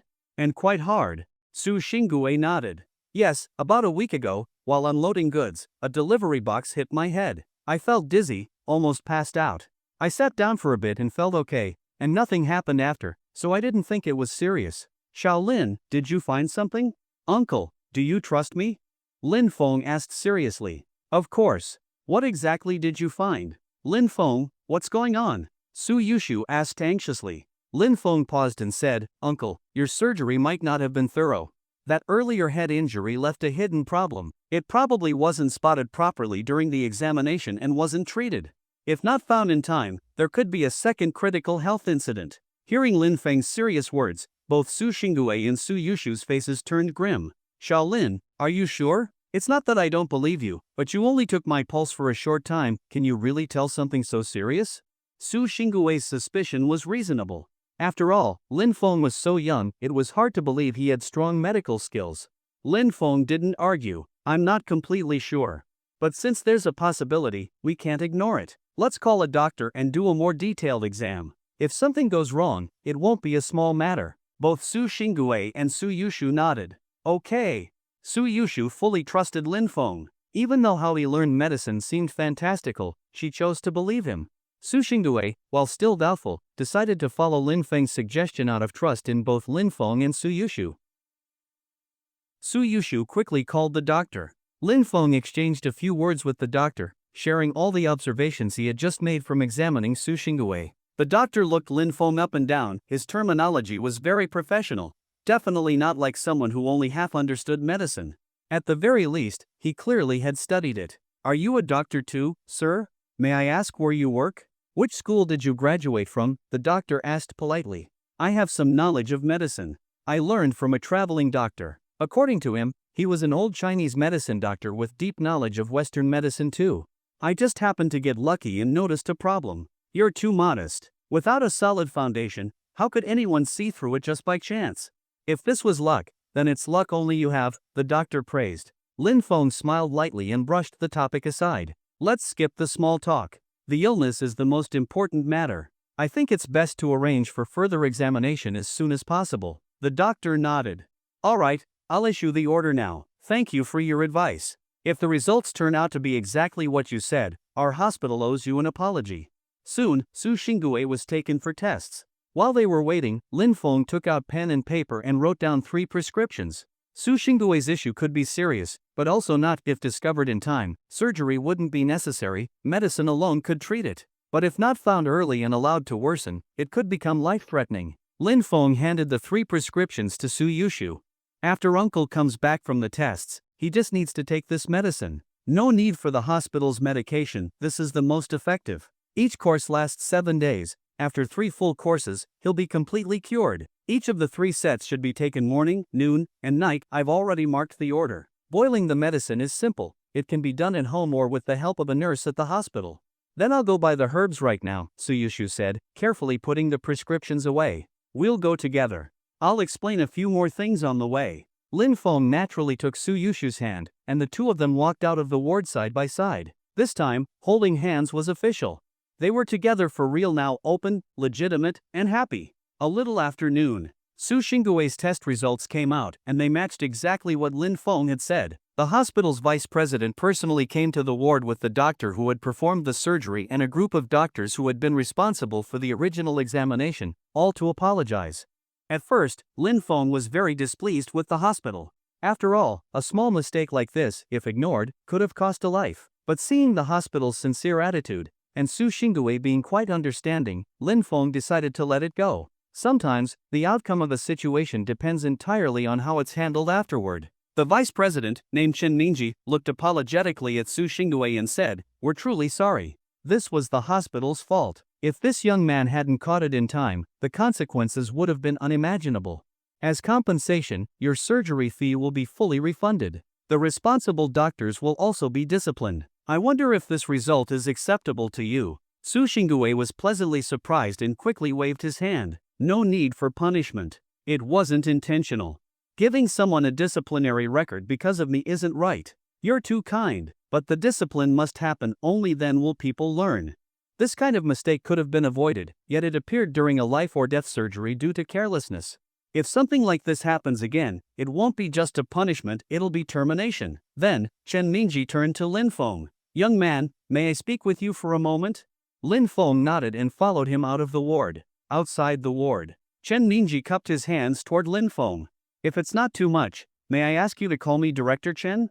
May I ask who your teacher is?" Could you tell me? Director Chen, my master has always been a free spirit. If it weren't for his desire not to let his medical skills be lost, he might not have even taken me as a student. He doesn't want others to know about him, so I'm sorry, I can't tell you. No worries, no worries. Masters are often like that. Your medical skills must be quite high, not needing any tests to detect such a hidden problem. Chen Mingji was very interested in Lin Feng. It was just good luck. You're too humble. May I ask your name? My surname is Lin. Just one given name, Feng, as in maple leaf. Young Master Lin, although I'm older than you, in the path of medicine, skill comes first. So I'd like to ask you for a favor. Chen Mingji cupped his fists again toward Lin Feng. A favor? What kind of favor? Young man, a few days ago someone at the hospital found an abandoned baby. After examination, we discovered the child has a congenital heart displacement and a few other minor issues. Her parents likely took her to be checked before, saw there was little chance of a cure, and abandoned her. I originally thought since we encountered her, we couldn't ignore it, so I examined her, but her condition is even worse than I expected. With our hospital's current capabilities, we can't treat her. I was planning to contact hospitals in the capital or Shanghai, but time is too tight. Today, I happened to hear from Shaoli that someone identified a patient's condition with just one glance, so I thought, you want me to take a look at that child? Lin Feng asked. Chen Ningji nodded. Yes, would you be willing? Children are the hope of the future. Since I've come across her, how could I not help?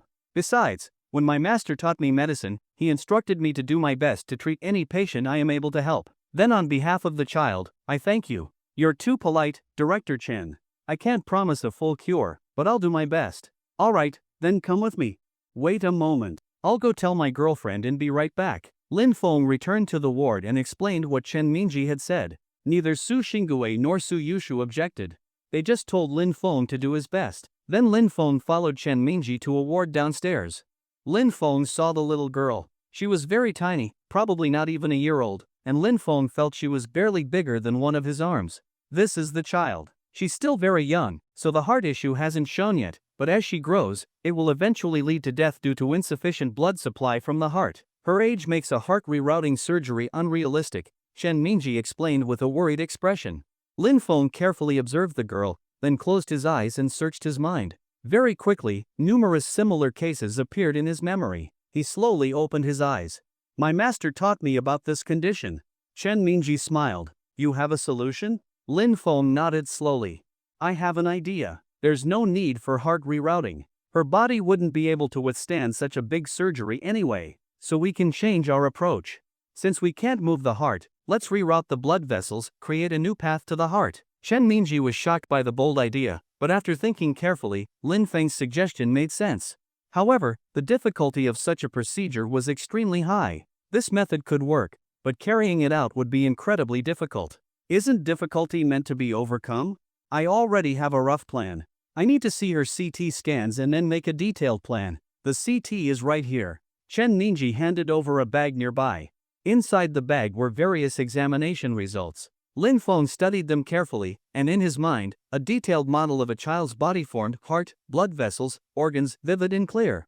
Using this model, Lin Feng simulated the entire surgery in his mind. First attempt, failed. The issue reappeared at age 3. Second attempt, adjusted, still failed, breathing was obstructed. Third attempt, some success, but left slight side effects, which could be dangerous if triggered. Fourth attempt. Finally, on the 17th try, the simulation succeeded. The girl, assuming no other diseases or accidents, could live to 89 years old. Lin Feng opened his eyes, a bit tired, but with a smile on his face. Chen Mingji had watched Lin Feng sit silently with his eyes closed for nearly half an hour, his hands moving as if working on something very strange. But Chen Ningji didn't dare interrupt. According to legend, those who had mastered medicine could simulate surgeries entirely in their minds, predicting outcomes based on every movement. This legend had circulated in the medical world for years, though most thought it was just exaggeration. But today, Chen Ningji was starting to doubt that. Could it be real? Was this young man, barely in his 20s, really performing such divine operations?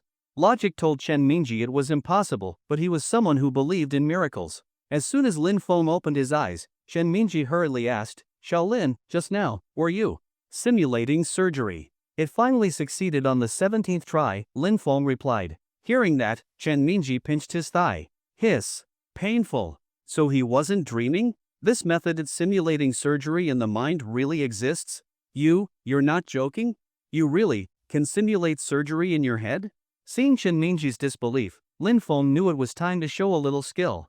Otherwise, there would be people questioning or mocking him. Although slapping faces and showing off later was always an option, even authors got tired of writing that kind of scene. Besides, Lin Feng was planning to save lives from now on, so showing some ability was necessary. Director Chen, are you having doubts? No, I want to believe it. It's just, I always thought this method was only a legend. I never imagined I'd witness it myself. Then how about this at Director Chen? What's the surgery you know best? Stopping severe subendocardial bleeding. From my first time assisting as an intern until now, it's been nearly 30 years. I've done hundreds of those surgeries. There's nothing I know better. Why do you ask? Lin Feng grabbed a human organ model from the corner of the ward. Though it lacked some parts, it was enough to demonstrate. Director Chen, let me explain, tell me if anything I say is incorrect. Lin Feng pressed his finger on the model's heart and began describing the entire surgical procedure in detail. Every step, every mistake that could be made and its consequences. Exactly how much force to use in certain areas. Every possible variation was included. The more Chen Mingji listened, the more shocked he became. Even he, having performed that surgery hundreds of times, couldn't describe it with such precision. Could a human really do this? When stitching at the end, the thread needs to. For over half an hour, Lin Feng explained every detail of the surgical procedure without missing a single step. At last, he drank a big glass of water. Director Chen, was there anything I said that was wrong? Lin Feng asked, a faint smile at the corner of his lips. This one sentence snapped Chen Mingji out of his shocked state. And no. Everything was correct. Shaolin, no, Senior Lin, please allow me to bow to you. Thump. Chen Mingji knelt down on the ground. I used to read in books, if one hears the way in the morning, they can die content in the evening. I never understood it before, but today, Senior Lin, you made me truly understand. Thank you for enlightening me. Lin Feng was startled. What was going on?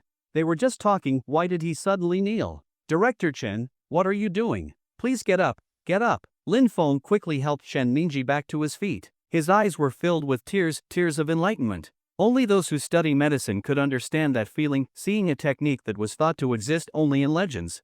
Now, even death would be worth it. Senior Lin, thank you. Thank you for letting me realize how small I truly am. The medical knowledge I possess probably isn't even 1%, no, not even 1/10,000th of yours. Director Chen, you're older than me. Isn't it awkward for you to call me senior?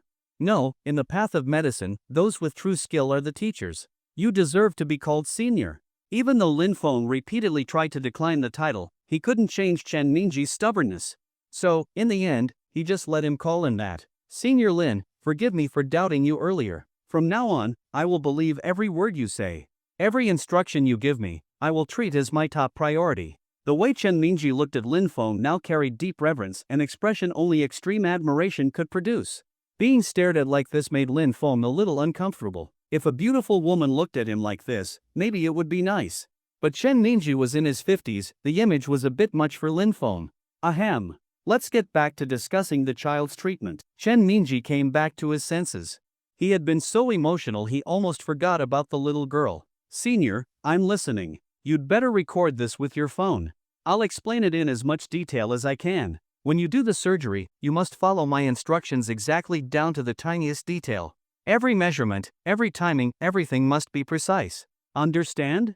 Chen Mingji nodded seriously. Don't worry, Senior, I'll be meticulous. He turned on his phone's camera and pointed it at the anatomical model. Lin Feng then thoroughly explained the surgical process he had successfully simulated on the 17th try. This took nearly an hour. Lin Feng chose to describe it rather than do the surgery himself because while he had the knowledge, he had no hands-on experience. Back when he did acupuncture and massage for the Yi family, he had no experience either, but surgery was completely different. He wasn't sure if his hands would shake holding a scalpel, or if he'd faint at the sight of an open wound. So, to be safe, the surgery would be performed by experienced doctors.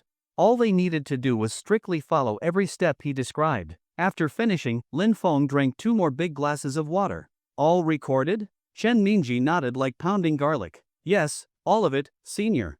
Everything's recorded. Good. Then arrange the surgery as soon as possible. I'll cover the cost. Senior, the surgery cost will be shared by the hospital and a charity. No need for you to spend money. Lin Feng waved it off. This time, no need to trouble the hospital or any charity. Since fate brought her to me, maybe this is what my money and medical skills are meant for. I'll treat it as a good deed. After discussing a few more things related to the surgery, Lin Feng was about to leave, but suddenly turned back. Director Chen, I have a question. Please ask, Senior. In this hospital, are there any patients who could have been cured, but because they couldn't afford surgery or expensive medication, had to give up?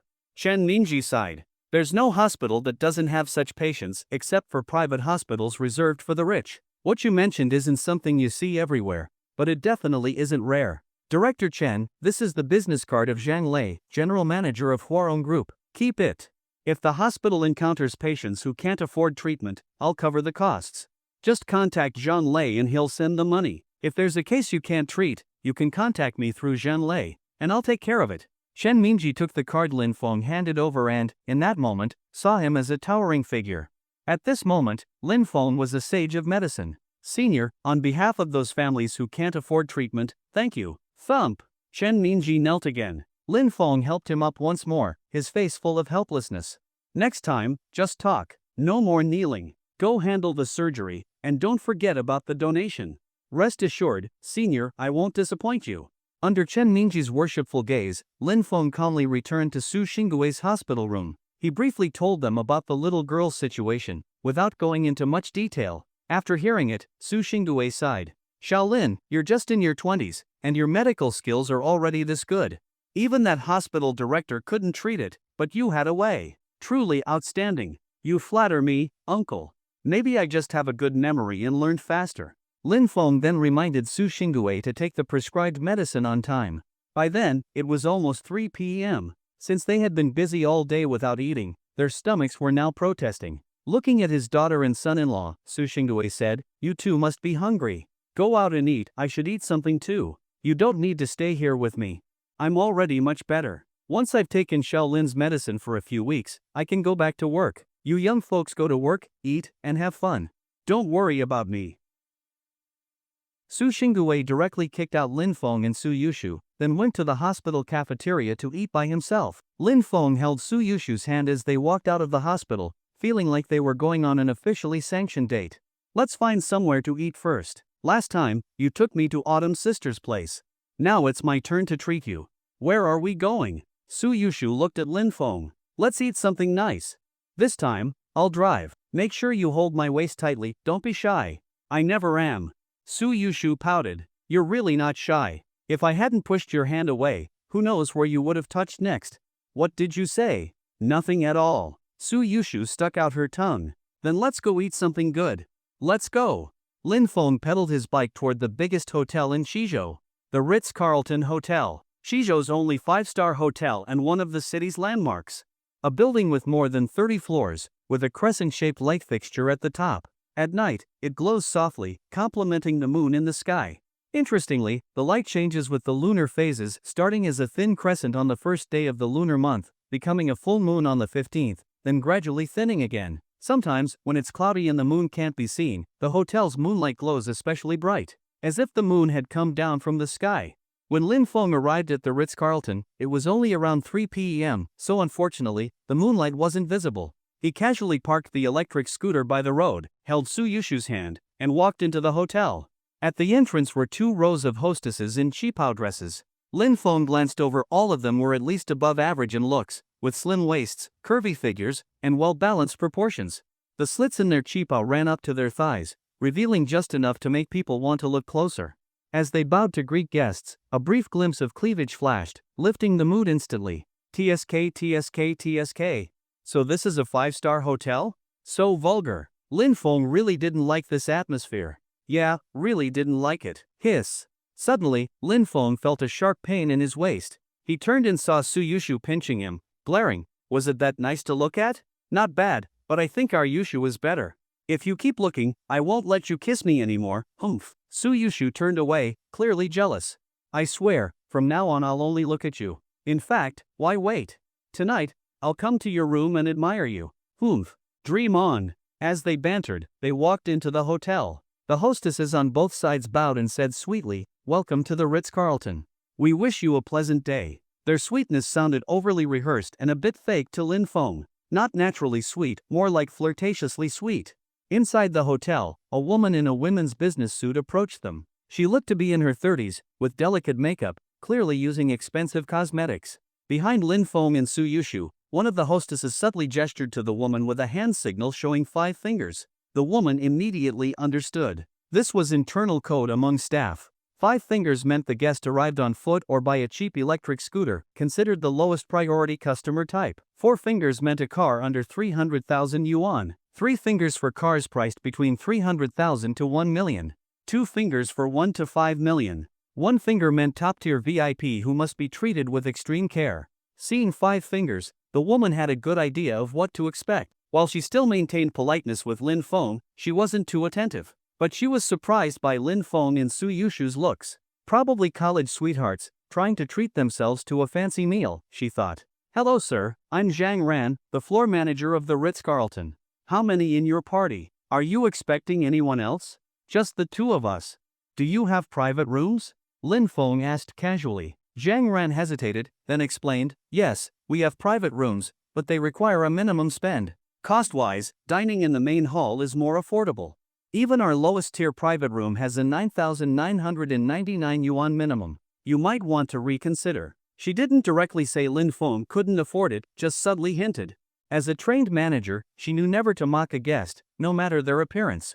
Lin Feng just glanced at her. No problem. We'll take your best private room. Zhang Ran was stunned. Are you sure, sir? Our best private room has a minimum spend of 99,999 yuan. And it's only available to hotel members. Then sign me up for membership and swipe the card, Lin Feng replied, pulling out his bank card. Just then, a voice came from the side. Divine Dr. Lin? Is that you? Lin Feng turned and saw a young man in his 20s. He recognized him. It was Yi Chen, grandson of Yi Min, whom Lin Feng met at the Yi family home in Taizhou. Small world. You here to eat too? Lin Feng asked politely. Yi Chen smiled and walked over. Zhang Ran and the staff immediately bowed. Hello, President Yi. Lin Feng raised an eyebrow. They're calling you President Yi? Is this hotel owned by the Yi family? Yi Chen nodded. Yes. I've been put in charge here. Didn't expect to meet you so soon, Dr. Lin. Are you here to eat? Yeah, came with my girlfriend for a bite. Was just about to get a private room and sign up for membership when you showed up. Yi Chen waved at Zhang Ran. This is a VIP guest. Go get him the highest tier platinum membership card, set the credit limit at 10 million. Yes, right away. Zhang Ran hurried off, worried whether anything she said earlier might have offended Lin Feng. No need to be so polite. I'm not short on money, Lin Feng waved his hand. Divine Dr. Lin, you must be joking. It's not about the money. If you come to our Yi family's hotel to eat and still have to pay yourself, that would be too unreasonable. You've done a great favor for our family. This little thing is the least we can do. Soon, Zhang Ran returned with a card. The platinum membership card had a layer of gold plating and shimmered brightly under the sunlight. Just the cost of producing that card was around 10,000 yuan. Yi Chen handed the platinum card to Lin Feng with both hands. Divine Dr. Lin, please take this. Our best private dining room is on the 30th floor. Xiao Zhang, take Divine Dr. Lin upstairs and serve them well. Yes, Mr. Lin, this way please. Led by Zhang Ran, Lin Feng and Suyushu took the elevator to the 30th floor of the hotel. Yi Chen watched Lin Feng's back as he left. The smile on his face slowly faded, and a middle-aged man in a white suit suddenly appeared behind him. Young master, don't you think this is a bit too coincidental? You just applied to the family to come to Chizhou, and it's only your second day here, and he already shows up to eat. It all feels a little too smooth, the man whispered. Yi Chen thought for a moment, then shook his head. I don't know. But it probably isn't just coincidence. When he saw me just now, he was surprised. The emotion that shows in a person's first reaction is usually the truest. Of course, it's also possible he acted it all out, but if that's the case, then the opponent we're facing is terrifying. So, do we still go ahead with the original plan? Wait and observe first. This matter is no small thing. Be careful, extremely careful. Understood. I'll make the arrangements.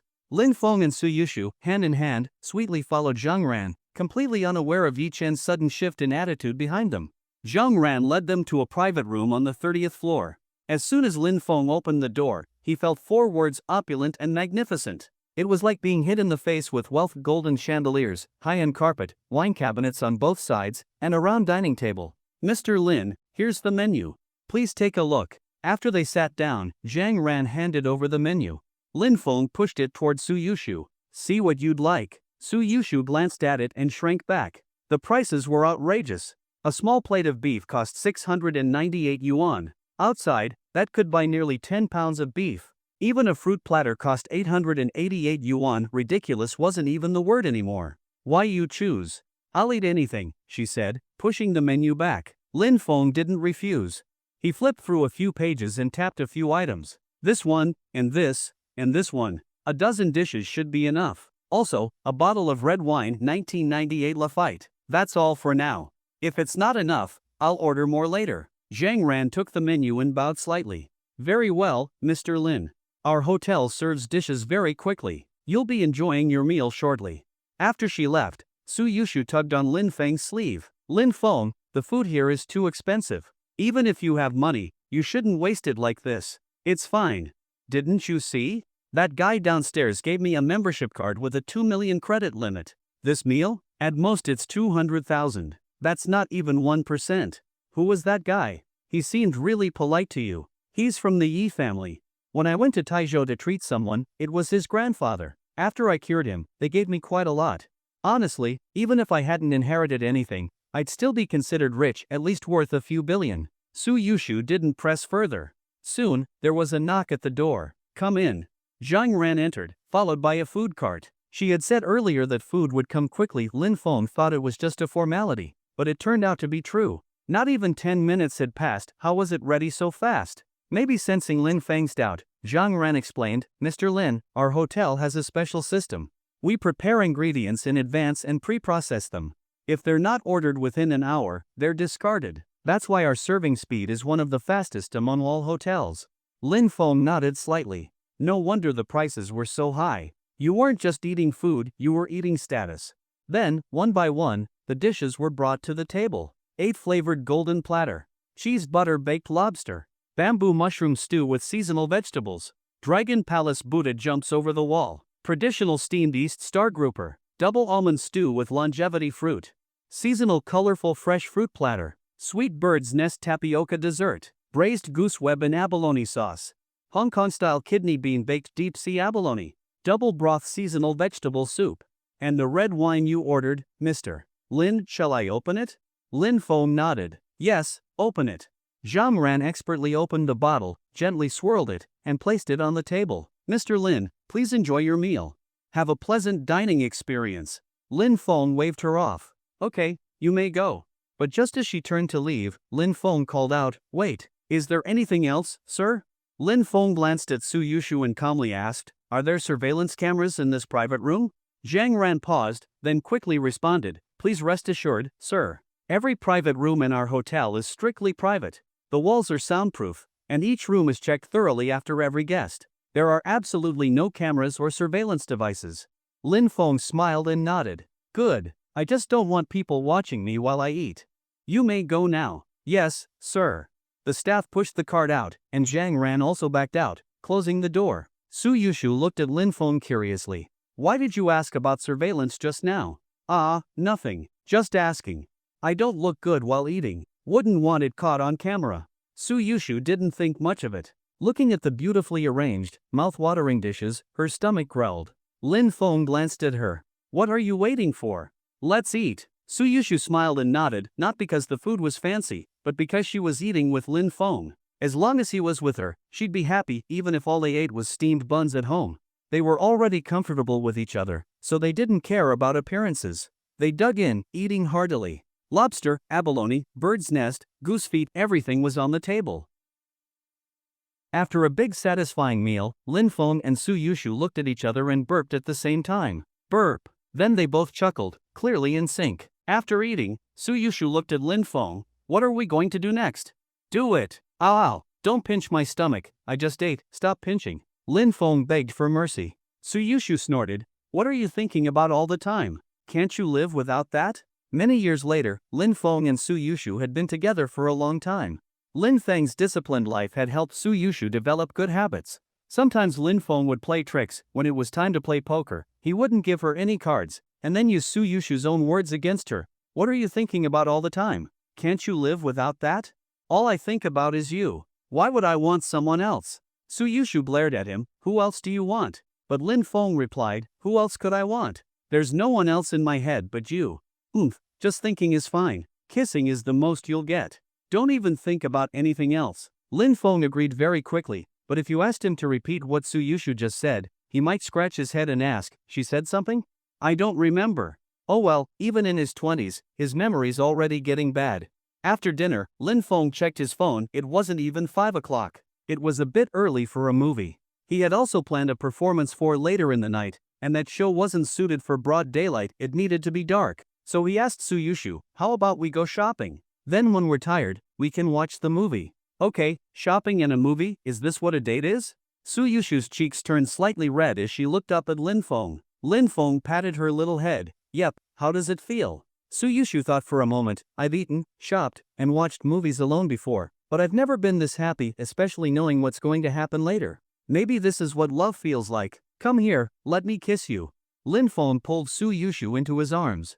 After confirming there were no surveillance cameras in the room, he got bolder. Suyushu let out a soft sound. Maybe it was the alcohol, but she didn't resist, she just grabbed both of Lin Feng's hands in advance. Based on what happened this morning in the hallway, it would be very dangerous not to control his hands. Live and learn, Suyushu now had experience dealing with Lin Feng, but she clearly underestimated his experience and strength. She held his hands, but could Lin Feng not fight back? In no time, the situation flipped. Suyushu was on the weaker side. Her hands were pinned behind her back by one of Lin Feng's hands, absolute domination. 20 minutes later, Lin Feng finished his meal and helped Suyushu fix her hair. She sat there dazed while Lin Feng smiled and tidied her up. Lin Feng, are you an animal? I felt like I was being pushed around by a pig just now, like a pig eating slop, back and forth. Suyushu gave a very vivid description. Lin Feng didn't blush at all, instead, he gave her a thumbs up. Great description. I'll push you every day from now on. After a pause, he added, or you can push me too back and forth. Who's like you? I should carry pepper spray from now on. If you push me again, I'll spray you. You wouldn't dare. Lin Feng chuckled. Who says I wouldn't? I can be really ruthless. But deep down, Suyushu thought, whoa, I really might not be able to. It actually felt pretty good just now. Whoa, I've fallen into the pit of love. But it feels so good to be in love. Whoa, I've really fallen for this feeling. It's all Lin Feng's fault. Yes, all his fault, he tricked her into this. Thinking that, Suyushu angrily bit Lin Feng's shoulder. Lin Feng? Why did this girl suddenly bite him? After biting him, Suyushu snorted, it's all your fault for dragging me into love. That was punishment. Then she leaned in and gave him a peck. Thanks for pulling me into love. That was the reward. You're definitely a little crazy. The two argued and joked as they left the hotel. They hopped on their familiar little electric scooter and headed to the nearest mall. Coincidentally, this mall was near Chizhou University. Back when Lin Feng was a student, he often came here to hang out. Everything was expensive, so he couldn't afford anything, but just looking was enough to satisfy him. There were lots of couples in the mall holding hands, hugging waists, even wrapping arms around necks, just like Lin Feng and Suyushu, full of youthful energy. After strolling for a while, Lin Feng had more and more bags in his hands, some for himself, some for Suyushu, clothes, shoes, and all kinds of quirky little things. Their smiles grew wider and brighter. When they got tired, Lin Feng even dragged Suyushu to get some late-night snacks. Will eating this make me gain weight? I don't want a belly. Suyushu held a few skewers of lamb and said guiltily after a few bites. So what if you gain weight? A little chub is perfect. Lin Feng's mouth was stuffed with meat, so it was hard to understand what he said. If Suyushu had heard clearly, she probably would have bitten him again. Though she felt guilty and worried about gaining weight, she didn't eat any less. She comforted herself in her heart. Today is the first day I officially got together with Lin Feng. Eating more is fine. Today was also the first time we kissed, 2 more skewers for that. Today was the day Dad's hidden illness got diagnosed, 2 skewers for Dad. Today was the first time Lin Feng pushed me, punish him with 2 skewers as a reward for me. Suyushu snatched 2 pork belly skewers from Lin Feng and happily stuffed them in her mouth. This kind of life is really nice. After they finished eating, Lin Feng wiped the grease off Suyushu's mouth. Didn't you eat a lot back at the hotel? Why are you still so hungry? Definitely because you kissed me. I saw online that kissing uses a lot of energy, that's why I'm hungry. Suyushu explained proudly. Lin Feng smiled and patted her head. Yeah, that must be it. It's past 9, let's go watch the movie now. Okay, a movie. Have you decided what we're going to watch? Suyushu nestled comfortably in Lin Feng's arms. Lin Feng paused and thought, there don't seem to be any new horror movies lately, what a pity. Suyushu tapped Lin Feng's head. Are you hoping I'll get scared and hide in your arms during a horror movie? Of course not, you've got the wrong person. Even if it's another kind of movie, I can still hold you while we watch. Then why choose a horror movie? Lin Feng wasn't about to admit that watching a horror movie gave him a legit excuse to cuddle with her to fight off the fear. This movie seems pretty good, and it's a romance. Let's watch that. Suyushu nodded. Okay, I'll listen to you. Lin Feng opened his phone to choose seats. When he saw that the 2 seats in the furthest back corner were taken, a playful smile appeared on his face. Yushu, guess what the people in those 2 seats might do during the movie? Suyushu pouted. Why sit so far back into the side? That must be a terrible viewing experience. They'll probably regret it. Yushu, you're wrong. This screening isn't crowded at all, not even a fifth of the seats are taken. So if they chose the back row on purpose, then clearly, the movie isn't their main focus. Then what is their focus? If you're not watching a movie in a cinema, what else is there to do? Suyushu was still a pure and innocent girl. Think about it, the theater's dark, the seats are secluded, and the movie sound covers everything. Other than making a baby, what can't you do? Heck, if they're bold enough, they could treat the back row like a bed. Suyushu's cheeks turned red. Lin Feng's words reminded her of the scene in the hallway that morning. Wasn't it kind of the same thing then? Her mind had gone blank, and Lin Feng totally took advantage. No way, he deserved a hit. Suyushu suddenly punched Lin Feng. What the heck? Why did she suddenly hit him? Could it be her period? Women are weird. Shaking off the thought, Lin Feng started picking seats. Since those 2 are probably up to something wild, let's play a little prank on them. What are you going to do? Suyushu looked at him curiously. Lin Feng chuckled and chose 2 seats right next to the couple. We'll sit here and see if they still dare to do anything. What if we sit next to them and they just ignore us? Lin Feng thought for a moment, then we'll kiss too. Kiss and grope, see who lasts longer. Ow. Don't pinch me, I was kidding. After some playful bickering, they reached a compromise. They would buy the seats next to that corner couple, scare them a little, and then leave. Since the theater wasn't full, they could easily move to some empty seats. After buying the tickets, Lin Feng deliberately waited until just before the movie started to enter with Suyushu. If they had gone in too early, the couple might have chosen different seats, which would have ruined the fun. Lin Feng held Suyushu's hand as they entered the screening room and immediately spotted the 2 people in the back. But what left Lin Feng dumbfounded was, where was the couple? Why were they 2 men? Wait, men. They could still be a couple. Lin Feng froze, standing there like a statue. Suyushu noticed something was off. Why are you just standing there? Lin Feng's voice trembled. Look at the seats we talked about. I think it's 2 guys. Suyushu looked and froze as well. This was beyond what she could comprehend. And recalling what had happened with Lin Feng that morning in the hallway, could those 2 be doing the same thing during the movie? Suyushu shuddered. That image was too much. Are we still going over there? Lin Feng paused for a moment. Nah, let's just find some empty seats elsewhere. Suyushu let out a breath of relief. She was afraid Lin Feng would still go even after finding out they were 2 guys. She wouldn't be able to stop him. In Suyushu's mind, Lin Feng just might do that. As she'd once praised him, you have no idea, my boyfriend is such a freak. Now it seemed, thankfully, he wasn't that freaky. They chose empty seats near the middle and sat down just as the movie began. A familiar studio intro played, the theater lights dimmed, and the plot began. The movie's storyline was pretty cliché, but since it was released around the Qingming festival, a time of mourning, and since the ending was tragic, the male lead died, the female lead was disfigured, it managed to ride the wave of the holidays mood. The tagline was, let's say goodbye to Chen Jin in theaters. Chen Jin was the name of the male lead. Lin Feng watched for a while, found the plot kind of boring, and then suddenly remembered the 2 in the corner. Curiosity overwhelmed him, and he secretly turned to peek. One glance and, holy crap, no way, they were really doing it. Lin Feng quickly looked away and rubbed his poor eyes. Compared to that, the movie was seriously lacking in excitement. Suyushu noticed Lin Feng turning his head and leaned in. What are you looking at? What's going on back there? Seeing her about to turn around, Lin Feng quickly stopped her. No, don't look, you'll regret it. Suyushu seemed to realize something and asked cautiously, is it those 2 guys? Lin Feng nodded. They kissed? Lin Feng nodded again. More than that. Suyushu shuddered again. Then she lifted the armrest between them and curled up in Lin Feng's arms. This world is insane. The movie's plot continued. The male lead had to go abroad for some reason, unsure if he'd make it back alive. He broke up with the female lead, leaving her heartbroken. After a series of events, they reunited. To protect her, the male lead took a bullet for her, and the female lead got acid thrown on her face. In the end, she wore a mask, sat by his grave, and cried silently. Cliché, but still emotional. Suyushu cried. Lin Feng quickly freed his hand from her leg to grab tissues and wipe her tears. This movie's not good. I don't like the ending, Suyushu said, wiping her tears in frustration. What kind of ending do you like? I want the male and female leads to live safely and happily together. That'll be us, right? Lin Feng gently patted her head. Of course. We'll be happier than anyone and our happiness will never end. Suyushu smiled. Girls in love always loved hearing this kind of sweet talk, she was no exception. Then the lights came on for the credits. Lin Feng sneaked a glance at the back row and immediately pulled Suyushu out of the theater. While Suyushu went to the restroom, Lin Feng made a call. Proceed as planned. You can start preparing now. Just wait for my signal.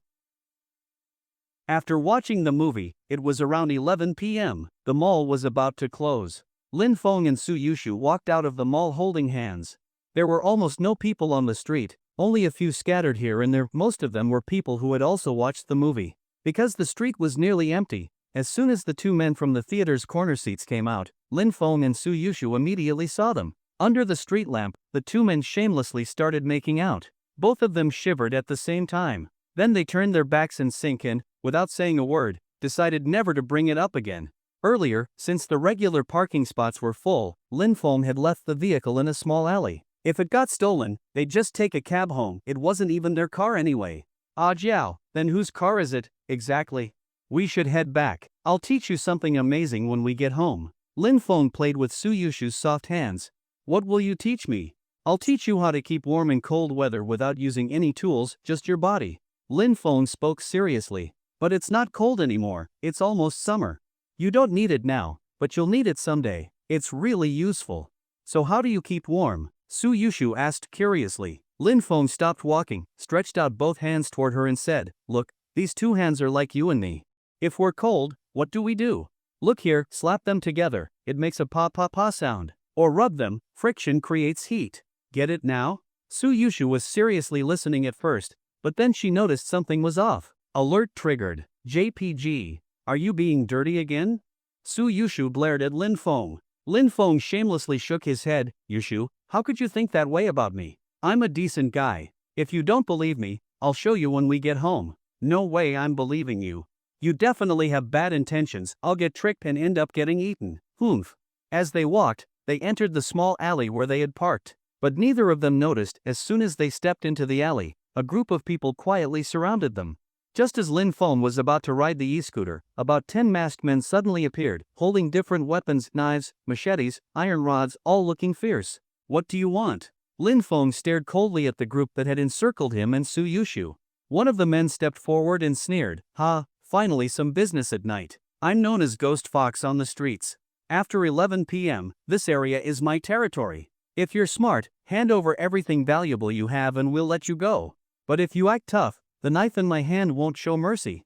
Suyushu clutched Lin Feng's arm tightly and whispered, Lin Feng, what do we do? Lin Feng gently patted her back. It's okay, just bad luck running into some robbers.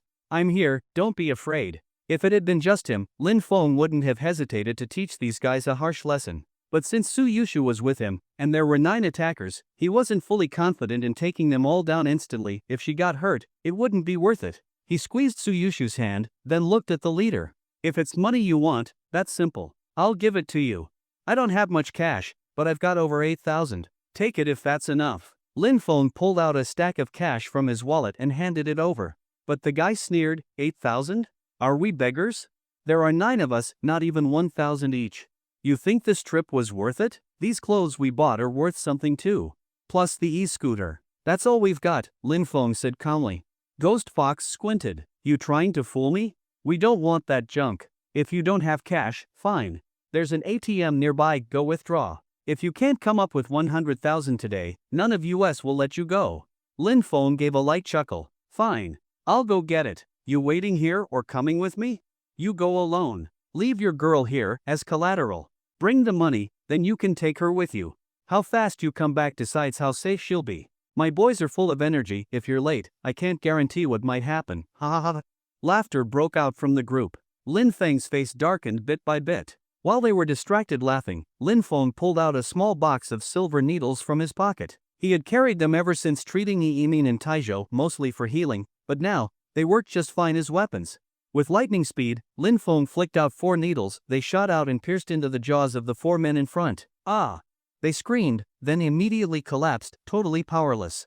At the same time, Lin Feng turned and attacked 1 punch, 1 kick, 1 elbow, 1 knee. The 4 behind him dropped instantly. With a battle power of 200 and unmatched medical skills, Lin Feng knew exactly where the human body was weakest and how to take someone down with a single strike. His medical knowledge had leveled up his combat ability. If he had known it would be this easy, he wouldn't have wasted time talking. In just over a second, of the 9-man group, only Ghost Fox was left standing. Lin Feng casually took the dagger from Black Fox's hand and pressed it against his neck. With a slight push, a line of blood oozed out. The once arrogant Black Fox was so scared he wet his pants. Bro, what? What? Got a bad memory? Didn't you just say how much money you wanted? I'll go get it for you, Lin Feng said with a mocking smile. Black Fox's face looked worse than if he'd eaten 3 tons of crap. Bro, I was wrong. It's my fault. Now you know you're wrong? Weren't you cocky just now? Bullying the weak, afraid of the strong?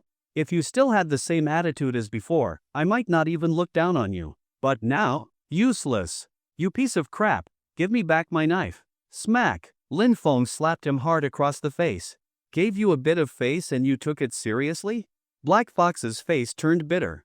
Bro, I was wrong. Lin Feng slapped him again. Black Fox rubbed his now swollen right cheek. Bro, what did I do wrong this time? Can't I just hit you for no reason? Smack! Another slap. What bad things have you done? List them one by one. Take out your phone and record it. Slap after slap, Lin Feng forced Black Fox to confess every bad thing he had done since childhood. By the end of it, Black Fox's face was swollen like he weighed 300 pounds. Finally, Lin Feng handed him the phone. Come on, call the police. Black Fox was stunned for a second, then another slap came flying at him. Call the police and say you committed robbery. Give them the address and wait for them to come arrest you. Black Fox didn't dare disobey and did exactly as he was told. After hanging up, Lin Feng glanced at his pocket. Yo, you've got rope with you? Perfect timing. When the police arrived, Black Fox's voice could be heard in the alley. As they got closer, they saw 9 big men tied together, masks stuffed in their mouths, and a phone on the ground playing the recording of Black Fox's confession. Meanwhile, Lin Feng and Suyushu had already ridden away on the electric scooter. Lin Feng claimed he was injured fighting the thugs and couldn't ride anymore, boo-hoo, so now he was hugging Suyushu's waist from behind, his face pressed against her back, clearly enjoying it. Your moves were amazing. Suyushu recalled Lin Feng taking down all the men in 1 second. I'd rather you say that later. This guy's so weird. When did you become so good at fighting? She asked. I've always been good at it, okay? You just never saw it before because I didn't get the chance. I mean, I can't go around hitting you, right? Suyushu froze. That sounded odd, but made sense. You didn't get hurt, did you? You were moving so fast just now. Boo-hoo, my whole body hurts. Only hugs and kisses from Yushu can make me better. She really wanted to hit him, but okay, she couldn't beat him anyway. Not far from the alley where Lin Feng and Suyushu had been ambushed, on a high spot, there were 2 figures. One standing, one sitting. One wore a white suit, the other a black suit. If Lin Feng had been there, he would have recognized the man sitting. It was Yi Chen, whom he had met earlier that day at the hotel. Standing beside him was his advisor, the man who appeared after Lin Feng went upstairs for lunch.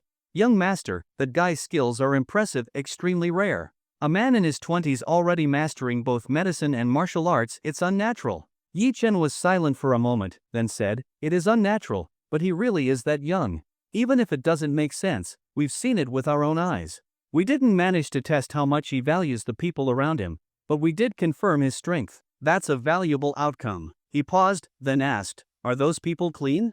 No ties to us? Rest assured, young master. Those people who tried to rob them, we only nudged them a little from behind the scenes. Technically, it was their own choice. It has nothing to do with us. Good. Medical genius, top-notch fighter, and in control of a company worth at least hundreds of billions. He can easily pull out 10 billion in cash. He alone is almost equal to the entire Yi family. An enemy like that is terrifying. Do you think if I go up against him, I'll lose badly? Yi Chen looked at the middle-aged man beside him. Young master, you've never lost before. The Yi family crest will surely be yours. Yi family's assets can't fall into the hands of an outsider. Yi Chen nodded and smiled. Yes, I will take it all. Back to Lin Feng, he and Suyushu had just returned to the apartment on their electric scooter. Just as they got off, Lin Feng took out his phone and sent a message to Li Huai. Then he waved at Suyushu. Come here, I want to show you something. Suyushu parked the scooter and walked over. What is it? Look up at the sky. Suyushu looked up, just in time to see a firework shoot into the sky and explode into a burst of starlight. But that was just the beginning. Soon, it was as if fireworks rained from the sky, even more festive than during New Year's. Suyushu stared at the fireworks, then looked at Lin Feng. Their eyes met, and her face lit up with a brilliant smile. I bought up all the fireworks in the city tonight. Do you like it? Suyushu nodded. I love it.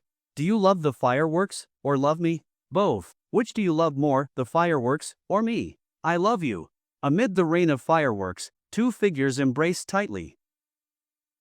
The two of them kissed for almost 20 minutes. This time, Lin Feng's hands were very honest since they were still outside. However, there's no such thing as a free lunch in this world, so what was missing this time will be made up for when they get to the apartment. Hoo. Suyushu was gasping for breath.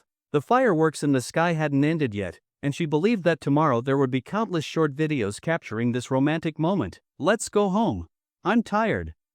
Let's go home. Suyushu quietly nestled in Lin Feng's arms and then they went upstairs. Just as they arrived home, Lin Feng and Suyushu kissed again. Before they knew it, they had arrived at the windowsill, watching the fireworks outside. This scene was very similar to one in The Richest Man in Western Red City. The entire city's fireworks were bought out. Xiaoju didn't love money, but every moment that moved Xiaoju required money. Lin Feng, I love you, I love you. Suyushu shouted towards the window, wanting to let the world know her feelings, to tell everyone. She wanted the whole world to know that she loved Lin Feng. The person who loved Lin Feng the most in the world was her. Lin Feng also shouted, Suyushu, I love you too. If I had to put a time limit on this love, I'd hope it lasts for 10,000 years. The two of them gazed at each other deeply, their eyes filled with love. In the midst of the fireworks, and as they stared at each other, the image gradually became blurry. The night passed by quickly. First strike, leaving readers with no way to escape. Chinese teacher, where are the details? Math teacher, what about the process? English teacher, what about the pronunciation? Music teacher, what about the sound? Art teacher, what about the image? Physics teacher, what about the practice? Experience teacher, keep pushing. Moral education teacher, your thinking is problematic. That night, this incredibly romantic fireworks display caused a stir online. People in Shizhou who saw the fireworks took out their phones, recorded videos, and posted them online. Which wealthy young master bought these fireworks? They've been going for so long, and there are so many fireworks. It must have cost hundreds of thousands, right? This is so romantic. I'm totally in love. When will someone buy this many fireworks for me, and set off a fireworks display for me? When that happens, I'll definitely marry them without hesitation. Wake up, upstairs. People with that much money wouldn't fall for you. Ugh, why do you assume that a man buys fireworks for a woman to watch? Do you look down on women? Why can't a woman buy fireworks for a man? Can't women be rich? Ridiculous. Damn, I really didn't expect this to become a fight. Ugh, who said it has to be a man buying for a woman or a woman buying for a man? Are you discriminating against same-sex relationships? Ugh, I just think these fireworks must have been bought by a man for another man. I'm in love. I can't agree. I just interrogated our dog Wankai, and it admitted that it actually bought the fireworks for Xiaohua from next door. The comments online slowly began to head in a strange direction. The next morning, Suyushu's biological clock was very accurate. Even though she had slept late the night before, she woke up at 7 on the dot. She had expected to feel tired and unable to move, but when she sat up, she was surprised to find herself refreshed and feeling no discomfort at all. Is this the power of love? Suyushu smiled a happy smile and then continued to snuggle in Lin Feng's arms, falling back asleep sweetly. If Lin Feng knew what Suyushu was thinking, he would definitely convince her to believe in science. This wasn't the power of love, it was the power of toxic milk. They slept until nearly 10 in the morning. After waking up, Lin Feng wanted to sleep in and skip work, but Suyushu cruelly rejected him. Suyushu said she had to go to work because she hadn't finished the form from yesterday. Although Lin Feng tried to persuade her for a long time, Suyushu insisted, and Lin Feng had no choice but to give up on his idea. He also planned to strictly develop Suyushu's habits in the future. The good habit of sleeping in must be cultivated in time. Suyushu hadn't developed it before, but now Lin Feng would help her. After Suyushu went to work, Lin Feng also followed. Yesterday, Zhang Lei had said that someone from Longfei Entertainment would come today to report. Also coming was Wang Liping, and Lin Feng was already eager to see her expression. After arriving at Huarong Group, Suyushu went to the secretary department, while Lin Feng directly went to Zhang Lei's office. Inside Zhang Lei's office, when Lin Feng entered, Zhang Lei was working as usual. When Lin Feng entered, Zhang Lei stood up.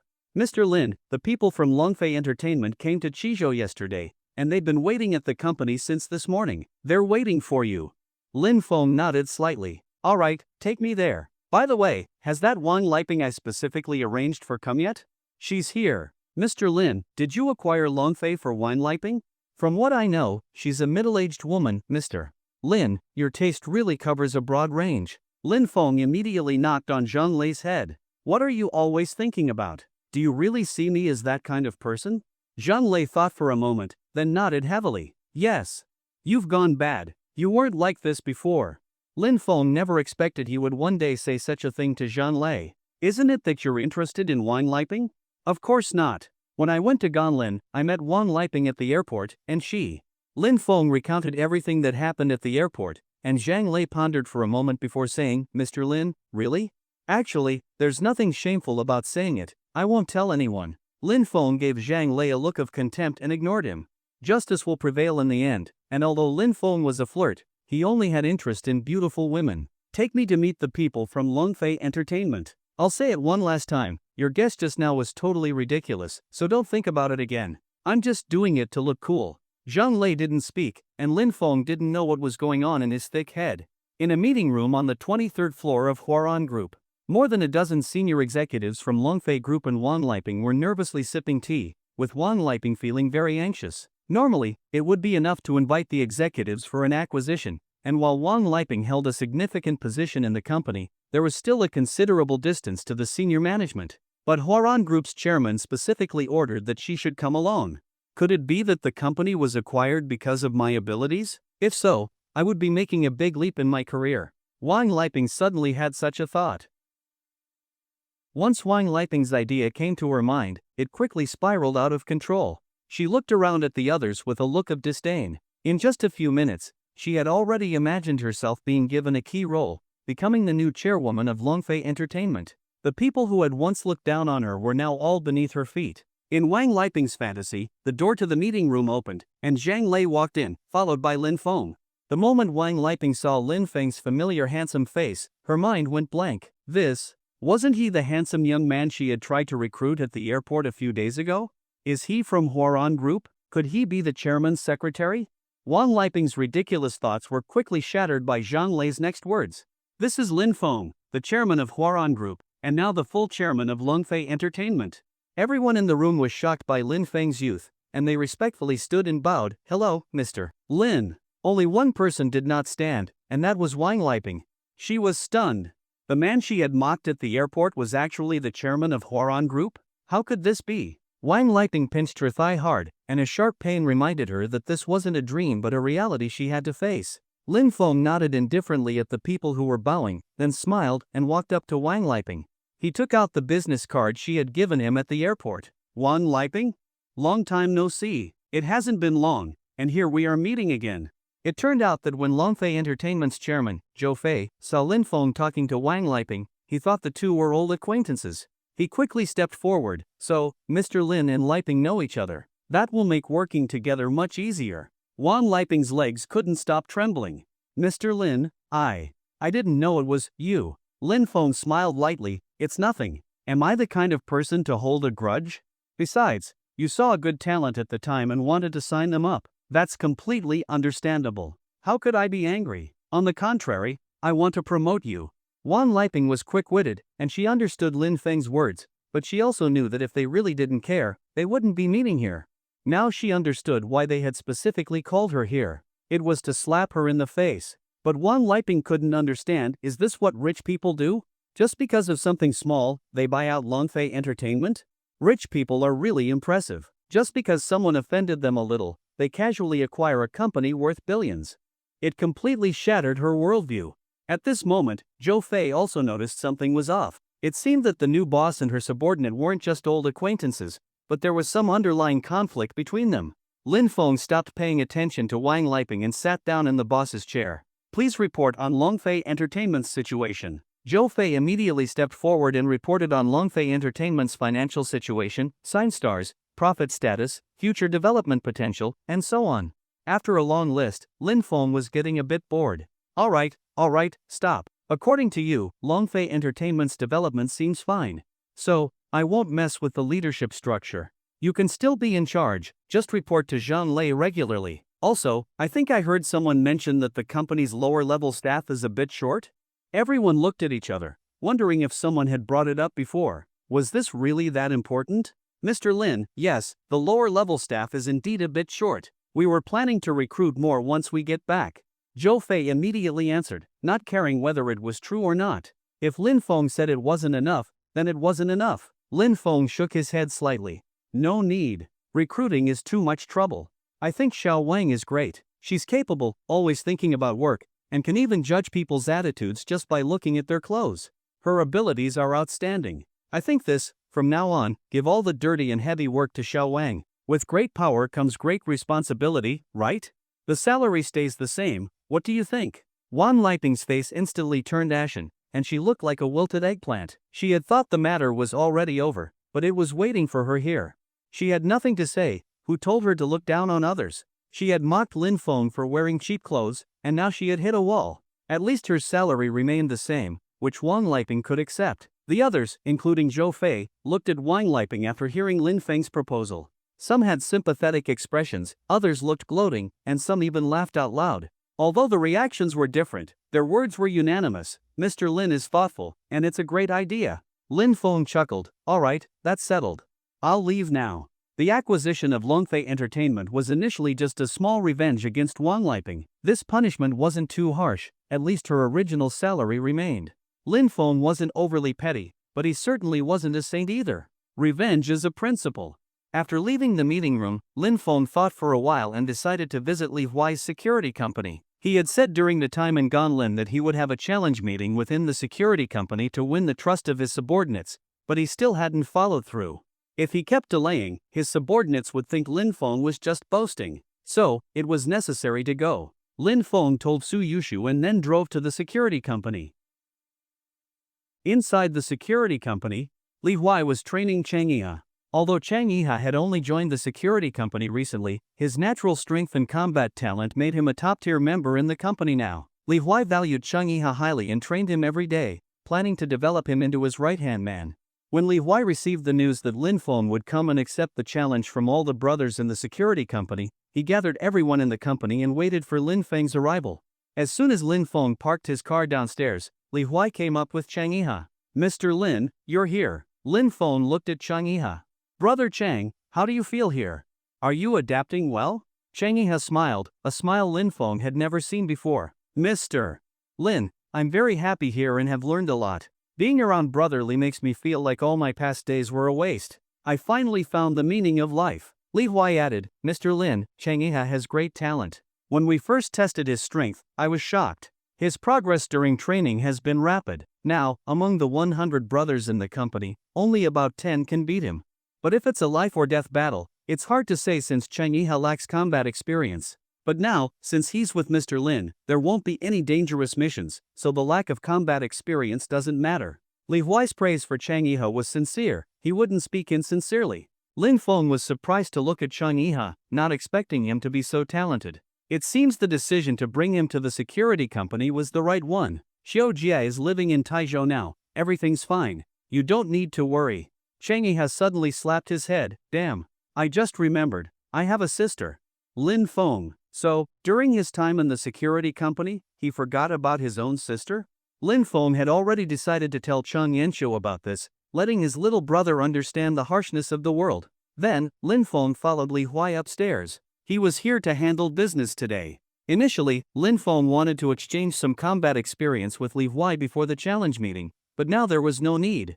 With his medical skills, even Li Huai wouldn't dare to say he was absolutely confident about defeating Lin Feng.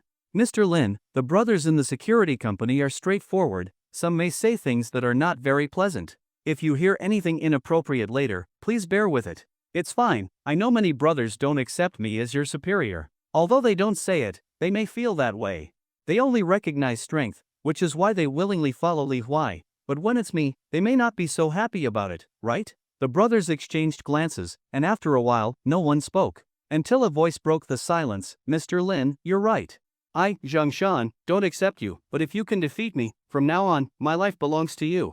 Lin Feng looked at Zhang Shan. He was familiar with this person. The reason he decided to hold the challenge meeting was because Zhang Shan didn't accept him before. Good, it's a good thing you don't accept me. If someone could just come over and manage you without any effort, what would you have become? That's why I'm gathering you all today. Whoever wants to challenge me, I'll accept. We'll set up a ring here, and if anyone defeats me, even if they want to ride on my neck and urinate, I, Lin Feng, won't say a word. Before the crowd could process Lin Feng's words, Zhang Shan laughed loudly and stepped forward. I've been wanting to spar with you, Mr. Lin. I, Zhang Shan, will be the first to challenge you. Good. Brothers, clear the space. Let them come. Anyone who holds back in this fight doesn't deserve to stay here. The crowd immediately parted, forming a large circle. Inside the circle stood Zhang Shan and Lin Feng. Li Huai stood among the crowd and calmly said, "Let's begin. Everyone, be careful. It's a sparring match within the company, no deadly moves." Zhang Shan stretched his body and made cracking sounds. Mr. Lin, I won't hold back, get ready. With that, Zhang Shan sprang forward with such speed that some of the onlookers didn't even see it. Zhang Shan's specialty was speed, and his combat experience taught him that speed was unbeatable. Whether empty-handed or armed, if you're faster, you have the upper hand. By striking first, all enemies are like paper tigers. Zhang Shan was full of confidence as he shot out, his dragon claw hand extended, but then his expression darkened. Empty. He missed. His most confident move, the dragon claw, had missed. How could this happen? How could there be someone faster than him? He didn't even notice when Lin Feng left his original spot. Zhang Shan put away his previous contempt for Lin Feng, quickly scanned around, and then performed a roll and turn. Since Lin Feng was no longer within his sight, he must be behind him. Take this punch. Zhang Shan turned his claw into a fist and struck out quickly, but Lin Feng, who was behind him, remained still, eyes closed, standing motionless. Could it be a trick? No matter what, I'll still land my punch. Zhang Shan punched, and only when he was less than 20 centimeters from Lin Feng did Lin Feng finally react. Lin Feng extended a hand. The people around saw Lin Feng facing Zhang Shan's punch and actually extending his palm. The unanimous reaction was, is Lin Feng crazy? Zhang Shan might not specialize in strength, but the punch he threw with all his power was at least 600 kilograms. Forget about Lin Feng's palm. If Lin Feng tried to block it with one of his elbows, which was one of his hardest points, it would still be uncomfortable. One person, already concerned, thought that Lin Feng's wrist might break, but Li Huai, standing in the crowd, saw something different. No wonder Mr. Lin dared to let them challenge him. It turns out his combat power is so strong. Zhang Shan is going to suffer. Li Huai's words made Chang Yiha, who was standing next to him, feel nervous. Li Huai's gaze was sharp. He never made mistakes when analyzing a fight. Could Lin Feng really block Zhang Shan's punch with his palm? While Chang Yiha was thinking, the two on the stage had already clashed. Zhang Shan launched a wind-breaking punch, which directly landed on Lin Feng's palm. The moment the punch made contact with Lin Feng's palm, Lin Feng suddenly opened his eyes and, in an instant, grabbed Zhang Shan's fist, tightly restraining it, and twisted it downwards. Crack! Zhang Shan screamed in pain, and his whole body, which had been tense, immediately went limp, and he collapsed to the ground. Lin Feng didn't apply any more force. Since it was just a spar, there was no need to cause significant injuries. The twist Lin Feng had just applied would heal in a day or two with rest. Zhang Shan, clutching his wrist, lay on the ground. The entire room was filled with only his screams. The onlookers looked at Lin Feng as if they were seeing a ghost. How could this be possible? This was the common thought in everyone's mind. At this moment, Li Huai spoke. Zhang Shan excels in speed, but Mr. Lin is even faster than him. Zhang Shan didn't even notice when Mr. Lin moved. There are many ways to counter a punch coming with speed, dodging, or blocking with your own punch, but you've forgotten one method, to neutralize the force. Mr. Lin used his palm just now to use skill to dissolve Zhang Shan's force. Then, with a twist, he used Zhang Shan's own strength against him. This is the technique I've taught you all. In combat, it's never just about brute force. When Li Huai said the last part, he glanced at Chang Yiha, which could be seen as a lesson for him. Li Huai continued, but don't think Mr. Lin just neutralized the force. If Mr. Lin had used his full power to clash with Zhang Shan's punch directly, the result would have been simple. Zhang Shan's arm would be destroyed. He might even be killed with a single punch. After hearing this, Zhang Shan, who was still lying on the ground, recalled the feeling of helplessness when facing Lin Feng earlier. Mr. Lin, thank you for showing mercy. From now on, my life belongs to you. Lin Feng waved his hand indifferently. Alright, your life isn't someone else's, it's only your own. Just a sparring match, no need to make it too serious. Alright, go rest. Anyone else want to challenge? The room fell silent for a few seconds. The battle between Lin Feng and Zhang Shan had made everyone realize that Lin Feng's skills were exceptional. And from what Li Huai had said, it seemed that, besides Li Huai himself, no one could defeat Lin Feng. But what others say is still just others' words. Without verifying it personally, it's hard to truly believe. After a few seconds, 3 people raised their hands. I want to challenge Mr. Lin. Me too. I also want to come. Li Huai glanced at the 3 and said faintly, let's go in order. Lu Chen, you go first. But Lin Feng suddenly spoke up. Wait, no need to go one by one. The 3 of you can come at once. The entire crowd gasped. However, Li Huai didn't show any reaction, simply saying to the 3 who had just expressed their desire to challenge Lin Feng, then, go ahead together. It'll save some time. The 3 of them exchanged glances, and from their eyes, their fighting intent was clear. Mr. Lin, don't say we weren't polite. The 3 of us together are not just a simple 1 + 1 + 1 is equal to 3. We've trained in combined attacks. Lin Feng wasn't worried in the slightest. What does a combined attack matter? 1 + 1 + 1 doesn't equal 3, can it equal 100?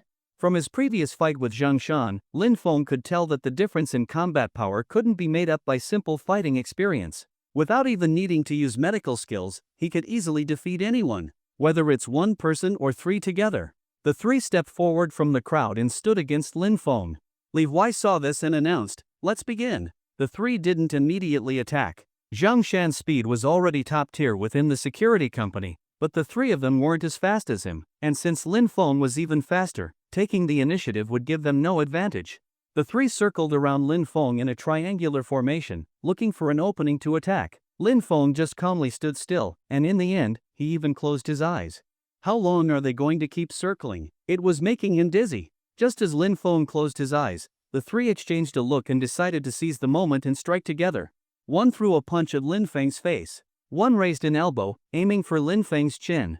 The last one raised a leg, attacking Lin Feng's calf. The 3 attacks came almost simultaneously. In the blink of an eye, Lin Feng instantly opened his eyes, grabbed the leg of the last person, and pulled forward.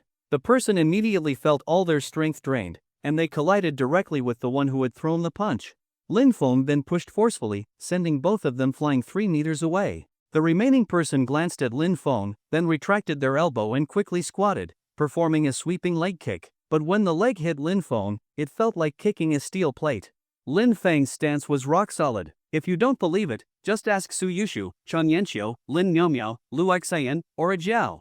Then, Lin Feng picked up the person still performing the sweeping kick like a little chick and threw them towards the other 2. The 3 of them, except for feeling some pain from the fall, had no other injuries. Mr. Lin wins. You 3 can go rest. Anyone else want to challenge Mr. Lin? Li Huai calmly scanned the crowd. Finally, the others no longer felt defiant. They all said in unison, no. We're convinced. Respect can only be earned through strength. Alright, disperse. From now on, get rid of your arrogant and proud bad habits. After Li Huai finished speaking, everyone hurriedly left the room. After everyone had gone, Lin Feng remembered that his parents had been gone for 2 days. Suyushu asked, where are my parents traveling now? Where are my parents on their trip now? Lin Feng asked. They're still in Qin Island. I arranged for 3 of my brothers to follow them secretly. It's very discreet, and so far, it seems they haven't encountered any danger. Lin Feng nodded slightly and didn't ask further. He currently had no enemies, those who opposed him had all been taken care of. So, his worry was indeed a bit unnecessary. No longer dwelling on that topic, Lin Feng suddenly had a thought. Now that he had medical skills on his side, if he fought Li Huai, who would win? According to the system, Lin Feng's current combat power was 200. Li Huai's was higher, around 230, but could Lin Feng's understanding of various acupoints in the human body make up for this gap? Li Huai, how much chance do you think I have against you now? Li Huai thought for a moment. If we're going by the combat power you just showed, your chance of winning is less than 10%. Lin Feng hummed thoughtfully. Just now, whether against Zhang Shan or those 3 people, he hadn't gone all out. Besides, he hadn't even used the advantage of his medical skills. It seemed that if he used his full strength, he might just be able to fight Li Huai. Li Huai, I want to fight you. Alright. Li Huai stepped across from Lin Feng and waved at Chang Yihe, step back to the corner. Don't get hurt by mistake. Then Li Huai cupped his hands at Lin Feng. President Lin, forgive me. I want to test my strength now too. Lin Feng no longer looked down on him. Li Huai's strength was not something people like Zhang Shan could compare to. Li Huai was one of those who had pushed the human body to its limits. Fighting Li Huai, even a slight misstep could mean defeat. Lin Feng clenched his fists and carefully observed every movement of Li Huai. Moments later, once Lin Feng was ready, Li Huai casually threw a punch. At first glance, it seemed ordinary, but no matter how Lin Feng dodged left or right, he remained within the lock-on range of that punch. Lin Feng didn't hold back anymore and used all his strength to meet Li Huai's punch head-on. Bang! The force from their clash pushed them both back several steps, though Lin Feng retreated a bit more. Li Huai looked at Lin Feng with surprise. If Lin Feng had such strength, then the previous estimate of less than 10% chance had to be revised. It wasn't 10%, but at least 30%. Though still likely to lose, the difference was huge. The former was a total crushing defeat, the latter, at least, could go several rounds with Li Huai. President Lin, again. Li Huai's fighting spirit was ignited. It had been a long time since he met someone who could truly go toe-to-toe with him. Alright, come on. Lin Feng shouted, then joined his index and middle fingers together. A mysterious energy seemed to gather on his fingers that was a sign only seen when medical skills reached a legendary level. Li Huai took a step forward, then quickly circled behind Lin Feng and kicked both legs at Lin Feng's arms. He knew Lin Feng had a stable lower body, so attacking the upper body was a good strategy. Lin Feng stepped back, then quickly jabbed with two fingers aiming straight at Li Huai's joints. Tap tap tap. Lin Feng's fingers struck out, but he was forced back by the power in Li Huai's legs, his fingers faintly aching. But Li Huai didn't get away unscathed either. Li Huai stopped in place as a numbing sensation spread from the joint in his right leg up both legs. Not knowing acupuncture points, he stomped hard on the ground a few times to relieve the feeling. But relief wasn't a cure, the right leg was still slightly numb. What was once his most stable base was now his weakest point. Lin Feng smiled. Though his fingers hurt, it was worth it. Seizing the advantage, Lin Feng crouched and focused his attacks on Li Huai's legs. Li Huai was forced to retreat step by step. Just as Lin Feng was about to corner him, Li Huai kicked off the wall behind him and flipped over Lin Feng's back, punching fiercely and heavily onto Lin Feng's back. Cough cough. After two harsh coughs, Lin Feng swept his right leg backward. Li Huai, with his unstable lower body, was tilted off balance. Lin Feng seized the opportunity, turned, and elbowed him, sending Li Huai flying. But it was far from over. Li Huai wouldn't lose so easily. The numb right leg had recovered by now, and Li Huai launched another attack on Lin Feng. Lin Feng continued to use his dual-finger disruption and leg attacks to tangle with Li Huai. In the corner, Chang Yihe was stunned watching the fight. During training, he had never lasted 3 moves against Li Huai. Now Lin Feng was going toe-to-toe with him without falling behind at all. Not only was Chang Yihe shocked, but Li Huai was also amazed. With Lin Feng's combat strength paired with his mysterious acupoint strikes, Li Huai was momentarily at a loss on how to break through. About 10 minutes later, neither could overpower the other. Seeing this, Lin Feng called an end to the match. It was just a friendly spar, there was no need to determine a winner. Lin Feng now more or less understood his own combat level on par with Li Huai, among the very best. But just like Chang Yihe, he lacked real-life deathmatch experience. President Lin, your strength is truly impressive. If you had a bit more battle experience, that wouldn't have been a draw just now, I would have lost. I'm not a hard-working type. This level of skill is enough for me. I thought it'd be really hard to fight you, but I didn't expect to actually hold my own. Lin Feng was quite pleased. Then he looked at Chang Yihe with a deliberately superior tone. Xiao Chang, you still need to work hard. Just now you were calling me Brother Chang. Now I'm Xiao Chang. Wanna fight? Can't beat him, okay, never mind. Being called Xiao Chang isn't so bad. After all, Lin Feng's fists are bigger. Gotta admit it. After leaving the security company, Lin Feng didn't return to his office but went back to Feng Lin Shanshui. Lin Feng remembered Lin Miao telling him that the property deeds for all the houses he bought in Feng Lin Shanshui had been delivered. He wanted to go home and take a look. Just as he got home, Lin Miao pulled him into a room. Hey, Miao Jie, didn't you say we were just checking the property deeds? Where are you taking me? Don't ask, you'll know when we get there. Following her, Lin Feng arrived at an empty room. In Lin Feng's memory, this used to be a guest room. But after opening the door, He was amazed it had been turned by Lin Miao into a classic movie screening room. There was a whole wall of TVs, playing various classic films, Lin Feng's favorites. To Lin Feng, this was heaven. Miao Miaojie, is this your surprise for me? How is it? Like it? I spent quite some time on it. Started when you went to Ganlin. It just finished today. Lin Miao raised her chin proudly, like she wanted credit. I love it. This will be our secret base from now on. Since we've got time now, let's rewatch some classics together. Lin Miao smiled. That's exactly what I was thinking. Rewatching classic movies took quite a bit of time for the two of them. After the rewatch, Lin Feng used his poison milk skill to refresh Lin Miao's state, and she was full of energy again. Now Lin Feng truly realized that using the poison milk skill to refresh status was really effective. It worked almost instantly and suited Lin Feng perfectly. After rewatching the classics, Lin Feng and Lin Miao started chatting. Do you remember what you said before you went to college? You said you wanted to own a building, do nothing, and just wait to collect rent, right? Yeah, is that why you bought those properties? Are we going to rent out all those houses together? Lin Miao instantly perked up. Exactly. If we hadn't been held up just now, we'd probably be done with it already, Lin Feng complained. Lin Miao rolled her eyes at Lin Feng. We were obviously doing something proper just now, how could you call that a waste of time? Besides, it's not too late now either. Hurry and get ready, let's go. Lin Miao hurriedly got dressed, while Lin Feng still lay motionless on the bed. Why aren't you getting dressed? I'm almost ready, Lin Miao asked curiously. No rush. I'll get moving when you start putting on your shoes and opening the door. That'll be just right. Lin Miao looked doubtful. Nonsense. I get ready super fast before going out. Don't slander me. After a snort, Lin Miao went to put on makeup. Lin Feng curled his lips. If I hadn't lived with you for years, I'd almost have believed it. Lin Feng already had experience with this. Miao's words always needed decoding. When she said she'd be ready soon, that meant she hadn't even started. When she said she'd be out in 10 minutes, that meant she needed at least double that time. When she said she was already wearing shoes and ready to go, that meant there were at least 10 more minutes. When she said she was downstairs, that meant she was still putting on shoes. When she said she'd been waiting for you for 10 minutes, that meant she was just about to grab the keys to head out.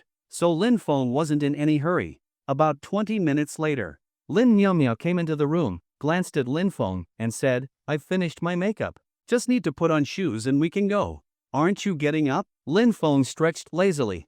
Okay, I'm getting up now.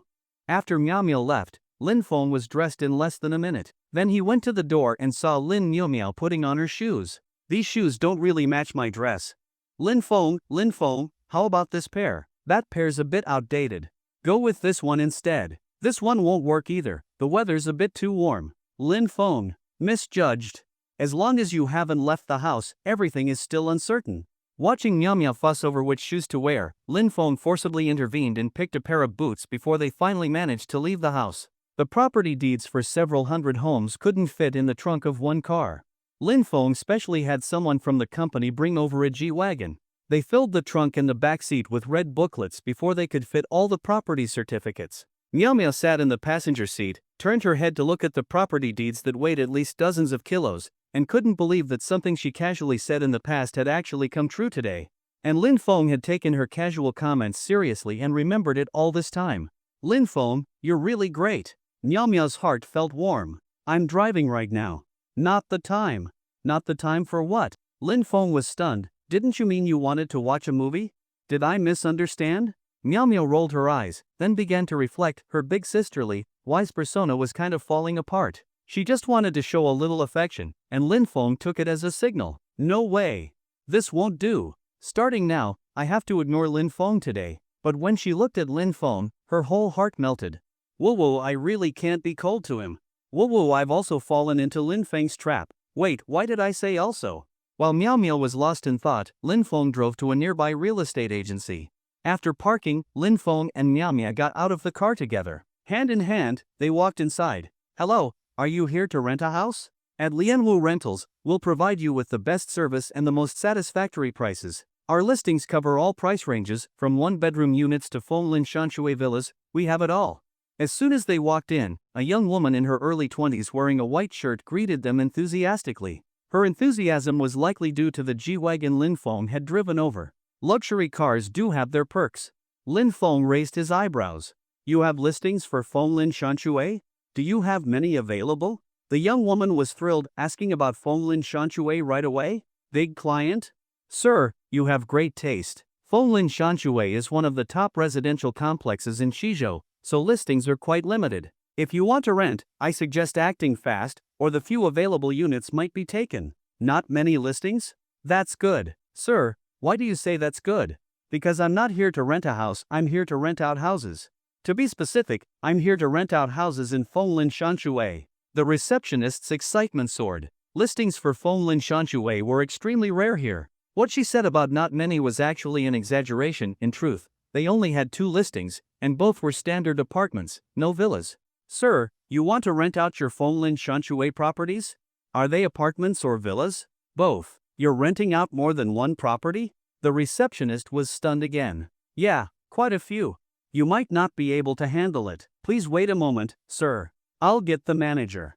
My level isn't high enough to handle this. The receptionist gave a slight bow and went to the back. Soon, a man with gold-rimmed glasses, slicked back hair, and a neat suit came out and brought 2 cups of coffee for Lin Feng and Miao Miao. Sorry to keep you waiting. I'm Zhang Yan, the manager at Lianwu Real Estate. I heard you have properties in Fonglin Shanchue for rent? Lin Feng nodded, sat on the sofa with Miao Miao, and took the coffee from Zhang Yan. How many units are you renting out? As long as everything is in order and you have the property certificates, Lianwu Real Estate can handle them all. We're open to negotiation on the price, Zhang Yan said excitedly. About a few hundred. I didn't count carefully. A few hundred? That's simple. Wait, what did you say? Zhang Yan thought there was something wrong with his ears. A few hundred units. What's wrong? Is there a problem? Lin Feng repeated again. Zhang Yan stood up, the smile on his face gradually fading. Sir, if you're here to rent out or rent a property, you're welcome. But if you're here to mess with me, then I'm sorry, I can't go along with that. Lin Feng gave a faint smile. I know, you definitely don't believe me, so I brought all the property certificates with me. They're in the car. I'm not so bored as to come all this way just to joke with you.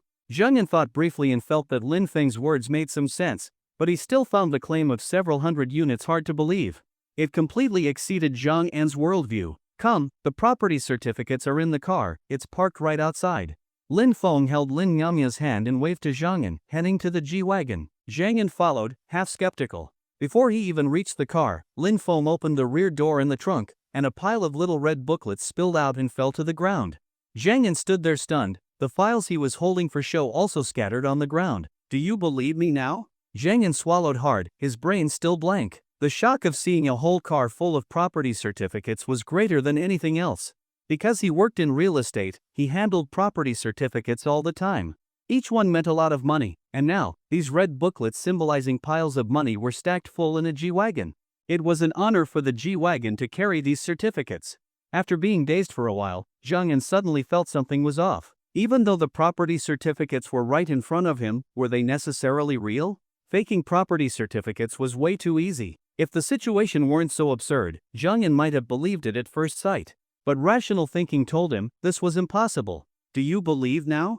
Sir, to be honest, I still can't convince myself. It's just too unbelievable. A single unit in Fonglin Shanchue costs at least tens of millions. A few hundred units, how could that be possible? Zhang Yan spoke with a bitter face, saying what was truly on his mind. Lin Feng saw that his attitude was still okay, and since no one could be expected to believe this right away, he didn't blame him. He just said calmly, "It's fine if you don't believe me. Doesn't your system allow you to check the registered owner of a property? Just check whether these certificates show me as the owner." Zhang Yan suddenly realized, when he saw that car full of certificates, his brain had gone blank and he forgot all about verifying. I'll go check. Zhang Yan picked up a few certificates from the ground and went to the computer, inputting the numbers. The results showed that these properties were bought under the name of Huarong Group. Due to purchase restrictions at the time, Lin Feng had used the name of Huarong Group to buy properties. Using a company's name avoided the restrictions. They had used different methods, like buying staff dormitories or using it as a year-end bonus. Once it landed in someone's hands, no one would question it. After checking, Lin Feng also called Zhang Lei and asked him to notify the person in charge at Lianwu Realty directly. With all this, Zhang Yan finally believed Lin Feng. Sir, after calculating, you have 213 high-rise units and 81 standalone villas. All of them are yours. Big bro, where did you get so much money? I only make 8,000 a month. I'm breaking down here. Zhang Yan checked while unknowingly tearing up. Damn, even one of those houses is something he couldn't afford in his entire life. Looking at the sobbing Zhang Yan, Lin Feng patted him on the shoulder. Think positive. If you close this deal for me, your commission won't be small. Zhang Yan seemed to remember something, his sad face instantly flipped, and he jumped up. I just remembered. If this deal goes through, I'll earn at least over 100,000 in commission. I'm hitting the bathhouse tonight, gonna book 10 of them. Shouldn't have wasted that bit of sympathy earlier. That bathhouse you just mentioned, are you sure it's legit? Zhang Yan gave a sleazy grin. It's not about being legit or not, it's the kind that makes you feel completely relaxed and cozy. The therapists inside are all warm big sisters who can soothe your wounded soul with their tender chests. Just as Lin Feng was starting to get carried away with Zhang Yan's words, a soft little hand crept onto his waist, and then Lin Feng turned his head and locked eyes with Lin Miao Miao. Danger! Danger! Danger! You still want to see therapists? What's wrong? I'm not enough for you? Or are the other girls out there more attractive now? Lin Feng bared his teeth in a smile. You're the best, Miao Miao. Then Lin Feng turned around and righteously said to Zhang Yan, what nonsense are you talking about? I don't even understand what you mean. Get back to work. I've never been to any foot massage or hair salon places, okay? Zhang Yan pouted. Yeah right, like I believe that. So rich and still afraid of his wife. But then Lin Feng and Miao Miao's conversation left Zhang Yan questioning life. Tell me, how many sisters have you mentioned to me already? More than a handful, right? And you're still thinking about going to places like that? Let me warn you, I won't care about the girls outside, but if you dare to drive the public bus, don't even think about touching me again. Miao Miao said angrily. Okay, I promise. Besides, I'm already so busy, how could I have time to go drive buses? Don't worry. Why is the plot going in a completely different direction? Wasn't he supposed to be whipped? What are these outside girls? More than 5 of them? Is this the joy of being rich? Zhang Yan cried. But he still had to work, so he worked while crying. Lianwu Realty alone couldn't handle all of Lin Feng's properties, so they introduced him to several other real estate platforms. Only then did all of Lin Feng's nearly 300 properties get rented out. Mr. Lin, your high-rise units are divided into 3 rent tiers depending on size and location, 30,000, 50,000, and 80,000. For the villas, the lowest monthly rent is 200,000, and the highest is 360,000. Are you satisfied? Lin Feng didn't bother calculating.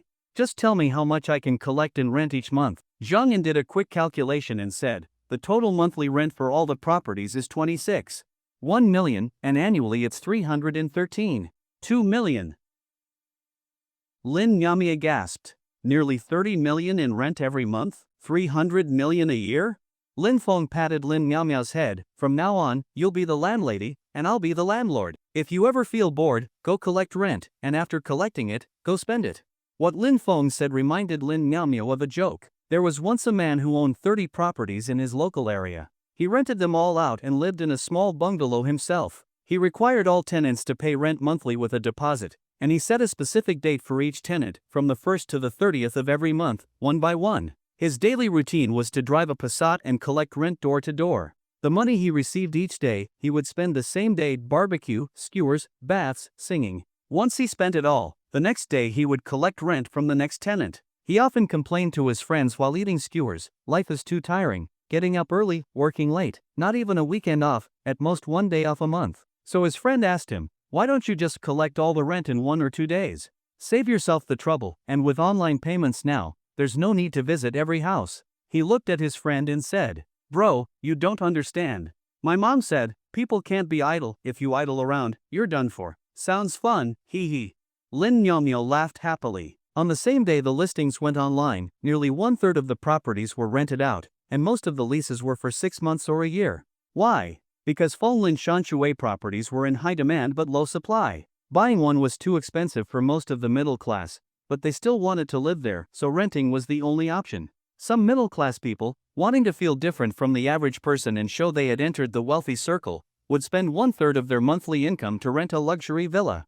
These people's mentality was very similar to the suddenly rich poor. They felt they were no longer the same as others. Since their class had risen, they believed they should live in villas like the rich, eat fancy food, and watch operas or art films that regular people couldn't appreciate. In the end, it was all just putting on a show. And there were quite a lot of such people. But Lin Feng didn't really dislike them after all, most of his tenants were like this. They were all giving Lin Feng money, the more, the merrier. Lin Feng left all the rent collection work to Lin Miao Miao. There were still more than 2 days until the Jinling in-person meetup of the Shanao, God of Wealth, group. In the meantime, Lin Feng had been busy running around. If you ask what he was busy with, don't ask. Since he didn't have time to go to Gonlin, Lin Feng had arranged with Luo Nanqing to gather their high school classmates soon. At that event, in front of everyone, including teachers, he would give a lesson to their class monitor, Li Haoyu, who used to scheme against him in high school. With all this busy happiness, Lin Feng's revenge plans written in his little notebook had been put on hold.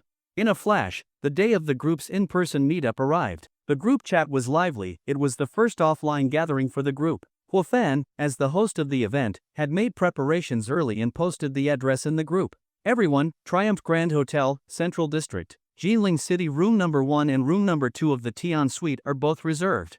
I'll be waiting at the hotel entrance at noon. Then Huo Fan posted a flamboyant selfie in a pink suit. The handsome guy in this photo is me. Don't mistake me when you come. Then again, with how good I look, it's hard to make a mistake. Right after he said that, a chorus of boos followed. I actually had some hope for your looks, Huo Fan. Your name has a fan in it. Maybe you'd look like that other fan who got jailed. Who wants to see a photo of you? Might as well post more pics of the G-Wagon.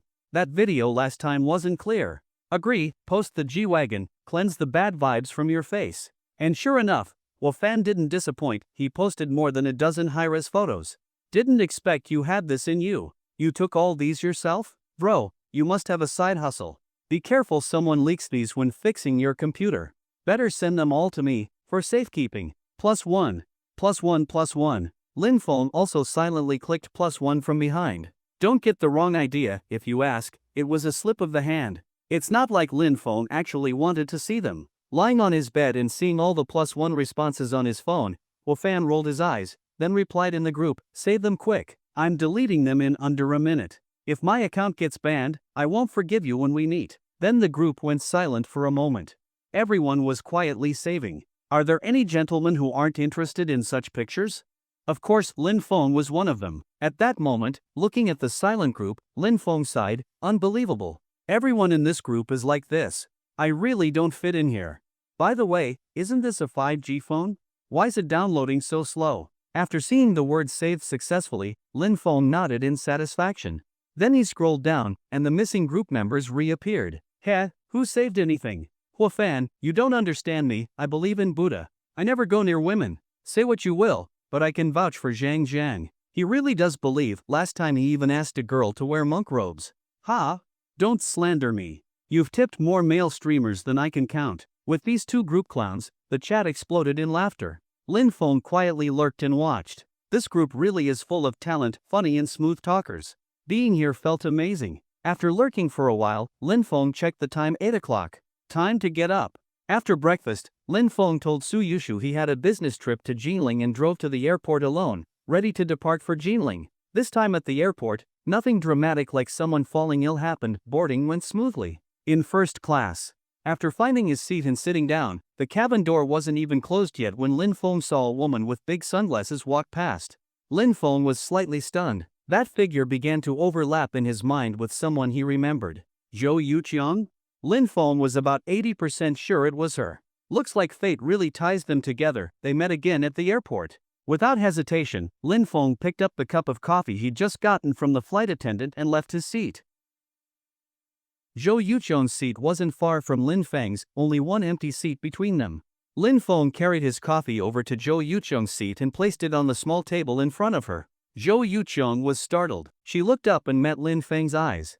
She had already taken off her sunglasses. Her clear and bright eyes, with gently arched eyebrows, showed a mix of innocence and maturity. Just her eyes alone revealed two distinct personalities.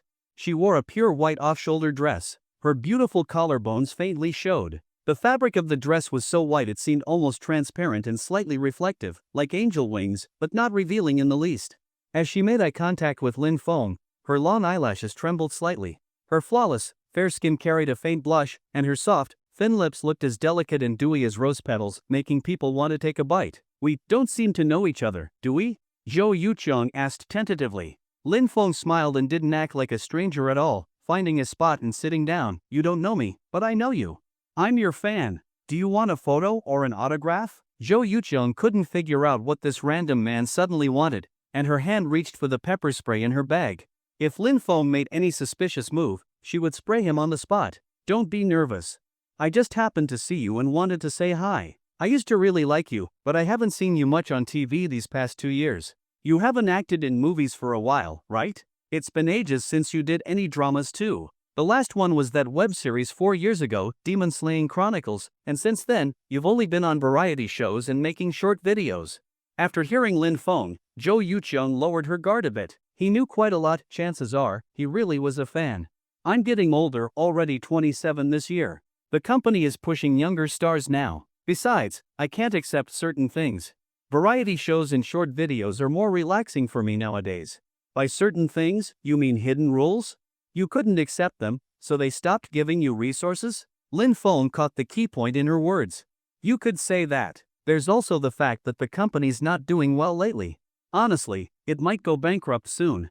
She gave a self-mocking smile. Your agency is called Chris Entertainment, right? Yeah, why? Nothing. Oh, by the way, I've been chatting with you and forgot to introduce myself. I'm Lin Feng, Lin from Forest, Feng from Maple. Since you called me Sister Yu, I'll call you Little Brother Lin, alright? Zhou Yuqiang felt they clicked. Also thanks to Lin Feng's good looks. Call me whatever you want, Sister Yu. But let me correct you on one thing, besides being young, I'm definitely not little in other ways. Pfft, kids love to argue about stuff like that. When you get to my age, you'll see that stuff is all superficial. Who even thinks about it every day? A 27-year-old single woman pretending to be wise and mature. Lin Feng thought about it. Seems like most women he's met are like that. For example, never mind, let's not name names, let's give Cheng Yansu, Lu Xian, Jiao, Suyushu, and Luo Nanqing some dignity. The 5 of them protest. How is that any different from calling us out? After chatting some more, Lin Feng left. It was a chance encounter, but Lin Feng believed they'd meet again someday. Around 10:30 a.m., the plane landed at Jinling Airport. After leaving the airport, Lin Feng took a taxi directly to the address Hua Fan had sent. In the taxi, Lin Feng used all the sign-in chances he had saved up over the past 3 days. Ding! Congratulations, host signed in successfully and received a Never Get Drunk card. Ding! Congratulations, host signed in successfully and received an Ultimate Invincible Kidney Boost card. Ding! Congratulations, host signed in successfully and received a Mind Reading card. All 3 rewards were special cards. Lin Feng still had many reward cards unused. He opened his status panel. Host, Lin Feng. Combat power, 200. Note, currently combined with medical skills, about 220. Currently owns companies, Huarong Group, All Reverse PR Company, Lin Security Group, Wanli Gaming Company, Longfei Entertainment, Martian Smart Home. Currently owns special skill cards, Singing Dancing Rap Card X1, Never Get Drunk Card X1, Ultimate Invincible Kidney Boost Card X1, Mind Reading Card X1. Currently mastered skills, Expert Level Driving, Expert Level Cooking. Lin Feng checked the details of the 3 new cards. Never Get Drunk card, the host can use it or give it to someone else. After use, no matter how much alcohol is consumed, the person will remain sober and never get drunk. Ultimate Invincible Kidney Boost card, for the host only. After use, the host will gain an invincible kidney. Even if in combat mode 24/7, there will be no fatigue. A must-have for home life. Mind Reading card, after use, the host can hear the thoughts of people nearby. Lasts for 1 hour. Without hesitation, Lin Feng used the Ultimate Invincible Kidney Boost card on himself. This was perfect for him. No more eating kidneys to supplement his own, the system really gets him. After using it, Lin Feng felt a warm current gather at his kidneys. Moments later, he felt refreshed, filled with endless energy. He could even feel total control. Super powerful. He didn't use the Mind Reading and Never Get Drunk cards for now, maybe they'd come in handy later. Triumph Grand Hotel. Hua Fan stood at the entrance, wearing the same flamboyant pink suit from his group photo. He had on hip-hop pants, slicked back hair, and gold-rimmed glasses, basically a messy style, truly a fashion disaster. He stood like a doorman at the hotel entrance. Occasionally, people would come up and greet him. Bro, judging from how you talk in the group, I thought you were in your early 20s. Turns out you're almost 40. Does your kid know how wild you are online? And you were the most eager to see photos of the G-Wagon in the group. How about we take it for a spin now? I'm telling you, the feeling's worth more than 10 celebrities. Brother Chang, you're finally here. As the group owner, you didn't even come early. You owe at least 3 drinks later. You guys came too? Seems like you're not that into the G-Wagon anymore. You must like guys, huh? Wait, you came together? Why does it seem like you two have been getting closer lately? Huafan personally welcomed each group member into the hotel one by one. Just after 11 o'clock, Lin Feng also got out of the taxi. He looked up at the Grand Triumph Hotel in front of him. It was indeed impressive. Compared to the Carlton in Shizhou, it was just as good. Lin Feng walked to the hotel entrance and, following the agreed method in the group chat, approached Huafan and introduced himself by his group name. I'm Lin Feng, also known as Diaochan Boss. Lin Feng smiled at Huafan and Chang when standing at the entrance. Huafan was startled and carefully looked at the young man in front of him, tentatively asking, Diaochan Boss? Yes, that's me. Lin Feng replied calmly, then took out his phone and opened the Xinhao group chat to show the two of them. Both Huafan and Changwen were surprised at how young Lin Feng was. Although there were plenty of young people in the group, most were second-generation rich under 30.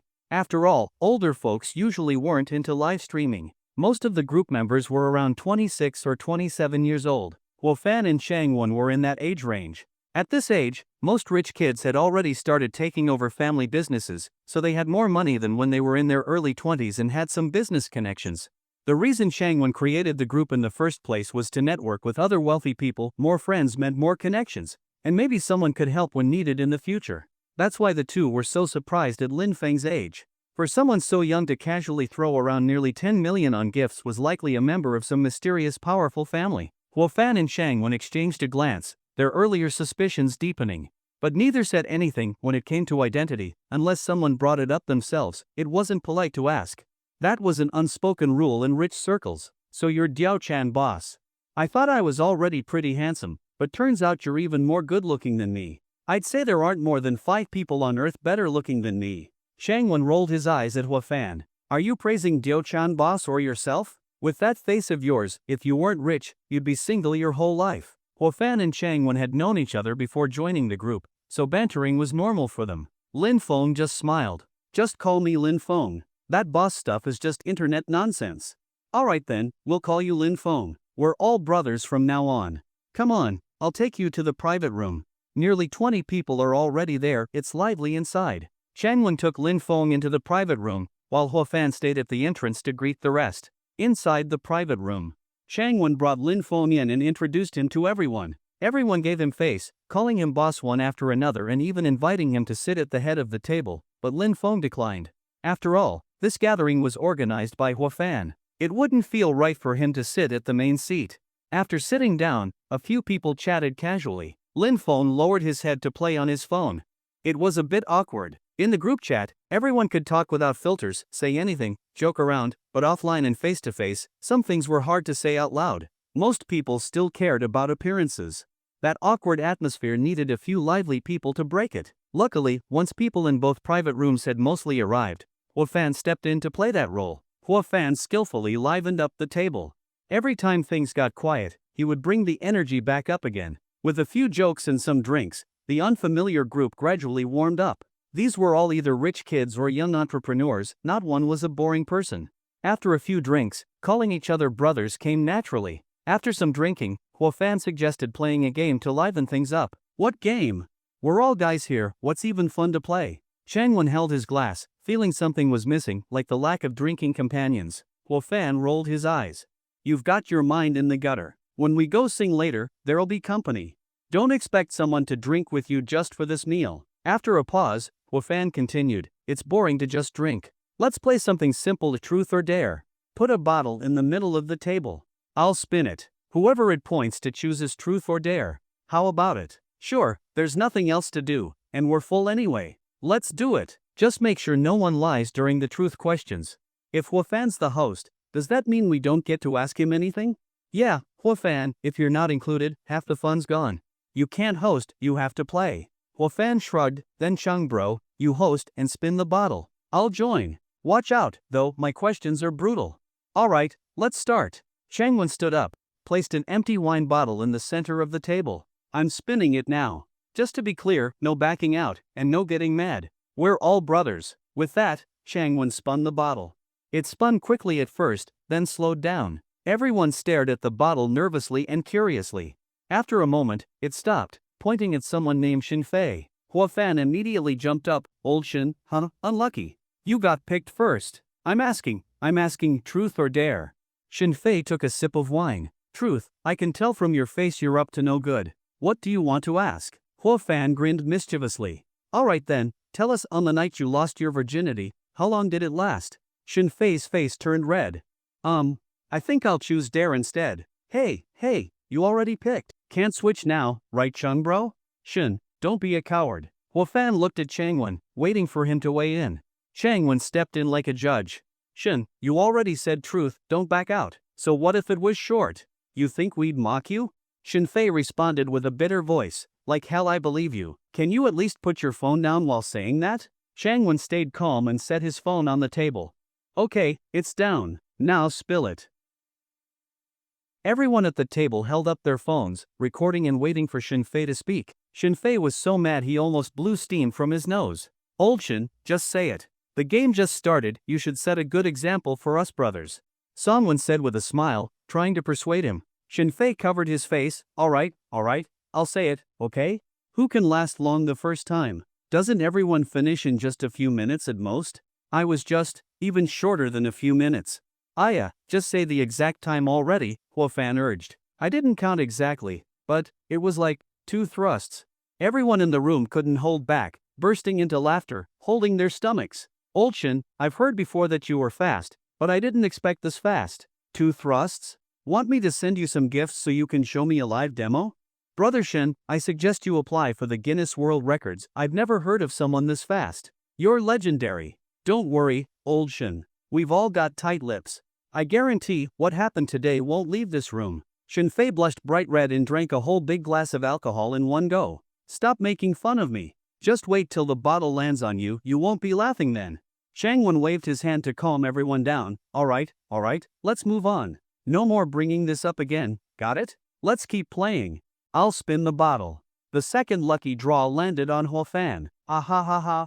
Hua Fan, it's your turn now. When you came up with this game, did you think this would happen? Since it was your idea, Fan, you better not chicken out. I suggest you take both truth and dare, that way you're living up to your role as host. Brother Fan, if you take both, I promise I'll support that charity auction your family is hosting tonight. I'll buy at least 3 items, how's that? Agreed. Brother Fan, if you accept both, I'll definitely support the auction too. With everyone chiming in, Hua Fan didn't hesitate. He slapped the table. Alright. You all better mean what you say. Show up tonight and support me. Just for that, I'll do both truth and dare. Bring it on. Changwon looked at everyone. Anyone got a good question or dare for him? As soon as he finished, Shin Fei stood up. Me. I don't have a great question, but I've got a hilarious dare. Hua Fan, go outside, stand by the men's bathroom, and act like a pervert. Every time someone goes in, follow them in with a creepy smile. If they're peeing, stand next to them at the urinal, pee, and smile at them the whole time. If they're pooping, wait for the next guy who's peeing. How's that? Not too hard, right? Just hearing that gave Hua Fan goosebumps.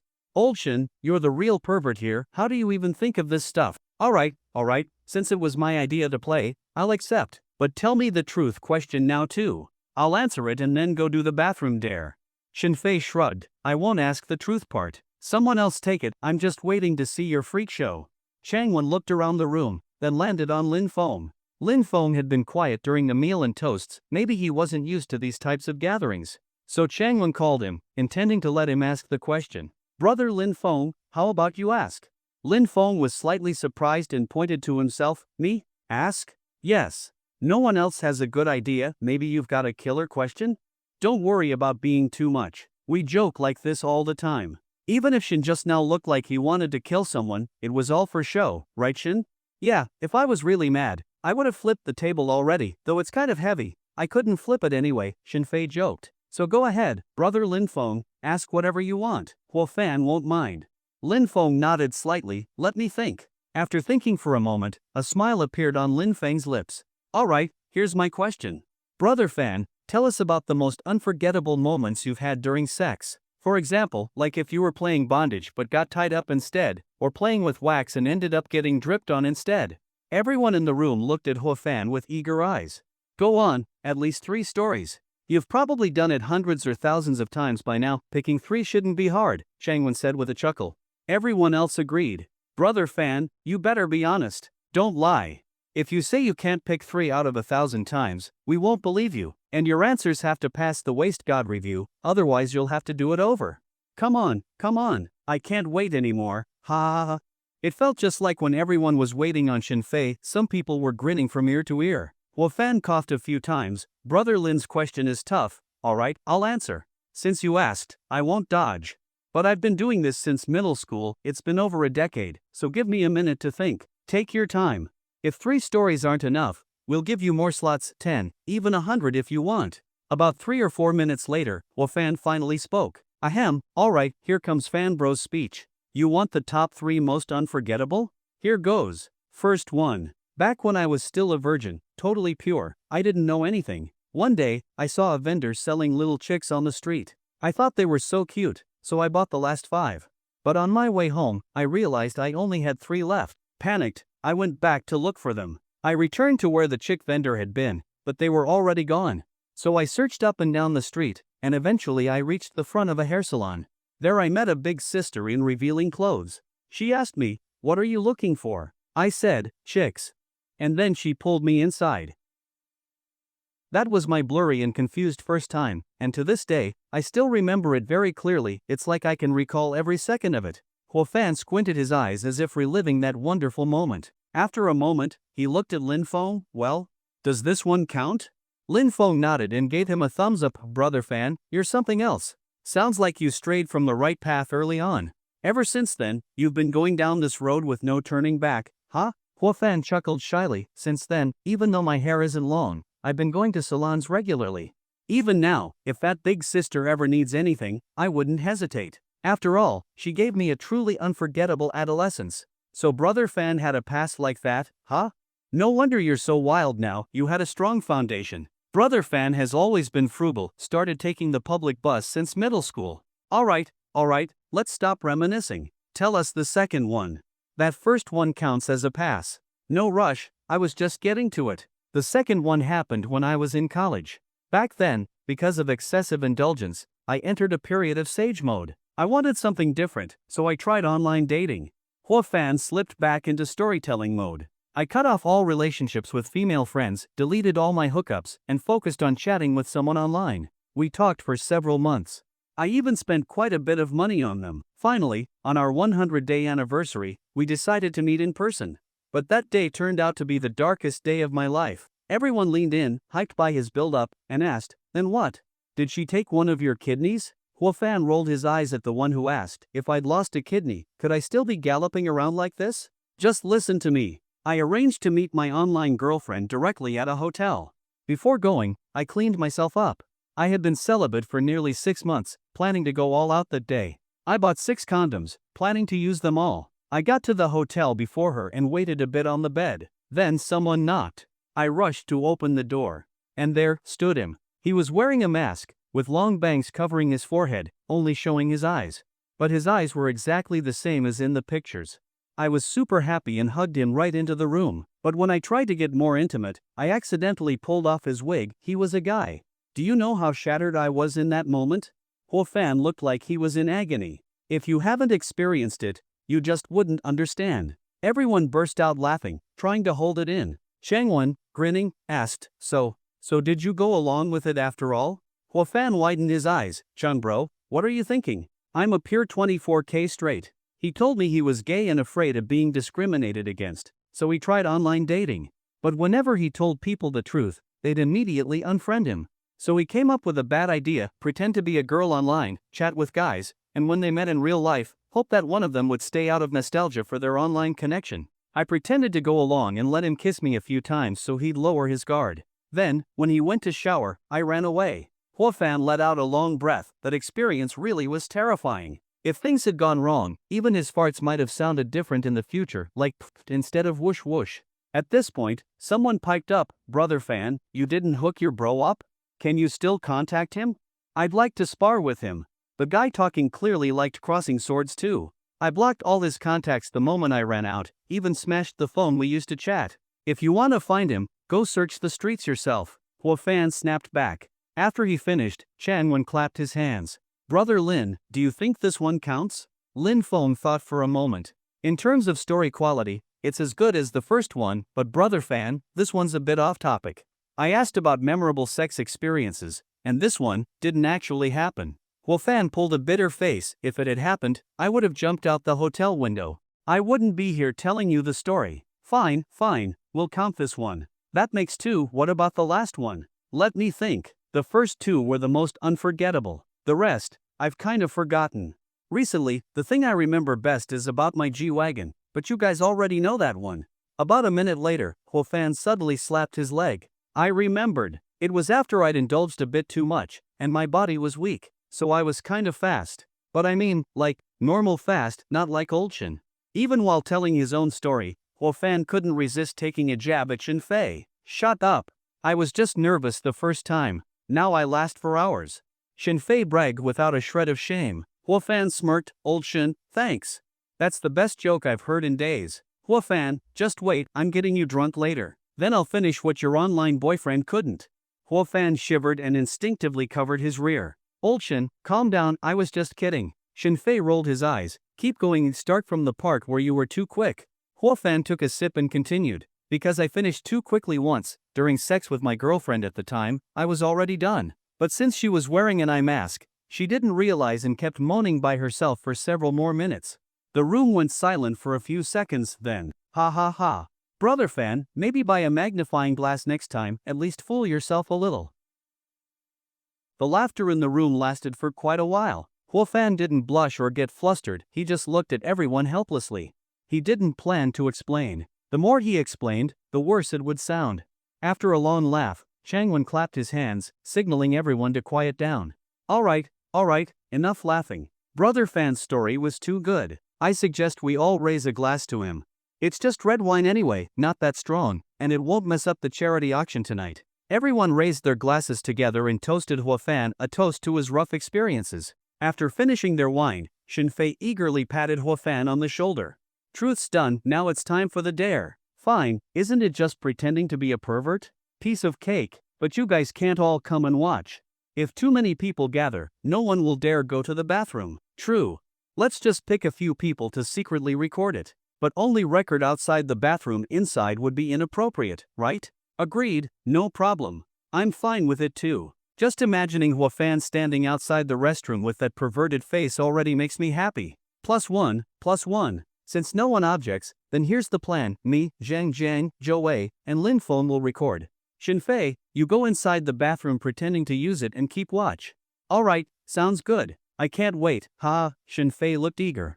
And so, Fan, surrounded by the group, walked out of the private room and headed to the hotel restroom. As instructed, Fan narrowed his eyes, licked his lips non-stop, rubbed his chin with his hand. Coincidentally, just as he reached the bathroom entrance, someone approached. When the man was still 5 or 6 meters away, Fan was already staring at him without moving. That guy looked at Fan in a red suit with harem pants, slicked back hair, gold-rimmed glasses, and a perverted expression.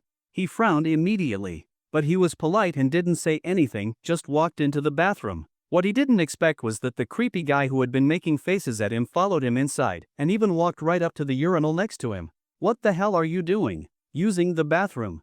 What, I can't? Fan asked with a creepy grin. Shinfei, hiding in a stall behind them, was covering his mouth trying not to laugh out loud. The man opened his mouth but didn't say anything. There's no rule that says someone can't use the urinal right next to you when all the others are empty. What Fan was doing wasn't illegal, but it was messed up. While the man was peeing, Fan stared at him with creepy eyes and an unsettling smile, making the man super uncomfortable. You fucking nutjob. After he finished, the man tossed that line and left. Fan looked helpless, he had nearly lost all his dignity. Happy now? Can I go back? Fan looked at Shinfei. Don't be in such a rush. That was only the first one. Do at least 2 more. I haven't had enough fun yet. Fan rolled his eyes. Fun my ass. If I keep this up, I'm definitely getting beat up. Let's go back. Seeing that, Shinfei didn't insist anymore, so the dare was considered complete. Changwon, Lin Feng, and the others had recorded the whole thing. Back in the private room, they showed everyone Fan's creepy act. Some of the guys who like sword fights instantly commented, even more real than the real thing.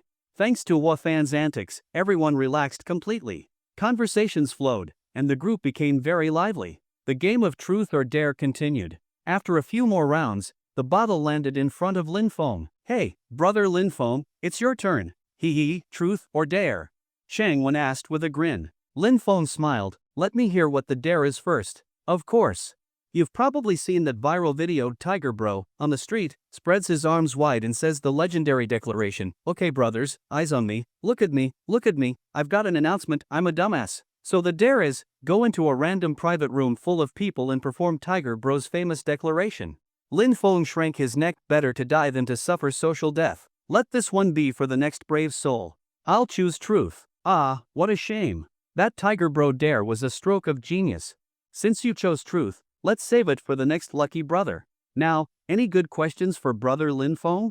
Shangwen looked around, and right then, the devious Huafan raised his hand. Me.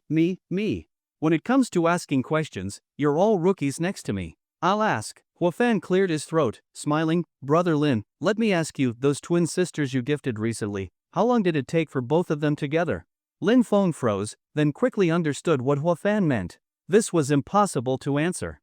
That hadn't even happened yet, how could he answer? That question's got a flawed premise. I haven't even met them yet. I came to Jiling this time partly for the gathering and also to meet them.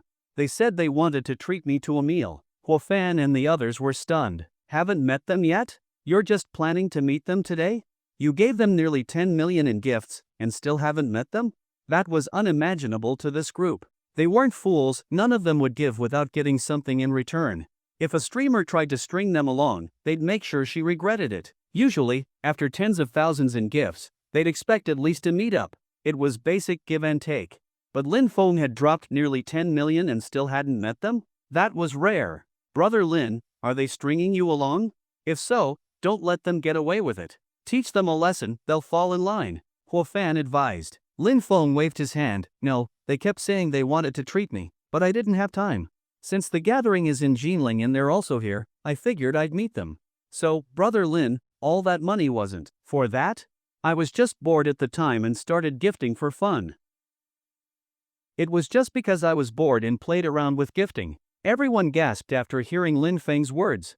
Was that even something a person would say? Nearly 10 million, just because he was bored, casually gifted away? Most people would at least expect something in return when gifting that much to a streamer. But from what Lin Feng said, if not for this gathering in Jiling, he hadn't even planned to meet them? What kind of mindset was that? No, better yet, how much money must one have to act like this? Everyone instantly felt a wave of overwhelming wealth coming from him. Since that truth question couldn't be answered, how about I perform a talent as compensation? Lin Feng's eyes gleamed with an idea. Before Huafan could throw out another twisted question, Lin Feng decided to end it with a talent. Who knew what kind of messed up question Huafan would ask next? Talent? What talent do you have, Brother Lin? Tell us. Lin Feng smiled slightly, then entered his system interface and used the 1,000 shots without getting drunk card he had gotten from signing in.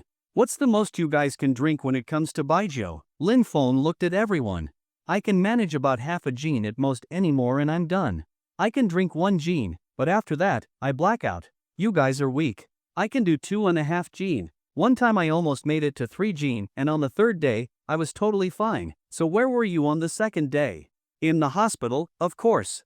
On and 4 all day, so I was fine on the 3rd day. One after another, they bragged. The most anyone claimed was about 2.5 to 3 gene. A smile crept onto Lin Feng's lips as he said, you guys max out at 3 gene, then I'll double that. I'll drink 6 gene. The whole room was stunned. Brother Lin, you're not joking, right? 6 gene? Unless you're a serious drinker, most people couldn't get that down even if they passed out halfway. That'd mess you up. Don't just try stuff like this. Yeah, last time I nearly drank 3 gene, I almost ended up with a stomach rupture. This is no joke, one slip and you could drop dead. Brother Lin, how about this, since the previous question didn't work out, let's just skip your turn and spin the bottle again. Sound good? Shangwen tried to persuade him. But Lin Feng just smiled. Brothers, since I said it, I'm confident. No exaggeration, I can truly drink 1,000 shots without getting drunk. 6 gene? Even 10 gene, I could finish them and feel nothing. Brother Lin, are you serious? Of course. I never lie. If you don't believe me, I'll drink a few bottles first. If I start showing signs of BS, you can stop me anytime. Shangwen thought for a moment, then nodded. Alright, if you're telling the truth, I'll be amazed today. Fanzi, have the waiter bring 10 bottles of mutai. Huafan quickly stepped out and returned with several waiters. carrying in 10 bottles of mutai. One bottle of mutai is 500 milliliters. Since alcohol is less dense than water, 540 milliliters roughly equals 1 gene. 10 bottles over 9 gene. Open all the bottles and pour them into wine glasses. You can't chug directly from the bottle, it's too slow. Lin Feng instructed. A few minutes later, the outer circle of the table was filled with wine glasses, all filled with mutai from the bottles. Everyone, watch closely. Let me show you what it means to truly drink 1,000 shots and not get drunk. Lin Feng began drinking from the glass nearest to him, one after another.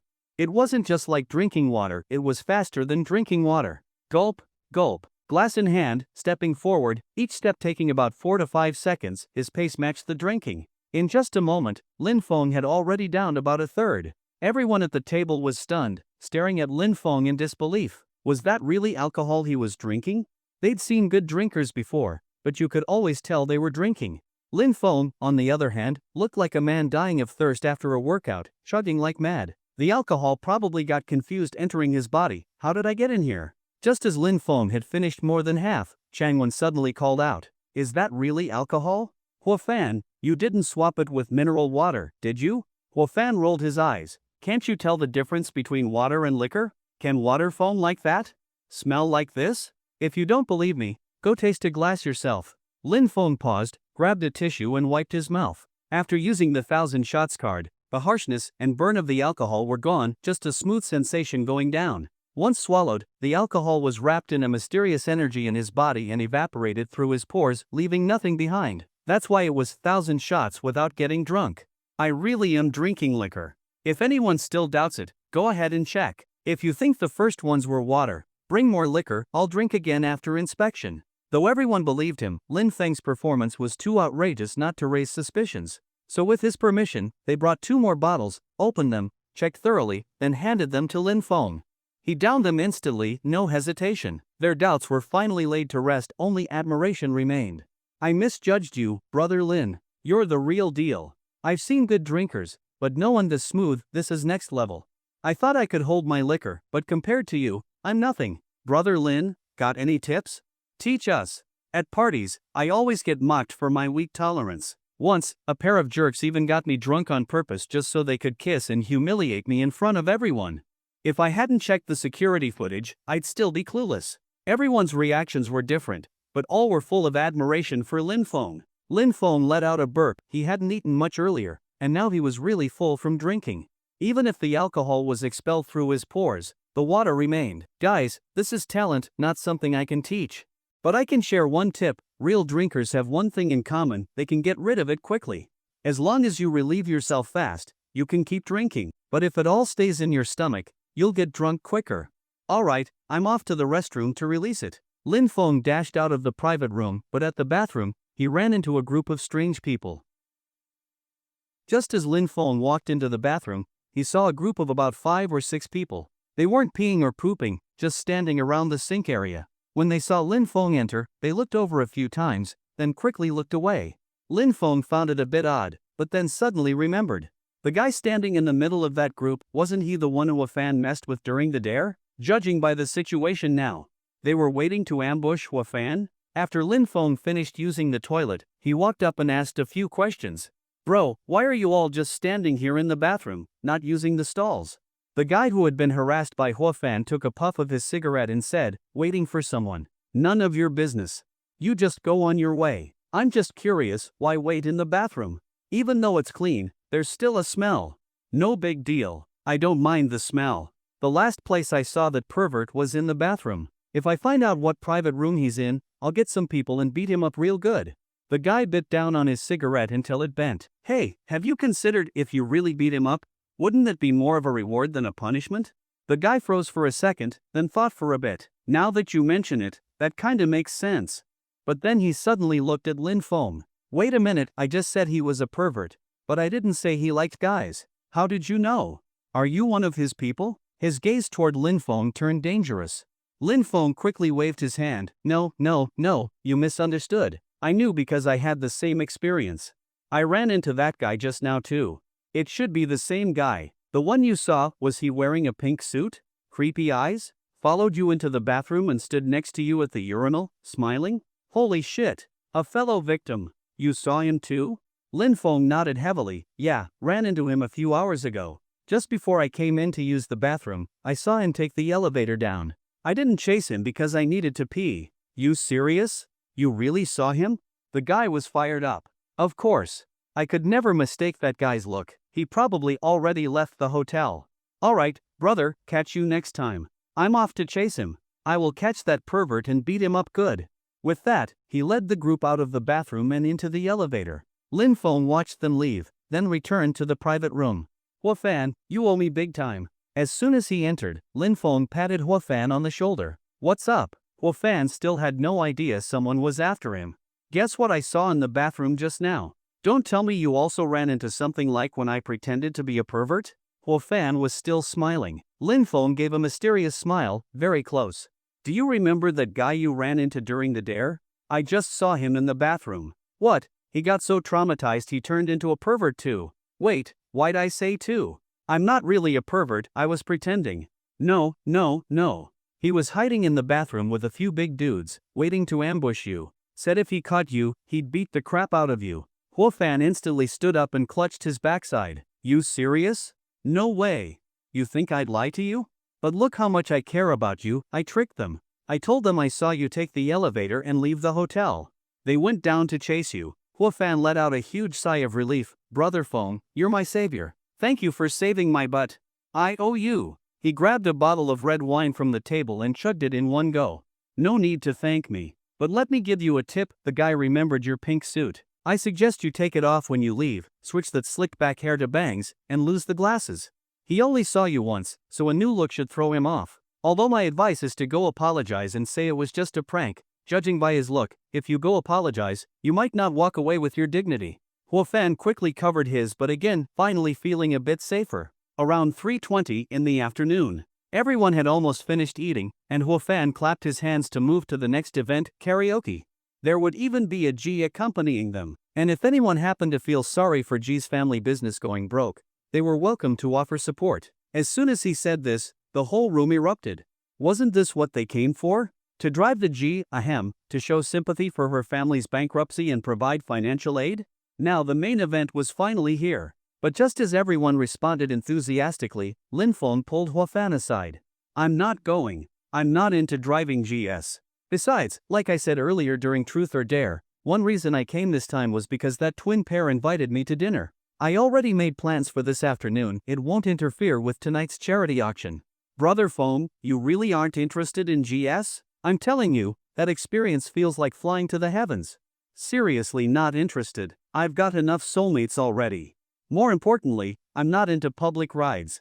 I've got a bit of a cleanliness obsession, Lin Feng said honestly. Oh, so that's the reason, huh?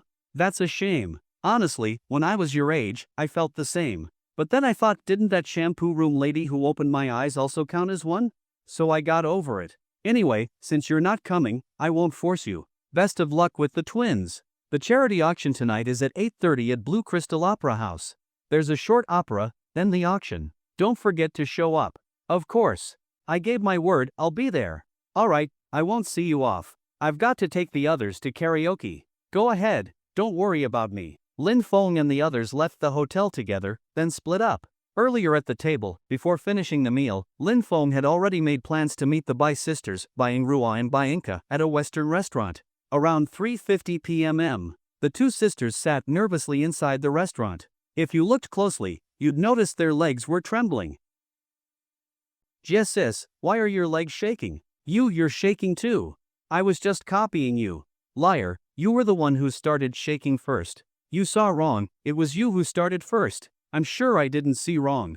You were definitely the first to shake. The sisters argued for a while but still couldn't figure out who started shaking their legs first. Yeah, what kind of person do you think this Diao-chan big boss is?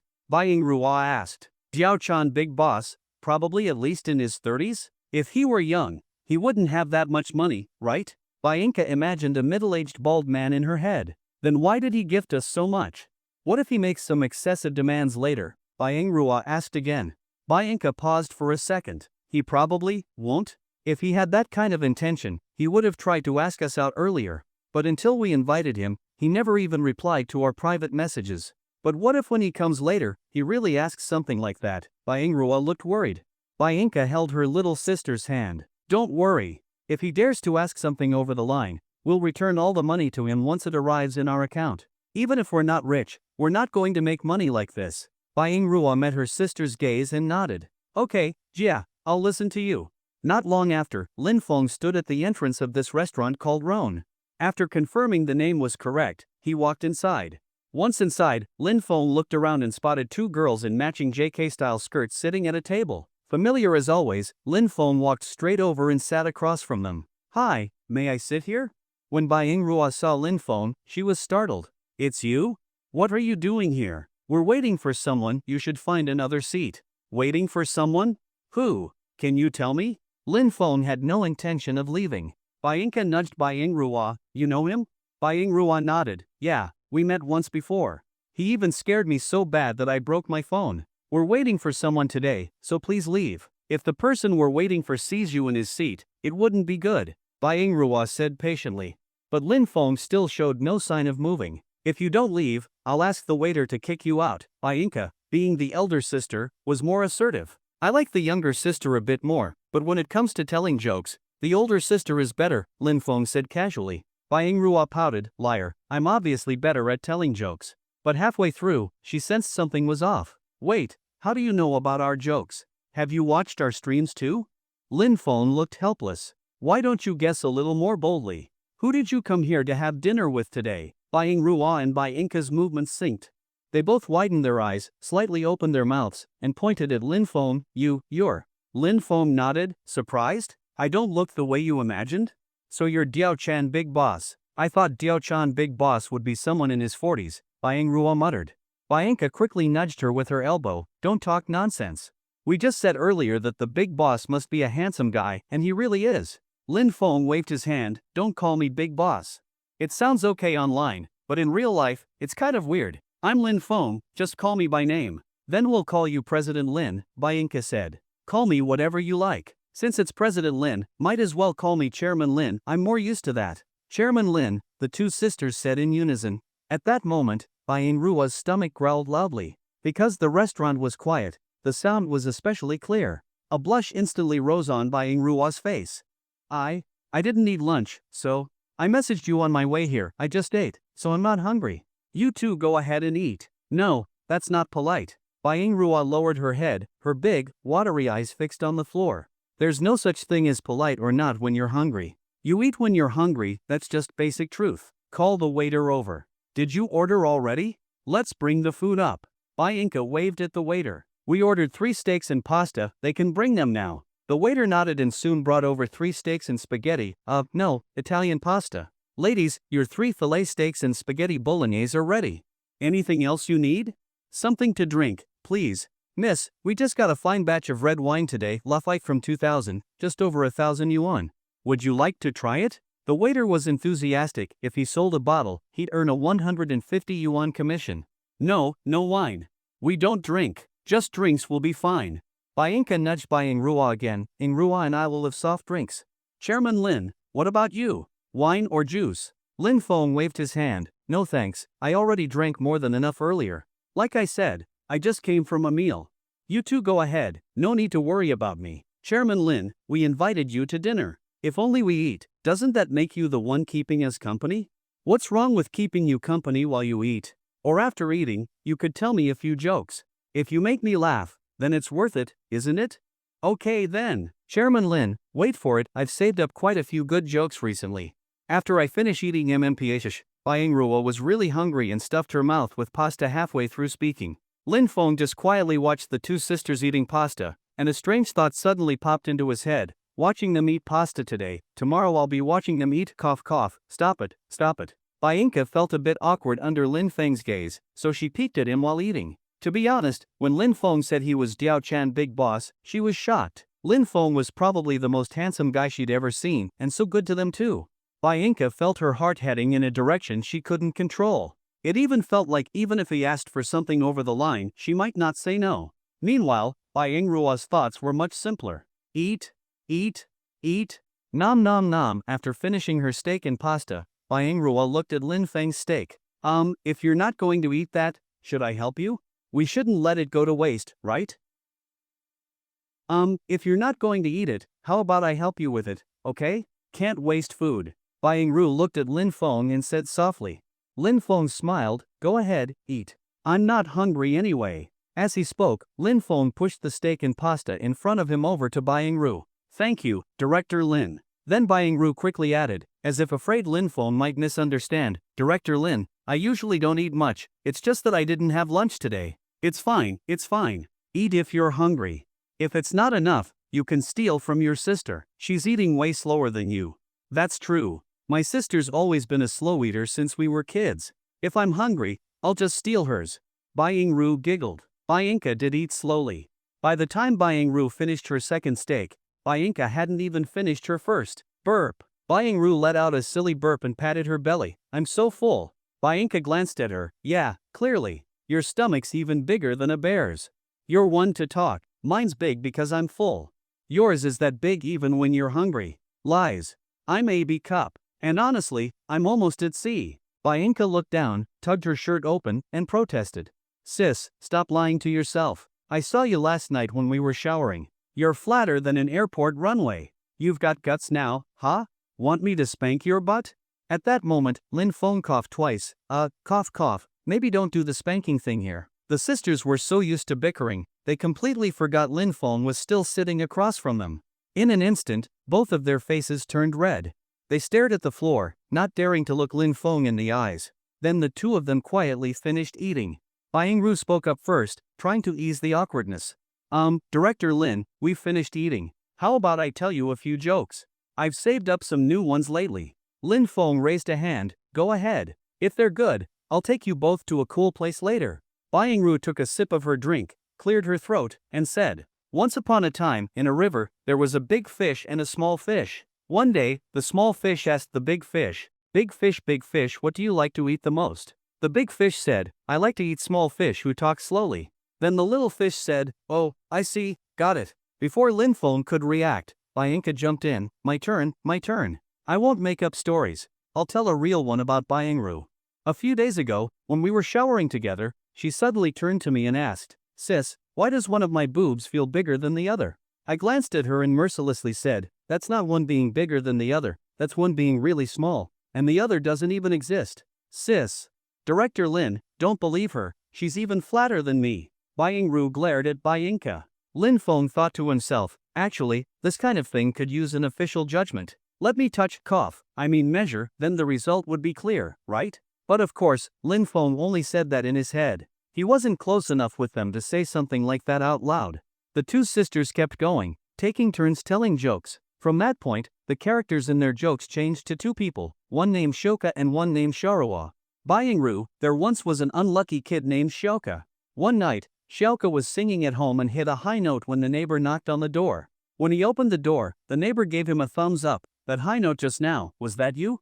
It sounded amazing. Shoka smiled and humbly waved his hand. Nah, not really, not good. The neighbor punched him in the face. If you know it sucks, why the hell are you still singing? Bayinka, once there was a flat-chested kid named Sharawa. Back when he was still a boy, he hid in the dorm at noon to smoke during break. Just when he was enjoying his smoke, he heard someone coming, so he took a big puff and threw the cigarette. Then someone opened the door, it was the dean. He saw Sharawa squatting on the balcony and asked, what are you doing? White smoke was pouring from Sharawa's nostrils, and he said, I'm angry. Baying Ru, still that unlucky kid Shoka. One time she time-traveled to the Warring States period. On the road, she saw a man from Chu boasting about his shield. My shield is indestructible, no blade can pierce it. Then he praised his spear. My spear is so sharp, it can pierce anything. Shoka asked him, what if you use your spear to stab your shield? The Chu man didn't know what to say. He walked up to Shoka and his stab killed her with his spear, saying, you talk too damn much. Bayinka, still that flat-chested kid Sharawa. One day in class, she suddenly needed to fart. She was sure it was going to be a loud one. To hide the sound, she had a brilliant idea, clap her hands at the same time. So she clapped hard, and the whole class turned to look at her. Right then and there, she let out a huge, super loud fart. Baying Ru, unlucky Shoka turned 18 and was very lost about the future. So she went to a fortune teller to ask about her financial luck. The fortune teller calculated and said, after you turn 20, you'll have as much money as you want. 2 years later, 20-year-old Shoka looked at the coins in her begging bowl and finally understood, as much money as you want meant begging for it. Bainka, flat-chested Sharuo once went to a job interview. She saw the sign said salary was 6000 to 4000. She asked HR, isn't it usually 4000 to 6000? Why is it reversed? HR calmly replied, 6000 minus 4000 isn't a range. It's subtraction. The salary is 6000 minus 4000 is equal to 2000. Lin Feng just sat there with his chin in his hands, quietly listening to the twin sisters tell their jokes. He thought, if only there were a few more people here. Baingru and Bainka telling jokes, Suyushu and Ajiao leaning on either side of him, giving his arms a place to rest, Lu Xian in the back using her big E-cup as a pillow for him, Chung Yansu giving kisses, Luo Nanqing contemplating the meaning of life. That kind of scene, just imagining it was thrilling. Imagining the beautiful scene, Lin Feng couldn't help but smile. He hoped that day would come soon. He. After Baingru and Bainka ran out of jokes, Lin Feng checked the time. It was not yet 5 o'clock, and there was still time before the evening auction. I want to discuss something with you. I wonder what you two think. Discuss what? Bainka's eyes turned wary, thinking Lin Feng might bring up some inappropriate request. I recently acquired an entertainment company. Are you interested in signing a contract with that company? Signing a contract? Yes, the company I acquired is called Longfei Entertainment. If you're interested, we can go check it out now. These past few days, we've had several companies approach us for contracts, but we turned them all down. But if it's you, Director Lin, we have no reason to refuse. After all, any popularity we've gained is thanks to you. After Bainka said this, she looked at Baingru. Do you want to sign? I'll listen to Director Lin. I don't mind signing, Baingru said. You don't need to decide so quickly. The idea to sign you just came to me. Don't worry, it won't be like those other influencer companies that tie you down. I'll make sure the contract clearly states that you're free to livestream or act in films, as you wish. At this moment, Baingru softly asked, Director Lin, you're treating us so well, are you trying to sleep with us? Bainka quickly covered Baingru's mouth. Director Lin, don't listen to her. She's just talking nonsense. That question is actually worth discussing seriously. Don't you want to know my thoughts? Lin Feng looked at the two of them. Baingru pulled Bainka's hand away. Yeah, if you want to sleep with us, then we need to seriously reconsider signing anything. Lin Feng was an honest man, so he spoke frankly. To be honest, I do have a little bit of that kind of thought. But it's not about forcing anything. That would be coercion. My plan is just that after we sign, we'll get to see each other more often, which makes it easier to get closer. Then which one of us do you want to sleep with? Bainka suddenly asked. Lin Feng froze. That was a good question. After thinking it over, Lin Feng decided to be honest. After all, honesty is the foundation of human relationships. Actually, I want both. The sisters Baingru and Bainka stared at Lin Feng in shock. They weren't surprised that he was greedy enough to want both, but that he admitted it so openly. Isn't that the kind of thing you're supposed to deny? But Lin Feng admitted it so calmly, with no shame or hesitation. For a moment, the sisters didn't know how to describe Lin Feng. A scumbag? Or an honest man? Or maybe a combination, an honest scumbag? I usually don't lie, so I said it directly. But I do have one big virtue, I never force anyone. If you don't want to, I won't push. Baingru and Bainka exchanged a look, then looked into Lin Feng's sincere eyes. They didn't quite understand why did someone saying greedy things have such a sincere look in his eyes. We need to talk it over. Bainka pulled Baingru to the restroom. The restroom was empty. Only Baingru and Bainka were inside. Sis, why did you drag me in here? Baingru asked. Did you hear what he said? You still want to sign with him? If we do, we might end up in that playboy's hands. He openly said he's interested in both of us. Baingru thought for a moment. Then are you going to sign? What do you think? I feel like he's dangerous. Just because he says he won't force us, does that mean he really won't? I also say I may be cup. Do you believe that? Of course not. Between the two of us, we're 4A's a bomb. Baingru giggled. Bainka rolled her eyes but didn't argue further. So I don't think we should sign with him. Even if he doesn't force us, what if we really fall for him over time? Wouldn't that just benefit him? You're right. Baingru paused, clearly lost in thought. Here's the plan. Listen to me. When we go back out, you don't go back to the table. Go straight to the front and pay the bill, then go home. I'll handle rejecting him alone. Can you do it by yourself, sis? What if it's dangerous? He's tall, you definitely can't beat him. Bainka patted Baingru's shoulder. It's okay, I'm your big sister. In this situation, of course I'll protect you. Besides, we're in public. He wouldn't dare do anything. Go home and relax. I'll text you that I'm safe. Ru nodded. Okay, be careful. When you reject him, be firm. I'll wait for you at home. Alright, no more talking. Go now. I'll go back to the table and stall him. So, the sisters split up. Ru went to the front to pay, and Bianca returned to the seat across from Lin Feng. Why are you the only one back? Where did your sister go?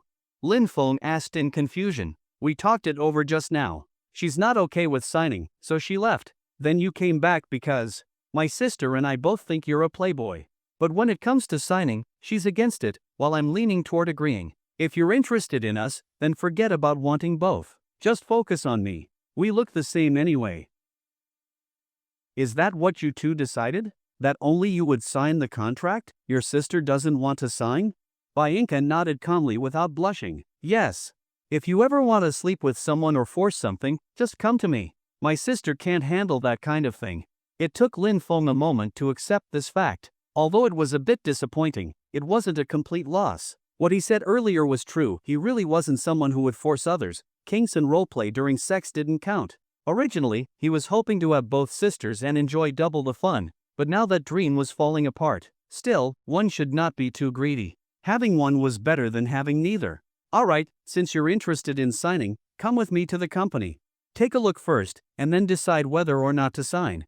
Okay. Bianca nodded. And so, Bianca followed Lin Feng to Longfei Entertainment. While the two were in a taxi, Lin Feng suddenly received a message on his phone. Seeing the new message, Lin Feng raised an eyebrow and glanced at Bianca next to him, then smiled. Interesting.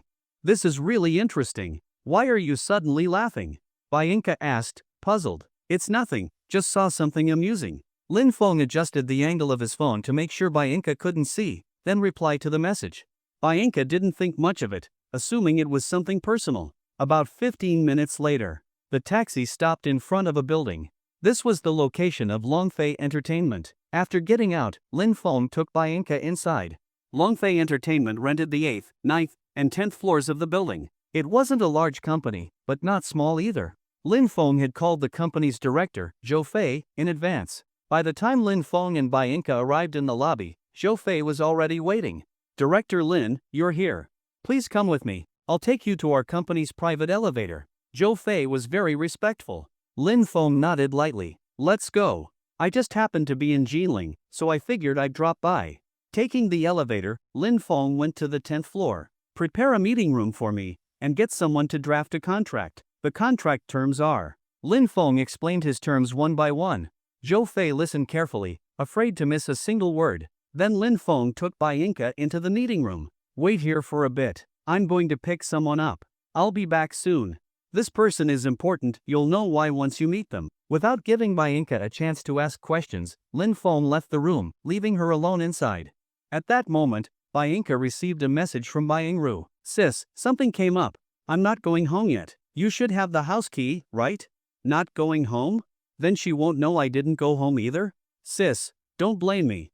This dangerous thing, let me bear it alone. Bianca replied. Alright, I'll go home by myself later. Cut to Ru. She was in a taxi. After texting her sister, she opened a chat with someone saved as Director Yao. Director Lin, I'm almost at the company. Should be about 5 more minutes. Director Yao, I'm already waiting at the entrance. You'll see me as soon as you get out.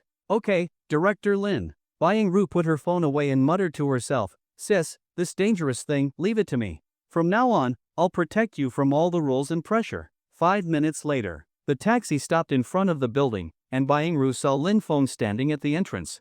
Director Lin, I'm here.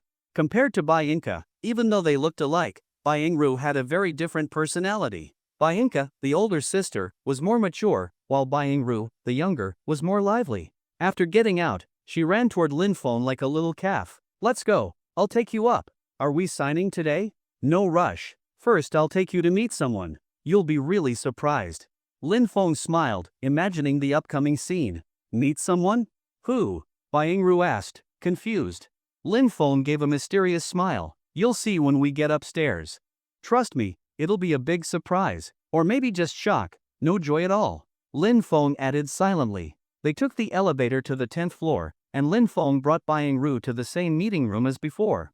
Knock knock knock. Lin Feng knocked, and the door quickly opened. He stepped aside just in time. Bianca, who opened the door, came face to face with Byingru at the entrance. The two froze instantly. Sis. Little sis. You. Neither could form a full sentence. They both felt very guilty, and the moment they saw each other, they each thought their plan had been exposed. Byingru thought, oh no, oh no, oh no. Why is my sister in the meeting room? Did she already see through my thoughts and come early to catch me? I'm doomed. How will I face her later? Byinka thought, oh my god. Why is my sister here? Did she find out what I was planning? She's here to catch me, isn't she? I'm finished. My big sister authority is gone forever. After a long silence, Lin Feng finally spoke. Cough cough cough. Looks like you two sisters didn't coordinate well. Each of you told me a different version. No, not just different, completely opposite. Maybe you should compare notes. Did something go wrong in your plan back at the restaurant? Lin Feng's words made the sisters start to realize something wasn't right. Completely opposite versions? Could it be? The sisters' eyes widened at the same time, both realizing something. You wanted to take it all for yourself, they said in unison. You actually lied to me, sis. Back in the restroom, you kept saying you wanted to protect me from danger, that director Lin was a total playboy, and that we absolutely couldn't fall into his trap, but you were planning to take everything for yourself. Byinka blushed, but quickly replied, you're one to talk. If you were being honest, you wouldn't be here either. The two fell silent for a while, then Byinka pulled Byingru into the meeting room for a private talk. Director Lin, we need to talk it over again. Lin Feng nodded and watched them walk into the meeting room. These two sisters really something. At the restaurant, he thought he'd have to settle for just one. But now, it seemed like just when all hope was lost, things were turning around. A happy smile reappeared at the corner of Lin Feng's mouth. Inside the meeting room, the shame they felt when they first saw each other had already faded. So, what now? Are we both signing? Byingru asked. What else can we do? Do you think he put some kind of charm on us? Why are we so ready to fall into his trap after just one meeting? Maybe, because he's handsome? Maybe. We can sign with the company, but you have to remember he's a playboy. Don't let him have his way so easily. Even if he does get what he wants, he can only get one. We absolutely can't let him have both of us like he dreams. Byingru nodded, but then suddenly thought of something. Sis, are you tricking me again? What you just said sounds a lot like what you said back in the restroom. Are you trying to fool me again so you can take everything for yourself? Byinka turned around, slightly red-faced. Damn, this once dumb little sister is getting smart. Not easy to trick anymore. But Byinka wasn't going to admit anything. After collecting her thoughts, she turned back around. Sis, what are you talking about? How could I trick you? And even if I wanted to keep everything to myself, what I said just now is still true. Remember, we can't let him have both of us. Don't let that playboy get away with it. Sis, can I ask you a question? Answer honestly, okay? Go ahead. What if, one day, both of us really fall for Director Lin? What do we do then? Byinka stayed silent for a moment. We'll deal with that when the time comes. Maybe in that moment, both of them already had the answer in their hearts. Not long after, the two sisters came out of the meeting room holding hands, as if that whole embarrassing scene earlier had never happened. Director Lin, we've decided we'll both sign. Great, the contracts are ready. Take a look at the terms. Lin Feng handed them the contracts Zhou Fei had prepared earlier. Here, have a look. This is the contract. There are hardly any restrictions. Annual salary, 2 million. The sisters looked through the contracts carefully, and their expressions grew strange. It wasn't because there was something wrong with the contracts, quite the opposite. The contract was exactly as Lin Feng had said, extremely free. There were no obligations. The core message was basically, the company will give you jobs, and if you want to take them, great. If not, that's fine too. No penalties for refusing. Annual salary, 2 million. You can even get an advance. Even though they didn't know much about contracts, they could clearly tell this one was extraordinary. Director Lin, is there some mistake with this contract? Even if we do nothing all year, we still get paid? That's right. Didn't I say? The contract's just for formality. My real goal is to woo you. So of course I wouldn't use restrictive clauses to squeeze you. In fact, from now on, we're basically family. Why would I squeeze you? If anything, you should be the one squeezing me. The innocent sisters didn't understand the double meaning behind that last line. But if that's the case, then signing or not signing makes no difference. Byingru's lazy. If she signs this, she probably won't work all year. Byinka didn't even bother with a filter when roasting her sister. Sis, you're talking nonsense again. Byingru angrily put her hands on her hips. The sisters started bickering again. Lin Feng pressed down gently on both their heads with his big hands. Alright. Why are you two always fighting? Not working is great. I don't work every day either. If you become the company's boss, ladies, you won't need to work either. Just enjoy life every day. As Lin Feng's hands rested on their heads, the sisters felt something like a shared, silent connection. They glanced at each other. This feeling of being patted on the head, so comfortable. They wished it could last forever. Lin Feng didn't notice. After they stopped talking, he pulled his hands back, and both girls looked a little reluctant. If you don't want to sign, that's fine. I already talked to the company. You can come by anytime. Anyway, I've decided I'm going to pursue you too.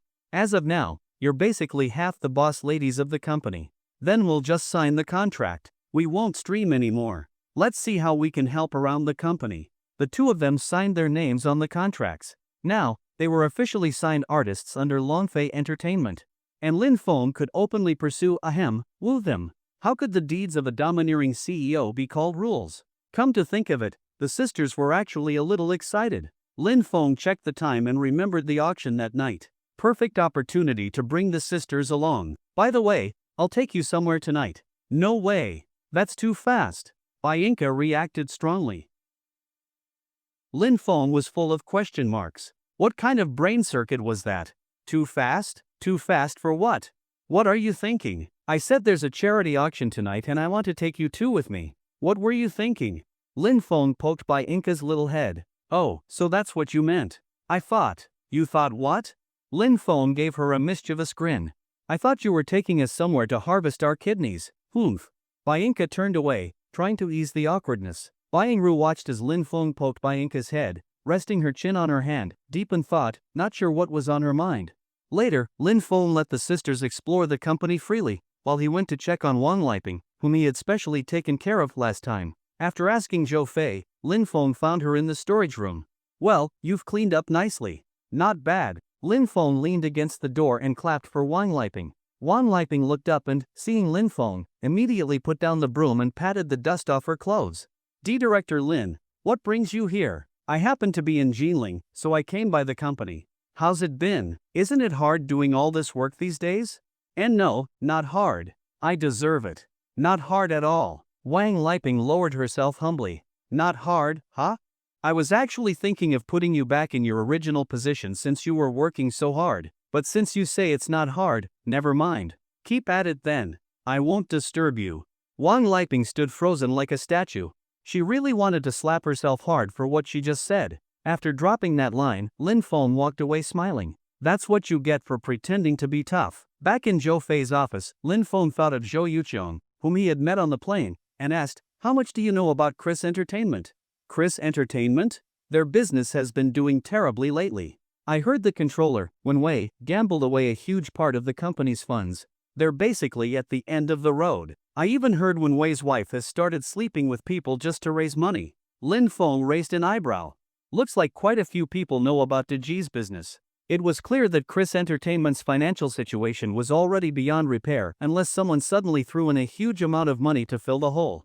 But no one would be that stupid to save a company on the brink of collapse. At times like this, the right move was to kick it while it's down. Do you know an artist at Chris named Zhou Yuqiong? Her contract is still with them, right? Zhou Fei thought for a moment, then remembered who Zhou Yuqiong was. Yes. As far as I know, Zhou Yuqiong signed a long-term contract with Chris. It's still got 5 years left. Director Lin, why are you asking? I want to sign Zhou Yuqiong to our company. What do you think? Director Lin's decisions are always correct. I have no objections. Then get on it. Start negotiating with Chris. Lin Feng said casually. Alright, I'll handle it right away. Then Lin Feng left Zhou Fei's office and went to chat with the Bai sisters. During the conversation, Lin Feng noticed something strange. Biangru kept saying weird things. So he poked her head, but she actually seemed to enjoy it. At first, only Biangru had this reaction. But somehow, later, Bianca started acting the same way. These two were so weird. Talking and laughing, time passed quickly. Soon it was nearly 8 p.m. Lin Feng checked the time. It was time to head to the charity auction at Blue Crystal Opera House. Longfei Entertainment wasn't far from Blue Crystal Opera House. Driving or taking a cab took no more than 20 minutes. Now was the perfect time to leave. Lin Feng had thought about driving the company car, but remembered he had drunk over 10 bottles of alcohol at lunch. Even though he never got drunk, traffic laws still had to be followed. So the three of them took a cab to the opera house. By the time they arrived, many people were already at the entrance. Huofan was greeting guests at the door. Huofan had changed into a formal black suit, and his slick back hair was now combed into bangs. If you didn't look closely, you might not even recognize him. When he saw Lin Feng, Huofan quickly came over. "Brother Feng, you're here? And these are, you got them?" He nodded toward the twin sisters behind Lin Feng and gave him a sly wink. "What are you thinking? It's not that fast. They're not some kind of animal you can just buy with money. But, yeah, it's probably just a matter of time. Anyway, what's being auctioned tonight? There's quite a bit, some calligraphy and antiques, some memorabilia, and also the heart of the ocean, that one-of-a-kind diamond necklace. That's the finale item. The rest are just normal things. This event is hosted by a charity organization from my family. All proceeds go to charity." Lin Feng smiled. "Charity? The kind where you make 10 million and donate 10,000? He didn't trust these so-called charity groups at all. All talk about principles, all business in the heart. Brother Feng, you've got it wrong. At least our family's charity does real work. No need to lie to you." Lin Feng nodded slightly. "All right then. I'll make sure to buy a few things. Thanks for your support, Brother Feng. By the way, do you know who the host of the auction is tonight?" Total knockout. Lin Feng's interest was piqued. "Who?" Huofan smiled mysteriously. "Zhou Yuqiang. She was really popular a few years ago. Normally someone of her level wouldn't attend a private auction like this, but Chris Entertainment is so desperate for money now, they're making all their artists work 24/7. Zhou Yuqiang? What a coincidence. I actually ran into her on the plane when I came to Jiling. She used to be my idol when I was a kid." "Really? Then Brother Feng, after the auction ends, do you want to go meet her? Have a meal together? I even heard that lately, a lot of Chris's artists have started sleeping with people for money. Zhou Yuqiang hasn't been caught doing that yet, but hey, anything's possible. Brother Feng, you're so handsome, I bet you have a great chance." Lin Feng was stunned. "Aren't those artists still technically celebrities? Would they really do that? Brother Feng, how innocent do you think this circle is? That kind of thing is the norm. Chris might be a bit extreme, but it's still within the bounds of what people accept.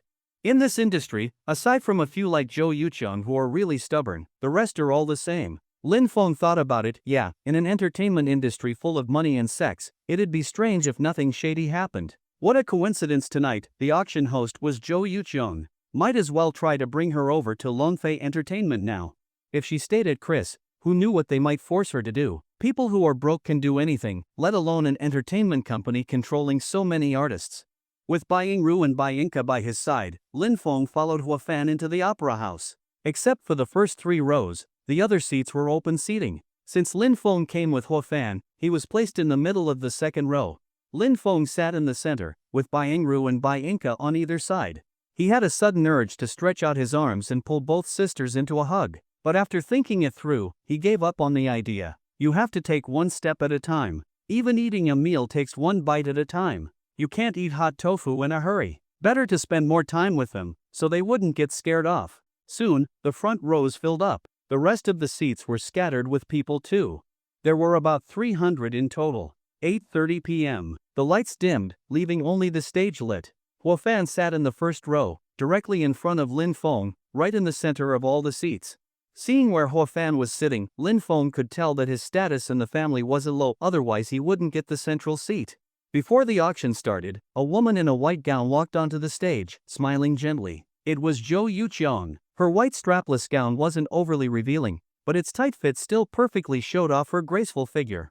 Everything was just right, full where it should be, slim where it should be, curved where it should be. If Lin Feng were to score her appearance today, he'd give her a 9.5, the remaining 0.5, he'd save that for next time. Lin Feng stared at Zhou Yuqiang's slender waist and compared her with a few of his romantic partners in his mind. He couldn't help but click his tongue mentally. Even among his stunning harem, Zhou Yuqiang's waist ranked near the top. Maybe only the Bai sisters could compare. But their tiny waists came with a catch achieved through a 4-level scenic area experience. Bai Ru, Bai Inca, lies. That's slander. He's slandering us. And Zhou Yuqiang, while having a slim waist, also had at least a C cup on top. Since Lin Feng hadn't touched it, he couldn't be certain, but he estimated it was between a C and a D. If such a small waist was lying in bed and he held it, and then, cough cough cough. No more thinking like that, it could lead to trouble. Back to the stage. Jo Yuchong stood confidently in the center, holding the mic. Ladies and gentlemen, welcome to the charity auction hosted by the Aishun Public Welfare Foundation. The purpose of this auction is to provide fans for children in remote villages, so they can stay cool while studying in class or sleeping at home this summer. It's also to give those children 2 new sets of clothes in the summer, and to furnish their schools with desks and chairs. All proceeds from today's auction will be used for charitable causes. Every cent is traceable. The Aishun Foundation guarantees that every penny will go toward helping kids in remote areas. After the grand introduction, Jo Yuchong's tone softened slightly. Now, please enjoy a selected scene from the opera The Marriage of Figaro. After she stepped off stage, Huafan turned around, wanting to say something to Lin Feng, but seeing Lin Feng talking with Byingru, he held back. Talking about another woman in front of a guy's date, kind of rude. That host just now, is that Jo Yuchong? She really looks like her, Byingru asked. Yeah, that's her. You're her fan too? Yeah, I really like her. It's a pity she hasn't acted in the past 2 years, just appeared on variety shows. Byingru said regretfully. Then Byinka joined in. I heard she offended someone in the company, and they gave her resources to someone else. That's true. You both want to see her in a new drama again? Of course. Her last role as a sword-wielding heroine was so cool. She totally outshone the male lead. The ending was great too. How could a heroine like that end up serving others? I loved the scene where she killed the emperor. Too bad they changed the actress in the sequel. Byingru sighed. The sequel was garbage. Not only did they replace the whole cast, but the plot became super cliché.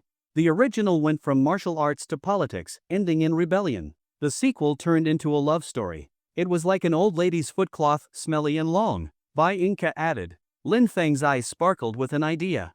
What if, since that sequel was so bad, we just ignore it and make our own version of part 2? You two could have cameo roles too. The sisters blinked in surprise. We're making our own part 2?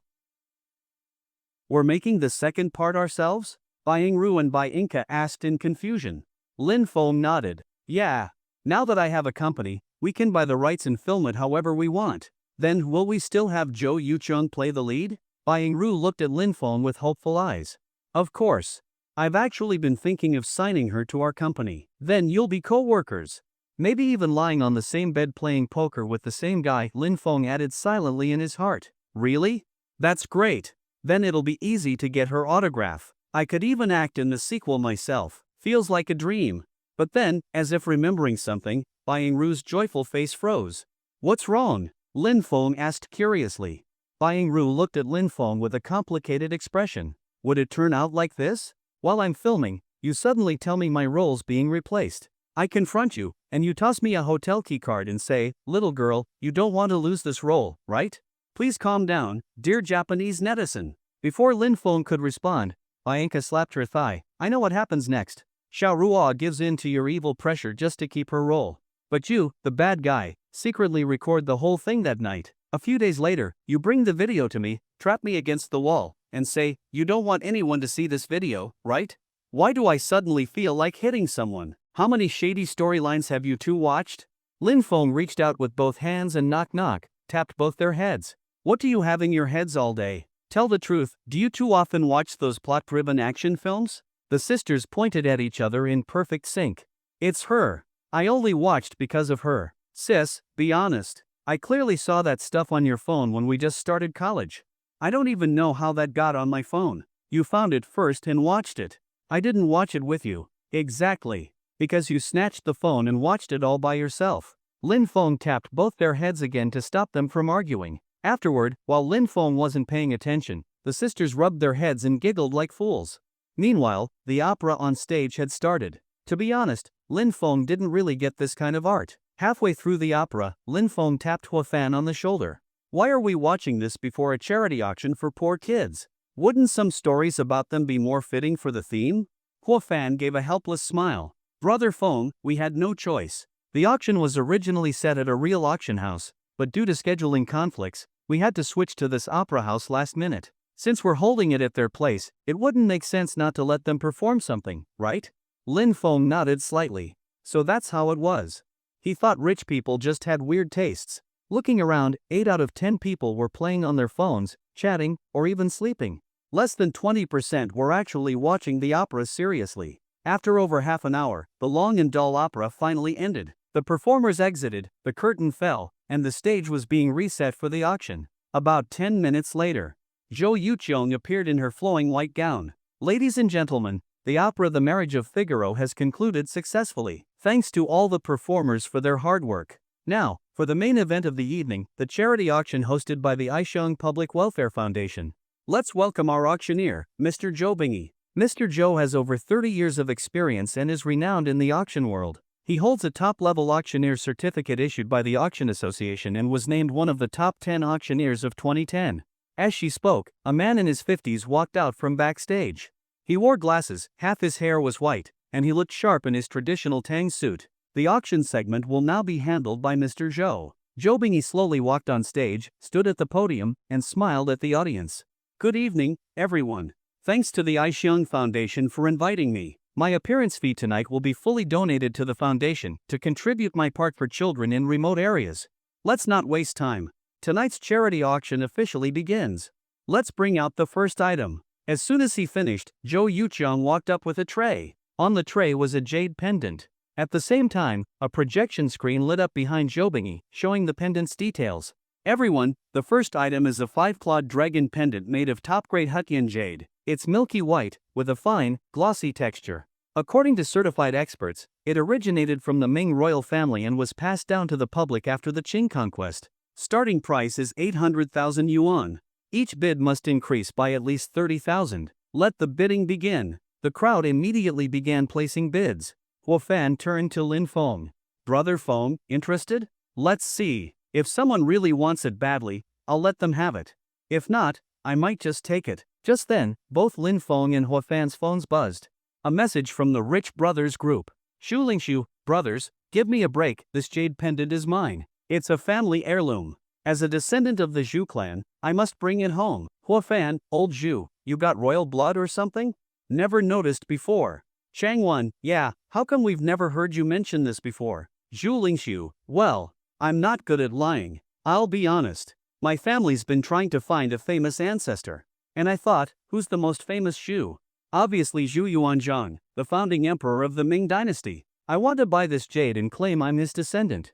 If your actual ancestors knew, they'd probably haunt you at night. You're way too filial, switching ancestors like that. Seriously?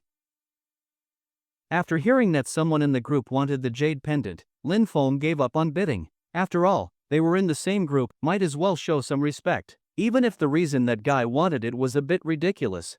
The bidding for the jade pendant wasn't very intense. 1.05 million. 1 million.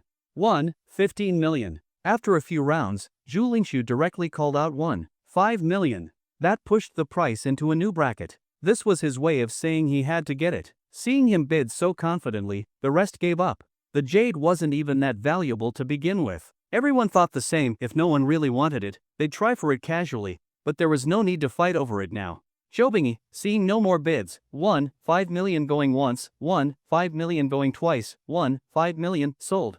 With the sound of the gavel, the 5-clawed dragon jade pendant now belonged to Zhu Lingshu. Next item is a jersey worn by the football king Maradona during the World Cup match where he scored the hand of God goal and the goal of the century. As soon as Jo Bingy finished speaking, a wave of noise rippled through the crowd. Maradona. No one who talks about football can ignore this name. There are only two people in football history universally acknowledged as kings, Pelé and Maradona. And Maradona was even more famous. That World Cup, hand of God, winning the championship, he became a global icon. More than half the people at the auction were over 40. They had been young when Maradona was in his prime.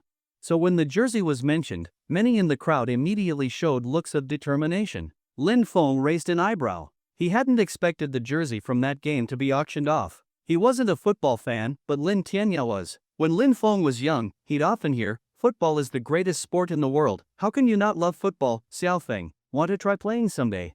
And Lin Tianya's two favorite players were Ronaldinho and Maradona. So Lin Feng was definitely interested in this jersey. He wanted to buy it and give it to Lin Tianya as a gift. Jo Yucheong and a group of hostesses pushed a glass display case onto the stage. Inside was the blue number 10 jersey. This jersey has been rigorously authenticated and verified through multiple video comparisons.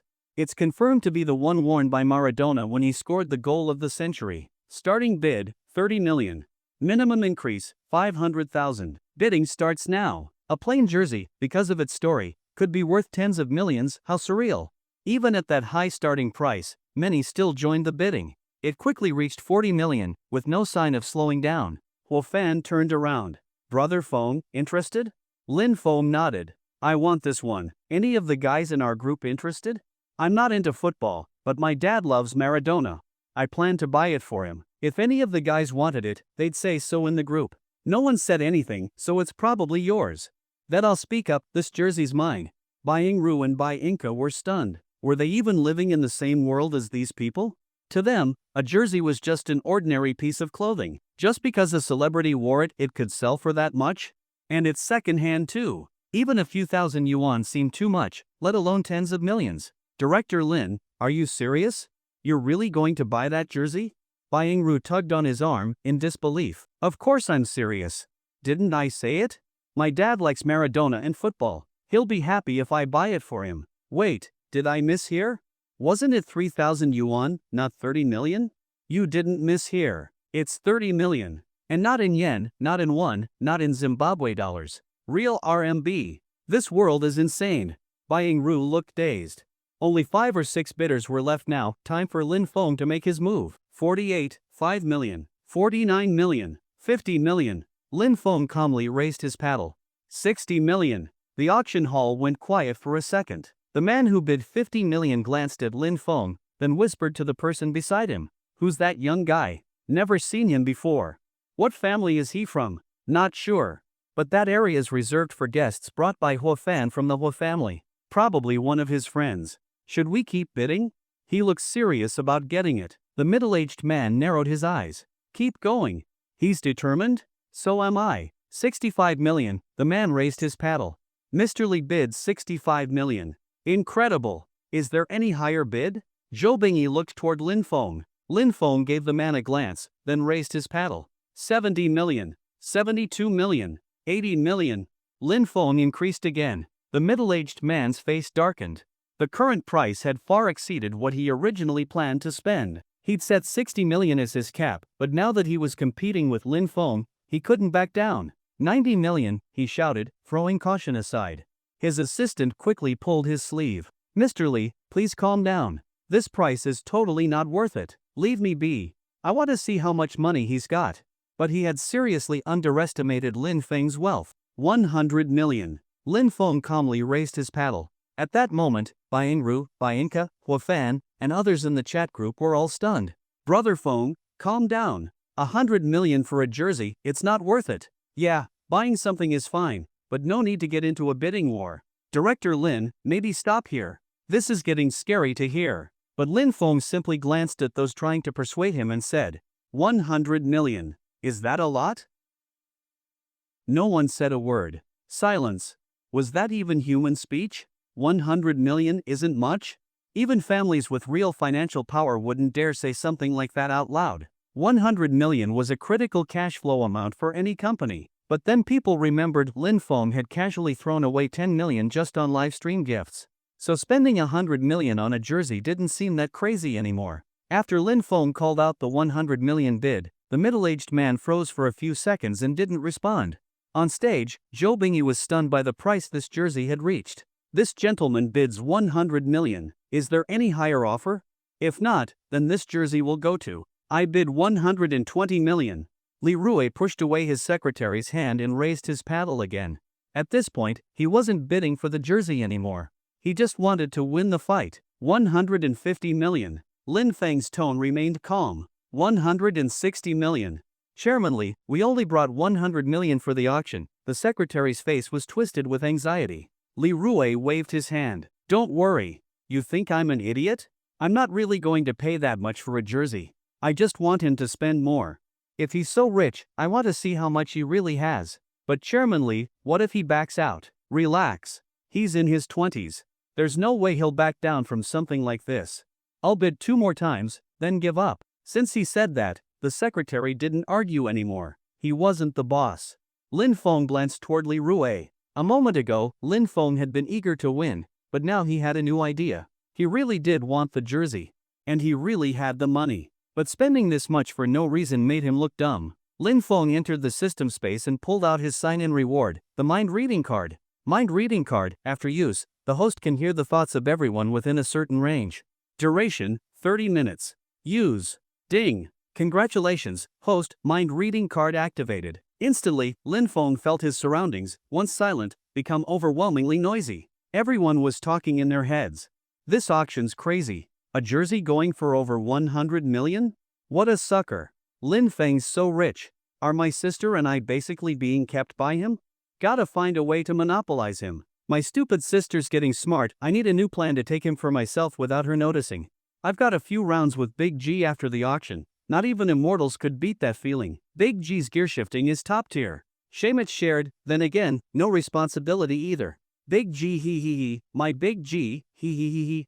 I'll raise one more time then quit. That sucker's gonna spend nearly 200 million on a jersey. Ha ha ha ha, dumbass. All kinds of thoughts rushed into Lin Feng's head at once. He rubbed his temples. The massive info dump took a moment to process. After sorting through the chaos, he zeroed in on Li Rue. He was planning to bid once more, then quit. Lin Feng smirked slightly. Sometimes, when you call someone a fool, you end up being the biggest fool yourself. Zhou Bingyi spoke again. Mr. Li bids 160 million. Any higher?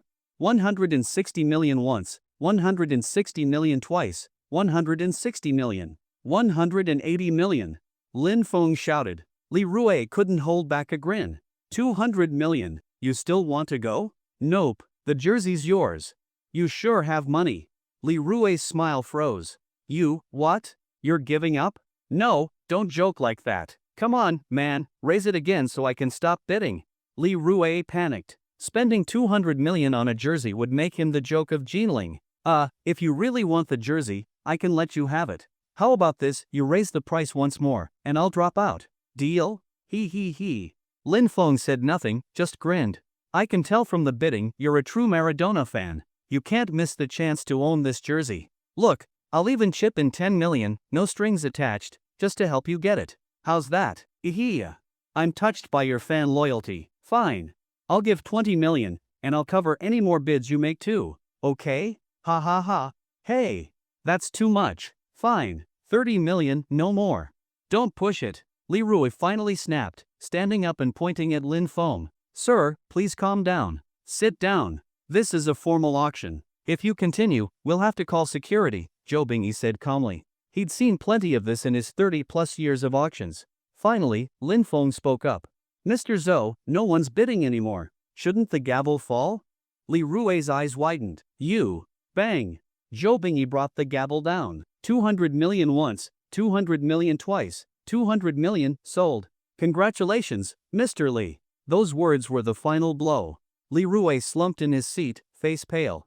200 million. For a jersey. Lin Feng had perfectly avoided becoming the sucker. Huo Fan turned, amazed. I thought you were going to go all the way. I may not care about money, but I'm not going to let someone treat me like a fool. So, you don't want the jersey anymore? Huo Fan asked. Lin Feng smiled. After the auction, I'll go talk to him. I don't think he actually brought enough money.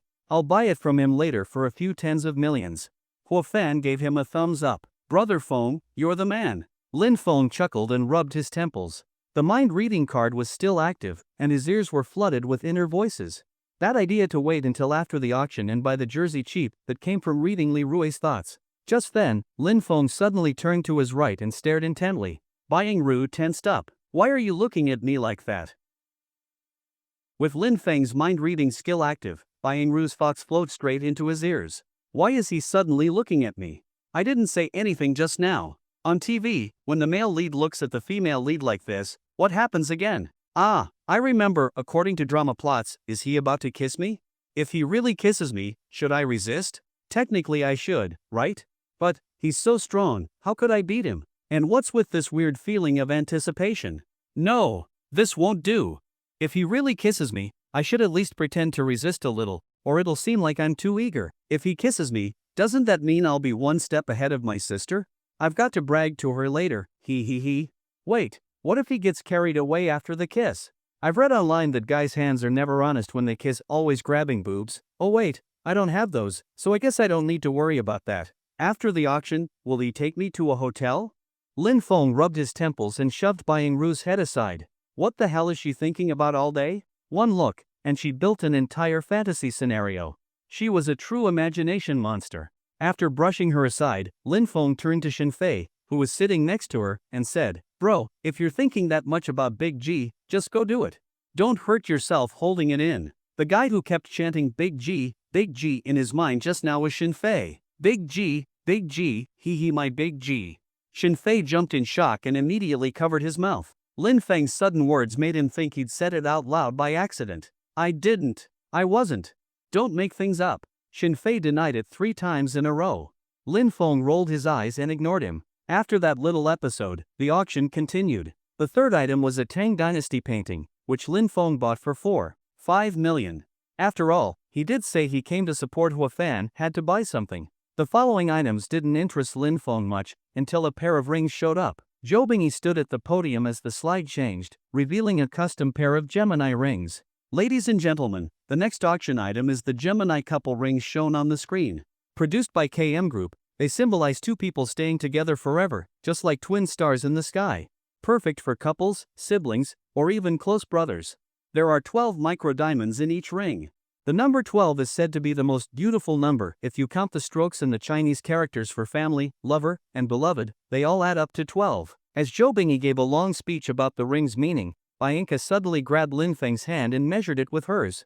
Got it. He was full of crap earlier, not just family, lover, and beloved are 12 strokes, enemy is 2.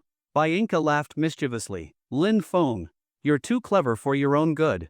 But since the mind-reading card was still active, Lin Feng also heard something more interesting from Bianca's mind. He, I touched his hand. Bet he didn't notice. I'm so smart. No one would have guessed this was my true goal. Xiaorua, you're still 1 step behind. Lin Feng, this girl definitely has issues. He shook his head and entered the system. System, can I turn off the mind-reading card? This flood of thoughts is gonna explode my brain. You still have time left on the card. Are you sure you want to cancel it now? That would be wasteful. Can you save the leftover time and let me use it later? Host, you dreaming before bedtime or what?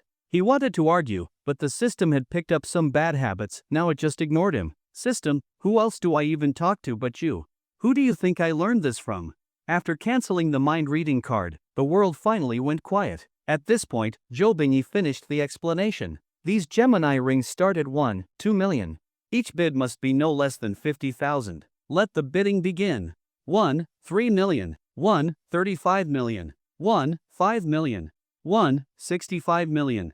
This item attracted more interest than any of the previous ones. A lot of people had brought dates. When a girl clings to your arm and pouts, who wouldn't bid? Lin Feng patted the sisters on the head. How about I get those rings for you? No, that's too expensive. Bianca instinctively declined. I don't want it either. Better to spend the money on good food. Buying Ru added. Lin Feng nodded. Got it. Then he raised his paddle. 2 million. Did you mishear us?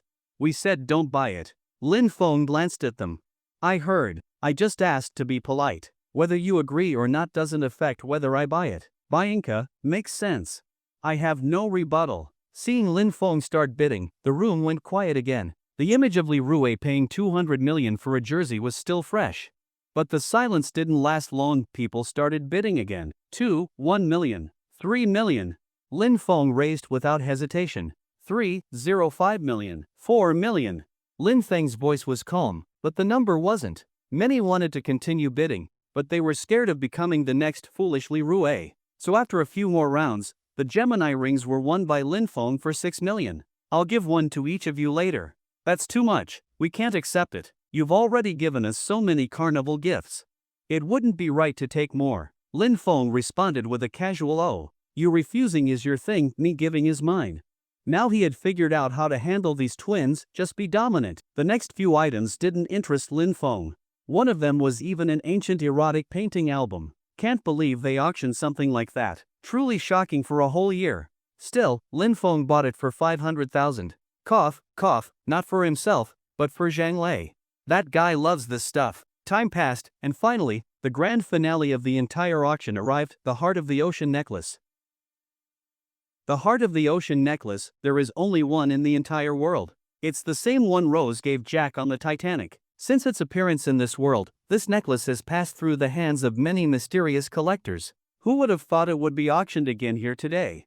According to records, the last time the Heart of the Ocean necklace was auctioned was 10 years ago at Sotheby's, where it sold for $40 million.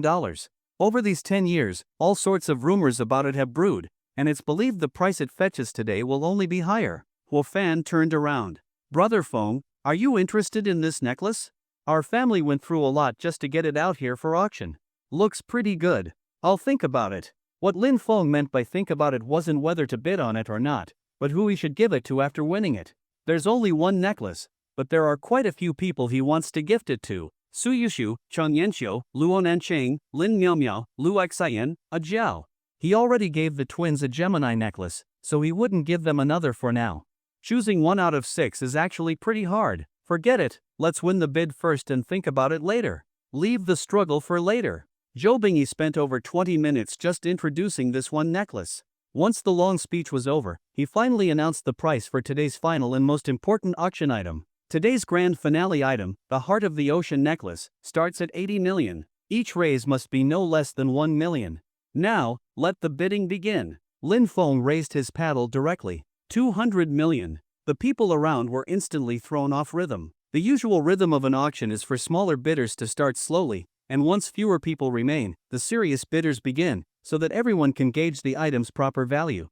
Someone like Lin Feng raising the price so drastically from the start was indeed extremely rare. From the front row, a young man on the left with glasses over one ear glanced at Lin Feng, who was stealing the spotlight, and sneered. Don't know where this outsider came from. I don't believe you have enough money left to fight me. This necklace is my gift to the Shao family. You think I'll let you snatch it? I bid 300 million. The young man calmly raised his paddle. This was his first bid in the auction. His goal had always been clear, today's grand finale, the Heart of the Ocean, 500 million. Lin Feng was determined to win. Money was just a number to him. Competing with him, the final winner would only be him. 600 million. 800 million. Lin Feng continued to bid calmly. The young man's expression turned ugly. He recalled what happened earlier during Lin Feng's bidding battle with Li Rui. Trying to mess with me like before? In your dreams. When this auction ends, I want you to spit the necklace out the same way you got it. The young man snorted coldly and stopped raising his paddle. 800 million once, 800 million twice, 800 million 3 times, sold. Zhou Bingyi dropped the gavel. The Heart of the Ocean necklace was now Lin Feng's at a price of 800 million. Lin Feng's outrageously extravagant nature was once again on full display. The young man glared at Lin Feng, even made a throat-slitting gesture. Faced with such a gift, Lin Feng responded politely. He quickly formed hand signs and returned 2 letters to him, SB. Fan turned around, slightly worried, and looked at Lin Feng. Brother Feng, that guy is Su Mo, from the Su family in Jingling. They have some power. If you've made an enemy of him, it might bring trouble. Lin Feng didn't care at all. If he wants to die, let him come. I've never seen anyone mess with me and come out okay. Although Fan was worried, the Su family was even more powerful than the family, but remembering Lin Feng's suspected noble family background, the concern disappeared.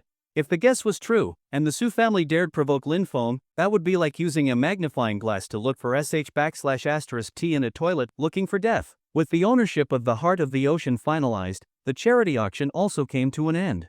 Zhou Yuqiang stepped on stage again and said a bunch of formal pleasantries. Thank you, ladies and gentlemen, for attending. This auction is now over. The lights in the theater came on. Those who hadn't bid on anything could leave, and those who had needed to go backstage to pay and collect their items. Lin Feng and the twins stood up and followed Fan backstage. But just as they passed a room, Lin Feng, with his sharp senses, suddenly heard something inappropriate. I asked you, have you thought it through? I'm doing this not only for the company but for your own good. You're not young anymore. Before, you could refuse to entertain people, but if you don't leave yourself a way out now, you'll regret it when you're really old. My regret has nothing to do with you. I already said, I won't go. The contract I signed with you only states that I'll act, do variety shows, and commercials. It doesn't say I have to eat, drink, or sleep with people. Just treat it like acting, okay? We can even get a cameraman to film it. Whether you want to go or not, you're going today. I'll say it again, I won't do that kind of thing. Then it's not up to you. What are you trying to do? Lin Feng's eyes turned sharp. That voice just now, it was Zhou Yuqiang's. Lin Feng delivered a flying kick, smashing open the door. Inside, a man in his 30s was grabbing Zhou Yuqiang's hair. Seeing Lin Feng kick in the door, the man was stunned. Who are you? Can't you see someone's inside? Zhou Yuqiang saw Lin Feng and immediately called for help. Help! Help! What the fuck are you screaming for? Kid, I'm telling you, this has nothing to do with you, don't butt in.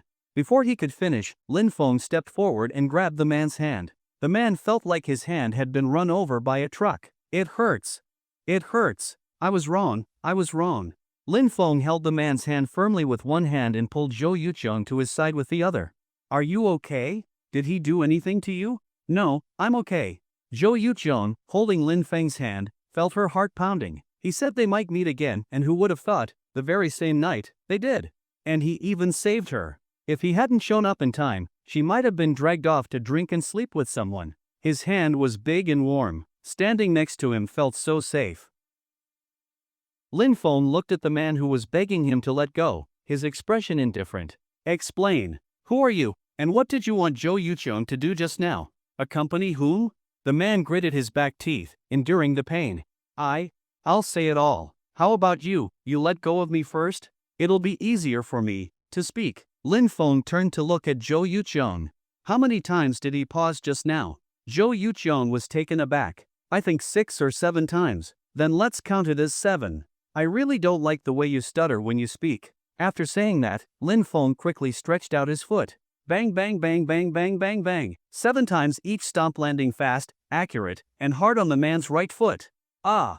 A deafening scream burst out. The man collapsed to the ground, clutching his right foot, face pale, blood seeping from the corner of his mouth. The man's scream immediately drew attention from the surroundings. Hua Fan quickly drove away the onlookers. Someone tried to harass the host, but has been subdued. Don't gather here. Nothing to see. Those who had been about to gather left after hearing Hua Fan. Lin Feng looked down at the man from above. Go on, speak. I already warned you, I don't like stammering. Of course, if you want to keep talking like that, fine, it'll just hurt a little more. The man felt that all the misery he had experienced in the past 30-something years didn't add up to today's darkness. But he dared not show even the slightest discontent. Why? Because if Lin Feng was unhappy, he would really hit him. I'm Wen Wei, the boss of Chris Entertainment. Zhou Yuqiang is an employee of my company. Because the company has had serious financial problems recently, I wanted Zhou Yuqiang to go and accompany some company bosses for dinner, drinks. Just dinner and drinks? Lin Feng sneered. After drinking, take them to the hotel, it's how other artists have done it before. Lin Feng snorted coldly, then looked at the kneeling Wen Wei. I'll give you 2 options. First, go back and immediately terminate Zhou Yuqiang's contract, sell everything in your company that can be sold, then declare bankruptcy. Stop doing these ridiculous things. Second option, I'll find a way to ruin your company's reputation and get you arrested. Your choice. After saying that, Lin Feng led Zhou Yuqiang and the others away, leaving Wen Wei kneeling there alone.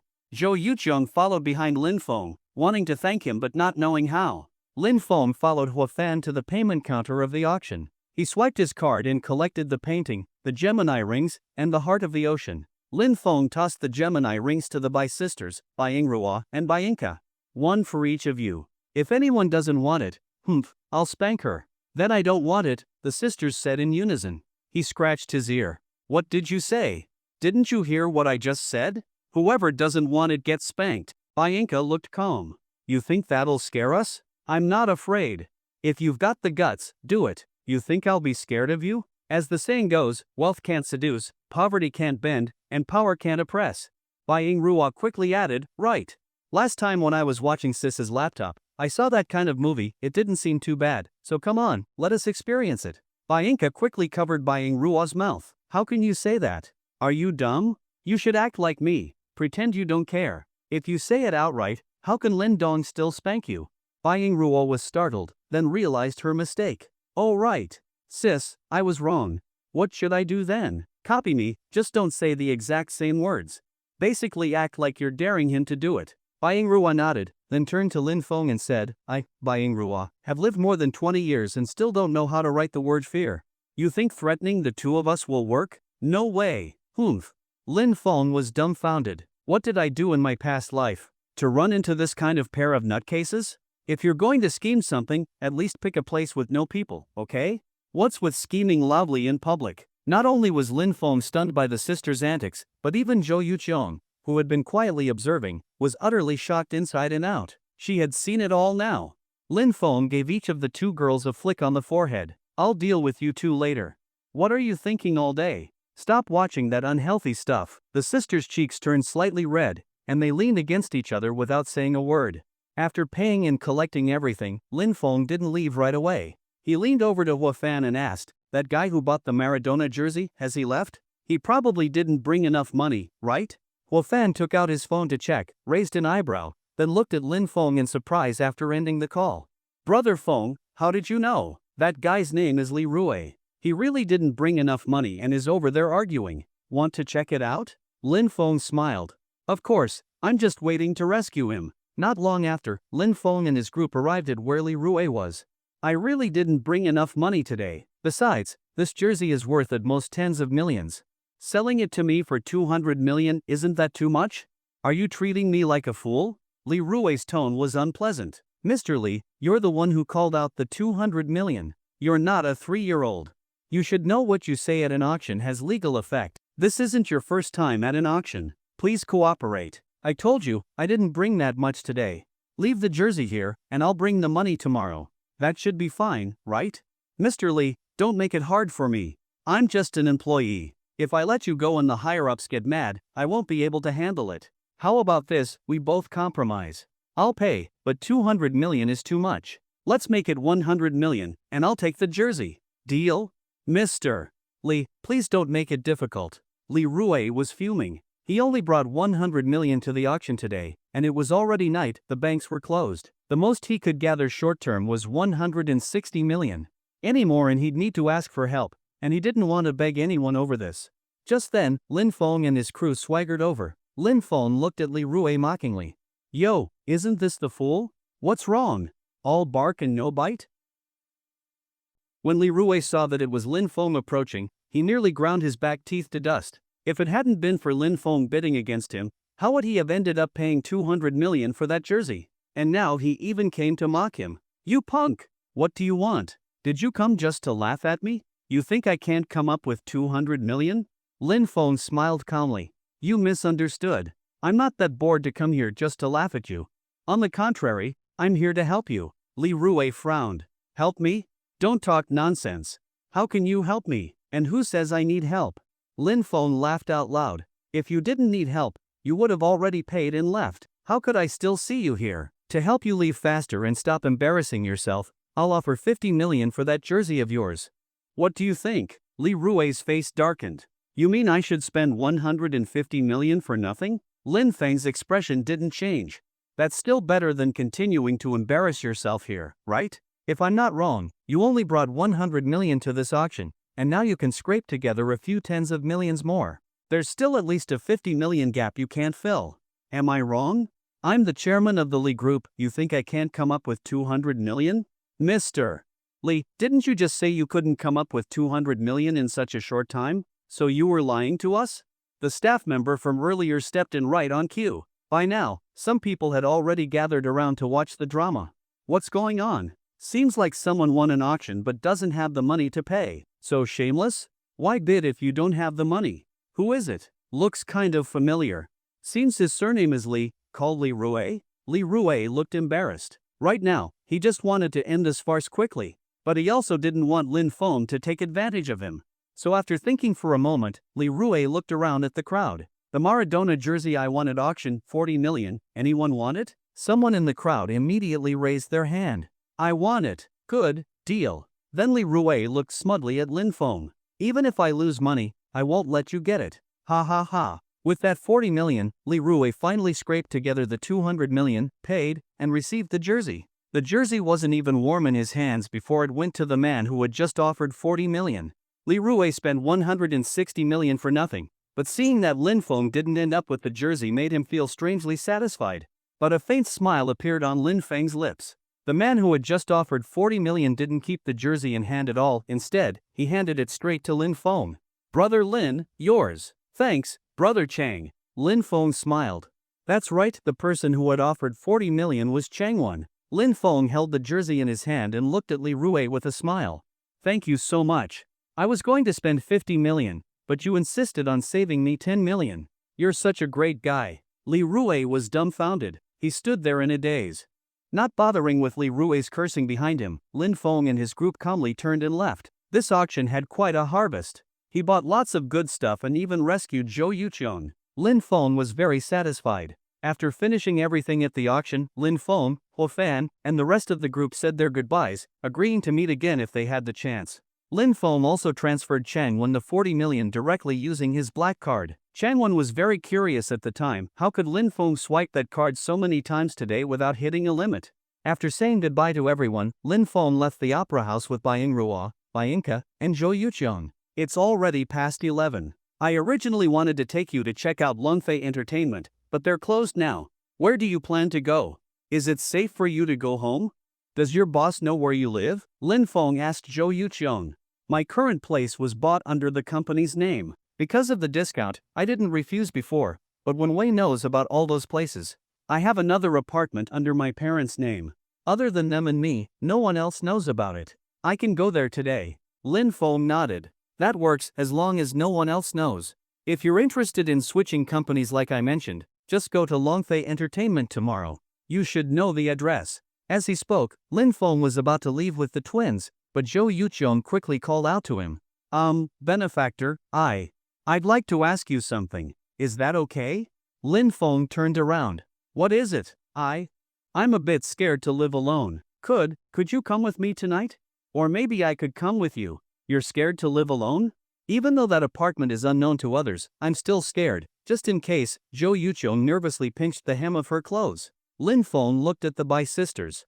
What do you two think? How about we all stay at Zhou Yuqiong's place tonight? Sure, the sisters said in unison. Baiyingrua and Baiyinka were thinking the same thing. If they didn't go, what if Lin Feng went alone? Young, rich, handsome, charming, a heroic savior, just the two of them. That's too dangerous. What if something happened tonight? If they went, at least they could supervise. If they didn't, by morning the rice might already be cooked. Seeing the sisters agree, Lin Feng nodded. All right, we'll head to your place tonight and go to the company together tomorrow. By the way, how many rooms does your place have? 3 bedrooms and a living room, plenty of space. Zhou Yuqiong quickly replied. No problem. Even if there's not enough, we could all squeeze into one bed. Lin Feng joked. But the others seemed to read a little too much into that joke. Just as Lin Feng was about to hail a ride to Zhou Yuqiong's place, a group of people walked up to them while they were talking. They were all wearing military green training shirts, with strong builds, obviously not your average thugs. There were about 20 people, led by a young man, the same one who had competed with Lin Feng for the Heart of the Ocean at the auction. Remember me? We just met not long ago. You wouldn't have forgotten me already, right? The young man asked with his head held high. Lin Feng smiled calmly. You've got a good memory, just a few glances and you remember me. They say dogs have good memories. Now that I see it, it's clearly true. The young man's expression was dark. At a time like this, you're still trying to show off. Do you really not know who you've messed with? Lin Feng crossed his arms. Then I'd really like to hear it. Who exactly have I messed with? Then listen up. I'm Su Mo, from the Su family in Jiling, the #1 family in Jiling. If you know what's good for you, hand over the Heart of the Ocean necklace. I'll pay you generously, and the Su family won't do anything to you. But if you don't know what's good for you, don't blame me for being rude. What kind of rudeness are we talking about? Lin Feng showed no hint of nervousness.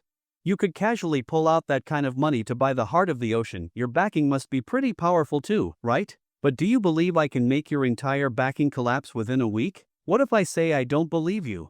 Su Mo sneered. Some nouveau riche from who knows where, completely unaware of how big the world is. I gave you face and you didn't take it, then today, I'll teach you a lesson. Get him. Take the necklace from him. And those women with him aren't bad either, take them too. I'll take good care of them, ha. Su Mo laughed arrogantly. He wasn't afraid of messing with someone dangerous. He had at least some impression of all the top families in the country, and he had never seen Lin Feng before, so he wasn't worried at all about teaching him a lesson. Just a flashy nobody from some small place. How could he compare with the #1 family in Jinling? Not to mention, he was the eldest young master of the Su family. Lin Feng's eyes turned sharp, then he pushed the 3 girls behind him. Ha! So soft? Probably a D cup. Forget it, fight first, think later. Lin Feng suddenly dashed out, this time not using acupoint strikes, just pure violence. A punch, a palm strike, a flying kick, an elbow. Nearly 20 strong men couldn't even last a minute in Lin Feng's hands. They looked strong, But once the fight started, even a couple of security guards from any firm could have toyed with them. Lin Feng clapped the dust off his hands and looked at the only one still standing. Suemo, what did you say just now? Teach me a lesson? Suemo rubbed his eyes, unable to believe what he was seeing. The expensive bodyguards he hired were all taken down by one person? Isn't this a modern city novel? No way, this is urban, it's fantasy. Which family are you from? Maybe this is a misunderstanding. Sumo's tone made a full 180-degree turn. Lin Feng sneered. I'm not from any family. But if you mess with me, I guarantee you'll regret it. Suemo didn't reply, just quietly assessing if Lin Feng meant what he said. Just now was a misunderstanding. Let's get to know each other. More friends, more options. Suemo extended his hand. Lin Feng gave him a faint glance, then shook his hand. Suemo smiled. I'm Suemo. From now on, we're friend Ao. Before he could finish, Lin Feng squeezed his hand tightly. Even though Lin Feng only used half his strength, Suemo felt like his hand had been stomped on by an elephant. His scream was miserable. That's an ugly scream. Lin Feng disapprovingly reached out and tapped Sumo's neck. His voice cut off instantly, his mouth wide open, but no sound came out. This is just a little lesson. But I'm guessing you won't let this go. I'll mourn for your family in advance. How did they end up with someone like you, dragging down the whole family? After twisting Sumo's hand into a chicken claw shape, Lin Feng gave him a push, throwing him to the ground with the rest of the goons. Let's go, it's fine now. Lin Feng turned to look at Zhou Yuqian and the other two. Everything had happened incredibly fast. From the moment Sumo's group appeared to Lin Feng finishing them off, barely 2 minutes had passed. Zhou Yuqian was still holding her chest, lost in what had just happened when Lin Feng accidentally brushed against her while pushing them back. When Lin Feng saw Zhou Yuqian holding her chest, he suddenly remembered the softness he felt when he pushed them earlier. No way it was that spot, right? She's not going to think I'm a pervert, is she? No way she saw through my true nature this easily, right? Ahem. Lin Feng coughed twice, not bringing up the awkward moment. Let's go. We'll take a cab to your place. I drove. The car's over there. Follow me. The group followed Zhou Yuqian to the parking lot, and she drove them to her home. In the car, Bai Yingruo looked at Lin Feng with stars in her eyes. Boss Lin, you're amazing. Lin Feng thought, I prefer hearing that kind of thing in bed. Not really. I practiced martial arts for a while before. Then can I learn too? I want to be able to take down a bunch of people like you, Boss Lin. Bai Yingruo looked at him expectantly. You can learn, but this is a secret technique, I can't teach it lightly. Then I'll become your disciple. That way, you can teach me, right? Alright, since you sincerely want to learn, I'll take you on. From now on, you're my senior disciple. Don't call me Boss Lin anymore, call me Master. Got it? Bai Yingruo nodded enthusiastically. Got it, Master. I want to too. I want to learn martial arts. I want to be a disciple too. Bianca was upset, she was actually slower than her foolish sister. Alright, you'll be the second disciple from now on. Ha ha. Sis, you were slower than me. That means you're my junior now. From now on, don't call me little sister, call me senior sister. Bai Yingruo said proudly. Bianca knocked her sister's head with her little pink fist. Getting bold, huh? Even if I became a disciple after you, I'm still your older sister. If you dare call me junior again, I'll beat you. Bai Yingruo rubbed her head, aggrieved. But you are my junior. Right, Master? She patted Lin Feng's shoulder from the passenger seat. Indeed. Xiao Ke, you were slower than Xiao Ruo. Normally she can call you sis, but in front of me, it's senior and junior sister. What else can we call it? Bianca's eyes rolled. How about this, you still call me sister normally, but in front of Master, you call me junior sister sis. That way we don't mess up the family order. Bai Yingruo wanted to argue, but after glancing at Bianca's little fists, she gave in. Okay, junior sister sis. She gave in outwardly, but deep down, Bai Yingruo was thinking, once I've mastered martial arts, and I can beat Bianca, I'll make her call me senior sister every day. Wah, just thinking about it made her burst into laughter. Hey, what are you laughing at? You don't look like you're thinking anything good. No, nothing. Bai Yingruo wasn't about to admit her evil thoughts. Just as the two sisters were messing around, Zhou Yuqian, who had been quietly driving, suddenly spoke. I want to become a disciple too, is that okay? I also want to become your disciple, is that okay? Zhou Yuqian asked weakly. Lin Feng looked at Zhou Yuqian in shock. He could understand the Bai sister saying something silly like wanting to become disciples, after all, their brains didn't always work like normal people's. When he agreed earlier, it was mostly a joke. At most, he thought he might tease them a little while teaching them some moves later. But he didn't expect Zhou Yuqiong to say something like that too. Lin Feng scratched his head. Are you serious? Zhou Yuqiong nodded. I can call you master from now on, and call them senior sisters. Lin Feng helplessly nodded. What a situation. Alright then, master. I'll definitely work hard to learn from you, so that when you're not around, we can still protect ourselves. The rest of the ride was quiet. About 20 minutes later, Zhou Yuqiong drove into a somewhat old residential community. This is the house I bought under my parents' name. My parents don't live here. When I have time, I come clean up about once every 2 weeks. When I'm busy, it just stays empty until I have time to give it a full clean. Zhou Yuqiong drove straight to the building. Lin Feng looked at the surroundings, seemed to be on the edge between the suburbs and the city. At this hour, no one was outside in the neighborhood. The place is on the second floor. Let's go up. Following Zhou Yuqiong, Lin Feng and the others entered the house. I just cleaned up not long ago, so it's not too dirty. The interior had few furnishings, no TV, washing machine, table, or water dispenser. Just a simple sofa and air conditioner. It was almost midnight when the four of them entered. It's getting late. Let's wash up quickly and get some rest. Zhou Yuqiong nodded, went into the bathroom, and opened a few new toothbrushes for Lin Feng and the others to use. No one spoke while washing up. Though what they were thinking, who knows? Afterward, Lin Feng looked at the 3 bedrooms in Zhou Yuqiong's home. 1 master bedroom and 2 smaller ones. Only the master had a double bed, the other 2 had single beds. Alright, easy to divide. Xiaorua, Xiaoku, you 2 take the master bedroom. The other 2 rooms, me and Yuqiong take 1 each. No one objected. The room layout was worth noting. The twins' master bedroom and the room Zhou Yuqiong chose were across from each other, with the bathroom in between. She picked that room intentionally. She figured if she chose the far one, and the sisters visited Lin Feng's room at night, she wouldn't even hear anything. But this way, if anything happened, at least she'd know. Good night. See you in the morning. Lin Feng waved at the 3 of them and entered the room near the balcony. After he entered, Bai Rua and Bai Inca also went into their room. Good night, Sister Zhou. Good night. Zhou Yuqiong watched them enter, then glanced toward Lin Feng's room before looking away. Good night, sweet dreams. She watched Lin Feng walk into his room and then entered her own. Inside Lin Feng's room. At that moment, Lin Feng sent a few messages to his family, updating them on his situation in Jinling. After that, he turned off the screen and set the phone aside. His consciousness entered the system space. He opened his personal panel. Host, Lin Feng. Age, 22. Overall combat power, 220. Total wealth, 11 trillion. Current companies owned: Huarong Group, Everything Reversal Company, Lin Security Group, Wanli Games, Longfei Entertainment, Martian Smart Furniture. And used skill card, singing, dancing, rap card X1. Skills, master level driving, master level medical skills, poison milk skill. Compared to last time, his panel had a bit of an upgrade. Lin Feng rubbed his chin. My overall combat power is 220, about the same as Li Huai.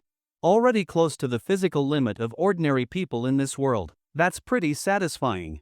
If I had more real combat experience, it'd be even better. And my total wealth, 11 trillion? That includes cash and company value, right? It keeps going up. At this rate, I might never be able to spend it all. What a headache. When he got to the skills section, Lin Feng suddenly remembered he still had the poison milk skill. Hadn't used it in ages. With so many daily rewards, it was easy to forget earlier ones. Activate poison milk skill. Zhou Yuqiong, Bai Rua, and Bai Inca will sleep very well tonight. They won't miss me at all. He chuckled, exited the system space, and closed his eyes to sleep. Inside the master bedroom, Bai Rua and Bai Inca had their eyes closed, but neither could fall asleep. Junior sister sis, are you asleep? I'm asleep. If you're asleep, how can you hear me? I'm sleep talking. Liar. You're clearly awake. You know and still ask? Stop talking. Go to sleep. Bai Inca turned over, facing away. Bai Rua pouted but didn't say more. About an hour passed, still awake, she turned over. She wanted to ask again, but hearing Bai Inca's steady breathing, she closed her mouth. Why can't I sleep at all? Forget it. I'll go to the bathroom. She got up carefully and opened the door quietly. Just as she stepped out, she suddenly heard a sound from the balcony, like something kicking a flower pot. Startled, she quickly turned on the light, grabbed a broom, and tiptoed to the balcony. When she saw nothing there, she finally let out a breath. Oh, it's just the wind. Better close the window. After making sure nothing was wrong, she put the broom down and went to the bathroom. After Bai Yingrua left, Jo Yucheng, hiding behind the curtain, tightly covering her mouth, finally exhaled in relief. Time goes back 10 minutes. For some reason, Jo Yucheng was tossing and turning in bed, unable to fall asleep. Her mind was a mess. Every time she closed her eyes, Lin Feng's face would appear. The scene of Lin Feng defeating 9 people by himself, saving the damsel in distress like a god descending from the heavens, played over and over again in her head. Again and again. Finally, as her mind grew more and more chaotic, Jo Yucheng sat up and took a deep breath, as if she were making a very important decision. Strike first. I was the last one to become his disciple in the car earlier. Those twin sisters knew Lin Feng before me, and besides, he probably can't teach 3 people at once. So, since I can't sleep now, I'll go secretly learn from him. Gradually, Jo Yucheng began to cheer herself on, giving herself courage for that bold idea. At last, she made her decision, sneak into Lin Feng's room in the middle of the night. Jo Yucheng clenched her fists. When she chose this room earlier, she had already planned it out. This room had 2 doors, one was the main door, the other was a back door that led directly to the balcony. On the other side of that balcony was Lin Feng's room. That way, she could go to Lin Feng's room without alerting the Bai sisters. Thinking of this, a smile appeared on Jo Yucheng's face. Ah, I'm such a genius. Once she made up her mind, Jo Yucheng acted quickly. She quietly lifted her blanket and got out of bed. She didn't bother changing her pajamas, her clothes were in the wardrobe, and opening it would be too loud. She didn't put on slippers either, barefoot would be quieter and less likely to get caught. Step by step, she tiptoed toward the back door like she was moving in slow motion, terrified of making even the tiniest noise. Just opening the door took her over a minute. The whole process felt like defusing a bomb, she was that cautious. Once she stepped out onto the balcony, Jo Yucheng smiled, but suddenly a door opened from the Bai sisters' room, making her panic. She accidentally kicked a flower pot. Bang! She then heard sounds from the living room. It was Bai Yingrua coming over with a broom. In a hurry, Jo Yucheng hid behind the curtain, faced the wall, and tightly covered her mouth, afraid of making any sound. Luckily, Bai Yingrua only checked in and left. Only after hearing her set the broom down and walk away did Jo Yucheng finally let out a sigh of relief. But she still didn't dare come out from behind the curtain. What if Bai Yingrua had only pretended to leave and was still secretly watching? All her efforts would have been in vain. Fortunately, Bai Yingrua wasn't that smart. Bai Yingrua, who are you calling dumb? I'm getting mad. At the same time, a question popped into Jo Yucheng's head. Which one came out, older sister or younger? And why did she come out? Could it be she had the same idea as me? But then she heard the bathroom door and finally relaxed. So it was just to use the toilet. I thought someone else was being just as perverted as me, trying to sneak into Lin Feng's room at night. Jo Yucheng slowly stepped out from behind the curtain, quietly peeked into the lit bathroom to confirm no one saw her, then tiptoed to Lin Feng's bedroom door. She twisted the doorknob gently, unlocked. Jo Yucheng lit up with joy. Her whole plan depended on the door not being locked. If it had been, she would have had to give up and go back. Knocking was out of the question. Knocking would be admitting she came to sneak in. Then the Bai sisters would find out, and she'd lose face completely. Confirming the door wasn't locked, Jo Yucheng gently pushed it open and entered, then softly closed it behind her. Naturally, Lin Feng wasn't asleep yet. With his sharp senses, he'd heard her the moment she opened the door. A smile tugged at his lips. He didn't know if it was his poison milk skill taking effect, or if they already had this intention. Maybe they wanted to come but didn't have the courage until the poison milk gave them a push. Who came in? No need to guess, he'd know soon enough. When Jo Yucheng entered, Lin Feng didn't sit up immediately. If he moved too soon, he might scare her off. Once she entered and closed the door, Lin Feng opened his eyes and, upon seeing it was Jo Yucheng, didn't get up, he shut his eyes again. He wanted to see what she planned to do. Jo Yucheng exhaled deeply, everything still felt like a dream.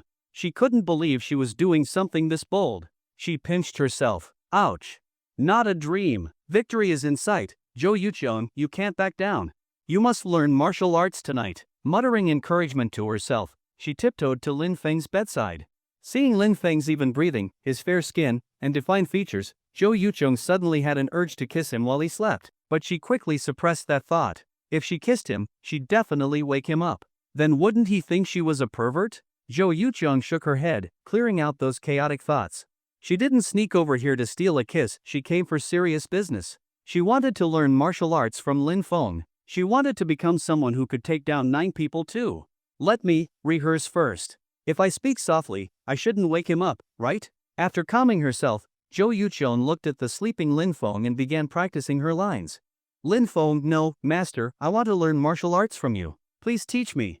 Ugh, no good, sounds too plain. Try another one. Master, the way you saved me from that scumbag boss, and when you took down 9 people like a descending god, those scenes are burned into my memory. I want to become like you. Please teach me martial arts. Too dramatic. Nope, try again. Just now I was tossing and turning, unable to sleep. All I could see was you beating up those 9 guys. I want to be like you, please grant me this wish. Still not quite right. Maybe the second one was better. Zhou Yuqiang sat by Lin Feng's bed, extremely conflicted. Maybe the second one. Yeah, I think so too. Ha! Lin Feng, you.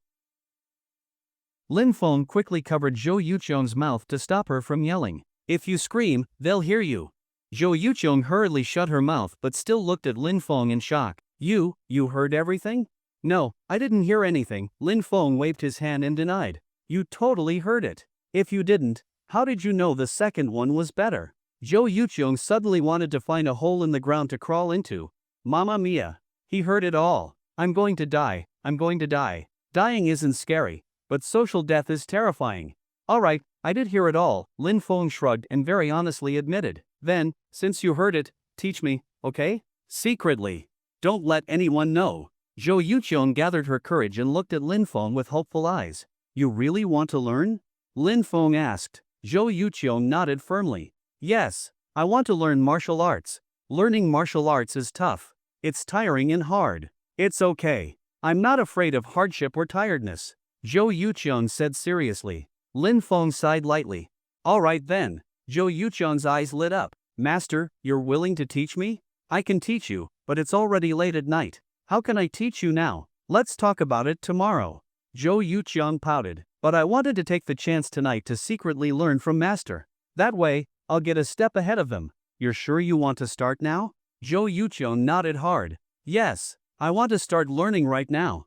Alright, then. But before I teach you, come over here and chat with me for a while. I'll teach you in a bit. Lin Feng wrapped himself in his blanket, lay on the bed, and patted the spot beside him, signaling her to come over. And no, it's fine. I'll just stand. Sitting on your bed doesn't seem very proper.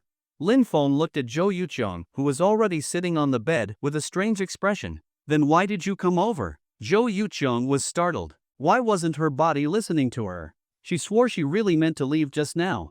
But somehow, her body just walked over to Lin Feng's bed by itself. Really? Blame the uncontrollable body, it had nothing to do with Zhou Yuqiang herself. My body wasn't under my control. I didn't mean to come over. She threw all the blame on her uncooperative body. Lin Feng didn't call her out on it. Well, since your body wanted to come over, just go with it. We're only chatting, no big deal. Then, okay. In the end, Zhou Yuqiang agreed and sat down on the bed, chatting side by side with Lin Feng. Have you ever been in a relationship before? Lin Feng asked curiously. He'd never had the chance to peek into his idol's private life, now was the time to ask. And no. Ever since I got scouted in high school and signed a contract, I've been busy filming, doing variety shows, and commercials. I never had time. And, the people in the entertainment circle aren't very nice, so I stayed single all this time.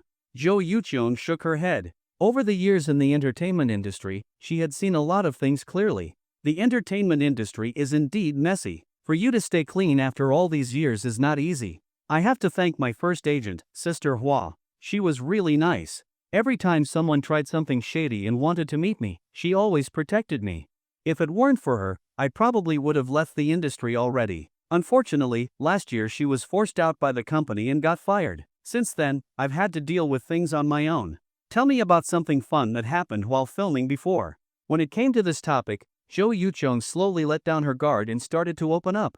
Back then Their voices were very soft, only the two of them could hear, but that didn't affect how much they were enjoying the conversation. Time passed bit by bit as they chatted. Just as the two were deep in conversation, the doorknob to Lin Feng's room suddenly turned. Zhou Yuqiang's pupils shrank suddenly. Who's coming in? How should I know? Hurry and hide. Hide? Hide where? Lin Feng looked around the room. The only place someone could hide was the wardrobe. That wardrobe only there. Zhou Yuqiang didn't have time to think. She rushed to open the wardrobe and climbed inside as fast as she could. Fortunately, the person at the door was opening it slowly to avoid making noise, which gave Jo Yuchung enough time. After hiding in the wardrobe, Jo Yuchung carefully left a small crack in the door so she could peek outside. Once Jo Yuchung was hidden, Lin Feng turned his gaze toward the person opening the door. It was Bai Ruo. Lin Feng could tell the difference between the twin sisters. The one who liked to poke her head around with a tiger-like curiosity was Bai Ruo. The one with a bit more of an elder sister's authority was Bai. This person hadn't even fully entered, and a small head had already poked in. It was clearly Bai Ruo. Her big round eyes met Lin Feng's gaze. Startled, she quickly ran in and shut the door. Time goes back 10 minutes. After using the toilet, Bai Ruo returned to the room and found that Bai hadn't fallen asleep either, so she started chatting with her. Bai hit her a few times, then turned over and went back to sleep.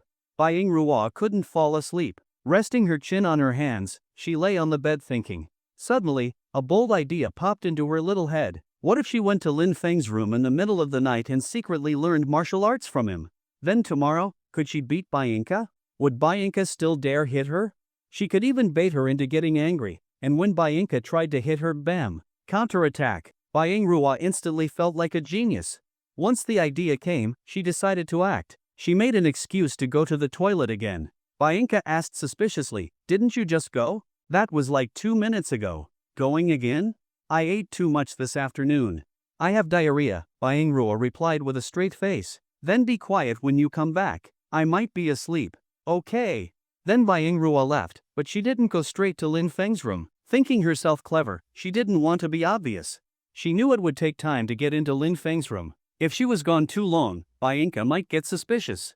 So she waited in the bathroom for about 5 minutes, flushed the toilet, turned off the light, and returned to the room. After a minute, she held her belly and went back out. 2 minutes later, she came back again. Another minute passed. She clutched her stomach and went out once more. "Sis, you go ahead and sleep. I might be stuck in the bathroom for a while." "You okay? Want to go to the hospital?" Bai was starting to worry. How many times had she gone to the toilet in such a short time? "I'm fine, just regular diarrhea. Should be okay soon. You go sleep, sis." Since Bai Ruo didn't look like she was sick, Bai didn't worry too much and went back to sleep. After leaving the room, Bai Ruo turned on the bathroom light, closed the door without entering, making it look like someone was inside. "I don't think I've ever been this smart since I was a kid. Once I learn kung fu, I'll be the older sister and spank her butt. Hee hee." With a smile on her face, Bai Ruo tiptoed to Lin Feng's room and gently turned the doorknob. After locking eyes with Lin Feng, Bai Ruo rushed into the room and closed the door. "What are you doing here? It's the middle of the night." "Master, I came to learn martial arts," Bai Ruo said in a low voice. "Learn martial arts? Why in the middle of the night? I didn't knock on your forehead 3 times to summon you at midnight to learn skills, did I? We'll talk about learning kung fu tomorrow." Lin Feng was baffled. First Jo Yuchung came, now Bai Ruo. Both of them came at midnight to learn martial arts. Did they plan this together? Could it really be just coincidence? If Lin Feng had still been interested in teaching Jo Yuchung earlier, now all that was gone. After all, Jo Yuchung was still hiding in the wardrobe. He had to get Bai Ruo out quickly and then let Jo Yuchung go. "Master, please teach me. If I learn while my sister's asleep, I'll finally be able to beat her. She won't be able to threaten me anymore. Maybe I'll even make her call me Big Sis." Bai Ruo waved her little fists, visibly excited as she spoke. Lin Feng couldn't help but laugh at her childish reasoning. "You came here just so I'd teach you martial arts for that?" Bai Ruo nodded. "Yes. Once I learn your kung fu, tomorrow I'll purposely make her mad. When she tries to hit me, I'll fight back, pin her down and spank her butt. Make her call me senior sister, Big Sis." Ha ha ha ha. Ha. Lin Feng couldn't hold back his laughter. It really was just like Bai Ruo. Ah, Jo Yuchung laughed softly too. She didn't expect the younger twin to be so cute and funny. When Jo Yuchung realized her laugh had slipped out, she quickly covered her mouth. "Oh, I'm dead neat." Luckily, Bai Ruo was too busy laughing to notice Jo Yuchung's sound. Lin Feng took the opportunity while Bai Ruo was distracted to glare at the wardrobe. Inside, Jo Yuchung stuck out her tongue. Thank goodness it was Bai Ruo, the ditzy one. If it had been anyone even slightly sharper, she'd have been exposed long ago. Now Lin Feng was getting anxious. He had to get Bai Ruo out soon and let Jo Yuchung escape. "Bai Ruo, do you really want to learn martial arts? Are you sure?" Bai Ruo nodded seriously. "I'm sure." "All right, then. First, turn around and face the wall." I need to get dressed. When I say you can turn back, then you turn. If you don't listen, I won't teach you. Then you'll just keep getting your butt kicked by your sister. Got it? Got it. I'll go right now. With that, Bai Yingru ran to the wall and stood facing it. Lin Feng let out a breath of relief, quickly walked to the wardrobe, opened the door, and waved at Zhou Yucheng to slip out while Bai Yingru wasn't looking. Lin Feng signaled Zhou Yucheng to quietly leave the room. Zhou Yucheng tiptoed out of the wardrobe, preparing to leave. But just as she stepped out, Bai Yingru suddenly spoke. Master, have you finished getting dressed? Can I open my eyes and turn around now? Zhou Yucheng was startled and instinctively dropped to the floor, rolling sideways under the bed. Lin Feng awkwardly gestured to Zhou Yucheng with hand signs. Why did you crawl under the bed? Zhou Yucheng replied with hand signs. She spoke just now, and I got so scared I instinctively hid here. Seeing Lin Feng didn't answer, Bai Yingru turned around on her own. Master, are you dressed yet? Lin Feng kicked the bed slightly to signal Zhou Yucheng to stay hidden, then stood with hands on his hips, looking at Bai Yingru. You tell me, does it look like I'm dressed? Then I'll keep facing the wall. Hurry up, master. Lin Feng glanced at Bai Yingru, then at Zhou Yucheng under the bed, and sighed. Looks like I still have to get Bai Yingru out of here before Zhou Yucheng can leave safely. He closed the wardrobe door, picked up the clothes on the bed, got dressed, and said to Bai Yingru, all right, you can turn around now. Bai Yingru turned around obediently, excitement on her face. Master, can we start the martial arts lesson now? Here's the thing, go outside and see if you can find some paper. Like writing paper. Toilet paper is fine too, I need it. Lin Feng planned to send her out so Zhou Yucheng could leave. Toilet paper? There's some right here beside your bed. No need to go out. Bai Yingru picked up the tissue box by the bed and handed it to Lin Feng. This tissue is too soft. Won't work. Just go see if there's any proper writing paper outside. It's important, it could determine if you're able to master martial arts. Lin Feng wore a very serious expression. Alright then, I'll go look. But just as Bai Yingru approached the door, a voice came from outside. Xiao Rua, are you still in the bathroom? I need to go too. Are you done? Bai Yingru's eyes widened. Crap. I used the toilet excuse to come here. If she goes in and doesn't see me there, everything's exposed. What do I do? Lin Feng facepalmed. What even is this? If Bianca comes over, the room will have enough people to play mahjong. This room has endured more than it was built for. Bianca called a few more times with no response, then suspiciously tried the doorknob. It wasn't locked? She opened the door. The light was on, but the room was empty, no sign of Bai Yingru. Stunned for a second, she immediately turned and looked at Lin Feng's room. Who says love makes girls dumb? My dumb little sister just got smarter. Sneaking off at night without calling me? I'll spank your butt for this. She forgot all about going to the bathroom and ran straight to Lin Feng's room. Knock. Xiao Rua, are you in there? Inside, Bai Yingru lowered her voice. She's coming. I need to hide. You have to keep my secret. If she finds out I tried to secretly learn kung fu to beat her, she'll definitely spank me. Before Lin Feng could speak, Bai Yingru scanned the room. There weren't many hiding spots. After a quick thought, she dropped to the floor and crawled under the bed. Yes, the same bed Zhou Yucheng was under. Lin Feng sighed and wanted to stop her, but it was too late. Bianca was already about to enter. What the hell is going on? Might as well play mahjong with all four of us. Lin Feng sat on the bed, exhausted. Physically? No, emotionally. Let it all burn. Bai Yingru had crawled in backward, and suddenly felt something soft. Startled, she was about to scream. Thankfully Zhou Yucheng quickly covered her mouth. Shoo, don't speak. If you make a sound, we'll be discovered. Seeing it was Zhou Yucheng behind her, Bai Yingru opened her mouth wide and whispered, Sister Zhou? Why are you here? Not a good time to explain. I'll tell you later. Don't talk now. Bai Yingru tilted her head, then obediently shut her mouth. But her little brain was busy wondering, why is Zhou Yucheng here? Outside the room. After knocking and getting no response, Bianca pushed the door open to check if Bai Yingru was inside. But when she entered, she only saw Lin Feng sitting on the bed. What are you looking for? Is Xiao Rua in here? She's not in the room or the bathroom. Bianca's big eyes scanned every corner of the room. Of course she's not here. I'm an honest and decent man. I'd never do something like hiding a girl in my room. My upbringing and moral character would never allow that. Lin Feng's righteous tone almost convinced her.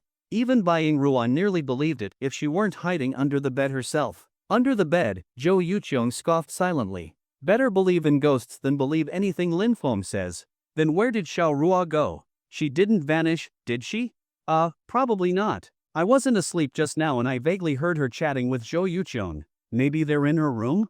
Bainka turned toward Zhou Yuchong's room. She went to Sister Zhou's room? I'll go check. They probably aren't asleep yet. Wait. Lin Feng quickly stopped her. Didn't you say you needed the bathroom? How about this, you go first, I'll go call them. Holding it in isn't good for your health. Go on, quick. Bainka looked at Lin Feng suspiciously but nodded slowly. Alright then, I'll go first. With that, she left Lin Feng's room and headed to the bathroom.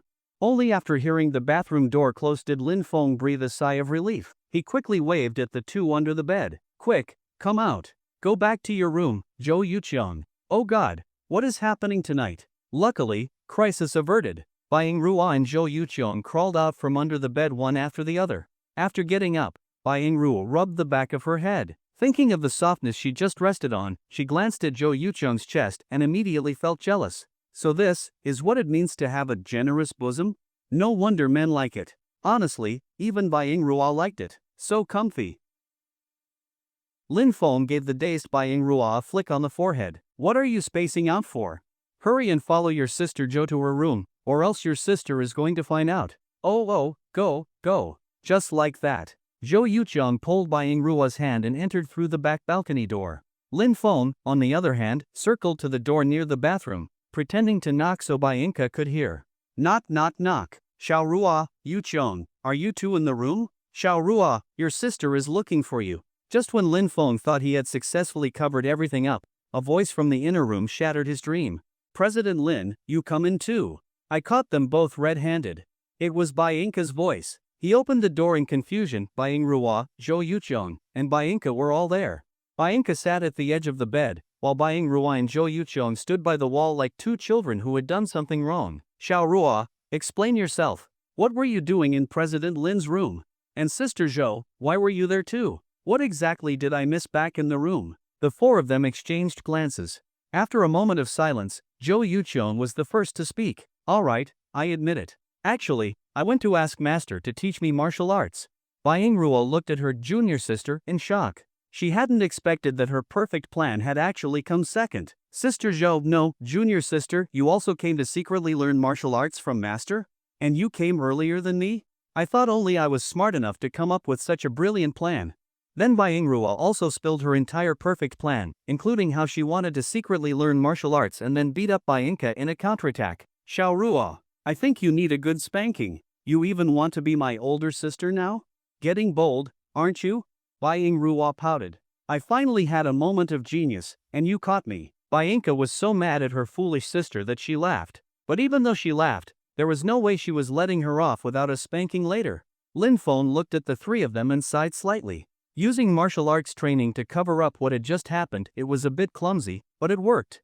Ahem. Let me say a few words. You all want me to teach you martial arts, right?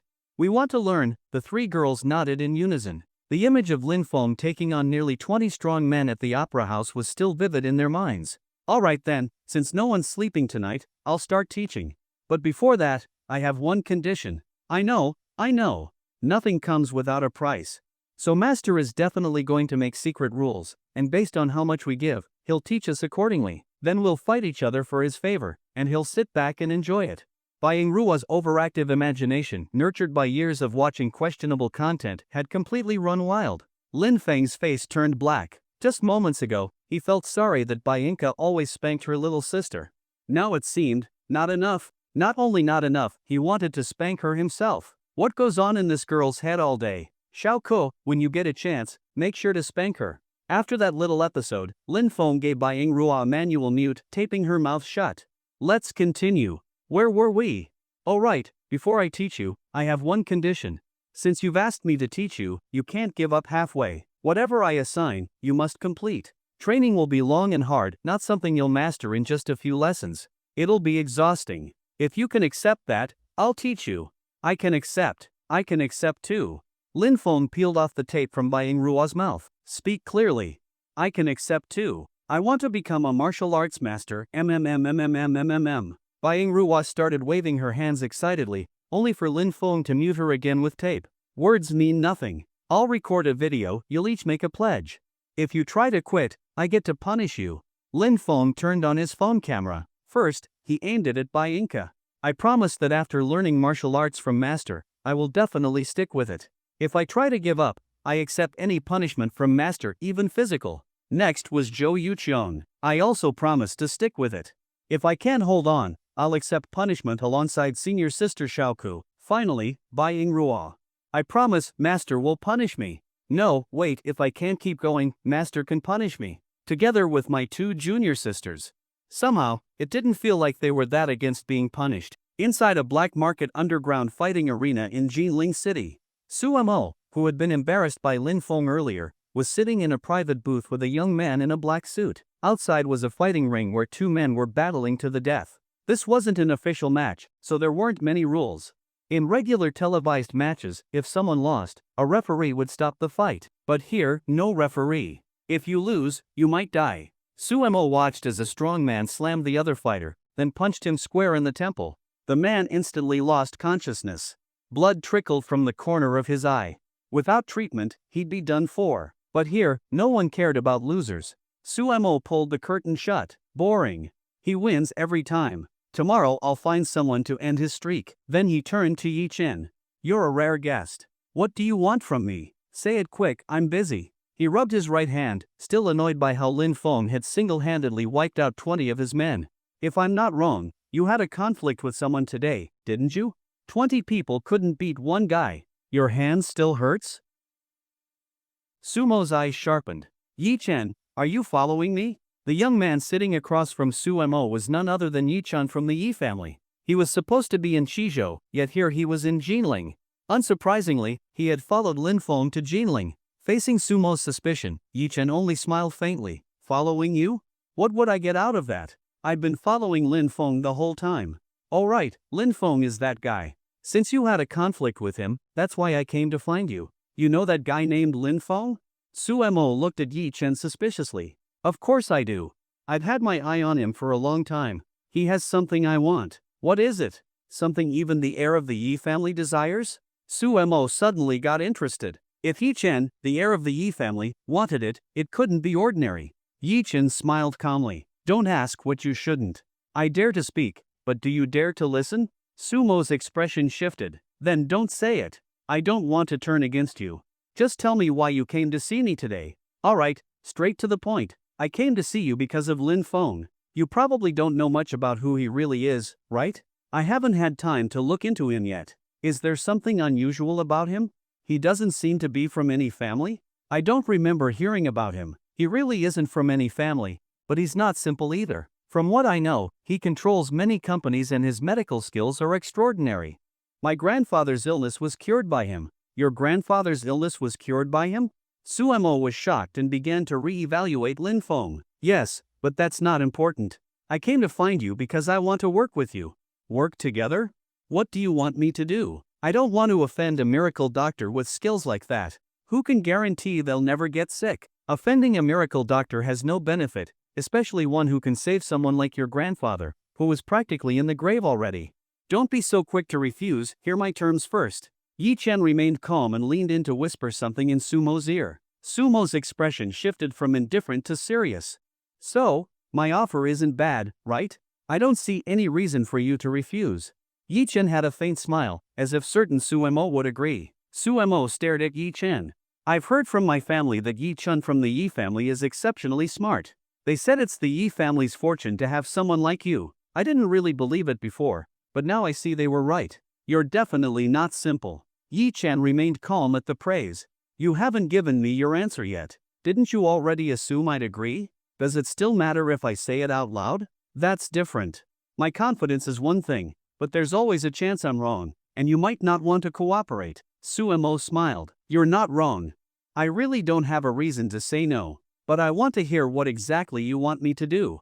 If the payoff isn't worth it, I might actually refuse. No rush.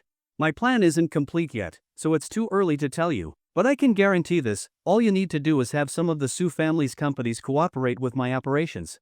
It won't cost you anything, might even benefit you. Besides, after what happened between you and Lin Feng, you probably don't want to let it go so easily, right? Working with me against Lin Feng is exactly the outcome you want. Suemo took a deep breath. Alright then, I'll trust you this once. Let's have a successful partnership. Suemo extended his right hand. Yi Chen shook it. Pleasure working with you. A moment later, Suemo suddenly spoke. I have one more question. That thing Lin Feng has that you want, if I'm not wrong, could it be the Yi family's waist token? Yi Chen's eyes narrowed. Suemo quickly waved his hand. Don't get me wrong, I was just guessing. Looks like I was right. It wasn't that hard to figure out. Since Lin Feng cured Elder Yi, and Elder Yi is grateful, he'd want to repay him. The Yi family's waist token is the most precious thing he has. Given his personality, it's something he'd definitely do. Suemo quickly added, don't look at me like that. The Su family also has a waist token. Each family can only have one, those are the rules. I have no interest in it. You'd better not. Yi Chen said coldly. Lin Feng pulled up a chair and sat in front of Bai Yingrua, Bai Inca, and Zhou Yuchong. At this moment, all three were in horse stance, per Lin Feng's instruction. Even though Lin Feng got all his combat skills from the system, he had been to security companies a few times and knew a bit about training. At the very least, it was enough to get the three in front of him started. Though it was tough, at first, the three were full of confidence. But soon their legs began to shake, and it spread throughout their bodies. After 10 minutes, they were basically human vibrators. Master, I can't hold on anymore. Bai Yingrua bit her lip tightly, her face pale. Lin Feng didn't speak. He slowly pulled out his phone and played the video Bai Yingrua had recorded earlier. If I, Bai Yingrua, can't hold out, I'll get punished by Master together with my 2 junior sisters. Bai Yingrua's pale face turned red. She turned her head away and stayed silent, continuing the stance. Next to her, Bai Inca and Zhou Yuchong opened their mouths, then swallowed back the words they were about to say. Only 10 minutes in and they were giving up? Too embarrassing. Even if it was embarrassing, they couldn't be the first to give up. Another 5 minutes passed. Large beads of sweat rolled down the foreheads of the three, their arms and legs trembling uncontrollably, as if they would collapse at any second. Lin Feng looked at the struggling trio and was fairly satisfied. For their first time, lasting this long had already exceeded his expectations. Alright, hang in there for 2 more minutes. You can rest after that, Bai Yingrua cried. It was like taking the college entrance exam for years and always failing until 1 year, you're told you finally passed. Most people would cry from excitement, right? Tears filled Bai Yingrua's eyes, tears of joy. At the beginning of the horse stance, she had been excited. But gradually, she regretted it bitterly. Why had she been so stupid to learn martial arts from Lin Feng? Was this something girls should even be doing? If only time could go back. Not just Bai Yingrua, Bai Inca and Zhou Yuchong felt the same. They'd rather be punished by Lin Feng directly. At least that wouldn't be so tiring, even if it hurt a bit. But now, this was pure torture. They doubted they'd even be able to stand up later. And that wasn't even the worst part. The worst part would be getting up the next day, that aching, sore feeling, like their legs were disabled. About 2 minutes later, Lin Feng stood in front of them, looking at the time on his phone. 5, 4, 3. To Bai Yingrua and the others, Lin Feng's countdown was the sweetest, most beautiful music in the world. They couldn't even remember the last time they'd longed for rest so badly. 3, 2, 2, 5, 2, 4, 2, 3. Bai Yingrua was dumbfounded. She was just about to drop to the ground, and Lin Feng pulled this on her? But the master had the final say. Bai Yingrua pouted but didn't dare speak. She was afraid that if she complained, Lin Feng would extend their horse stance by 5 more minutes. 2, 1, 2, 1, 0. 9, 0. Alright, you can rest now. All three dropped to the ground at once.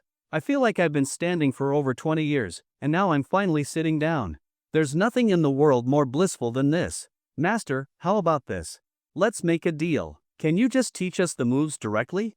This horse stance is too exhausting. I can already imagine how sore I'll be tomorrow. Master, I think besides teaching us martial arts, you should also teach us some life wisdom. So how about tomorrow? We skip the horse stance and focus on learning calmly. Lin Feng looked at them calmly. Kind reminder, you only have 5 minutes to rest. After 5 minutes, we'll begin the second round. They were stunned. A second round? That meant the last round was only the first? Would there be a third? A fourth? This was unbearable. Give up. They had to give up. Bring out the ruler. Just punish us. Hit us if you must. As long as we can lie on the couch eating watermelon during punishment, it's fine. Master, I think we need to talk. Your training method is seriously unreasonable. Bai Yingrua bravely stood up, challenging authority. Lin Feng looked down at her. So what are you saying? I think today's training is already enough. No need for a second round. It's past 1 a.m. now, and staying up late is bad for our health, so I suggest we sleep immediately. You sure? Lin Feng raised an eyebrow. I'm absolutely sure. Without a doubt, for sure, 100%. Bai Yingrua voiced her dissatisfaction firmly. Come with me. Lin Feng picked Bai Yingrua up off the floor and carried her into the living room. Bai Yinka and Zhou Yucheng only heard Bai Yingrua's screams. Master, I was wrong. Please stop hitting me. Master, your training methods are the best in the world. If you keep hitting me, I'll only be able to sleep on my stomach. Woo woo. 1 minute later. Lin Feng brought Bai Yingrua back. Any objections now? Bai Yinka and Zhou Yucheng looked at Bai Yingrua sobbing on the floor, and all their dissatisfaction disappeared. No joke, who would dare complain now? Bai Yingrua was a true hero, testing the waters for them. Clearly, complaints were useless, only resulted in a beating. No objections, master. Everything you say is right, the two responded in unison. Lin Feng nodded with satisfaction. That's more like it. Since your attitude is so good, we'll save the second round for tomorrow. It's pretty late now. Training too late really isn't good for the body. Go back to your rooms and sleep. The three's eyes widened. That joy came so suddenly. Thank you, master. You're the best. Good night, master. Sweet dreams. Only Bai Yingrua lay flat on the floor in despair. So that beating was for nothing? Woo woo. Why are you still lying there? Not going to bed? Bai Yingrua clutched her behind pitifully. My butt hurts. I can't get up. Lin Feng sighed and carried her to bed, patting her head. Go to sleep. Master, you're so kind. Oh, right. Don't forget to continue training tomorrow. Woo woo. Master, you're so mean. Woo woo. Just one sentence from Lin Feng broke Bai Yingrua's spirit. She lay in bed, flailing her arms and legs, crying loudly. After nearly 20 minutes of horse stance, the three slept very soundly. They didn't wake up until nearly 11 a.m. the next day. Lin Feng had already bought breakfast and knocked on their doors one by one. Still not up? The sun's already up. According to the plan, you should have finished training by now, but you're all still asleep. Urged by Lin Feng, the three got up unwillingly and crawled to the living room. Yes, crawled, not exaggerated at all. They felt like their bodies had fallen apart. They turned into philosophers. What's the meaning of life? What's the point of living? If living means constant pain, why keep going? Which is better, light or darkness? Night is dark, but at least they didn't feel pain while sleeping. Day is bright, but everything hurt. While they were eating breakfast around 11 a.m., Lin Feng announced something important to them. While the three girls were eating, Lin Feng stood up seriously. I need to tell you something important. I came to Jinling this time for a gathering. Today is my second day here, and I should be going back, but your training has just started. As soon as he finished speaking, the three of them lit up. Master, don't worry. Even if you leave, we'll still do our horse stance and practice on our own. Our greatest strength is our self-discipline. Bai Yingrua patted her small chest and promised confidently. Yeah, master, you can go back without worry. If you're still not at ease, the three of us can supervise each other so no one slacks off. Master, don't worry. If any one of us slacks off, the other two will definitely report it to you. Just go with peace of mind. Lin Feng rolled his eyes at them. I don't believe you one bit. If you could actually train on your own, pigs could climb trees. For the sake of your training, I applied to my family this morning, saying there's work at a newly acquired company here, so I can stay 3 more days. Ah, the three of them felt their short-lived hope crushed instantly. Aren't you happy? I gave up valuable time just to train you. You should be excited. Ha, so happy, thrilled to death. Just let me die. All three stared blankly at the sky, feeling like life had lost all meaning. Lin Feng saw their faces and smiled faintly. Training people was actually kind of fun. In fact, Lin Feng had lied to them. His request to stay in Jiling for 3 more days had been rejected by everyone, so he could only stay until noon tomorrow at the latest. Stop looking so lifeless. Today's training won't be horse stance. I bought a gym for you. From now on, you'll train there. As long as you sweat and exercise, you'll gradually get stronger. Oh, got it. The three still looked lifeless. Not doing horse stance didn't mean no training. Lin Feng smiled slightly. Just yesterday, he thought it would take months before they saw any results, but this morning when he checked in with the system, he got a surprise. The reward for today's check-in was Combat Power Boost Panel. Combat Power Boost Panel, to help people connected to the host gain the ability to protect themselves. Bind this panel to them. As long as their daily exercise reaches a certain amount, they can add points to their combat power. Bind all targets? Bind all. Ding, panel bound to Lin Miao Miao. Initial combat power, 70. Ding, panel bound to Lu Xin. Initial combat power, 65. Ding, panel bound to Suyushu. Initial combat power, 65. Ding, panel bound to Chung Yanshou. Initial combat power, 70. Ding, panel bound to Luo Nanching. Initial combat power, 65. Ding, panel bound to Ajiao. Initial combat power, 65. Ding, panel bound to Baiying Ruo. Initial combat power, 60. Ding, panel bound to Baiyinka.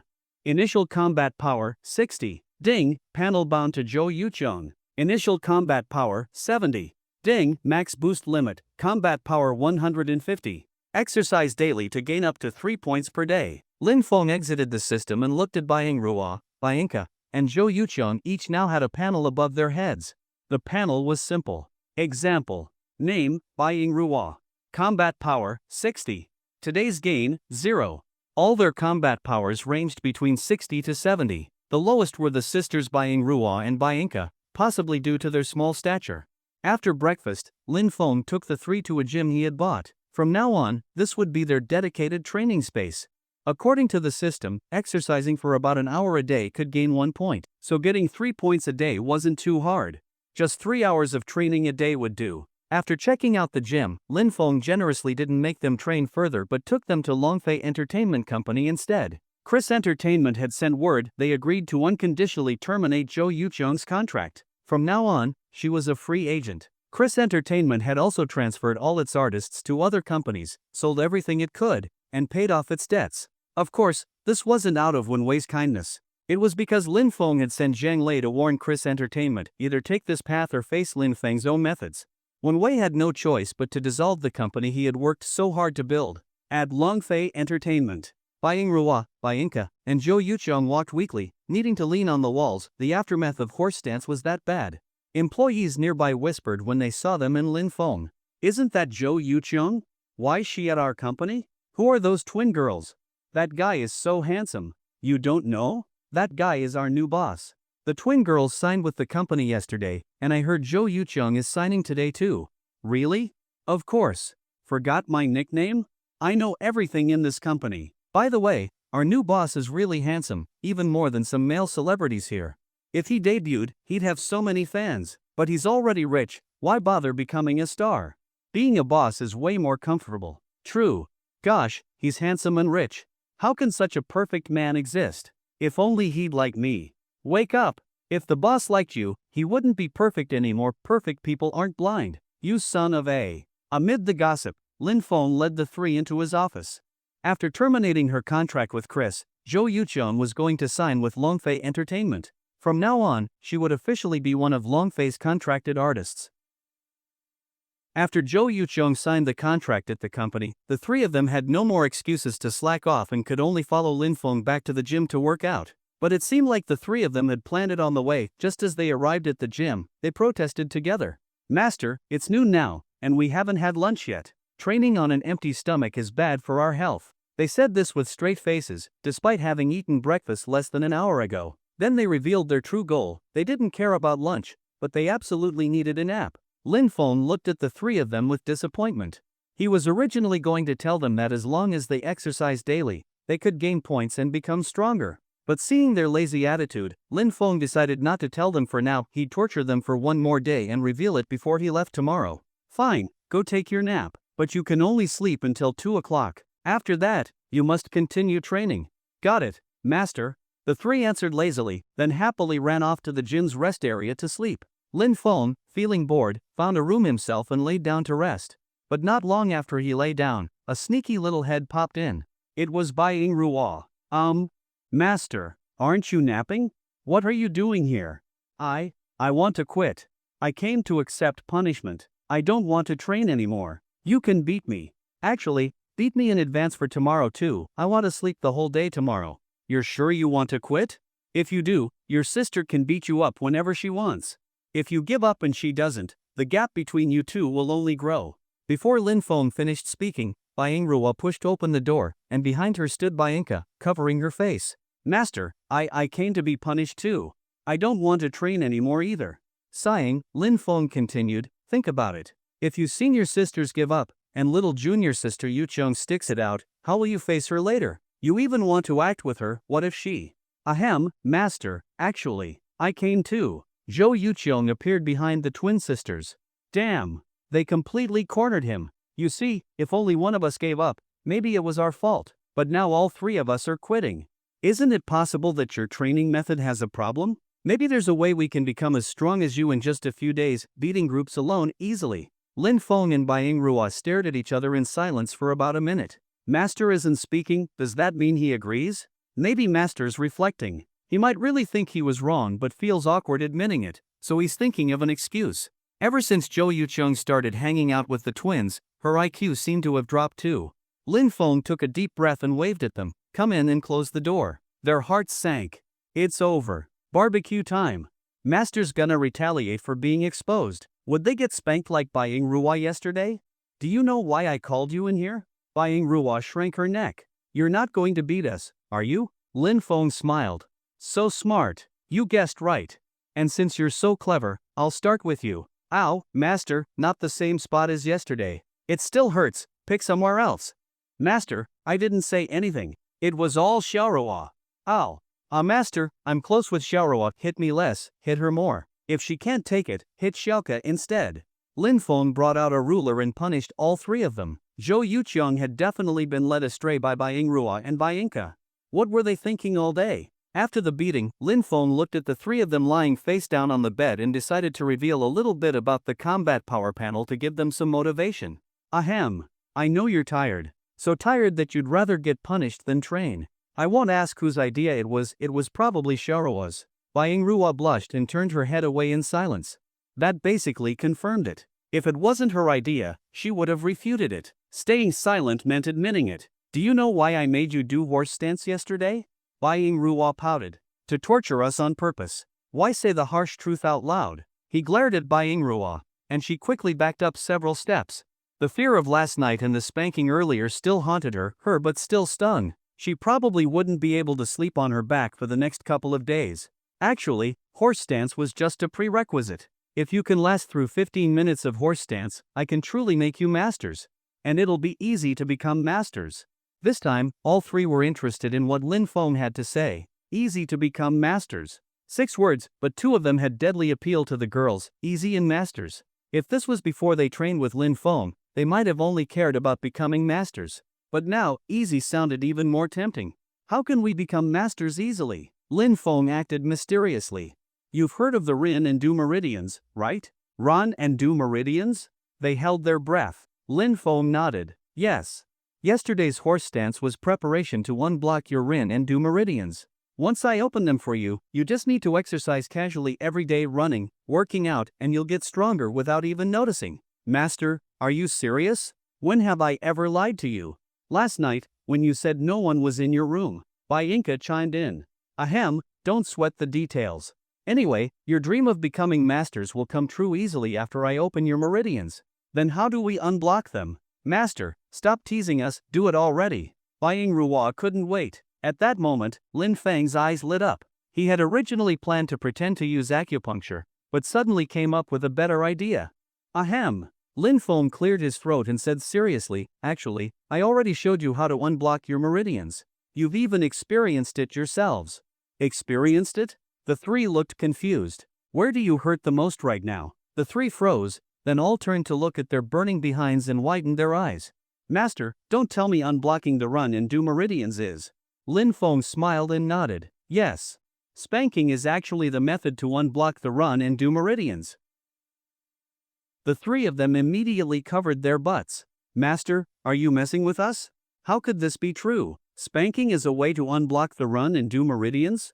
That's just ridiculous. Zhou Yuqian was the first to question. The Bai sisters, Bai Yinka and Bai Yingrua, also showed doubtful expressions. No surprise, what Lin Feng said sounded like something out of a fantasy. But in the face of their skepticism, Lin Feng stayed serious and solemnly said, Do I look like I'm lying to you? If you don't believe me, search online. According to scientific research, spanking makes people smarter. The reason is that spanking unblocks the Run and Du meridians.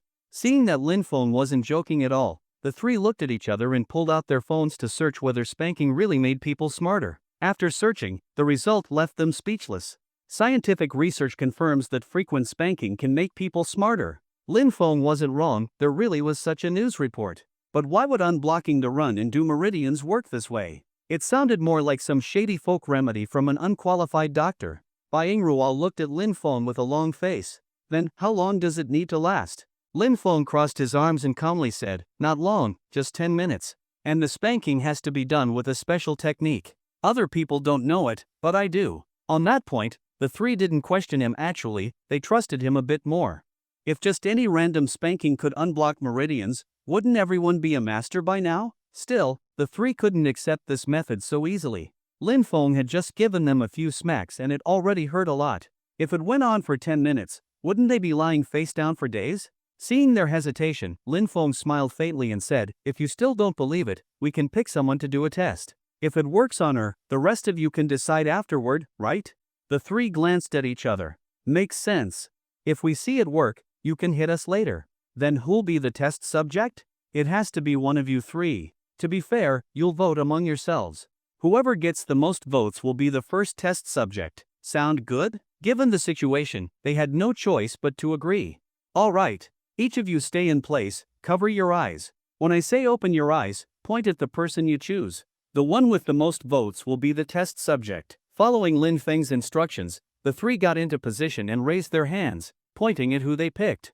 Bai Yingruo started thinking rapidly. Who should I pick? My sister? Or Yu Jie? If I pick my sister, will she beat me up? But Yu Jie is my idol. It's tough. But Kiki Jie is my real sister. We've lived together for so long, is it okay to pick her? She'll definitely spank me later. But if I pick Yu Jie, will that make things awkward between us later? Ugh, this is so hard. Wait, I don't need to be scared of Kiki Jie anymore. I can beat her now. That's right. I'm the senior disciple now. I'm the strongest, I don't need to be afraid. Hee. I'll pick Kiki Jie then. After a long internal struggle, Bai Yingruo made her choice and opened her eyes, then froze. Both Bai Yinka and Zhou Yuqiong were pointing at her. Looks like we have our test subject, Bai Yingruo. Everyone agrees, right? I don't. Bai Yingruo burst into tears. Master, why me? I don't want to get spanked, wah? Lin Feng patted her head. Think about it this way, if you unblock your Rin and do meridians first, you'll get stronger first. Can your sister still bully you after that? You'll be the one spanking her. Bai Yingruo stopped crying and looked like she was thinking it over. After a while, Bai Yingruo slowly nodded. That kind of makes sense, right? Makes sense, huh? Okay then, Xiaoku and Yuqiong, you two go outside. I'm going to unblock Xiaoruo's meridians. Without hesitation, Bai Yinka and Zhou Yuqiong ran out. At the door, they gave Bai Yingruo a look. Good luck. We're silently cheering for you. Then they gently closed the door. The whole session to unblock the run and do meridians lasted over an hour. Afterward, Lin Feng opened Bai Yingruo's panel. Name, Bai Yingruo. Combat power, 61. Today's points, 2. That one session gave her 2 extra points. Then Lin Feng used the poison milk function to quickly refresh her condition, so she wouldn't feel tired anymore. Meanwhile, Bai Yinka and Zhou Yuqiong had their ears pressed against the door, listening carefully. Just as their thoughts were starting to wander, the door suddenly opened. Lin Feng and Bai Yingruo were ready and stepped out. Bai Yingruo had a faint smile on her face. She still looked like the same mischievous little girl, but now there was a trace of maturity in her expression. Xiaoruo has successfully unblocked her Rin and do meridians. And after some sparring and exchange, her strength has already improved.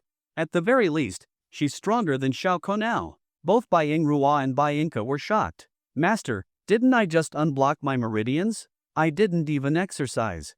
Bai Yingruo asked, confused. Does unblocking count as exercise? Isn't exercise supposed to be tiring? But she hadn't felt very tired just now. Lin Feng looked at her and said, you didn't exercise? Wasn't what we just did considered exercise? Now, Xiaoruo, fight with Xiaoku and see how much stronger you've gotten after unblocking your meridians. Bai Yingruo and Bai Yinka were stunned. We're going to fight each other? Lin Feng nodded. Yes, only this way can prove what I said about unblocking your Rin and do meridians is true. After a bit of light exercise, Xiaoruo is already stronger than Xiaoku. A big smile instantly appeared on Bai Yingruo's face. I can beat my sister now? That means I can spank her? Ah ha ha ha. Sis, bet you never thought this day would come, huh? Bai Yinka looked doubtful. Alright, let's try and see if you can really beat me. And so, under the witness of Lin Feng and Zhou Yuqiang, the Bai sisters officially began their match. Ha! Bai Yingrua shouted and took the initiative. She grabbed Bai Inca's clothes, turned around, and threw her onto the bed. Then she jumped on top and started spanking her hard pa. Xiao Rua, let me go. Why are you so strong all of a sudden? I was wrong, I shouldn't have hit you before, let me go. But the excited Bai Yingrua didn't care about Bai Inca's pleading. After being bullied all her life, it was finally time for revenge. Ah ha ha ha, sis, even if you scream your lungs out, no one will come to save you. Today you're getting your butt smacked until it's red and blooming, ha ha ha. Lin Feng and Zhou Yuqiang watched the scene unfold on the bed, barely holding in their laughter. They took out their phones to record this joyful moment. After a bit of chaos, Bai Inca suddenly touched a part of the bed. What happened to the bed? Wasn't it clean earlier? Why is it so messy now? Bai Yingrua seemed to realize something and froze. She turned her head. Maybe I accidentally messed it up just now. What did you do to mess it up this much? Bai Inca asked suspiciously. Sis, don't worry about the small stuff. Let's get back to business.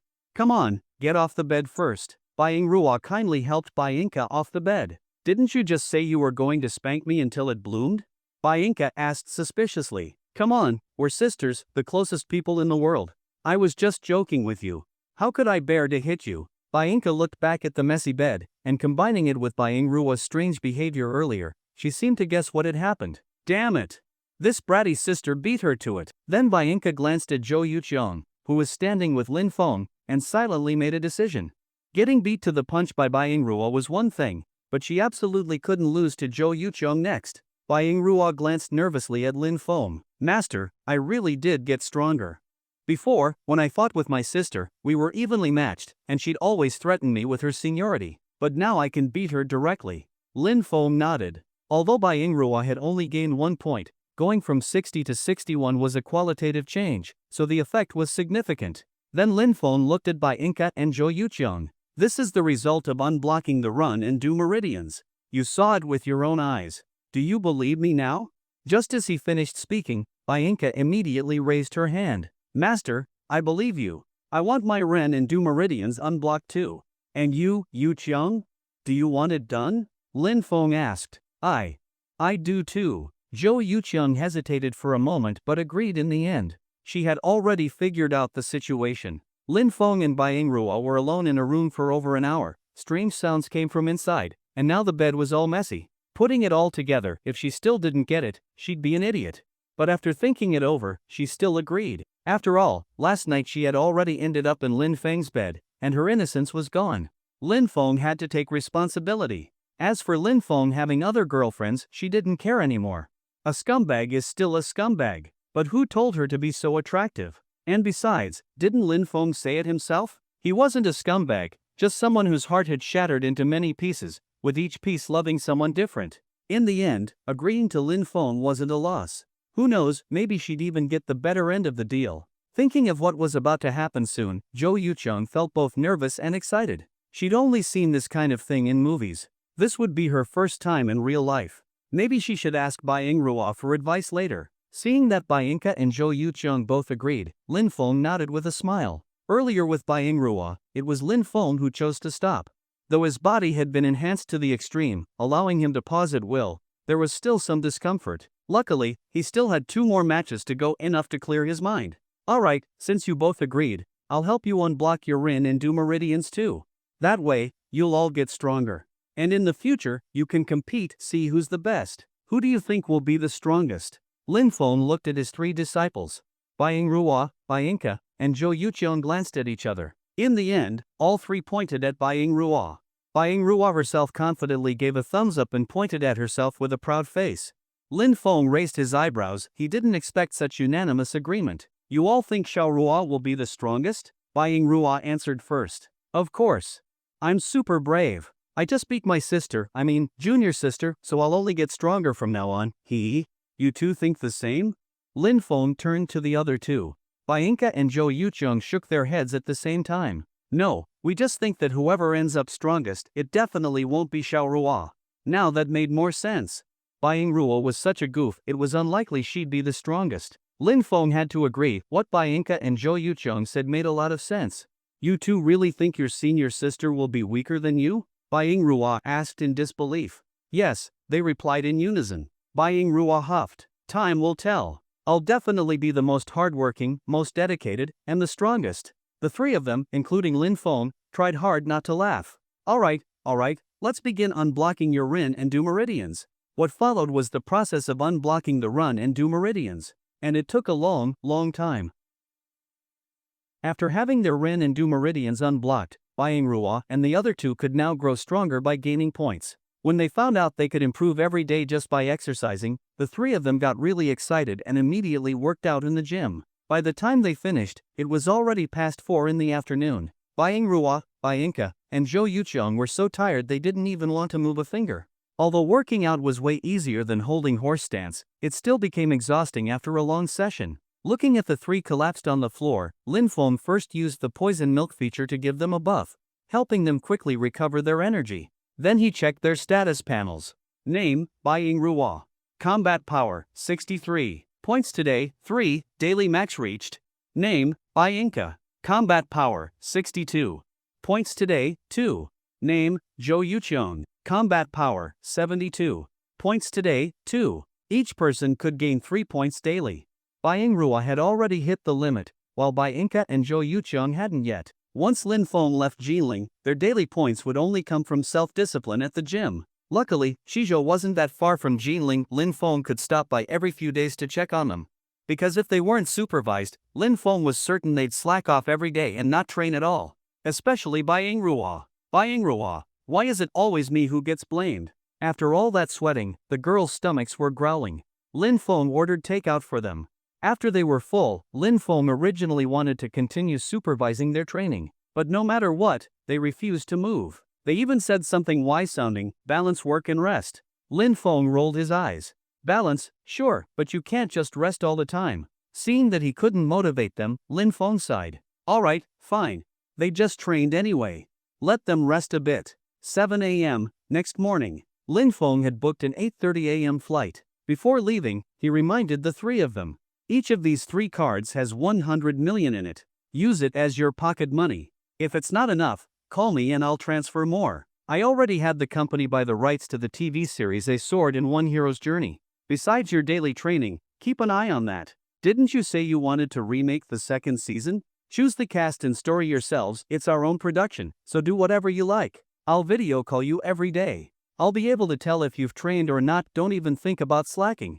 That's it for now. Got all that? The three of them were so exhausted from last night, they'd fallen asleep right at the table with bread still in hand. Sleeping like babies.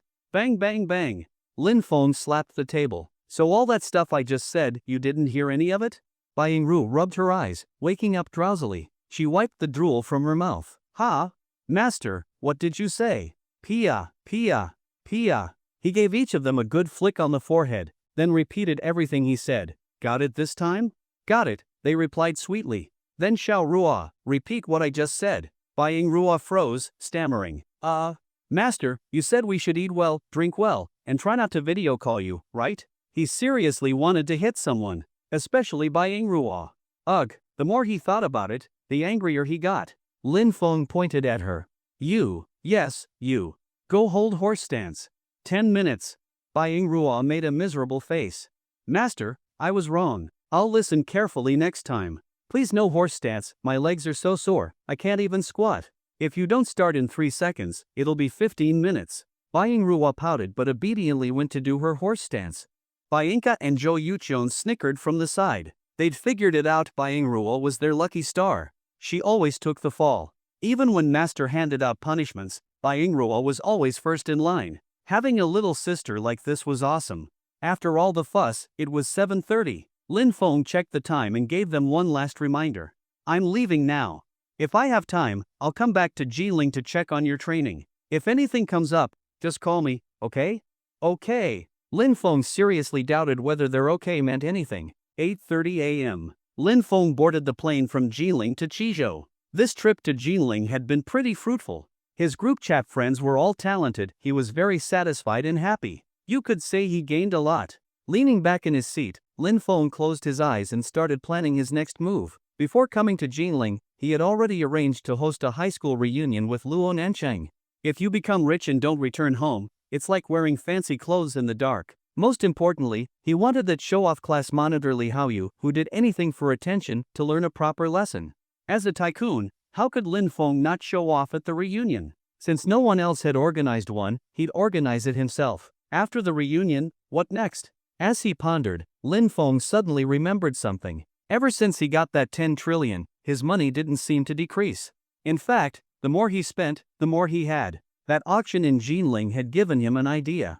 Instead of letting money sit idle in a bank card, why not use it for something meaningful? A new idea popped into Lin Feng's head. He wanted to start a charity organization. Taking out tens or even hundreds of billions for charity could really help a lot of people, right?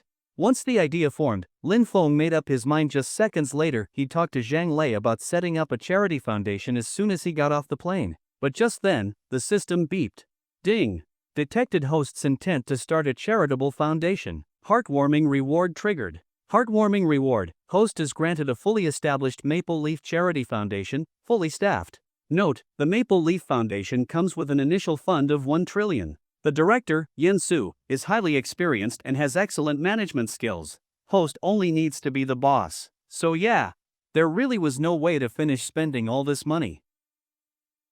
Lin Feng originally wanted to spend some money doing charity work, but now another trillion had just been deposited into his account. Looks like the system was dead set on not letting him finish spending that 10 trillion. Oh well, if he couldn't finish spending it, then so be it. It wasn't exactly a bad thing.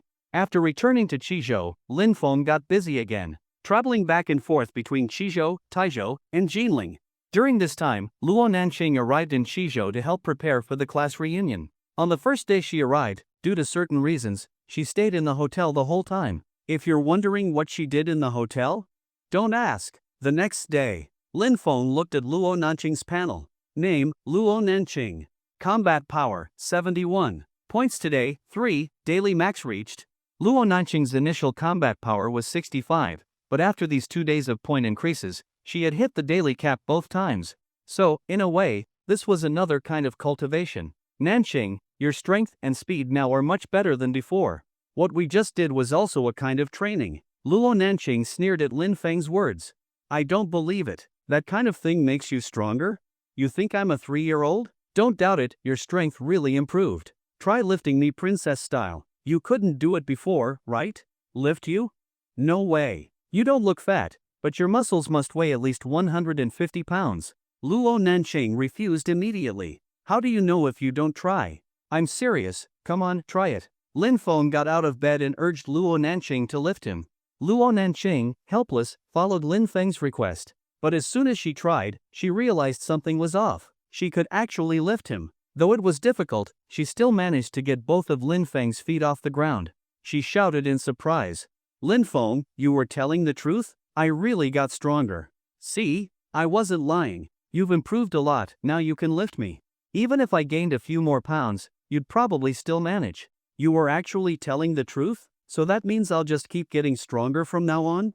Of course. Lin Feng nestled in her arms, clearly enjoying himself. Luo Nanqing was so excited about being able to lift him that she couldn't stop giggling. Seeing her silly smile, Lin Feng looked puzzled. What are you giggling about? Luo Nanqing finally revealed her strange thought. Hee, I was thinking, if I can lift you now, does that mean I'll be able to beat you later? Maybe even beat you up, hee. What a rebellious woman. Lin Feng quickly shattered her fantasy. You might get stronger, but why wouldn't I? Even if you improve, I'll still be stronger than you. Luo Nanqing's smile froze. Then she pouted. Sounds kinda true. If we both keep improving, the gap stays the same. Does that mean I'll never beat you? Never get to bully you? Lin Feng smiled. Maybe there's still one way. Luo Nanqing immediately perked up. What way? Tell me. When you're bullying me, just don't let me fight back. Isn't that enough? You don't need to be stronger. Even if you don't gain more points or get stronger, you can still bully me just as a joke. Luo Nanqing slowly nodded. That actually makes sense. But I still want to beat you with my own strength and bully you. Then you'll have to hope you improve faster than I do. My talent is definitely great. I'll get stronger faster. Come on, let's keep adding points. Seeing Luo Nanqing's eager expression, Lin Feng immediately got into battle mode to fulfill her wish. They continued the point adding session. Luo Nanqing already imagined the day she would be stronger than Lin Feng, beating him with her own hands and bullying him. Hee hee, just thinking about it makes me happy, she giggled. After 2 days of fun, Lin Feng and Luo Nanqing finally started discussing the real reason she came to Chizhou, organizing their high school class reunion. Lin Feng wanted to show off. He wanted to slap their old class monitor Li Haoyu in the face. This time, the protagonist makes the first move. Lin Feng was playing the villain now, but he was a villain who wouldn't lose. Who said the protagonist can't act like the villain first? This time, the proactive villain wouldn't fail. That night, a message suddenly popped up in Lin Feng's long silent high school class group. It was from Luo Nanqing. Luo Nanqing, it's been almost 4 years since we graduated from high school, right? We haven't had a reunion in a long time. Maybe most of us have already forgotten what each other looks like? I suggest we all get together soon. My treat. The long-dead group, which only occasionally came alive with ads from hacked accounts, instantly revived. Yenting, wow, Nanqing is right. It really has been a long time since we last got together. The last time was that summer right after graduation. It's been nearly 4 years now. Sun Haoran, a gathering? I might not have time. I'm not in Chizhou right now. Li Haoyu, Nanqing wants to meet up? It's true, we haven't seen her in ages. Even though I've been busy with my startup, since Nanqing asked, I'm definitely going. Zheng Yi, I'm free lately, we can meet up. After all, Luo Nanqing used to be the class beauty, she still had her pull. Quite a few people immediately agreed to the idea of a reunion, not to mention she offered to pay. Classmate friendship was one thing, but the chance to score a free meal? That was the real draw. Luo Nanqing chuckled while holding her phone, watching the messages roll in. Looks like things are going better than I expected. I just sent the message, and almost half of them already agreed. I thought I'd have to message everyone one by one. That's normal. You were the class beauty back then. More than half the guys in class liked you. So when you say you want a reunion, of course they'd agree. Even if you weren't paying, even if it were a split bill, they'd still want to see you and see if you have a boyfriend now. More than half the guys like me? Seriously? How come I didn't know? No one ever told me. A big look of confusion appeared in Luo Nanqing's big eyes. High school crushes are all silent ones.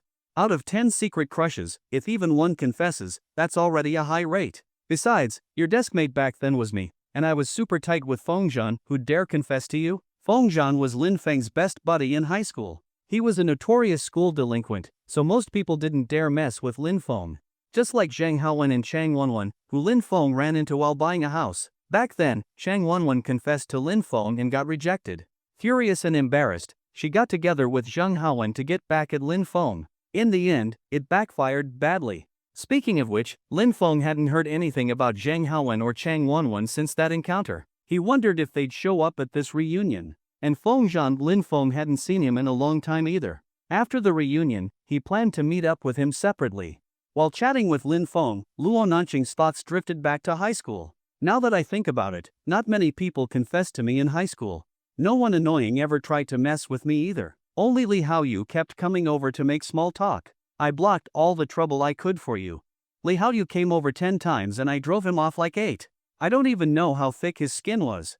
Lin Feng felt nauseous just remembering that annoying face. Speaking of confessions, I just remembered, you never confessed to me either, huh? I waited all 3 years of high school and got nothing. Luo Nanqing suddenly pinched Lin Feng. Lin Feng, caught off guard, spread his hands innocently. I was super shy back then, okay? I had a crush on you the whole time but never dared to confess. Luo Nanqing rolled her eyes at him. Yeah right, you couldn't confess, but you had no problem touching my leg in class? That's your version of shy? Lin Feng stayed calm. That wasn't sneaky touching, I was giving you a massage. Now that you mention it, I really was dumb to believe you back then. You said it was some ancestral massage technique to relieve fatigue.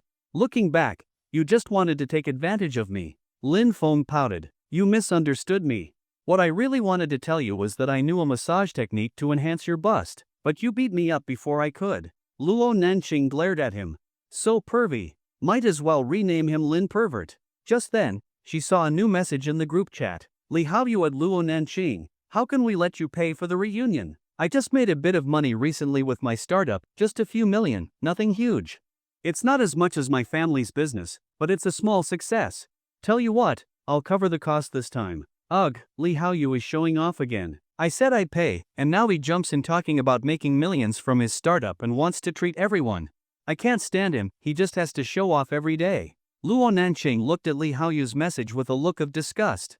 But Lin Feng raised an eyebrow, an idea flashing in his mind, and smiled brightly. If he wants to treat us, let him. He wants to show off, so let him go all out. Let's pick the most expensive place, the Ritz-Carlton, the only 5-star hotel in Qizhou. Make him really spend. When Lin Feng said that, a sly smile appeared on Luo Nanqing's lips. Lin Feng, you're so bad, but I love it. He. Then Luo Nanqing quickly replied. Since the class president is being so generous, I have no reason to refuse. How about we hold the reunion at the Ritz-Carlton? Shouldn't be a problem for someone like the class president who's rolling in cash, right? Wang Shua, holy crap, the Ritz-Carlton? A 5-star hotel? I heard that place is crazy expensive, but the food's amazing. Zhang Yile, isn't that kind of too fancy for just a reunion? The class president's money doesn't grow on trees. Yen Ting, didn't the class president just say he made a few million from his startup? Let's follow him and enjoy something nice this time. I've never even been to a 5-star hotel. Lin Feng, what's a 5-star hotel to someone who made that much? You really think the class pres can't afford it? This is pocket change to him, right at Li Haoyu? In a small office building in Qizhou, Li Haoyu stared blankly at his phone. The message he'd been about to send was still stuck in the chat box. Actually, my company's a bit tight on funds lately. How about we pick a different hotel? But after Lin Feng's message, there was no way he could send it now. Lin Feng, you son of a bitch. You used to always go against me, didn't you? What's with the change now? Even I can't bear to spend money at the Ritz-Carlton. Damn it. But he had already shown off, and now Li Haoyu had to stick with it through tears. He could only grit his teeth and reply in the group chat. Li Haoyu, everyone, don't worry about the money. Isn't it just the Ritz-Carlton? Since everyone wants to go, forget 5-star even if it's 6-star, 7-star, it's no big deal. Too bad there aren't higher-end hotels in Qizhou. Yenting, 666, class pres is generous. I've never been to such a fancy hotel in my life, finally getting some benefits thanks to the class pres. Wang Shua, class pres, you're awesome. Your family's already rich, and you still started your own business. That's impressive. Li Haoyu, it was mostly good luck, plus a little effort on my part. Compared to money, I care more about our classmates' bond. Seeing the messages, Lin Feng suddenly smiled and had mentioned Li Haoyu. Lin Feng at Li Haoyu, class pres, you're so rich. I'm really jealous. Just now you said you'd take us to an even higher level hotel, is that true? Even though Qizhou doesn't have one, Shanghai does. The only 6-star hotel in the country, the Grand Fendi Hotel, is there. I say, let's all go to Shanghai. Since the class pres is loaded, you'll cover the travel expenses too, right? What do you say, at Li Haoyu? Li Haoyu nearly smashed his phone when he saw Lin Feng's message. He jumped up from his office chair. Lin Feng, you bastard, would it kill you to shut up? I get it now, you're setting me up on purpose. 6-star hotel?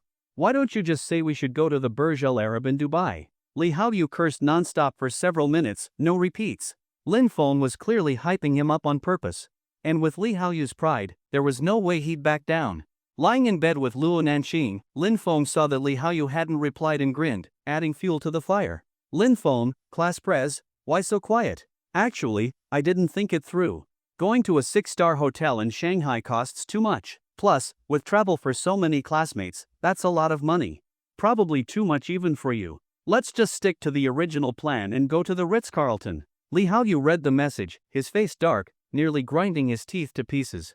Lin Feng, just you wait. This isn't over. He was ready to back out with some dignity, even if it was a bit embarrassing. Going to a hotel in Shanghai would cost way more.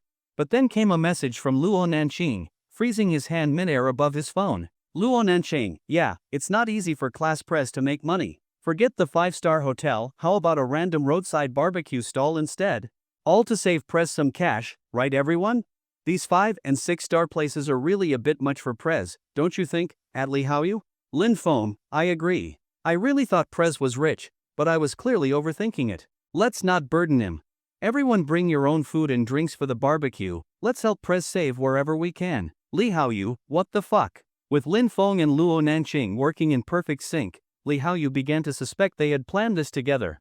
Now he had no way out. Addicted to showing off, he had to go through with it. Fine, 6-star hotel it is. He'd just order the cheapest stuff on the menu. Fine, reimburse travel expenses. He didn't believe anyone would actually ask him to pay after treating them to a 6-star dinner. Having made up his mind, Li Haoyu typed through tears. Nanqing, Lin Feng, what are you saying? That's just slapping me in the face. I already said I'd treat, how can we just go to a barbecue stall? Isn't it just a 6-star hotel? That's nothing to me. Since everyone wants to go, then let's go. And the travel expenses to Shanghai? I'll cover those too. What matters most at a reunion is having fun. Yenting, class pres 666, big-hearted for real. Luing, now that's a big money person. No wonder you're rich. I've never even been to a restaurant in Shizhou where the average per person is over 1,000. This time I'm really benefiting thanks to the class pres. Wang Shua, at the reunion, I'm definitely giving Prez the first toast. Sun Haoren, I wasn't going to come because of work, but now I'll take leave no matter what. A 6-star hotel? If I could stay there for a few days, that'd be amazing. Lin Feng, Sun Haoren, great idea. Class Prez won't mind this small expense. Staying in the presidential suite for a month is no problem at all. Even your lost salary from taking leave, Prez can cover that too. Sun Haoren, that doesn't feel right. We're already taking advantage of Prez enough. Lin Feng at Sun Haoren, are you looking down on class Prez? Even if the whole class stayed in presidential suites for a month, it'd be no problem. No need to ask about this. I'll decide for him. If you want to stay at the hotel, reply with one below. Sun Haoren, 111, really? Luing, 111. Yenting, count me in. Li Haoyu's phone crashed to the floor. What the hell is this? Did I say anything? Now we're staying at the hotel? Presidential suite? Why don't you ask me to fly you all to space? Might as well just transfer all my money to you now. Lin Feng, you son of a bitch. Li Haoyu cried. He regretted it all, regretted offering to pay in the first place. No, he regretted replying to Nanqing's post at all. Maybe he shouldn't have even gone to high school. Maybe he shouldn't have even been born. Maybe he should have just been wiped off on the wall by his dad. In the hotel room, Lin Feng and Luo Nanqing watched the group chat, where everyone was now discussing how long to spend in Shanghai, with all expenses covered by Li Haoyu. Lin Feng, you're so bad. He, but I love it. Li Haoyu's gonna bleed big time. Serves him right. Luo Nanqing smiled faintly. Lin Feng grinned too. He could already picture Li Haoyu jumping up and cursing. Serves him right for being addicted to showing off. At the reunion, I'll make sure he not only spends a ton but also gets completely humiliated, can't even show off properly. What exactly are you planning? Luo Nanqing asked curiously. It's a secret. You'll see when the time comes. Lin Feng gave a mysterious smile. After a round of discussion, the class reunion fully sponsored by Li Haoyu was scheduled, the day after tomorrow at 12 noon, at the 6-star Grand Fendi Hotel in Shanghai. Don't be late. All expenses would be covered by Li Haoyu. And under Lin Feng's urging, Li Haoyu even sent several red packets in the group chat totaling 100,000 yuan as travel funds for everyone to get to Shanghai. If that wasn't enough, he promised full reimbursement upon arrival. Li Haoyu was fuming. Originally, he didn't plan to spend even 100,000 yuan for the entire reunion. Now just the travel expenses alone were that much, maybe even more. This time he was really bleeding money. That claim about earning millions from his startup was total bragging. In reality, his startup had lost almost all of the capital his family gave him. He absolutely didn't have enough in his account to cover the cost of a 6-star hotel. He had no choice but to ask his family for more money. Li Haoyu carefully dialed his dad's number. Dad, I want to talk to you about something. The reunion was set for the day after tomorrow. Lin Feng decided to head out the following afternoon. Going to Shanghai would take at least 2 or 3 days, so he needed to sort out a few things first. After settling things with Luo Nanqing, Lin Feng left the hotel. He returned to Huarong Group and went to Zhang Lei's office. He had something for Zhang Lei to handle. He also needed to meet with Yen Su, the head of the charity foundation. Since Lin Feng had decided to do charity, he was going to do it properly. Inside Zhang Lei's office, since Yen Su hadn't arrived yet, Lin Feng gave Zhang Lei his instructions first. Chairman Lin, what can I do for you this time? Too much money, I want to buy a few companies, and 1 hotel. Chairman Lin, you really are rich beyond reason. Since starting his career, Zhang Lei had never seen a boss like Lin Feng. The whole company was left in his hands, and Lin Feng seemed to have an endless supply of money. He was always buying up businesses. What kind of companies and hotel do you want to buy? The Grand Fendi Hotel in Shanghai. Look into it. Can we buy it? How much will it cost? Zhang Lei was shocked. The Grand Fendi Hotel in Shanghai? The only 6-star hotel in the country? Faced with Zhang Lei's astonishment, Lin Feng slowly nodded. What? Is there a problem? Zhang Lei calmed his shock a bit. Chairman Lin, may I ask, how much money do you actually have? It's like your money never runs out. Around 10 trillion, I guess. I keep spending, but the more I spend, the more it seems to grow. Zhang Lei was stunned. 10 trillion? Not even a national financial crisis would see 10 trillion spent. Even though Zhang Lei instinctively felt Lin Feng might be exaggerating, Lin Feng had no reason to lie to him, right? Zhang Lei didn't overthink it. As a subordinate, guessing the boss's thoughts wasn't necessary, and he never did unnecessary things. After a quick check, Zhang Lei reported that Grand Fendi Hotel is currently valued at over $5 billion. No sign of the current owner wanting to sell. Rough estimate, with all the additional costs, it would take at least 40 billion renminbi to acquire. And negotiations would take no less than a month. Lin Feng shook his head. No good. A month is too long. 1 day. I want the hotel acquired within 1 day. I'll give you 100 billion. Use 50 billion to buy the hotel. If the owners demand too much, the remaining 50 billion is yours to use however you want. Also, all my security and PR companies are at your disposal. In the end, I want only 2 results: either they obediently accept the 50 billion offer, or we use forceful means and make them beg us to buy it. Chairman Lin, understood. I'll take care of it right away. Lin Feng's request wasn't easy, but Zhang Lei didn't complain, he just followed orders. Also, I don't think you're suited to be the GM of Huarong Group anymore. I plan to give you a new position. Zhang Lei froze, thinking he was about to be fired, but Lin Feng's next words left him overwhelmed. I plan to merge all the companies under my control into a new group. You'll be in charge of the entire thing, reporting only to me. Chairman Lin, I don't deserve this. Truly. Zhang Lei was stunned. No need to decline. You deserve it. I trust you. I feel confident putting everything in your hands. Then, Chairman Lin, I won't say more. I won't let you down. Lin Feng patted Zhang Lei's shoulder. Good, do your best. And handle these few companies as I said. After Lin Feng finished giving instructions, Zhang Lei nodded, memorized everything, and left the office. He now had to start working on acquiring the hotel. Since Grand Fendi had foreign investment, Zhang Lei needed to go to Shanghai in person to negotiate. Not long after Zhang Lei left, Yan Su, the head of the charity foundation, arrived. Contrary to Lin Feng's expectations, he had imagined Yan Su would be a stereotypical businessman: suit, leather shoes, neat hair, and gold-rimmed glasses. But Yan Su was nothing like that. He wore a floral shirt, shorts, thankfully not flip-flops but sneakers, curly hair, and even had a vape hanging from his neck. This was the head of the Maple Leaf Charity Foundation? He didn't look reliable at all. Yan Su, though, was friendly. As soon as he walked in, he sat down and said, "You must be Chairman Lin? Young and successful." Lin Feng looked at him suspiciously. "Are you an imposter? Did you knock out the real Yan Su before coming in?" Yan Su laughed. "Chairman Lin, don't judge a book by its cover. I was in a rush today and didn't change clothes. But what a person wears doesn't affect their ability. Fine, I'll believe you're Yan Su for now. Give me a brief overview of the current state of the Fenglin Charity Foundation." Yan Su nodded. "Okay, Chairman Lin. The Fenglin Charity Foundation is currently in its early stages. It has extremely strong initial funding, 1 trillion yuan. I believe that puts us at the very top of all charity foundations. Based on the foundation's original focus, trying to do too much at once won't work, so I'm planning to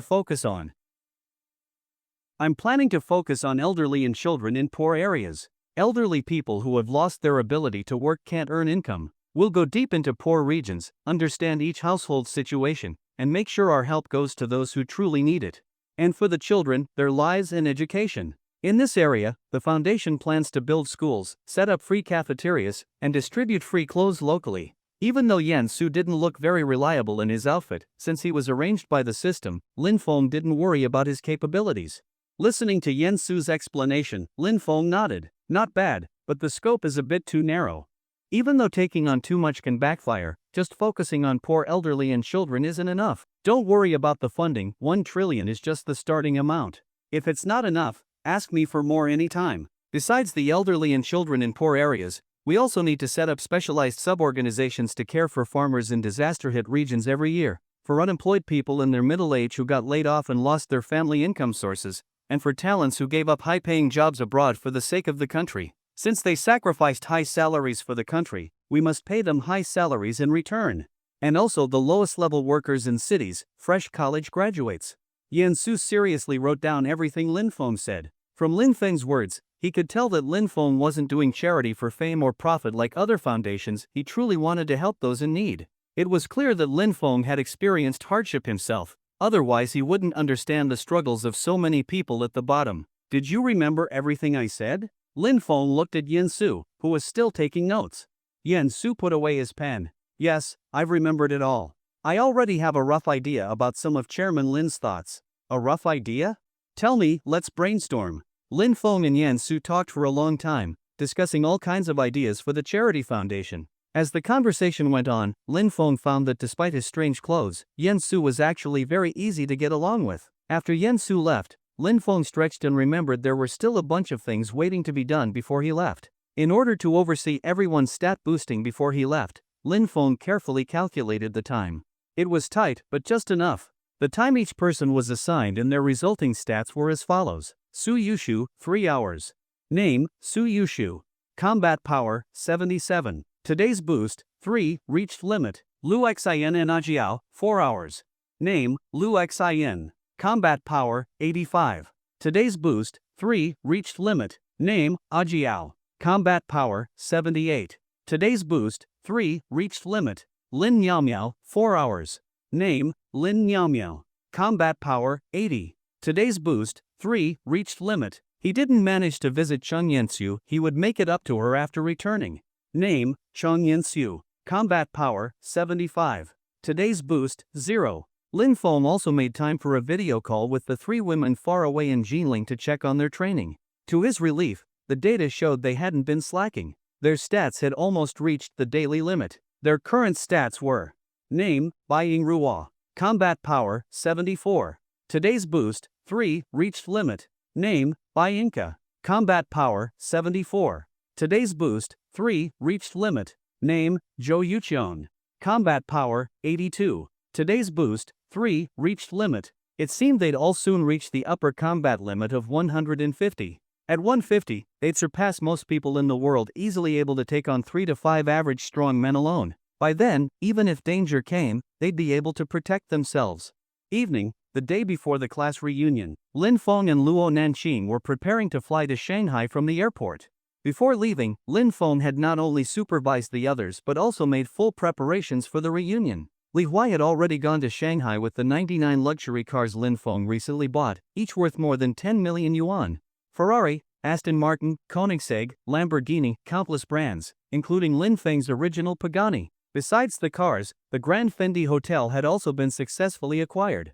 Coincidentally, the family running the hotel needed capital recently, so the acquisition went very smoothly. In addition, Lin Feng bought the largest jewelry and cosmetics companies in Shanghai to show off with. He also rented out the giant screen on the tallest building in Shanghai for an entire day. Once he gave the signal, it would display 6 giant characters visible from kilometers away.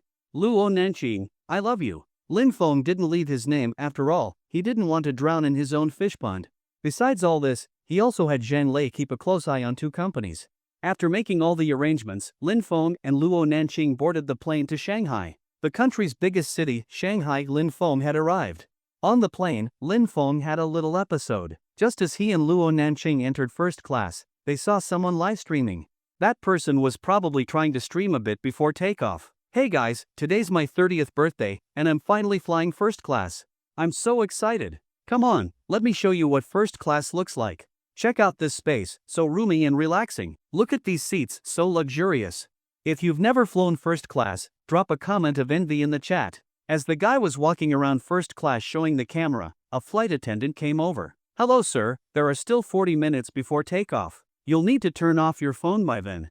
May I see your seat? I'll take you there. No worries, I can sit anywhere. I'm flying first class for the first time, kind of excited. Don't worry about me, I'll pick a seat when I find one I like. Flight attendant? Sir, may I take a look at your ticket? Ticket? Here, look. You're jealous I'm flying first class, aren't you? Ha ha ha.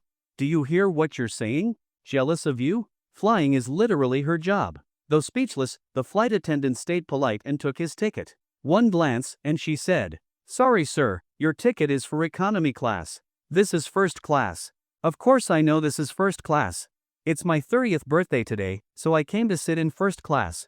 It was too expensive to buy at the airport, so I just got an economy ticket. I'll find an empty seat here to sit in, don't worry about me. Sir, all seats on the plane are assigned. Please return to your own seat. Oh, don't be so rigid. If there's an empty seat later, can't I just sit here? The flight attendant rubbed her temples and helplessly went to get a male attendant. The plane journey was a bit boring, but luckily it wasn't long. They soon arrived in Shanghai. After landing at Shanghai Airport, Li Huai and a few security team members arrived in several sports cars to pick up Lin Feng and Luo Nancheng. Chairman Lin, here's your Pagani. If you don't feel like driving a sports car, we also have Rolls-Royce and Bentley. These might not look as flashy as sports cars, but they're much more comfortable. Over the past few days, Lin Feng had spent huge amounts of money buying a hotel, companies, and sports cars. A rough estimate showed he had spent over 70 billion. Sounds like a lot, but compared to his 10 trillion, it wasn't even 1%. Looking at the flashy sports cars and the more elegant Rolls-Royce, Lin Feng thought for a moment and chose the latter. Let's go with the Rolls-Royce. I haven't driven a sports car in a while because the chassis is too low, it's really uncomfortable. Alright, Chairman Lin, please come this way. The Rolls-Royce is in the back. Lin Feng held Luo Nancheng's hand and walked past all the sports cars to the Rolls-Royce with the golden emblem in the back. After getting in, Li Huai personally took the driver's seat. Chairman Lin, shall we go directly to the hotel? The Rost family members would like to meet you. They're waiting outside the hotel. The Rost family used to own the Grand Fendi Hotel. Lin Feng had bought the hotel outright with massive funds, which not only resolved the Rost family's financial crisis but also showed that anyone who could come up with hundreds of billions wasn't just some ordinary figure, so it made sense for them to meet Lin Feng. Business is business, more friends, more opportunities. Since they're already there, let's meet them. I'm not one to turn down a smiling face.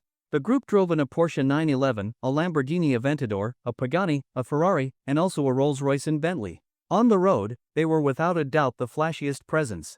Almost everyone turned to stare at the dazzling convoy. A young couple riding an electric scooter looked at the fleet with envy, especially the boy, whose eyes nearly popped out staring at the sports cars. He couldn't afford one, but that didn't stop him from knowing all about them. Ferrari LaFerrari, over 40 million, Porsche 911 top trim, nearly 10 million, Lamborghini, over 20 million. The most impressive one is that Pagani, over 100 million. Altogether, these cars must be worth several billion. I probably couldn't afford one even if I worked my whole life. The girl sitting on the back of the scooter patted his back. Don't be discouraged, babe. I believe in you. One day we'll drive cars like that too. This scooter is just temporary. We have a bright future ahead. The boy turned to her. Wei, you're the best. I love you. I love you too, babe. On the surface, it looked like an inspiring scene between a young couple fresh out of school, encouraging each other, but if someone could read minds, what they were thinking inside was totally different. The boy was thinking, if only those cars were mine. If they were, I'd have 10 influencer girlfriends a day. Why would I still be stuck with this drama queen? If it weren't for her being somewhat decent and not too strict, so I could still sneak around occasionally, I'd have dumped her long ago. The girl was thinking, look at those people, then look at you. No money and you're quick in bed. If you didn't look halfway decent, I'd have left you already. I tolerated the scooter in school, but now we've graduated and you're still on this piece of junk. If breaking up didn't cost me so much, I'd have kicked you to the curb already. Wait, what's his name again? I have to call him babe every day because I'm mixing up the names of all the guys I'm seeing. I can't even call them properly anymore, so annoying. Honestly, this couple was a match made in heaven, they really deserved each other. Lin Feng and his group, unaware of the couple's inner thoughts, had already driven off in the Rolls-Royce.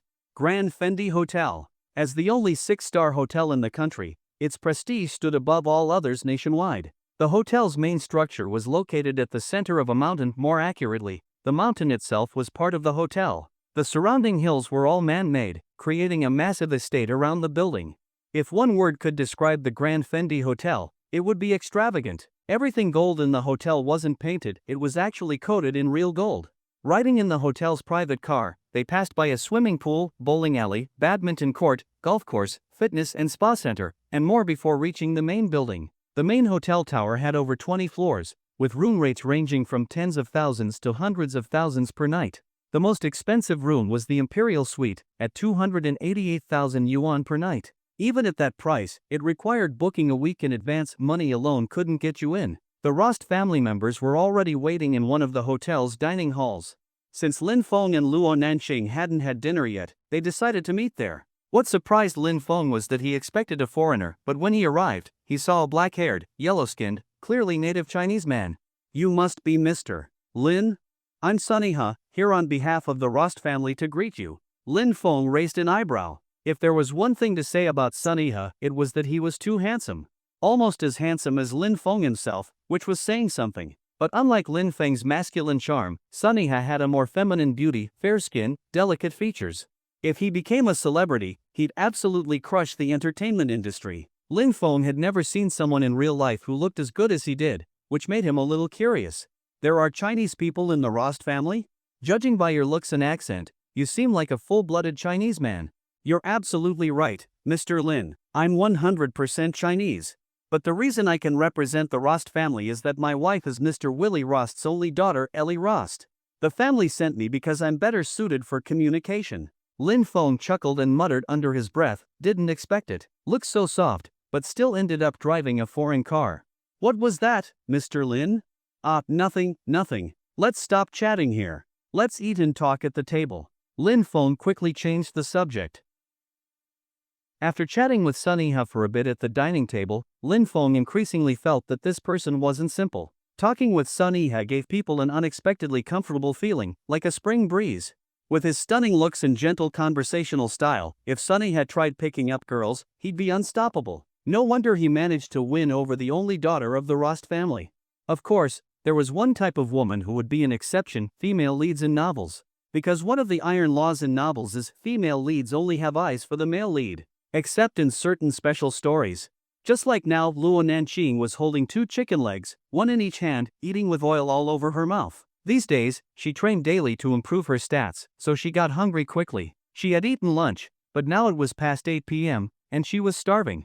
After chatting with Lin Feng for a while, Sunny had tactfully excused himself. As Lin Feng spoke less and less to him, and more to Luo Nanqing, Sunny could tell even though Lin Feng hadn't told him to leave, he already had the thought of wanting him gone. Leaving before that feeling grew stronger was the best choice. It was exactly this level of careful observation that gave Sunny the ability to make almost everyone feel at ease when talking to him.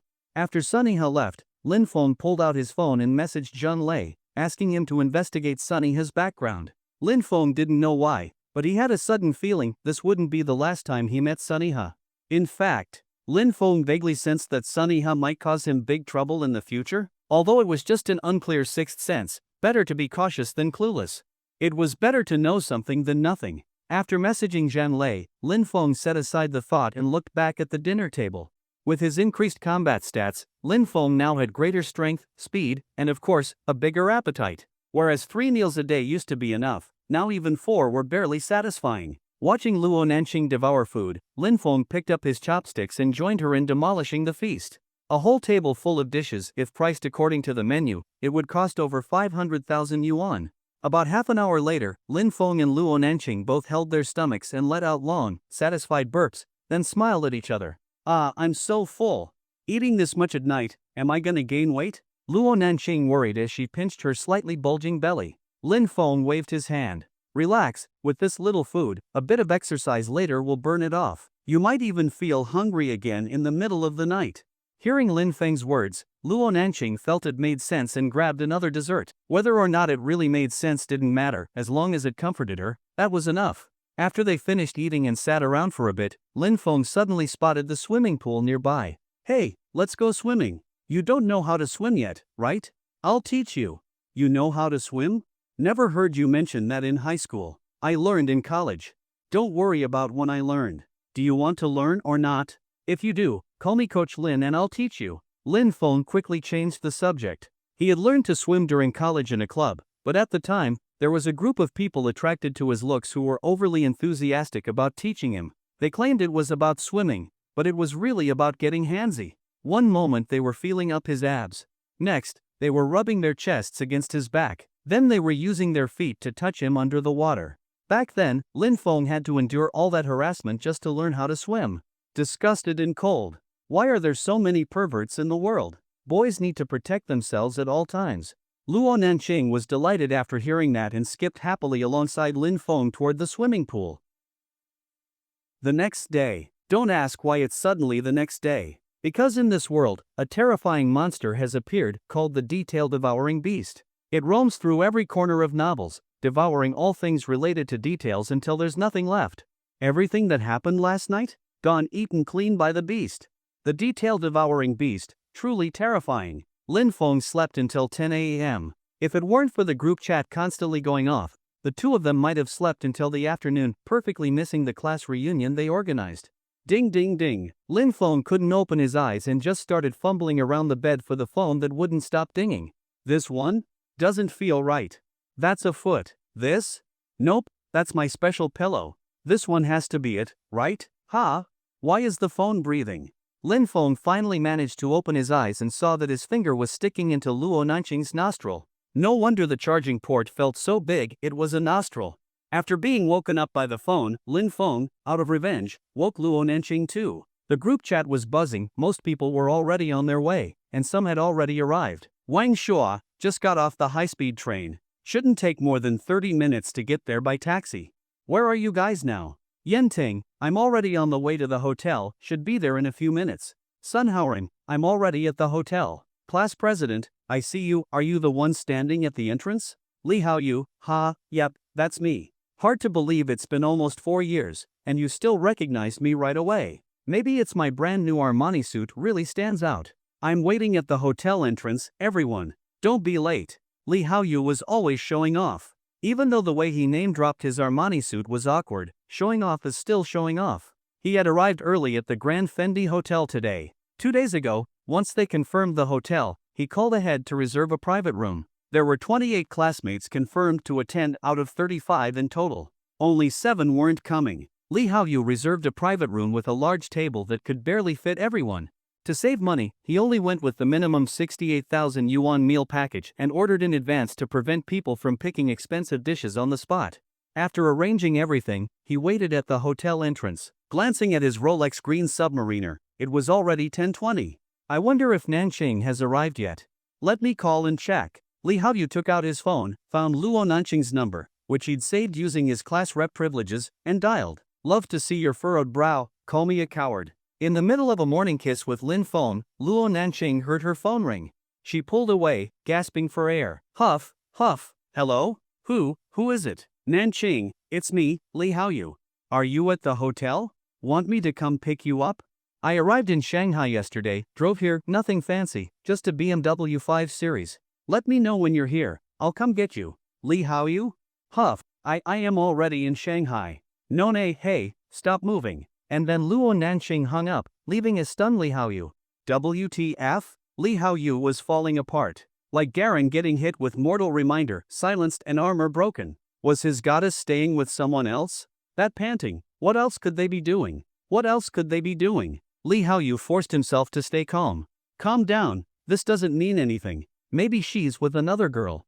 Even if it's a guy, maybe they didn't do anything. Maybe she was running. Or eating spicy chips. But even he couldn't convince himself. Who the hell would believe that? I don't believe it myself. I'm losing it. Ah, my goddess. Let me find out who you're with and I swear I'll fight him. His emotional breakdown drew attention from the crowd outside the hotel. Some people even started filming. Title: Why is this suited man crying at the hotel entrance? Is it moral collapse or just a simp snapping? In the hotel room, after getting ready, Lin Feng and Luo Nanqing checked themselves in the mirror. Handsome man, beautiful woman, like a match made in heaven. Baby, let's head out. Let's use the back door though, it's already past 11. There might be classmates at the front. Our entrance has to be the most dramatic. Lin Feng kissed her forehead and gently pulled her into his arms. Luo Nanqing looked blissful. The boy she had loved since high school was still by her side, that was her greatest pride. Around 11:20 a.m. Most of the classmates had already arrived and were at the hotel entrance. Li Haoyu had calmed down a bit since his earlier breakdown. Whether or not Nanqing had a boyfriend didn't matter, he would win her back with his own strength. With that thought, Li Haoyu shook his Rolex, adjusted his Cartier ring, tightened his Hermes belt, smoothed his 200k hair transplant, and patted his Armani suit. Refreshed and confident again. Just wait. What's meant to be mine will be mine in the end. Li Haoyu walked into the crowd of classmates at the entrance. Long time no see, everyone. You all look amazing, girls are getting prettier, guys more handsome. How'd you all get here? You should have told me, I would have driven my BMW 5 Series to pick you up. Everyone had gone to high school with him for 3 years. They were used to his chronic show-off behavior, and since he was the one paying today, they all humored him. Class rep is really something. We're all the same age and haven't even found stable jobs, and you're already driving a BMW. That's amazing. If it weren't for you, I'd probably never be able to come to a place like this hotel in my life. You're a god. With your startup, you might soon be worth billions without relying on your family. Billions? That's thinking too small. He might end up buying this whole hotel. Hearing all the praise, Lee Haoyu felt lightheaded and flushed with pride. Yes, this was exactly what he wanted. Spending some money was totally worth it. After all, what's life for if not to show off a little? But not everyone was impressed. Feng Zhan and Chi Chuyan were exceptions. TCH, I wasn't even planning to come. If Lin Feng hadn't told me I had to, I wouldn't be here at all. I can't stand that smug face of Li Haoyu. Feng Zhan sneered at the puffed-up Li Haoyu. Chi Chuyan nodded. Lin Feng messaged me too. He said he's going to totally humiliate Li Haoyu today. That's why I came. Has he arrived yet? He said he'd make a ridiculously grand entrance. Suddenly, Feng Zhan pointed. Shuyang, look over there. Chi Chuyang followed Feng Zhan's gaze. On the road, a neatly arranged convoy of cars was driving toward the hotel. The line of cars seemed endless. At the front was a stretched Rolls-Royce, followed by 6 custom Rolls-Royces. Behind those were 9 Bentleys, and further back were all kinds of sports cars arranged by color: red, blue, black. This spectacular scene instantly caught everyone's attention. Look at the road. Is some rich heir getting married today? These are all name-brand luxury cars: Rolls-Royce, Bentley, Ferrari, Lamborghini, Porsche, Koenigsegg, Pagani. Am I dreaming? If I owned just one of these, I wouldn't be single right now. I've only ever seen these in videos. Seeing them in real life today is insane. They're driving in such a perfect formation. Where are they going? Doesn't look like a wedding. There aren't any flowers. Could it be a car show? People around started chatting all at once. Li Haoyu and the classmates gathered at the hotel entrance were also instantly drawn to the sight. Wu Yi pointed toward the convoy. Class rep, did you arrange those cars too? Li Haoyu's face went dark. If I had arranged that, would I still be driving a BMW? Wu Ye's comment immediately sparked a reaction from the nearby classmates. Class rep, you arranged that? That's insane. You really went all out for this reunion. Class rep, you're too generous. First, you brought us to a 6-star hotel, reimbursed our travel expenses, and now even set up this grand entrance. It's too much. Class rep, did you buy those cars? Or rent them? Even if rented, that must have cost a fortune. Some of those cars can't even be rented no matter how much money you have. Everyone started firing off questions at Li Haoyu. Li Haoyu was stunned. What do they mean I arranged it? But, it seems like everyone misunderstood? Those cars, they're probably just passing by, right? Or maybe, take advantage of the moment to show off? Having dedicated his life to showing off, Li Haoyu instantly caught the scent of opportunity. With everyone staring at him in admiration, Li Haoyu smiled slightly. Well, I was going to surprise everyone, but you figured it out already. Since you all know, I won't hide it anymore. Yes, I arranged those cars. Wu Yi, who had started it all, turned around, covering his mouth to stop himself from laughing. The others didn't notice his expression. Everyone's eyes were on Li Haoyu. He really arranged all those cars? Their class rep might be more impressive than they thought. Hearing the compliments around him, Li Haoyu felt like he was floating. This is exactly why he loved showing off, because it felt so damn good when it worked. But slowly, things started slipping out of his control. As the massive luxury convoy got closer to the hotel, it began to slow down. Sweat started forming on Li Haoyu's forehead. Oh no, please no. Don't stop. Keep moving. Don't stop now. What will I do if you stop? Dear God, I'm begging you, don't stop. I'll give up 10 years of my life, just let them keep driving. Who hasn't tried to show off before? Just once. But reality was heading straight toward his worst fear. The entire fleet began to slow, and looked like it was going to stop. Class rep, are you taking us for a ride in those cars? This is such a surprise. I've never even touched cars like that. Class rep, you've got to show us around and give us the inside scoop. I'll brag about this forever. Class rep, I'm so jealous. When you get married, your wedding will definitely be even grander than this, right? With everyone hyping him up, Li Haoyu's face started to turn pale. He panicked. He had shown off too hard, and now it was falling apart. Nearby, Feng Zhan and Chi Chuyang, who weren't joining in the crowd, looked at Li Haoyu suspiciously. Those cars are his? When did that little punk get so rich? This world's gone crazy, Feng Zhan said with disdain. Doesn't seem likely, Chi Chuyang added. Look at his face, he's not even happy. I think he's faking. And yesterday Lin Feng messaged me saying his entrance would shock everyone. I bet those cars are his. Feng Zhan's eyes widened. Since when did Lin Feng get so rich? Just then, Wu Yi, who had steered the conversation earlier, walked over and spoke quietly. Hey, you guessed right. Lin Feng arranged all those cars. He told me yesterday. That question I asked Li Haoyu? Lin Feng told me to say it. Feng Zhan and Qi Chuyang both took a deep breath. You serious? Lin Feng hit the lottery or something? No, this isn't just lottery money. Wu Yi shrugged. No clue. He said he'd explain when we met today. Qi Chuyang nodded slightly. No wonder he said his entrance would blow everyone's mind. Feng Zhan remembered what Lin Feng had texted him yesterday too. He told me the same thing, said I'd be amazed. I thought he meant he shaved his head or something. Didn't expect this. Wu Yi glanced toward Li Haoyu and chuckled. Come on. Let's stir things up again, go praise our dear class rep some more and lead him toward the cars. Feng Zhan and Qi Chuyang exchanged a look. They had always been close to Lin Feng in high school, and now that it was clear Lin Feng wanted to humiliate Li Haoyu, of course they'd help. Besides, they'd never like Li Haoyu's arrogant attitude anyway. Heh, let's go. I can't wait to see Li Haoyu's face when he sees Lin Feng. Qi Chuyang rubbed his hands together. The three of them rejoined the crowd. Wu Yi was the first to shout again, come on, let's go check out class rep's luxury cars. Woo! Feng Zhan and Qi Chuyang immediately followed up. Let's go. Time to see class rep's car fleet. Woo! The rest of the classmates joined in loudly, woo. And so, a large crowd surrounded Li Haoyu and headed straight toward the luxury convoy on the road. Li Haoyu's face looked like he had just eaten shit. He wanted to explain, but the words got stuck in his throat, he just couldn't say them. What could he say? That he had been lying? Just pretending to show off? That would be worse than death for Li Haoyu.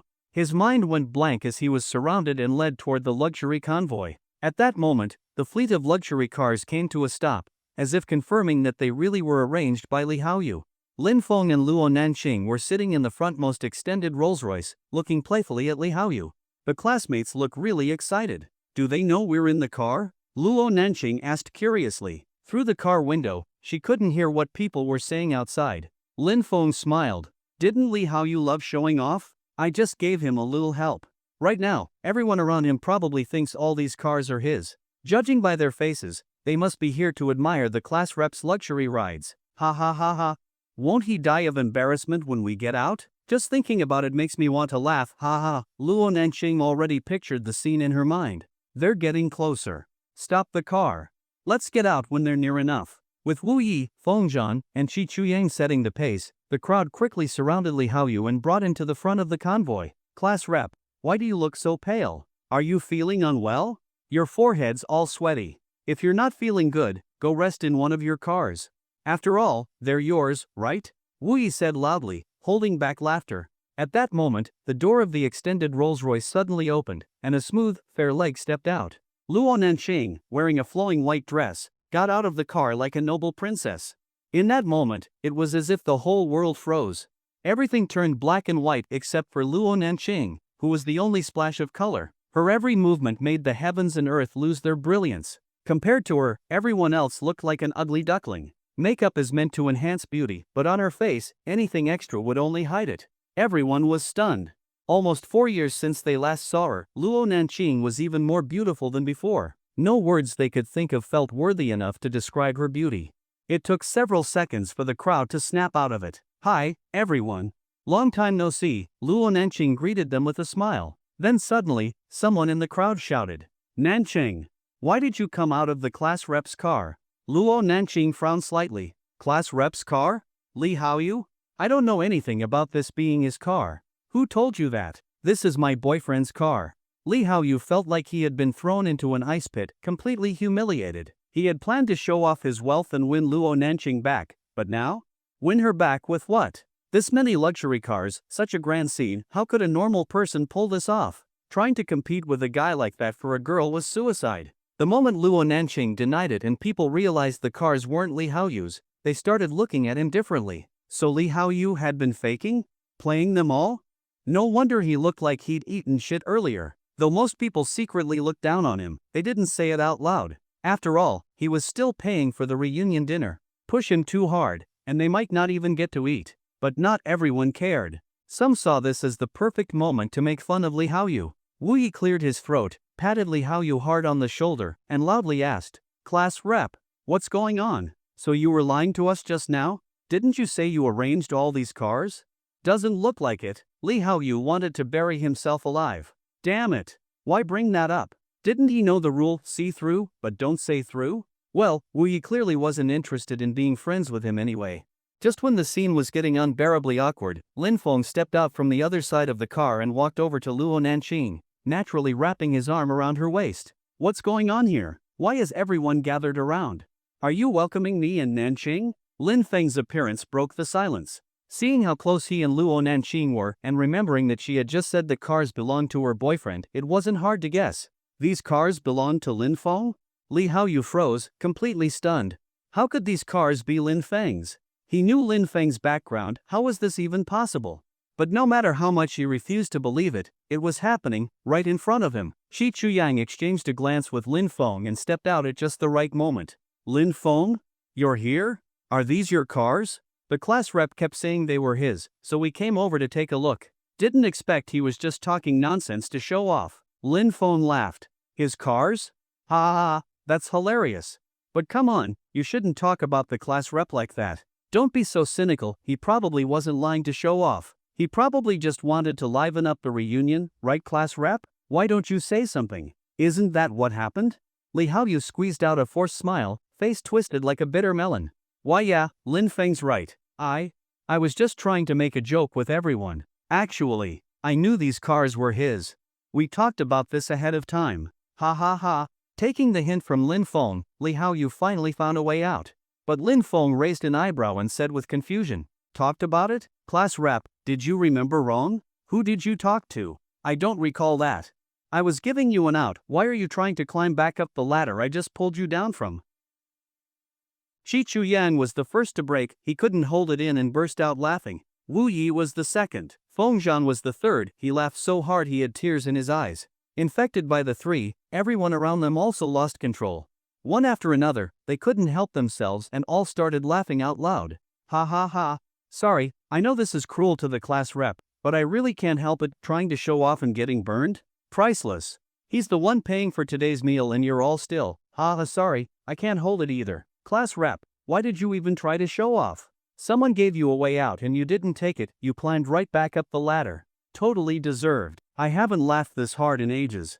The laughter felt like lashes striking Li Haoyu's back. Inside, he was completely falling apart. He started regretting it all over again. Why didn't he just step down when Lin Feng gave him the chance? Why did he claim those cars were his? Why did he even come to this class reunion? Why did he always go against Lin Feng back in high school? Why did he even go to high school? Why was he even born? Why didn't his dad just splash him on the wall? The others were at least considerate, they only laughed for about 10 minutes before finally stopping. Lin Feng rubbed his stomach. "Ah, I can't. My stomach hurts from laughing. Class rep, you really are something, if not for you, how would we have had such a good time, right?" Li Haoyu clenched his jaw tightly and said nothing. Once the laughter died down, people began taking a closer look at Lin Feng again. Still handsome, even more so than in high school. His body was more built too, he looked like someone you'd want to touch. And most of all, he was filthy rich. From the crowd, Sun Haoren swallowed hard. "Lin Feng, we were so busy laughing at Li Haoyu just now, we forgot to ask, are those cars really all yours? That must have cost a fortune?" "They're mine. But it wasn't too expensive altogether, less than 2 billion. Since I bought so many at once, they even gave me an 80 million discount. Pretty worth it. By the way, class rep, I didn't ask, what car do you drive?" Lin Feng looked over at Li Haoyu again. Before Li Haoyu could speak, Wu Yi jumped in. "I know. He said earlier it's a BMW 5 Series, must have cost hundreds of thousands." Lin Feng lightly shook his head. "Class rep, the 5 Series isn't bad, but it's definitely not as comfortable as a Rolls-Royce. Bentleys are pretty good too, spacious and comfy. Why didn't you buy a Rolls? Is it because you don't have the money?" Yeah, because I didn't have the money. Ha ha." He laughed bitterly to himself. "AI, class rep, don't be so modest. You invited us to such a fancy hotel and even covered travel expenses, how could you not have money? I should learn from you. If you hadn't paid for today's meal, you could have used that money toward a nicer car, but you didn't. That's noble of you," Lin Feng said, praising him with a grin. Li Haoyu was screaming inside.